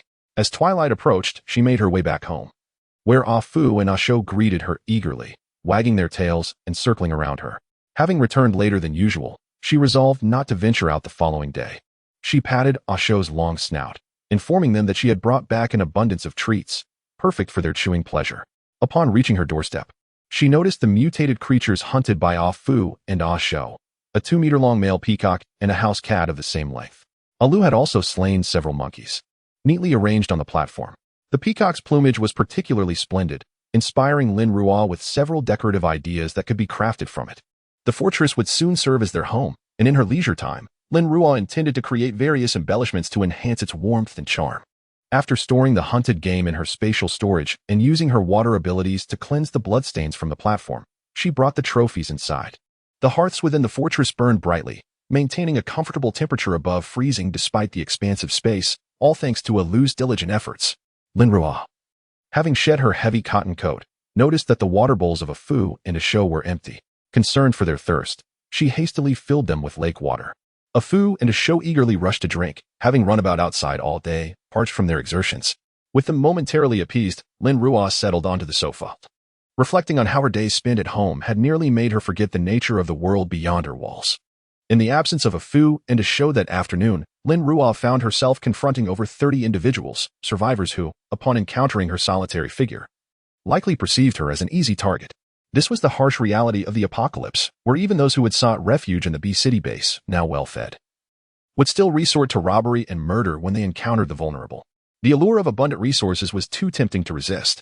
From her encounters, Lin Ruo amassed a considerable collection of resident cards, totaling over 30 when combined with her previous haul. However, it was the bamboo bow and crossbow that piqued her interest the most. She pondered the construction of the bamboo bow, recognizing that while it was relatively simple to craft, using ink jade would likely diminish its power due to the material's lack of resilience and elasticity, potentially undermining the force of the arrows. Conversely, the crossbow presented an intriguing opportunity for experimentation. If successful, might she also attempt to forge firearms? She mused whether the formidable weaponry produced by the B-City base in her past life stemmed from similar ingenuity. With a sense of eagerness, she contemplated the possibility of failure, reassured that she could simply melt down the materials and start anew without waste. As dusk fell outside, Lu's willow branches reached in, thoughtfully illuminating the room with the chandelier. The sudden change in light jolted Lin Ruo from her reverie, and she glanced up to find the clock on the opposite wall indicating it was already 6 in the evening. In her engrossment with her newfound pursuits, she had entirely neglected to bathe a Fu and a Shou. The two, mindful not to dirty the home, lay patiently by the living room door, obediently refraining from disturbing Lin Ruo's contemplation. Approaching them, she affectionately rubbed their heads, her expression tinged with regret. "I'm so sorry. I got too caught up and forgot about you. Let me wash you up right away." With a joyful woof, a Fu and a Shou stood, shaking off their bodies before nuzzling Lin Ruo's face, as if to convey that all was forgiven. A smile graced her lips, and as her eyes glimmered with a blue light, 2 large water spheres swiftly enveloped a Fu and a Shou, lifting them into the air for a refreshing battle bath at the perfect temperature. Once they were clean, she activated the robotic vacuum, aware that the floors could hardly remain spotless for even a day. Subsequently, she dashed to the bedroom to wash up, changing into a fleece-lined pajamas and tossing her warm clothing into the washing machine. As for the bloody down jacket and raincoat from earlier, she opted to cleanse them using her water-based abilities. After meticulously cleaning the down jacket, the down began to clump together. She placed the jacket into her space and, with a gentle exertion of her mental energy, skillfully separated the feathers. Once the moisture was extracted from the freshly washed garment, she hung it in the wardrobe before finally stepping out of the room. As mealtime approached, their cook, old Lin, prepared dinner for the 3 of them, featuring mutant beast meat and fruits, with the addition of dozens of oversized insects, a delicacy favored by a Fu and a Shou. As the 3 began to feast, Lin Ruo retrieved a grill and tray from her space, slicing a generous portion of meat along with vegetables produced in her realm, and commenced her own barbecue. Before long, a delightful aroma of grilled meat wafted through the fortress, and Lin Ruo indulged in 3 kilograms of pork belly before she was satisfied. After the meal, she placed the dishes into the dishwasher, but before she could clean a Fu and a Shou's bowls, a Shou tugged at her, pulling at Lin Ruo's sleeve. A Shou directed her towards the television. Lin Ruo sighed lightly, accustomed to this behavior. Ever since she had shown a Shou pleasant goat and big wolf, it had become insatiable, clamoring for its daily dose. Lin Ruo switched on the television, and a Shou eagerly settled onto the living room carpet, fixated on the clever antics of the sheep and the wolf.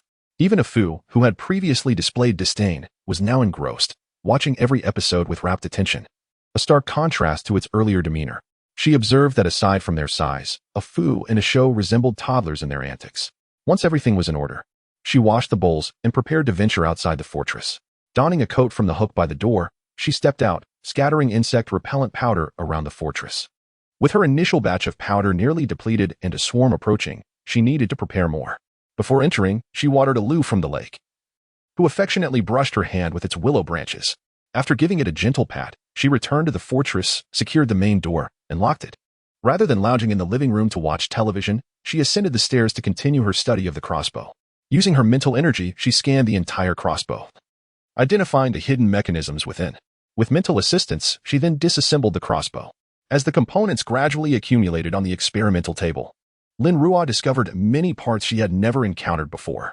In her space, she meticulously replicated these components using ink jade crystals, striving to match their sizes and shapes, only to find that each attempt resulted in pieces either too large or too small, requiring multiple trials to achieve perfect replicas.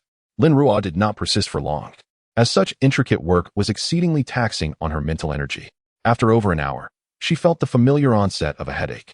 Glancing at the half-finished components in her lab, she retrieved a dozen first-level crystal nuclei and settled on the sofa on the second floor to recuperate her mental energy. An hour later, Lin Ruo opened her eyes. Her mental energy had been restored, but the hour was late. She decided it was best to leave the remaining work for another day, as she had ample time. Rising, she added a few logs to the second-floor fireplace before turning off the lights and descending. Downstairs, there remained a dim yellow light, left by a Fu and a show for Lin Ruo, while all the other lights had been extinguished. She turned off the solitary lamp and returned to her bedroom, where she activated the electric heater and electric blanket before proceeding to freshen up.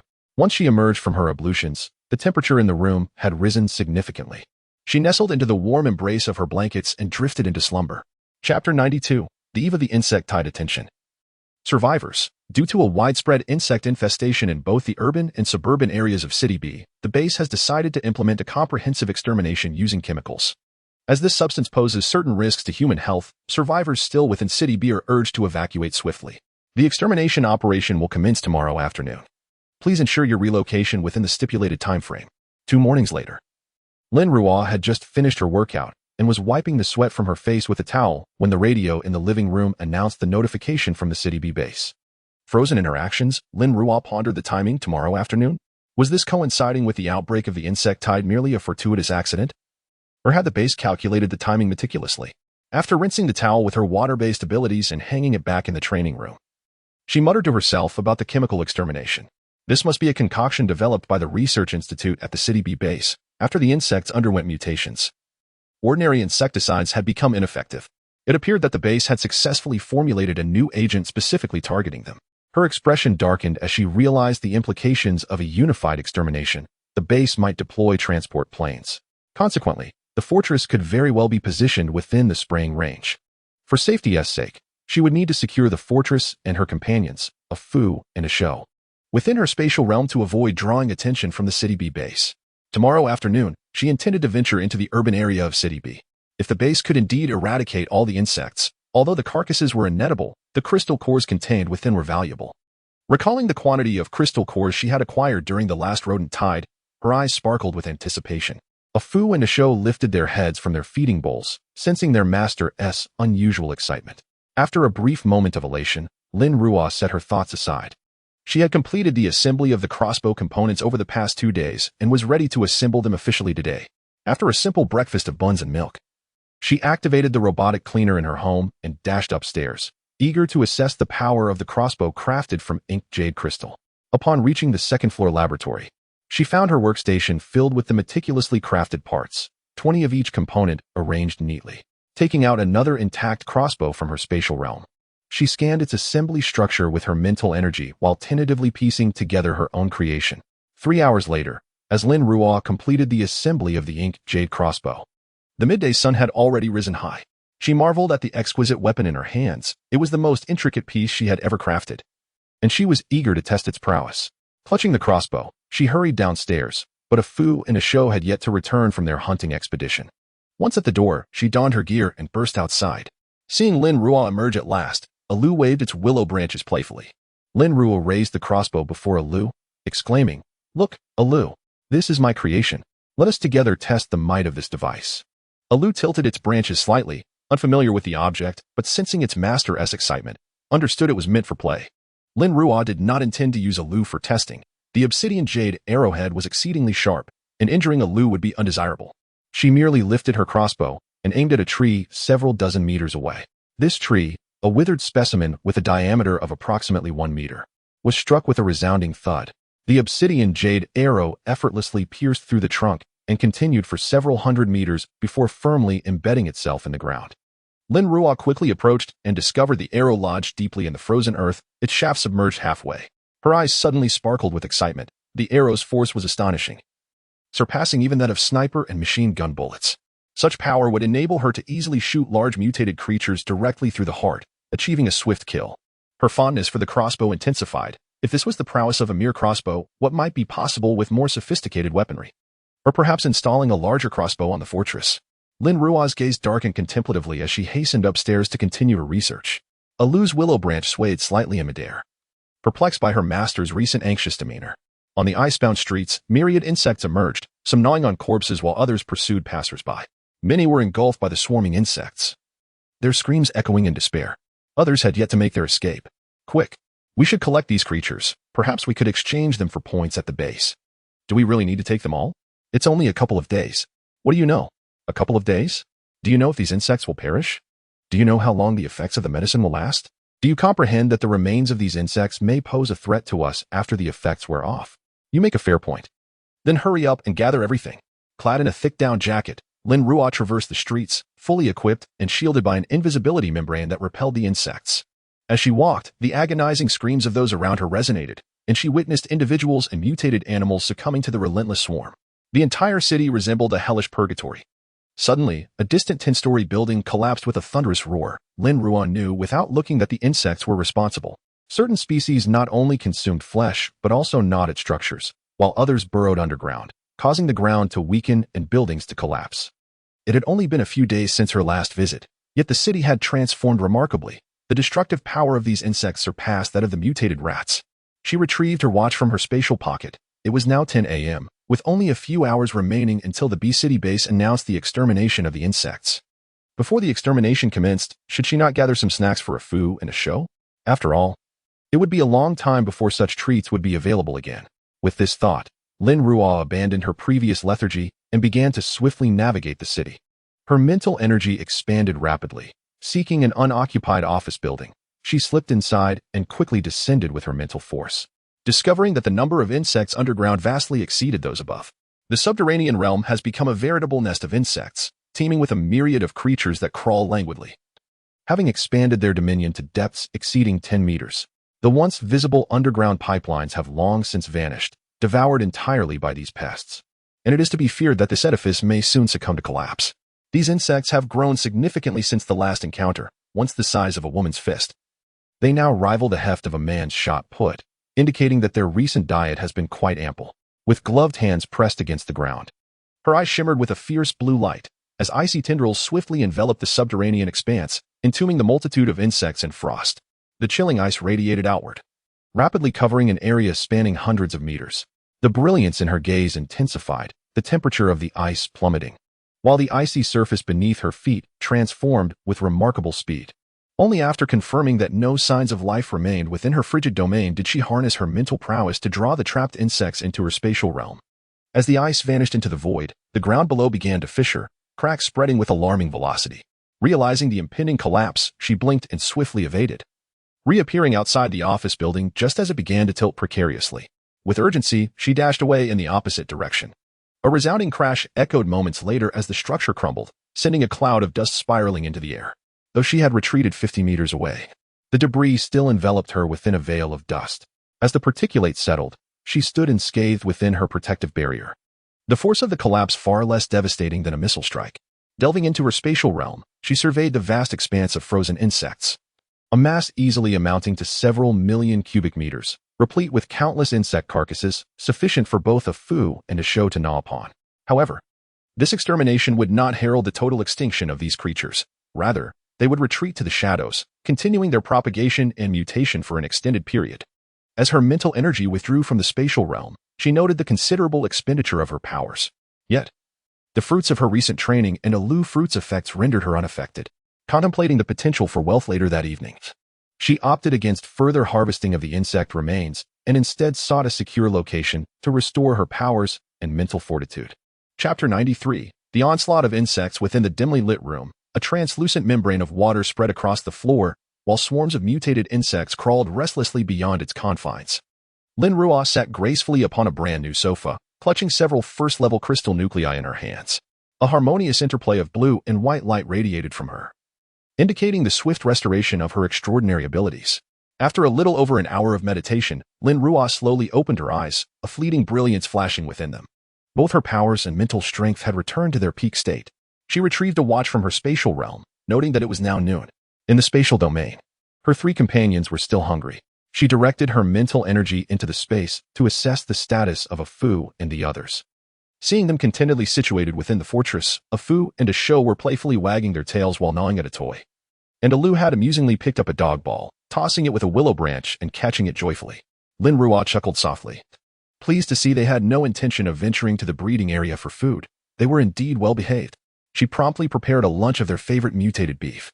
Upon the sudden appearance of their meal, the trio merely glanced around before eagerly accepting it, recognizing it as their master's thoughtful provision, and began to feast heartily. After attending to her three companions, Lin Ruo withdrew her mental energy from the spatial realm, bringing forth a portion of home-style cuisine from the space, and began to dine, savoring it alongside a cup of warm milk. Amidst a throng of insects that swarmed nearby, she remained calm and composed, enjoying her meal within the protective water membrane.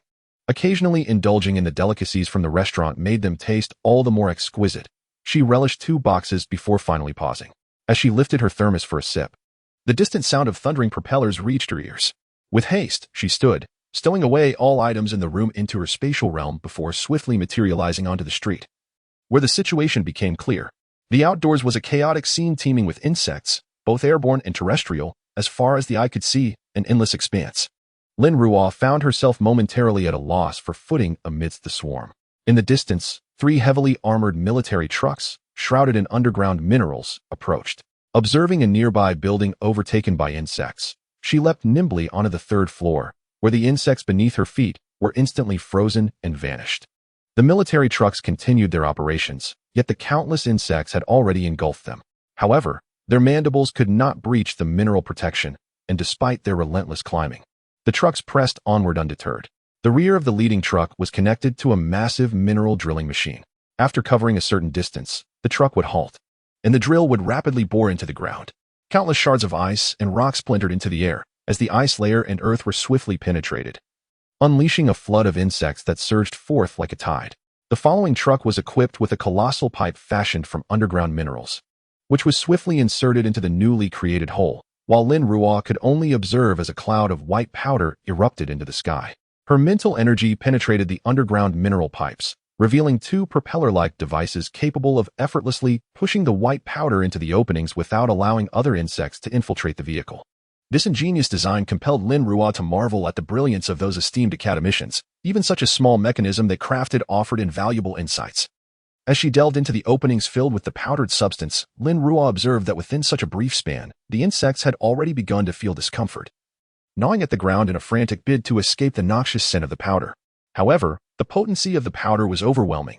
Their frantic crawling accelerated initially, only to devolve into sluggish movements as they rolled about in distress, estimating the distance between each opening to be approximately 200 meters. Lin Ruo realized that the efficacy of this powder was limited to a 100-meter radius. The last heavy military truck, shrouded in minerals, continuously dispersed white powder into the air, which fell to the ground, causing the low-flying insects in the vicinity to plummet and writhe in agony. This military vehicle not only released the powder from its confines but also traversed various buildings, ensuring that the 1st floor was thoroughly coated. Meanwhile, beneath the ice, the insects gnawed relentlessly, seeking to breach the icy barrier and escape. Lin Ruo swallowed hard as she witnessed insects breaking through the ice, surging forth in mass. A swarm of dark insects appeared on the surface, with many capable of flight ascending into the air. They believed that emerging meant survival. Yet upon contacting the white powder on the ice, they faced a dual assault. Many began to crawl increasingly slowly, clearly succumbing to the effects of the potent substance. Above, the transport aircraft, fortified by underground minerals, continued to spray the powder downward, creating a vast cloud of white smoke that enveloped the area. Insects hovering at lower altitudes were directly affected, plummeting from the sky. The comprehensive extermination strategy proclaimed by Base B City encompassed assaults from the ground, beneath, and above, leaving survivors in a state of urgency to evacuate. Those remaining in the city would undoubtedly struggle against such a powerful agent, given the extensive area of effect. Even if some of these insects managed to survive, they posed little threat. Lin Ruo, ensconced within her protective membrane, need not worry about the substance. Observing the insects succumbing to the powder, her spirits lifted. These were unearned crystal cores, and once all the insects perished, she would reap a bountiful reward. The extermination efforts by Base B City persisted for a full 5 hours, resulting in the vast majority of the insect horde lying motionless on the ground. A small fraction remained, desperately struggling, yet the lingering scent of the substance continued to emanate, leaving Lin Ruo curious about the ingredients that imparted such enduring potency. Though its effectiveness against the insects was indisputable, previously, those who remained unaware of the impending danger either succumbed to the relentless gnawing of the insatiable insects or met their demise through the overwhelming toxicity of the pharmaceutical powders. Moreover, various mutated creatures, subjected to these potent agents, found themselves unable to escape the fatal consequences. The entirety of City B has transformed into a desolate wasteland. The vast majority of life forms within perished amidst the widespread extermination, while the fortunate few who survived fled the city at the swiftest pace imaginable. 5 hours later, the heavy military trucks and transport aircraft from the B City base conducted a thorough extermination of the entire city, including its suburbs and the mountainous regions nearby. Before finally departing, Lin Ruo sensed with her mental acuity that these vehicles were devoid of any remaining pharmaceuticals, indicating that the base S stockpile was nearly depleted. Despite the inevitable persistence of the insects, their numbers had dwindled drastically, making it nearly impossible for them to proliferate to such an extent again. The scarcity of their food sources, coupled with the inflicted harm from the pharmaceuticals, ensured that any survivors from the B City base would likely be equipped with these substances for protection. As the convoy withdrew from B City, the sky had darkened considerably. Sitting amidst the carcasses of insects strewn across the ground, enveloped in a white powder, she calmly dined on her evening meal. While savoring her food, she contemplated the most efficient approach to collect the insect remains. Once night fully enveloped the landscape and the air turned increasingly frigid, Lin Ruo confirmed that the insects had largely perished before rising to commence her work. Utilizing her water-based abilities, she dispelled the chill that clung to her body. To be cautious, she maintained her invisibility shield, which had been active for an entire day. Extending her mental prowess to its fullest extent, she swiftly searched for the crystalline cores nestled within the insect corpses. Areas where the cores resided gleamed brightly under her mental coverage, and she employed her spatial abilities to retrieve those corpses containing the crystals into her dimensional space.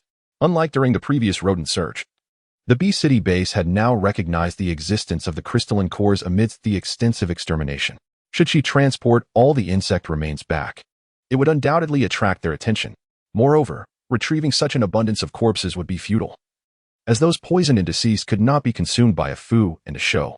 If she were to bring back only the corpses with crystalline cores, the absence of visible cores would lead them to believe that the insects were too diminutive to yield such quantities. Within her mental reach, she occasionally encountered mutated insects that had not yet fully succumbed. Lin Ruo decisively employed her water abilities to flatten them, obliterating any chance of their survival. Chapter 94. The frigid half-year of full night had passed, and the faint light of dawn permeated the city, enveloping it in a serene stillness.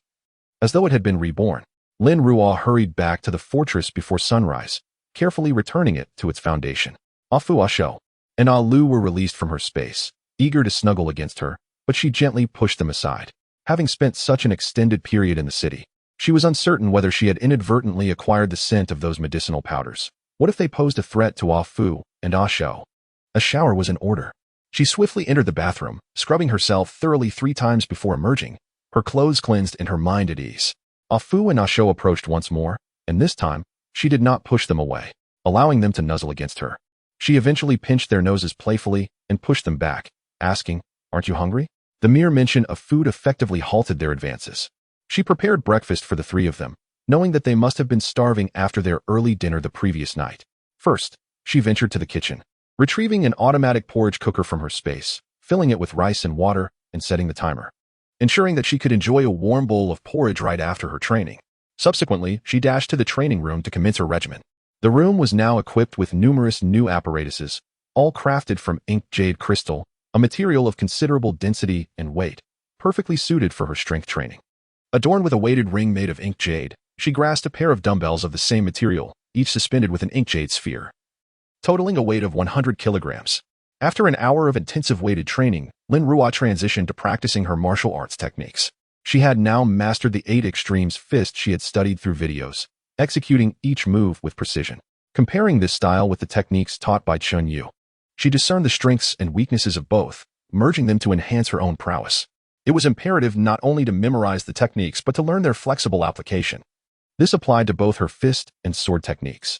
Utilizing the ink jade long sword, she honed her swordplay, each swift stroke slicing through the air with such velocity that it seemed capable of severing the very flow of atmosphere, leaving only fleeting shadows in its wake. In the training room, she moved with remarkable agility, her blade cutting through the air with ferocity, the sound of the wind roaring in her ears.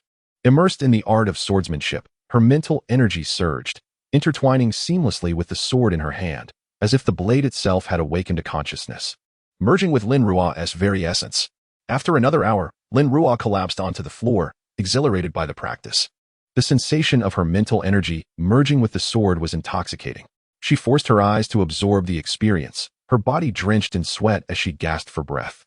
The flow of her water-based abilities coursed through her, soothing her taut muscles and swiftly replenishing her vitality. Once her strength was restored, Lin Ruo rose again, settling into a meditative position on the ground. With each hand, she conjured a sphere of water, which morphed into various shapes. With the emergence of supernatural abilities becoming increasingly conspicuous, and with Li Weiguo having been deceased for nearly 2 months, the B-City base had remained relatively quiet during this time, indicating that this chapter of events had reached a conclusion. She no longer needed to conceal her identity as a supernatural being.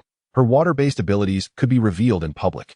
On one hand, this would enhance her combat effectiveness, especially since many mutated animals had grown to colossal sizes, making physical confrontation laborious and counterproductive.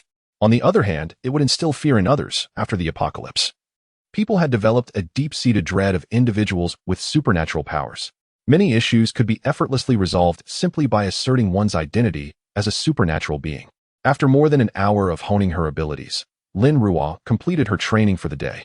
Wiping the sweat from her brow with a towel, she exited the training room. Afu and Ashu lounged in the living room, engaged with their toys. Lin Ruo had previously advised them to refrain from hunting for the time being, although these large mutated animals were not deterred by the medicinal powders. It was prudent to wait until the effects had diminished to avoid any harm to their bodies.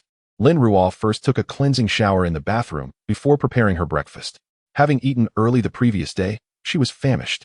She ladled out the porridge from the pot, pairing it with a dish of pickled vegetables, a boiled corn on the cob, 2 hard-boiled eggs, and 5 meat buns. Once everything was arranged, she eagerly began to eat, having gone over 10 hours without sustenance since her training had concluded the previous afternoon. Devouring her meal with great enthusiasm, she leaned back in her chair, letting out a sigh of relief. She felt revitalized. After tidying up, she noticed Afu and Ashu squatting at the door, eager to play. They had been allowed to venture outside every day recently, and their sudden confinement had them pacing anxiously around the house. With a light chuckle, Lin Ruo nodded at them, permitting their outing but cautioning them not to stray too far. Upon her return, she had inspected the vicinity, being distanced from the urban area. They had not been affected by the medicinal powders. As long as they remained within a reasonable range, they should be safe. Meanwhile, she settled onto the sofa, directing her mental energy into her space to assess the fruits of her labor from the previous night. Within the stillness of that realm stood a small mound of insect carcasses, all collected from various locations in B-City. Time had been limited last night, and she had not had the opportunity to excavate the specimens. While the quantity appeared substantial, it represented merely a trifling fraction of the relentless tide of insects. Using her mental energy, Lin Ruo meticulously excavated the crystal cores from the insect carcasses. Each core was slightly larger than a glass marble, even smaller than those from the mutated rats, yet they were plentiful. Exhausting her mental resources, she managed to extract only about 1/3 of the carcasses, yielding an impressive count nearing 100,000. Holding 20 polished insect crystal cores, she exited the space and hurried to restore her mental energy. After more than an hour, once her mental faculties had returned, she re-entered the realm to continue the endeavor. Ultimately, after another recovery, she successfully processed all the insect carcasses. Using her water-based abilities to cleanse the cores, Lin Ruo finally obtained an accurate count: 349, 032 first-level crystal cores and 105 second-level cores. Combined with the cores she had collected from the rat tide, her total surpassed 700,000, albeit solely first-level cores. What a terrifying figure this is. Even with Lin Ruo's steadfast determination, she found herself momentarily stunned by this number, which would sustain her for quite some time. Even if her abilities were to evolve in the future, the energy required would still be ample. In the confines of her space, her mental energy circled the vast array of crystal nuclei for an extended period before she managed to regain her composure. Such fortunate occurrences would be rare henceforth. After the surge of rodents and insects, large-scale animal migrations would cease to manifest. Moreover, the incidence of crystal nuclei among the insects was markedly lower than that among the mutated rats. If the ratio of crystal nuclei to mutated rats were consistent, she ought to be a millionaire by now. Lin Ruo withdrew her mental energy from the space and lightly patted her cheeks. Still somewhat disoriented by the overwhelming number of crystal nuclei, once more she sent her mental energy back into the space. This time disregarding the crystal nuclei and heading straight for the planting area, which had been fallow for several days and was ready for cultivation. She retrieved crop seeds from the still space, skillfully using her mental energy to fill the planting area entirely.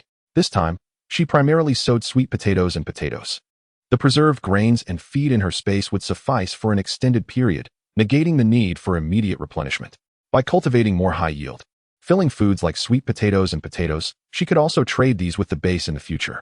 After preparing the land, she manipulated the water molecules within the space to summon a torrential downpour over both the planting and breeding areas, mixing in some lake water to enrich the soil and enhance its fertility. The animals in the breeding zone retreated to their shelters to avoid the rain. She collected all the unfertilized eggs back into the still space and offered the animals some of their preferred fruits before finally exiting the space. By this time, it was already noon. A Fu and a Shou had returned from outside earlier and were now playing with a Lu on the platform. A Shou was energetically bouncing around a Lu, attempting to leap onto a Lu's branch to nibble on the not yet mature willow twigs. A Lu playfully swatted a Shou's rear with a willow branch, producing sharp sounds. When a Shou yelped in pain, it scurried over to a Fu, only to return and tease a Lu again once the branch was withdrawn. Lin Ruo stood at the entrance, observing the antics. As a Lu dangled a Shou by its hind legs from the tree and playfully swatted its backside, a smile creeping onto her face. A Shou's mischievous behavior indeed warranted a good lesson. Once she calmed her excited heart, Lin Ruo resumed her monotonous research life. Her large crossbow remained uncrafted, and her studies on the toxin powder were far from complete. It seemed she still had quite a bit to do. Time swiftly passed, and before she knew it, half a year had elapsed since the extreme cold period. In the white, desolate forest, the surrounding trees had long since withered, blanketed in snow. While a singular towering tree stood vibrant and green, its numerous willow branches cascading to the ground, radiating vitality akin to spring or summer. Beneath this grand tree stood a formidable fortress, from which two colossal dogs, one silver and one black, emerged with a burst of energy. A Fu and a Shou tugged at Lin Ruo, insisting that she join them for some outdoor fun. Lin Ruo had been cooped up at home for several days, either delving into the study of medicinal powders or examining the weaponry of the fortress. A Fu and a Shou, completely oblivious to her interests, felt she was becoming stale and insisted that she join them for a hunting expedition today. Lin Ruo glanced at her sleeve, which was on the verge of tearing, and reluctantly agreed. All right, I also need to replenish your supply of mutated animal meat. Let me change my clothes first. Upon hearing her acquiescence, a Fu and a Shou released their grip on Lin Ruo's precarious sleeve and obediently settled down on the platform, their large tails sweeping away a considerable amount of the snow below. With a shake of her head, Lin Ruo resigned herself and returned indoors to change. Over the past 4 months, a Fu and a Shou had thrived remarkably, their speed, strength, and defensive fur all having greatly improved. She no longer worried about them getting injured while hunting, as they usually ventured out on their own. However, the size of their daily catches varied significantly, and given their collective appetite, they often needed to supplement their diet with the stored mutated animal meat. Consequently, Lin Ruo found it necessary to accompany them on hunting trips from time to time to restock their supplies. After changing her attire, she stepped out of the fortress, only to have a Shou eagerly rush over and lie down, hoping Lin Ruo would mount him. She patted his head and said, "No need for that. Today we shall merely roam about the forest, not venturing too far." Stubbornly, a Shou remained on the ground, intent on having Lin Ruo ride him. A Fu sauntered over and playfully bit a Shou's back, prompting a Shou to spring up and evade him, baring his teeth in response. Just then, a branch swung down and struck a Shou on the rear, causing him to leap away and whimper to Lin Ruo, expressing his grievances. A Fu paid him no mind and nuzzled Lin Ruo's shoulder instead. With a light chuckle, she patted a Fu's large head, acknowledging a Shou's position as the pampered one in their trio. Subsequently, a Fu darted off into the distance, with a Shou quickly following suit. Lin Ruo turned to a Lu and remarked, "We likely won't return until noon. You should fill your stomach first if you catch something, all right?" A Lu's willow branches swayed lightly in acknowledgement. With that, Lin Ruo hastened in the direction a Fu and a Shou had taken, her black windbreaker standing out vividly against the pristine white landscape. Despite a Fu and a Shou's impressive speed, Lin Ruo soon caught up with them, and the trio wove through the forest in search of their first prey of the day. Moo. Lin Ruo exchanged a glance with a Fu. That sound unmistakably heralded a substantial creature. It seemed fortune was on their side today. Chapter 95. Encounter with Jiang Haochen on the peaks to the north of Yanshan. A group of individuals encircled a colossal elephant, its length nearing 10 meters, its long tusks glinting with a cold sheen under the sunlight. The thick hide of the elephant was impervious even to heavy machine gun fire, while its elongated trunk swung fiercely at those gathered around. A massive fireball was hurled at the elephant's head. Although it caused the creature to stagger back a step, it did not injure it, leaving only a charred mark on its skin and the acrid scent of singed flesh wafting through the air. Enraged, the elephant charged towards the humans, who scrambled to evade its advance, particularly Xinyunjia, who found himself pursued by the enraged beast. "Hurry up and take action," he shouted, glancing back at his companions as he fled. Xia Lufeng quickly erected an earthen wall to shield Xinyunjia from the elephant, as a long spike of soil erupted from the ground, aiming directly for the elephant's belly. Sensing the threat of the spike, the elephant swerved, attempting to strike it with its leg. The sheer force of its blow shattered the spike, but in retaliation, its trunk crashed against the earthen wall, causing it to crack but ultimately remain intact, allowing Xinyunjia to escape. Damn, this beast has such formidable defenses. How are we supposed to defeat it? Cheng Li, wielding a dagger made from underground minerals, fixed his gaze intently on the elephant's every movement. This dagger had proven effective against other mutated creatures, yet today, despite numerous attempts, he found it incapable of penetrating the elephant's thick hide. Target its eyes. I refuse to believe that a few of us cannot subdue this elephant, Yuan Jihong declared, brandishing a pair of heavy hammers and striking forcefully at the elephant's skull. The elephant deftly turned its head aside, retaliating with a blow from its trunk that sent him staggering backwards several meters, barely managing to regain his footing, the impact leaving him in pain. While the four of them were embroiled in a fierce struggle with the elephant, a jeep was parked at a distance, its driver none other than their captain, Jiang Haochen. Today, he had brought them along on a mission, targeting the elephant that had persistently threatened their base. Typically, he would take Guan Jihing and Du Shueting on such outings, as their coordinated efforts, one on offense, the other on defense, along with Du Shueting's status as a level 2 ability user, significantly reduced the difficulty of their tasks. It was Du Shueting's suggestion to include the four of them today, emphasizing the necessity of providing them with opportunities for training. Jiang Haochen concurred, resulting in the current chaotic scene. Observing the struggle between his team and the mutated elephant, he sighed softly, recognizing their lack of practical experience and the need for more training. Gasping for breath, Cheng Li remarked, "If only Sister Ting could join us. At least she could keep this beast from fleeing. Not only is it highly defensive, but it also possesses considerable intelligence and agility. No wonder it dares to disrupt the base."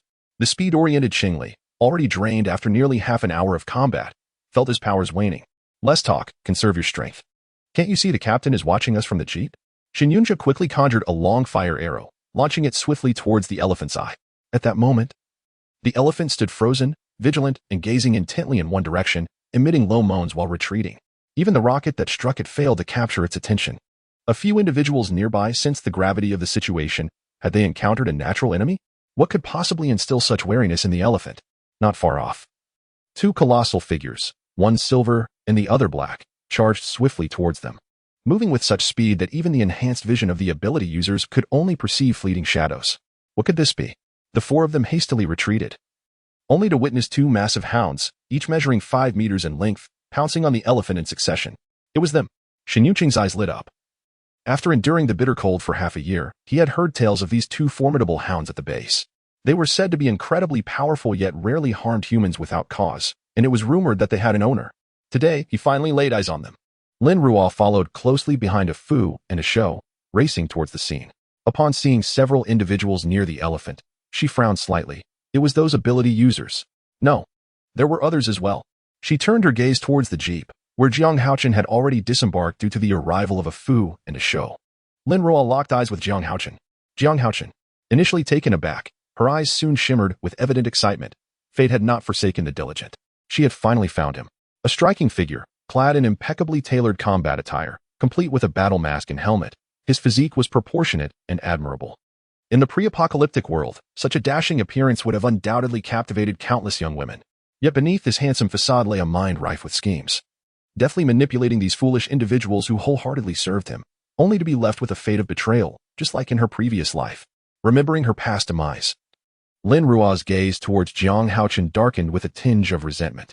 Jiang Haochen, initially frowning at the newly arrived individual, found the peculiar look in their eyes disconcerting.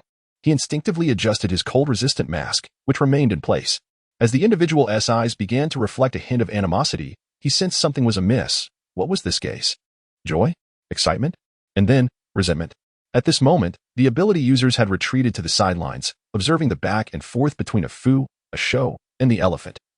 Seizing the opportunity to regain their powers. The elephant, which had previously seemed invincible, was now subtly faltering, with wounds accumulating one after another. Shen Yunqing, reclining nearby, watched with rapt attention, utterly enamored with the two hounds. He yearned to seize them for himself. Though he was well aware of his limitations, he could not possibly contend with these magnificent beasts. As the dogs and the elephant appeared evenly matched, a glimmer of cunning sparked in his eyes as he contemplated the prospect of reaping the rewards of their struggle.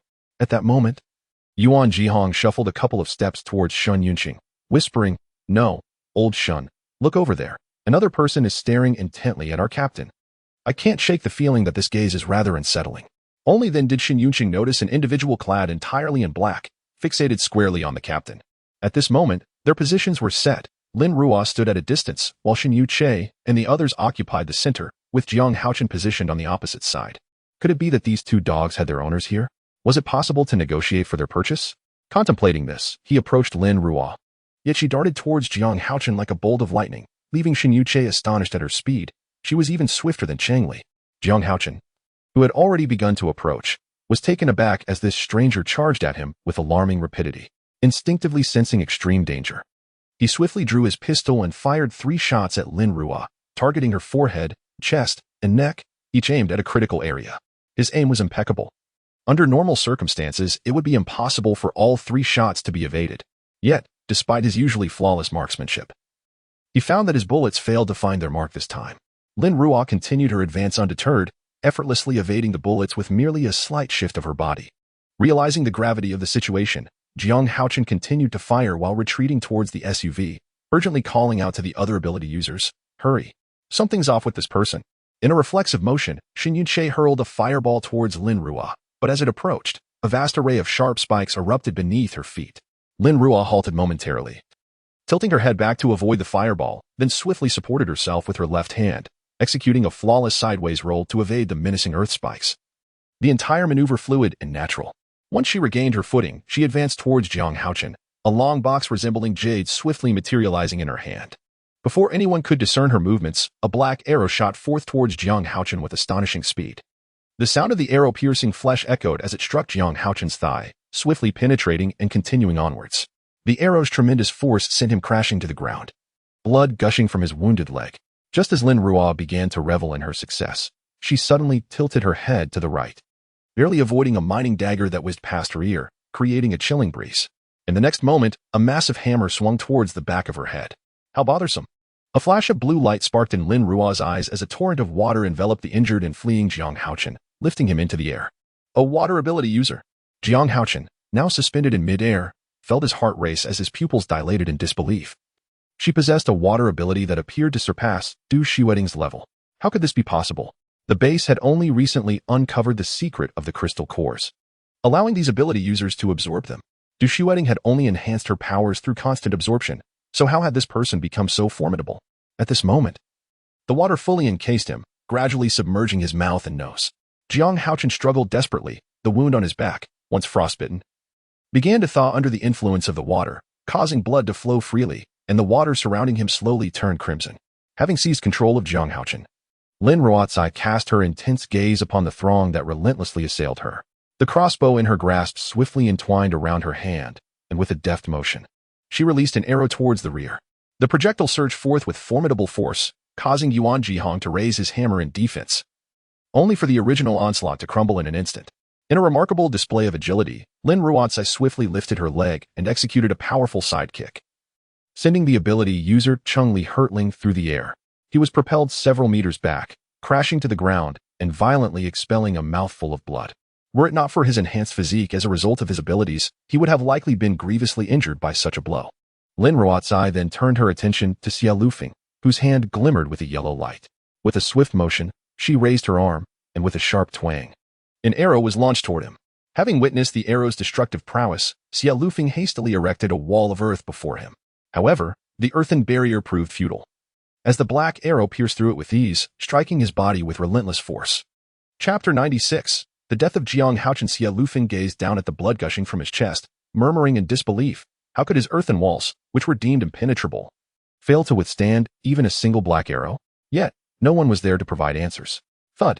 Xia Lufeng collapsed to the ground, lifeless. Yuan Jihong shared Xia Lufeng's sentiments, attempting to deflect the strange black arrow with his heavy hammer, only to witness it penetrate the hammer by a staggering 20 centimeters. It was known that this could not be harmed by even the most formidable of supernatural beings or mutated creatures, yet it was effortlessly driven in. His instinct was to flee. This force was too formidable, and his hammer could not withstand a second strike. Lin Ruo paid no heed to him. A flash of azure light sparkled in her eyes as a thin membrane of water materialized around her, just as Shen Yunqing's fire arrow approached. Observing that his opponent had merely conjured a protective membrane, Shen Yunqing scoffed, believing the might of his fireball would force even an elephant to retreat, rendering a mere membrane utterly futile. Fire, after all, was the nemesis of water. However, to his astonishment, as the fire arrow made contact with the membrane, it transformed into wisps of steam and dissipated into the air. With a sudden brilliance in her eyes, Lin Ruo unleashed an icy blade that cleaved towards Shen Yunqing, simultaneously targeting the fleeing Yuan Jihong and Chengli, each with an arrow. The sound of flesh tearing echoed thrice. The icy blade sliced through Shen Yunqing's torso, severing him completely in two, while Yuan Jihong and Chengli were both pierced through the heart by the arrows. The three supernatural beings fell, one after the other. At this moment, Jiang Haochen was struggling within a sphere of water, his face contorted to a deep purple as he gasped for air.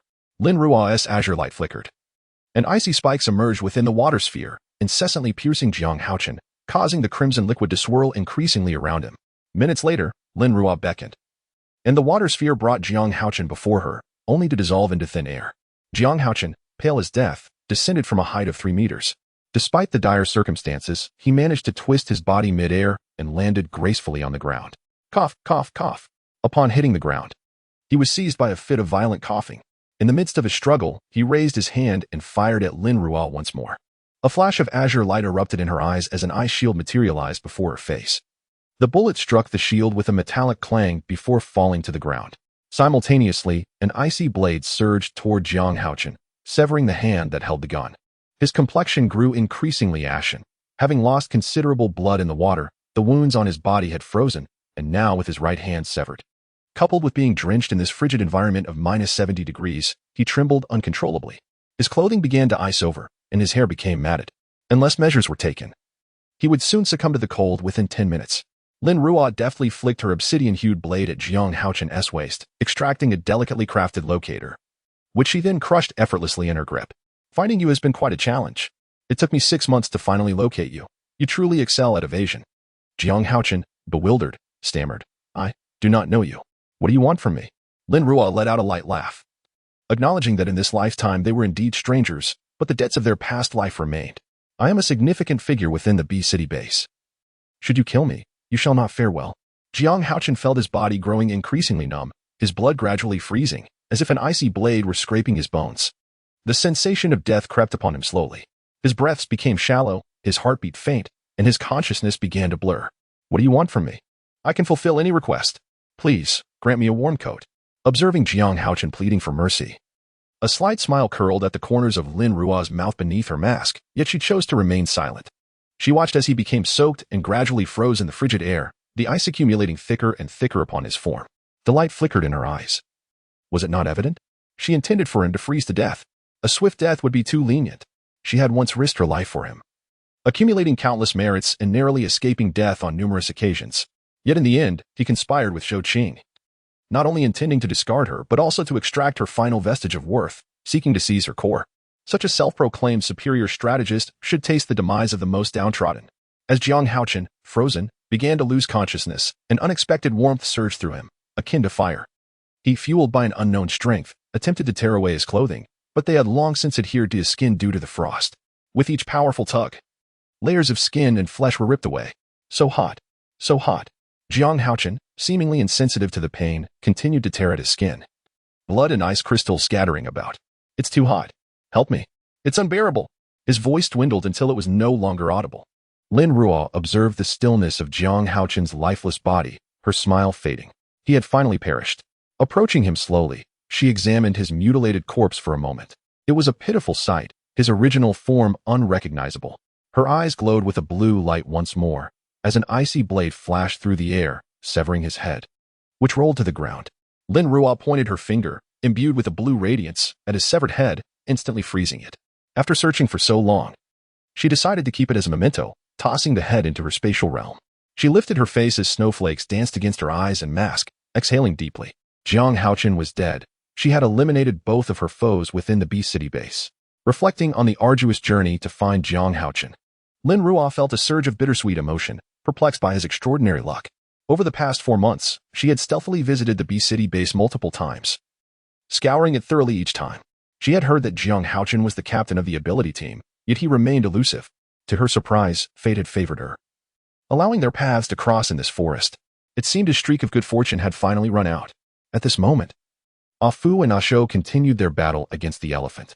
The creature's eyes had been severely injured, leaving 2 deep gashes that were clearly inflicted by Asho, who favored targeting the eyes of such large mutated beasts.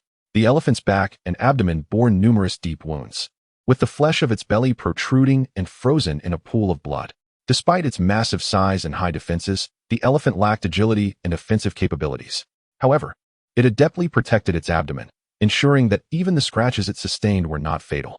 It appeared that Afu and Asho were struggling to contend with the elephant's sheer size and could only endure the stalemate. Lin Ruo, having just slain Jiang Haochen, felt particularly elated. A flash of white light sparkled in her eyes as a 2-meter-long spatial blade swiftly descended upon the elephant's body. Sensing the imminent danger, the elephant attempted to defend itself with its formidable tusks, yet the spatial blade effortlessly severed 2 of them. The elephant trumpeted in pain, disregarding the attacks from Afu and Asho, and charged towards Lin Ruo with its trunk raised, with a flicker of blue light in her eyes. Lin Ruo immobilized the elephant's 4 legs with solid ice, rendering it unable to move. Afu quickly lunged at the elephant's neck, managing only to break the skin, failing to deliver a lethal blow. In agony, the elephant thrashed violently while Asho seized the opportunity to dart beneath its belly, raking a deep gash with its claws and tearing the exposed flesh outward. The elephant retaliated with its long trunk, but Asho swiftly evaded, taking the chance to rake at the wound once more. This time, it truly pierced the elephant's abdomen, causing blood and entrails to spill forth. The overwhelming stench of blood made Lin Ruo grimace slightly. The elephant let out a mournful bellow, deeply wounded. Not wishing to wait for Afu and Asho to conclude their struggle, Lin Ruo unleashed another spatial blade that severed the elephant's head cleanly from its body. The creature's form stiffened momentarily before collapsing to the ground with a resounding thud, its blood quickly saturating the earth beneath it. The cold air caused the blood to freeze rapidly, binding the elephant's body firmly to the ground. Afu and Asho rose, their chests heaving with exhaustion from the recent battle. Lin Ruo approached them, placing her hands upon their bodies and channeling her water-based powers to alleviate their fatigue. Before long, Afu and Asho regained their vigor. Only then did she store the elephant's carcass and head within her spatial realm, knowing the 2nd-level crystal core nestled within its brain was a valuable prize. Remembering the cores, she glanced at the fallen bodies of the other ability users nearby, realizing they too possessed crystal cores. Without hesitation, she proceeded to sever their heads as well, collecting the cores into her space. A flurry of ice blades dispatched, severing the 4 frozen heads, and she retrieved the black arrow she had previously shot. Afu, Asho, let us depart. With a swift turn, she vanished into the forest, followed closely by Afu and Asho as they hastened away into the woods. The lifeless bodies lay still amidst the ice and snow, and it wasn't long before a few mutated creatures, drawn by the scent of blood, arrived to indulge in their feast. Lin Ruo, accompanied by Afu and Asho, sought out a secluded area. She severed one of the elephant's legs, and the pungent aroma of blood rapidly permeated the air. The flesh of a 2nd-tier mutated beast is far more enticing than that of a 1st-tier, and the allure was unmistakable, evidenced by the drool collecting at the corners of Afu and Asho's mouths. Lin Ruo enveloped herself and her companions in a veil of invisibility, quietly waiting in concealment. Soon, mutated animals, lured by the scent, began to appear. With her bow and arrow, she swiftly dispatched one with a single shot, subsequently killing the remaining mutated beasts and storing them in her spatial pocket. This technique, which she dubbed fishing, was a clever tactic she had learned from the rescue team at the Beast City base. It allowed her to avoid the arduous task of searching for mutated beasts, proving to be significantly more efficient. Today, the number of mutated beasts was plentiful, Within half a day, they had captured over a dozen, including large specimens such as mutated gorillas and wild boars. They did not return to the fortress until dusk was nearly upon them. Chapter 97. The powers of the crystal core. As dusk descended, the sky darkened completely, and the towering fortress, standing amidst the snowy landscape, became remarkably conspicuous. Upon nearing the fortress, Lin Ruo spotted a Lu from a distance, joyfully waving its willow branches in greeting, the vibrant greenery instantly uplifting one's spirits. However, the aesthetic was somewhat marred by a few animal pelts, still stained with blood, at the roots of the tree. Once atop the platform, Lin Ruo leaped down from a show's back, while a Fu and a show began to shake their bodies, shedding countless tiny ice crystals onto the ground. The platform bore the frozen corpses of a mutated cow and a mutated sheep, remnants of a Lu's unfinished hunt. Lin Ruo gently stroked a Lu's trunk, collecting the prey into the spatial realm, while also retrieving the pelts of several mutated rabbits from its roots. After enduring 6 months of extreme cold, a Lu had transformed significantly. Each willow branch now boasted a girth akin to that of an adult finger, resilient as iron, capable of effortlessly suspending several hundred kilograms of prey in midair, rendering them powerless to resist. Its trunk, now exceeding 2 meters in diameter and soaring over 30 meters high, provided a canopy that enveloped the fortress completely. If it so desired, a Lu could manipulate the orientation of its branches, obscuring the fortress from view entirely. Every time Lin Ruo beheld the rapid growth of a Lu and its companions, she pondered whether her fortress was indeed too diminutive. The fruits upon a Lu's branches had ripened to a vibrant red. According to its expressions, they would be ripe for harvesting in 2 to 3 days. The thought of the spiritual energy to be gained from consuming the fruit filled Lin Ruo with anticipation. She recalled her last experience, which had coincided with a breakthrough, imparting a sensation akin to a barrier being shattered. This time, she anticipated a different experience. A Fu and a show had already scampered to a Lu's side, rubbing their bodies against its coarse bark, which aided them in shedding their molted fur. Occasionally, a Lu's trunk was littered with dog hair.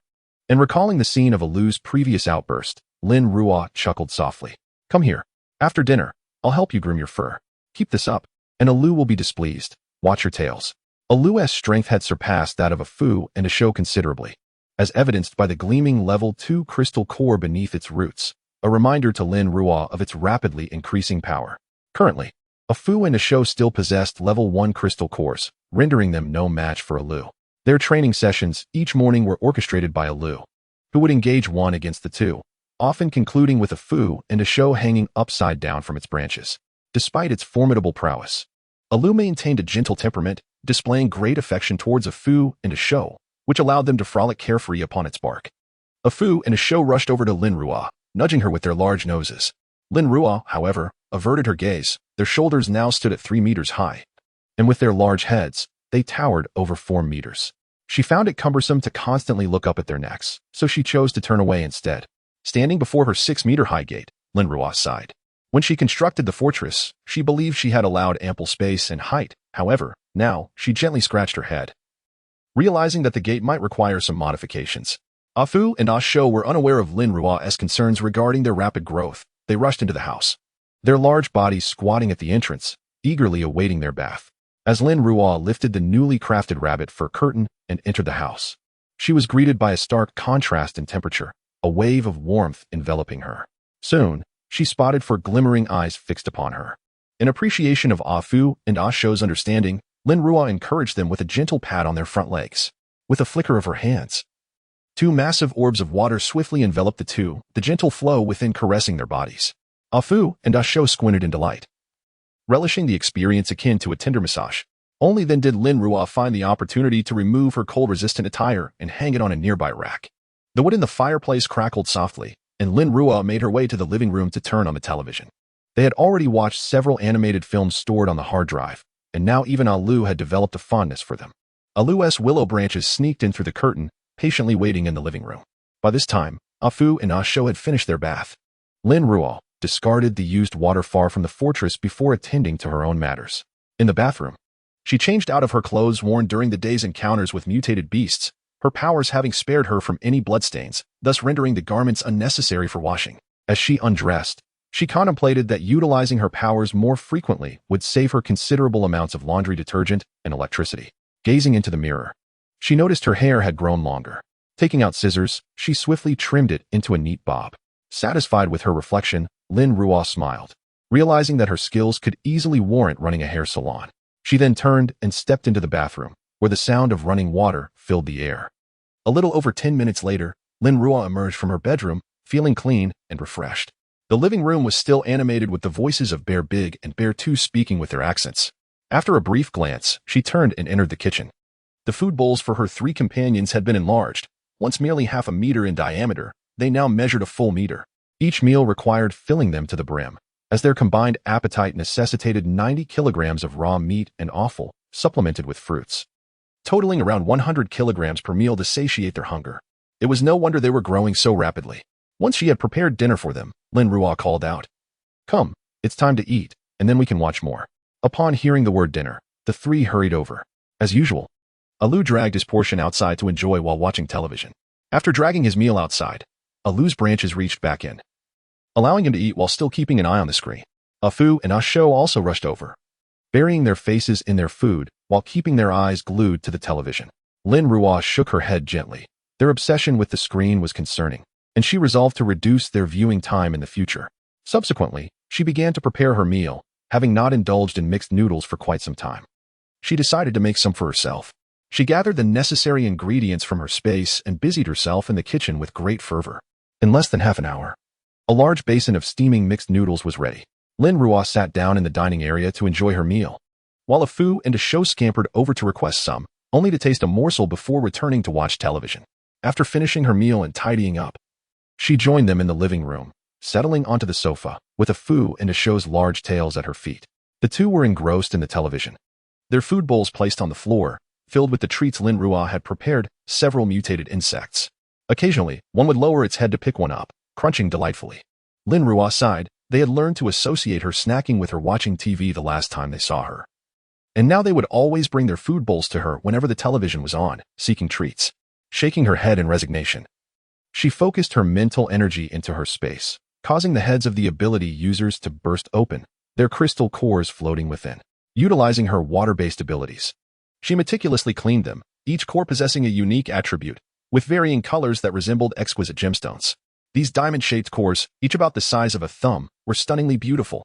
With a flick of her mental energy, she placed them into a large wooden box, designating it as her collection space for the ability user's cores.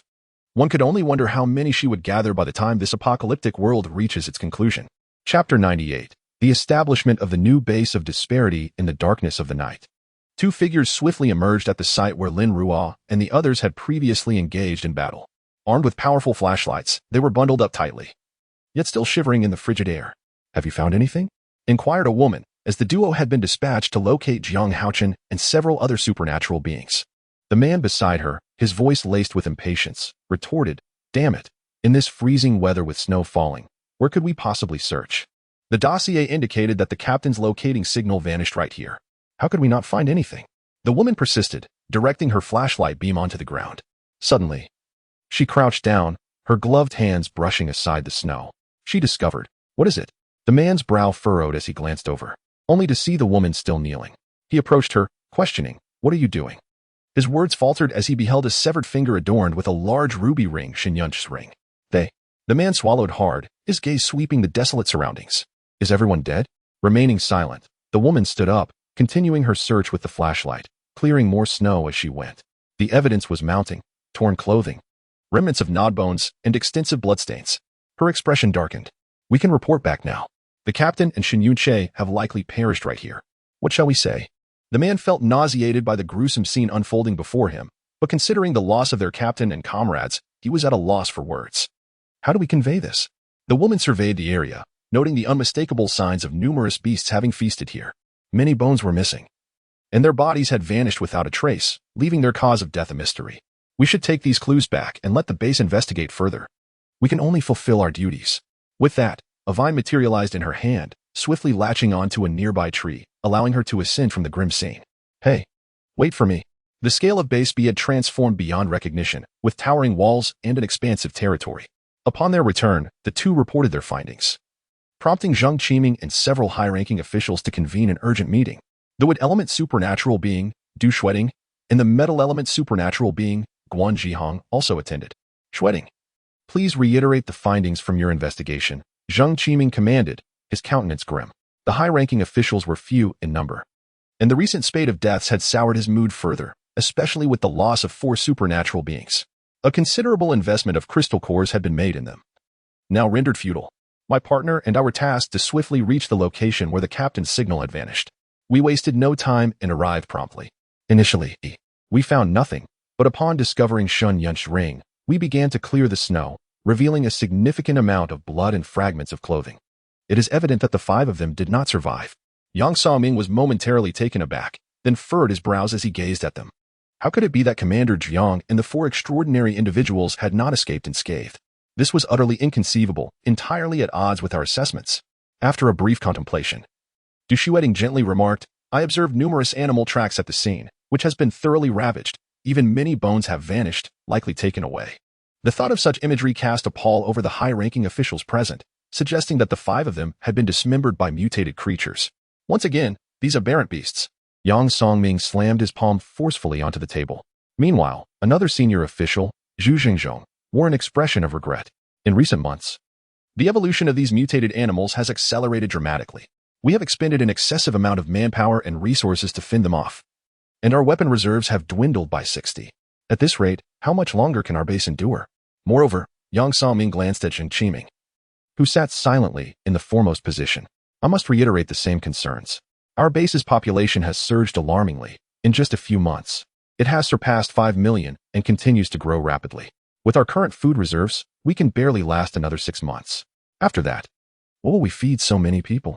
The wood element extraordinary individual could cultivate the land, but her capacity was limited. How much sustenance could Du Shueting produce in a single day? Seated beside them, Yilin remained quiet. A proponent of humanitarian ideals who aspired to restore the world to its pre-apocalyptic state. Yet, he found himself at a loss for solutions. The scarcity of food, coupled with the swift evolution of these mutated creatures, was alarming. Just months prior, many small mutated animals had been relentlessly pursued by humans. It was only when the number of afflicted individuals in the base rose significantly that experts identified the consumption of mutated animal flesh as the cause, leading humanity to cease the large-scale hunting of these creatures, allowing them to flourish. Even after the base discovered and acquired crystal cores, the evolution of these mutated beasts had resulted in most of them exceeding 2 meters in size, their hides becoming increasingly resilient, rendering them undeterred by conventional firearms and blades. The tables had turned on hunting. Numerous mutated animals, emboldened by their formidable strength, frequently harassed the beast city base, with the elephant being one of the most persistent intruders. They had resorted to utilizing small-caliber howitzers, but the elephant's thick skin meant that while they could inflict injuries, they could not deliver a fatal blow, prompting the decision to send extraordinary individuals to handle it. Tragically, all 4 extraordinary beings, including team leader Jiang Haochen, met their demise. Old Zheng, I have long argued that we should lighten our load. Yang Songming observed the silence that enveloped the room, before continuing. Our base simply lacks the capacity to support such a large number of ordinary people's survival needs. Survival of the fittest, there is little we can do. Zheng Qiming's eyes flickered momentarily before settling into a somber gloom. He raised his hand to massage his temples. Even if we were to reduce our burden, as you suggest, how exactly would we do so? In the earlier moments of silence, Zhu Xingzhong interjected, expressing his reluctance to sacrifice the ordinary survivors by dragging along the formidable individuals into the abyss. Such actions would only exacerbate the dire situation. When the sustenance dwindles to nothing, the ordinary will inevitably face slaughter, a grim reality we have already endured. Months ago, during the torrential rains, scenes of mutual slaughter over scant provisions were prevalent. Now, it merely lies beneath a superficial veil. When the crucial moment arises, history is bound to repeat itself, an inevitability we cannot escape. Zheng Qiming remained indecisive, while Yang Songming and Zhu Xingzhong exchanged glances, quickly averting their eyes. Within the fortress, Lin Ruo remained oblivious to the fact that the base had attributed Jiang Haochen's demise to the innocent elephant.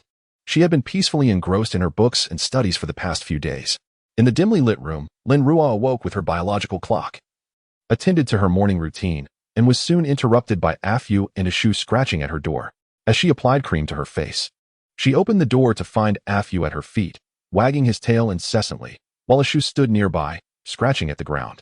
I'm coming, she assured them, hastily dressing before pulling open the door, allowing Afu and Ashu to dash out to relieve themselves. Lin Ruo shook her head, realizing that if she were to rise even a little later each day, Afu and Ashu would be beside themselves. Several hours later, she emerged from the training room, drenched in sweat, shaking her damp hair as she prepared for a shower. At that moment, a broadcast from the radio by the window caught her attention. Attention all survivors. The Qiyuan base has officially been established today. We possess ample supplies and weaponry, and we invite capable survivors to join us. The base is located on the northern side of Yinshan, with the precise location at. Lin Ruo raised an eyebrow, surprised that a new base had emerged merely 6 months into the harsh winter. They dared to publicly disclose their location over the radio, seemingly challenging the official base. Initially, she believed that the killing of Jiang Haochen and several ability users would provoke a response from the official base. However, after waiting at home for 2 days without any movement from the B-City base, she instead received news of another base's establishment.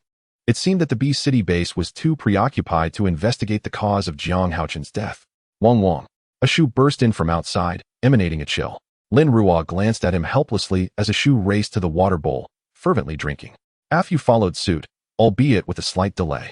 They had just trained with a Lu, a regimen Lin Ruo had set for them, an hour of training each day until they could surpass a Lu. Yet, it was evident that a Lu was progressing at a faster pace, widening the gap between them. As the two drank voraciously, the water in the bowl quickly dwindled. She replenished their bowl with lake water and also poured some at the roots of a Lu's tree. The energy rain had already enriched them gradually, yielding remarkable results. Elia's willow branches gently brushed against Lin Ruo's cheek, prompting her to smile and pat its trunk affectionately. You've worked hard, Elia. I'll reward you with extra meat later. Elia joyfully swayed its branches, while a Shu rushed over to nuzzle Lin Ruo's hand, emitting soft whines. Lin Ruo pinched its cold, large nose, saying, You too shall have some. What woof. Upon returning indoors, Lin Ruo shed her clothes and replenished the fireplaces with logs before preparing breakfast for them, filling 3 large bowls with mutated beast meat. Only when they began to eat did she head to the kitchen to prepare a bowl of seafood noodles for herself. The freshwater and seawater pools in her space were regularly enriched with lake water, allowing the aquatic life to grow rapidly and develop exquisite flavors. After catching a dozen shrimp and shellfish from the seawater pool, she placed them into the bubbling pot, and the delightful aroma soon filled the entire fortress. A Shu suddenly lifted its head, its gaze fixed precisely on the pot before Lin Ruo. Ultimately, she divided a generous portion, leaving herself only a few bowls. For the seafood noodles were indeed delectable. After tidying the dishes into the dishwasher, Afu and a Shu set off to hunt as usual. She wielded her water-based abilities to tidy up the home, then turned to ascend the stairs. As she had recently been researching a new type of ointment, a plant-inhibiting powder reminiscent of the herbicide used before the apocalypse, combined with an odor particularly loathed by mutated plants. In this extreme heat, the mutated flora had completed their transformations rapidly, exacerbated by the weather, making them quite formidable. This powder was primarily designed to combat those troublesome mutated plants. Just as she reached the staircase, Elia's branches tugged at her clothing. Turning to inquire about Eliu, she was presented with a vibrant red fruit. Lin Ruo's eyes widened in surprise. Had it ripened already?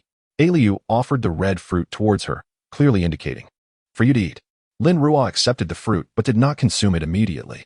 Instead, she went outside to pour a generous amount of lake water for Eliu and provided it with a wild chicken weighing over 100 pounds before patting its trunk, saying, You've worked hard, Eliu.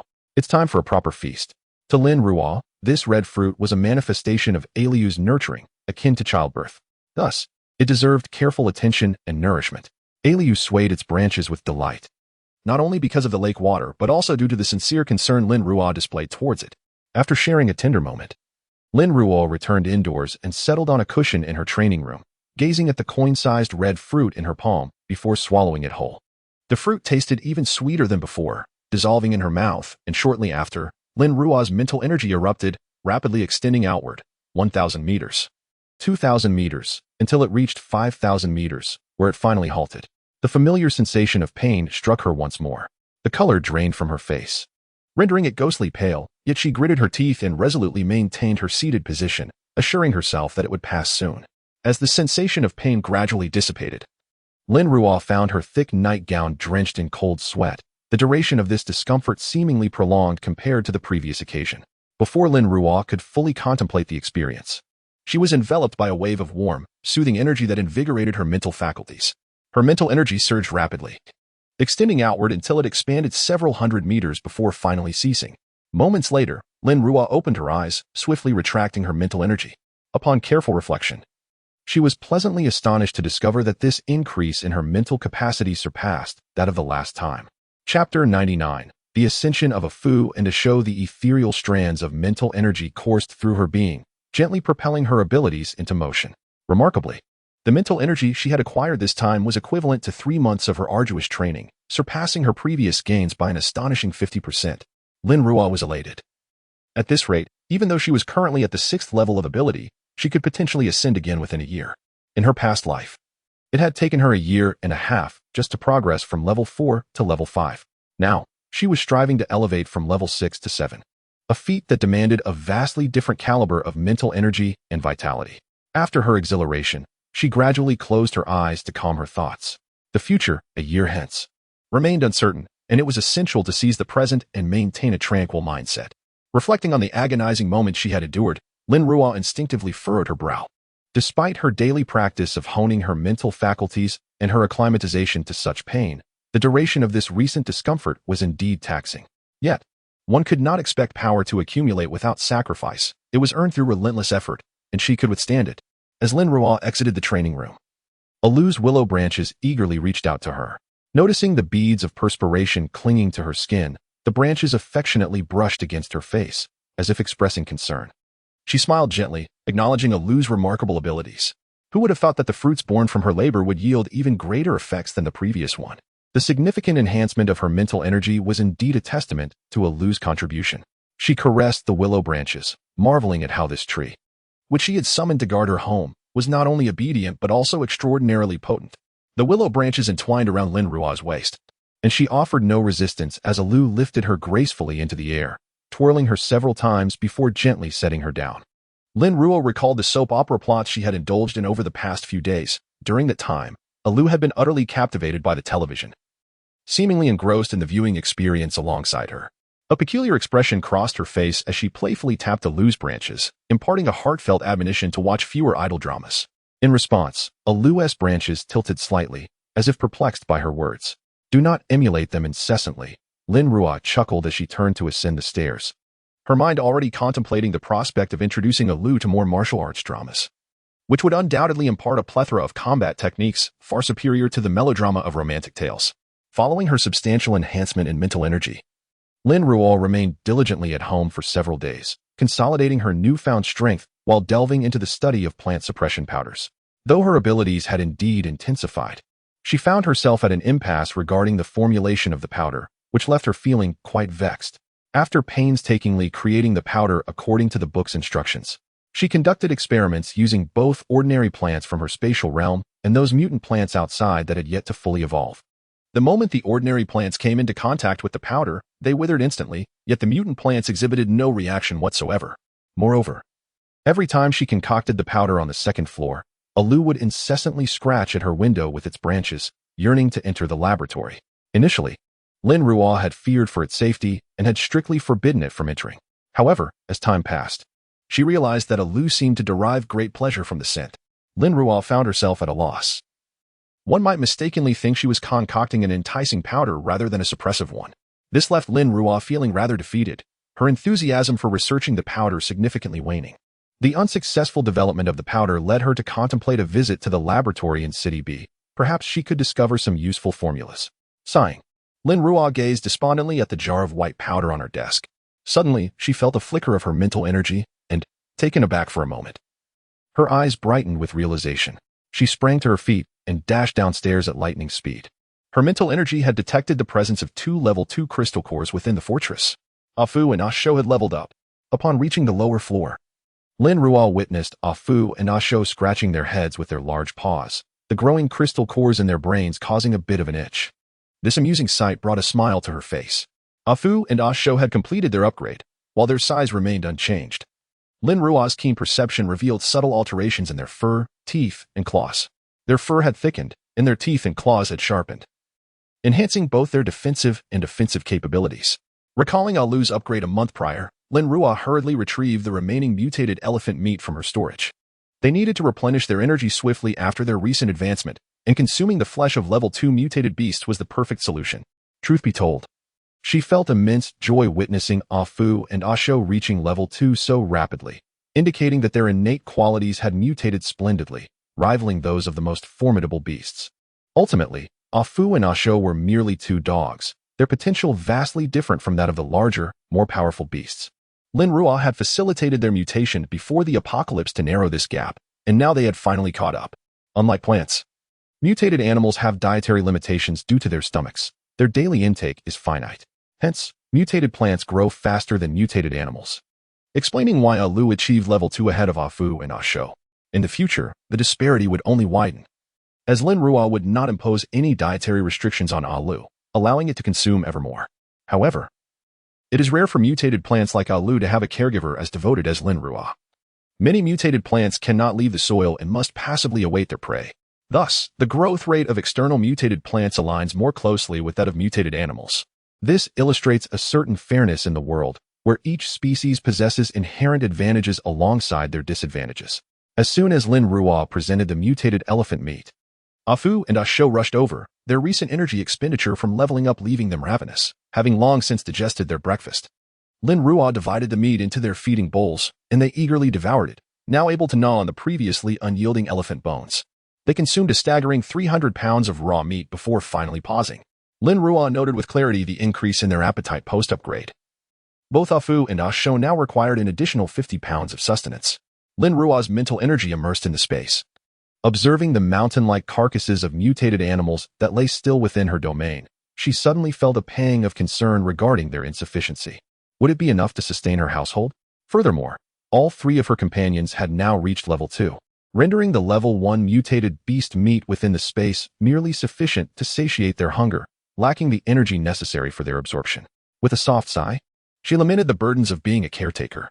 Reflecting on her recent days of confinement, she decided to grant herself a reprieve today. Intending to procure more provisions for her 3 companions, she called out to Afu and Asho, who were eager to dash outside after their meal. "Wait for me a moment. I shall join you." Upon hearing this, Afu's eyes sparkled with excitement, swiftly intercepting Asho, barking at it, "Foolish dog. The more you disturb our owner, the longer it takes her to change." Asho glanced at Afu, shook its head dismissively, and strode out of the fortress, heading to play with Alu, ignoring Afu entirely. Afu rolled its eyes, lying down in a huff, as if I care. By the time she finished changing, Afu and Asho were already waiting outside. Asho, lying on the ground, barked twice upon her emergence from the fortress, reminding her that last time she had ridden, today she should indeed sit upon its back. Lin Ruo smiled, nodded, closed the fortress door, and locked it before leaping onto Asho's back. With Asho having grown larger, its back was now ample enough for Lin Ruo to lie flat if she wished. Afu led the way, and since she had accompanied them for leisure, Lin Ruo refrained from imposing any strict direction, allowing them to frolic as they pleased. Within the forest, the 2 giant dogs, one silver and one black, darted swiftly through the underbrush. Seated atop Asho, Lin Ruo keenly felt the surge of speed, the dog moving like a fleeting shadow. The cold wind whipped against her face, even with her mask, the chill stung, prompting her to bury her face in Asho's fur, where warmth enveloped her, a veritable invisible furnace for their excursion. Gripping Asho's fur tightly, her heart brimmed with delight. She had not anticipated that the 2 companions she nurtured would now serve as both mounts and guardians, a remarkable return on investment. At that moment, she forgot her earlier concerns about their food scarcity. They raced swiftly into the city, and Lin Ruo looked up in astonishment, not expecting Afu and Asho to venture here. The corpses of the poisoned insects from the previous insect tide had vanished, and Lin Ruo raised an eyebrow, pondering the sentiments of the bee city base that had presumably reclaimed these insect remains without recovering many crystal cores. Reflecting on the mountain of crystal cores within her space, a smile graced her lips, recognizing the advantage of acting promptly. Over the course of 4 months, the city had begun to emanate a semblance of vitality, with signs of human and mutated animal activity emerging. As she turned the corner, Lin Ruo's brow furrowed slightly. The streets were surprisingly bustling with people. Some were tirelessly chiseling at the thick ice covering the ground. Having experienced this herself, she knew precisely what they were doing. Beneath these icy layers lay a variety of items, including everyday essentials, furniture for warmth, and numerous fragments of uncontaminated food. Half a year into the apocalypse, many underground shops that had remained concealed were now breached, their icy barriers shattered, leaving only scattered remnants of supplies. Regardless of the food reserves still held by Base B, the establishment would not dispense provisions freely. Judging from the prices of goods several months prior, it would be exceedingly difficult for ordinary individuals to satiate their hunger each day. Thus, discovering even a few morsels within the ice was a boon. Seated atop Asho, she traversed the streets alongside Afu. Those who encountered them harbored a palpable fear of the colossal mutated beasts, yet they did not retreat. This was likely due to the increased frequency with which the survivors had encountered Afu and Aisho over the past months, realizing that the creatures posed no threat unless provoked. Suddenly, she lifted her gaze toward a small window on the fourth floor of a nearby building, where a slender black slit in the curtains hinted at a pair of watchful eyes. Narrowing her eyes slightly, she extended her mental faculties toward the fourth floor, and the scene behind the curtains swiftly materialized in her mind's eye. Inside, a pair of large braziers flickered with flames, surrounded by a dozen individuals either seated or reclining. Resting in the room, each person was armed with a rifle, while several others stood guard with sniper rifles. One individual was stationed at the window, keeping watch over the street below, and two others maintained their posts at the entrance. This was a formidable survivor team. Sensing no hostility from them, Lin Ruo withdrew her gaze and allowed Aisho to lead her onward. In her previous life, such survivor teams were numerous. They preferred to reside outside the bases, where the throngs of survivors posed a constant threat of ambush and theft. Living outside was simply more convenient. Lin Ruo recalled the base regulations she had observed during her visit to Base B. Realizing that their reasons for dwelling outside had likely expanded to include a new clause, the official constraints were stifling. Indeed, to earn points within the base, one either had to toil tirelessly, only to find that the rewards scarcely matched their exertion, or venture outside to undertake tasks in search of supplies. After acquiring points to exchange for resources, they remained vigilant against those around them. Moreover, with the insect tide having receded for several months, and aside from the disturbances caused by mutated animals and the harsh cold, they had encountered no further calamities. Over time, many had taken to living outside, where the conditions far surpassed those of the base, and distance from the crowd equated to distance from danger. Although all the shops within the city had been emptied, the abundance of buildings and residential complexes offered hope. A thorough search of each might yield unexpected finds. As Lin Ruo expanded her mental reach, she indeed discovered that many well-preserved structures had become inhabited once more. These individuals ventured outside to gather supplies or crystal cores, which they exchanged at the base for necessary goods or weaponry, leading lives that were, in fact, superior to those within the confines of the base, albeit with greater risks.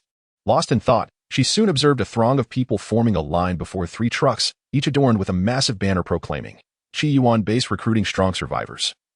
Apply swiftly. Chapter 100. The revelation of abilities. 3 trucks were arranged in a triangular formation, with the 2 trucks at the front already emptied of their cargo. A group of over 20 individuals guarded the truck positioned centrally at the rear, where a lone figure occupied the driver's seat. The truck's cargo area was filled with numerous boxes, several of which were open, revealing neatly packaged instant noodles within. 4 individuals were seated at the corners of the cargo area, while several deceased mutated animals lay beside the truck. Additionally, 2 tables had been set up, each adorned with a loudspeaker, behind which sat 2 individuals. Though these 4 maintained a conversation with the survivors before them, their grips on their weapons remained firm, ever vigilant against any sudden attempts by the queue to seize supplies. Lin Ruo sat comfortably atop Aisho's back. As they passed by, she cast her gaze toward the boxes on the truck, her mental energy sweeping over them swiftly. Like the open boxes, these were all filled with instant noodles. The Qiyuan base appeared quite affluent, making such a grand display to attract formidable talents. Continuing her mental scan, her brow furrowed slightly. She recognized the person in the driver's seat as a metal-type ability user from the B-City base. It was surprising that such a large base could not retain its ability users, for it had perished just days prior, and now this metal-type user had sought refuge elsewhere. She stroked her chin thoughtfully, pondering whether this indicated that the B-City base now housed only a wood-type ability user. Did the Qiyuan base not fear retribution from the B-City base for so brazenly poaching its talent? Lin Ruo sat steadily on Aisho's back, a faint smile gracing her lips beneath her mask. Each competition group consisted of 4 individuals, with the victorious team granted entry into the Qiyuan base. Alternatively, possession of a particular item could also grant access.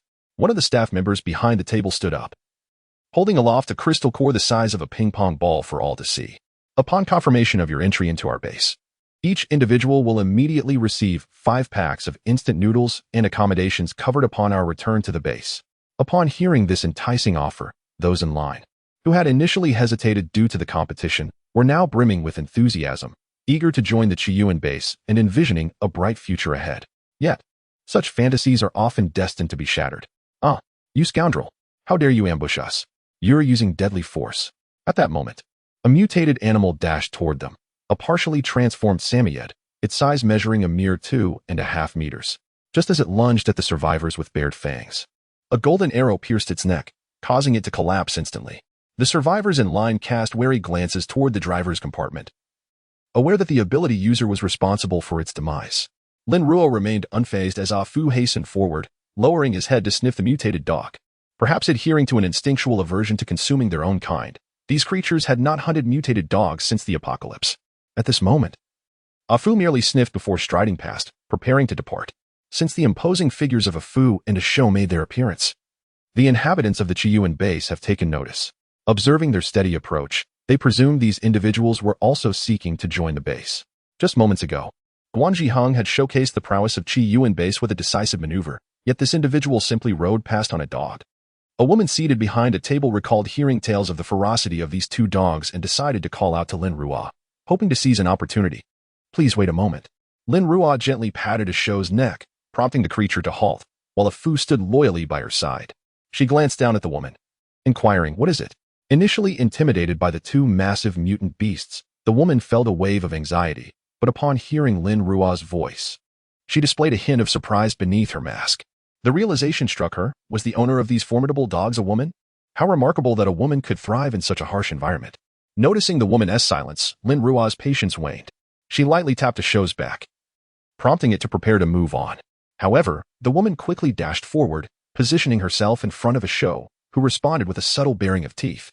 The woman instinctively recoiled in fear, but recalling the abilities of her teammates, she found her confidence renewed and explained, "Hello, we are survivors from Chiyuan base, actively recruiting strong individuals to join us.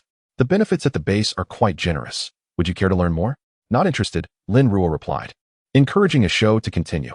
Yet, the woman hastily took a couple of steps forward, once again obstructing a show's path, thrusting a promotional flyer into Lin Ruo's hand. "Could you at least take a look?" Lin Ruo sidestepped, deftly avoiding the unsolicited flyer, her brow furrowed in irritation. Before she could respond, a show, sensing the cold aura emanating from Lin Ruo, bared its teeth at the woman and then leapt over her head in one swift motion. "How can you treat people this way? What is so special about having two dogs? Is this how you bully others?" The woman, still reeling from the encounter, was abruptly joined by another female companion, who forcefully pushed through the queue and confronted her. "You, a mere wandering survivor, have no idea of the greatness of Chiyuan base. You should feel honored to join us. Instead of gratitude, you display such arrogance and rudeness. What are those two dogs worth?" Lin Ruo's eyes narrowed as she swiftly drew her firearm, unhesitatingly pulling the trigger towards the woman before her. Bang! Clang! The bullet did not strike the woman but was intercepted by a metallic shield. Startled by the gun's reveal, the woman instinctively flinched, but upon realizing she was unharmed, she provocatively smiled at Lin Ruo. Lin Ruo's gaze hardened, a flicker of blue light igniting in her eyes as a flurry of rapidly spinning ice arrows materialized around her, aimed directly at the woman. "Wait!"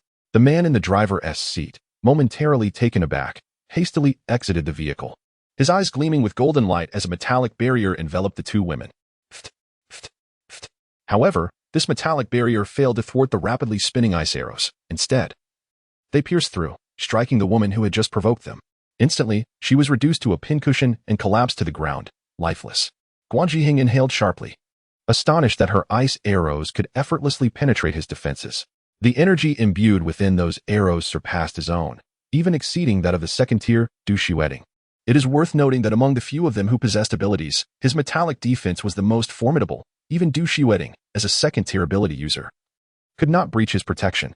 Yet, this woman had pierced his shield with a mere, diminutive ice arrow. As an ability user, he was acutely aware of the significance of this disparity. The techniques of ability users are forged from their powers. The more energy expended on a technique, the more potent it becomes. Though her weapon appeared small, the energy embedded within that ice arrow was vastly superior to his. You are an ice-type ability user." Guan Zhiheng gazed at Lin Ruo with palpable apprehension. Had he known of her formidable prowess, he would not have obstructed her. After all, she was merely a mistress of the base commander. Why should he wade into such treacherous waters? He might even jeopardize his own safety. Lin Ruo, perched atop a show, regarded Guan Zhiheng from her elevated position, offering no reply. Yet, the air around her crystallized further, manifesting an increasing number of ice arrows, all with their sharp tips aimed directly at him. Guan Zhiheng immediately felt a suffocating sensation. The murderous intent emanating from her was unmistakably evident, prompting a desire to curse. He glanced down at the woman seated on the ground, kicked her lightly, and threatened with a menacing tone, "Apologize now." Chapter 101. The consequence of blind confidence. Still not apologizing. The woman who had been kicked was trembling with fear, her body shivering uncontrollably. The woman lying on the ground was battered and bruised, her blood pooling on the ground, a testament to the terrifying entity she had provoked. I'm sorry.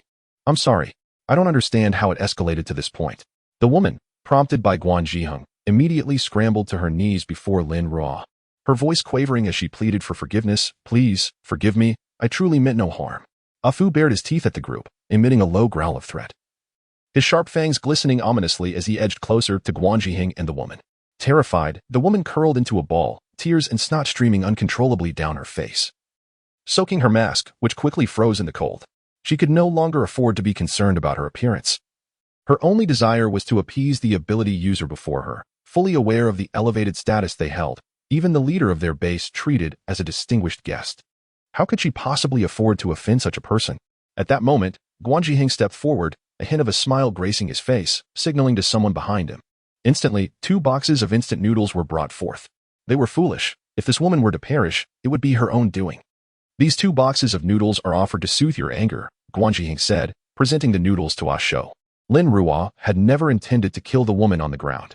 She gazed deeply at Guan Zhiheng for several moments, initially expecting him to be relentless and seeking vengeance for the woman, only to discover he was a person capable of flexibility. Given the considerable activity surrounding the recruitment from Qiyuan base, the likelihood of encountering individuals from this base in the future was high. The others were already aware of Ah Fu and Ah Shou's nature, knowing they did not attack humans unless provoked. Otherwise, the woman would not have dared to approach so boldly, relentlessly seeking to recruit her into the base. If Lin Ruo displayed even a hint of leniency now, she would inevitably invite endless troubles in the future. Thus, before so many witnesses, she had chosen to utilize her abilities to breach the defenses of this ability user and eliminate the woman who had provoked her. By revealing her powers through this act of violence, she intended to convey to the Qiyuan base members that she was not to be trifled with and that they should maintain their distance. She remained silent for a long while, observing Guan Zhiheng holding the 2 boxes of noodles. The moisture in the air became unusually agitated under the influence of Lin Ruo's powers, pressing down upon Guan Zhiheng to the point of near suffocation. The members from Qiyuan base began to regard her with increasing trepidation and fear, prompting her to momentarily withdraw her thoughts. Were these 2 boxes of provisions intended to purchase her life? Lin Ruo's gaze fixed upon the noodles before her, unwavering. Seeing her reaction, Guan Zhiheng assumed she was in need of supplies and hastily proffered the boxes further. Yes, we were blind to the situation. Please do not hold it against her. Consider this our apology. As the blue light in Lin Ruo's eyes gradually faded, the ice arrows that had coalesced around her dissipated into the air. The surrounding moisture returning to normalcy, and the oppressive atmosphere that had nearly suffocated Guan Zhiheng vanished along with it. Guan Zhiheng sighed with relief, feeling as though a colossal weight had been lifted from his shoulders. At that moment, he became acutely aware that his back was drenched in cold sweat, the frigid air amplifying his discomfort, causing him to shiver involuntarily. She reached out and took the 2 boxes of instant noodles from Guan Zhiheng's hands, placing them on Ah Shou's back, declaring, "Then I shall accept them."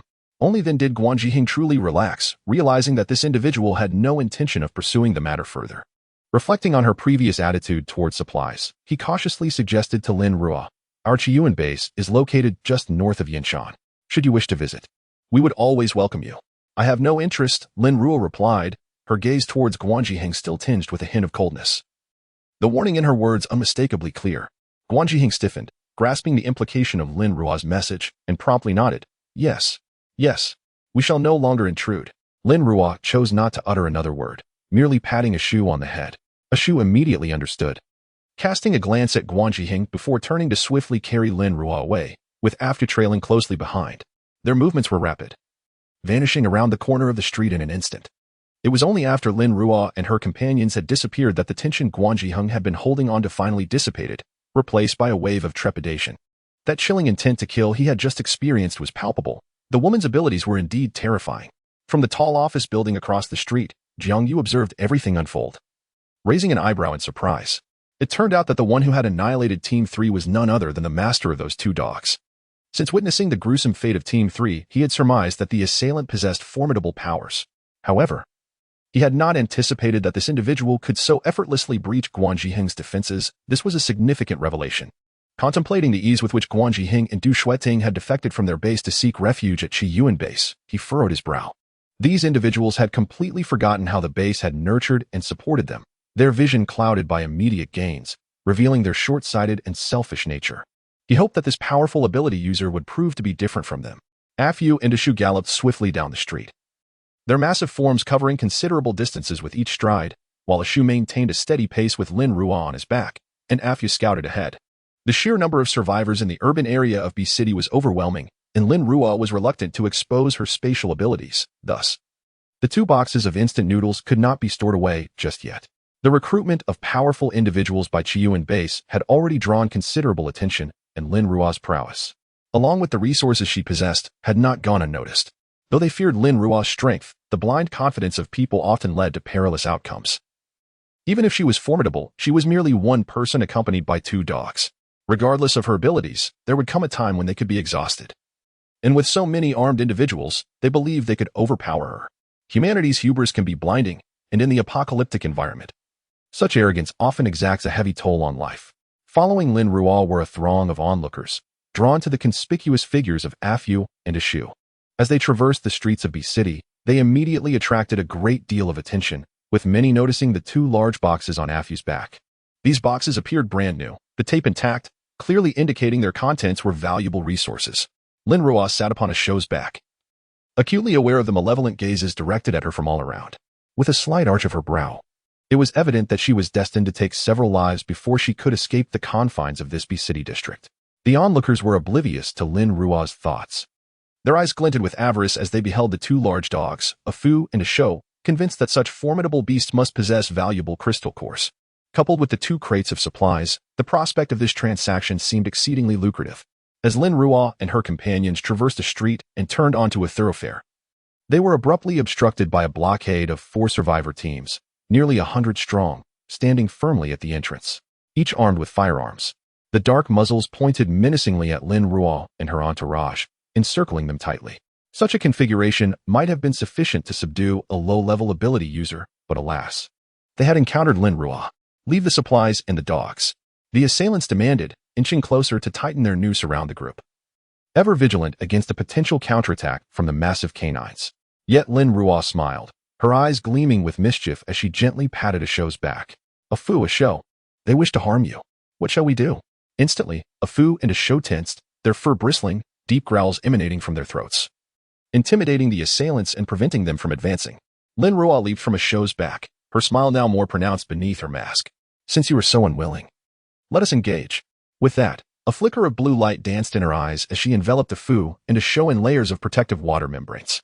The 2 dogs charged into the throng, swiftly decapitating one of their foes. He.S. an ability user. Open fire. Bang. Desperate. The attackers unleashed a barrage of bullets towards Lin Ruo and her companions, yet the projectiles merely ricocheted off Afu and Ishu, thwarted by the invisible water barrier, creating ripples upon impact.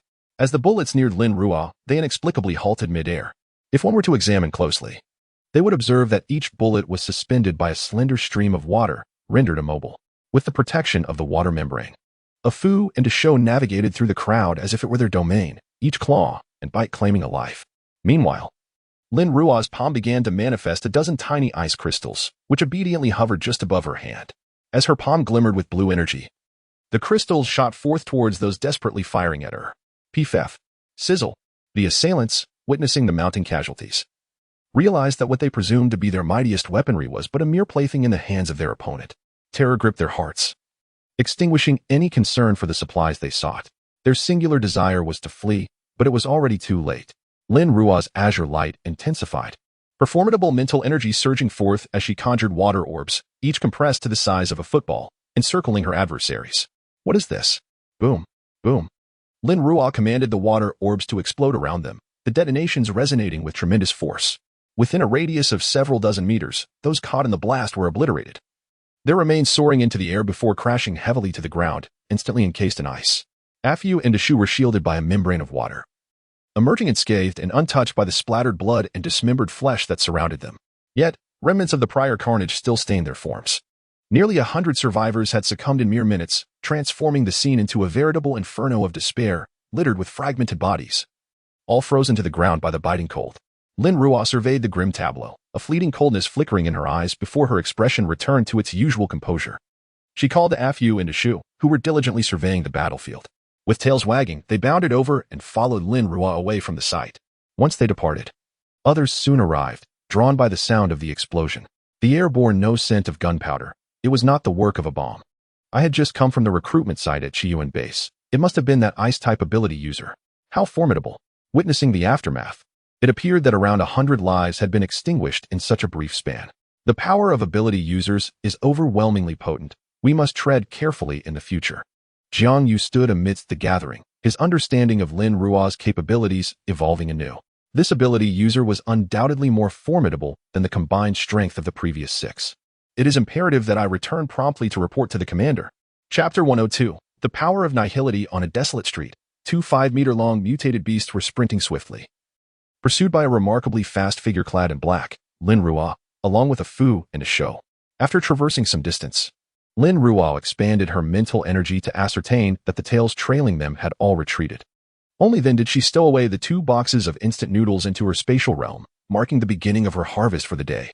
However, the conspicuousness of the city weighed heavily on her. Revealing her water-based abilities was sufficient, and she had no intention of disclosing her spatial powers. Lin Ruo stroked a Fu's fur and declared, "Let us go procure some provisions for you." A Fu responded with an enthusiastic howl. As Lin Ruo mounted a Fu's back, accompanied by a Shou, and they swiftly departed from the urban confines of B City.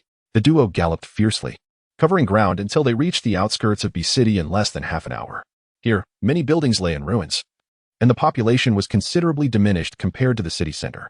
Approaching noon, Lin Ruo utilized her mental capacity to scan the vicinity and found an uninhabited spot to rest momentarily. She retrieved dry twigs from her spatial realm, igniting them to create a bonfire, and set a small pot atop the flames. With a flicker of azure light in her eyes, water gradually filled the pot. From her spatial realm, she produced bowls for a Fu and a Shou, filling them with beast meat and entrails, refraining from adding fruit to prevent it from freezing before they could consume it in the frigid weather. Placing their bowls beside the fire ensured the meat remained unfrozen until they finished their meal. A Fu and a Shou began devouring hungrily, while Lin Ruo's pot of water came to a boil. She opened 2 packets of braised flavor instant noodles, adding 2 eggs and some ham sausage. It had been a while since she last savored instant noodles, and the first bite was surprisingly delightful. She consumed the broth and noodles together, beads of sweat forming on her brow as she quickly activated her water abilities to dry herself, aware that perspiration could easily freeze in such extreme cold. Once satiated, Lin Ruo and her companions rested for a while longer, departing only upon noticing survivors approaching in the distance. Riding a Shou to an open area, Lin Ruo extended her mental energy to probe the surroundings, confirming the presence of numerous mutated beasts. She first retrieved a mutated wild chicken from her spatial realm, melting the ice encasing it. Maintaining her water abilities, she prevented the chicken from freezing in the bitter cold, using an ice blade to slice it open and expose its flesh to the air. She then drew blood from her spatial realm, scattering it on the ground nearby, where it quickly froze but released a potent scent that wafted through the air. Lin Ruo, along with a Fu and a Shou, concealed themselves in a suitable spot. Presently, the mutated fauna in the southern and eastern suburbs primarily consisted of large mutated creatures, unafraid of humans due to their immunity to being hunted. Here, they found ample food, preferring to linger. Additionally, there were sufficiently alert smaller mutated beasts that, having frequently evaded human hunters, exhibited greater caution. Even when confronted with food right before their eyes, they would hesitate before approaching. Just as one was about to reach the wild chicken, Lin Ruo dispatched it with an ice bullet. The corpses remained there, awaiting the arrival of larger mutated animals. Within mere minutes, 2 formidable creatures arrived, an anomalous brown bear and a mutant rhinoceros, each charging forth from opposite directions. Lin Ruo's eyes sparkled with anticipation. Both were classified as level 2 mutated beasts. The brown bear had grown to an imposing height of 10 meters, significantly larger than the black bear they had previously vanquished. Its form retained the essence of a bear, albeit with elongated tusks and claws that extended half a meter, reminiscent of Wolverine's arms. Observing the dense, brown fur, Lin Ruo was reminded of the cold-resistant bear skin curtains in her space, and her gaze towards the bear shifted to one of eager interest. The rhinoceros also exceeded 10 meters in length, its long, sharp horn nearly a meter long, stained with dark crimson blood. Given their colossal sizes, each beast must have weighed several tons, providing ample sustenance for a Fu and a Shou. Just as the bear and the hippopotamus appeared ready to clash over the carcasses of mutated animals littering the ground, Lin Ruo dispatched a spatial blade to each creature. The 2 transparent blades sliced through the air, drawing the beast's attention away from one another, as they instinctively sensed the impending danger. Before they could react, their heads were severed cleanly, thudding heavily to the ground, blood spraying high into the air, freezing mid-flight before shattering upon impact. The acrid scent of blood wafted through the air once more, and Lin Ruo distinctly heard Afu and Ashu swallowing in anticipation. She gently patted their forelegs, urging them to restrain themselves. Afu nudged Lin Ruo's shoulder with its nose, while Ashu lay flat on the ground, covering its sensitive nose with its large paw, as if to shield its acute sense of smell from the enticing aroma of the level 2 mutated beast's flesh. Attracted by the blood and carcasses, an array of mutated creatures began to converge, each meeting a swift demise at Lin Ruo's hands, resulting in a growing heap of mutated animal corpses. Lin Ruo glanced at the sky, noting that twilight had descended. Turning to Aftu and Ashu, she declared that it was time to return home. Just as they prepared to rise, Lin Ruo suddenly uttered a sound of surprise, prompting them to look in her direction. Lin Ruo's gaze was fixed intently on the hunting ground below, where a faint, pale gray shadow had appeared, an actual shadow, so translucent that light passed through it. Had it not been for her mental skin revealing this to be a person, she might have dismissed it as an illusion conjured by the twilight light. The individual initially surveyed the surroundings with caution, oblivious to Lin Ruo and her companions, though aware this might be the prey of a formidable being. The presence of the colossal brown bear and rhinoceros indicated that their heads likely contained valuable crystal cores. Once assured of his safety, the figure revealed himself, appearing of average height and slender build, swathed in a thick brown coat. He scanned the area once more before moving closer to the remains of the mutated animals. Lin Ruo narrowed her eyes in recognition. Despite the change in attire, she could distinctly identify the man she had encountered on the rooftop of Longyuan, who had also been caught in the energy ring. She had not anticipated that he would awaken such extraordinary powers.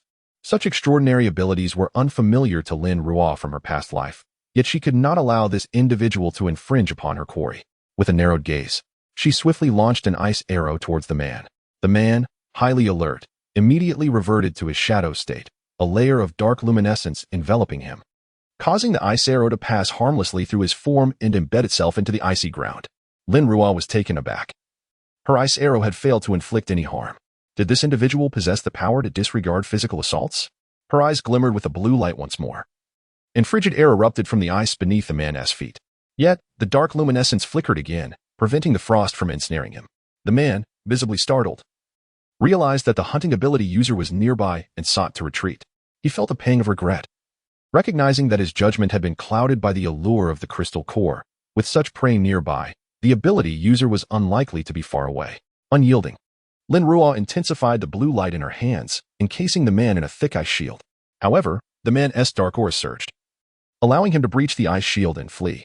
Lin Ruo refrained from pursuit, instead utilizing her mental energy to track the man's departure before leaping down with Ah Fu and Ah Shou. As she collected the mutated creatures she had hunted into her space, she marveled at the man's peculiar ability, which was not merely shadow manipulation, but seemed to be a form of void ability, truly a unique power. Despite her consecutive attacks failing to injure him, the dark luminescence clearly indicated he was employing his ability. Should she encounter him again, if she truly wished to eliminate him entirely, it appeared her only option would be to outlast him. Indeed, she would need to contemplate a strategy to counter such powers upon her return home. Upon the towering walls of Base City B, armed sentinels patrolled the watchtowers, and high-voltage electric fences had been re-established atop the walls. Jiang Yu and his team hastily passed through the base's main gate, heading directly into the inner sanctum. At that moment, Yulin was attentively listening to Qin Yu's mission briefing. Their task was to purge mutated creatures within a 5-kilometer radius of the base.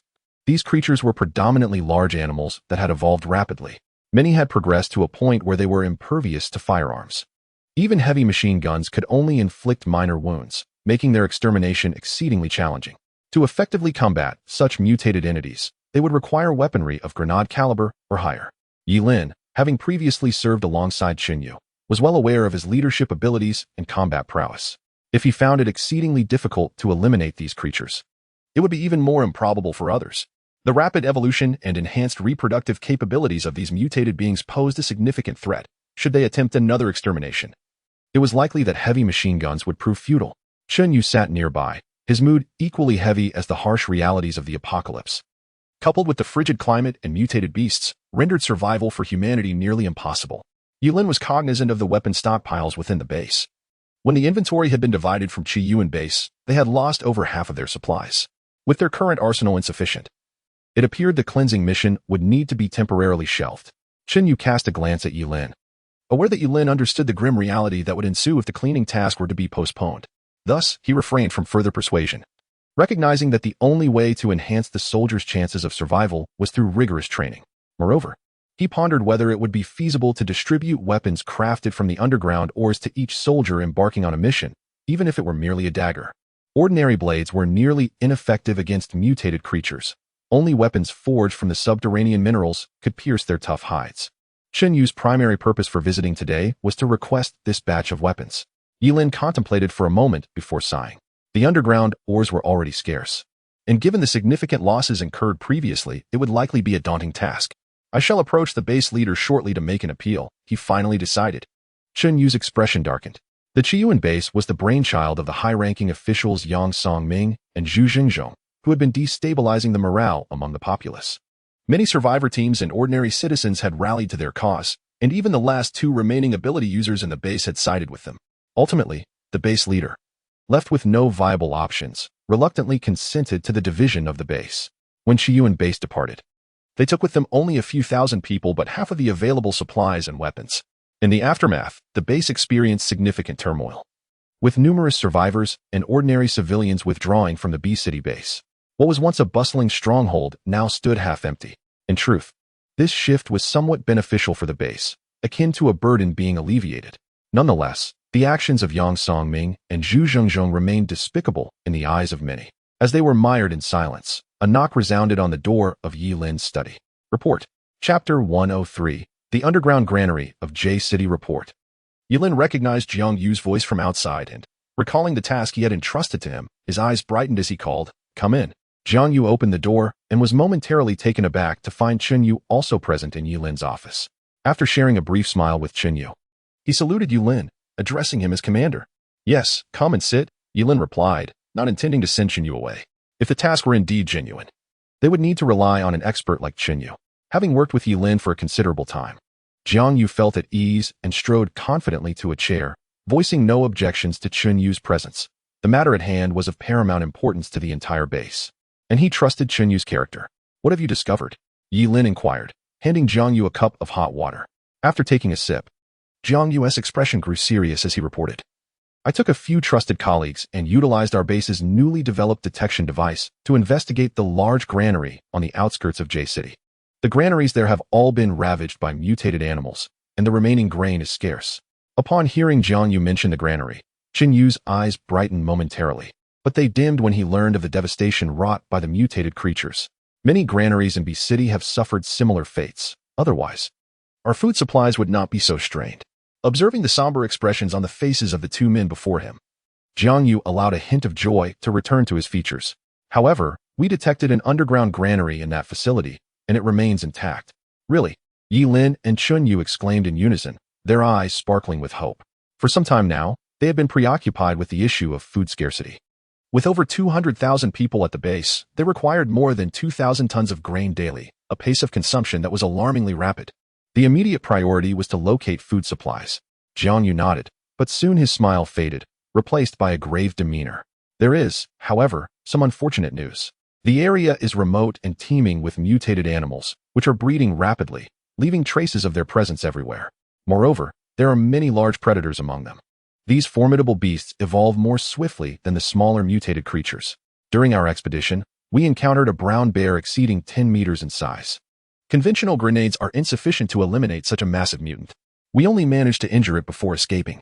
Additionally, it seems a particularly powerful mutated beast resides within the granary, one that even the brown bear instinctively avoids. To prevent a direct confrontation, we refrained from entering the granary itself and conducted our scans from the exterior, remaining within the detection range of our instruments. Thus, retrieving the grain will prove to be quite challenging." Lin contemplated for a moment before turning to Chen Yu. "If we were to equip these soldiers with underground mineral weaponry, what is your level of confidence in our success?" Chen Yu pondered for a moment, gently shaking his head. There was not a single shred of hope. Even with weapons equipped with underground, these ordinary soldiers, lacking martial arts training, were at a significant disadvantage against the colossal mutated beasts. The tough hides of these creatures boasted formidable defenses, not even grenades could fell them. How could they possibly contend with such foes?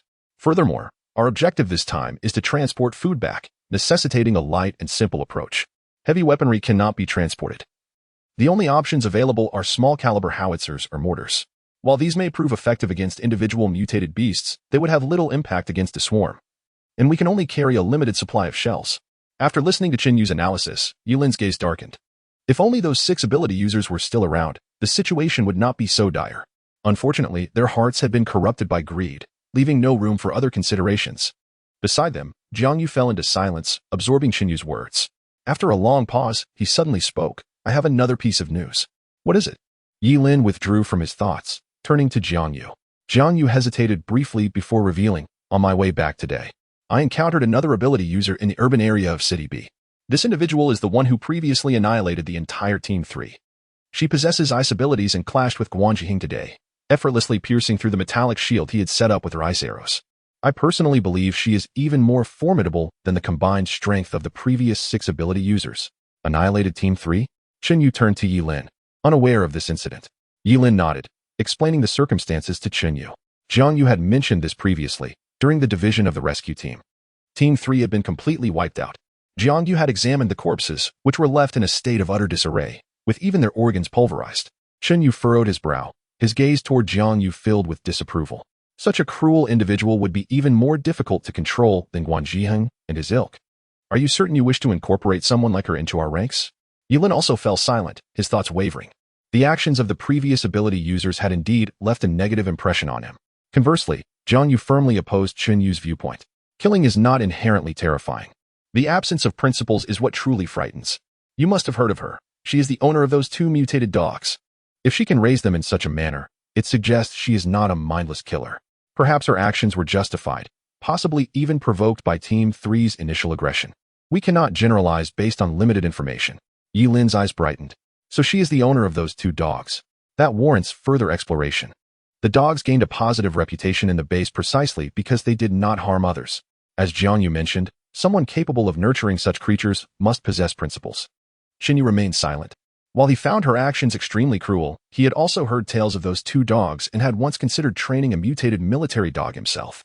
Very well, Yilin concluded decisively, turning to Jiang Yu. You will investigate how to locate her. I will seek her out for a conversation. Jiang Yu stood up and saluted. Understood. Meanwhile, Lin Ruo, far away in the eastern fortress, remained blissfully unaware that she had become the object of their interest.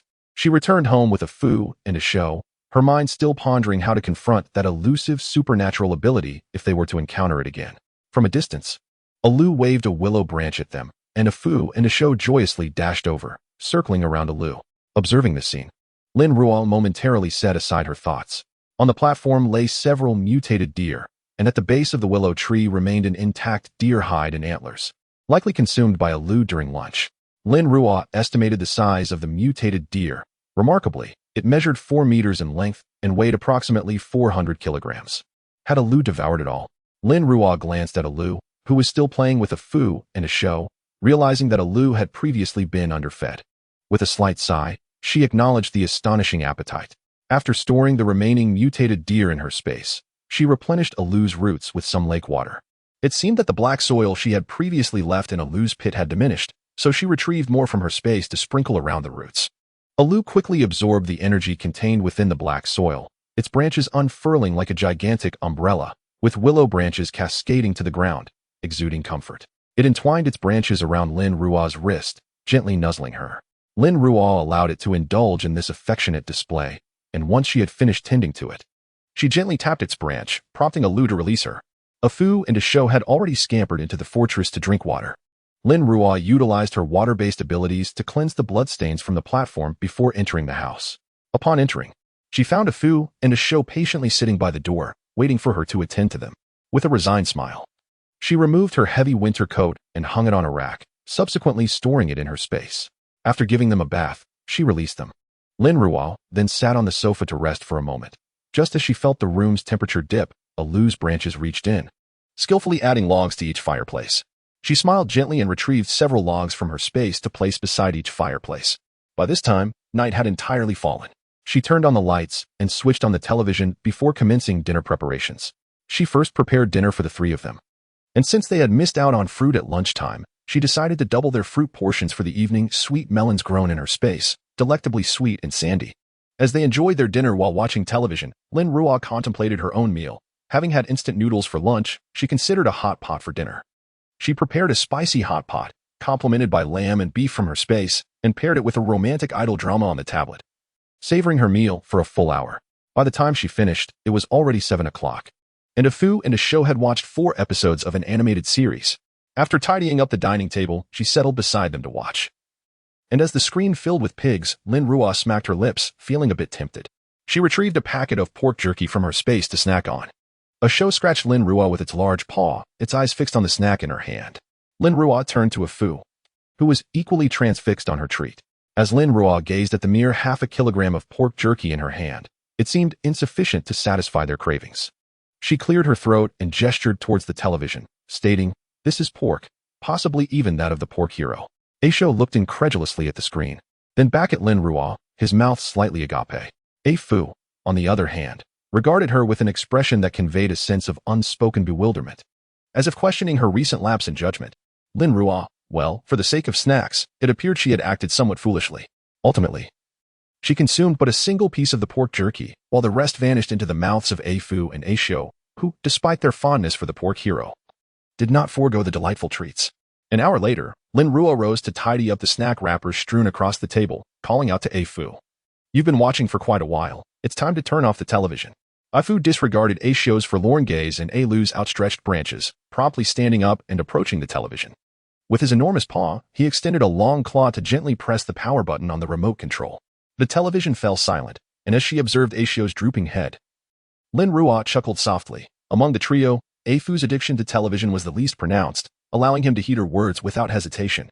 Yet, recalling the 5 remote controls that had been rendered inoperative due to their antics, she sighed lightly. Laziness always exacts a toll.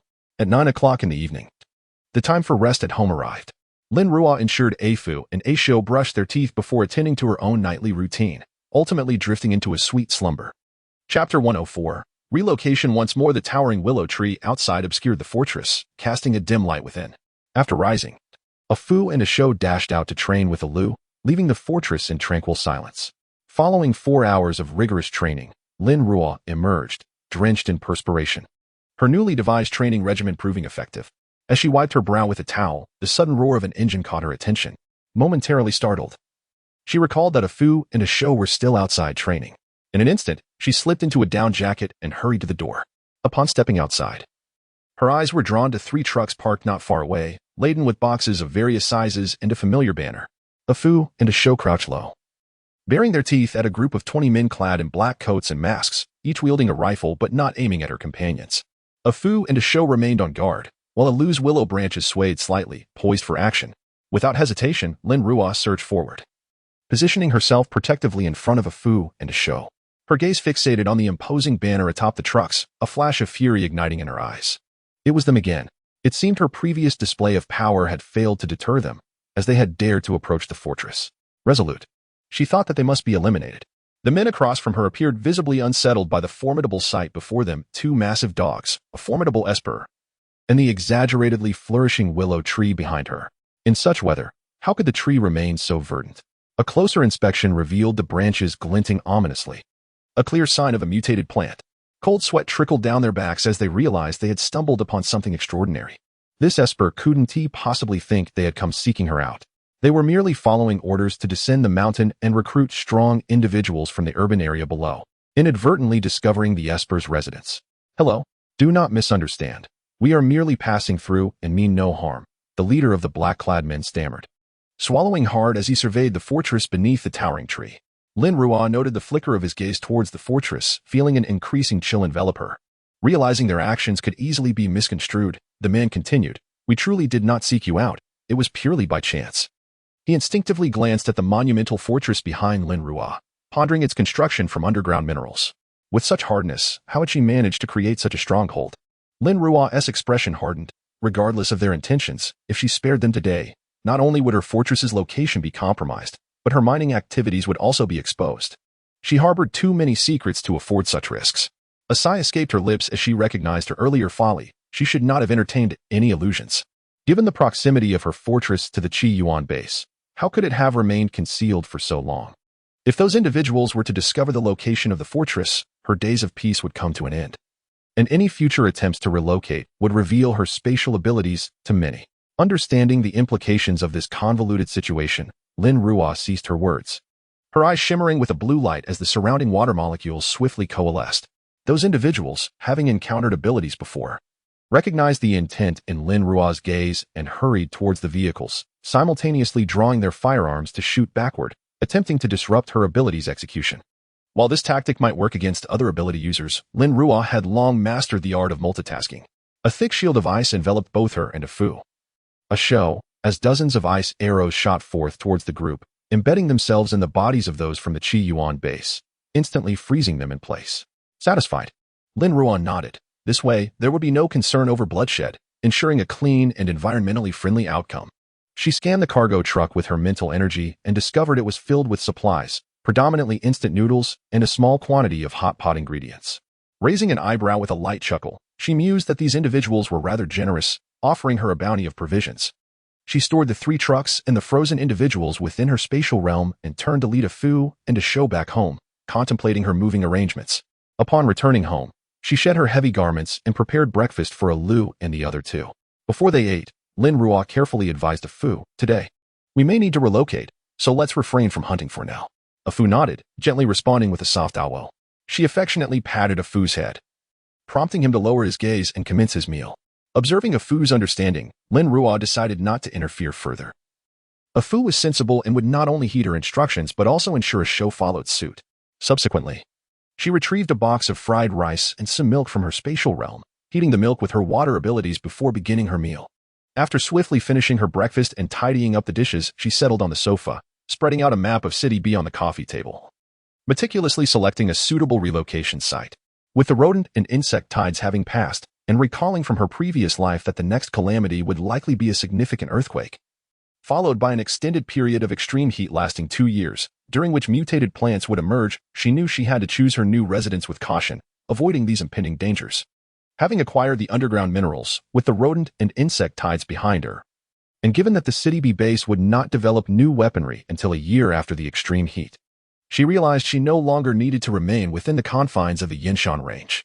This area, characterized by its towering mountains and abundant mutated flora, would become perilous during the earthquake and subsequent emergence of mutated plants.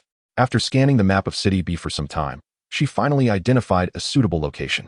It was situated in the northern suburbs of City B, near a bay just 1 kilometer from the coastline.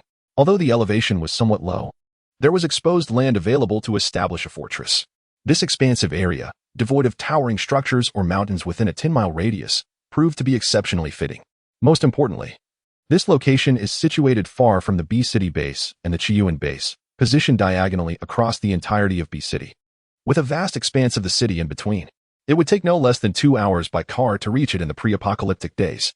Given such a considerable distance, she need not fear detection. Reflecting on the 3 transport planes at the B City base, she felt undaunted even if they flew over the bay. With the current growth rate and size of Lu, it could effortlessly conceal the fortress. Should the planes pass overhead, they would only glimpse a towering mutated plant, thereby ensuring they would not approach this area. Lin Ruo pointed at the location, declaring it the chosen site. She then raised her head to gaze through the window at Fu and the others, who were playing with a ball outside. Their growth would only accelerate, attracting various forms of covetous attention, and she intended to eliminate all such dangers while they were still in their infancy. Rising from her seat, she stepped outside just as a show accidentally crushed the ball Lin Ruo had made for them, prompting Fu and Lu to chase after him. Fu yelped in protest but did not run far. Approaching with a smile, she informed them that they would be relocating to another place. "I will now store you in the space, and once we arrive, I will let you out." A howl and woof echoed back as Lu's willow branches swayed slightly. Seeing that there were no objections, Lin Ruo gathered them along with the entire fortress into the space, leaving the area empty except for a 2-meter-deep pit. Recognizing that leaving such a pit would create traces, she decided to fill it in before their departure.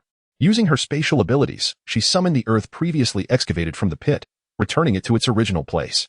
With her water-based powers, she slightly moistened the soil to enhance its cohesion.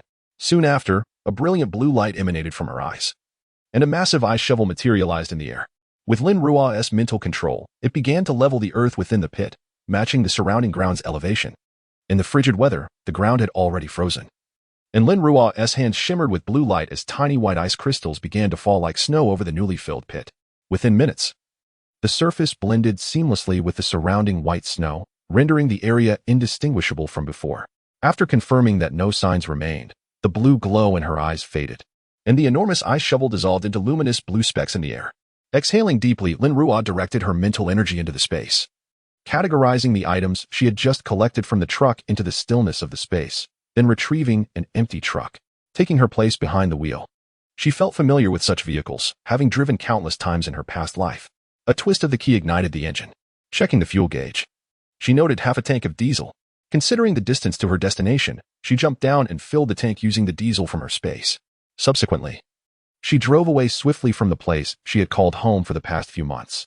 She drove southward, when suddenly the car radio sprang to life, emitting the voice of a man. "Attention all convoys, please report your status." Lin Ruo raised an eyebrow, realizing that they had modified the car's radio into a makeshift communication device. Naturally, she had no intention of responding. Instead, she tossed the radio into the void, for such signals could be traced. The most prudent course of action was to dispose of it in that manner, and she resumed her focus on driving. At the Chiyuan base communication station, responses from the other 3 convoys were received, yet the second convoy remained silent. The liaison officer frowned slightly and attempted to reach out several more times, but still received no reply. This was not good. Chapter 105. Settling in the Gulf, a modified truck sped across the icy expanse, the surrounding scenery rapidly retreating into the distance. Lin Ruo, at the helm of the vehicle, was in high spirits. Upon reaching the Gulf, it felt as though she had entered her dominion as a water elemental adept. She found her greatest joy in places abundant with water molecules. In truth, she favored the ocean over lofty mountains, for here she could sense the vibrant energy of the surrounding water molecules, embracing her like an infant returning to its mother's embrace. Had it not been for the necessity of acquiring subterranean minerals and residing near Base B for the sake of monitoring movements, she would not have chosen Yanshan.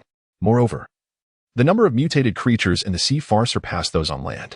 With oceans covering 71% of the Earth's surface, humankind, despite its rapid technological advancements, had yet to explore the depths of the ocean and uncover the mysteries of its inhabitants.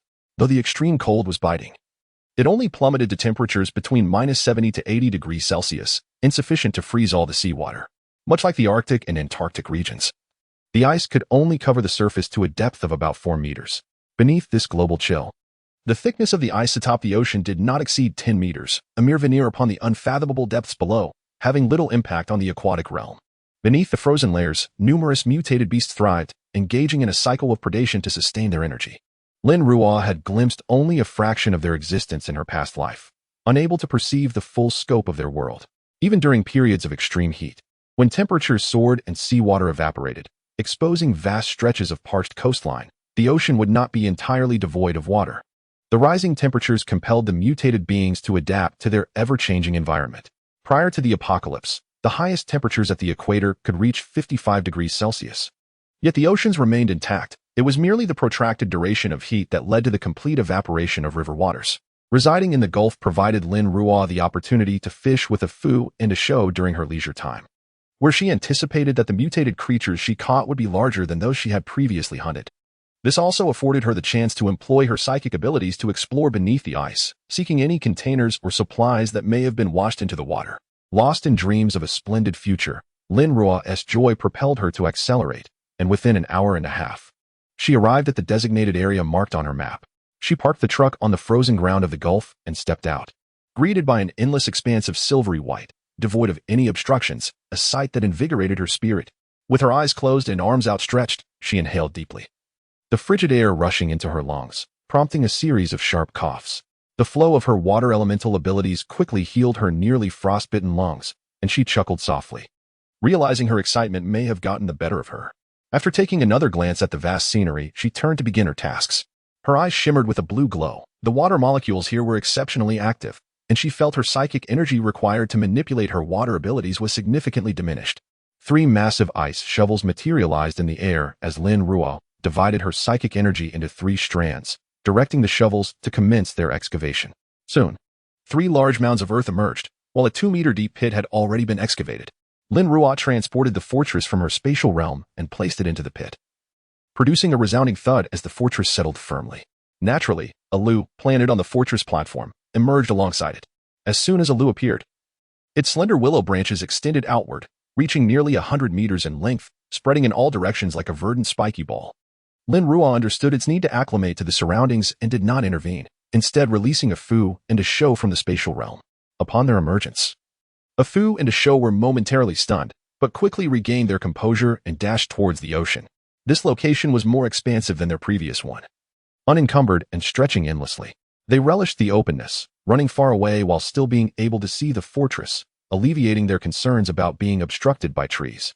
The trio hurriedly familiarized themselves with their new environment, while Lin Ruo utilized her abilities to secure the fortress's base more firmly, subsequently storing the remaining earth mounds back into her spatial realm.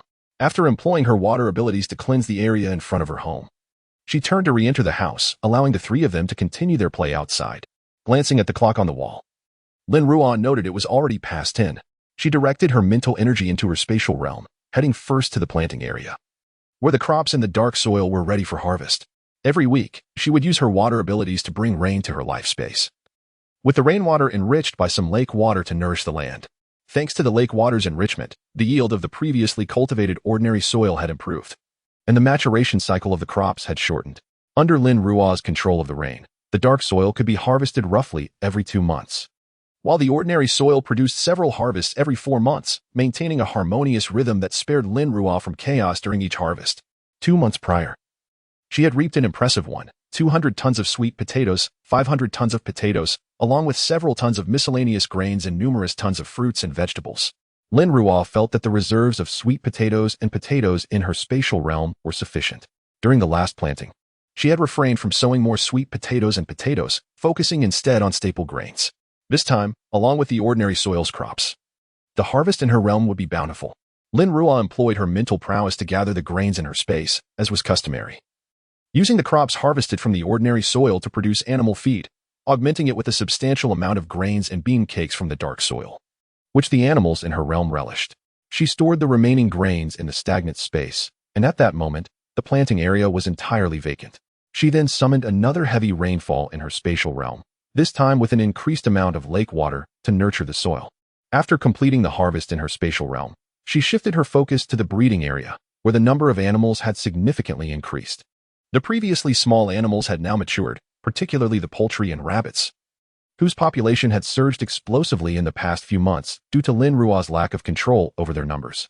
Seizing the opportunity to manage the situation, she decided to cull a batch, employing her mental abilities to swiftly execute the process, slitting throats, draining blood, and skinning in a seamless assembly line manner, filling dozens of oil barrels with the collected blood. As Lin Ruo prepared to fish on the sea once more, she placed these items into the stillness of her spatial realm. Observing the expansive aquaculture area she had cleared, Lin Ruo exhaled a sigh of relief. She then replenished the automatic feeders with sustenance and added a generous portion of freshly harvested vegetables and sweet potatoes, which the aquatic creatures relished. Subsequently, she inspected both the freshwater and saltwater ponds, where the nourishment from the lake had spurred the aquatic life to thrive, some weighing over 10 pounds. Fortunately, the ponds had been excavated to a significant size, eliminating the need for expansion. As her supply of fish feed approached depletion, Lin Ruo devised a new formula. She extracted some fish from her spatial realm, converting them into fish meal, which she combined with wheat and soybean flour, along with some lake water, creating a mixture that the fish eagerly devoured. After thoroughly checking the power levels of the storage batteries surrounding the machinery within her space, she confirmed everything was in order before exiting. By the time Lin Ruo finished her tasks, it was already midday. A Fu and a Shou were still frolicking outside, tirelessly scraping the ice surface, seemingly sensing something beneath, attempting to unearth the mutated creatures lurking below. With nearly 10 meters of ice overhead, it would take them considerable time to dig through, and even if they succeeded, capturing the aquatic mutants would be another challenge, as these creatures, having adapted to their environment, moved with incredible speed underwater, far beyond a Fu and a Shou's reach. Turning back towards the fortress, Lin Ruo began preparing lunch for the three of them. This time, in addition to the mutant beast meat, she included a hefty 10-pound sea fish and a selection of fruits. With the increasing capture of marine mutants in the future, it was essential for them to acclimate to this new flavor profile. Once everything was ready, she stood at the door and called out, "Time for lunch." After her announcement, she returned indoors. A Fu and a Shou, with their keen hearing, undoubtedly caught her call even from a distance. True to her expectation, within moments, they returned, their fur glistening with ice crystals, and rushed straight to the dining area upon entering the fortress. Noticing the enormous imprints of their claws on the floor, Lin Ruo quietly activated the automatic vacuum cleaner, the hardest working machine in her home, tirelessly attending to the daily mess. She then began to prepare her own meal. In celebration of her recent relocation, she decided to treat herself to a lavish feast.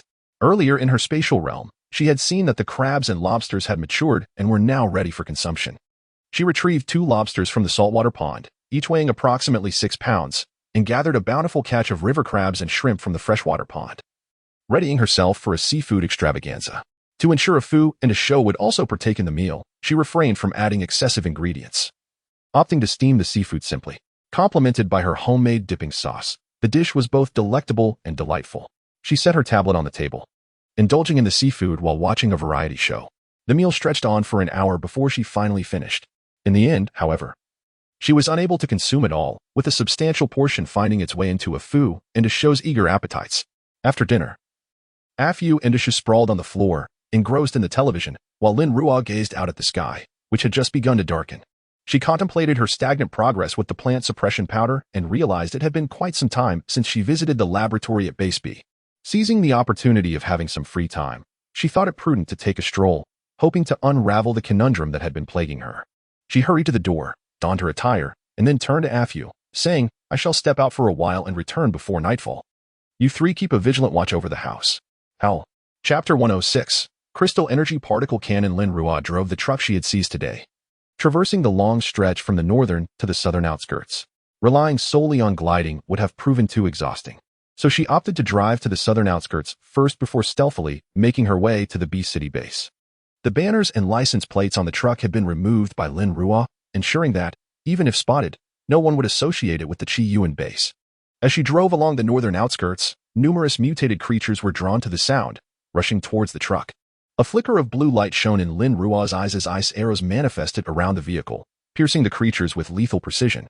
She halted to collect the corpses of those with crystal cores, while ignoring those without. After nearly 2 hours on the road, Lin Ruo reached the southern outskirts. Noticing an increasing number of people, she sought a secluded spot to conceal the truck. Once she donned her invisibility water film, she swiftly glided towards the B City base. Another half hour passed before she finally caught sight of the grand entrance to the B City base. By this time, a high-voltage electric fence had been erected along the walls, the purpose of which remained unclear. Lin Ruo crouched and leaped, aided by her water abilities, effortlessly clearing the walls and heading straight for the inner laboratory of the base. Though she had never been to this laboratory before, she had previously scanned the area with her mental powers while searching for Jiang Haochen, giving her a fair understanding of its layout. This time, her entrance was more purposeful, and the atmosphere felt distinctly different from her prior experiences. Following the scan map, Lin Ruo navigated the laboratory with ease. Situated at the core of the inner layer, the laboratory had transformed into a towering stone edifice, significantly more impressive than her previous observations from the outside. As she entered the building invisibly, the interior was enveloped in mineral coverings, with large fireplaces lining the hall. Researchers clad in white lab coats moved about, engrossed in their studies. Expanding her mental energy, Lin Ruo sought the pharmaceutical research room, but was suddenly drawn to a sight that caught her eye. In a flash, she darted up the stairs. On the 3rd floor, the weapons laboratory occupied an entire level. Here, a dozen researchers were gathered around a 2-meter-high model made of underground minerals, deeply engrossed in discussion. The energy fluctuations can only be sustained by these underground minerals. However, their weight is a significant challenge. To successfully create the crystal energy cannon, we must reduce its mass.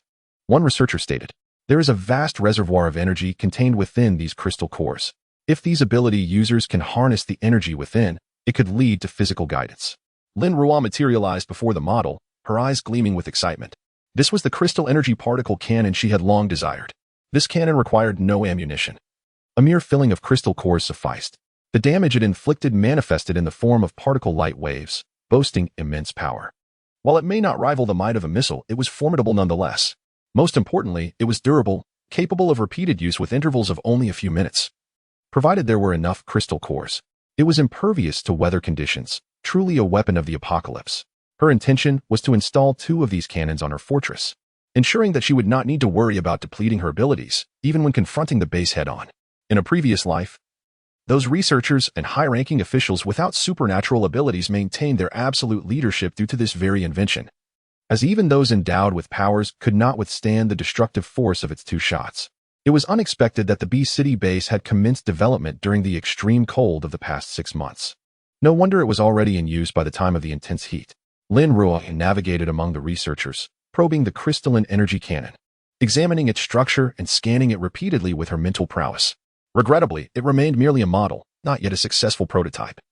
How splendid it would be if it were complete. After lingering for over half an hour, she sensed that time was of the essence and reluctantly made her way to the pharmaceutical research lab. Within the lab, the researchers were engrossed in their tasks, either observing drug reactions under microscopes or compounding medications. The atmosphere was so hushed that not a single word was spoken. As her mental energy expanded, she discerned that the prescriptions were stored in the inner chamber of the lab, prompting her to head directly there. Inside, a massive safe housed the prescriptions. Lin Ruo set up a soundproof barrier, placed her hand against the safe, and sent her mental energy inside. Instantly, the intricate gear mechanism materialized in her mind. Activating her water-based powers, she employed fine shards of ice to turn the gears, and with a satisfying click, the safe opened. She retrieved several prescription sheets, filled with the names of medicinal components and chemical reagents, which she could not comprehend, leaving her devoid of inspiration. With a soft sigh, she meticulously returned everything to its original order and locked the safe once more. Removing the soundproof barrier, she swiftly exited the pharmaceutical lab. Her departure from the B-City base was unimpeded, and by the time she emerged, it was already past 4 in the afternoon. To hasten her return to the fortress, she opted to drive back from outside the B-City base. The journey took nearly 2 hours, and as she returned to the fortress, night had fully enveloped the land. Her mind was consumed with thoughts of the crystalline energy cannon, and based on the details she had scanned, she was eager to experiment and see if she could replicate it. As days swiftly passed during Lin Ruo's experimentation, the supply of level 2 mutated beast meat at home was exhausted, prompting her to replenish provisions for her 3 voracious pets. The northern outskirts were littered with collapsed structures, and the disordered roads were deserted.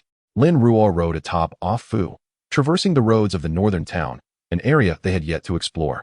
The B-City base and the Qiyuan base had both chosen the southern outskirts of Yanshan, leaving the human presence in this region nearly non-existent. In the aftermath of the apocalypse, travel had become exceedingly inconvenient. With no means of transportation, survivors could only scavenge for supplies near the southern outskirts. The distance to the northern outskirts was too great for them to venture. Consequently, mutated creatures thrived in the northern regions, far outnumbering those in the south. Many small mutated animals from the southern outskirts had fled to the north or deeper into Yanshan. Only a handful of survivor teams dared to venture here.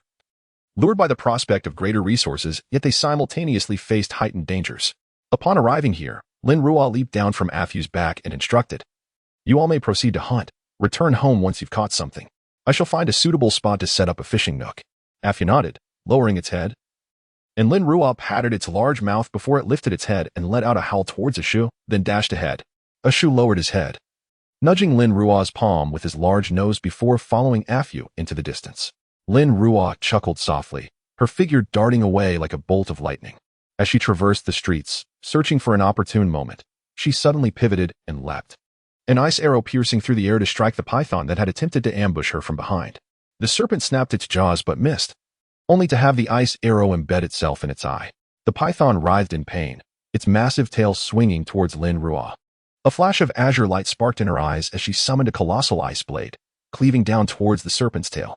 The collision of their immense forces resonated with a thunderous sound. In the aftermath, the python's tail was severed, plummeting to the ground, its crimson blood splattering upon the earth, rapidly freezing into ice. Lin Ruo extended her mental prowess, noting the python's considerable size, as thick as a basin. The glimmering crystal core nestled in its mind piqued her interest. This location was splendid, as many mutated beasts possessed crystal cores. Realizing it could not best Lin Ruo, the python twisted its massive body in an attempt to escape. Lin Ruo narrowed her eyes. Allowing it to flee with its crystal core was unacceptable. The azure glow in her gaze intensified as she conjured a 2-meter-long ice arrow, propelling it swiftly towards the fleeing serpent. Feeling the imminent danger from behind, the python attempted to burrow into a nearby building, yet the enormous ice arrow was already hurtling towards it. With a sharp hiss, the ice arrow struck the python's head, impaling it through the icy ground, rendering it silent. As the azure light in Lin Ruo's eyes dissipated, the massive ice arrow vanished into the air. She approached slowly, her mental energy radiating outward. Upon confirming the absence of any other humans, she stored the python in her space, leaving behind a severed tail. Having encountered this mutated python, Lin Ruo resolved to remain here and await her next quarry. She swiftly darted towards a nearby building, seeking a concealed position for a surprise attack. At that moment, she abruptly turned her gaze towards the distance, leaping to the location of the severed tail and quickly stowing it away in her space. A colossal wild water buffalo galloped ahead, its body marked with numerous scars from past explosions, while a military truck pursued closely behind, a mortar on its roof aiming at the fleeing beast. Wait, there are people ahead. Just as the shell was about to be fired, a soldier atop the truck spotted Lin Ruo standing in the middle of the road and urgently signaled his comrades to halt. Hey, get out of the way, he gestured, urging her to flee. Lin Ruo glanced at the charging water buffalo, which measured approximately 7 meters in length, its muscular form formidable, crowned with 2 long, sharp horns, and revealing jagged teeth stained with remnants of blood and flesh. Lin Ruo estimated that this bison weighed over 2 tons. Its glistening crystal core shining brilliantly, it was indeed a level 2 crystal core. Just as the wild buffalo was about to collide with her, she leapt into action. Landing nimbly atop the beast, a surge of azure light emanated from her palm, swiftly manifesting into an ice blade. It was she, without paying heed to anything else. Lin Ruo steadied herself as the bison bucked and leapt, attempting to dislodge her. Yet, she remained as steadfast as a mountain, seemingly fused to the buffalo's back. With all her might, she thrust the 1-meter-long ice blade towards the creature's eye. A sickening sound echoed as the blade penetrated flesh, driven deep into the buffalo's skull by her tremendous force. The bison stiffened momentarily before collapsing to the ground with a heavy thud. Lin Ruo extracted the ice blade and performed a graceful roll, landing lightly on the ground. A few individuals descended from the military truck upon observing their attire. Lin Ruo narrowed her eyes. These were people from the B-City base. Were they intent on seizing the prey she had just slain? Chapter 107. The trade invitation. Did these individuals intend to seize her prey and eliminate her? Lin Ruo's gaze turned icy. Although the wild buffalo was initially discovered by them, it was ultimately she who brought it down. Given the buffalo's condition and speed, even if they expended all the ammunition in their vehicle, they would be unable to slay the beast. Instead, the gunfire would likely attract more mutated creatures. What ulterior motive could these people have for relentlessly pursuing this buffalo? A flicker of darkness crossed Lin Ruo's eyes. When Jiangyu laid eyes on Lin Ruo, he was nearly brought to tears. He had scoured both the urban and suburban areas of B-City for several days without catching a glimpse of her. Their venture into the northern outskirts, fraught with dangers from mutated creatures, had been a gamble, and today, fortune finally smiled upon him. At last, he found her. Lin Ruo furrowed her brow, taking a step back. What did he mean by seeking her out? Jiangyu, sensing her wariness, retreated a few paces until they were at a safe distance, then smiled and said, "We bear no ill intentions. We merely wish to discuss a matter with you." Discuss? Lin Ruo echoed softly. She had little connection with the B-City base. What could they possibly want to discuss? Did they wish for her to join their ranks? She had no interest. After stating her disinterest, she promptly turned and strode towards the second-level mutated buffalo. Her family, as 3 gluttonous beasts, would surely relish this find. They were particularly fond of beef and lamb, especially when it came from a second-level mutated creature. Jiangyu was momentarily taken aback. While he had noted her firm refusal to the Yuanyu and base, when it came to his own situation, he felt the pressure mounting. He followed Lin Ruo a few steps forward, asserting, "We wish to make a trade with you." Lin Ruo halted, her mind flashing back to her previous visit to the B-City base laboratory, recalling the incomprehensible prescriptions in the unfinished energy cannon. The memory of the energy cannon model brought a wave of frustration after returning from the B-City base. She had attempted to replicate it, but ultimately conceded defeat. The energy cannon was far too intricate, entirely unlike the bows and crossbows she was accustomed to crafting. Turning to Jiangyu, she considered the potential for a trade with the B-City base. If it concerned those items, she might be inclined to listen. Although the energy cannon would not be ready for another year and a half, and they could not possibly offer it to her now, she could secure a reservation. Regarding trustworthiness, Lin Ruo had little concern. She was particularly vigilant with those lacking integrity. Seeing that she had paused, Jiangyu recognized her burgeoning interest. Yet he could not divulge everything here, wary of eavesdroppers. "Tomorrow, let us find a secure location to converse, shall we?" Lin Ruo raised an eyebrow, her suspicion piqued. Was this truly a trade, or were they laying a trap for her? Noticing her silence, Jiangyu, anxious that others might overhear, pressed on, "Rest assured, we harbor no malicious intent. We simply have a task in J-City that we cannot complete. I wish to propose a transaction with you. You may suggest any remuneration. And rest assured, we shall fulfill your requests as long as they are within our base. Will you come tomorrow to hear the details of the deal?" Lin Ruo blinked slightly, pondering over J-City. She swiftly rummaged through her memories of significant events that transpired in J-City during her past life. After a thorough search, she could only recall an oil depot and a remarkably powerful mutated plant located there. During the extreme heat of her previous life, the A-City base had engaged in a trade of refined oil with the J-City base. Naturally, Lin Ruo, possessing spatial abilities, was indispensable in the trading team heading to J City. Could it be that this time, the B City base was aiming for the oil depot? Did not the B City base already have substantial reserves of refined oil? Based on her numerous experiences visiting the B City base, she knew their daily oil consumption for power generation surpassed 2 tons, not to mention the numerous machines and vehicles requiring fuel. No oil depot would dare to deplete reserves at such a rapid pace. Lin Ruo shook her head. Thus, the B City base must not be after the oil depot. What then was their true intention? Were it not for this reminder, she might have forgotten about the valuable resources in J City. After scavenging throughout the entire B City, she had managed to collect just over 3,000 tons of refined oil, which would last her quite a while if used sparingly. Yet, with the temptation of an oil depot laid before her, she felt an inexplicable sense of missing out by not pursuing it. Lin Ruo contemplated whether she should return and examine the map of J City to seize the oil depot. She could also extract the mutated plant to bring back for a Lu's nourishment. Tomorrow at 11 in the morning, will you still be here? Jiang Yu inquired tentatively. Lin Ruo glanced at him several times before ultimately nodding in agreement. Since the B City base's mission did not involve the oil depot, it would be worthwhile to attend and hear the task pertaining to the energy cannon. Upon seeing her nod, Jiang Yu finally let out a sigh of relief. Noticing his silence and his continued presence, Lin Ruo asked, "Is there anything else?"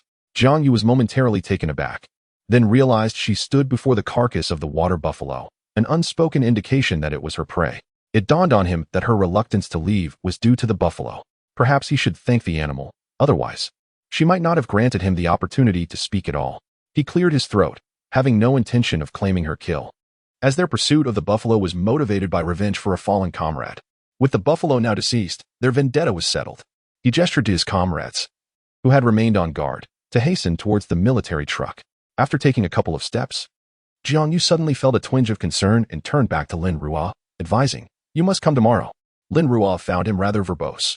Jiang Yu, realizing this, turned back and quickly returned to the vehicle, which started swiftly and drove away. Lin Ruo expanded her mental energy to its fullest extent, ensuring their complete departure before she swiftly stored the buffalo in her spatial realm and departed with great speed. She did not return directly to the fortress. Instead, she selected another fishing spot in this northern suburban town, utilizing the meat of the recently hunted bison, a level 2 mutated beast, which was particularly appealing to these mutated creatures. She skillfully severed the hind leg of the mutated water buffalo with her spatial blade and placed it in the middle of the road, then concealed herself atop a vantage point. The first to approach was a mutated dog, which, unlike a Fu and a Shou, had no appetite for the meat, yet was digestible for her. With a swift ice arrow, she pierced the dog's skull. The second was a mutated squirrel. Throughout the day, Lin Ruo changed locations 3 times, ultimately slaying over 100 mutated beasts, 3 of which were level 2 mutants, sufficiently large to sustain a Fu and the others for some time. This northern suburb proved to be a splendid locale, not only abundant in mutated beasts but also teeming with a considerable number of level 2 variants.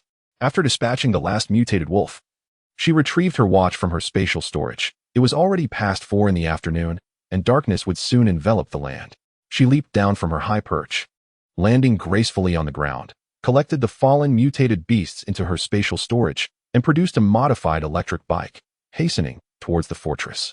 She sped along the path, returning to the fortress just before nightfall, where a Fu and a Shou eagerly greeted her, their tails wagging as they sniffed at her.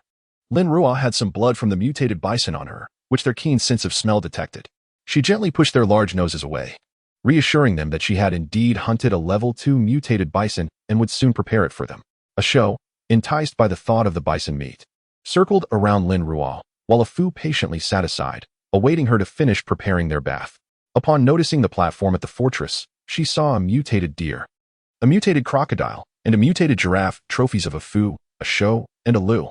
A glance revealed that all 3 mutated creatures bore level 1 crystal cores. A Lu playfully entwined her branches around Lin Ruo, inadvertently brushing against the blood-stained areas, leaving Lin Ruo somewhat speechless at their gluttony. One might think she starved them daily. All right, I understand.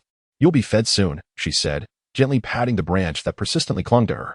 Though she found their behavior somewhat exaggerated, she recognized that they were indeed drawn to the meat of a level 2 mutated beast. Upon reaching the fortress, she first returned the electric bike to her spatial storage for charging, swiftly washed a Fu and a Shou with her water-based powers, and then set about preparing the bison meat for them. The enormous mutated bison provided enough sustenance for a Fu and the others for 2 days. In her spatial storage, she skinned the bison, removed all inedible organs, discarding the unusable parts, and filled a large basin with ample meat and entrails for a foo and a show, adding a large watermelon as well. Considering a Lu's appetite, she supplemented it with an additional 150 pounds.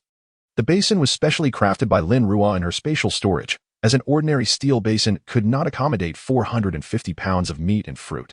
Lu eagerly dragged the pot outside, and Lin Ruo, peering through the window, observed that he had inserted 3 willow branches into it. The abundant food, amounting to twice that of Fu and Aisho, was visibly diminishing at an astonishing rate. After witnessing Lu's exaggerated eating manner, Lin Ruo turned her gaze to Fu and Aisho, who were engrossed in their meal, barely lifting their heads. Aisho, while eating, kept glancing at Fu's bowl, chewing rapidly, whereas Fu, the most refined eater among the 3, still managed to consume a pound of meat in 1 bite. Lin Ruo clicked her tongue in disbelief. If they were to be fed like this daily, it seemed their appetite could increase by another 10 pounds. What colossal stomachs must they possess to consume such quantities in a single meal? Though such thoughts crossed her mind. Lin Ruo stroked her chin, pondering how to acquire a few more mutant wild cattle. Recalling the news she received today, she nodded slightly, contemplating the likelihood of encountering numerous advanced mutant beasts on the journey to City J. At that moment, Jiangyu returned to the B City base in the southern suburbs. Eager to report his encounter with Lin Ruo, he hurried to find Yilin. Upon hearing that Jiangyu had located Lin Ruo, Yilin was somewhat astonished. Had they not searched everywhere without success? How had he suddenly found her? Where did you see her? Jiangyu wore a hint of pride on his face as he explained that he had found her in the northern suburbs, suggesting that the number of mutant creatures in the southern suburbs had significantly decreased. If they could not capture any mutant animals, what would her 2 beasts eat? The northern suburbs? Yilin mused, realizing that she must now reside there. That area was sparsely populated and teeming with mutant creatures, implying the formidable strength she possessed to live there. Did you arrange a meeting with her? Jiangyu nodded, his expression unusually serious as he confirmed their appointment for 11 a.m. the following day in the northern suburbs. Did she agree? Yilin felt that things were proceeding too smoothly. Based on Jiangyu's description in previous incidents, this individual did not seem to be of a particularly agreeable nature. We are meeting her to discuss a transaction. It's not certain whether it will proceed. What if she refuses? After pondering, Yilin conceded that they were not attempting to bind her to the base, but rather to engage in a transaction. It was merely a meeting. So what could she possibly disagree with? Tomorrow, you and Xinyu will accompany me, Yilin said, rubbing his excessively tense temples before finally addressing Jiangyu. Understood. Chapter 108. Do you wish to silence me? The following day, snowflakes began to drift down from the sky once more. The entire bay, already draped in a silvery shroud, now found itself enveloped in a veil of mist. Woof. Ashu, in tandem with Afu, endeavored to gnaw at Ali's branches, yet each time, the branches ensnared and bewildered it. Ashu protested vehemently, barking at the towering willow. Ali, unfazed, concentrated on countering the slippery Afu, which nimbly evaded Ali's assaults while attempting to rescue Ashu. Ultimately, however, Afu's efforts proved futile. As Ali unleashed 2 more branches into the fray, it too became ensnared, and the skirmish concluded with them suspended upside down from the tree. At that moment, Lin Ruo finished her workout, and, upon glimpsing the 2 dangling from the tree, chuckled softly before turning to head to the bathroom for a shower. By the time she emerged, Afu and Ashu had been released, and were now circling the trunk of the willow, whining softly. All right, it's time for breakfast. After we eat, we'll head out, Lin Ruo called out toward the door before turning to prepare their morning meal. Once breakfast concluded, Lin Ruo glanced at the wall clock, realizing it was already 10 o'clock. Let us go see what the deal is about, she said, and after donning her attire, she leaped onto Afu's back, setting off with Ashu toward the northern suburban town. Is she here yet? Jiangyu inquired, looking up at Xinyu, who shook his head in response. The 3 of them awaited in the building where Lin Ruo had intended to hide while fishing the previous day, with Xinyu stationed at the entrance, surveying the surroundings. Jiangyu checked his watch, noting it was now 10:55. Surely, this ice elemental ability user 1T failed to show up. Yilin, seated beside the fire, casually added a log and remarked, why the urgency? If she intends to come, she will. Worrying 1T change a thing. Jiangyu sat down, scratching his head. I just don't think she has the time to go back on her word. Yilin turned to Jiangyu, curiosity lacing her tone. You've only met her once. How can you be so sure of her character? Xinyu regarded him silently. Jiangyu rolled his eyes and poked the fire with a stick. Can't you see those 2 dogs? Their essay saying, pets resemble their owners. Their personalities must share some common traits. Meanwhile, Lin Ruo had already arrived, discreetly hiding upstairs. Utilizing her mental acuity, she scanned the vicinity, discerning no ambush. only the presence of the three individuals. As the clock struck 11, she leaped down lightly, landing gracefully upon the icy surface. Yu, ever vigilant of his surroundings, instinctively stepped back, then realized and uttered, "She is here." Lin Ruo strode directly into the building, making a beeline for Lin, who was seated before the fire. It was only then that Yu lifted his gaze to the upper floor. He had been so intensely focused that he had not noticed anyone above. Her agility was remarkable. Is this the advantage of possessing abilities? Lin Ruo was indifferent to their thoughts as she stood directly opposite Lin, settling herself before the fire and, without preamble, inquired, "What is the transaction?" Lin was slightly taken aback, not expecting her to be so forthright. Jiangyu glanced at the two of them before rising to join Yu at the door, assisting in keeping watch. After a moment of contemplation, Lin spoke. "We have discovered an underground granary in J City, but it is fraught with peril. We fear that our strength may be insufficient, and we would like to request your assistance. Please state your desired compensation." His words were laced with caution. He refrained from disclosing the location of the granary or the quantity of provisions it contained. It appeared as though he relinquished control, yet he still held the reins firmly in his grasp. A granary? Lin Ruo's gaze shifted, realizing that their quest was for food, indicating that the B City base was likely facing a critical shortage of supplies. Noticing her silence, Lin was uncertain of her intentions. He instinctively recalled Yu's analysis of their chances of success and pondered the plight of the numerous survivors at the base who depended on this food for sustenance. Gritting his teeth, he resolved to make another appeal. "Rest assured, you need only intervene when we can no longer hold our ground. You will have complete autonomy in all matters. We will not interfere. As for your compensation, feel free to demand anything, as long as our base possesses it. Or even if we do not, we will find a way." Lin Ruo turned to him, her eyes sparkling with excitement. "Anything is acceptable?" Lin felt a chill run down his spine under her gaze. Had he misspoken? Yet he nodded resolutely. Nothing was more crucial than the lives of the many survivors at the base. Lin Ruo was now consumed by thoughts of acquiring the energy cannon. Clearly, this batch of provisions was vital for the B City base, likely indicating that their food reserves had reached a critical limit. Since the opportunity had presented itself for her to seize, it would be disrespectful to disregard it. Can you truly make decisions? Lin Ruo recalled how he had lingered outside the vice base leader's office for an extended period. With such a position, could he truly command the energy cannon? Lin took a deep breath. "You must have heard of Chiyuan Base. It was established after separating from B City Base. A significant portion of the upper echelons migrated after the split. I am now the vice base leader, and I can grant you anything you desire." Lin Ruo scrutinized Lin's expression, her tone earnest. "I have heard that B City Base is currently researching the energy cannon?" Upon her utterance, not only did Lin react, but Jiangyu and Yu at the door also turned to look at Lin Ruo, undeterred by their scrutiny. Lin Ruo met Lin's gaze without fear. "How do you know about the energy cannon?" Jiangyu exclaimed, astonished. "That is a secret of the base. A project that led to the formation of Chiyuan Base, known only to the upper echelons of B City Base." Lin Ruo regarded him coolly. "I have my own channels." Lin's eyes darkened momentarily before he lowered his gaze, realizing that she had her own informants within the base, and she was quite formidable to have evaded the notice of so many. Meanwhile, he weighed the significance of sustaining the million-strong populace of the base against the importance of a weapon to balance the power of the ability's users. Ultimately, which held greater weight? Lin Ruo, noticing his silence, continued speaking directly. "My demands for compensation are quite simple: supplies and energy cannons. Regardless of the quantity of food you discover in the underground granary, I require 10% of it. From the food I receive, 90% will be exchanged for 2 energy cannons, along with a military truck capable of carrying the maximum load." Lin Ruo had calculated this in her mind. She was not in need of food, but it was crucial that no one else was aware of her abundance. In a post-apocalyptic world, food is the most vital resource, and it would be unreasonable for someone lacking sustenance to remain indifferent in the face of such a bounty. She could afford to ask for less, but she could not afford to ask for nothing. Lin refrained from commenting on the appropriateness of her demands and merely stated, "The energy cannons are still in the research phase. We do not possess any finished products." "Then wait until the finished product is available to give it to me." Lin Ruo replied, a hint of amusement flickering in her eyes, though her smile did not reach their depths. Her tone bore a subtle threat.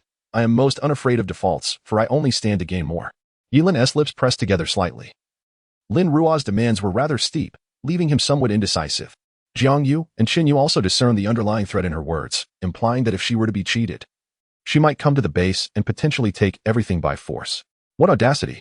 According to the information gathered by Jiangyu, Each standard storage unit in this underground granary holds a minimum of around 5,000 tons, and the granary they discovered comprises multiple units. The salvage documents indicated that there are at least 10 standard storage units here, meaning there is a minimum of 50,000 tons of food. Lin Ruo's initial demand was for 500 tons of food and 2 of the most advanced energy cannons. Wasn't such compensation excessively high? Given the considerable efforts they invested in this mission, would she genuinely be able to assist them in transporting the food back? Jiang Yu, who had been eavesdropping, clenched his fists. Setting aside the energy cannons, just the 500 tons of food could sustain countless individuals. Yet, he understood that whether they could retrieve this food hinged on the capabilities of the person before them. Her prowess was more valuable than a group of ability users. Without her assistance, they would struggle to transport even a few hundred tons. What do you need the energy cannons for? Yilin's gaze was inquisitive as he looked at her. Lin Ruo's expression abruptly turned icy. Rising to her feet, she strode toward the exit without pause. This transaction is not mandatory at this moment. You are the one seeking my aid, not the other way around. Wait.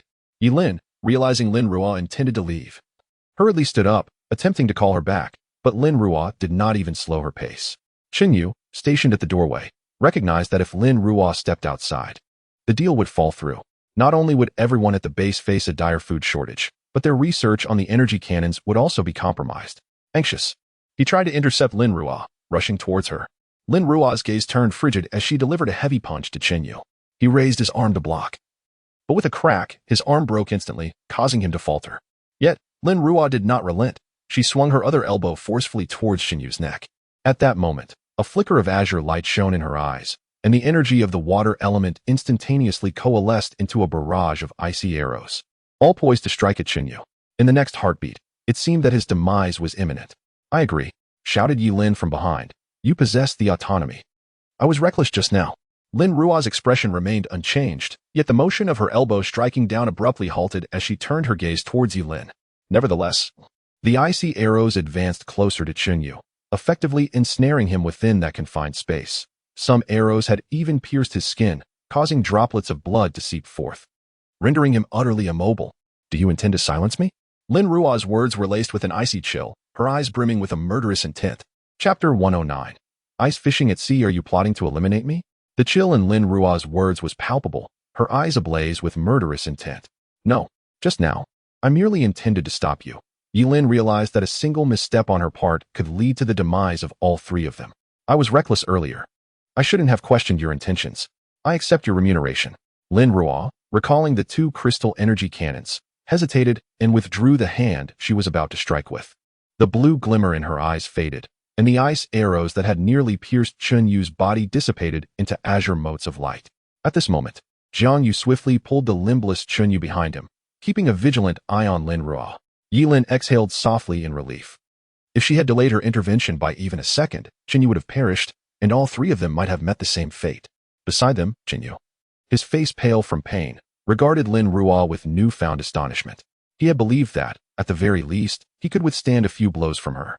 Yet, the reality was that he had not managed to parry a single strike, unable even to discern her movements.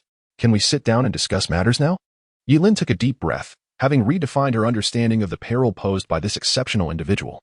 Given her earlier display of skill, combined with such formidable powers, she certainly had the means to utter those bold words. Even if she could not annihilate everyone at the base, eliminating a few high-ranking officials would pose no challenge.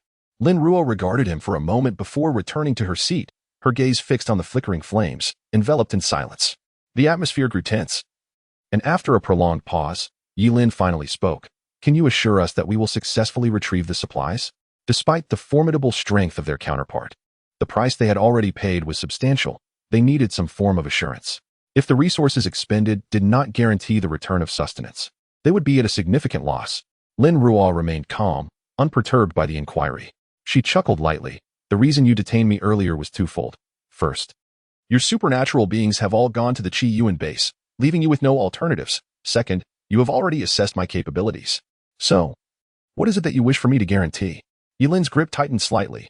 Indeed, it appeared they had no other options. The large weapons at the base were prohibited for transport, and small arms proved ineffective, with their supernatural beings either dead or departed. The only way to retrieve the supplies was to collaborate with other extraordinary individuals, of whom, outside the base, Lin Ruo was the only known entity. However, Lin Ruo noticed Yi Lin's subtle movements and spoke again, her tone carrying a note of seriousness. The safe delivery of the supplies to the base is a component of our agreement. Upon their arrival, you shall provide me with my remuneration. It is as straightforward as that. Yi Lin's eyes brightened. Lin Ruo's implication was clear. She would only accept payment once the supplies reached the base. Excellent. Yi Lin rose, exuding an air of resolute determination. In that case, I entrust this mission to you. Lin Ruo nodded, sealing their agreement. As they prepared to part ways, Yi Lin sought to exchange radio contact information with Lin Ruo, who shook her head. I do not possess one. These radios can indeed be monitored, allowing for tracking through signals. After much effort, she managed to relocate to the northern suburbs to evade the crowds. How could she possibly use such a device? Yi Lin, feeling helpless, could only agree with her on the time and place for departure. 8 o'clock next Saturday morning at the municipal building in the southern suburbs. Lin Ruo firmly committed the time and location to memory before swiftly departing northwest on her skateboard. Yi Lin stood at the entrance, watching Lin Ruo leave, before turning her attention to Chunyu, inquiring with concern, "Are you all right?" Chunyu shook his head, gazing silently into the distance. After a lengthy pause, he spoke. "You can rest assured, she is formidable." Yi Lin nodded, having discerned from their earlier encounter that even a dozen Chinyas combined would not stand a chance against her. Chinyu glanced at his injured arm, then pointed upstairs with a piercing gaze, stating, "She had been hiding above us all along, leaping down just moments ago. I failed to notice her presence, and the fact that I couldn't withstand a single strike from her speaks volumes."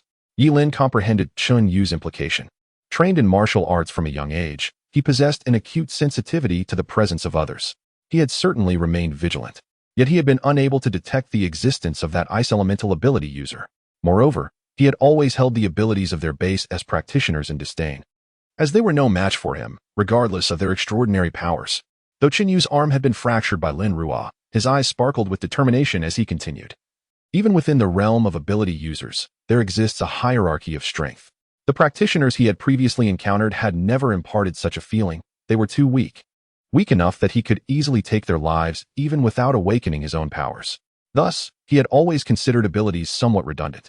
However, this individual was exceptionally strong, surpassing anyone he had ever met. He sensed that even if he exerted every ounce of his strength, his chances of victory would remain at zero. She had shattered his simplistic understanding of ability users and ignited within him the desire to become one himself. But how could one attain such powers? At this moment, Yi Lin cast aside her doubts. Anyone whom Chunyu regarded with such respect in terms of strength was undoubtedly worth the agreed-upon resources as compensation. Lin Ruo glided through the streets on her skateboard like a shadow, dispatching any mutated creatures she encountered with a solitary ice arrow. 2 kilometers away, Afu and Asho patiently awaited her arrival. They had initially planned to go ice fishing today, but they could not cancel their outing for the sake of this transaction. Upon reuniting with Afu and Asho, she stowed her skateboard away and leapt onto Afu's back. Afu let out a cry, swiftly heading towards the bay. The trio, a person and 2 dogs, approached the bay without returning home, running directly towards the vast expanse of the sea. Alu spotted them and waved a willow branch in greeting. After Lin Ruo waved back from Afu's back, they quickly sped away. After covering a distance of 10 kilometers, Lin Ruo instructed Afu and Asho to halt. She jumped off Afu's back, her mental energy rapidly expanding. The ice layer here was 8 meters thick, quite substantial. "Afu, take Asho back," Lin Ruo commanded as she turned to Afu. Afu tugged forcefully at Asho's tail, prompting Asho to turn and attempt to bite him in retaliation. Each time, the tugging was truly painful. Afu deftly evaded, casting a disdainful glance at Asho. "Thinking if only you had a modicum of awareness and heeded your master's commands to step back, would I need to bite your tail?" Lin Ruo watched as Asho chased after Afu, retreating into the distance, and she chuckled softly, placing her palm against the icy surface. A brilliant blue radiance flickered violently from her hand, causing the ice before her to rapidly melt and collapse. The ice layer 8 meters away descended swiftly, revealing the seawater beneath, forming a vast square shape. This square measured approximately 5 meters per side, with a stark demarcation between the water surface and the ice. As if sliced by a knife, the ice showed no signs of melting despite the water's turbulence. "All right, come here." Lin Ruo beckoned to Afu and Asho. Asho dashed over, but due to the slippery ice, nearly skidded into the melted square pit. Luckily, Afu, quick-witted and agile, seized Asho's tail and pulled him back just in time. "Ow!" Asho instinctively turned to bite, exclaiming in pain, "Stop biting my tail." Afu easily dodged the attack, settling down on Lin Ruo's other side, completely ignoring Asho's furious glare. and instead exhibiting curiosity towards the enormous pit before them. Might there be mutated beasts within? A smile played on Lin Ruo's lips as she poured a bucket of blood, previously collected from the spatial creatures she had slain, into the pit. Her eyes glowed with a brilliant blue light, and immediately, an ice chain materialized in the air. Robust and approximately 40 centimeters wide, with a massive ice hook dangling below. The colossal chain hung suspended, the hook striking down before Lin Ruo, who then retrieved a 2-kilogram piece of bison meat from her spatial pocket and hung it on the hook. One must not hesitate to take risks. For the mutated creatures below, this grade 2 mutated meat would surely be a delicacy. Afu and Ashu witnessed Lin Ruo cast the enormous chain into the water, simultaneously extending her mental energy across a 2-kilometer radius. As the bucket of animal blood splashed down, its metallic scent swiftly dispersed through the ocean, drifting farther and farther away. It wasn't long before Lin Ruo's mental energy detected movement beneath the surface. A colossal mutated fish was swimming towards them. This was a gigantic cod, measuring 10 meters in length post-mutation, its scales dense and reflective in the water's light. Sharp external fins adorned its back, sides, and underbelly, while its mouth bore formidable teeth, and its eyes had turned a menacing crimson, losing all semblance of its former self. With a powerful flick of its tail, it surged through the water, quickly closing in on the bison meat dangling from the ice hook, its first-level crystal core shining brightly, causing Lin Ruo's heart to race with excitement. Indeed, the degree of mutation in marine creatures surpassed that of terrestrial ones. After enduring extreme cold for half a year, this enormous cod had grown to an astonishing 10 meters. Lin Ruo patiently awaited the moment when the cod would latch onto the bison meat secured by the ice hook, and at that instant, Lin Ruo rapidly summoned her mental energy, causing the ice chains to ascend swiftly. The cod, sensing the impending danger, began to thrash desperately beneath the surface. The ice chain snapped taut in an instant. A brilliant blue light emanated from Lin Ruo's eyes as she manipulated the currents behind the colossal cod, propelling it upward despite its frantic struggles, dragging it out of the water with relentless force. When the cod broke the surface, it splashed violently, prompting Lin Ruo to swiftly conjure ice shields in front of herself and a Fu and a Shou, protecting them from becoming drenched. On such a frigid day, if a Fu and a Shou were to get wet, they would surely suffer from the cold. As the cod emerged from the depths, Lin Ruo's azure glow intensified once more, freezing the massive fish mid-air into a solid block of ice, which then plummeted downward. Seizing the opportunity, she absorbed it into her spatial realm. Estimating its weight, she concluded that this cod must weigh around a ton, a valuable catch indeed, equivalent to the worth of 2 kilograms of beef. She then extended her mental energy once more, awaiting the next underwater mutant to take the bait. To entice larger prey, she retrieved a bucket of animal blood from her spatial realm and poured it into the sea, transforming the water into a deep crimson hue, saturated with a pungent scent of blood. Numerous smaller underwater mutants were drawn to the scene, all of which Lin Ruo ensnared with her ice chains, freezing them before placing them into her spatial realm. Suddenly, she felt a shift in her mental energy and noticed several large mutant creatures emerging nearby. Her eyes sparkling with anticipation. Here came the big ones. Chapter 110. Preparations before departure. Beneath the silvery ice layer, immense silhouettes swiftly glided toward this location, casting dark shadows that loomed ever closer. Suddenly, a Fu and a Shou darted in front of Lin Ruo, emitting distressed sounds towards the water's surface, clearly sensing a formidable threat from the creatures lurking below. Lin Ruo gently patted a Fu's body and urged a Shou to retreat. A Fu cast a worried glance at Lin Ruo, while a Shou, finally exhibiting wisdom, refrained from biting a Fu's tail and instead darted away on its own. Lin Ruo allowed them to distance themselves by 1,000 meters, where they assumed their designated positions, crouching low and remaining vigilant against the possible assault of the mutated beasts beneath the surface. At that moment, Lin Ruo felt the ice beneath her feet begin to tremble, likely due to the currents stirred by the colossal creatures below. A flash of blue light ignited in her eyes as the massive ice chains overhead transformed into countless specks of blue, vanishing into the air. Such a large entity could not be restrained by mere ice chains. With her azure light intensifying, she summoned an overwhelming surge of psychic energy, manipulating countless water molecules beneath the ice to her will. With her palms open and facing upward, the trembling of the ice intensified. Suddenly, 3 tremendous torrents of water erupted simultaneously from the ice, soaring skyward like 3 azure pillars. At the center of the flows, Lin Ruo was gently lifted by one of the currents, suspended in midair. She stood atop the highest point of the water flow, untouched by a single droplet of seawater. Within those 3 colossal water columns, 3 enormous dark figures thrashed violently. Upon closer inspection, it became evident that these massive shadows were a mutated great white shark, a colossal mutated octopus, and a giant squid. Bound by the water columns, Lin Ruo, perched at the pinnacle, felt her blue light wane slightly as the towering water pillars cascaded heavily back to the sea, splashing countless droplets. All three beasts were ensnared within a gigantic water sphere. And as Lin Ruo's azure light flickered, dozens of sharp eye spikes abruptly materialized within the sphere, piercing the heads of the mutated creatures, causing blood to seep forth and stain the water a vivid red. The massive mutated beasts ceased their struggles. Once more, Lin Ruo's azure light shimmered, and a thin layer of ice formed over the bodies of the mutated sea creatures, allowing the water sphere to dissipate into the air. With a deft control of the water flow, she transported herself to a Fu and a Shou's side, and with a gentle push of her foot, the ice that had been disrupted reformed, returning to its original state. After securing the colossal mutated beasts within her spatial realm, she smiled at a Fu and a Shou, saying, "Let us go? Time to head home for some seafood." Among the three captured mutated beasts, the mutated great white shark was classified as a level 2 mutant, while the other two were level 1. Yet, their sheer sizes were astonishing. Even the smallest giant squid dwarfed the massive cod, weighing approximately 2 tons. The largest, the great white shark, had presumably consumed countless mutated creatures beneath the waves, growing to a length of 20 meters within 6 months and weighing around 20 tons, enough to provide a Fu and a Shou with an abundance of sustenance for quite some time. This fishing expedition has opened a new realm for Aftu and a Shou. The mutated beasts beneath the ice are vastly larger than they are, rendering them utterly defenseless in comparison. Consequently, they seldom venture onto the sea's surface. Lin Ruo merely smiled at this. It was for the best.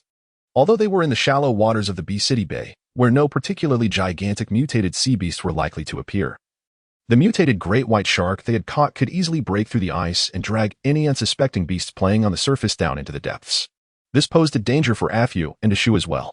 During lunch, Lin Ruo prepared half of the mutated great white shark's flesh along with half of some mutated beef. The three of them favored the shark's meat, likely due to the greater energy contained within it compared to that of the mutated beef.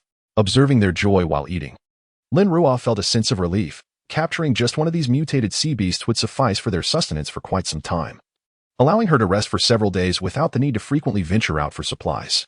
She retrieved a portion of braised ribs, a serving of fish-flavored eggplant, and some rice from the prepared food section of her space, accompanied by a cup of milk tea, thus resolving her lunch. Turning her attention to organizing the prepared food section within her space, Lin Ruo recalled the considerable stockpile she had amassed before the apocalypse. However, 9 months had passed since then, and her consumption had been significant. While there remained plenty of stir-fried dishes, rice, snacks, and various noodles, the simpler staples like buns had run out. Considering the upcoming mission to Bee City, she pulled out the map to assess the situation. The straight-line distance to the border with J City was over 1,000 kilometers, but numerous mountains necessitated detours, thereby extending the travel time. If the Bee City base were to deploy a transport aircraft, the journey would be considerably shorter. However, they were not foolish and would certainly factor in the aerial dominance of the mutated beasts. In other words, should they encounter mutated beasts on land, they could still engage them in battle, but if faced with a horde in the air, their only option would be to flee.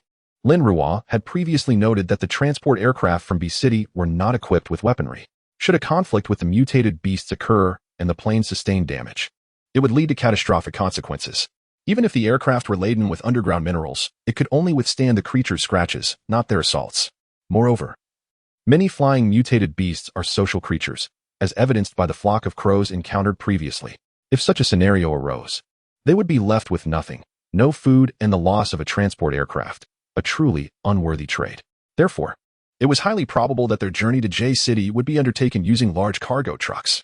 These trucks were inherently slow, and with the potential for disruptions from mutated animals or roadblocks, the round trip would likely take around 5 to 7 days. If the food supply in that area proved plentiful, perhaps another trip would follow. Yet she suddenly felt concerned that her share of the reward might diminish.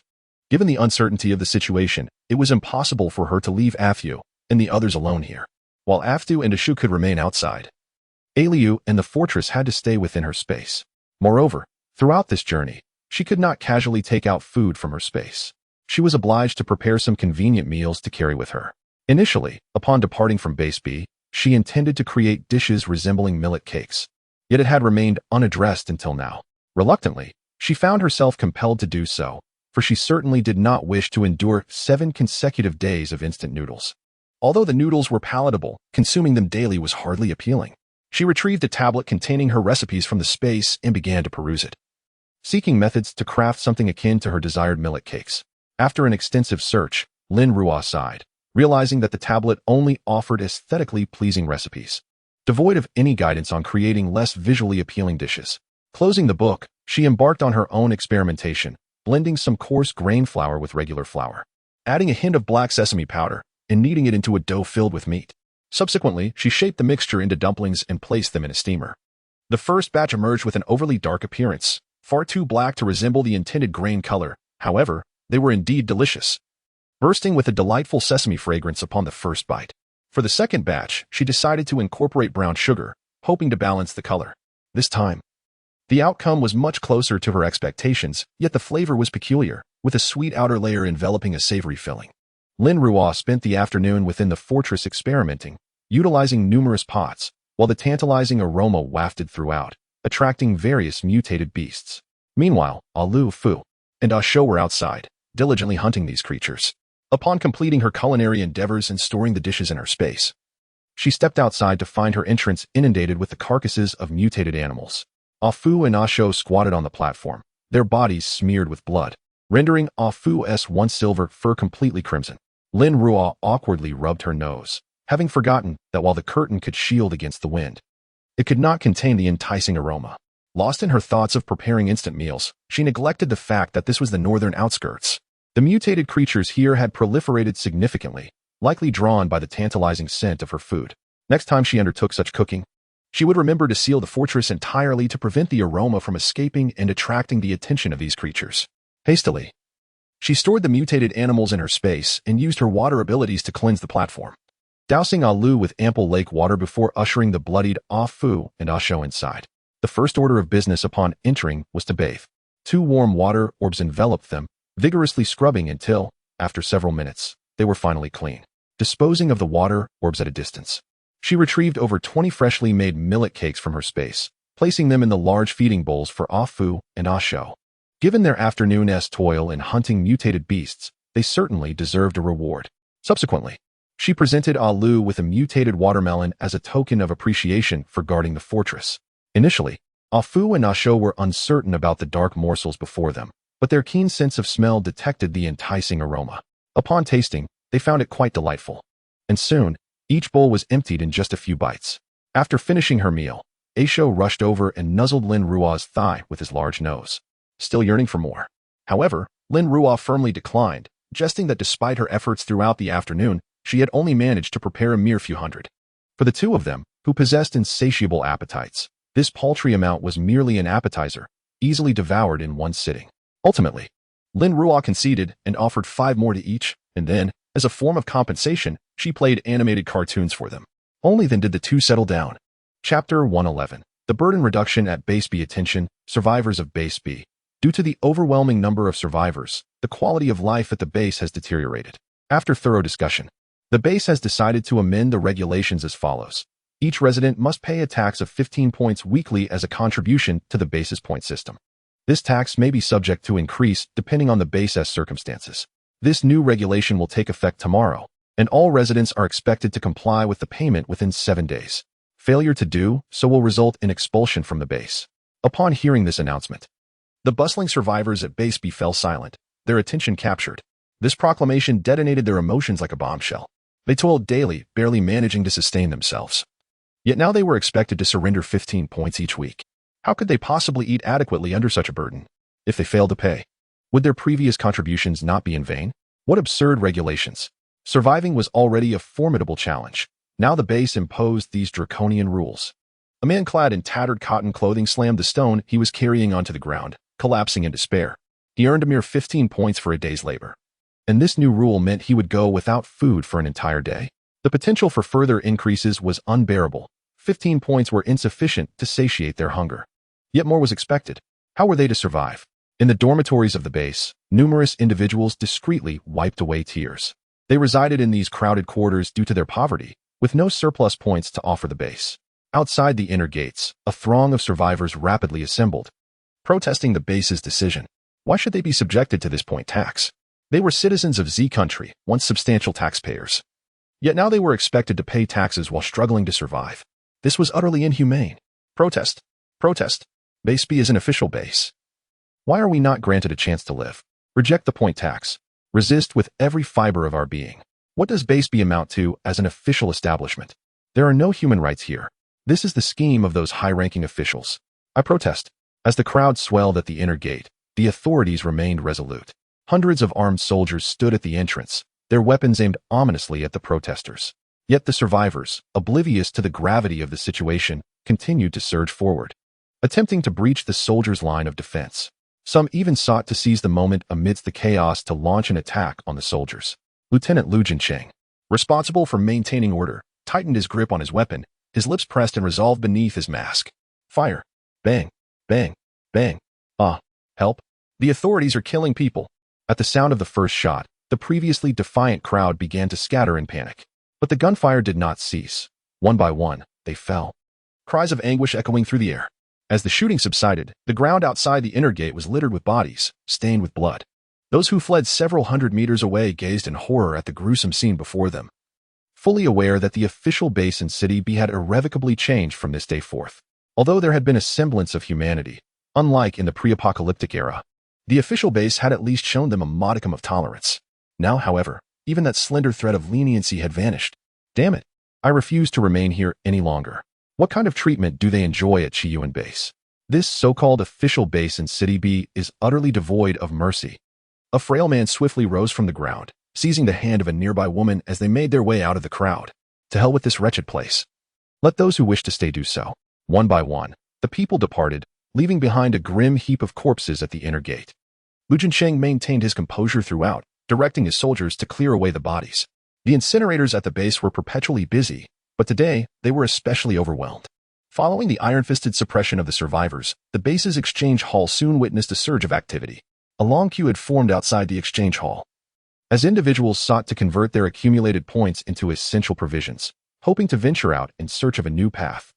With the number of mutated creatures in the southern suburbs dwindling and the dangers of urban living considerably reduced, the supplies they gathered themselves would surely serve them better than remaining at this base in City B. The staff at the exchange hall had evidently received directives from above. Regardless of how many resources the survivors wished to exchange, assistance would be offered, albeit with the condition that their cards would be confiscated and cut after the transaction. Wang Yufei and Li Wei had just returned from a mission outside the base. This time, fortune smiled upon them. Not only had they located supplies, but they had also hunted 5 small mutated beasts, discovering crystal cores within the heads of 2 of them. These 2 cores could be exchanged for 1,000 points, allowing each of the 10 of them to receive 100 points, enough to sustain them for several days if they rationed their food. As they approached the exchange hall, they were met with a lengthy line outside. And a large makeshift tent had been erected nearby, with dozens of such shelters dedicated to the exchange of resources, each brimming with people. Wang Yufei furrowed his brow at the sudden influx of individuals seeking to trade. He glanced at Li Wei and inquired, "Old Li, what do you think is going on?" Li Wei pointed to the person at the front of the line and nodded slightly, suggesting that Wang Yufei could inquire about the situation. With a sigh, Wang Yufei mused that while Li Wei was commendable in many ways, he was not one for conversation. He tapped the shoulder of the individual ahead of him to seek clarification. What else could it be? This base offers no means of survival. We've all exchanged the points on our cards to escape to Chiyuan Base, where each person must pay a tax of 15 points per week. Isn't that stripping us of our very chance to live? Upon hearing this, Li Wei's gaze fell slightly, confirming his suspicions. The base was indeed beginning to lighten its load. He had previously pondered how long the base could sustain so many people. And now it seemed the strain had finally become unbearable. They stood in line for an hour to exchange their crystals for points. Upon exiting, Wang Yufei couldn't shake the feeling that the staff seemed almost eager to usher them out, repeatedly asking if they wanted to convert everything into supplies. Indeed, it was a curious situation. Wasn't it akin to hastening people away? Those in line alongside them shared a similar bewilderment. However, Li Wei, noticing the damaged resident cards, understood that those individuals would find it challenging to re-enter the base in the future. He took the rare opportunity to counsel the crowd, suggesting that the base's actions must hold deeper significance. Leaving may not necessarily be advantageous. Reflecting on their encounter with the mutated tiger today, he urged everyone to maintain their composure. Wang Yufei turned to him, inquiring if he had discerned something. Li Wei shook his head, stating that he only knew that once they left the B City base, re-entry would likely be impossible, and the base might no longer accept survivors.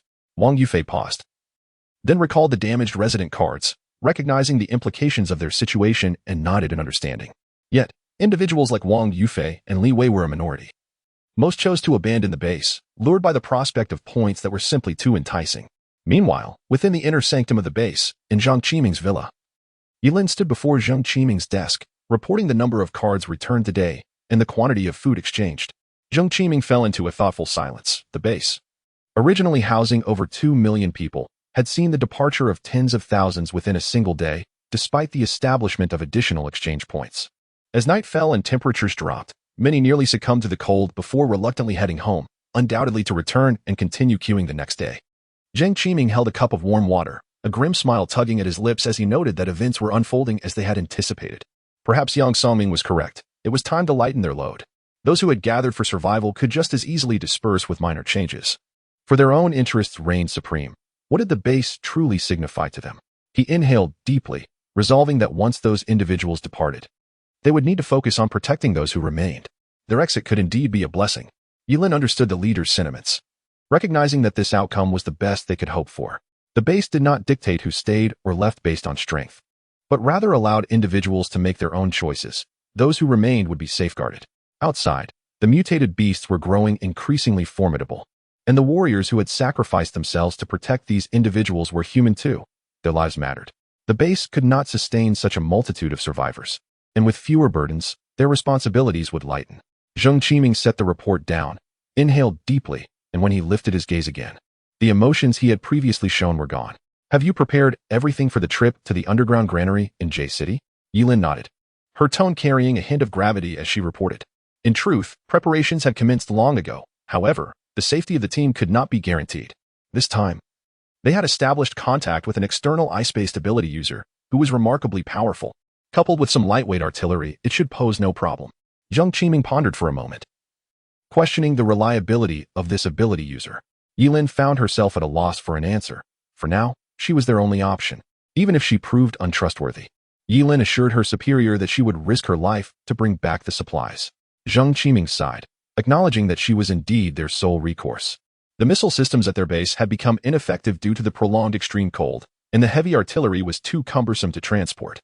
The only remaining means to deliver a lethal blow to the formidable mutated creatures were these ability users. Be cautious on your journey. You must return alive. Understood. Chapter 112. Departure. Following the recent amendments to regulations at Base J and Base B, the exchange hall has been bustling with activity for 6 consecutive days. Meanwhile, the other roads within the base have grown rather desolate, as 950,000 individuals have opted to leave the base in search of alternative livelihoods in the city. They believe that if they can withstand the harsh cold and the onslaught of mutated beasts, they can thrive in the city just as they did before the apocalypse. As the appointed hour arrived, Yilin set forth with 500 warriors. They traveled in 40 military trucks, each meticulously modified by the base's research team to enhance their load capacity to approximately 150 tons. The vehicles were laden with an abundance of weaponry, presenting an imposing sight as if they were preparing for battle. Their objective was grand, and nearly everyone at the base witnessed their departure. Those at the exchange site, witnessing the convoy of military trucks from Base B, began to speculate on its purpose. Some astute survivors discreetly peeled away from the crowd, contemplating the possibility of waiting a few more days before exiting Base B, wagering their meager 15 points on the chance that remaining might prove to be the most prudent choice. Seated together in one of the trucks, Yilin and Jiang Yu journeyed onward. Jiang Yu, while driving, found his attention diverted by the still lengthy queue at the exchange point, reflecting deeply. Many of those in line were not acting out of their own volition. They were merely lacking direction. Observing the multitude exchanging supplies, they wondered if the base's resources were nearing depletion and whether they could continue to survive there. In their contemplation, they followed the crowd to exchange supplies. Jiang Yu understood this dynamic well, yet he held no sympathy for those who swayed with the wind. Each person made their own choices, and even if they later regretted them, no one would extend their compassion. Yilin cast a fleeting glance before redirecting his focus to the mineral-long knife in his hands, diligently polishing it. Jiang Yu sighed softly. Ever since learning of his sister-in-law and Ye's demise in City F, the commander had changed somewhat. Yet, such a reaction was only human. Few could easily come to terms with such loss. The convoy of over 500 departed the base, steering towards the municipal building in the southern suburbs. By 8 o'clock, they reached their destination, where Lin Ruo waited. She reclined upon the broad back of Ah Fu, enveloped in its thick fur, feeling no chill. A show carried several sizable hiking packs and 2 large steel basins.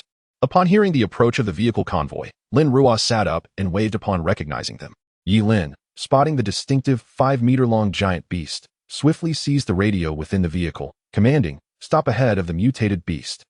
The entire convoy gradually came to a halt before Afu and Shou, as Yu Lin leapt from the truck and made his way towards Lin Ruo. Lin Ruo leapt down from Afu's back and strode towards Yi Lin, inquiring, "Which vehicle is mine?" Yi Lin had grown somewhat accustomed to Lin Ruo's forthrightness. He turned and indicated the last vehicle, an army cargo truck. "If you can't handle it, I can." "No need," Lin Ruo interrupted, making her way directly to the last truck. The vehicle was entirely adorned in military green, measuring 17.5 meters in length, 4 meters in width, and approximately 5 meters in height. To withstand the wind, the rear compartment was covered with robust military green canvas, providing a comfortable shelter for Afu and a show within. The driver's cabin was equipped with a single bed for resting drivers, and Lin Ruo stood outside, content as she patted the engine hood, knowing she would be residing in this truck for the next few days. Approaching the driver's cabin, she knocked on the door. The driver looked up at Yi Lin, who waved him down. The soldier gathered his belongings and exited the vehicle, heading towards the front. Lin Ruo adeptly climbed aboard, first checking the fuel gauge, which indicated it was full. A walkie-talkie lay inside the cab, and she nodded in satisfaction, gesturing for Afu and a show outside. They promptly sprinted over, leaping into the rear compartment and finding a cozy spot to settle down. With practiced ease, Lin Ruo shifted gears and pressed the accelerator, bringing the truck to a stop beside Yi Lin. She rolled down the window and addressed him, "We can go now." Yi Lin, having witnessed her adept driving skills as she approached, felt assured of her capabilities and refrained from further intervention. After all, they had agreed upon her complete autonomy. He moved to his vehicle, swiftly climbed aboard, and grabbed the walkie-talkie, commanding, "Let's set off."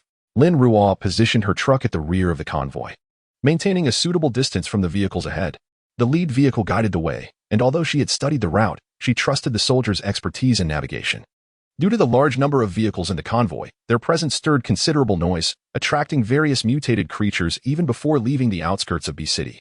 Among these were several sizable mutated beasts, including mutated wild boars, antelopes, and mustangs. Yi Lin observed the approaching mutated creatures in the rearview mirror, noting that half of them were large beasts. His expression grew grave. These creatures needed to be dealt with swiftly. He instinctively shouted into the walkie-talkie, "Prepare the mortars." From atop the modified cargo truck, soldiers emerged, setting up mortars with precision. Each mortar operator held a shell, eyes fixed on the advancing horde of mutated beasts, all standing at the ready. At Yi Lin's command, they would fire without hesitation. Lin Ruo, positioned at the back, observed the operations unfolding ahead, noting the weapons concealed beneath the canvas in the truck. Her eyebrows arched slightly. It appeared that the B City base had adequately armed itself for this expedition, a fact that brought her some relief. "Fire!" Yi Lin commanded as the mutated beasts entered the mortar's range, eager to ensure the convoy maintained a safe distance from the approaching threats. Boom! One by one, shells flew forth, crashing into the relentless mutated beasts pursuing from behind, unleashing a deafening explosion that reverberated throughout the mountainous forest, causing the entire landscape to tremble. "Accelerate!" Yi Lin calmly commanded through the intercom, realizing that only by speeding up while the mutated beasts were preoccupied could they create a sufficient distance. Yet, he had grossly underestimated the formidable strength of the beasts behind. Several large mutated creatures were astonishingly swift, evading the incoming shells. Even when occasionally struck, their robust physiques endured the explosive damage, and they surged forward towards the convoy. Yi Lin's expression darkened. They had not even exited the urban area of B City, and these mutated beasts were already so powerful. Lin Ruo noticed that each of these beasts possessed a crystal nucleus in their brains, particularly a second-level mutated wild boar that led the charge, perfectly meeting the dietary needs of Afu and a show. Inside the vehicle, Afu and a show fixated intently on the wild boar, their eyes gleaming with anticipation. This time, Lin Ruo could not procure mutated beast meat from the spatial realm. They had to rely on hunting along the way. And this wild boar would be Afu and a show's lunch today. Her mental energy surged forth, forming icy arrows that exuded a chilling aura around her truck. In an instant, dozens of ice arrows had materialized. With a flash of blue light in her eyes, the arrows shot towards the pursuing mutated creatures. Thud, thud. The leading wild boar was struck precisely in the eyes by 2 ice arrows, collapsing to the ground and sliding several meters. The other mutated creatures also fell one by one. Even those recently struck by shells were not spared. Lin Ruo seized the moment to instruct Afu and a show. Go retrieve those larger ones. She slowed down, separating from the convoy, as a Fu and a Shou leapt from the vehicle, racing towards their most enticing prey. They wasted no time, swiftly bringing back their quarry. A Fu easily carried the nearly 8-meter-long wild boar back to Lin Ruo's truck. A Shou, unable to secure the wild boar, settled for a nearby mutated wild horse. They hopped back onto the vehicle with their spoils, and Lin Ruo firmly stabilized the truck, her eyes flashing with blue light as she used her water-based powers to encase the two deceased mutated beasts in ice, preventing any foul odors from escaping. Afterward, a Fu and a Shou jumped down once more, each selecting another prey to bring back before settling down. Only then did Lin Ruo slam down on the accelerator, rapidly catching up with the front of the convoy. The entire sequence of actions flowed seamlessly, and the speed of the convoy remained unimpeded, while the multitude of mutated creatures trailing behind had been entirely vanquished. In less than 5 minutes, the mutated beast corpses had been frozen solid. So, what had their prolonged bombardment with mortars really accomplished? The soldiers, anxious to reload their ammunition, were momentarily taken aback, and then quietly stowed away the shells in their hands. At that moment, they finally comprehended why their commander insisted on bringing this extraordinary individual along for the mission. In fact, their commander was also somewhat stunned. He had not anticipated her formidable prowess. No one understood better than he the thickness of the skins of those mutated beasts. Despite the dense barrage of artillery fire, the initial few mutated creatures had not been vanquished, yet she effortlessly dispatched them. Beside him, Jiang Yu clicked his tongue in astonishment. Goodness! If all extraordinary individuals possessed such strength, who would need airplanes and heavy artillery? A handful of such individuals could suffice to resolve everything. Not only had this resolved the issue of their ambush, but it had also fortuitously provided sustenance for her 2 dogs. I suspect she did not require that truck merely for transporting provisions. Perhaps it was intended to carry the carcasses of the mutated beasts for her dogs. Remarkably, Jiang Yu had surmised correctly. Lin Ruo desired that truck specifically to store provisions for a Fu and a Shou during their journey. As their convoy progressed, the surroundings grew increasingly desolate, gradually departing the urban confines of B City. Throughout the journey, they faced incessant attacks from mutated creatures, albeit only sporadic encounters with relatively small-sized beasts, all of which were neutralized by the soldiers in the truck with grenades. After a morning of travel, hindered by the abundance of mutated beasts, the entire convoy had only traversed a little over 150 kilometers, and within Lin Ruo's truck, there remained only the 4 mutated beasts they had initially brought aboard. The convoy was safe and sound, while Lin Ruo had spent the entire morning driving diligently, intervening only once. As the clock struck 1 in the afternoon, Yulin announced over the intercom, "Stop, let us take a break." Chapter 113, The Weakness of Ability Stop. Let us take a moment to rest. The entire convoy gradually came to a halt, vehicles aligned in a straight line. The distance between the lead vehicle and Lin Ruo's car exceeding a kilometer. Lin Ruo did not approach the convoy. Instead, she parked her car several meters away and gracefully leaped into the rear compartment. A Fu and a Shou immediately gathered around her, having spent the entire morning cooped up inside. With only one brief excursion outside, Lin Ruo affectionately patted their fluffy heads, saying, "After we finish our meal, you can go play, but not too far." A Fu licked Lin Ruo's hand and let out a playful howl, while a Shou nudged her palm with his head, utilizing her water-based abilities.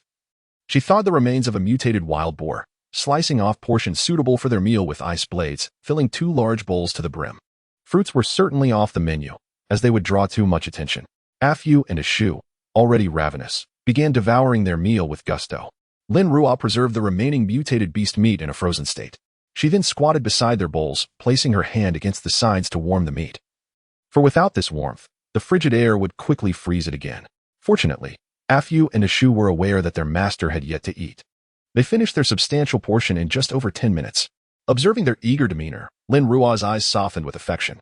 It seemed she would need to prepare a fire next time, so they wouldn't have to eat so hastily. She added some lake water to their bowls and watched them drink before returning to the driver's seat. The cabin was warm with the heater running, a stark contrast to the chill outside. She focused her mental energy on the space, watering a Lu, who sensed Lin Ruo's presence but was unaware of her exact location. Extending its branches in search of her, Lin Ruo used her mental energy to soothe a Lu for a moment, preparing a lunch for it before withdrawing her consciousness from the space. Remaining in her car, she retrieved several prepared flatbreads from the nearby mountaineering bag.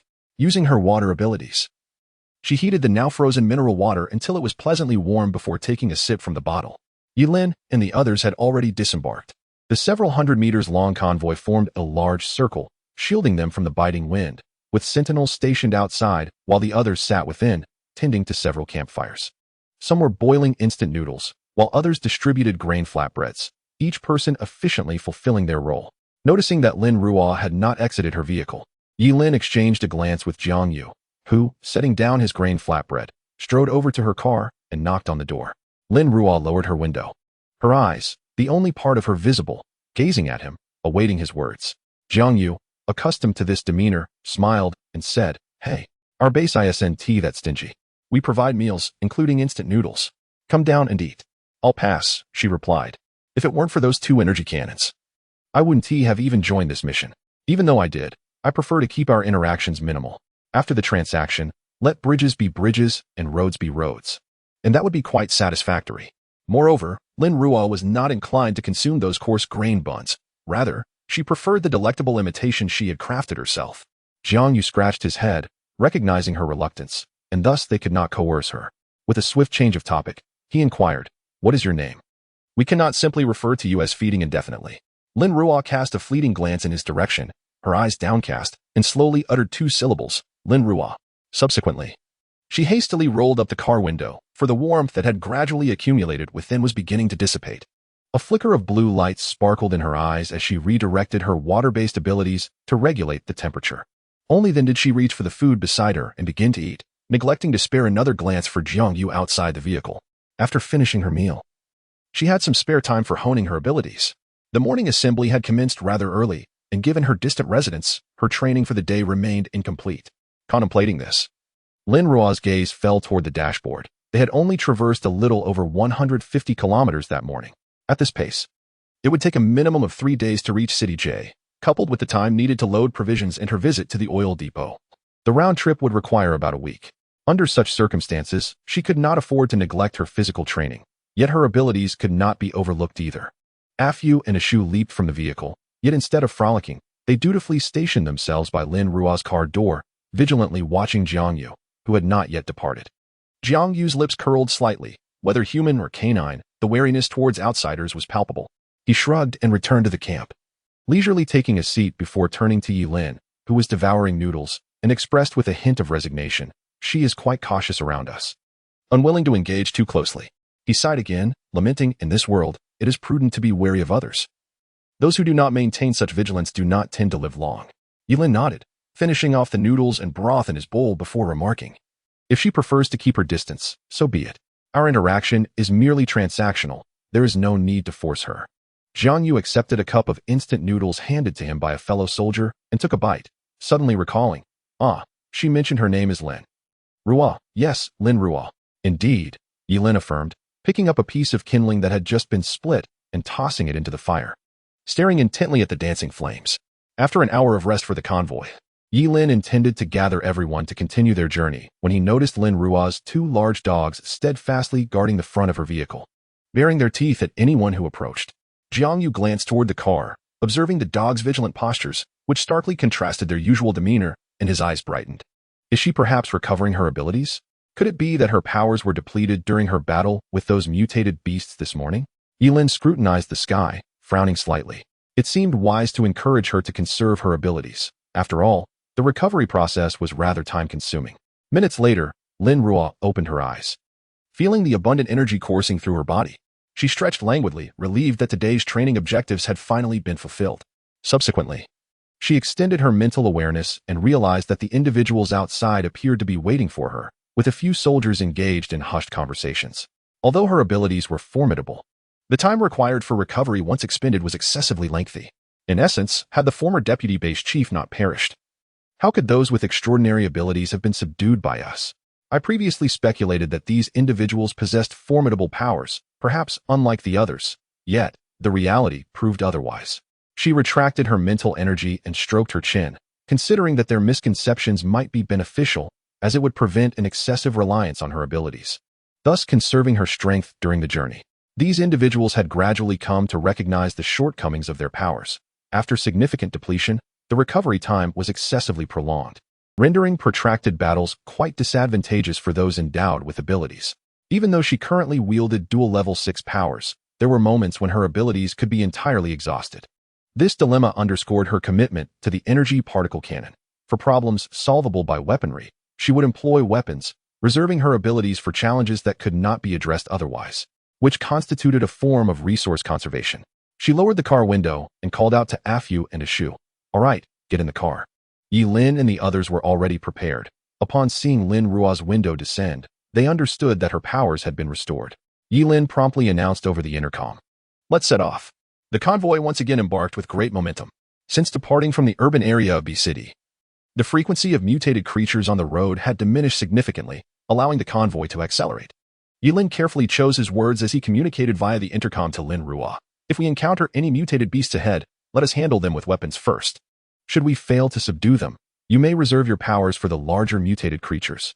Lin Ruo assented, finding this strategy perfectly aligned with her own thoughts. It was indeed preferable to exert less effort whenever possible. The afternoon journey unfolded smoothly, encountering only minor mutated animals, all of which were swiftly dealt with by the soldiers, leaving Lin Ruo unengaged. However, as evening approached, a complication arose. The lead soldier suddenly halted the vehicle, prompting the entire convoy to come to a stop.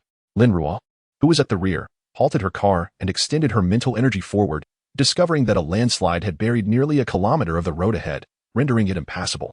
She was unfazed, having anticipated such occurrences due to the heavy rains that had plagued the initial months of the apocalypse. She had long foreseen the necessity of taking a detour. After a prolonged inspection of the road, the soldier approached Yi Lin to report, "Captain, the road ahead is blocked by debris from a landslide. We may need to take a detour." Yi Lin furrowed his brow and turned to him. "How long will the detour take?" The soldier estimated the distance, about a day. "A day?"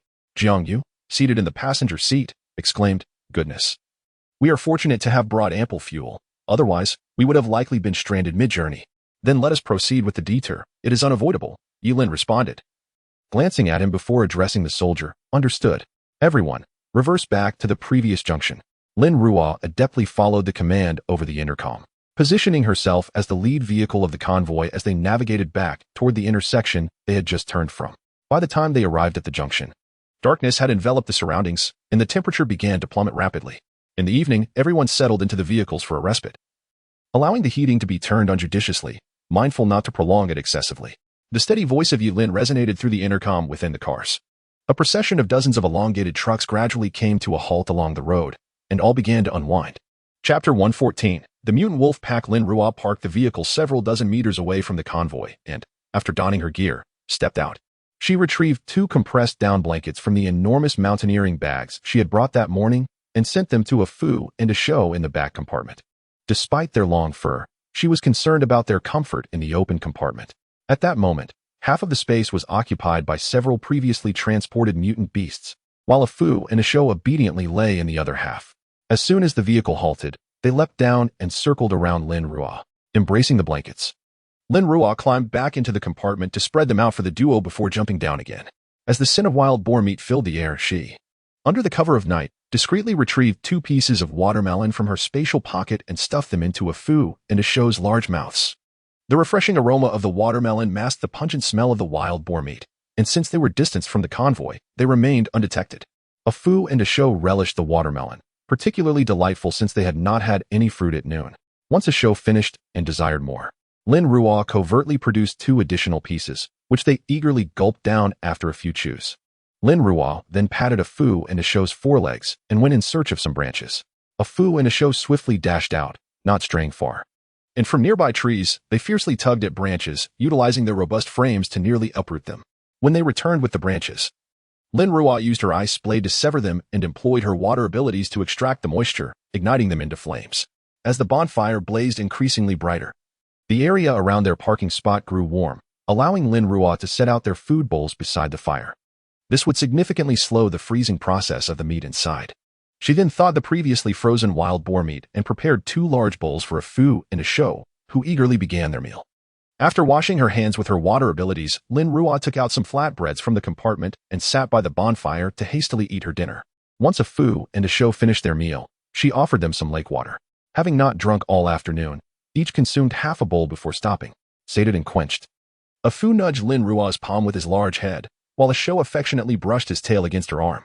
Recognizing their affection, Lin Ruo chuckled softly and comforted them, promising that when they returned home, she would prepare roasted mutant beast meat for them. Upon hearing this, both Afu and Asho perked up. their tails sweeping across the ground. Ever since Lin Ruo had first roasted mutant beast meat, she had not done so again, for they had gorged themselves during that occasion, leaving her with tired hands after a long afternoon of cooking, while a Fu and a Shou still begged for more. Though Lin Ruo was reluctant to repeat the endeavor, a Fu and a Shou remained wistful for that delectable flavor. After a Fu and a Shou finished their meal, they jumped back onto the vehicle. Lying motionless upon the thick down blanket, she extinguished the bonfire, aware that its glow could easily attract mutated beasts. Had it not been for the comfort it provided a Fu and a Shou during their meal, she would not have kindled the fire in the first place. She then turned back to her driving cabin. Inside the cabin, illuminated by a small lamp, she settled in and activated the heater, which began to blow warm air. Gradually raising the temperature within, she focused her mental energy into the space, where Lu was idly weaving with her long willow branches, showcasing an unexpected talent for crafting ropes. She had prepared a generous portion of mutated beef and a large watermelon for Lu. Upon seeing the suddenly appeared food bowl, Lu raised her branches to survey the fortress, but upon not finding Lin Ruo, she plunged her branches into the meat and began to eat. Lin Ruo gently shook her head, inspecting the flora and fauna in the space. She collected the unviable eggs from the breeding area into a still space, replenished the automatic feeder with feed, and added a plentiful supply of greens before withdrawing her mental energy. Within half an hour, the driving cabin had become pleasantly warm. She turned off the cabin lights and heater, wrapped herself in 2 layers of down blankets, and drifted into slumber. She was aware that one of a Fu or a Shou must still be awake, which made her feel at ease. On this frigid night, the temperature had plunged to -80 degrees Celsius, with the wind howling outside. Suddenly, a Shou barked loudly, jolting Lin Ruo awake as her mental energy swiftly expanded outward. The other soldiers in the convoy also became alert, yet those on night watch, equipped with night vision goggles, conducted a thorough search, but found nothing amiss.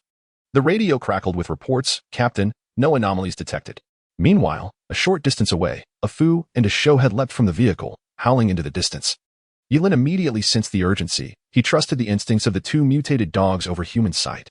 He quickly shouted into the radio, "Stay vigilant."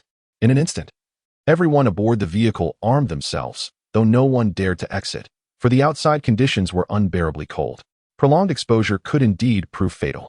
Lin Ruo's mental energy identified a pack of wolves 1,000 meters away, comprising dozens of wild wolves, each exceeding 3 meters in size, rapidly encircling their position. She activated the radio, informing there's a pack of wolves 1,000 meters out, approximately dozens in number, expected to reach the camp in 2 minutes. Upon hearing this, Yilin promptly orchestrated a combat strategy. The soldiers swiftly organized their weapons according to his directives, preparing for battle in under a minute. At this point, Lin Ruo donned her gear and exited the vehicle, clad in a raincoat and wielding her inked jade long knife, rushing toward the distance. It was now past 3 in the morning, and the scent of blood following a skirmish would compel the convoy to leave swiftly, minimizing the expenditure of their abilities. The wolf pack was already charging forth, and having spent the entire day cooped up in the vehicle, a Fu and a Shou were eager to unleash their pin-up energy on these wild wolves. They swiftly charged towards the pack of wild wolves, and in just a few strides, collided with the first wolf. Afu extended his large paw and struck the advancing wolf, sending it crashing to the ground. Unable to rise for quite some time, seizing the opportunity, Afu bit down on the wolf's neck, instantly extinguishing its life. He was adept at hunting wolves, contributing significantly to the collection of wolf pelts back home. Beside him, Afu displayed even more ferocity, his long claws, resembling the talons of an eagle, effortlessly slashed open the throat of another lunging wolf, causing blood to pour forth as the creature collapsed, gasping for breath. The soldiers in the convoy, observing Afu and Ashu's ferocity through their night vision goggles, couldn't help but express envy. In a world where one could not become an ability user, possessing 2 such formidable dogs was a blessing. These 2 beasts surpassed any ability users they had previously encountered. Even among the ordinary survivors in the base who had mutated beasts, none compared to Afu and Ashu, yet those survivors lived in far better conditions than they did. Afu and Ashu were exceptionally skilled at brawling. Ashu, with his incredible speed, darted like a streak of black lightning through the darkness, leaving a trail of howling wolves in his wake. Afu, with his impressive overall strength, took on the dual role of offense and defense, effortlessly swatting or biting to death any wolf attempting to ambush Ashu during his attacks. His formidable bite could snap the neck of a wolf with ease. Coupled with their massive size, measuring 5 meters, the 3-meter wolves seemed minuscule in comparison. As they charged forward, several wolves met their demise almost instantly. Yilin, witnessing Lin Ruo and the duo of Afu and Ashu rushing into battle, promptly ordered the artillery to be stowed away, wary of friendly fire in the dim light. The majority of the wolves had set their sights on Afu and Ashu, now both ranked as level 2 mutated beasts, their flesh highly enticing to the wild wolves. However, some wolves diverted their focus, sprinting directly towards the convoy. Lin, equipped with night vision goggles, observed this as well and commanded over the intercom, "Heavy snipers. Prepare to target the eyes of those wolves." In an instant, the sound of gunfire echoed as bullets were unleashed. Only a handful of mutated wolves managed to break through. Yet those few were enough for the B-City base to contend with. Some of these wolves had already achieved level 1 mutation, boasting enhanced fur and speed. The snipers aimed for the wolves' eyes, but most shots were evaded. Even when struck, the bullets merely lodged in their muscles, given their rapid healing abilities. They would likely recover within days, unimpeded in their assault. As the mutated wolves drew ever closer to the convoy, poised to infiltrate, Lin spoke in a low voice. "Prepare the mortars. Aim at those wolves in close proximity. Fire." Boom. The gunners, well-trained professionals, expertly controlled their fire, ensuring that neither the vehicles nor Afu and Ashu were harmed. However, Lin Ruo did not linger due to the onslaught of these ordinary wild wolves. Her target was the alpha wolf behind the pack, the true orchestrator of this assault. This wolf king bore a resemblance in stature to a Fu and a Shou, and the gleaming second-level crystal nucleus within its brain was an opportunity Lin Ruo could not afford to overlook. The alpha wolf, having noticed Lin Ruo's rapid approach, let out a ferocious howl to the heavens. The previously reckless wolves that had attacked a Fu and a Shou began to retreat, seeking to protect their king. Yet, a Fu and a Shou pursued relentlessly, offering no respite to the retreating wolves. Those who faltered would meet their demise. As Lin Ruo drew near, she summoned strength in her legs and leaped into the air, wielding her black jade long knife, aiming a fierce downward slash at the Wolf King's head. The Wolf King, hearing the slicing of the blade through the air, recognized the peril of the strike and swiftly evaded to the right, narrowly avoiding a fatal blow, suffering only a minor flesh wound. In an instant, blood spattered, splashing onto Lin Ruo's visor, and in the next moment, the metallic scent filled her nostrils. Lin Ruo raised an eyebrow, astonished by the speed of the Wolf King, which surpassed even that of a Shou. As she descended, her toes touched the ground, and with a twist of her waist, she seemed to defy the force of gravity, rolling sideways with agility. The knife in her hand traced a circular arc, aiming once more at the Wolf King's hind leg. The Wolf King leaped forward, evading Lin Ruo's strike, while simultaneously lunging at her leg. As Lin Ruo's right foot landed, she pivoted sharply, and with the momentum, her left leg descended rapidly, colliding forcefully with the Wolf King's head. The tremendous impact sent both parties staggering back a step. Chapter 115. Arrival at the origin base. The force of the collision caused both parties to stagger back a step. The distinction lay in the fact that the Wolf King stumbled as it retreated, occasionally shaking its head, clearly dazed by Lin Ruo's kick. As Lin Ruo was propelled backward, she executed a graceful somersault, landing firmly on her feet. Seizing the opportunity while the Wolf King was momentarily disoriented, she swiftly lunged forward, her blade slicing horizontally toward the Wolf King's foreleg. At that moment, the Wolf King, still reeling, noticed the blade approaching just as it was too late to evade. It had barely leapt and raised its leg when Lin Ruo suddenly thrust upward, targeting the Wolf King's abdomen. Caught off guard, the Wolf King had no time to escape and was directly pierced in the lower belly. Warm blood splattered onto Lin Ruo's hand, quickly followed by an icy chill. Ignoring the warmth, she deftly twisted the hilt of her blade, evading the Wolf King's snapping jaws by rolling to the side. The long blade, exceptionally sharp, carved through the Wolf King's belly with a twist, spilling its entrails onto the ground, which rapidly froze. A mournful howl escaped the Wolf King's lips as it collapsed onto the earth. Seeing their leader fall, the remaining wolves attempted to retreat swiftly but were intercepted by a Fu and a Shou. Lin Ruo approached the still-breathing Wolf King, whose breaths were shallow and labored. In the face of its fearful gaze, she raised her blade and plunged it into the Wolf King's forehead, extracting a fist-sized level 2 crystal core from its brain. With that, the Wolf King breathed its last. A glimmer of blue light flickered in Lin Ruo's eyes as she froze the Wolf King's corpse. This level 2 mutated beast would be a delectable prize for a Fu and a Shou, and she could not abandon it. Her eyes sparkled once more, and beneath the Wolf King's body, a wheeled ice cart materialized. She pushed it towards the direction of her convoy with one hand. The remaining pack of wild wolves was disorganized, their ranks scattered across the ground, littered with the corpses of their fallen. Only a few continued to resist, swiftly dispatched by a Fu and a Shou. After a Fu and a Shou eliminated over 30 ordinary mutated wolves, several agile wolves from the B-City base remained. skillfully dodging the artillery strikes, and had managed to injure several soldiers by slipping into the crowd. Exchanging glances, a Fu and a Shou sprinted over and swiftly dispatched the few remarkably fast mutated wolves. The battle concluded, leaving the surroundings awash in blood, the metallic scent overwhelming, causing a Shou to sneeze repeatedly. Lin Ruo returned, holding the level 2 crystal core, and first examined a Fu and a Shou, discovering they bore minor external injuries. Under the cover of night, she quietly treated them. Only then did she begin to extract the crystal cores from the brains of the wild wolves slain by a Fu and a Shou, while they dragged the Wolf King's body onto Lin Ruo's vehicle. At that moment, Yi Lin approached, instructing his men to excavate the corpses of the wolves they had slain, revealing several level 1 mutated beasts. He handed the extracted crystal cores to Lin Ruo. Lin Ruo looked up, puzzled. This is what you deserve. After the battle with the Wolf King today, Yi Lin truly admired her. Through his night vision goggles, he observed that she had not utilized her abilities throughout the entire confrontation. I don't want anything from you except what I have secured alongside a Fu and a Shou, Lin Ruo remarked, continuing to excavate the crystal cores. These were not included in our agreement, and I refuse to accept them. Yi Lin paused, perplexed by her resolute decision to distance herself from them. Have the people from Base B ever wronged you? Lin Ruo deftly redirected her blade, shattering the skull of the wild wolf beneath her. In truth, there was no animosity between her and Base B. Her grievances lay with Base A. Yet, haunted by the memories of her past life, she yearned to avoid entanglements with others. No, Lin Ruo stated, extracting the final crystal core from the brain of the last wild wolf. Standing amidst the bloodshed, she met Yi Lin's gaze with unwavering calmness. I detest complications. This transaction is singular, and friendship is wholly unnecessary. With that, she turned and walked toward her truck, where a Fu and a Shou awaited her.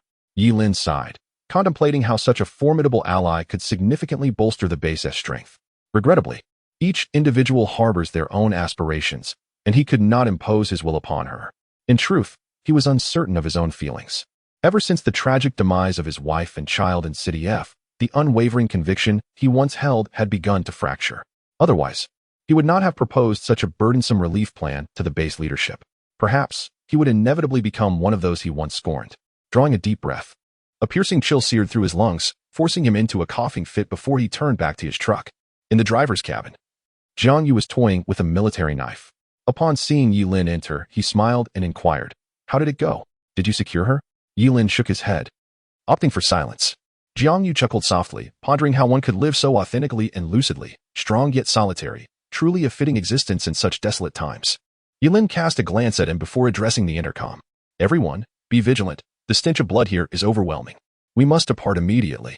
Lin Ruo settled a Fu and a Shou in the truck's compartment, postponing their bath for later, as the weather was too frigid for such luxuries until dawn brought warmth. The convoy commenced its slow departure, with Lin Ruo trailing at the rear, her mental energy extending backward. She soon discerned that after merely a kilometer, a horde of mutated animals emerged behind them, drawn by the carcasses of the wolves strewn across the ground, yet they made no attempt to pursue. They drove for 5 hours, halting at a concealed location once the sun began to rise, illuminating the surroundings. The convoy buzzed with energy as they kindled 5 large bonfires, the soldiers gathering around them. Lin Ruo disembarked, intent on bathing a Fu and a Shou, whose fur had become matted with blood from the previous night's battle, now frozen in icy clumps. She first accompanied a Fu and a Shou to gather firewood nearby, then ignited a massive bonfire outside the vehicle, the flames crackling and radiating warmth against the biting cold. Only then did Lin Ruo harness her water-based abilities, conjuring 2 enormous water spheres to envelop a Fu and a Shou. Once again, Yi Lin and his companions were astounded. She was not of the ice element, but rather of water. My goodness, it is indeed the first time I have witnessed someone bathing dogs in such a manner. Jiang Yu widened his mouth in astonishment. Anyone confronted with 2 enormous spheres of water, each exceeding 5 meters in diameter, would surely be taken aback. Yi Lin, too, was amazed at the ability to conjure such a volume of water instantaneously. Did she truly require the restoration of her powers as she did yesterday? What level were her abilities, exactly? Lin Ruo paid no heed to their thoughts as she swiftly washed a Fu and a Shou, subsequently manipulating her water-based powers to dry them off. By the time a Fu and a Shou emerged from the water spheres, they were already dry and comfortable, joyfully circling around Lin Ruo in delight. The nearby soldiers were left dumbfounded. Could water-based powers truly be employed in such a fashion? How could such large creatures emerge from the water and remain dry? Simultaneously, they were filled with envy, though their envy was directed towards a Fu and a Shou. The idea of living a life inferior to that of dogs was palpable. Since the apocalypse, their bathing opportunities had been scarce. And had it not been for the cold weather, they likely would have reeked of decay. After bathing a Fu and a show, Lin Ruo presented them with the leftover wild boar meat from the previous day. Although the Wolf King was also of level 2. Wolf meat was not as delectable as that of wild boar, and naturally, a Fu and a show devoured the tastier morsels first. However, this time, amidst the crowd, she refrained from sneaking them any fruit. Instead, she utilized her water-based powers to provide them with some lake water. After warming it with her abilities and ensuring they finished their meal, she allowed them to roam freely while she proceeded to the driver's cabin. As a Lu in their space had yet to be adequately fed, in the driver's cabin, Lin Ruo settled in. Her mental energy diving into the space to prepare breakfast for a Lu, then swiftly withdrew. She hastily retrieved a few beef-stuffed pastries from her bag, accompanied by hot milk from her thermos, constituting her own breakfast. The convoy did not linger for long this time, due to the necessary detour. What should have been a 5-day journey might extend to a week. To minimize travel time, they had to keep moving without pause. For the entire following day, they did not stop to rest. Lin Ruo continued driving at the rear of the convoy, while a Fu and a show occasionally leapt from the vehicle when fatigued, keeping pace with Lin Ruo's car for a stretch. With their level 2 physical strength, Lin Ruo harbored no concerns about their safety or ability to keep up with the convoy. As for the sporadic disturbances posed by mutated creatures, the smaller ones were dispatched by the soldiers from Base B City using heavy sniper rifles, while the larger ones were either deterred by small-caliber shells or, if they approached the convoy too closely, a Fu and a show would charge in to handle the threat, requiring little assistance from Lin Ruo. This arrangement suited Lin Ruo perfectly. She hummed a cheerful tune while driving, relishing the feeling of acquiring resources without exerting herself. No one in the convoy dared to question her usefulness. To them, Lin Ruo had become a stabilizing force, a source of immense security. Just yesterday, they had employed small-caliber shells to tackle a dozen mutated wolves, ultimately requiring a Fu and a show's assistance. Yet a Fu and a show had slain so many mutated wolves during the night without suffering a scratch. Without resorting to her supernatural abilities, Lin Ruo managed to slay a Wolf King, which Lin had previously estimated to be a likely level 2 mutated beast.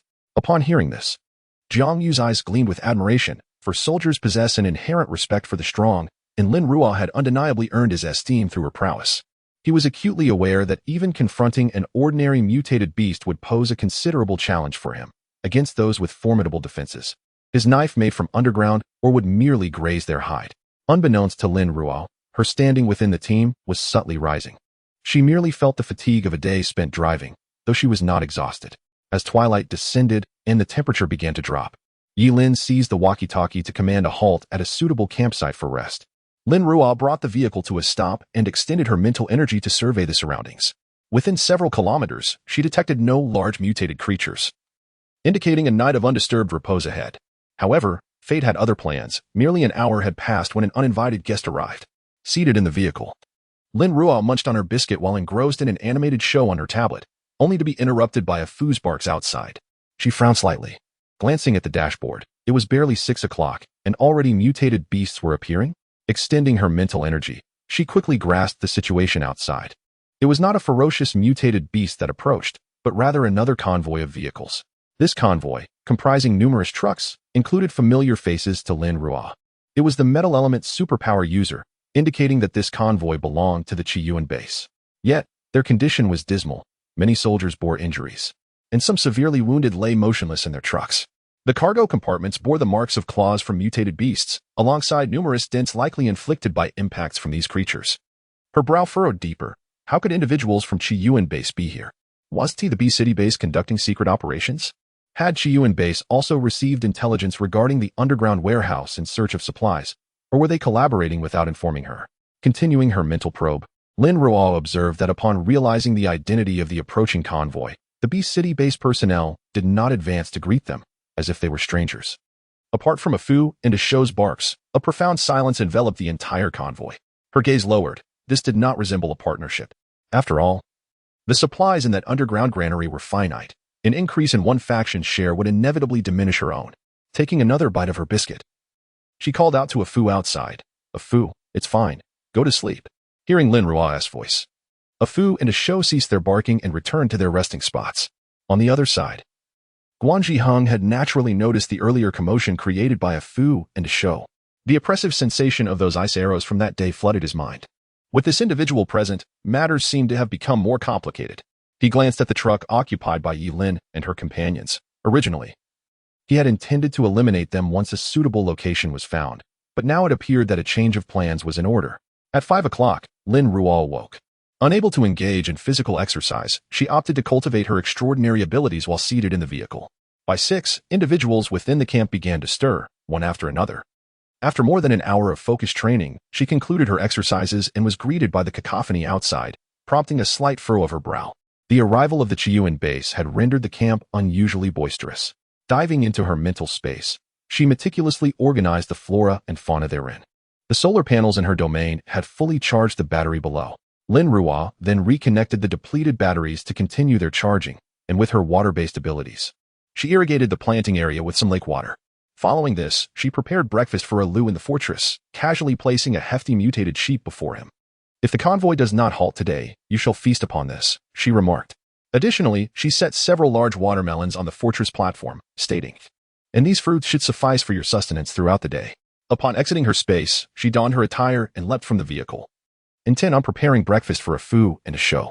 However, as she opened the door, she unexpectedly encountered Guanjiheng. "Greetings, it has been quite some time," she said. Chapter 116. A clear attitude. Guanjiheng approached with a smile, carrying a box of supplies. "I sincerely apologize for disturbing your rest yesterday. I come bearing gifts as an apology." Lin Ruo glanced at the box before nodding towards Lin, who stood a short distance away. "That is our team leader. He is the one who makes the decisions for the entire team." A shadow crossed Guanjiheng's eyes, and his smile faltered. Lin Ruo had made her stance unmistakably clear. Lin was the leader, and she would heed his commands.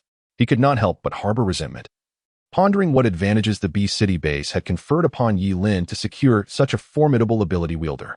Though his mind was awash with thoughts, his exterior remained cheerful. "We have provisions from team leader Yi as well. This is for you." As Lin Ruo walked towards Aftu and Ishu, who were waiting nearby, she waved her hand dismissively. "There's no need for that. I won't accept something for nothing." With that, she jumped into the vehicle, retrieving 2 large steel basins from the compartment. The level 2 wolf king they had hunted 2 nights prior was not particularly large, weighing only about 600 or 700 kilograms. Insufficient to sustain Aftu and Ishu for even 2 days with their current appetites. With a flicker of blue light, she deftly sliced through the frozen wolf carcass, effortlessly severing a substantial piece of meat, the ice visibly melting away from the cut. Guanjiheng observed this spectacle in astonishment. Her mastery over ice abilities was so precise it seemed as if they were an extension of her own body. He chose not to utter another word and turned to leave. Lin Ruo glanced briefly at him, then returned to warming the meat in the basins using her water abilities. Although she was not a paragon of virtue, having committed her share of nefarious deeds, she was nonetheless a person of her word, unwilling to engage in treachery against her allies. Today's encounter was a test. Guanjiheng sought to gauge her attitude towards the Beast City base. Should she show even the slightest sign of weakness, it was likely that the Chiyuan base would take action against Beast City. When it came to ruthlessness, the Chiyuan base was far more formidable than Beast City. A hint of depth colored Lin Ruo's gaze as she contemplated the Chiyuan base. Meanwhile, Lin had yet to seek her out, a fact Lin Ruo did not dwell upon. Her primary concern lay with the 2 energy particle cannons. Judging by the Beast City base's reaction, it seemed they had tacitly accepted the Chiyuan base's involvement, prompting Lin Ruo's thoughts to drift. At 7 a.m., the convoy of the Beast City base set forth, a grand procession embarking on their journey. Lin Ruo drove at the rear of the convoy, with the Chiyuan base's vehicles closely following behind. Seated in his vehicle, Lin frowned. It was clear these individuals were deliberately trailing them, curious about how news of the food supplies had spread. "These people are like glue, sticking on without letting go," Jiang Yu remarked while driving, casting a glance in the rearview mirror. However, considering the disparity in military might, he concluded that while they had Lin Ruo as their ace, there was no need to escalate matters to the point of igniting a conflict between the 2 bases. If a battle were to ensue, the loss of life would be catastrophic, affecting not only ordinary survivors but also soldiers and ability users alike, who could escape unscathed. Life in the apocalypse was already a struggle. Why create additional hardships? As he contemplated this, he could not help but glance at the last vehicle in the convoy through the rearview mirror. It was trailing leisurely behind, with the Chiyuan base following. Lin Ruo no longer needed to exert her mental energy to ascertain whether any mutated beasts were pursuing them. After all, it was not the inhabitants of Base B who would perish first if such a creature were to catch up, and she felt no obligation to worry. Along the journey, they encountered numerous mutated animals, all of which were swiftly neutralized by the weapons within the convoy, the intermittent sounds of gunfire punctuating the air.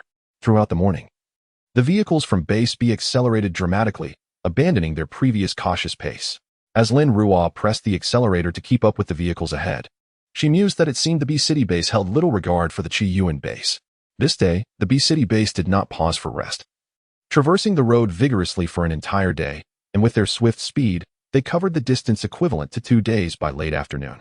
At 4 o'clock, Lin Ruo extended her mental energy several kilometers ahead and felt a sudden shift. She activated the radio in the vehicle, suggesting they take a break and resume their journey the following day. Yilin had initially intended to drive for another 2 hours, as they had reached the vicinity of J-City, with only half a day's journey remaining to their destination. However, Lin Ruo's interventions always bore reason. After a moment of reflection, he too activated the radio and agreed to rest in place. At last, the convoy came to a halt.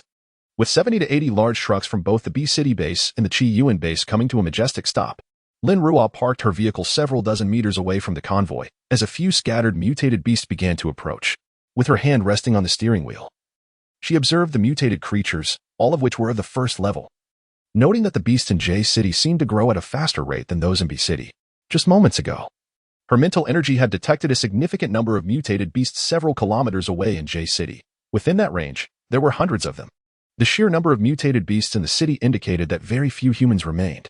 She chuckled softly, feeling a flicker of familiarity reminiscent of her past life upon arriving in J-City. Was this not how the apocalypse ought to be? Unlike the B-City base, which expended manpower and resources to assist survivors in eliminating mutated beasts. Exiting the driver's seat, Yilin had also disembarked and was walking towards her. As he approached, he opened his mouth to inquire, but Lin Ruo, anticipating his question, preemptively stated that there was a large herd of beasts several kilometers away, numbering in the hundreds, generally larger than those they had previously encountered. If the convoy did not rest here, she warned, it would be difficult to find another opportunity for rest until they had left J-City. Yilin swallowed his question, realizing the situation. He looked towards the front, taken aback by the sheer number of mutated beasts in J-City. All right, thank you, he replied. Lin Ruo shook her head, indicating it was unnecessary. She then turned to locate a Fu and a Shou, concerned that after such a long time without food, they might be in a foul mood. The few mutated beasts drew closer, only to be dispatched by Guanji Hang of the Chi-Yuan base, using his metal-based abilities to eliminate them, ensuring their bodies were disposed of at a distance to avoid attracting other mutated beasts with the scent of blood. The convoy hurriedly traversed the day, weary from their endeavors. Exhaustion enveloped everyone as they had a modest meal before succumbing to rest. Lin Ruo was no exception. She fed the 3 voracious eaters, consumed a few flatbreads, and sipped a cup of warm milk before seeking repose. Although driving does not deplete mental energy, the prolonged duration still led to fatigue. That night, Lin Ruo yearned for a peaceful slumber, having not rested adequately since their departure. Outside, a Shou kept watch, and the night was enveloped in silence. However, in the latter half of the night, a Shou began to bark, prompting Lin Ruo to open her eyes once more, letting out a deep sigh. Venturing out in this apocalypse was far from easy. Take the extreme cold, for instance. A sufficiently warm shelter was essential during the night, all while being vigilant against various mutated beasts. Despite the short distance to the city, she had not had a sound sleep for 3 days. She extended her mental energy swiftly, her gaze faintly tinged with blue. This time, it was a flock of mutated pigeons. There were approximately 1,000 of them, each about a meter in length, flying through the moonlight like a dark cloud. Lin Ruo raised an eyebrow. The survivors in J-City had evidently been feeding these mutated creatures exceptionally well, for their sizes were astonishing. At this moment, the entire convoy had awakened, and with the aid of night vision goggles, they beheld the enormous mutated pigeons overhead, their expressions shifting with concern. These airborne mutated beasts posed a greater challenge than their terrestrial counterparts. The warriors' firearms might not even reach them. Lin Ruo donned her attire and exited the vehicle. This time, she enveloped the Fu and a Shou in a protective layer, aware that these mutated pigeons had evolved to be more formidable than the eagles of the pre-apocalyptic era. A Fu and a Shou could easily sustain injuries in confrontation with them. Almost all the soldiers had also disembarked, rifles and sniper guns in hand, bracing themselves for the impending encounter. Despite the frigid weather, many soldiers turned red from the cold after mere minutes outside, yet they steadfastly clutched their weapons, prepared for the dire circumstances that lay ahead. Meanwhile, the personnel from Chi-Yuan base were also on high alert. Guan Zhiheng wore a grim expression. With so many mutated pigeons, his abilities could not withstand the strain. He turned his gaze toward the direction of B-City base. Noticing Lin Ruo standing at the center of the crowd, her eyes fixed on the approaching mutated beasts, the blue light within them distinctly visible. In less than 2 minutes, the mutated pigeons arrived near the convoy, entering the line of fire, prompting the soldiers to open fire with their rifles. Many pigeons were struck by bullets, plummeting from the sky. Some merely fell, but did not perish, prompting a Fu and a Shou to swiftly move in for the kill. The scent of the second-tier mutated beast blood drew many pigeons toward a Fu and a Shou, but upon reaching them, they were thwarted by an invisible barrier, only to be pinned down and dispatched by a Fu and a Shou's claws. Although B City base was densely armed, numerous pigeons breached the protective perimeter, wounding the soldiers within the convoy. The air thickened with the scent of blood, mingled with the sounds of anguished cries. Lin Ruo's eyes flickered with blue light as she gathered dozens of rapidly spinning ice crystals, each the size of marbles, directing them with her mental energy toward the mutated pigeons. In an instant, dozens of pigeons were poised to attack, but the soldiers at Base B watched as they plummeted from the sky. The oppressive layer of dark clouds seemed to have been softened, feeling less dense. Yi Lin's eyes brightened as he shouted to the soldiers, urging them to gather around Lin Ruo, forming a protective circle. Lin Ruo glanced at him, offering no rebuttal. It was a matter of their agreement, and she was determined to ensure the safety of the convoy at Base B. The soldiers rushed towards Lin Ruo, encircling her. Her gaze shimmered with a brilliant blue light, and the ice crystals around her multiplied under the command of her immense psychic power, targeting only those pigeons intent on harming the soldiers of Base B. The soldiers felt an immediate alleviation of pressure, emboldened by the knowledge that they had someone shielding them. Their rifles, which they wished to wield like machine guns, unleashed a hail of bullets towards the mutated pigeons. The mutated pigeons, having developed a degree of intelligence, recognized the impenetrable wall of defense and redirected their assault towards Base Qi Yuan. Initially, Base Qi Yuan had intended to study the tactics of Base B, surrounding Guan Jihing in the process. However, Guan Jihing's abilities fell short. He could only release a handful of metal pellets at a time due to insufficient psychic energy. Unlike Lin Ruo, he lacked the precision, resulting in many of the metal pellets veering off course and merely striking the bodies of the pigeons. Within half an hour, his powers were completely depleted. Chapter 117. Other teams advance under the moonlit, darkened sky. Colossal figures plunge downwards. The Qi Yuan base's team, devoid of Guan Jiheng's supernatural suppression, quickly succumbed to the onslaught of mutated pigeons, which breached the soldiers' machine gun defenses and launched an attack on those stationed at the rear. One soldier had his eyes pecked out by the mutated pigeons. Clutching his face, he found his wounds frozen by the frigid air, blood congealing and adhering his hand to his face. It was not just him. Any member of the team who fell would be overwhelmed by swarms of these mutated birds, which feasted ravenously upon their flesh. In no time, a person would be reduced to a mangled state. Quickly, use the howitzer. Advance towards the B City base. Guan Jihing, pale from exhaustion after depleting his powers, witnessed layer upon layer of soldiers collapsing outside and sought to divert the impending disaster. But could Lin Ruo allow him his desire? A cold smirk curved her lips beneath the mask. Was she so easily taken advantage of?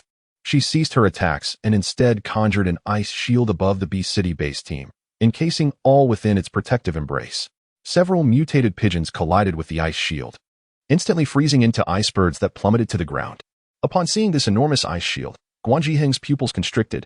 How much power must it require? Just what level was this woman? Meanwhile, the mutated pigeons intensified their assault on the Qi Yuan base's personnel, and injuries mounted. At last, the howitzer from the Qi Yuan base was prepared. In this crucial moment of life and death, Guan Jiheng no longer feared that the artillery would harm their vehicles, and shells were launched skyward. Boom! The howitzer shells exploded in the air with tremendous force, shaking the very ground. Surrounding vehicles rocked violently as shattered bird carcasses, mingled with blood and fine dust, rained down. Many soldiers from the Qi Yuan base were also caught in the blast, collapsing to the ground. However, the impact of the howitzer was markedly effective. Numerous pigeons fell, and alongside the casualties on the B City base side, thousands of the birds were either dead or injured. Realizing the futility of their assault, they took flight, departing the scene while not forgetting to seize their gruesome trophies, clutching severed limbs in their beaks as they ascended. Once the pigeons vacated, the Qi Yuan base could be described as a shattered remnant. In a team of several hundred, dozens had perished, a tremendous loss. Yi Lin furrowed his brow as he surveyed the dark crimson stains and severed limbs on the ground. Some skeletal remains still clinging to tattered flesh. A sight of utter desolation. Yet he remained silent, fully aware of the grim reality. Had it not been for Lin Ruo, they would have faced even greater devastation than the Qi Yuan base. A Fu and A Shou followed Lin Ruo, gleefully scavenging for crystal cores. Among the fallen pigeons were numerous first-level cores. as Lin Ruo swiftly harvested the cores from the mutated pigeons she had downed. She heard Yilin issuing commands to the team. The scent of blood is overwhelming here. Let us continue onward. At that moment, a pale-faced Guan Jiheng approached. Smiling as he addressed Yilin, Captain Yi, look, we were once all part of the same family. Now, we have suffered significant losses, and our strength has yet to be restored. May we accompany you on your journey? Beside Yilin, Zhang Yu rolled his eyes. Did they not previously stick together?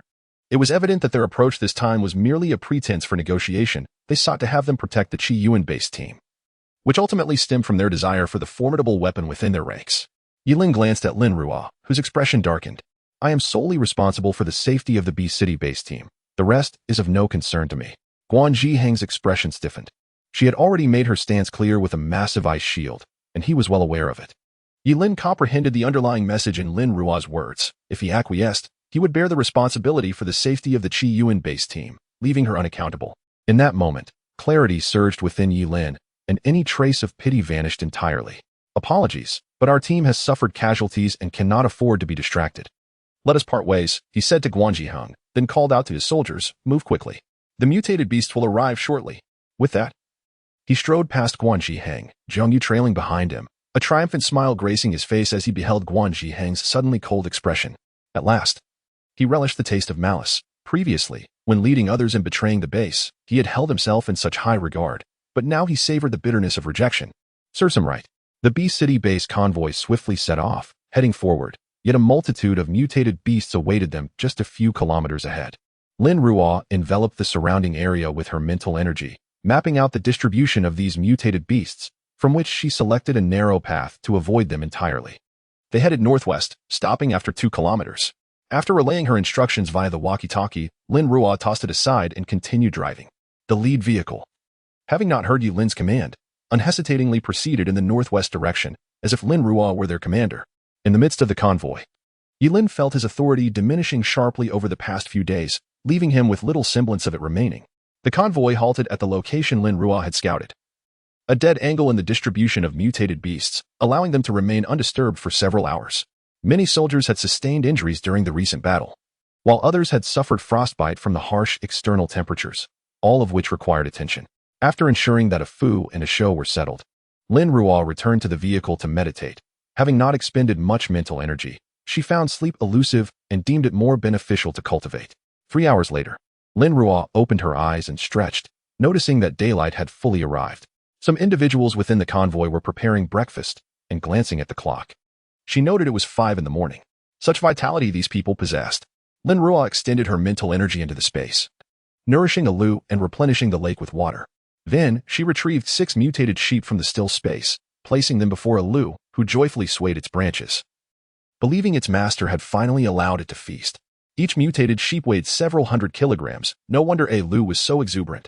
Lin Ruo, quick-witted, seized the branch just as a Lu was about to devour its meal, exclaiming helplessly, "This is your food for 2 days. You may only eat one at a time. I will use my mental energy to inspect the space." The willow branches of a Lu drooped down, weakly nodding as if it were a child unhappy for not receiving a toy. "Once this task is completed, I shall catch a great fish for you to feast upon," Lin Ruo promised, patting its willow limbs. Instantly, a Lu's spirits lifted. It remembered the size of the fish its master had caught last time. This time, it would surely be well fed. Sensing a Lu's joy, Lin Ruo felt a twinge of helplessness.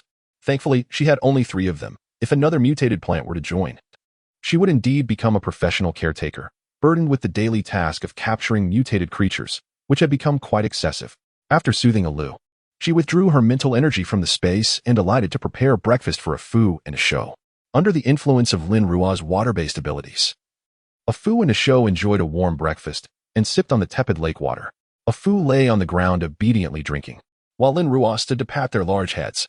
"Be extra cautious today and avoid getting hurt. Understood?" A Fu nudged Lin Ruo's palm with his head and softly called out, "A Wu." A Shou also barked twice in agreement, indicating his willingness to comply.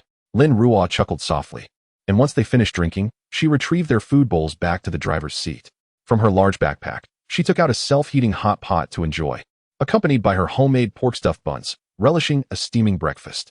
As she ate, her mental energy extended outward, and she noticed several soldiers pointing and whispering in her direction. Frowning, she wondered if the aroma of the buns had escaped. However, the scent had already dissipated and given the distance, Along with the prevailing aroma of the hot pot within the vehicle, it seemed improbable they could detect it. Strengthening her mental focus to listen, she discovered their conversations revolved around the battles from the previous day, devoid of any other topics, which eased her mind. Lin and Jiang Yu observed the soldiers, merely raising their brows in understanding. It seemed Lin Ruo's formidable display of strength the day prior had stirred their admiration. Fortunately, they managed to maintain composure. Otherwise, it might have incited Lin Ruo's displeasure. Jiang Yu took a bite of his multigrain bun, scoffing lightly, lamenting that if she wished to join the base, they would have no fear of the Qi Yuan base.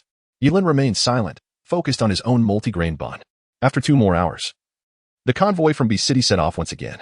The overall environment in J City was far more daunting than that of B City. Along the route, they encountered a plethora of mutated creatures, generally larger than those in B City, and their distribution was alarmingly dense.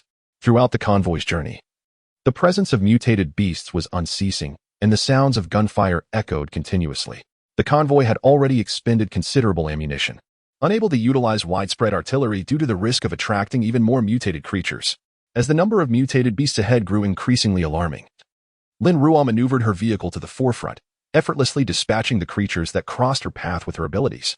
A Fu and a Shou leaped from the vehicle, running alongside it, dispatching smaller mutated beasts with swift bites.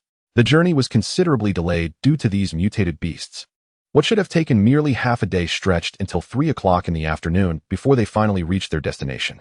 However, as they approached the vicinity of their target, Lin's expression turned grave. Despite their relentless haste, they had arrived a moment too late. The granary had already been reached by other teams. A grand convoy was entering through the granary gates, which not only included vehicles from the Qi Yuan base but astonishingly, there was also another convoy present. Chapter 118. The mutated locust tree. Lin Ruo's mental strength unfurled in advance, enveloping the entire granary. Without hesitation, she pressed the brake, causing the vehicles behind her to come to a halt one by one. Just as Lin was about to inquire about the situation, Lin Ruo's voice crackled through the intercom, instructing them to wait half an hour before entering. Lin frowned, with 2 additional convoys already inside. How much food could they possibly secure after waiting half an hour? Was it due to the mutated beasts within? Yet, they had already ventured in to gather supplies. Surely, the ability users present could eliminate any threats. Jiang Yu picked up the intercom and asked Lin Ruo why they had come this far, if not for the provisions inside. Lin Ruo cast a penetrating glance at the granary's entrance. The entities within were formidable. Her words silenced the entire convoy. If even Lin Ruo dared not approach due to the fearsome mutated beasts, it was likely that the opposing ability users would be unable to contend with them. After a brief pause, Lin solemnly inquired through the intercom, "Are the things inside too powerful for you to handle?" "Not exactly," Lin Ruo replied, unperturbed by the presence of such beings. Her reluctance to enter was merely a strategy to protect others. The food in the underground granary was scant for the 3 factions involved. It would be more advantageous to bide their time and reap the benefits later. "Do you not think that refraining from entering serves our interests better?" Lin was momentarily taken aback, pondering the implications of her words. However, Jiang Yu's lips curled into a smile. If these individuals perished at the hands of the creatures within, then when they eventually entered, all the food would belong to them. Upon hearing Jiang Yu's remarks, Lin grasped the crux of the matter. It was not that he was dull-witted. Rather, he simply had not considered such a perspective. Jiang Yu glanced at Lin, assuming his hesitation stemmed from the potential loss of life. He tentatively advised, "The world has changed, Commander. We must be accountable for the survivors in our base. The fates of others are no longer our concern. Their demise is a consequence of their own choices, and we are merely not rescuing them." Lin lowered his head and offered a wry smile, acknowledging that Jiang Yu understood the situation better than he did. "I know, and I have no objections. I simply failed to comprehend it earlier. You are correct. Our responsibility lies only with the survivors at the base." Lin Ruo's mental strength remained unyielding as the granary echoed with anguished cries. Massive green tendrils suspended the individuals in midair, their tiny barbs incessantly siphoning flesh and blood. The gold element ability user was not spared, ensnared by a branch that drained his essence. In addition to him, Lin Ruo discerned 2 other ability users hanging from the tendrils, one with a cyan crystal core, likely a wind user, and another resembling her, with a blue crystal core, indicating water abilities. Suddenly, Lin Ruo's mental focus shifted as she discovered another individual hidden within the underground granary, unscathed. This person possessed a glaring white crystal core, unmistakably a space ability user. It appeared that this space wielder had been brought over from another base. Hiding within the granary was a prudent choice on their part. Within this subterranean granary lie over a dozen storages, containing no less than several tens of thousands of tons of grain. relying solely on their trucks. It would be a challenge to transport such a vast quantity. However, the presence of this level 2 spatial ability user renders the task considerably easier, as she need not make an additional trip. Yet, the extent of this spatial ability remains uncertain. Will it suffice to accommodate several tens of thousands of tons of grain? Outside, the branches, having absorbed the flesh and blood of numerous individuals, have grown substantially. Lin Ruo's lips curled into a slight smile. Consume, indeed, consume more, and thereby provide a Lu with ample energy reserves. Half an hour swiftly elapsed. Many of those suspended from the branches have been reduced to mere skin and bones, lifeless and devoid of vitality. The branches then deposited the bones upon the ground before intertwining to form a colossal mutated locust tree. Lin Ruo's eyes sparkled with intrigue. This tree possesses the ability to segment, boasting strength that surpasses a Lu's. It is no wonder that it was renowned among various bases in her previous life. Lin Ruo contemplated the potential essence this tree could yield and whether a Lu could dramatically increase in stature after consuming it. At that moment, while starting the truck, she picked up the intercom and spoke inside. "Let us proceed. We may enter now." The members of the B-City base's convoy also beheld the enormous green locust tree, extending several meters beyond the perimeter wall. Understanding the implications of Lin Ruo's words, it signified that all within had perished, victims of the immense tree. From the moment they laid eyes upon the tree, their legs weakened. Could they truly conquer such a formidable plant? Despite their trepidation, they followed Lin Ruo's lead and drove into the granary. Upon entering through the main gate and passing the trucks parked by the roadside, they fully discerned the tree's grandeur alongside the heaps of skin and bones scattered across the ground. Jiangyu was enveloped in a chill. Had they encountered this creature during their previous visit, they might have met the same grim fate, reduced to mere layers of skin. The scene bore not a trace of blood, yet was eerily unsettling, for those individuals had perished in such a gruesome manner. The locust tree, having sensed the presence of others outside, swiftly dispatched 2 branches towards the vibrant blood of a Fu and a Shou, moving with alarming speed, akin to gliding just above the ground, closing the distance in an instant. A Fu and a Shou leaped from their vehicle, intent on charging towards the tree. But a figure surpassed them in swiftness. It was Lin Ruo. Before disembarking, Lin Ruo called out over the intercom, instructing, "You all proceed to the underground granary to transport the grain. I shall handle this." Upon hearing her directive, Yilin signaled the convoy to continue forward. As the entrance to the underground granary lay behind the main storeroom, a Fu, a Shou, follow the convoy and safeguard the grain, she added. The convoy departed in a grand procession, with Yilin advising Lin Ruo to exercise caution as they left. Lin Ruo nodded, her smile beneath the mask considerably lighter. With these individuals gone, she felt no fear of being observed while extracting the essence from the locust tree.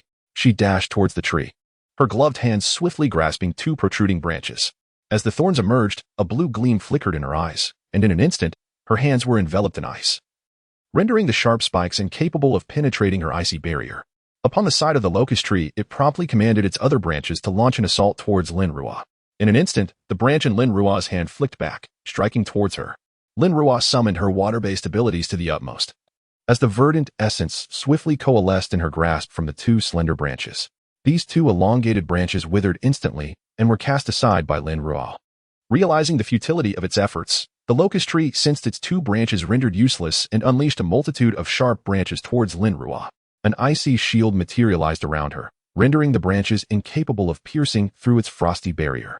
In the next moment, the very ice shield that had protected Lin Ruo expanded once more, enveloping both the colossal locust tree and Lin Ruo within its embrace.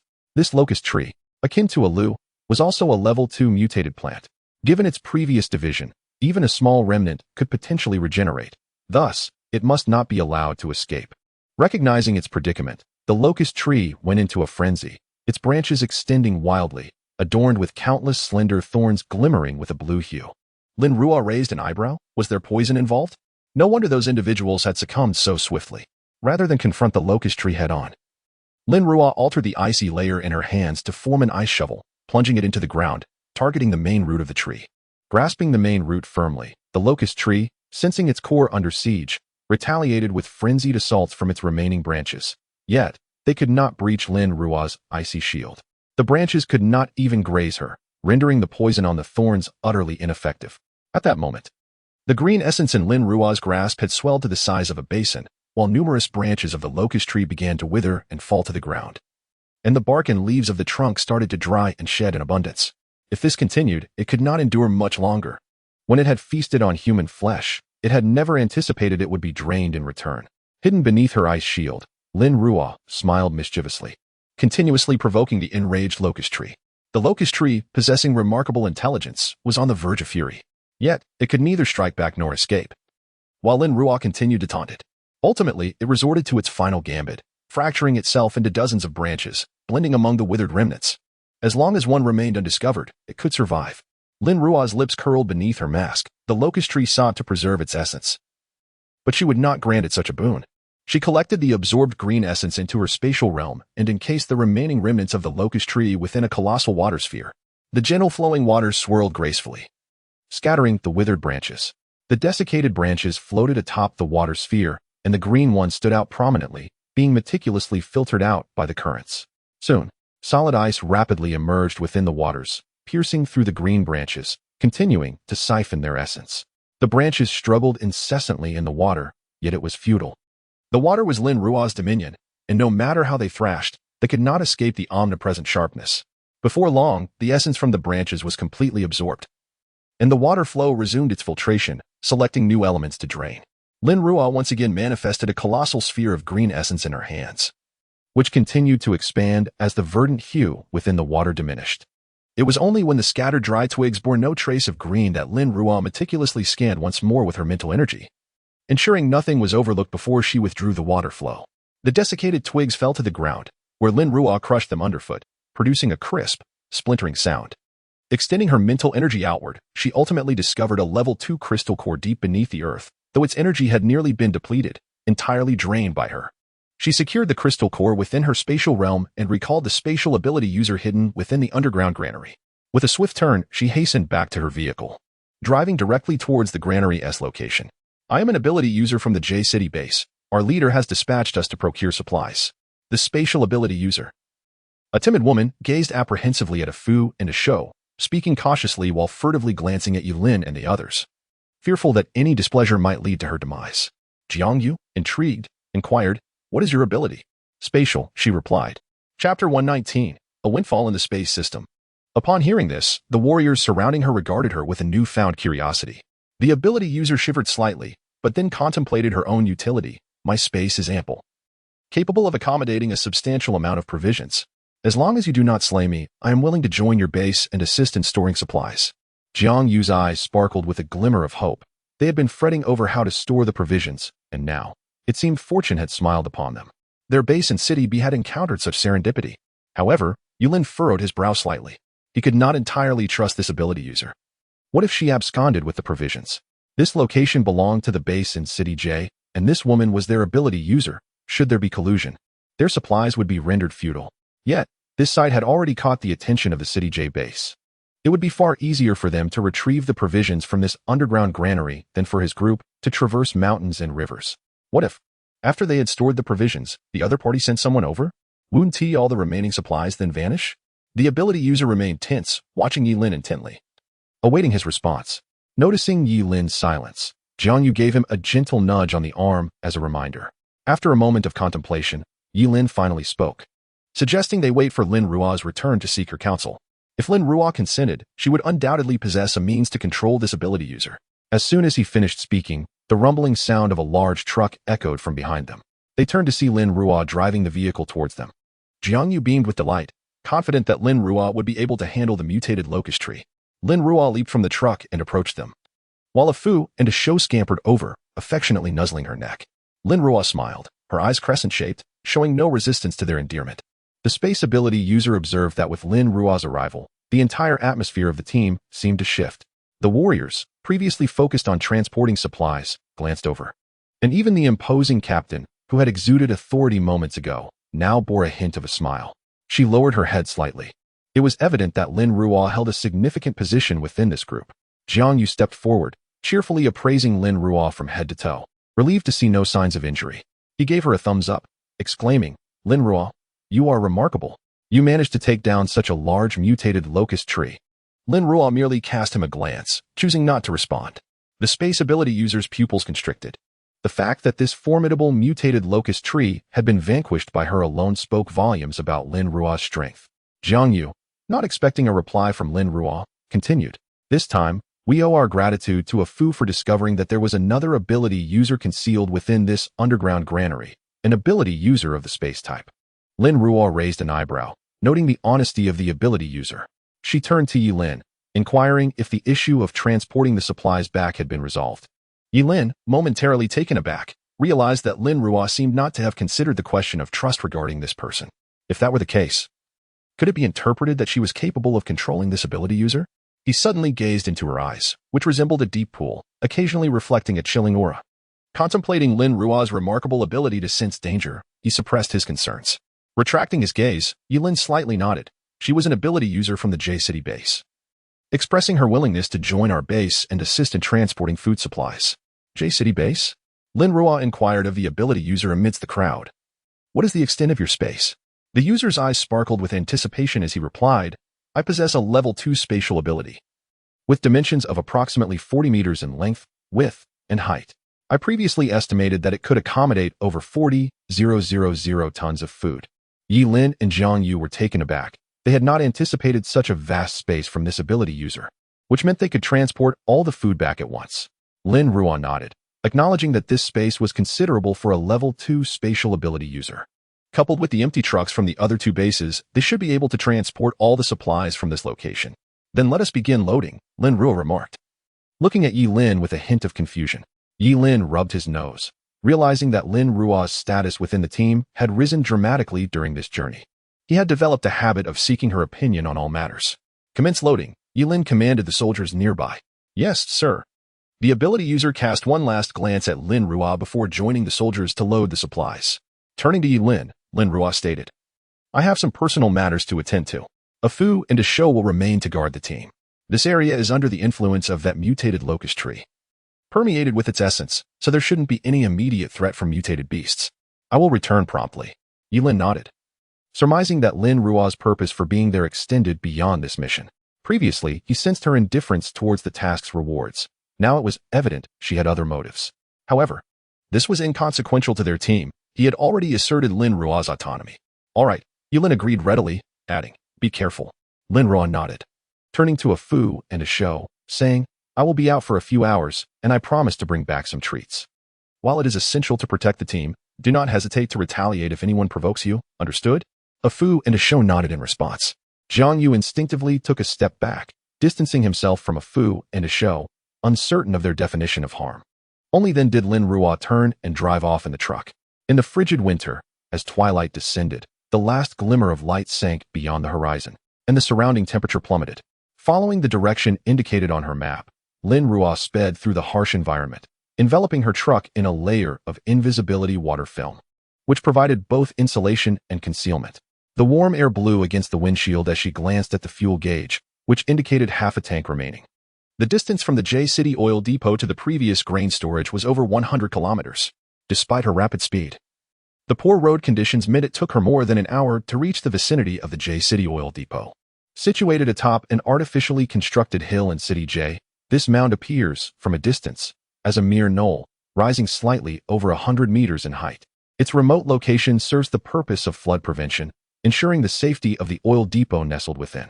As Lin Ruo scanned the area with her mental prowess, she was astonished to discover the presence of 7 or 8 residential complexes. In her previous life, when she had accompanied a team to this site, apart from the central oil depot, all other structures had been reduced to rubble. Observing these clusters of buildings, it was evident that a small urban ecosystem had taken shape here, complete with several expansive residential communities, large supermarkets, convenience stores, breakfast shops, restaurants, and bubble tea shops, not to mention a kindergarten and an elementary school. These facilities were constructed to accommodate the workers of the oil depot and their families, underscoring the vastness of this installation. However, at this moment, these schools and shops lay abandoned, with numerous cracks and signs of collapse marring their facades. The shelves in the supermarkets and convenience stores were overturned, littering the floor with useless merchandise. Flyers and advertisements littered the streets, while vehicles lay scattered, some with dents and dings, contributing to an atmosphere of desolation. Seated in her vehicle, Lin Ruo gazed towards the massive oil depot shrouded in the night, where rows of white oil tanks were strategically placed, presenting a rather pleasing sight. Had it not been for the unwelcome guests she discovered within these buildings, she would have already dashed in to collect the oil tanks. These uninvited intruders were none other than the mutated rats familiar to Lin Ruo. While the mutated rats of City B had been obliterated by missiles, those in City J had chosen to make their home in the oil depot. With a slight frown, Lin Ruo pondered the peculiar behavior of these rodents. Why would they settle in the oil depot when a grain storage facility lay a mere 100 kilometers away? Here, there was nothing edible. Then it dawned on her. When they arrived, the area had likely still been populated with humans and mutated beasts, providing ample sustenance. Furthermore, the grain storage housed mutated locust trees. While these rats were numerous, a single seed could regenerate, making the outcome of a confrontation between them evident. Otherwise, they would not have been driven to this desolate place. In pursuit of refined oil resources, the inhabitants of City J continued to send personnel to the depot, which inadvertently became a source of sustenance for these mutated rats. Over time, they had established a home here, yet the available food was still insufficient. Now, in a desperate bid for survival, these mutated rats not only hunted other humans and mutated creatures, but, when hunger struck, resorted to cannibalism, akin to a breeding process. Within these structures, the number of mutated rats was roughly a mere fraction, about 1,000th, of those at the B City base. It remained unclear whether this was due to some strategy employed by the J City base or a consequence of the rats consuming their own kind. Nevertheless, this cannibalism bore some advantages. Within Lin Ruo's mental range, 5 second-level crystal cores had already been acquired among these rats, indicating a remarkably swift growth rate. The corners of Lin Ruo's mouth curled upwards, a subtle smile forming beneath her mask. Regardless of the circumstances, was this not a divine gift? Initially, she had come merely to collect refined oil, yet she had stumbled upon such fortuitous opportunities. She had thought that after the insect tide, she would never again have the chance to amass crystal cores in such quantities. Fortune had indeed smiled upon her. However, before addressing these rodents, it was imperative to secure the refined oil within the storage facility to prevent unforeseen complications. She did not drive directly in. Instead, she maneuvered her vehicle into a concealed space, swiftly entering the oil depot with an invisibility cloak. Standing atop the tallest oil tank, she focused her mental energy to inspect the tanks and discovered that a couple had been gnawed open, likely due to the mutated rats mistakenly believing there was food inside. Upon breaking through, they found only refined oil. Fortunately, the frigid weather had frozen the oil. Otherwise, a single spark could have ignited a catastrophic explosion. After a thorough examination revealed no further dangers, Lin Ruo jumped down from the tank and glided on a skateboard between the massive oil tanks. Her eyes sparkled with a brilliant light as spatial blades severed the pipelines, transferring the refined oil along with the colossal tanks into her concealed space. With vast quantities of refined oil now stored away, Lin Ruo felt elated. The amount must exceed several hundred tons, enough to last her for lifetimes. After securing the oil, she squinted slightly, realizing it was time to tackle the considerable collection of crystal cores. She stealthily approached the central buildings, and the previous commotion in the oil depot had not attracted the rodent's attention. The first target was the location of 5 level 2 crystal cores, where she discovered the presence of a rat king among the horde. Unlike the cautious rat king of City B, this one was brazen, confidently situated in the midst of the swarm, indulging in the flesh offered by its minions, savoring every bite. It was evident that it had never faced the harsh realities of the world. With her eyes alight with a blue radiance, an icy wave emanated from her core, expanding outward. This time, her mental prowess had significantly increased, allowing the frost to spread at an accelerated pace, covering hundreds of meters in mere moments. The rodents sensed the impending danger and began to flee desperately, but Lin Ruo was too close for their speed to match the ice's rapid advance. Before they could escape her power's reach, they were all frozen solid. After employing this technique, Lin Ruo felt only a slight pallor, her eyes shining brightly as she collected the frozen mutated rats into her space.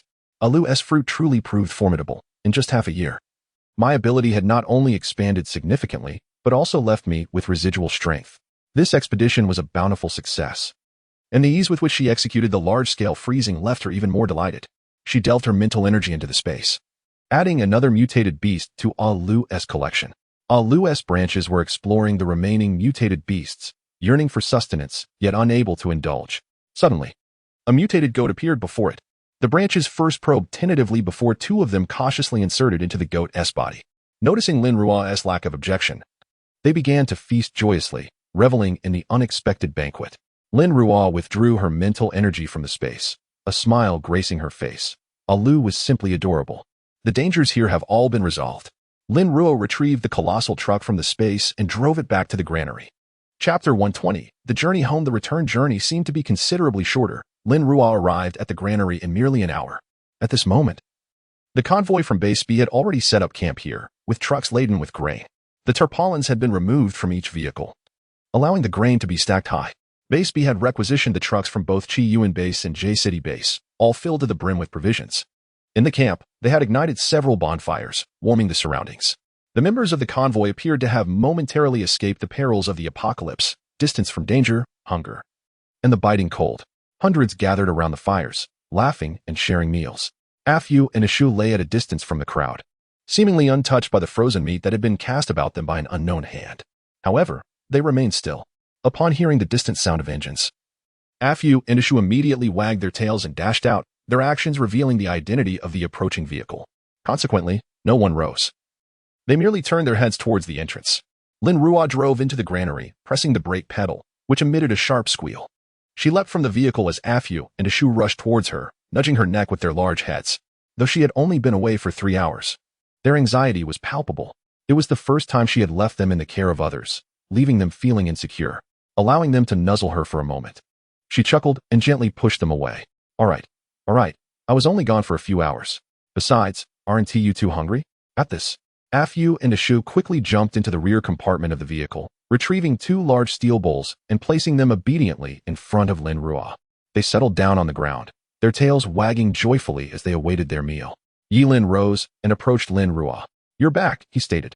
Lin Ruo met his gaze with less warmth than she had shown Afu and Ishu, merely nodding in acknowledgement. He had come to inform her of the harvest's outcome, as a portion of it belonged to her. We gathered a total of 500 tons of grain. Your share will be delivered to you at the base. Lin Ruo nodded in acceptance, trusting his words without doubt. Her previous mental scans of the area had already provided her with a rough estimate of the grain's quantity. Yilin interpreted her trust as a compliment, a hint of amusement in his eyes. You've worked hard as well. Rest early. We'll set off at 6 o'clock tomorrow morning. After speaking, he turned back towards the bonfire, taking a seat beside Jiang Yu. Lin Ruo, undeterred, led Afu and Ishu to the rear of the vehicle to prepare their dinner. They were indeed famished, having missed 2 meals, and devoured the remaining Wolf King meat before gradually drinking water. As Lin Ruo warmed the water bowl with her hands, Afu suddenly raised his head, growling a warning towards the distance. Turning to look, Lin Ruo saw the space ability user they had encountered earlier that day, approaching her with a cheerful expression, holding a box of instant noodles. As Lin Ruo observed Afu and Ishu neglecting their water, she stood up and addressed them, who were cautiously watching the woman nearby. Go rest. You both must be tired today. Ishu licked Lin Ruo's hand before hopping back into the vehicle alongside Afu, lying down to rest. Lin Ruo placed their water bowl in the trunk, and the woman approached her, introducing herself. I'm Duan Kajia. I've heard you are Lin Ruo. It's truly a pleasure to meet you. Lin Ruo was not particularly fond of the woman's overly familiar demeanor. After tidying up, she headed towards the driver's seat, offering a perfunctory reply. Duan Kajia licked her lips beneath her mask, smiling awkwardly as she matched Lin Ruo's pace, extending a bowl of noodles towards her. You haven't eaten yet, have you? I just prepared this. It's still hot. You should eat it while it's warm. Lin Ruo halted, turned to face Duan Kajia earnestly, and stated, keep your distance. With that, she agilely leaped into the vehicle and slammed the door shut. With the annoying chatter silenced, Lin Ruo finally found a moment to relax. She turned on the car heater and, concealing her movements with her backpack, retrieved a few flat steamed buns from her space. Though the buns appeared shriveled and on the verge of splitting, they were filled with fragrant meat floss. Taking a bite revealed an explosion of meaty flavor. Duan Kajia stood outside Lin Ruo's car for a minute, her lips pressed tightly together, until her noodles had frozen in her hands, prompting her to turn towards the bonfire at the B City base. Seeing Duan Kajia's noodles being carried back and forth, Jiang Yu chuckled softly. Noting that in Lin Ruo's presence, neither gender held any advantage, Duan Kajia sat by the fire, reheating her noodles, silently beginning to eat while her mind was preoccupied with contemplation. As she savored her meal, a soldier approached, shyly offering half a pack of biscuits. You didn't seem full earlier. Here, take these. Duan Kajia glanced at the remaining biscuits, smiling as she gently declined. No, thank you. I only wanted to eat the noodles to avoid waste. I was already satisfied. Food is so precious. You should keep them for yourself. The soldier left, visibly flattered and touched, while Jiang Yu observed, frowning slightly. Despite Duan Kajia's gentle and humble demeanor, he couldn't shake off a sense of discomfort. What was amiss? The convoy at the B City base rested overnight at the granary and prepared for departure early the next morning. Before they set off, Yilin addressed the perfectly lined-up soldiers. Since our vehicle carries grain, we won't have any time to rest on this journey. We will take turns driving and aim to reach the base as soon as possible. Yes, the soldiers promptly boarded their vehicles, ready to depart. A few minutes later, Yilin approached Lin Ruo's car. During the lineup, Lin Ruo had not exited the vehicle and had missed his announcement. He knocked on the window, and Lin Ruo rolled it down. "Is there something you need?" Yilin replied. "The convoy will continue moving. We might only stop to eat and one tea have time to rest. Since you only have one person in your car, if you find it difficult to manage, I can send someone to take turns driving with you." Lin Ruo had long anticipated such a situation. During their initial journey, the vehicle was devoid of any supplies, and they squandered a considerable amount of time. On their return, with so many trucks laden with cargo, the potential for attracting a multitude of mutated creatures was uncertain. To avoid prolonged uncertainties, the convoy would undoubtedly travel day and night, striving to return to the base as swiftly as possible. "I can manage," she asserted. "Very well. Then let us depart." Throughout the journey, Lin Ruo maintained her position at the rear, while a Fu and a Shou intermittently disembarked to run alongside. As they headed back, the stakes escalated, and the number of mutated beasts attacking the convoy increased. This time, to maintain the speed of the convoy, Lin Ruo refrained from allowing the soldiers to employ firearms. When encountering isolated beasts, she instructed a Fu and a Shou to handle them, and when faced with a horde, she utilized her extraordinary abilities. The sky was filled with ice arrows and frost projectiles, harvesting the lives of numerous mutated creatures in their wake. Upon encountering second-level mutated beasts, Lin Ruo directed a Fu and a Shou to retrieve them. In a short span, the back of her truck was rapidly accumulating the carcasses of animals, leaving little space for a Fu and a Shou to lie down. Observing the vast array of fallen mutated creatures surrounding them, alongside a Fu and a Shou's adept retrieval of bodies, silence enveloped the team. They finally realized that Lin Ruo had been holding back. Their previous estimations of her prowess had been woefully insufficient. Yilin and Jiang Yu had grown accustomed to the awe Lin Ruo inspired, feeling they could now approach these occurrences with a sense of calm. Meanwhile, Duan Kejia, seated in another vehicle, gazed through the rearview mirror at the breathtaking scene unfolding. Rather than feeling fear, her eyes sparkled with increasing determination, fixated on the last truck, imbued with an undeniable glint of resolve. Chapter 121. You wish to rob my convoy? A thunderous rumble echoed as over 100 colossal freight trucks traversed the heart of the roadway. Thanks to Lin Ruo's vigilant escort, the convoy's pace had quickened considerably compared to their initial journey. "Let us pause for a moment. We shall resume our expedition in 2 hours," Lin Ruo declared, her hands firmly gripping the steering wheel as Yilin's voice crackled through the intercom. Taking a deep breath, Lin Ruo glanced at the time. It was already 10 o'clock at night. Although the day had not been overly taxing for her, it had proven somewhat arduous for Ah Fu and Ah Shou in the rear compartment. They had not fared well with their meals or hydration. These two had been gently scratching at the compartment since noon, and Lin Ruo, utilizing her abilities, had dispelled a mutated beast to provide them sustenance. Yet, they had consumed merely half of their usual intake, and the basin of lake water she provided had barely been touched. Should the convoy delay any longer without a break, she resolved to halt the vehicle herself. She would not allow Ah Fu and Ah Shou to suffer. Once parked, Lin Ruo hurriedly disembarked to prepare a meal for the two. She first offered each of them half a basin of lake water. As the vehicle came to a stop, they began to drink voraciously, clearly parched. Next, she transformed a mutated python they had encountered on the road, using icy blades to serve them each double their customary portion, allowing them to feast to their heart's content. After quenching their thirst, Ah Fu and Ah Shou found their appetites, and with the delectable python meat, each devoured nearly 180 pounds, remarkably more than their usual fare, indicating they had been quite famished. Lin Ruo then leaped back into the truck's cabin. Retrieving some flatbreads from her spatial storage, she took a moment to eat, realizing that during her earlier driving, she had not satisfied her hunger. Typically, she could consume 56 flatbreads in one sitting, but this time she managed only 8, accompanied by a cup of warm milk. Diving into her spatial realm, she noted that only 2 mutated beasts remained for a lu, sufficient for 2 meals, though all the fruit had been consumed. She replenished the fruit supply before attending to the mutated rats collected from the oil depot in J City. Although fewer in number than those from the B City base, many had evolved into first-level crystal nucleus carriers after extensive feeding. Using her spatial abilities, Lin Ruo extracted the heads of those with crystal nuclei, yielding 34. 359 first-level nuclei, and 5 second-level nuclei from the hundreds of thousands of mutated rats. After cleansing these nuclei in a water orb and placing them into the pile, she noted that even after adding tens of thousands of nuclei, the height of the pile remained unchanged. withdrawing her consciousness from the spatial realm.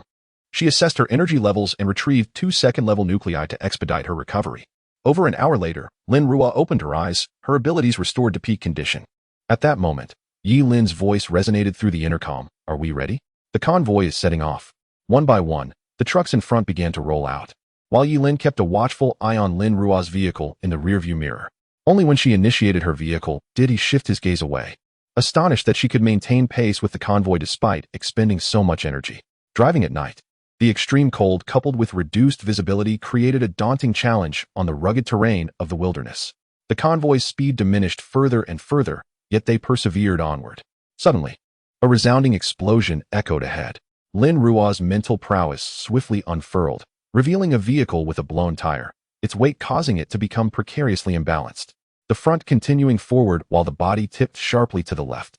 A brilliant blue light ignited in Lin Ruo's eyes as a colossal hand, towering over 10 meters, materialized beside the vehicle, pressing against the tilting frame to stabilize it. Once the vehicle gradually came to a halt, the enormous icy hand dissipated into the air. The cargo of grain inside merely swayed slightly at first, remaining undisturbed. As the entire convoy came to a gentle stop, Yi Lin promptly seized the radio to inquire about the situation. Report, Commander, we have a blown tire, came a soldier's voice moments later, laced with gratitude. Thanks to Sister Ruo, the vehicle would have overturned otherwise. Had Lin Ruo not stabilized the vehicle in time, the truck, due to its considerable size, would have caused injury to its occupants, hence the soldier's appreciation. Everyone disembark and inspect the tire conditions of each vehicle, Yi Lin instructed. He then led the team to examine the disabled vehicle, while Lin Ruo remained seated in the back, observing their inspection from a distance. Having already checked the tires prior to departure and continuously monitoring the vehicle's status with her mental energy, she deemed it unnecessary to join them. The left rear tire of the truck had suffered a significant rupture, necessitating a tire change.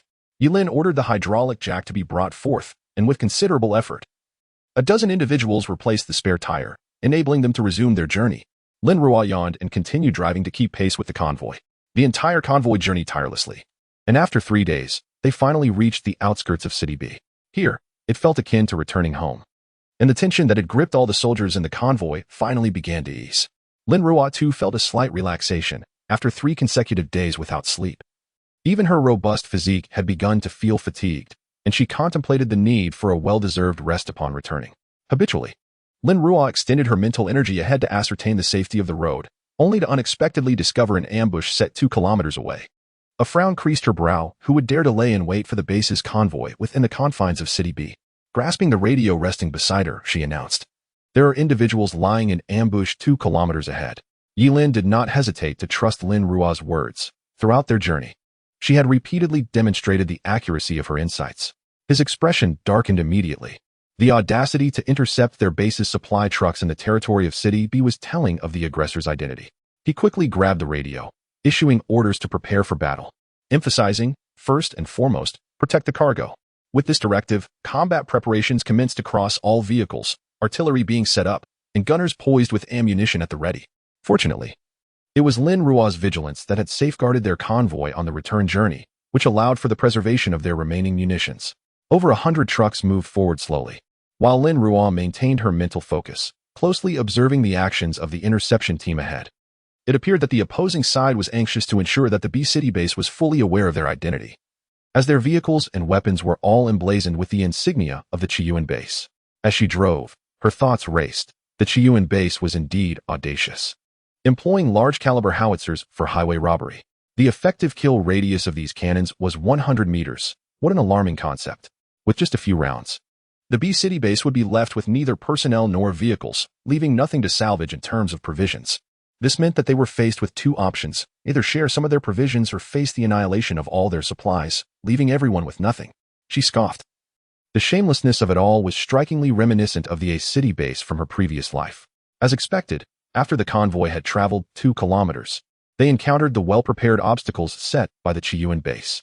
Yi Lin observed the field of spikes a few hundred meters away, a chill emanating from his eyes as he gained new insight into the audacity of the Chiyuan base. "Stop the vehicle," Yi Lin commanded over the intercom. The entire convoy of over 100 trucks came to a gradual halt, and Lin Ruo moved her vehicle forward to a prominent position. She exchanged a glance with Jiang Yu, who nodded slightly, allowing Yi Lin to disembark with his team. Lin Ruo remained in the vehicle, eyes closed in meditation. Among the opposing team, there were two supernatural beings, neither of whom possessed the known wood-based abilities. A subtle smile played at the corners of her mouth beneath her mask. These supernatural beings had concealed their identities for so long, yet were finally willing to reveal themselves, likely due to the high status afforded to supernatural beings in any base. Far superior to their solitary struggles outside. One of the supernatural beings possessed a green crystal core, indicating a wind-based ability, while the other was colorless, suggesting he did not belong to the elemental category. What could his ability possibly be? In addition to the supernatural beings, the Chiyuan base had brought along two mutated beasts, a mutated dog and a mutated pig, albeit these creatures appeared to have not fully mutated, each measuring only 3 meters in size. Their owner sat atop the mutated beasts, gently stroking their fur to soothe their emotions. "Commander Yi, we meet again." A stranger, unfamiliar to Lin Ruo, approached, initiating a conversation with Yi Lin. Yi Lin's gaze deepened. This person was none other than Zhu Zhengzhong, who had established a separate faction. It was unexpected that he would personally lead a team to intercept them. He stepped forward slowly, a hint of anger mingling with the smile in his eyes. "Old Zhu, no need for such formality. What is it that you seek?" Zhu Zhengzhong chuckled, surveying the lengthy convoy. "I've heard that the B City base has found provisions. I presume you wish to borrow some from them. And what if I refuse?" Yi Lin's expression turned icy. Did Zhu Zhengzhong believe that the Chiyuan base was beyond the missile range of the B City base? Zhu Zhengzhong chuckled lightly, waving his hand dismissively. "How many of your missiles are still operational at this point? The pivotal factor at present remains the number of supernatural beings. The B City base currently lacks a single supernatural individual. What assurance do we have for the interests of the survivors?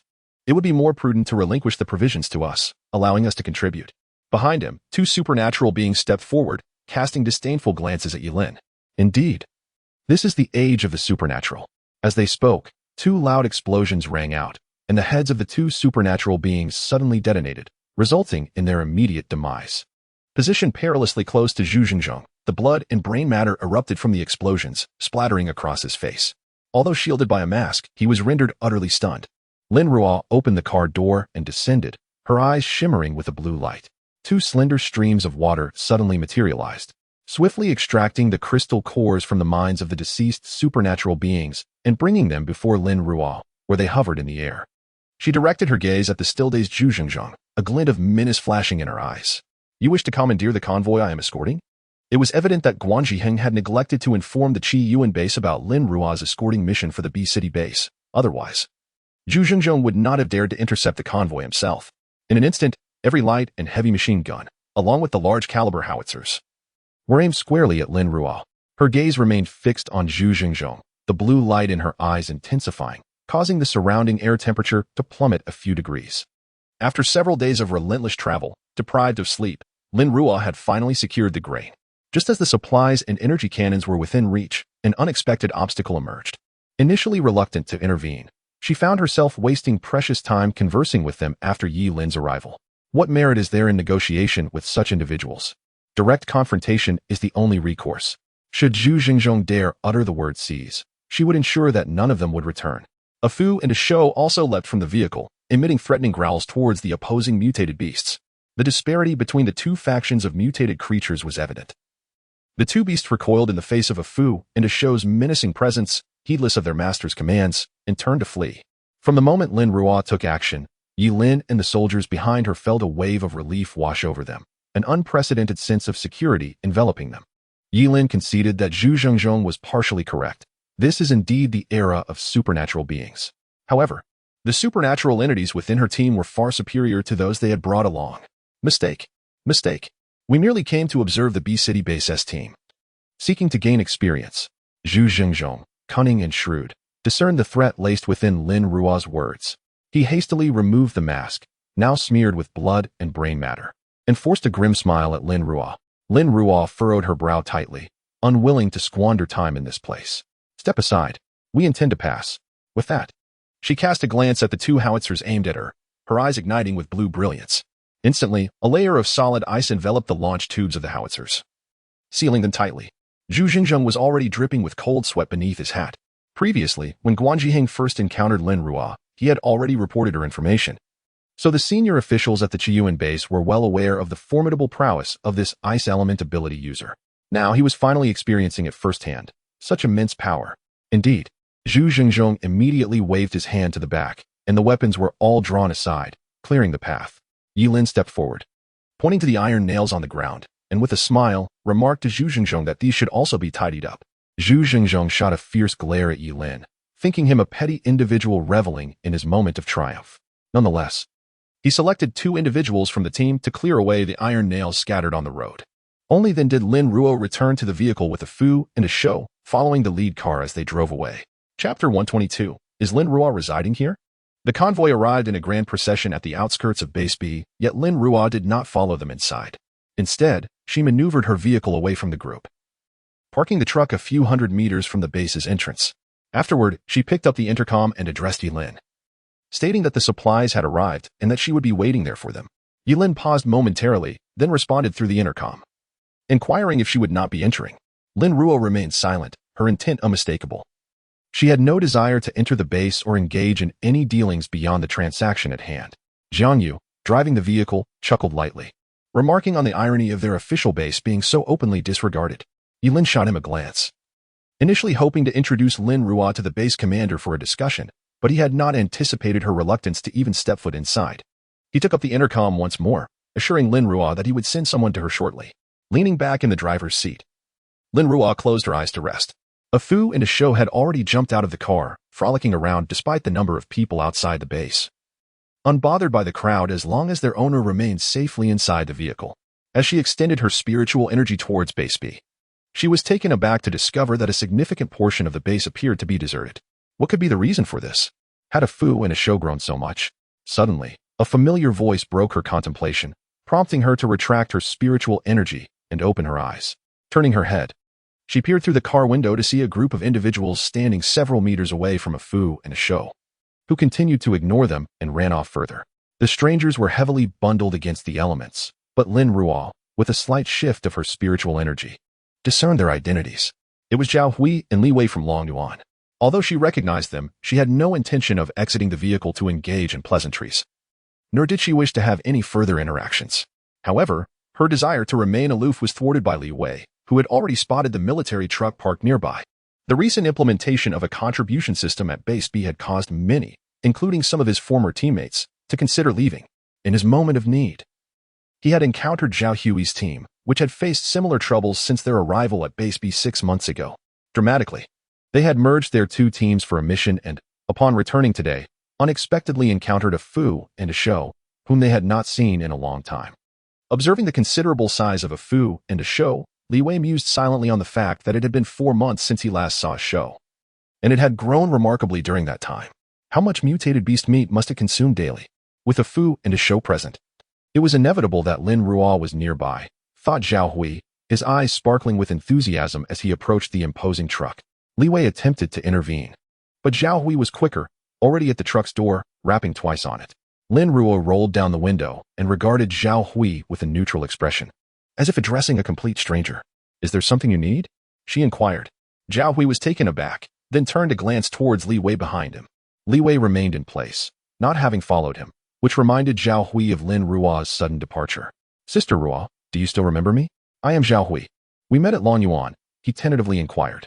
I remember, and then? Lin Ruo nodded, gazing intently at Zhao Hui, awaiting his next words. Zhao Hui was momentarily speechless. In this apocalyptic world, the chances of encountering an acquaintance were exceedingly slim.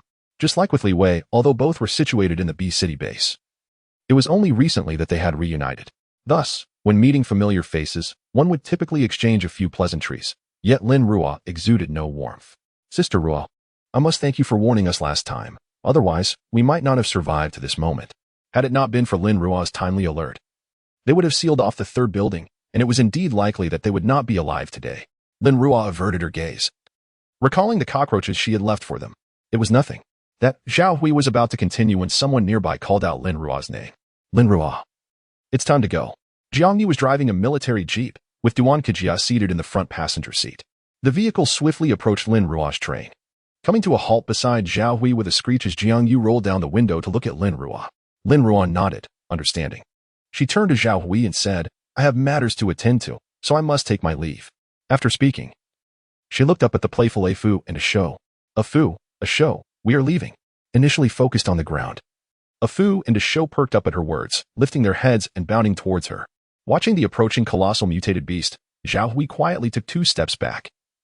The chasm between him and Lin Ruo had become insurmountable, as if they inhabited entirely different worlds. A Fu and a Shou swiftly jumped into the vehicle, with a Shou barking twice at Lin Ruo, signaling that they were settled. Jiang Yu felt a surge of envy. These 2 dogs were remarkably perceptive, far more so than the military dogs at the base. Lin Ruo heard a Shou's barks and chuckled lightly before starting the truck, leading the way. Jiang Yu's vehicle followed closely behind, and soon both cars vanished from sight. At that moment, Li Wei approached, patting the somewhat dejected Zhao Hui on the shoulder. "Do you know who that man was?" Zhao Hui nodded. Having spent 6 months at the base, he certainly recognized Jiang Yu. "His name is Jiang Yu." After Yi Lin became the deputy base leader, all his soldiers were handed over to Jiang Yu. Li Wei patted his shoulder again, speaking earnestly. "Did you notice Jiang Yu's attitude towards Lin Ruo?" The admiration in his eyes was evident, unlike those who followed you back at Long Yuan. "Even someone like him treats Lin Ruo with such reverence. She is no longer in our world. She has her own path." Zhao Hui was a perceptive individual. His ability to seize opportunities and assemble a team at the onset of the apocalypse was testament to his understanding of the situation. He smiled at Li Wei, opening his mouth to express his understanding of the situation.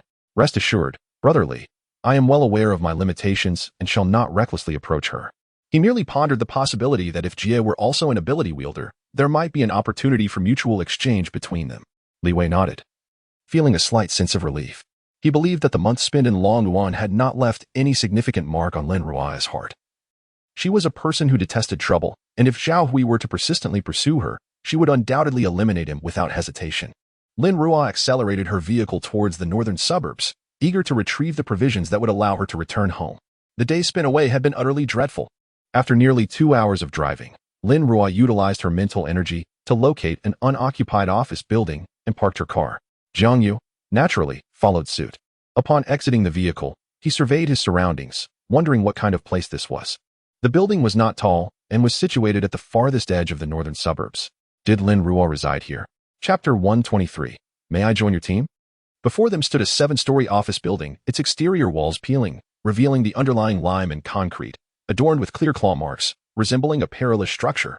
Could anyone truly inhabit such a place? Lin Ruo parked the vehicle, swiftly alighting and entering the dilapidated edifice.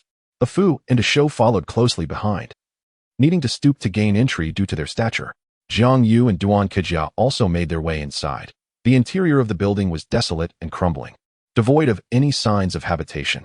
They quickly deduced Lin Ruo's intent. She wished to conceal her precise residence from them. Lin Ruo approached the center of the first floor, which, despite its ruin, was quite spacious, capable of accommodating the considerable amount of provisions. She turned to Jiang Yu and instructed, "Please unload the supplies here."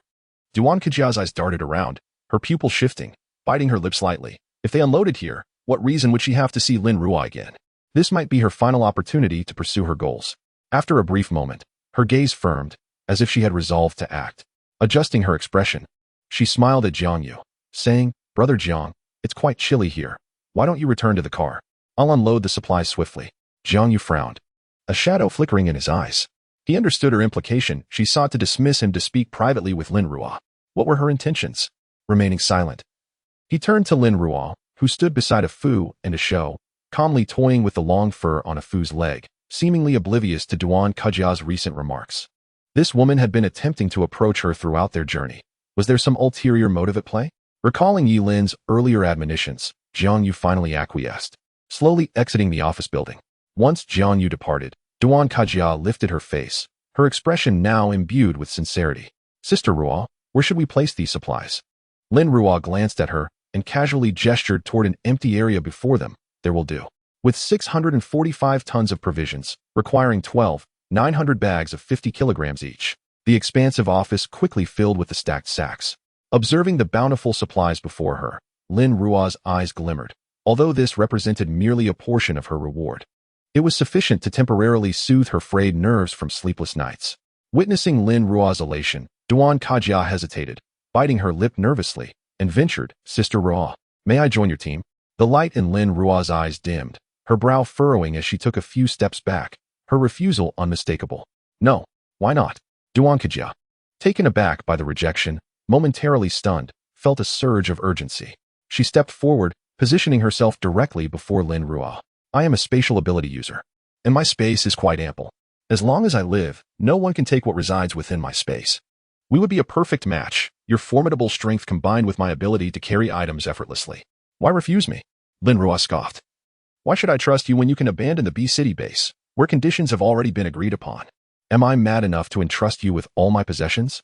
Duan Kajia's eyes reflected a hint of panic. How did you know? Lin Ruo sneered, realizing she had overestimated his intellect. If you hadn't made an arrangement with Yulin, Jiangyu would never have felt secure enough to bring you out. You wouldn't have chosen to leave either. If you cannot comprehend this, how do you expect to seek refuge with me? I don't wish to, but I lack a sense of security at the base. Previously, at the J City base, Duan Kajia's expression darkened as she recalled her past experiences. Upon awakening her powers, she had sought refuge in the base, believing she would receive the same treatment as other ability users, but reality proved otherwise. As a space ability user, the base coveted her powers, which contained vital resources. To ensure her loyalty, they restricted her freedom, and the base leader had even forced her. Recalling the unbearable experiences at the J City base, Duan Kajia shut her eyes tightly, thinking, not one of these men is trustworthy. Although the B City base is an official one, it is still dominated by men, and I cannot place my trust in any of them. Sister Ruo, I thought fate brought us together as a blessing. Your strength commands respect from these men, fulfilling all my fantasies of companionship. If you would shelter and protect me, I would be unwaveringly loyal to you. By teaming up with you, I would no longer fear those terrifying matters. Duan Kajia looked anxiously at Lin Ruo. Sister Ruo, you must believe me, I will never betray you. That's your concern. Lin Ruo listened to Duan Kajia's plight without a trace of sympathy. Many paths are forged by oneself. In her previous life, she too was a space ability user, but she chose to enhance her strength instead of seeking a powerful protector. Though she ultimately met her end, she would not have endured the humiliation that Duan Kajia faced. After all she had experienced, the lesson that relying on others is perilous seemed lost on Duan Kajia. Her gaze turned icy as she stepped back, creating distance between them. You should go with Jiangyu now. Duan Kajia took a few steps forward again, but suddenly felt a chill at her neck as a dagger, crafted from a material resembling black jade, pressed against her throat, slicing through her thick clothing. The cold sensation raised the hair on her arms. At that moment, Ah Fu and Ah Shou, who had been guarding the supplies nearby, sensed the murderous intent emanating from Lin Ruo. They stood up, baring their teeth at Duan Kajia, their large fangs glistening menacingly. Lin Ruo pressed the dagger down further. She despised the feeling of being entangled with others. Did this person assume she was some kind of saint, capable of tolerating someone like her in close proximity? Do not cling to me any longer. Do you understand? The sharp tip of the black jade dagger broke the skin on Duan Kajia's neck. The pain jolted her to the realization of Lin Ruo's coldness and terror. In panic, she cried out, Brother Jiang! Brother Jiang! Sister Ruo wants to kill me. Lin Ruo's eyes flashed with derision. Did he think Jiangyu could suppress her? How naive. Jiangyu rushed in and was met with the sight of Lin Ruo's dagger poised against Duan Kajia's throat, who was staring at him in sheer terror. Jiangyu offered no words of solace to Duan Kajia. His gaze toward her was icy and filled with disdain. He turned to Lin Ruo and inquired, Did she provoke you? Before Lin Ruo could respond, Duan Kajia interjected, No, how could I dare? I just finished distributing the grain, and then Sister Ruo suddenly exploded. Before she could finish her sentence, a sharp pain pierced her neck, and a stream of blood gushed forth. Her head rolled onto the ground, and a copious amount of blood spilled from her lifeless body, steaming slightly in the frigid air before quickly freezing into ice. Lin Ruo's eyes glinted with frosty resolve. She detested those who distorted the truth, spreading rumors merely with their tongues. She gazed down at the decapitated corpse, thinking that she had no intention of killing her. Yet Duan Kajia had chosen her own demise. With that, the obsidian dagger in her hand plunged once more into Duan Kajia's skull, releasing a mixture of crimson and ivory fluid. With a deft flick of the blade, a white crystal core was extracted from the cranium. Lin Ruo cleansed the core with a stream of water and pocketed it. As a spatial ability user, all her supplies were stored within such cores, and with this one, she could retrieve everything Duan Kajia had hoarded. Having completed her task, she stood and turned to Jiangyu, the chill in her eyes intensifying, contemplating whether to eliminate him as well. Yet, he showed no trace of dissatisfaction, but rather a hint of relief. She narrowed her eyes slightly, wondering at his acting prowess. Jiangyu surveyed the corpse on the ground, a cold smile creeping upon his lips. I always sensed something amiss with her. She never had good intentions. No wonder she was always trying to get close to you. After a few days of collaboration, Jiangyu had gleaned some insight into Lin Ruo's temperament. Had Duan Kajia not truly provoked her, she would not have met her end. Initially, Lin Ruo had merely intended to intimidate Duan Kajiao with the dagger. Never truly wishing to kill her, she had given her a chance. But alas, the girl was determined to court death. Lin Ruo, not fully convinced by Jiang Yu's words, suppressed her rising fury and said, "You may leave." Jiang Yu nodded, without a moment's hesitation, not even glancing at Duan Kajiao's corpse, as he contemplated how to attribute her death to a mutated beast. Once he departed, Lin Ruo released her mental energy to ensure he was far enough away before relaxing her brow. Should the base refuse to grant her the energy cannon due to the death of this ability user, she would simply seize every energy cannon in the facility as an unexpected gain. Subsequently, she gathered all the grain in the vicinity into her spatial pocket and called to a Fu and a Shou, "Let us go home." Chapter 124. Has Old Guan sacrificed himself? Who did it? While Lin Ruo effortlessly resolved her troubles, chaos erupted at the base due to the explosion of over 100 colossal trucks loaded with food. Those who had been queuing to exchange for supplies immediately grasped the purpose of these trucks leaving a few days prior. If they still failed to comprehend the base's maneuvers at this juncture, they must have been utterly foolish. The B-City base had acted with intention. They deliberately allowed themselves to sever ties with the base, seeking to rid themselves of the obligation to distribute food to these individuals. Oh my heavens! I was so close to being next in line for the exchange. If my card gets cut, all this food would no longer pertain to me. A woman clutched her resident card tightly, her heart racing. She had clearly observed the convoy of 106 trucks, all brimming with provisions. How much food was that? Initially, she had thought the base's method of food exchange indicated a dwindling supply. In hindsight, her thoughts seemed utterly laughable. This was an official base. How could they allow those smaller bases to outshine them? She quickly tightened her cotton jacket and sprinted towards her dormitory. Aware that her lease was set to expire in just one day, she had initially intended not to renew, but now it seemed imperative to secure a long-term lease. Many shared her sentiments, as crowds hurried back in a flurry. Chen Yu stood at the exchange point, frowning at the throng of people. Regrettably, the area had not been thoroughly cleared. During the days when Yi Lin and the others were on missions, numerous survivors had exited the base, leaving B-City filled with empty homes, not even housing 50,000 inhabitants. Those who had no plans to leave the base cheered upon witnessing the grand procession of food trucks, affirming their resolve. The B-City base had not crumbled. In the inner sanctum of the base, Yi Lin entrusted the task of unloading food to Lu Jincheng. After Duan Kajia had emptied the space of provisions, she followed Jiang Yu to seek out Lin Ruo, while he hastily made his way to report the mission's results to Zheng Qiming at his villa. Zheng Qiming, situated in the inner layer, was well aware of the events transpiring there. Once Yi Lin returned with the food, he could no longer remain idle. Hastily donning his attire and rushing outside. Upon exiting, he encountered the weary Yi Lin approaching. Zheng Qiming quickened his pace to meet him. Yi Lin came to a halt, saluting Zheng Qiming and reported, "Sir, the mission was successfully completed." "Excellent, excellent," Zheng Qiming exclaimed, patting Yi Lin's arm with a smile. "You have worked hard. This is all earned through your sweat and blood. On behalf of the residents of B-City, I thank you." Yi Lin shook his head, refusing to bask in pride from the praise. This owes much to Lin Ruo, the ice element ability user. Without her, we would probably have been lost. Let us discuss this further in the office, Zheng Qiming said cheerfully. I must now see what we have in terms of provisions. This is the hope of the base. Indeed, Zheng Qiming and Yi Lin swiftly arrived at the base's granary, their hearts brimming with joy as they beheld the sacks of grain being unloaded. Once Zheng Qiming learned the total quantity of grain, he reported to his superior, stating, "A total of 63,855 tons has been accounted for. Shut the warehouse door." With this supply, the base would be free from food concerns for at least a year. Although the population remained substantial, a mixture of other ingredients could be combined with the grain, ensuring sustenance for survival. "Xiaoyi, come. Let us discuss the details of our recent mission," Zheng Qiming exclaimed, a smile gracing his face as he patted Yi Lin on the back, signaling him to follow. Yi Lin trailed behind Zheng Qiming to his office, where Zheng Qiming personally poured a cup of hot water for Yi Lin. "Now, about the ice-type ability user you mentioned earlier." As Yi Lin accepted the cup, his thoughts raced.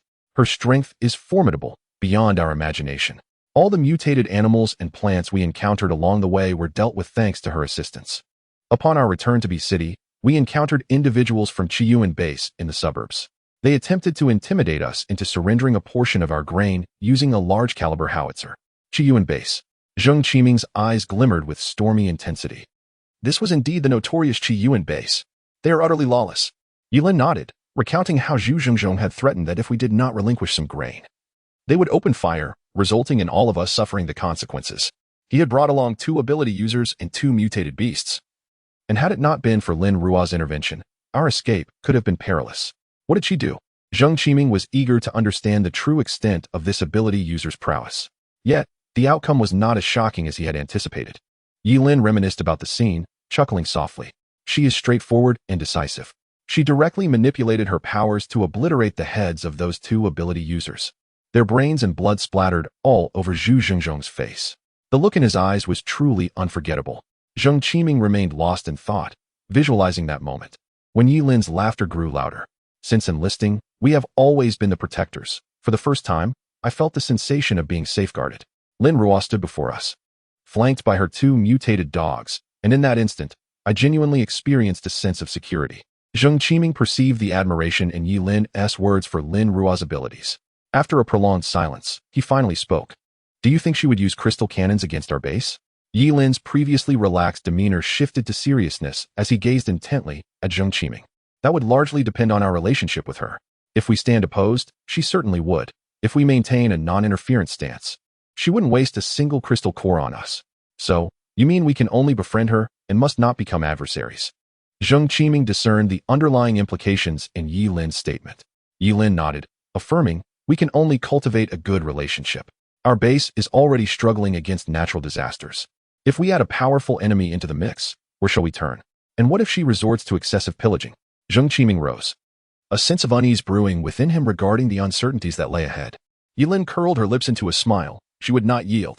Although she often defied conventions, she remained steadfast in her principles, and the number of individuals capable of persuading her to abandon her moral compass was exceedingly scarce. Very well. Since you hold her in such high regard after understanding her, I shall heed your counsel. If our energy cannon can indeed be successfully developed, you shall deliver her remuneration for the transaction. Zheng Qiming turned his head, smiling at Yi Lin. Yi Lin nodded. Yes, Commander. The news of the B-City base's food procurement quickly spread throughout the city. Many survivors who had left the B-City base yearned to return. Yet they were all barred from entry. From this day forth, the B-City base would only accept those with abilities or survivors accompanied by mutated beasts. All other survivors would be turned away. At that moment, those who had departed the B-City base finally comprehended why their resident cards had been revoked. It was evident that the base had been scheming from that very moment. This was a trap set for us. The B-City base is ruthless. To deny us the opportunity to partake in the abundant food supply, they resorted to such insidious tactics. I refuse to accept this. Why should this be the case? A considerable number of survivors gathered at the entrance of the B-City base, causing a commotion. Jiang Yu stood atop the city wall, observing the unrest below, his heart devoid of emotion. He raised a loudspeaker and called down, "You have 10 minutes. After 10 minutes, the B-City base will open fire on those causing disturbances below, regardless of casualties." The survivors below halted their actions, recalling the bloody events that had transpired during previous protests against the base's revised regulations. No one doubted that Jiang Yu would indeed issue the order to fire. Ultimately, the survivors valued their lives. Despite their dissatisfaction, they began to disperse slowly in the face of the machine guns positioned atop the wall. Simultaneously, Zhu Zhengzhong returned to the Qiyuan base with his team, their spirits notably diminished. Yang Songming awaited good news, only to be met with the grim tidings of the loss of two ability users. He furrowed his brow, incredulous. How could this be? The intelligence from our informants cannot be erroneous. The force you brought should have easily overwhelmed them. At this juncture, Zhu Zhengzhong could not suppress his resentment.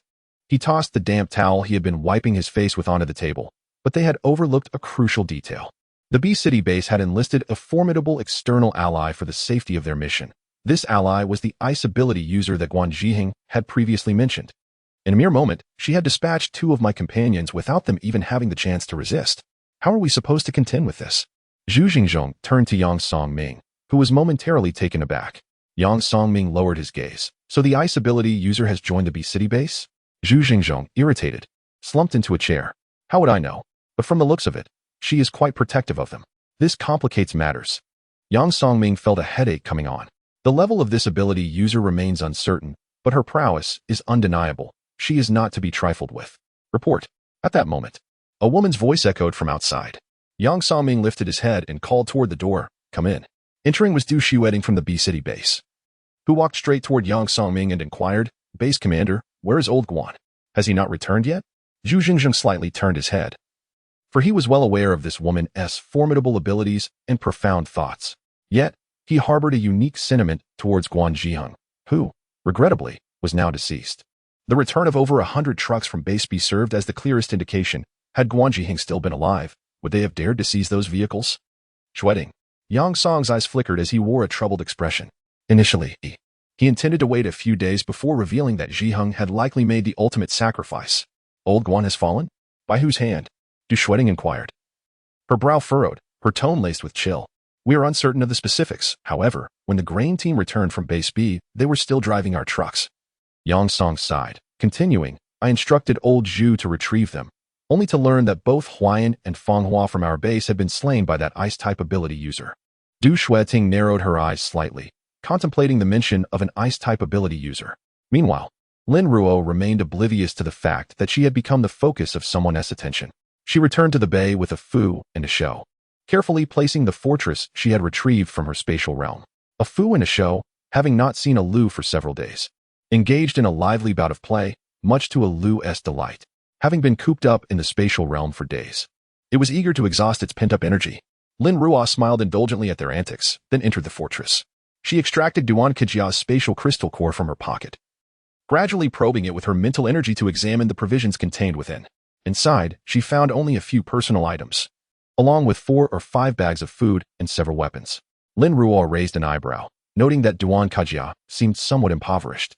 Deciding to take only the food and weapons, she discarded the crystal core into the box designated for ability user cores.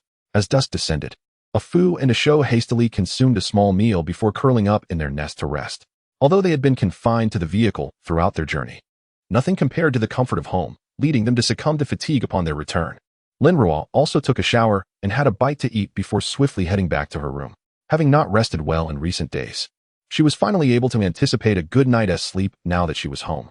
Chapter 125. The Bitter Cold Year. Group upgrading in the second-floor laboratory. Lin Ruo stood before a potted plant, which contained a specimen of a partially mutated grass. She had just sprinkled a freshly concocted plant suppression powder onto it. Upon contact with the powder, the leaves of the mutated plant began to curl inward. Within minutes, they turned yellow and withered, and after a little while longer, the once vibrant green vegetation had transformed into a clump of desiccated grass. Lin Ruo extended her index finger, a thin layer of ice rapidly enveloping it. She gently prodded the brittle mass of dried grass, which crumbled under the slightest pressure. A spark of realization lit up her eyes as she used a spade to unearth the roots, only to discover they too had succumbed to desiccation. Her plant suppression powder had proven successful. Previously, one of the herbal combinations in her formulation had been incompatible with the other ingredients, rendering it toxic enough for ordinary plants but insufficiently potent against mutated ones. After meticulously analyzing the properties of the herbs in her formula, she realized that substituting one ingredient had unleashed the desired toxicity. Stretching languidly, Lin Ruo reflected on the past 6 months spent in relentless study, poring over books and research materials, an effort surpassing even her dedication during her college entrance examinations. At last, she had perfected the powder. Raising her gaze to the electronic clock on the wall, she noted the glaring date, December 10th, 2208. The bitter cold was nearing its 1-year anniversary. She began to tidy her workspace, feeling a sense of aversion towards further research in the immediate future. Descending the stairs, she found Ah Fu and Ah Shou had returned from their hunting expedition, quenching their thirst at the doorway. After preparing herself, Lin Ruo stepped outside the fortress to find the fruits of their labor. A mutated cow and a mutated gorilla, both classified as first-tier mutated beasts. Having stored the game in her spatial compartment, a tendril from Ah Lu reached out, entwining around Lin Ruo's wrist and nuzzling gently, an indication of hunger. With a soft chuckle, she promised, "Dinner will be served shortly, once I tidy this up." A glimmer of blue light flickered in her eyes as a stream of water unfurled before her, flowing like mercury across the platform, cleansing it of dust and blood. She then shaped the liquid into a sphere and tossed it away. Turning back inside, she assisted Ah Fu and Ah Shou in bathing.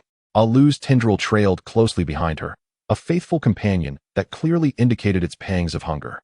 Currently, Ah Lu's daily intake had reached 3 times that of Ah Fu and Ah Shou, consuming food at an alarming rate, prompting Lin Ruo to consider increasing its portions. Thanks to the essence of the mutated locust tree Lin Ruo had brought back 6 months prior, coupled with an energy supply of over 1,000 pounds of mutated beast meat daily, Ah Lu had grown to a diameter exceeding 2.5 meters, with its height reaching a staggering 45 meters, almost twice the height of the fortress, qualifying it as a towering tree. With Aliu urging her on, Lin Ruo swiftly prepared lunch after completing her tasks. She harvested over 300 kilograms of flesh from the mutated sea beast, along with the most sumptuous liver it possessed. Additionally, she gathered ripe grapes from her spatial domain and several eggs from chickens and ducks, filling 3 large bowls to the brim, with Aliu's bowl forming a small mountain. Aliu's willow branches were already restless. As soon as Lin Ruo set the bowls down and stepped aside, it sensed the meal was ready. With deft control, it maneuvered 3 willow branches to drag its portion outside, commencing its feast. Afu and Ashu, exhausted from their hunting expedition, nearly licked Lin Ruo's palm before bowing their heads to eat. After washing her hands in the kitchen, Lin Ruo began preparing her own meal, crafting a teriyaki chicken leg rice using semi-finished sauces purchased from her spatial realm. Once the meal was ready, she seated herself at the dining table. Just as she opened a television drama, suddenly she looked up towards the doorway, sensing the emergence of a Tier 3 crystal core nearby. Was Aliu about to level up? It had been less than a year since its last upgrade, and its growth rate was astonishing. Without a moment to ponder, she swiftly set down her chopsticks, donned her gear, and dashed out of the fortress. Outside, Aliu had already consumed everything in its bowl, and its body was now bursting with stored energy. The entire tree was visibly growing at an astonishing rate. The willow branches that had previously drooped to the ground were stretching and thickening again. What had once been the thickness of an adult's finger was now comparable to that of a 1 yuan coin. Simultaneously, the sharp thorns along the branches extended outward, each one growing sharper and quivering slightly as if breathing. The bark's texture was becoming increasingly dense, and Lin Ruo estimated that with Aliu's strength as a level 3 mutated plant, even a level 1 mutated beast would find it exceedingly difficult to leave a scratch on its trunk. Aliu's power was enhancing in every aspect. While Afu and Ashu obediently sat nearby, their large eyes betraying their concern as they observed the ongoing transformation of Aliu. This upgrade took longer than usual. It was not until dusk approached that Aliu began retracting the branches that had spread beyond the platform, adjusting them back to a length that merely touched the ground, while the thorns concealed themselves, reverting to a harmless appearance. If one overlooked the tree's towering height and lush density, one might mistakenly believe it to be innocuous. At this point, it had reached a height of 50 meters, having grown a full 5 meters with this upgrade. The trunk's diameter had expanded to 3 meters, making the tree hollow that Lin Ruo had reserved on the platform appear somewhat cramped. Aliu's branches once again reached towards Lin Ruo, wrapping around her waist and lifting her to the crown of its tree. Lin Ruo made no effort to resist. This crown was Aliu's most cherished domain, where even Ashu had to be suspended for an hour just to take a nibble. Standing atop the canopy, Lin Ruo let out a soft laugh. Beginning to grasp Aliu's intentions, it was expressing its trust and dependence on her through this gesture of submission. Gently patting the willow branch around her waist, she smiled and remarked, "Aren't you hungry after your upgrade? Then the mutated beast I prepared can be spared." Upon hearing these words, Aliu promptly set Lin Ruo down, as the willow branches gently brushed against Lin Ruo's face, expressing a desire for sustenance. Lin Ruo could only smile wryly, skillfully placing an entire level 2 mutated beast before Aliu. "Please enjoy," she urged. Aliu, showing no restraint, thrust several willow branches into the beast's body, rapidly siphoning its blood and flesh. The hefty form of the level 2 mutated beast quickly shriveled, leaving Lin Ruo astonished. The energy contained within this level 2 creature was markedly different from that of a level 1, and it seemed to require a greater quantity of nourishment after its upgrade. In merely a span of 10 minutes, Aliu devoured the entire beast, leaving only a layer of skin and bones behind. Upon witnessing Aliu's completion of the meal, Asho lunged forward, attempting to gnaw at the willow branches that Aliu had yet to retract, curious to see if they could be severed. However, Aliu's other branch ensnared Asho's hind leg, hoisting him into the air. Now towering at 50 meters, Aliu made Asho, who was merely 6 meters long, appear diminutive as he dangled from the tree, his forepaws flailing in vain to descend. Afu then jumped up, scratching against Aliu's trunk, but only managed to leave a few claw marks, failing to even dislodge a piece of bark. Aliu used the thickened willow branches to bind the two together, swinging them playfully from the tree. It seemed that Afu and Asho had grown accustomed to such playful punishment, even relishing the thrill akin to a roller coaster. Once their antics had sufficiently subsided, Aliu gently lowered Afu and Asho to the ground, plucking a red fruit from the treetop and offering it to Lin Ruo. Today's surprises were relentless, and Lin Ruo gazed at the fruit with astonishment. Wasn't it supposed to take 2 months to ripen? How could it be ready so soon? Was it hastened by the residual energy from the upgrade? Aliu lightly nudged, lifting one of Lin Ruo's arms with a willow branch and placing the fruit in her hand. Lin Ruo, feeling no need for formality, accepted the red fruit and planted a fervent kiss on Aliu's trunk. "I've been stuck at this mental barrier for far too long. Aliu, This fruit's ripening is perfectly timed. The branches of the entire tree swayed rapidly, as if swaying in response to Lin Ruo's affection. A Fu and A Shou nudged Lin Ruo with their large heads, prompting her to chuckle softly as she kissed both of them affectionately. You all are simply marvelous. Having expressed her delight, she left A Fu and A Shou to frolic with A Lu while she returned to the fortress, disregarding the untouched chicken leg meal on the table as she made her way directly to the training room. Settling cross-legged upon the mat in the training chamber, she inhaled deeply, suppressing her aversion to the intense pain that loomed ahead before placing the red fruit into her mouth. Her mental energy surged outward once more, expanding 1,000 meters, then 5,000, until it halted at 6,000 meters, where she felt her mental force boiling and surging in her mind. Accompanying this was the all-too-familiar, excruciating pain, now more intense than that brought on by the previous fruit, stretching time into an almost unbearable length. Lin Ruo clenched her fists tightly, veins protruding on the backs of her hands and neck, cold sweat cascading over her body the moment the pain struck. She gritted her teeth and resolutely persevered. If she could endure just a bit longer, she would break through the bottleneck, and her strength would undoubtedly augment significantly. Time passed, second by second, and Lin Ruo felt as though she could hear the clock on the wall, the ticking of its hands echoing in the stillness. Just when she was on the verge of giving in, a sudden crack reverberated in her mind, reminiscent of shattering glass. Instantly, an overwhelming warmth enveloped her, and her mental energy began to recover at an astonishing pace. She had finally transcended that barrier, and the world opened up before her like a blossoming flower. She could distinctly sense the myriad of molecules in the air, frolicking and entwining with one another, coalescing into the countless objects surrounding her. Once again, she experienced the profound sensation, as if she could perceive the very essence of the world itself, immersing herself in quiet contemplation. As she lingered in this state of euphoria, a sudden stiffness gripped her body. A swirling vortex of energy appeared around the white crystal core deep within her mind, signaling the long-awaited upgrade of her spatial abilities after more than a year. It seemed that today, she and Alu were destined to ascend together. She dared not be complacent. Her mental energy swiftly summoned an abundance of crystal cores from her spatial realm, enough to bury her entirely. Then, she felt herself plunge into a peculiar space, an empty realm where nothing existed, yet the air was thick with rich spatial energy. The energy here bore an uncanny resemblance to that in her life space. Where was this? Meanwhile, Alu, who had been frolicking outside, extended her willow branches into the room, peering through the training room door to observe Lin Ruo's condition. A Fu and a Shou quickly rushed in, drawn by curiosity. Upon seeing Lin Ruo surrounded by crystal cores, they surmised that their master was on the brink of yet another upgrade.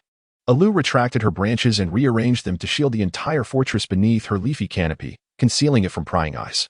A Fu and a Shou instinctively stationed themselves, one at the main entrance of the living room and the other at the training room door, each silently guarding Lin Ruo in their own way, allowing her to focus entirely on her ascent. Chapter 126, Spatial Distortion. The night passed silently. A Fu and a Shou did not venture out in search of prey as usual. Instead, they remained motionless at the door. They feared that if they left to hunt and a mutated creature attacked, Alu would be unable to fend it off, putting their master in danger. Thus, they chose to endure hunger rather than take the risk. Since consuming Alu's fruit, Lin Ruo had been diligently cultivating in the training room, and before she realized it, a night had slipped by.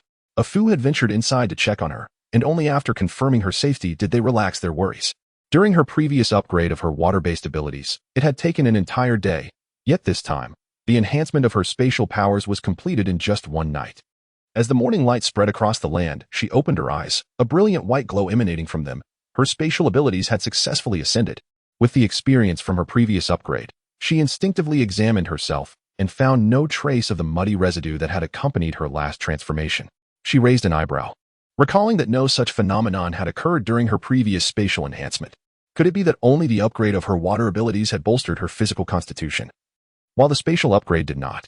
Her mental energy swiftly delved into the space, retrieving a thick iron plate. With forceful determination, she bent it with her hands, and the half-centimeter thick plate was instantly contorted. The strength she exerted felt no different from before her upgrade, leaving Lin Ruo somewhat disheartened. After all, she had harbored expectations. Physical training was arduous, and who wouldn't wish for immediate and significant improvement? However, she quickly adjusted her mood. Achieving a second upgrade in spatial abilities within just over a year was indeed a rare feat. There was no reason for her to feel disheartened. One must learn to be content. Rather than wallow in disappointment, it would be more prudent to enhance her strength and elevate her water-based abilities as swiftly as possible. Having come to this conclusion, She plunged her mental energy back into the space, observing the changes therein. The stillness of the space revealed no substantial alterations, save for the expansion of the life space, which had doubled in area. The modules of black earth, lakes, and ordinary land had all proportionately increased. The fields, once brimming with crops, appeared considerably smaller due to the spatial enlargement, and those crops that were nearing maturity were now fully ripe. Perhaps it was the result of her spatial upgrade that had hastened their ripening. As for whether the lake's water and the efficacy of the black soil had been enhanced, that would require personal experimentation. Beyond these observations, there were no further differences. Lin Ruo's mental energy stirred as she attempted to see if her body could enter the space, but alas, it remained futile. She sighed, realizing that one must not indulge in overly idyllic fantasies. Next, she communicated with the spatial crystal core in her mind. During her last upgrade, she had gained the ability of the spatial blade. She wondered if this time she would acquire a new power. Moments later, her eyes widened in delight. She retrieved a steel basin from the space and tossed it into the air. With a flick of her mental energy, the basin was instantly twisted into a spiral. Spatial distortion. With this upgrade of her spatial abilities, she had acquired the power of spatial distortion. In an instant, she grasped this newfound capability, and at that moment, she distinctly sensed the difference between the space occupied by the steel basin and the areas beyond her control. This space seems to exist in its own realm, filled with energies that she is intimately familiar with, energies strikingly akin to those of the space she fell into during her upgrade. Alternatively, one might say they resemble the spatial energies within her own life space. Her thoughts grew increasingly intricate. If she were to master these spatial energies completely, could they be utilized for more than just techniques of spatial distortion? Afu, Ishu, and Alio, upon hearing the creaking sound of a steel basin being shifted in the training room, paused momentarily before reacting with joy, rushing into the training area. Their master had finally finished her cultivation. Afu nuzzled against Lin Ruo's shoulder, while Ishu, feeling a tad aggrieved, emitted soft grumbles. Meanwhile, Alio entwined a willow branch around Lin Ruo's wrist, gently rubbing against her. Lin Ruo withdrew her thoughts and chuckled softly, reassuring them, "I appreciate your concern. I hadn't anticipated that my abilities would upgrade as well. Did you all skip dinner last night? Are you hungry?" Afu sat obediently to the side, his large mouth resting on Lin Ruo's shoulder, refusing to budge. Alio gently shook the willow branch, indicating with a head shake that he had eaten plenty during his upgrade the previous night and felt no hunger at all. Ishu, being quite straightforward, expressed his hunger with a series of earnest grunts, nodding his large head vigorously to convey his need for food. Alio playfully swatted Ishu's head with the willow branch, expressing mild frustration over his lack of self-care. Ishu buried his large head beneath Lin Ruo's arm, feeling it was futile to voice his needs in this situation, given that he had indeed not eaten. Lin Ruo chuckled helplessly, grasping Alio's branch to prevent further swats at Ishu. "All right, I understand you are hungry. No need to hide your feelings from me. I am well aware of your appetites." As she spoke, Alio pointed at Ishu, and his willow branch gradually drooped, tugging at Lin Ruo's clothing playfully. Lin Ruo smiled knowingly, caressing the slender willow branch affectionately before retrieving a watch from her space to check the time. "It was morning. Let us go. I shall prepare something for you." Lin Ruo led them to the dining area, retrieving a large basin from the corner designated for their meals, and began to prepare lunch. Having recently slain a second-tier mutated bear, 400 kilograms of meat remained, which Lin Ruo decided to share entirely among them. In addition, she brought out some watermelon from her space and 20 some raw eggs, topping off Ishu and Aftu's meals with 10 mutated insects each. Considering that the lake water from her space might taste even better now, she took out 2 large basins, filling them with the lake water to place nearby. Afu and Ishu entered but ignored the meat initially, opting instead to lap up the fragrant lake water from their basin, which had grown more aromatic and palatable. After drinking, they felt pleasantly warm. Alio dragged his basin outside, and with one remaining willow branch, he slowly inched towards Afu and Ishu's basin. Lin Ruo chuckled, stepping outside the fortress to water the roots of a tree with some of the lake water. "Since my upgrade, the space has expanded, and the lake water has increased. There is more than enough for all. No need to steal." Alio blissfully absorbed the waters of the spatial lake. Feeling the surge of energy within, the willow branch playfully brushed against Lin Ruo's face, prompting her to tilt her head away, tickled. Once she had organized her 3 companions at home, Lin Ruo finally found the time to experiment once more with her spatial distortion. With a mere thought, she filled a cubic space, approximately 2 meters on each side, with her spatial energy, witnessing the rapid twisting of the interior. After enhancing her mental prowess, Lin Ruo could perceive the essence of various elements around her. For a fleeting moment, she sensed an unparalleled dominion over this space, a sensation distinct from her conventional abilities. Akin to the mastery she held over her own life space. If the dimensions of this distorted space were indeed correlated with her mental capacity, then logically, the space she could command should exceed the current confines considerably. Yet, in the next instant, that feeling of control dissipated, replaced by the familiar sensation of spatial distortion. A nagging intuition lingered that this upgrade to her spatial abilities was unlike any before. Moreover, the semblance of control she experienced while manipulating this space bore an uncanny resemblance to her command over water molecules, reinforcing her prior hypothesis that she could indeed strive to govern this realm. Lin Ruo continued to exert her spatial distortions, but after several attempts, she reluctantly halted. It was not the depletion of her powers that prompted her pause, but rather the resounding growl of her stomach, reminding her that she had missed 3 meals. Furthermore, the recent upgrade to her spatial abilities required a substantial replenishment of energy, accompanied by the sharp pangs of hunger. She quickly retrieved the prepared food she had stored in her space. There was no time to cook. She needed to satiate her hunger first. She strode over to the dining table, extracting 10 hamburgers, a piece of fried chicken, a family bucket, and a cup of cola. Before sitting down to devour the spread with fervor, Afu and the others had already finished their meal and were now gathered around the water basin, drinking voraciously until they had consumed nearly all of its contents. After finishing 2 hamburgers, Lin Ruo felt the discomfort in her stomach begin to subside, prompting her to slow her pace. While she ate, she observed her companions drinking water, noting their evident fondness for the lake's waters. After swallowing her mouthful, she poured herself a cup. The lake water tasted even sweeter than before, and as she closed her eyes to savor the difference, she perceived an increase in the energy contained within. With the enhancement of the energy in the lake, it was only natural that the fertile dark soil of her space would also see an elevation. Once she finished her meal and tidied the table, Lin Ruo sat in the dining area, extending her mental energy into her spatial realm, only to recall that the crops within were ripe and ready for harvest. Chapter 127. Earthquake-generated tsunami within Lin Ruo's spatial realm. A vast expanse of land was adorned with ripened crops. As her mental prowess seeped into this space, she deftly commanded the energies to commence the harvest. The earth was turned, and each crop was uprooted, with fruits and branches meticulously separated and arranged according to their respective varieties within the stillness of the space. Once the entire yield was gathered, Lin Ruo harnessed her mental force to process the fruits of each type using machinery within the space, undertaking tasks such as peeling and threshing. Only after these meticulous procedures could the produce be deemed as grain.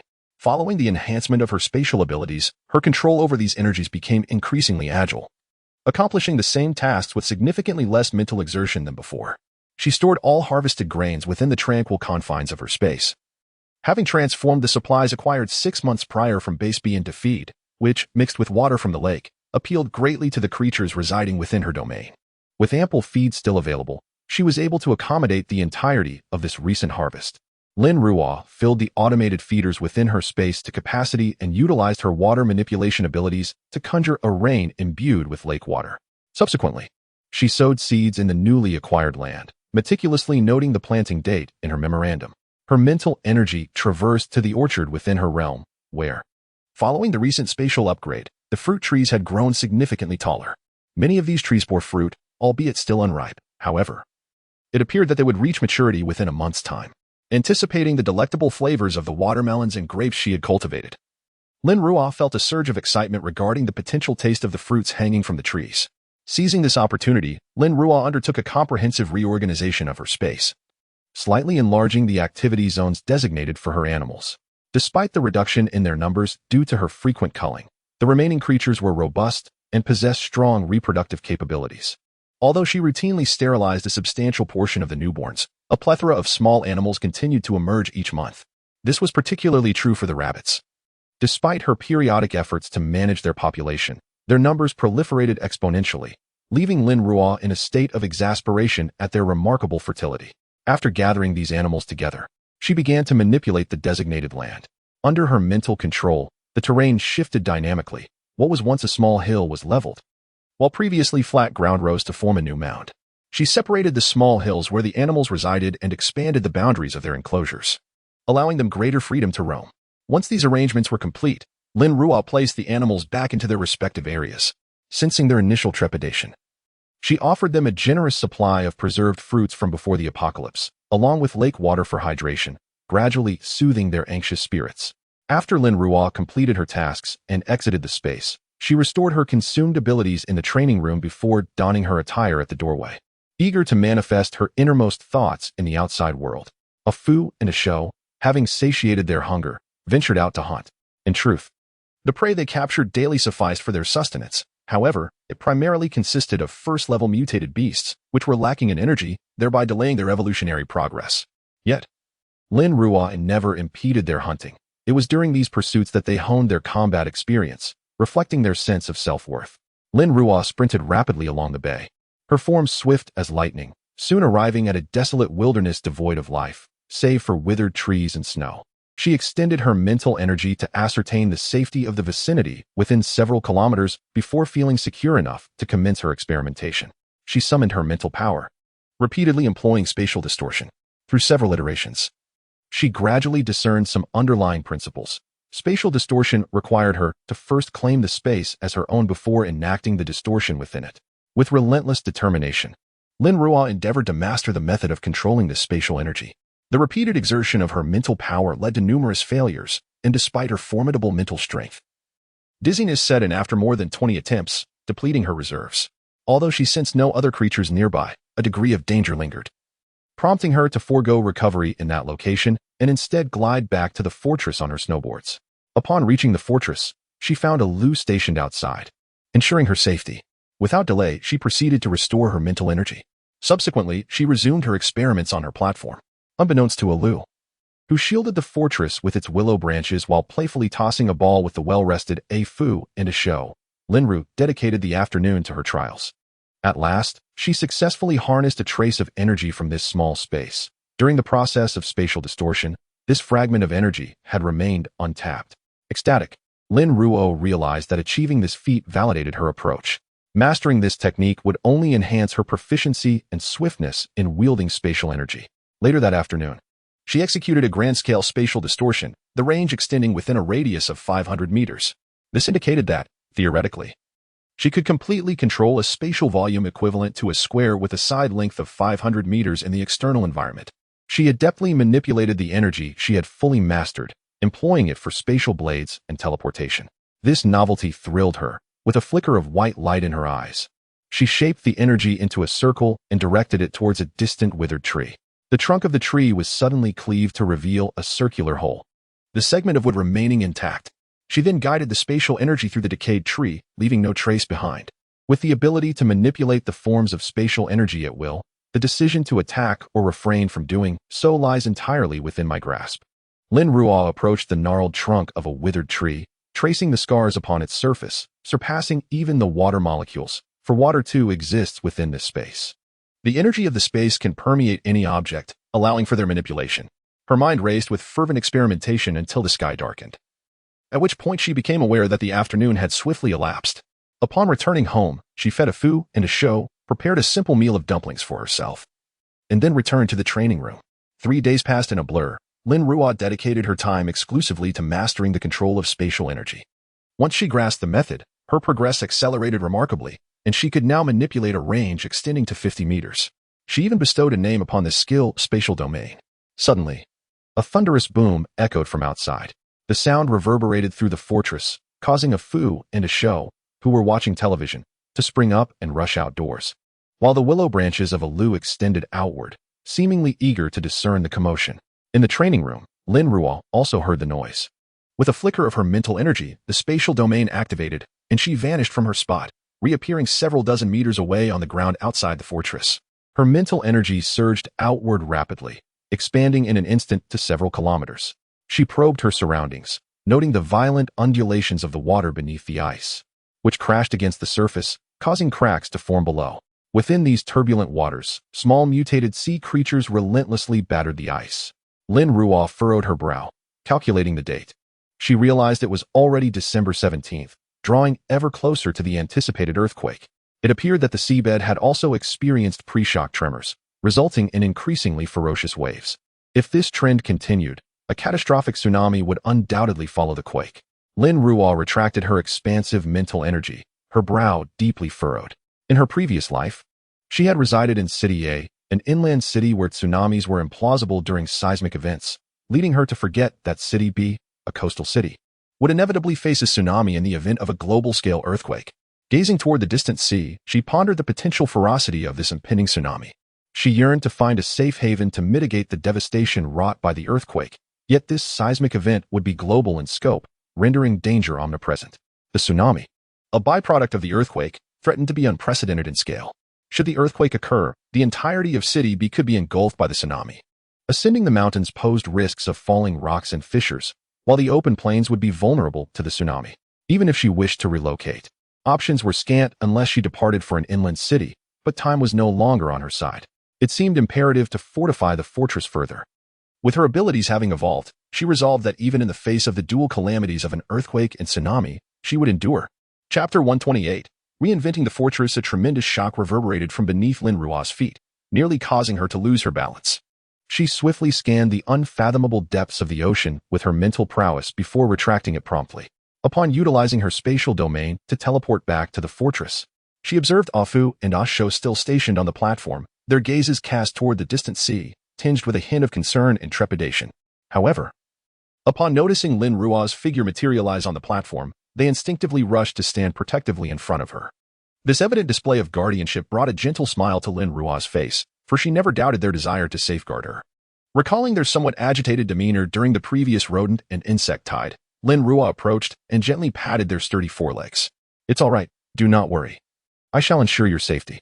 Afu and Asho lowered their heads, their large noses nudging against the palm of Lin Ruo's hand, while Alu's willow branches intertwined around her waist, seemingly offering her reassurance as well. Once she had calmed their emotions, she led them back to the fortress. Despite their evident anxiety, the trio appeared to consume less than usual, a detail Lin Ruo observed with concern. Though she could shelter them within her spatial realm during the impending earthquake and tsunami, it was not feasible for them to dwell in anxiety for the remaining 2 days. Even if they were aware of their impending relocation to the space, their worries would persist, for they understood that she could not enter the space with them, thus causing them to fret for her safety. To instill sufficient confidence in them, Lin Ruo resolved to commence the fortress upgrade that very night.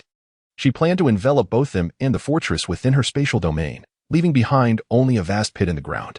To ensure her own safety while entering the space, she retrieved a micro-shelter from within it and positioned it outside the pit. Entering the micro-shelter, she found it warmly inviting, shielded by a protective barrier crafted from subterranean minerals, leaving her secure enough to immerse her mental energy into the space. As she endeavored to upgrade the fortress, it became imperative to enhance its vulnerable defenses. Following the advancement of her spatial abilities, she anticipated the crystalline shells would also become malleable, rendering the bulletproof glass obsolete. She extracted a crystalline shell from the stillness of the space, controlling her mental energy to elevate the temperature surrounding it rapidly, soon reaching the pre-upgrade maximum of 5,000 degrees. The temperature continued to rise, and the crystalline shell, now enveloped in intense heat, began to melt slowly until it transformed into a liquid state at 6,000 degrees. Once she confirmed her ability to manipulate the process, Lin Ruo proceeded to extract all the crystalline shells from the stillness of the space, melting them into a liquid form through high temperatures. Subsequently, she transported tons of subterranean minerals from the stillness of the space, subjecting them to high-temperature melting. Piles of these minerals were added to the heated zones, continuously producing liquid jade-like crystals. She then guided these liquids to form gradually, as the black liquid began to shape into the visage of a new fortress, integrating the liquid crystalline shells to create window-like structures. During her last construction of the fortress, her mental strength was insufficient, necessitating several recoveries. However, this time she felt no inclination to overextend herself, demonstrating just how formidable Lin Ruo had become following her 2 breakthroughs in mental prowess. The obsidian-hued liquid gradually solidified, and the fortress began to take shape. This time, she constructed the walls entirely from obsidian crystal, achieving a thickness of 20 centimeters. Given the semi-translucent nature of the obsidian, she added an outer layer of bricks, crafted from underground minerals, to enhance insulation, and incorporated pigments to give these bricks a whitish hue. With the extreme heat approaching, the dark bricks risked excessive heat absorption. Thus, a lighter color was preferable. After laying the bricks, Lin Ruo reinforced the exterior with a thin layer of core shell liquid. The windows this time were larger and more elaborate, allowing ample light. When the extreme heat period arrives, she plans to hang blackout curtains to mitigate the temperature. Even the gaps around the window mechanisms were meticulously sealed, utilizing all the core shells she had previously employed. The fortress's walls were constructed to be utterly airtight. Such fortifications would withstand not just tsunamis, but even the force of a nuclear explosion. with this level of defense during earthquakes and tsunamis. Her sole task would be to stabilize the fortress, free from concerns regarding its safety. Lin Ruo also modified the fortress's base, increasing its thickness to 5 meters while maintaining a total area of 2,000 square meters, all crafted from obsidian crystal, to bolster stability.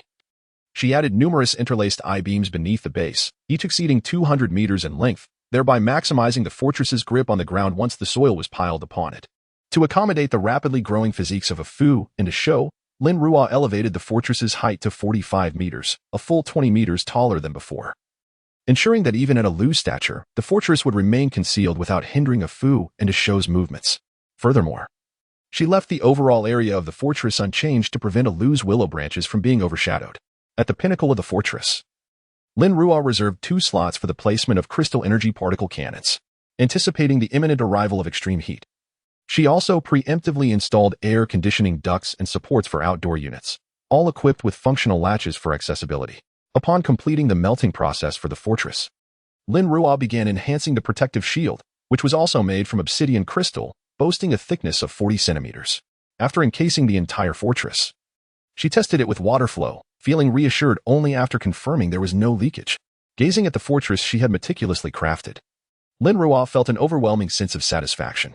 The quantity of obsidian crystal used for this renovation was staggering, nearly 5 tons, while the consumption of underground minerals was equally daunting, close to 20,000 tons. Lin Ruo silently marveled at her foresight in gathering ample underground minerals, for without them, she would have faced significant shortages. As she admired the now-formed fortress in the sky, Lin Ruo retrieved her previous living essentials from the former fortress and transferred them to this one, subsequently beginning to modify the door and window curtains. The curtain in the house was originally crafted to a height of 6 meters, but now the door has surpassed 10 meters, rendering the curtain impossible to hang. The dimensions of the windows have also been altered, necessitating a complete redesign by Lin Ruo. The space is predominantly filled with animal hides, and she decided to utilize the wolf pelts she had previously acquired to create a new curtain. Once the intense heat arrives, she plans to replace it with one featuring mesh. By harnessing her mental energy, she meticulously tanned all the remaining animal hides in her space, selecting a few of the finest pelts for the sewing process. The new curtain was swiftly assembled, allowing for the removal of the old one, which she set aside as a backup, even though it may not be needed in the near future. Subsequently, Lin Ruo retrieved several curtains collected from various markets and made adjustments to fit the dimensions of the fortress windows. With her mental energy, she hung the curtain and the other window treatments before excavating a significant amount of soil from the black earth, placing it into the designated pit reserved for a Lu. This pit was generously sized, measuring 6 meters in diameter, ample enough for a Lu's root system to flourish. Once everything was in order, Lin Ruo unearthed a Lu from its previous pit and replanted it in the new fortress location. A Lu joyously extended its willow branches, for its prior pit had constrained its roots, while this new location allowed for expansion. Its extensive root system eagerly absorbed energy from the rich black soil beneath, while it also extended several branches to explore the new fortress. As Lin Ruo withdrew her mental energy from the space, she retracted the protective shield in the micro-dwelling. A full moon illuminated the night sky, dispelling some darkness and allowing her to discern her surroundings. With a surge of blue light in her eyes, she conjured several massive ice shovels in the air, continuing to deepen and widen the large pit originally intended for the fortress. After half an hour, a 5-meter deep pit emerged before her, sufficiently enlarged to accommodate the I-beams. Once the pit was prepared, she summoned the fortress from her space, which landed with a resounding thud in the center of the pit. Lin Ruo directed the ice shovels to begin backfilling, securely embedding the I-beams deep within the earth. Thus, the fortress was solidified. Once everything was completed, Lin Ruo released a Fu and a Shou from her space. They beheld the newly transformed fortress, and with delight, they dashed inside. The interior layout remained unchanged, though the overall height had increased, providing a Fu and a Shou with a sense of familiarity.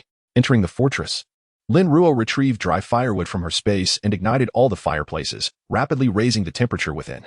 Tomorrow during the day, I will test the strength of our fortress, and you shall no longer worry about the tsunami outside, she said with a smile, looking at a Fu and a Shou within the fortress. At that moment, the B City base received news through expert observation of an impending earthquake.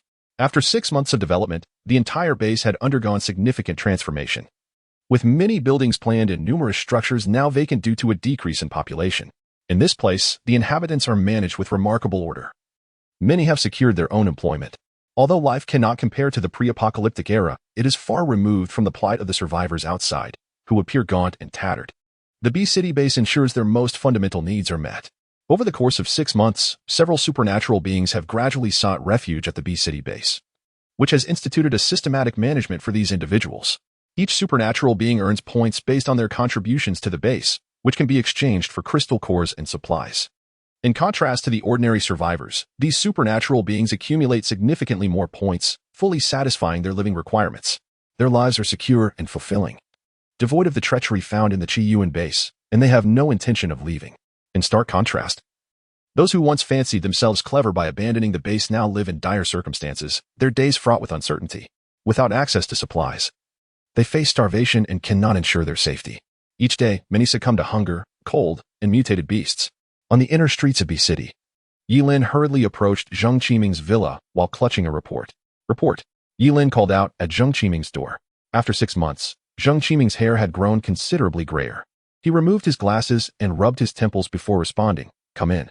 Upon entering the office, Yilin was struck by Zheng Qiming's weary appearance and gently urged him, "Chief, you must take care to rest. Didn't the doctor advise you to worry less? The weather is about to warm up, and there are still many measures the base has yet to implement. How can I afford to relax?" Zheng Qiming waved his hand dismissively, taking a sip of water from his desk. "What brings you here?" Typically, Yilin would be busier than he. So Zheng Qiming was curious about why he had taken the time to check on his health. There must be something significant at hand. Yilin's expression turned grave as he looked at Zheng Qiming, ultimately sighing inwardly before speaking. According to geological experts, a massive global earthquake is imminent, expected to last for 23 days. Our base is situated halfway up a mountain. Should such an earthquake occur, we would be unable to escape the falling rocks or ground collapses. Moreover, given B-City's coastal location, this global earthquake could trigger an unprecedented tsunami, which would undoubtedly impact the entirety of the B-City urban area. "What?" Zheng Qiming exclaimed, rising abruptly and pacing the room with his hands clasped behind his back.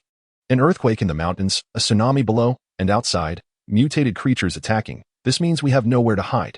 Chapter 129: The Birth of Artificial Abilities. Amidst the tremors of an earthquake above and the tumult of a tsunami below, Zheng Qiming, with a grave countenance, could easily envision the horror wrought by this calamity, given the prior deluge and extreme cold. There was no possibility of escape. They could only endure the impending disaster.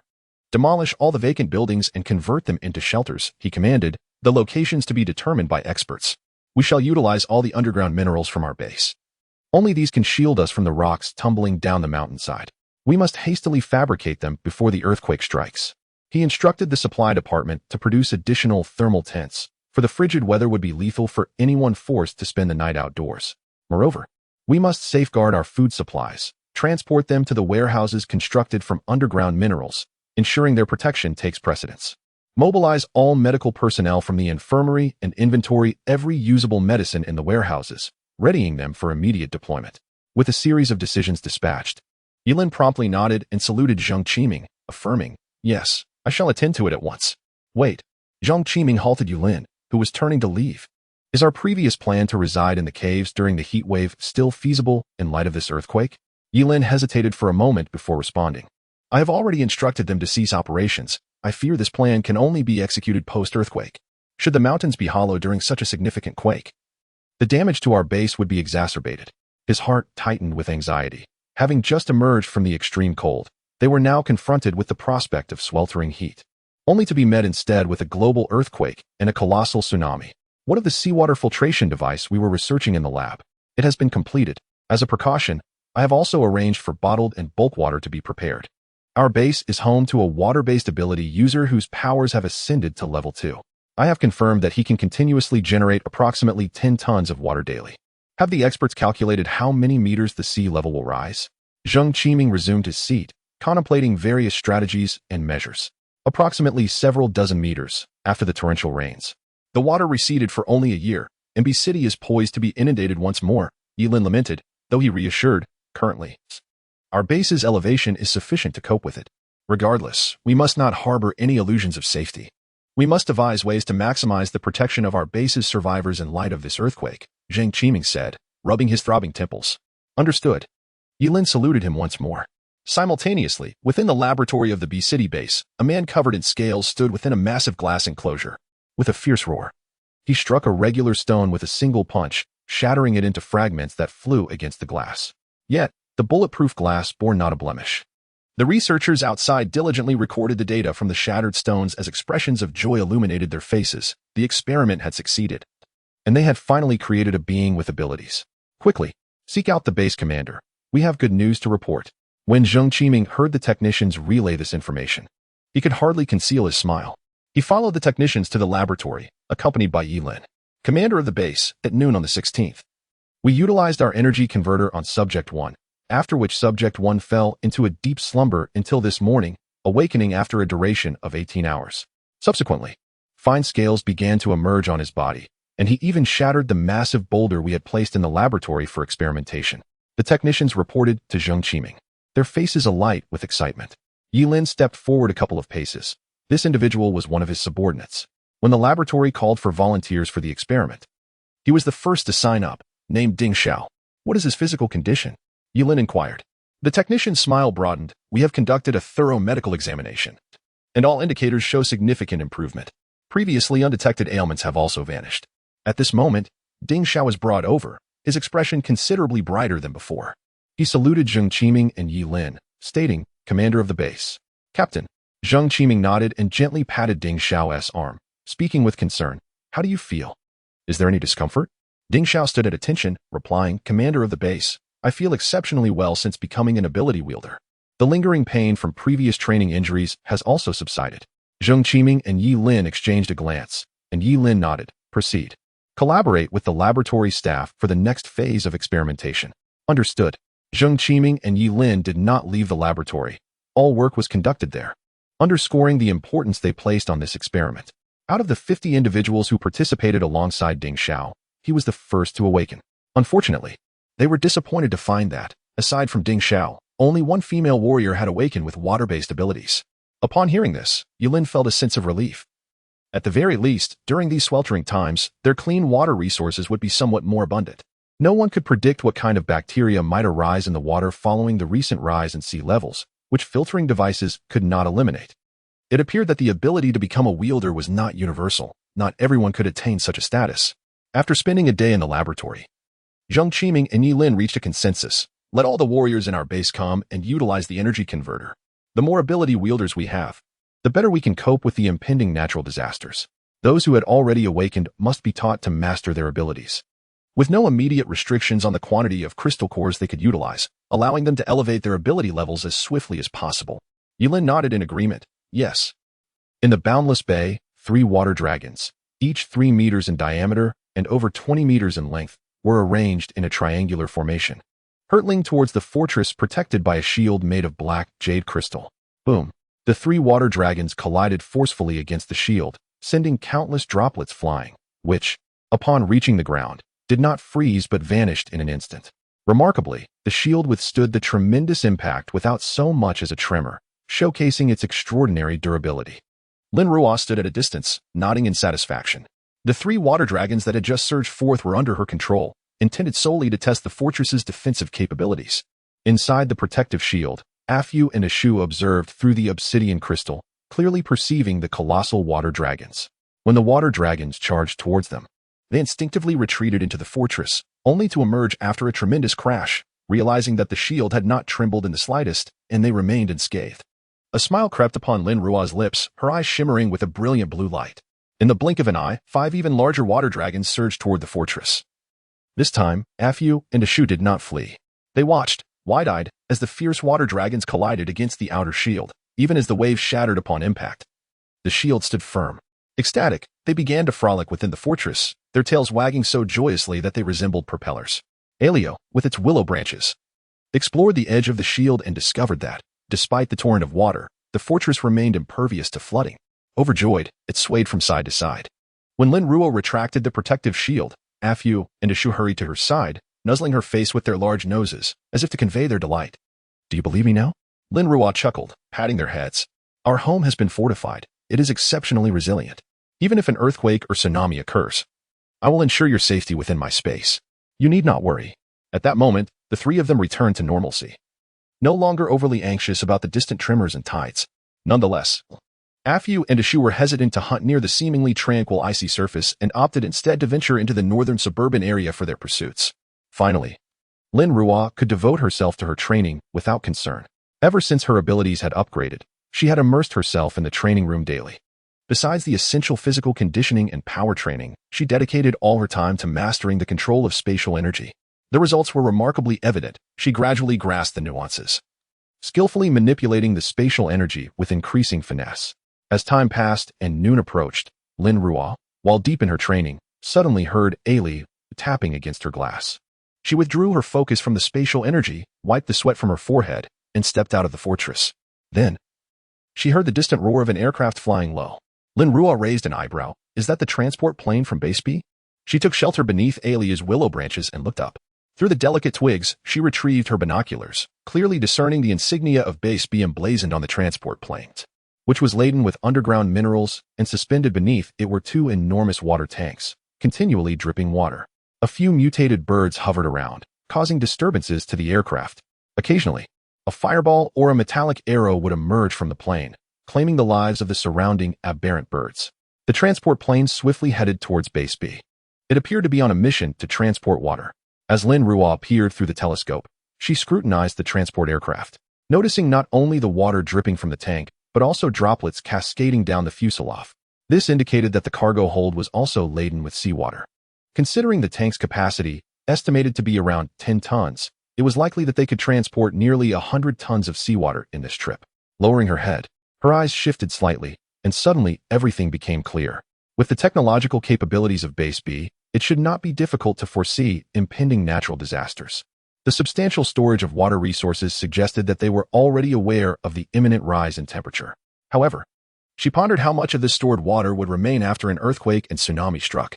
Lin Ruo stowed the telescope into her spatial pocket and turned back towards the fortress. The methods by which they would confront the earthquake and tsunami were of no concern to her. Her primary focus was on the extent of the spatial energy she could currently wield. Before entering, she gently tapped the trunk of the willow tree, reassuring herself that they might return. It was imperative for Alu to ensure that their fortress was well concealed from discovery. Given the time required for the transport aircraft to load and unload seawater, Afu and Asho should have returned long ago, alleviating any fears of being detected by the aircraft. The willow branches gently swayed, prompting Lin Ruo to turn back towards the fortress. Initially intending to resume her training and honing her abilities, she was suddenly reminded that yet another day had passed, bringing them perilously close to the anticipated earthquake. She glanced at the electronic calendar on her desk, which clearly displayed the date, December 18th, 2208. The earthquake was projected to occur in the early hours of the 19th, leaving them with less than 13 hours. Just then, she heard the familiar voices of Afu and Asho outside. They had returned. Chapter 130. The oncoming earthquake and tsunami. A commotion outside the door drew her attention, and she swiftly exited to find Afu and Asho returning, both clutching substantial prey. Afu had captured a formidable second-level golden leopard, while Asho bore a first-level spotted deer. Afu was adorned with numerous wounds, some located near its neck, indicating a fierce confrontation with the leopard. Come inside. I shall tend to your injuries, Lin Ruo exclaimed, her brow furrowed upon seeing Afu's condition. She stored their quarry within her space and entered the fortress, with Afu trailing behind, its head hung low. Today, it had encountered the golden leopard and recognized its own strength was comparable, wishing to avoid confrontation. However, the leopard had relentlessly pursued it, and after losing its temper, Afu had no choice but to engage, resulting in its injuries. Once inside the fortress, Lin Ruo helped bathe both creatures. After their cleansing, she examined Afu's wounds more closely. 3 deep gashes marred its back, inflicted by the leopard's claws, and several small but deep punctures marred the area around its onyx collar. As Lin Ruo placed her hand upon Afu, a gentle blue light emanated from the contact area, and delicate streams of water appeared, facilitating the healing of its wounds. Afu, comforted, half-closed its eyes as it lay before Lin Ruo. Minutes later, the injuries were completely healed, and Afu turned to lick Lin Ruo's hand affectionately. A rare display of affection from Afu elicited a soft chuckle from Lin Ruo. Don't even think about running away. Based on your training sessions with Alu, if you truly desired to escape, you would not have had any trouble doing so. Were you perhaps testing your strength? You encountered a golden leopard today. What if it had been a mutated tiger? Afu hastily shook its head, nuzzling Lin Ruo's neck. Lin Ruo sighed, recognizing that the three of them had developed their own thoughts since their transformation. While she could not confine them indefinitely, She hoped they would prioritize their safety. "Try your best not to get hurt," she added, gently touching Afu's nose, which she had pinched earlier. Afu nodded in agreement, understanding that Lin Ruo's words signified the end of today's ordeal. It stood up, wrapping its large tail around Lin Ruo's arm. She chuckled softly, shaking her head slightly, allowing it to be. For lunch, they feasted on the meat of the mutated golden leopard, a prize worth Afu's injuries, and all three were delighted by the meal. Lin Ruo prepared herself a plate of noodles topped with spicy lobster, relishing the flavors. After their meal, Lin Ruo gathered them and said, "An earthquake will strike at midnight.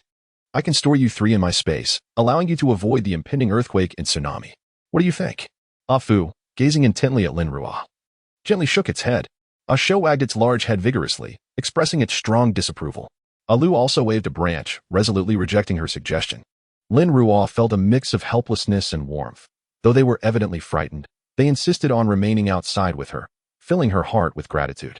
Throughout the afternoon, Lin Ruo refrained from expending her supernatural abilities. Instead, she took out a crystal core to elevate her powers to their zenith, preparing for the impending disaster that night. As evening approached, Lin Ruo first deployed a protective shield over the fortress. Afu and Asho sensed the impending earthquake, driven by their innate instincts towards natural calamities. They exhibited restlessness despite knowing the fortress was safe.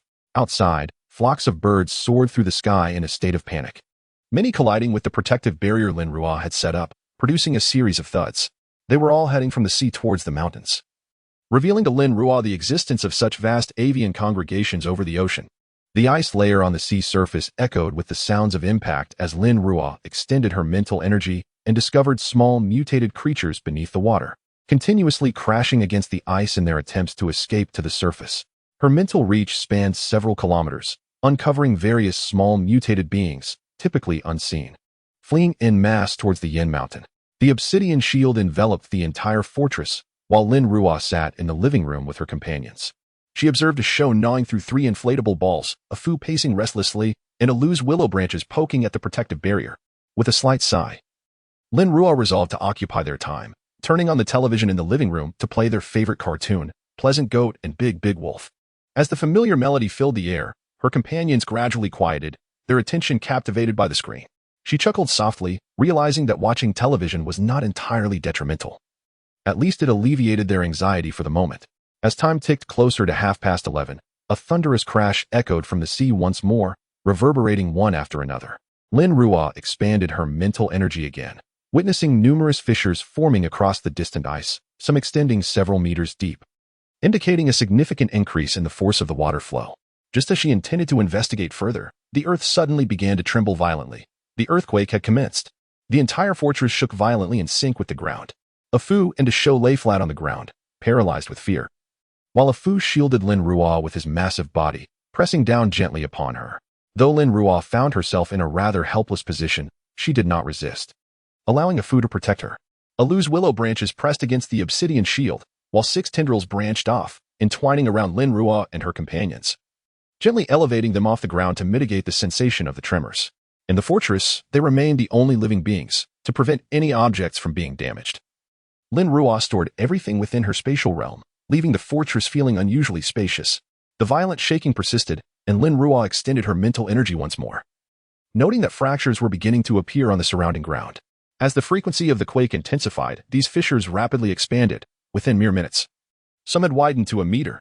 The ice layers not far from the fortress also began to crack inch by inch, as the earthquake continued unabated. Lin Ruo was propelled into the air by Alu's kick, her mental acuity alert to the surrounding movements, ever ready to unleash her extraordinary abilities. Minutes later, the tremors of the earth began to subside, clearly indicating that the seismic waves had passed. At that moment, the distant ice surface was violently breached by a colossal wall of water, which, under Lin Ruo's mental probing, revealed no discernible boundaries. She observed as this torrent surged towards the shore, rapidly displacing all the ice layers in its path, creating towering waves that soared into the heavens, reaching heights of several hundred meters. These waves, entwined with the uprooted ice, swiftly approached the bay.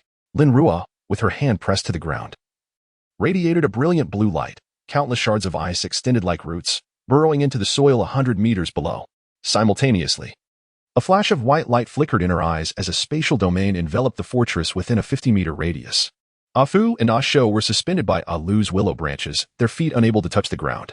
As the waves approached, their eyes widened in terror, and their limbs flailed in a desperate attempt to escape, yet Alu offered them no reprieve. They could only watch as the monstrous wave, seemingly poised to engulf the world, surged towards them. Afu and Asho tightly shut their eyes, clutching their heads with their paws in a cowardly posture that elicited a sigh of exasperation from Lin Ruo. The towering wave quickly loomed closer, and Lin Ruo's entire being was aglow with radiant white light. The wave did not crash upon the fortress. Instead, it collided with the barrier of her spatial domain, unleashing tremendous force. The wave met the spatial field and, as anticipated, was instantaneously repelled, producing no sound of impact. As if the fortress within the spatial realm was entirely non-existent, allowing the wave to surge forth unimpeded. It cascaded beyond the confines of the spatial domain and surged into the distance. Lin Ruo concentrated the blue light in her hands, amplifying her extraordinary powers. As the cold ice that had already penetrated the ground began to expand laterally, resembling a vast network of roots firmly anchoring itself to the earth. Then, the white light in her eyes vanished, and the spatial domain dissipated in an instant. The subsequent smaller waves lapped against the fortress, causing only a slight tremor. The onslaught of the larger waves continued, yet these smaller waves, in comparison to the initial colossal surge, were mere trifles that the protective shield could easily withstand. The powerful flow of water surged over, concealing the fissures left by the earthquake, swallowing everything in its wake. The earth's tremors ceased after a few minutes, but the relentless waves persisted for an extended duration, rushing with great force and laden with massive ice blocks, crashing against the fortress's protective shield. Although the shield withstood the impacts, the fortress experienced slight quaking in such tumultuous conditions. After an hour, a thick layer of sludge settled upon the shield, obscuring the outside world completely, leaving Lin Ruo and her companions in a state akin to living underground, with not a glimmer of light penetrating through. Lin Ruo extended her mental probing and discovered that the water level outside had surpassed 10 meters and continued to rise rapidly. At that moment, a second tremor shook the earth, and the fortress began to sway violently once more, as the ocean outside unleashed another great wave, submerging the entire fortress within its depths. Chapter 131. The onset of calamity, a resounding rumble echoed as an earthquake loomed. In the city, a plethora of mutated creatures, varying in size, frantically fled towards the Yanshan Mountains, colliding with buildings in their desperate escape, producing a cacophony of thunderous sounds. At that moment, the survivors, who had been peacefully slumbering, caught sight of the alarming behavior of the mutated animals through their windows, causing their hearts to race with trepidation. Having previously experienced a catastrophic earthquake, the citizens of Country Z had long prioritized the dissemination of earthquake preparedness measures. Consequently, most survivors, witnessing the unusual commotion among the creatures, began to speculate the imminent threat and hurriedly donned their clothes, gathering their belongings as they rushed downstairs. The mutated beasts, oblivious to the food scattered across the streets, prioritized their survival above all else. What could be the cause of this panic? Was an earthquake truly imminent? Quick, we must reach an open area. The buildings here are too densely packed. We live in a coastal city, and a tsunami may follow. They urged each other, let us follow the mutated creatures. They surely know where safety lies. Yet, what awaited them upon reaching safety? Would they merely become prey for these beasts? The urgency of escape overshadowed their concerns. As more survivors congregated below, the majority chose to follow the mutated animals towards the heights of Yanshan, while a scant few opted to remain in the open, reasoning that the falling rocks from the mountains posed a greater peril. The earthquake will be brief. We can retreat to higher ground afterward to evade the tsunami, they rationalized, oblivious to the magnitude and frequency of the impending tremors. Hours later, the ground began to shake violently as the earthquake struck. Cracks appeared in the surrounding structures, which ultimately succumbed to the tremors and collapsed with a deafening roar. Amidst the violent quaking, building after building tilted and fell, while those survivors who had prepared found refuge in the open. Though fear gripped their hearts, they remained unharmed. A small fraction of the inhabitants, however, lay unaware of the impending doom, having succumbed to deep slumber and were tragically buried beneath the rubble before they could escape. Clouds of dust and debris erupted, shrouding the area in a fog that obscured visibility. In the throng of those fleeing alongside the mutated beasts, some lagged behind, and before they could escape the confines of B City, they were crushed beneath the weight of collapsing structures. The majority of survivors and mutated creatures managed to ascend the Yanshan Mountains, only to find themselves amidst further tremors as massive boulders cascaded down, trapping many beneath their weight. While the larger mutated beasts might have had the strength to dislodge the debris and escape, the smaller ones faced a grim fate, forever entombed below.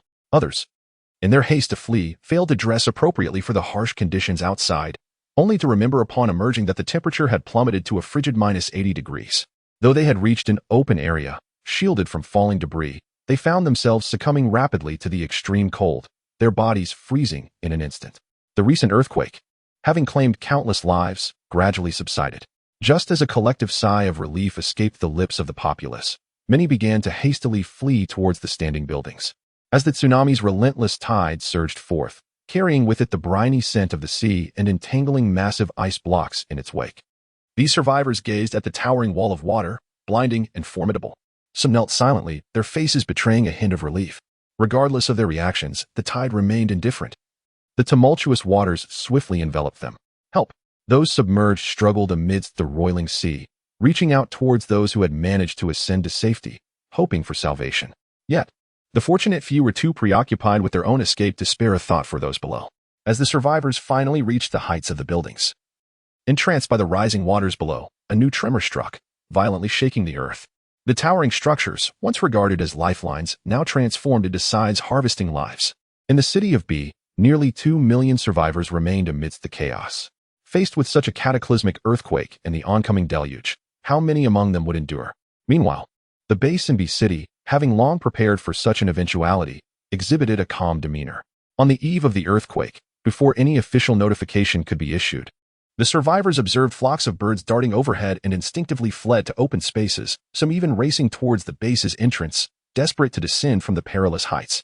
An urgent announcement rang out. Another earthquake of unprecedented magnitude and a tsunami are imminent. All survivors are urged to proceed to the shelters established by the base. Please remain calm and do not descend the mountain. Enter the shelters in an orderly fashion. The survivors within the base promptly rushed to the indicated location. Yet the capacity of the shelters was limited, rendering it impossible to accommodate every survivor. Lin stood atop the highest point, a megaphone in hand, proclaiming, "Those who have not yet entered the shelters need not panic. The adjacent buildings, constructed from underground minerals, offer refuge. Please seek shelter within them, and remain orderly." At that moment, a voice shouted towards Lin, demanding, "Why should they be allowed in the shelter? It must be the safest place. I want to enter." Lin regarded the individual coolly, a flicker of yellow glinted in her eyes. A sharp earthen spike pierced the man's chest, its pointed tip emerging from his back, chilling him to the core. His words faltered as he collapsed to the ground. The discontented survivors, momentarily stunned, regained their clarity and hurried towards the nearby structures. Lin seized the megaphone once more, declaring, "Those unwilling to enter the buildings may leave at their discretion. Any further incitement will be met with lethal force." In an instant, the previously chaotic scene transformed into order. Having spent considerable time within the base, the survivors had grown accustomed to its iron-fisted ethos. Those unfit to adapt would simply perish. In the vicinity of the mountainous region, the B City base has constructed 5 rectangular subterranean shelters, partially embedded in the earth. Each shelter extends 200 meters in length and 30 meters in width, supported by load-bearing walls. Even in dire emergencies, when the inhabitants are packed so closely that they can scarcely move, these 5 shelters can accommodate a staggering total of 200,000 individuals. Adjacent to these shelters lie more than a dozen expansive single-story residences, also hewn from subterranean minerals, resembling the shelters but positioned further outward, thus vulnerable to the peril of fallen boulders. The survivors have filled these homes to capacity, with tens of thousands remaining outside, compelled to be escorted by soldiers into the ordinary, low-lying buildings. These structures are safeguarded by individuals with extraordinary abilities, who can deploy protective shields in critical moments. Surrounding the edifices are small-caliber mortars, manned by vigilant gunners concealed within mineral fortifications, accompanied by 30 extraordinary individuals standing guard. As the earthquake commenced, violent tremors triggered the mountainside to collapse, with massive boulders plummeting from the summit. When these colossal stones descended toward the B City base, the gunners unleashed their artillery upon them. Boom, boom. The boulders shattered under the barrage, disintegrating into smaller fragments that continued their descent. Some crashing onto the buildings of B City, demolishing the ordinary structures, while others struck the mineral shelters with a resounding thud. In instances where the boulders remained intact, the extraordinary individuals unleashed their powers to obliterate them. The protective shields absorbed the brunt of the impact, yet some boulders were simply too immense, and certain individuals found their abilities insufficient to shatter them. The sheer force of the descending rocks wreaked havoc upon the base's edifices, causing collapses that inevitably injured the survivors beneath, eliciting a chorus of anguished cries. The B City base is situated at the apex of the Yanshan Mountains, a site of breathtaking grandeur. In the face of the earthquake, extensive fissures emerged across the mountainside, rapidly expanding until the mountain could no longer withstand the strain, resulting in a colossal segment of rock breaking free. The thunderous roars echoed incessantly, and after several minutes, the tremor subsided. A new wave of extraordinary individuals quickly took their positions, while those who had exhausted their powers rested on the ground to recuperate. Simultaneously, the medical personnel, shielded by the extraordinary individuals, rushed forward to treat and bandage the injured. "Ah, my leg. Help me. Save me. Save my child. My child is still below." As the injured survivors were unearthed from the rubble of the collapsed buildings, some tragically succumbed to their injuries. The air was thick with the sounds of lamentation and weeping. Zheng Qiming and the research team observed the unfolding scene from the vantage point of a hovering transport aircraft. The individuals endowed with extraordinary abilities all hail from the military. These days, the base has been tirelessly preparing, with a staggering total of 50,000 soldiers having undergone experimentation in the laboratories, yet only 54 gifted individuals emerged. Lin and Qinyu also became part of this select group of extraordinary beings. Within the span of an hour, the medical personnel raced against time, but were unable to attend to all the wounded. Once more, an earthquake struck, forcing them to halt their efforts and seek temporary refuge.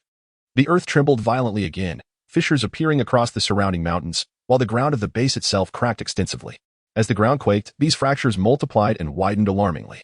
A colossal crevice sliced through the entirety of Base B City, measuring approximately 5 meters in width. The structures at the edges of this fissure leaned precariously inward, adversely affecting their meticulously planned open spaces. One building, a subterranean mining structure, was positioned directly atop this crack, causing it to tilt dangerously, with the survivors inside struggling to maintain their balance. At that moment, Ding Xiao, standing nearby, transformed into a 7-meter-long elephant, channeling all his strength to brace against the buildings, thus sparing nearly 10,000 lives within. However, the slope of the ground was so severe, combined with the violent tremors, that even Ding Xiao found it difficult to maintain his footing, sliding towards the fissure as the survivors inside gasped in panic. "Help! We are going to fall. Wah! I don't want to die." At this critical juncture, Lin, ever vigilant to the surrounding chaos, was enveloped in a radiant yellow light. Massive earthbound boulders began to coalesce at the edge of the fissure, effectively blocking the tilt of the building and providing Ding Xiao with a stable footing. While still in his form as an elephant, he pressed his head against the structure, stabilizing it. Before Lin could issue a command, the survivors inside instinctively rushed out of the building. Tragically, the moment they emerged, they were struck down by falling debris from the mountains above. Chapter 132. After the earthquake, as time inexorably passed, the clock struck the early hours of the 20th, and the primary tremor of the first day finally subsided, allowing Lin Ruo's heart to find some solace. The principal horizontal waves of the earthquake were only present on the initial day. The subsequent 2 days were merely aftershocks. Although these aftershocks retained considerable magnitude, the fortress was now robust enough to withstand them without requiring her additional intervention. Nonetheless, Lin Ruo dared not exhibit even the slightest complacency. The intricate ice lattice beneath the fortress remained firmly in place, securely gripping the ground. The prolonged seismic activity had caused numerous fissures and subsidence across the surface, with delicate cracks emerging around the fortress as well. Fortunately, the foundation of the fortress was broad, complemented by the horizontal beams in the ice lattice crafted by Lin Ruo, spanning several hundred meters. These crevices failed to inflict any harm upon the fortress, merely causing it to lean slightly. Once the main tremor had dissipated, Alu finally set Lin Ruo down. The ocean outside continued to surge restlessly, albeit with diminished intensity, as waves repeatedly crashed against the fortress. Lin Ruo did not bother to clear the silt from the protective shield, extending her mental energy outward. She assessed that the water level had risen to approximately half the height of the fortress, around 20 meters. Retrieving her mental energy, Alu then placed a Fu and a Shou gently on the ground. The moment their paws touched the earth, they sensed a reduction in the tremors and felt reassured. Scampering over to Lin Ruo for comfort, having been thoroughly frightened, Lin Ruo gently patted the heads of the 2 massive puppies, turning to Alu beside her and exclaiming how wonderful Alu was for being able to protect them. Alu's willow branches swayed back and forth, rustling jubilantly, clearly elated. Having gone an entire day without food or drink, now that the main tremor had passed and only aftershocks remained, it was time to nourish themselves. Lin Ruo first prepared a basin of lake water for them. To shield them from the jostling of the aftershocks, Alu had been lifting them into the air. Lin Ruo patted its trunk, pouring double the amount of lake water and preparing a whole second-level mutated creature for Alu to replenish its energy. With eager anticipation, Alu's branches plunged into the body of the mutated beast, time to feast. It was the least affected among them, its appetite undiminished. Once a Fu and a Shou finished drinking, Lin Ruo took out a large feeding bowl to prepare breakfast for them. Using meat from the mutated golden leopard that a Fu had hunted, along with an array of fruits cultivated in her space. With the earthquake now at an end, a Fu and a Shou's appetites returned in full force, devouring the meat and leaving their mouths smeared with blood. As the remains of the mutated beast beside a Lu were reduced to mere skin, Lin Ruo retrieved 5 10-kilogram watermelons from her space and placed them alongside it. Encouraging a Lu with a gentle pat on its branches, "Enjoy your meal." A Lu's branches sprang up in joy. Today was indeed a moment of sheer bliss. Returning to the fortress, Lin Ruo retrieved a box of fried rice from her space and then brought out a Fu and a Shou's nest, as well as her own bed, for a well-deserved slumber after a night without rest. Before they settled down to sleep, Lin Ruo first produced several crystal cores to replenish the energy expended throughout the day, gazing at the mountain-like pile of cores. During the upgrade of her spatial abilities, she had consumed 80,000 first-level crystal cores. In order for Lin Ruo's spatial abilities to advance from level 6 to level 7, an energy equivalent to a level 7 crystal core is required. It took nearly 80,000 level 1 crystal cores to compensate for this need. Thus, the ascent to level 8 would demand a staggering number, potentially reaching hundreds of thousands. This figure is astronomical. Given this calculation, it seems that the crystal cores stored within her space will soon deplete. Initially, she believed that such a substantial quantity of cores would suffice for an extended period. However, it appears that further excavation of crystal cores is imperative. Regrettably, the large-scale beast tide has dissipated, leaving her with no choice but to seek higher-level crystal cores to replenish her dwindling supply. While Lin Ruo and her companions took a moment to rest, the earth continued to tremble gently beneath them. These were the aftershocks of the recent earthquake. However, these tremors posed no threat to the fortress, allowing Lin Ruo and her companions to sleep soundly. 2 days later, the sensations of shaking finally subsided, and the surrounding seawater retreated completely after a full day. It was only then that Lin Ruo retracted the protective barrier surrounding the fortress. Outside the fortress, the landscape was strewn with withered branches and thick layers of silt. The previous flow of seawater had filled and covered the cracks with the muck beneath. With a sigh, Lin Ruo gazed around. The once silvery world had vanished. The nearby dead trees had been uprooted, lost to the winds, leaving her to wonder where they might now lie, perhaps embedded in the walls of a distant building or swept away hundreds of kilometers from here. The force of nature is undeniably formidable. In the face of such power, humanity appears minuscule. Yet, humanity persistently harbors the delusion of altering nature, ultimately facing the repercussions of its hubris. Turning back to the fortress, she found a Fu and a Shou already outside, squatting on the platform of the fortress. Alu's willow branches were firmly anchored in the soil, mirroring Lin Ruo's protective stance, ensuring the fortress remained stable. Lin Ruo chuckled softly, assuring them that all was well for now and that they were temporarily safe. The outside world was now enveloped in thick silt, and the cracks had been filled with mud, which would soon freeze into ice, allowing them to venture out in a few hours. Alu's branches retracted from the ground, returning to a drooping position, while a Fu and a Shou remained obediently on the fortress platform, still gripped by their fear of the earthquake, likely needing a moment to recover. Lin Ruo shook her head, prepared breakfast for them, switched on the television at home, and then made her way to the training room, reminding Alu to turn off the TV in an hour. Alu acknowledged with a nod of its branches before resuming its viewing. Upon entering the training room, Lin Ruo retrieved her equipment from her space, meticulously arranging it before commencing her workout. This session lasted for 3 hours, and when she finally opened her eyes again, it was already afternoon. Sensing the warmth emanating from the fireplace in the training room, she exhaled slowly. The earthquakes of the past 3 days had finally come to an end. The cracks surrounding the fortress had been sealed with silt, no longer posing a threat. She found this place quite comfortable and had little desire to relocate. Rising to stretch, she retrieved all her belongings from her space, considering that many of the immovable pieces of furniture should be crafted from, seamlessly integrated with the fortress to alleviate the hassle of constant rearrangement. The items arranged here are exceedingly fragile. As a Fu and a Shou grow in size, they will likely break things around the house with ease. The fortress that was replaced is to be melted down anew, so it would be more efficient to accomplish this in one fell swoop. A Fu, a Shou, and a Lu, upon hearing the commotion inside, rushed in and were instantly delighted to find Lin Ruo organizing the items, eagerly nuzzling against her. Lin Ruo chuckled lightly, saying, "Once I finish arranging these, we shall dine. How does roasted mutant beast meat sound?" "Woo." A Fu responded joyfully as he relished the idea of roasted mutant beast meat. A Shou darted outside, recalling that the last barbecue featured mutant beef brought back by a Fu, and this time he aimed to hunt a mutant deer. However, Just a few steps out, he was yanked back by a Lu, who seized him by the collar. Confused, Asho looked towards Lin Ruo. She smiled, affectionately rubbing his large face, reminding him, "Have you forgotten that I have some leftover mutant beasts in my space? They were all brought back by you. Though they are only level 1, providing little energy for you." "What woof?" Asho replied, indicating that it mattered not. He adored roasted meat regardless. After the tsunami, Lin Ruo had used her psychic ability to confirm that there were no mutant beasts nearby. Once she tidied up her home, she decided to build a large bonfire on the platform, retrieving 2 processed spotted deer from her space. She gave one to Alu, who immediately began to suck the blood and flesh from the meat. Alu preferred raw meat to grilled fare. Using her psychic power, Lin Ruo melted the previous fortress into liquid, crafting a long roasting skewer and a sizable grill, alongside some large pieces of furniture. After completing her preparations, she threaded the remaining spotted deer onto the obsidian skewer and retrieved the massive grill from her space. Placing the entire deer upon the grill, she brushed it with a layer of oil and began to rotate the handle of the obsidian skewer, roasting the several hundred kilograms of deer meat. In her previous barbecues, Lin Ruo had cut the meat of the mutant beast into 1-kilogram chunks on skewers, only to find that they were still hungry after such feasts.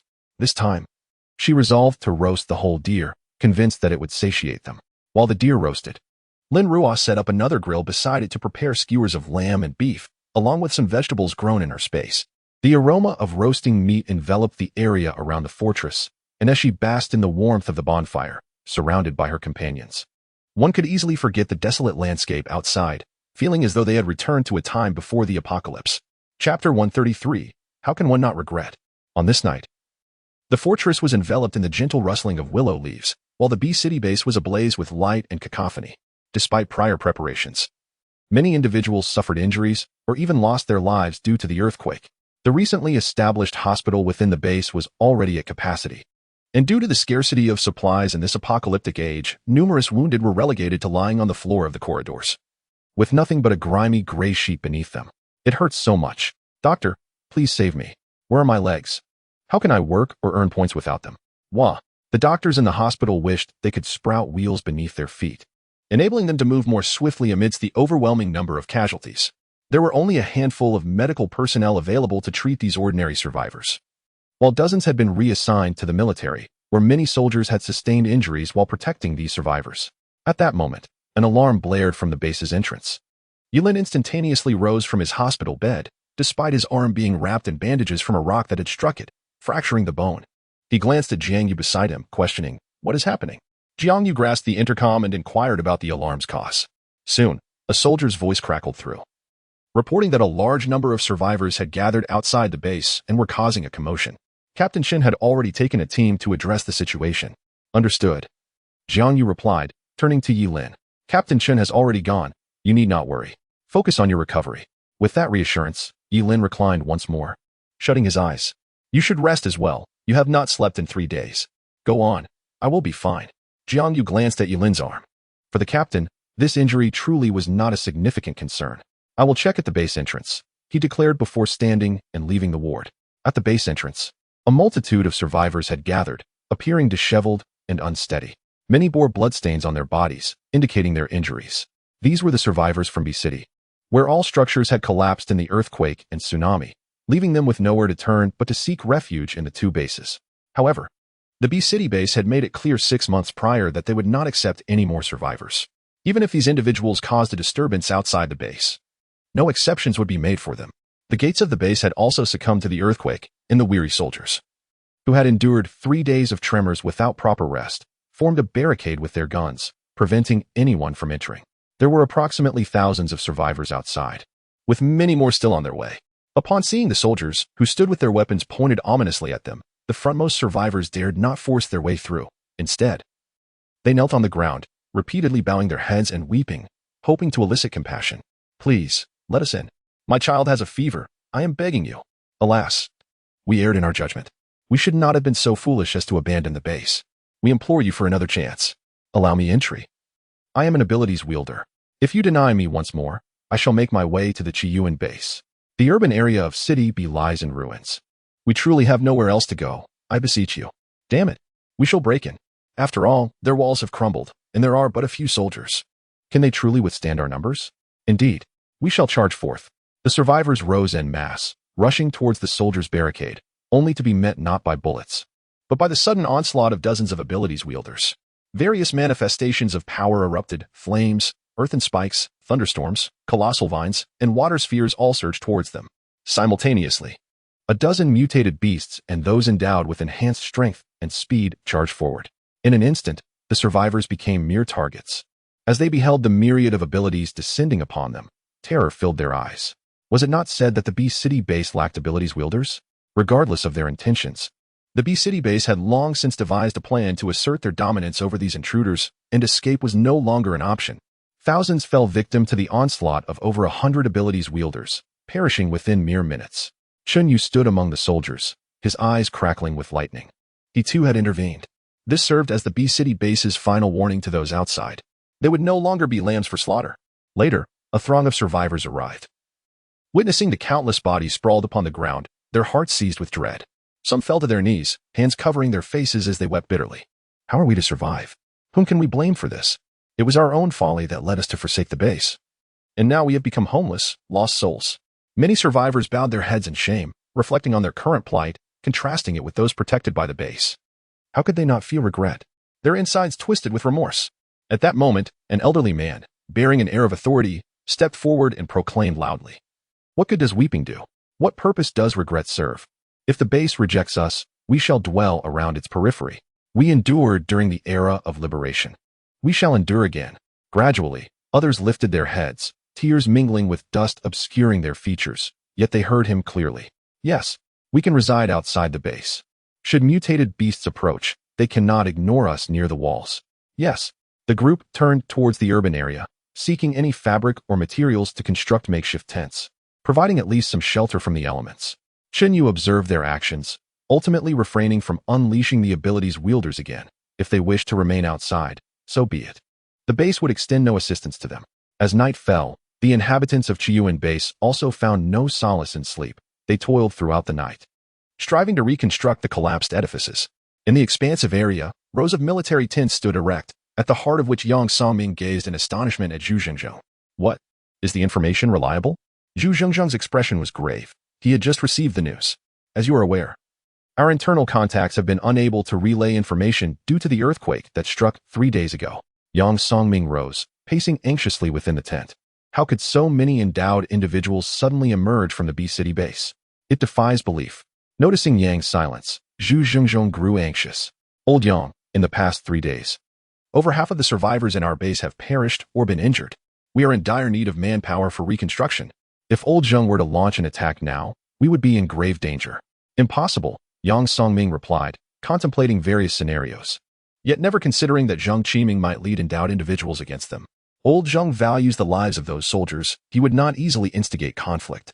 What concerns me is whether they have developed the means to create endowed individuals, for that poses the greatest threat.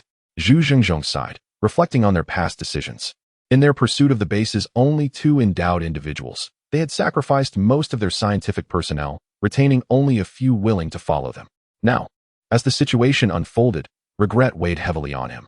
We must find a way to obtain this method, Yang Songming declared, gazing through the second-floor window at the industrious survivors below. No matter the cost. Old Zheng is no fool. Would he really part with it? Yang Songming's lips curled into a slight smile. He would. Chapter 134.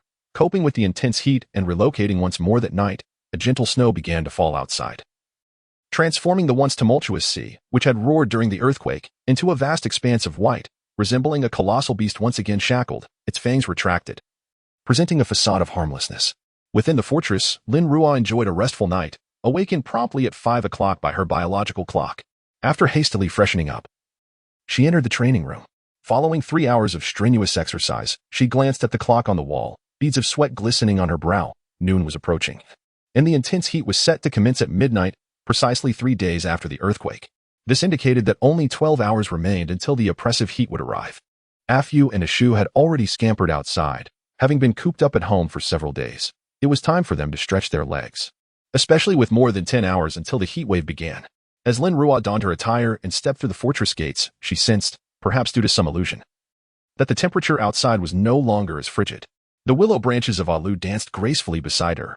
Lin Ruo approached and watered Alu with lake water, and the willow's branches entwined around her waist, lifting her to the highest bough and adjusting the branches to clear her line of sight, moving any obstructive limbs to the back of the fortress. With a soft smile, she patted Alu's sturdy branches and settled upon them, gazing into the distance. At that moment, the once tranquil sea had formed a thick layer of ice, bearing little resemblance to its state before the earthquake and tsunami. The intense heat was imminent. After its arrival, the moisture from the land would be entirely evaporated, and the vast fissures, obscured by silt, would likely resurface, potentially becoming wider and deeper. These were all latent dangers. Moreover, after the recent tsunami, Lin Ruo, residing by the sea, was hesitant to confine her thoughts to her previous life. B City, being a coastal metropolis, faced various natural calamities that were distinct from those experienced inland.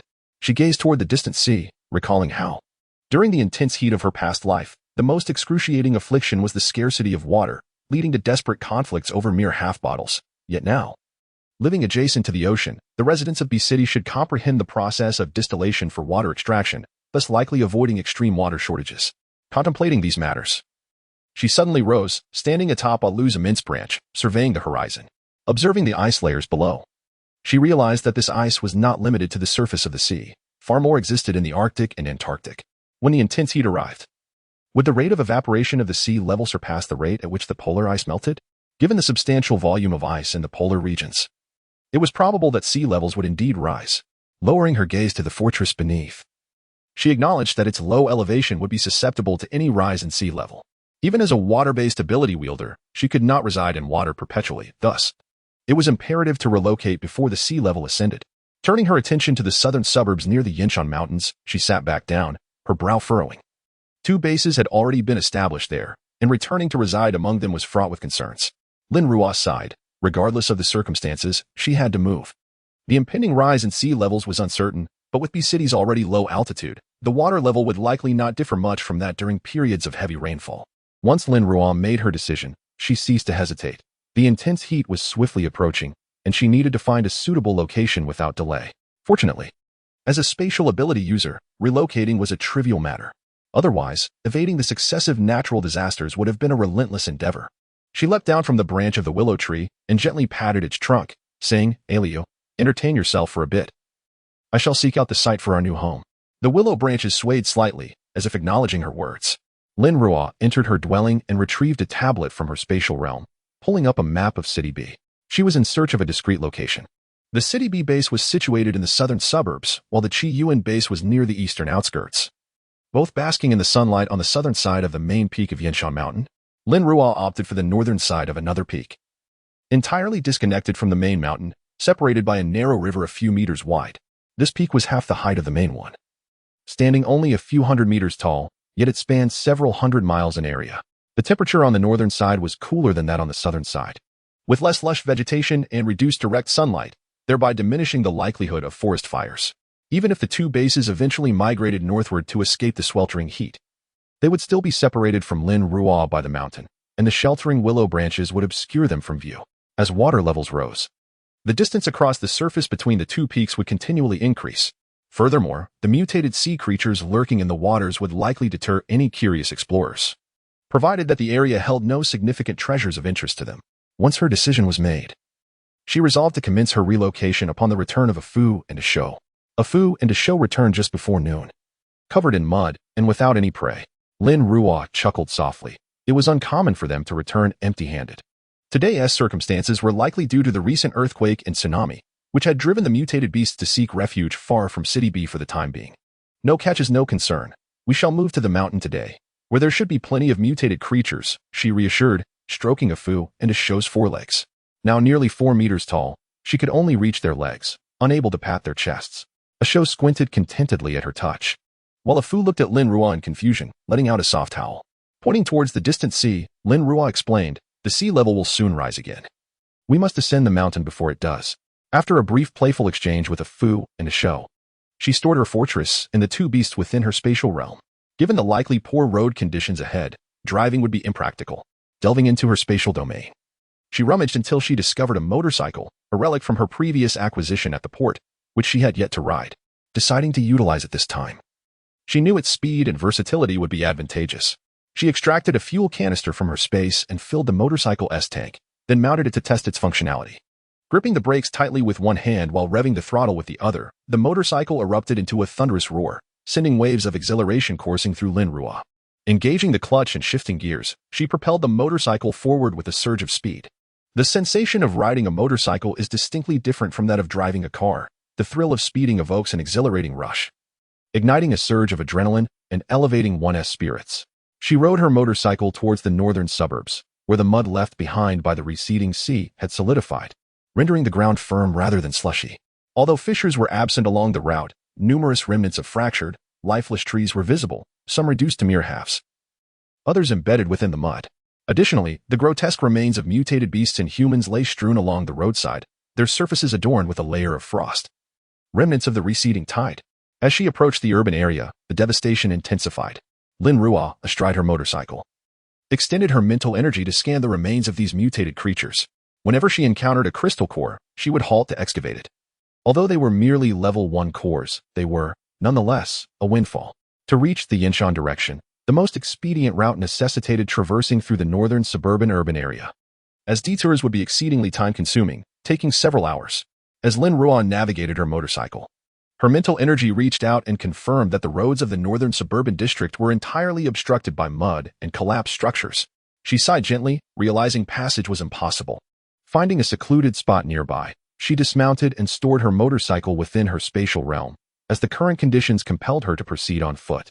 As her mental energy expanded further, she suddenly spotted a level 1 crystal core trapped beneath a pile of boulders. Drawing her inked jade long knife from her backpack, she deftly sliced through the massive stones, which crumbled easily under her blade. With her foot, she nudged aside the shattered remnants, revealing the lifeless body of a wildcat that had met its demise beneath the debris.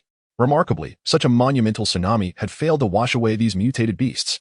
With the tip of her knife, Lin Ruo pierced the wildcat's skull, extracting the glimmering crystal core, which she meticulously cleaned with a stream of water before placing it in her pocket. Her eyes glimmered with newfound determination, having arrived at this site.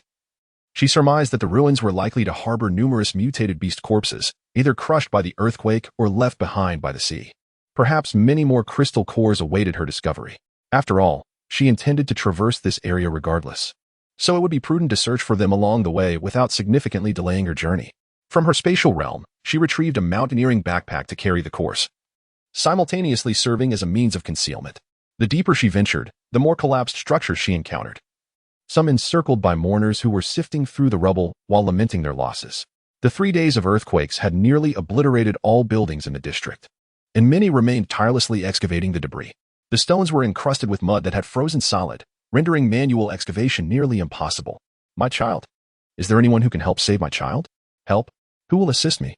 Husband, are you still alive? Respond to me. The anguished cries echoed, Mommy, Daddy, where are you? The air was thick with sorrow, as the survivors, having endured the devastation of the earthquake and tsunami, finally found the time to mourn their lost loved ones. Many individuals huddle in corners, their vacant eyes gazing at the relentless stream of passers-by. They have succumbed to despair, uncertain of how much longer they might endure. Each time they believe they have weathered the most arduous of trials, reality proves to be merciless. With the recent earthquake and tsunami, they ponder what calamity may follow. They are oblivious to the end of natural disasters. All they comprehend is their utter destitution, devoid of sustenance, shelter, or hope. As Lin Ruo navigates past these forlorn souls, her mental faculties expand rapidly, seeking the crystalline cores amidst the ruins. The mutated beasts have yet to be discovered, but she notices a man furtively engaged in a sinister act within the shadows. She probes with her mental prowess, revealing a harrowing scene. Before the man lies a child, his abdomen gruesomely slashed open. The man voraciously devours the child's entrails, his eyes betraying a madness and insatiable greed, his face smeared with blood. Surrounding him is a macabre tableau of bloodstains, while the boy's eyes, bulging in terror, and his mouth agape, bear witness to a life extinguished in horror. Expressionless, Lin Ruo diverts her mental gaze, choosing not to intervene. In the aftermath of the earthquake and tsunami, survival for these remnants of humanity has become increasingly arduous. Previously, they might have scavenged for supplies in the standing buildings, but now those structures lie in ruins, their contents buried beneath the debris.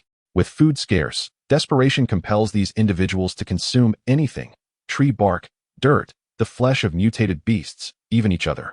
The instinct to survive drives them to partake in such grotesque feasts, for without sustenance, starvation looms. What these individuals fail to realize is that once they partake in human flesh, they become forever ensnared, unable to savor any other flavor. everything else tastes like mere chaff. And only the consumption of human flesh can remind them of their existence. Thus, cannibalism becomes more addictive than any narcotic, an insatiable craving that cannot be quenched. Lin Ruo continues her search through the city, discovering numerous mutated beasts amidst the wreckage, now at her disposal. Regrettably, many have been reduced to a mangled state, likely unpalatable to her companions, Ah Fu and Ah Shou.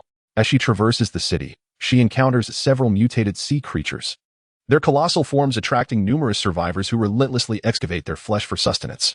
Despite her own empty backpack, her presence draws the attention of many. The survivors' attire, tattered and worn, either remains from the chaos of the earthquake and tsunami or has been shredded in their desperate attempts to evade disaster, stuffing spilling out in disarray. Lin Ruo senses the malevolent gazes directed her way. Narrowing her eyes, she conjures an icy blade in her hand, recognizing her as an ability wielder. The onlookers swiftly avert their eyes, understanding that even the finest clothing is worthless without life to adorn it. Once more, Lin Ruo's mental acuity locates a level 1 mutated beast, crushed under debris. She strides toward it purposefully, her eyes glimmering with an azure light as a colossal hand of ice clears the stones that have fallen upon it. Soon, she beheld the creatures lurking beneath. A mutated crocodile lying amidst the rubble, its entire body crushed and grotesquely mangled, frozen to the ground in a gruesome display, save for the intact crystal core. Lin Ruo picked up the crystal core, cleansing it with a gentle stream before placing it into her backpack. The nearby survivors, now considerably subdued, gazed at the scene with an intensified fervor, their eyes reflecting a hint of madness as they looked upon her backpack. Chapter 135, Why Not Share One With Us? Surrounded by the ruins of collapsed buildings, many individuals raised their heads towards the figure gradually retreating into the distance. This figure occasionally conjured icy blades, icy hands, and icy shovels to clear debris from her path, diligently searching within. Soon, she unearthed a glimmering crystal core.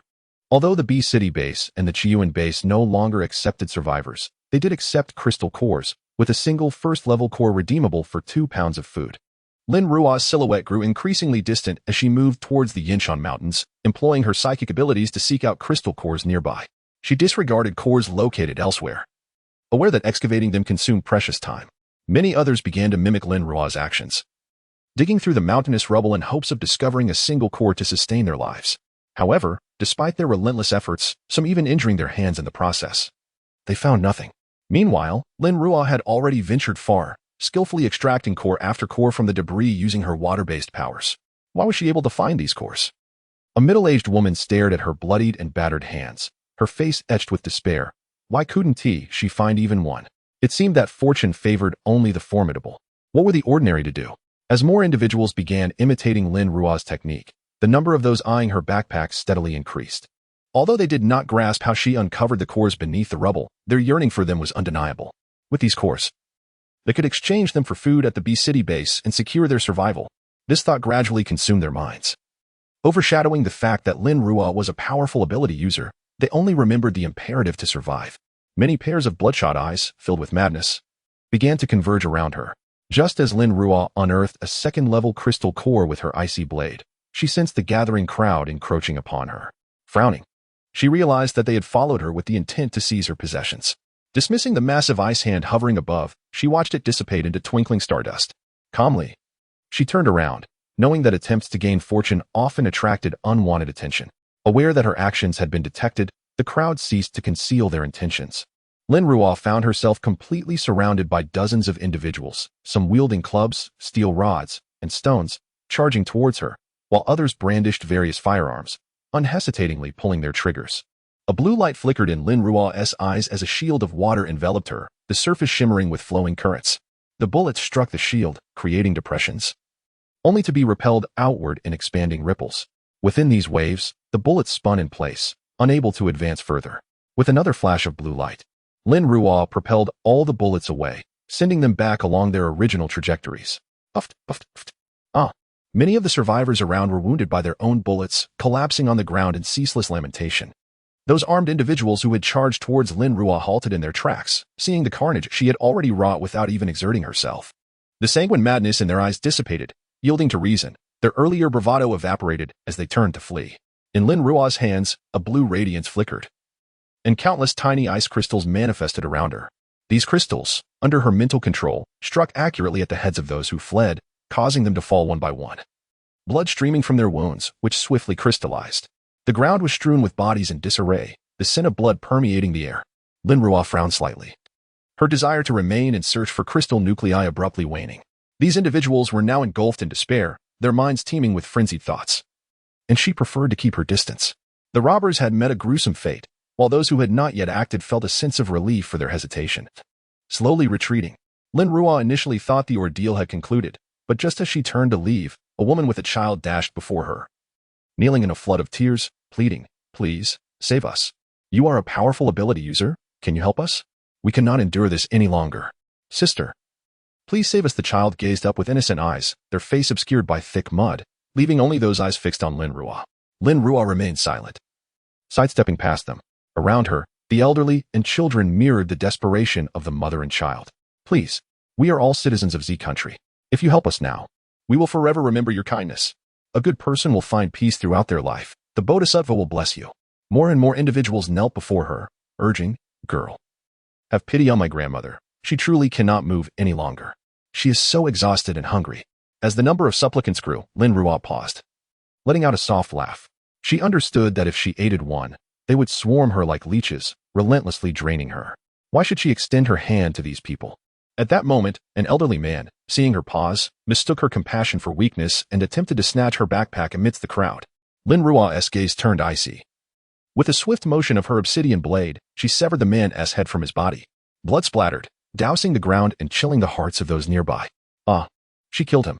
Lin Ruo stood in the center of the crowd, her bloodied blade held before her, unyielding as she continued to advance. Yet, a few individuals stubbornly approached her, questioning her insistently. "You are an ability user. What harm is there in giving us a single crystal nucleus? You can still collect more. Without nuclei, we will starve to death." "Indeed, just a few nuclei could save us all. You have so many, why not share? Those nuclei were gathered by you as well. If you can find them so easily, what difference does it make to give us a few? We are all on the brink of starvation." Lin Ruo's gaze turned icy, her eyes flashing with a blue light. The individuals who had relentlessly pursued her were instantaneously obliterated into a gruesome mix of flesh, blood, entrails, and shattered bones, showering the remaining onlookers with the visceral remnants. The acrid scent of blood and the sickening texture left those who had attempted to morally manipulate her momentarily stunned, only to be overtaken by violent wretches. Disengaging her protective barrier without a trace of blood upon her, Lin Ruo coldly addressed the wretches, warning, "If you dare to follow me again, I shall eliminate you all." With that, she strode forward, leaving behind a trail of fearful souls who dared not pursue her further. After liberating herself from their presence, Lin Ruo refrained from continuing her search for crystal cores, as time was of the essence and her new abode lay at a considerable distance. She unleashed her full speed, resembling a streak of lightning slicing through the air, while the ordinary spectators could barely perceive her as mere afterimages, in the blink of an eye. Lin Ruo had vanished from sight. Once she departed, the onlookers collapsed to the ground, surrounded by the frozen remnants of blood and flesh, their hearts gripped by dread. Navigating through the ruins, Lin Ruo swiftly exited the northern outskirts of the city. She sought a secluded spot, from which she extracted her motorcycle from her spatial storage, setting her course towards Yanshan. After more than 3 hours of travel, she finally reached her destination. The temperature here was markedly lower than in the southern regions, and the ground was blanketed in snow. Following the earthquake, numerous rocks had fallen, collapsing the mountain path and rendering the already narrow road even more constricted, impeding any vehicular passage. The surrounding mountains bore numerous fine cracks, hinting at the imminent risk of further landslides. The more Lin Ruo traversed this place, the more she grew fond of it. Its treacherous terrain deterred others from venturing here, thus alleviating her burdens. As she proceeded, she eventually selected a location on the northern slope of a mountain peak, where the abundance of trees and gentler incline would facilitate access for a fu and a show. Upon making her choice, she surveyed the expansive forest, her eyes shimmering with white light as she summoned spatial energy to envelop a 50-meter radius of the woodland. The potent energy altered the existing space, transforming the area into a realm akin to Lin Ruo's own life space, malleable to her will. She uprooted all the mutated trees within this boundary, extracting their essence into her spatial storage. The previously sloped ground gradually leveled, while the massive boulders beneath her feet crumbled into debris, undulating as if alive. The declining path was slowly filled in, morphing into a grand platform, which then began to concave in the center, perfectly matching the dimensions of a fortress foundation. The debris seamlessly coalesced into what appeared to be a singular, intact stone block. Then, with a flicker, Lin Ruo positioned herself at the corner of this transformed space. Her eyes sparkled with white radiance as she summoned spatial energy once more. maintaining the same 50-meter radius. Within this domain, all mutated flora and withered trees were uprooted, and the resulting tree pits were swiftly leveled, as though no trees had ever graced the ground.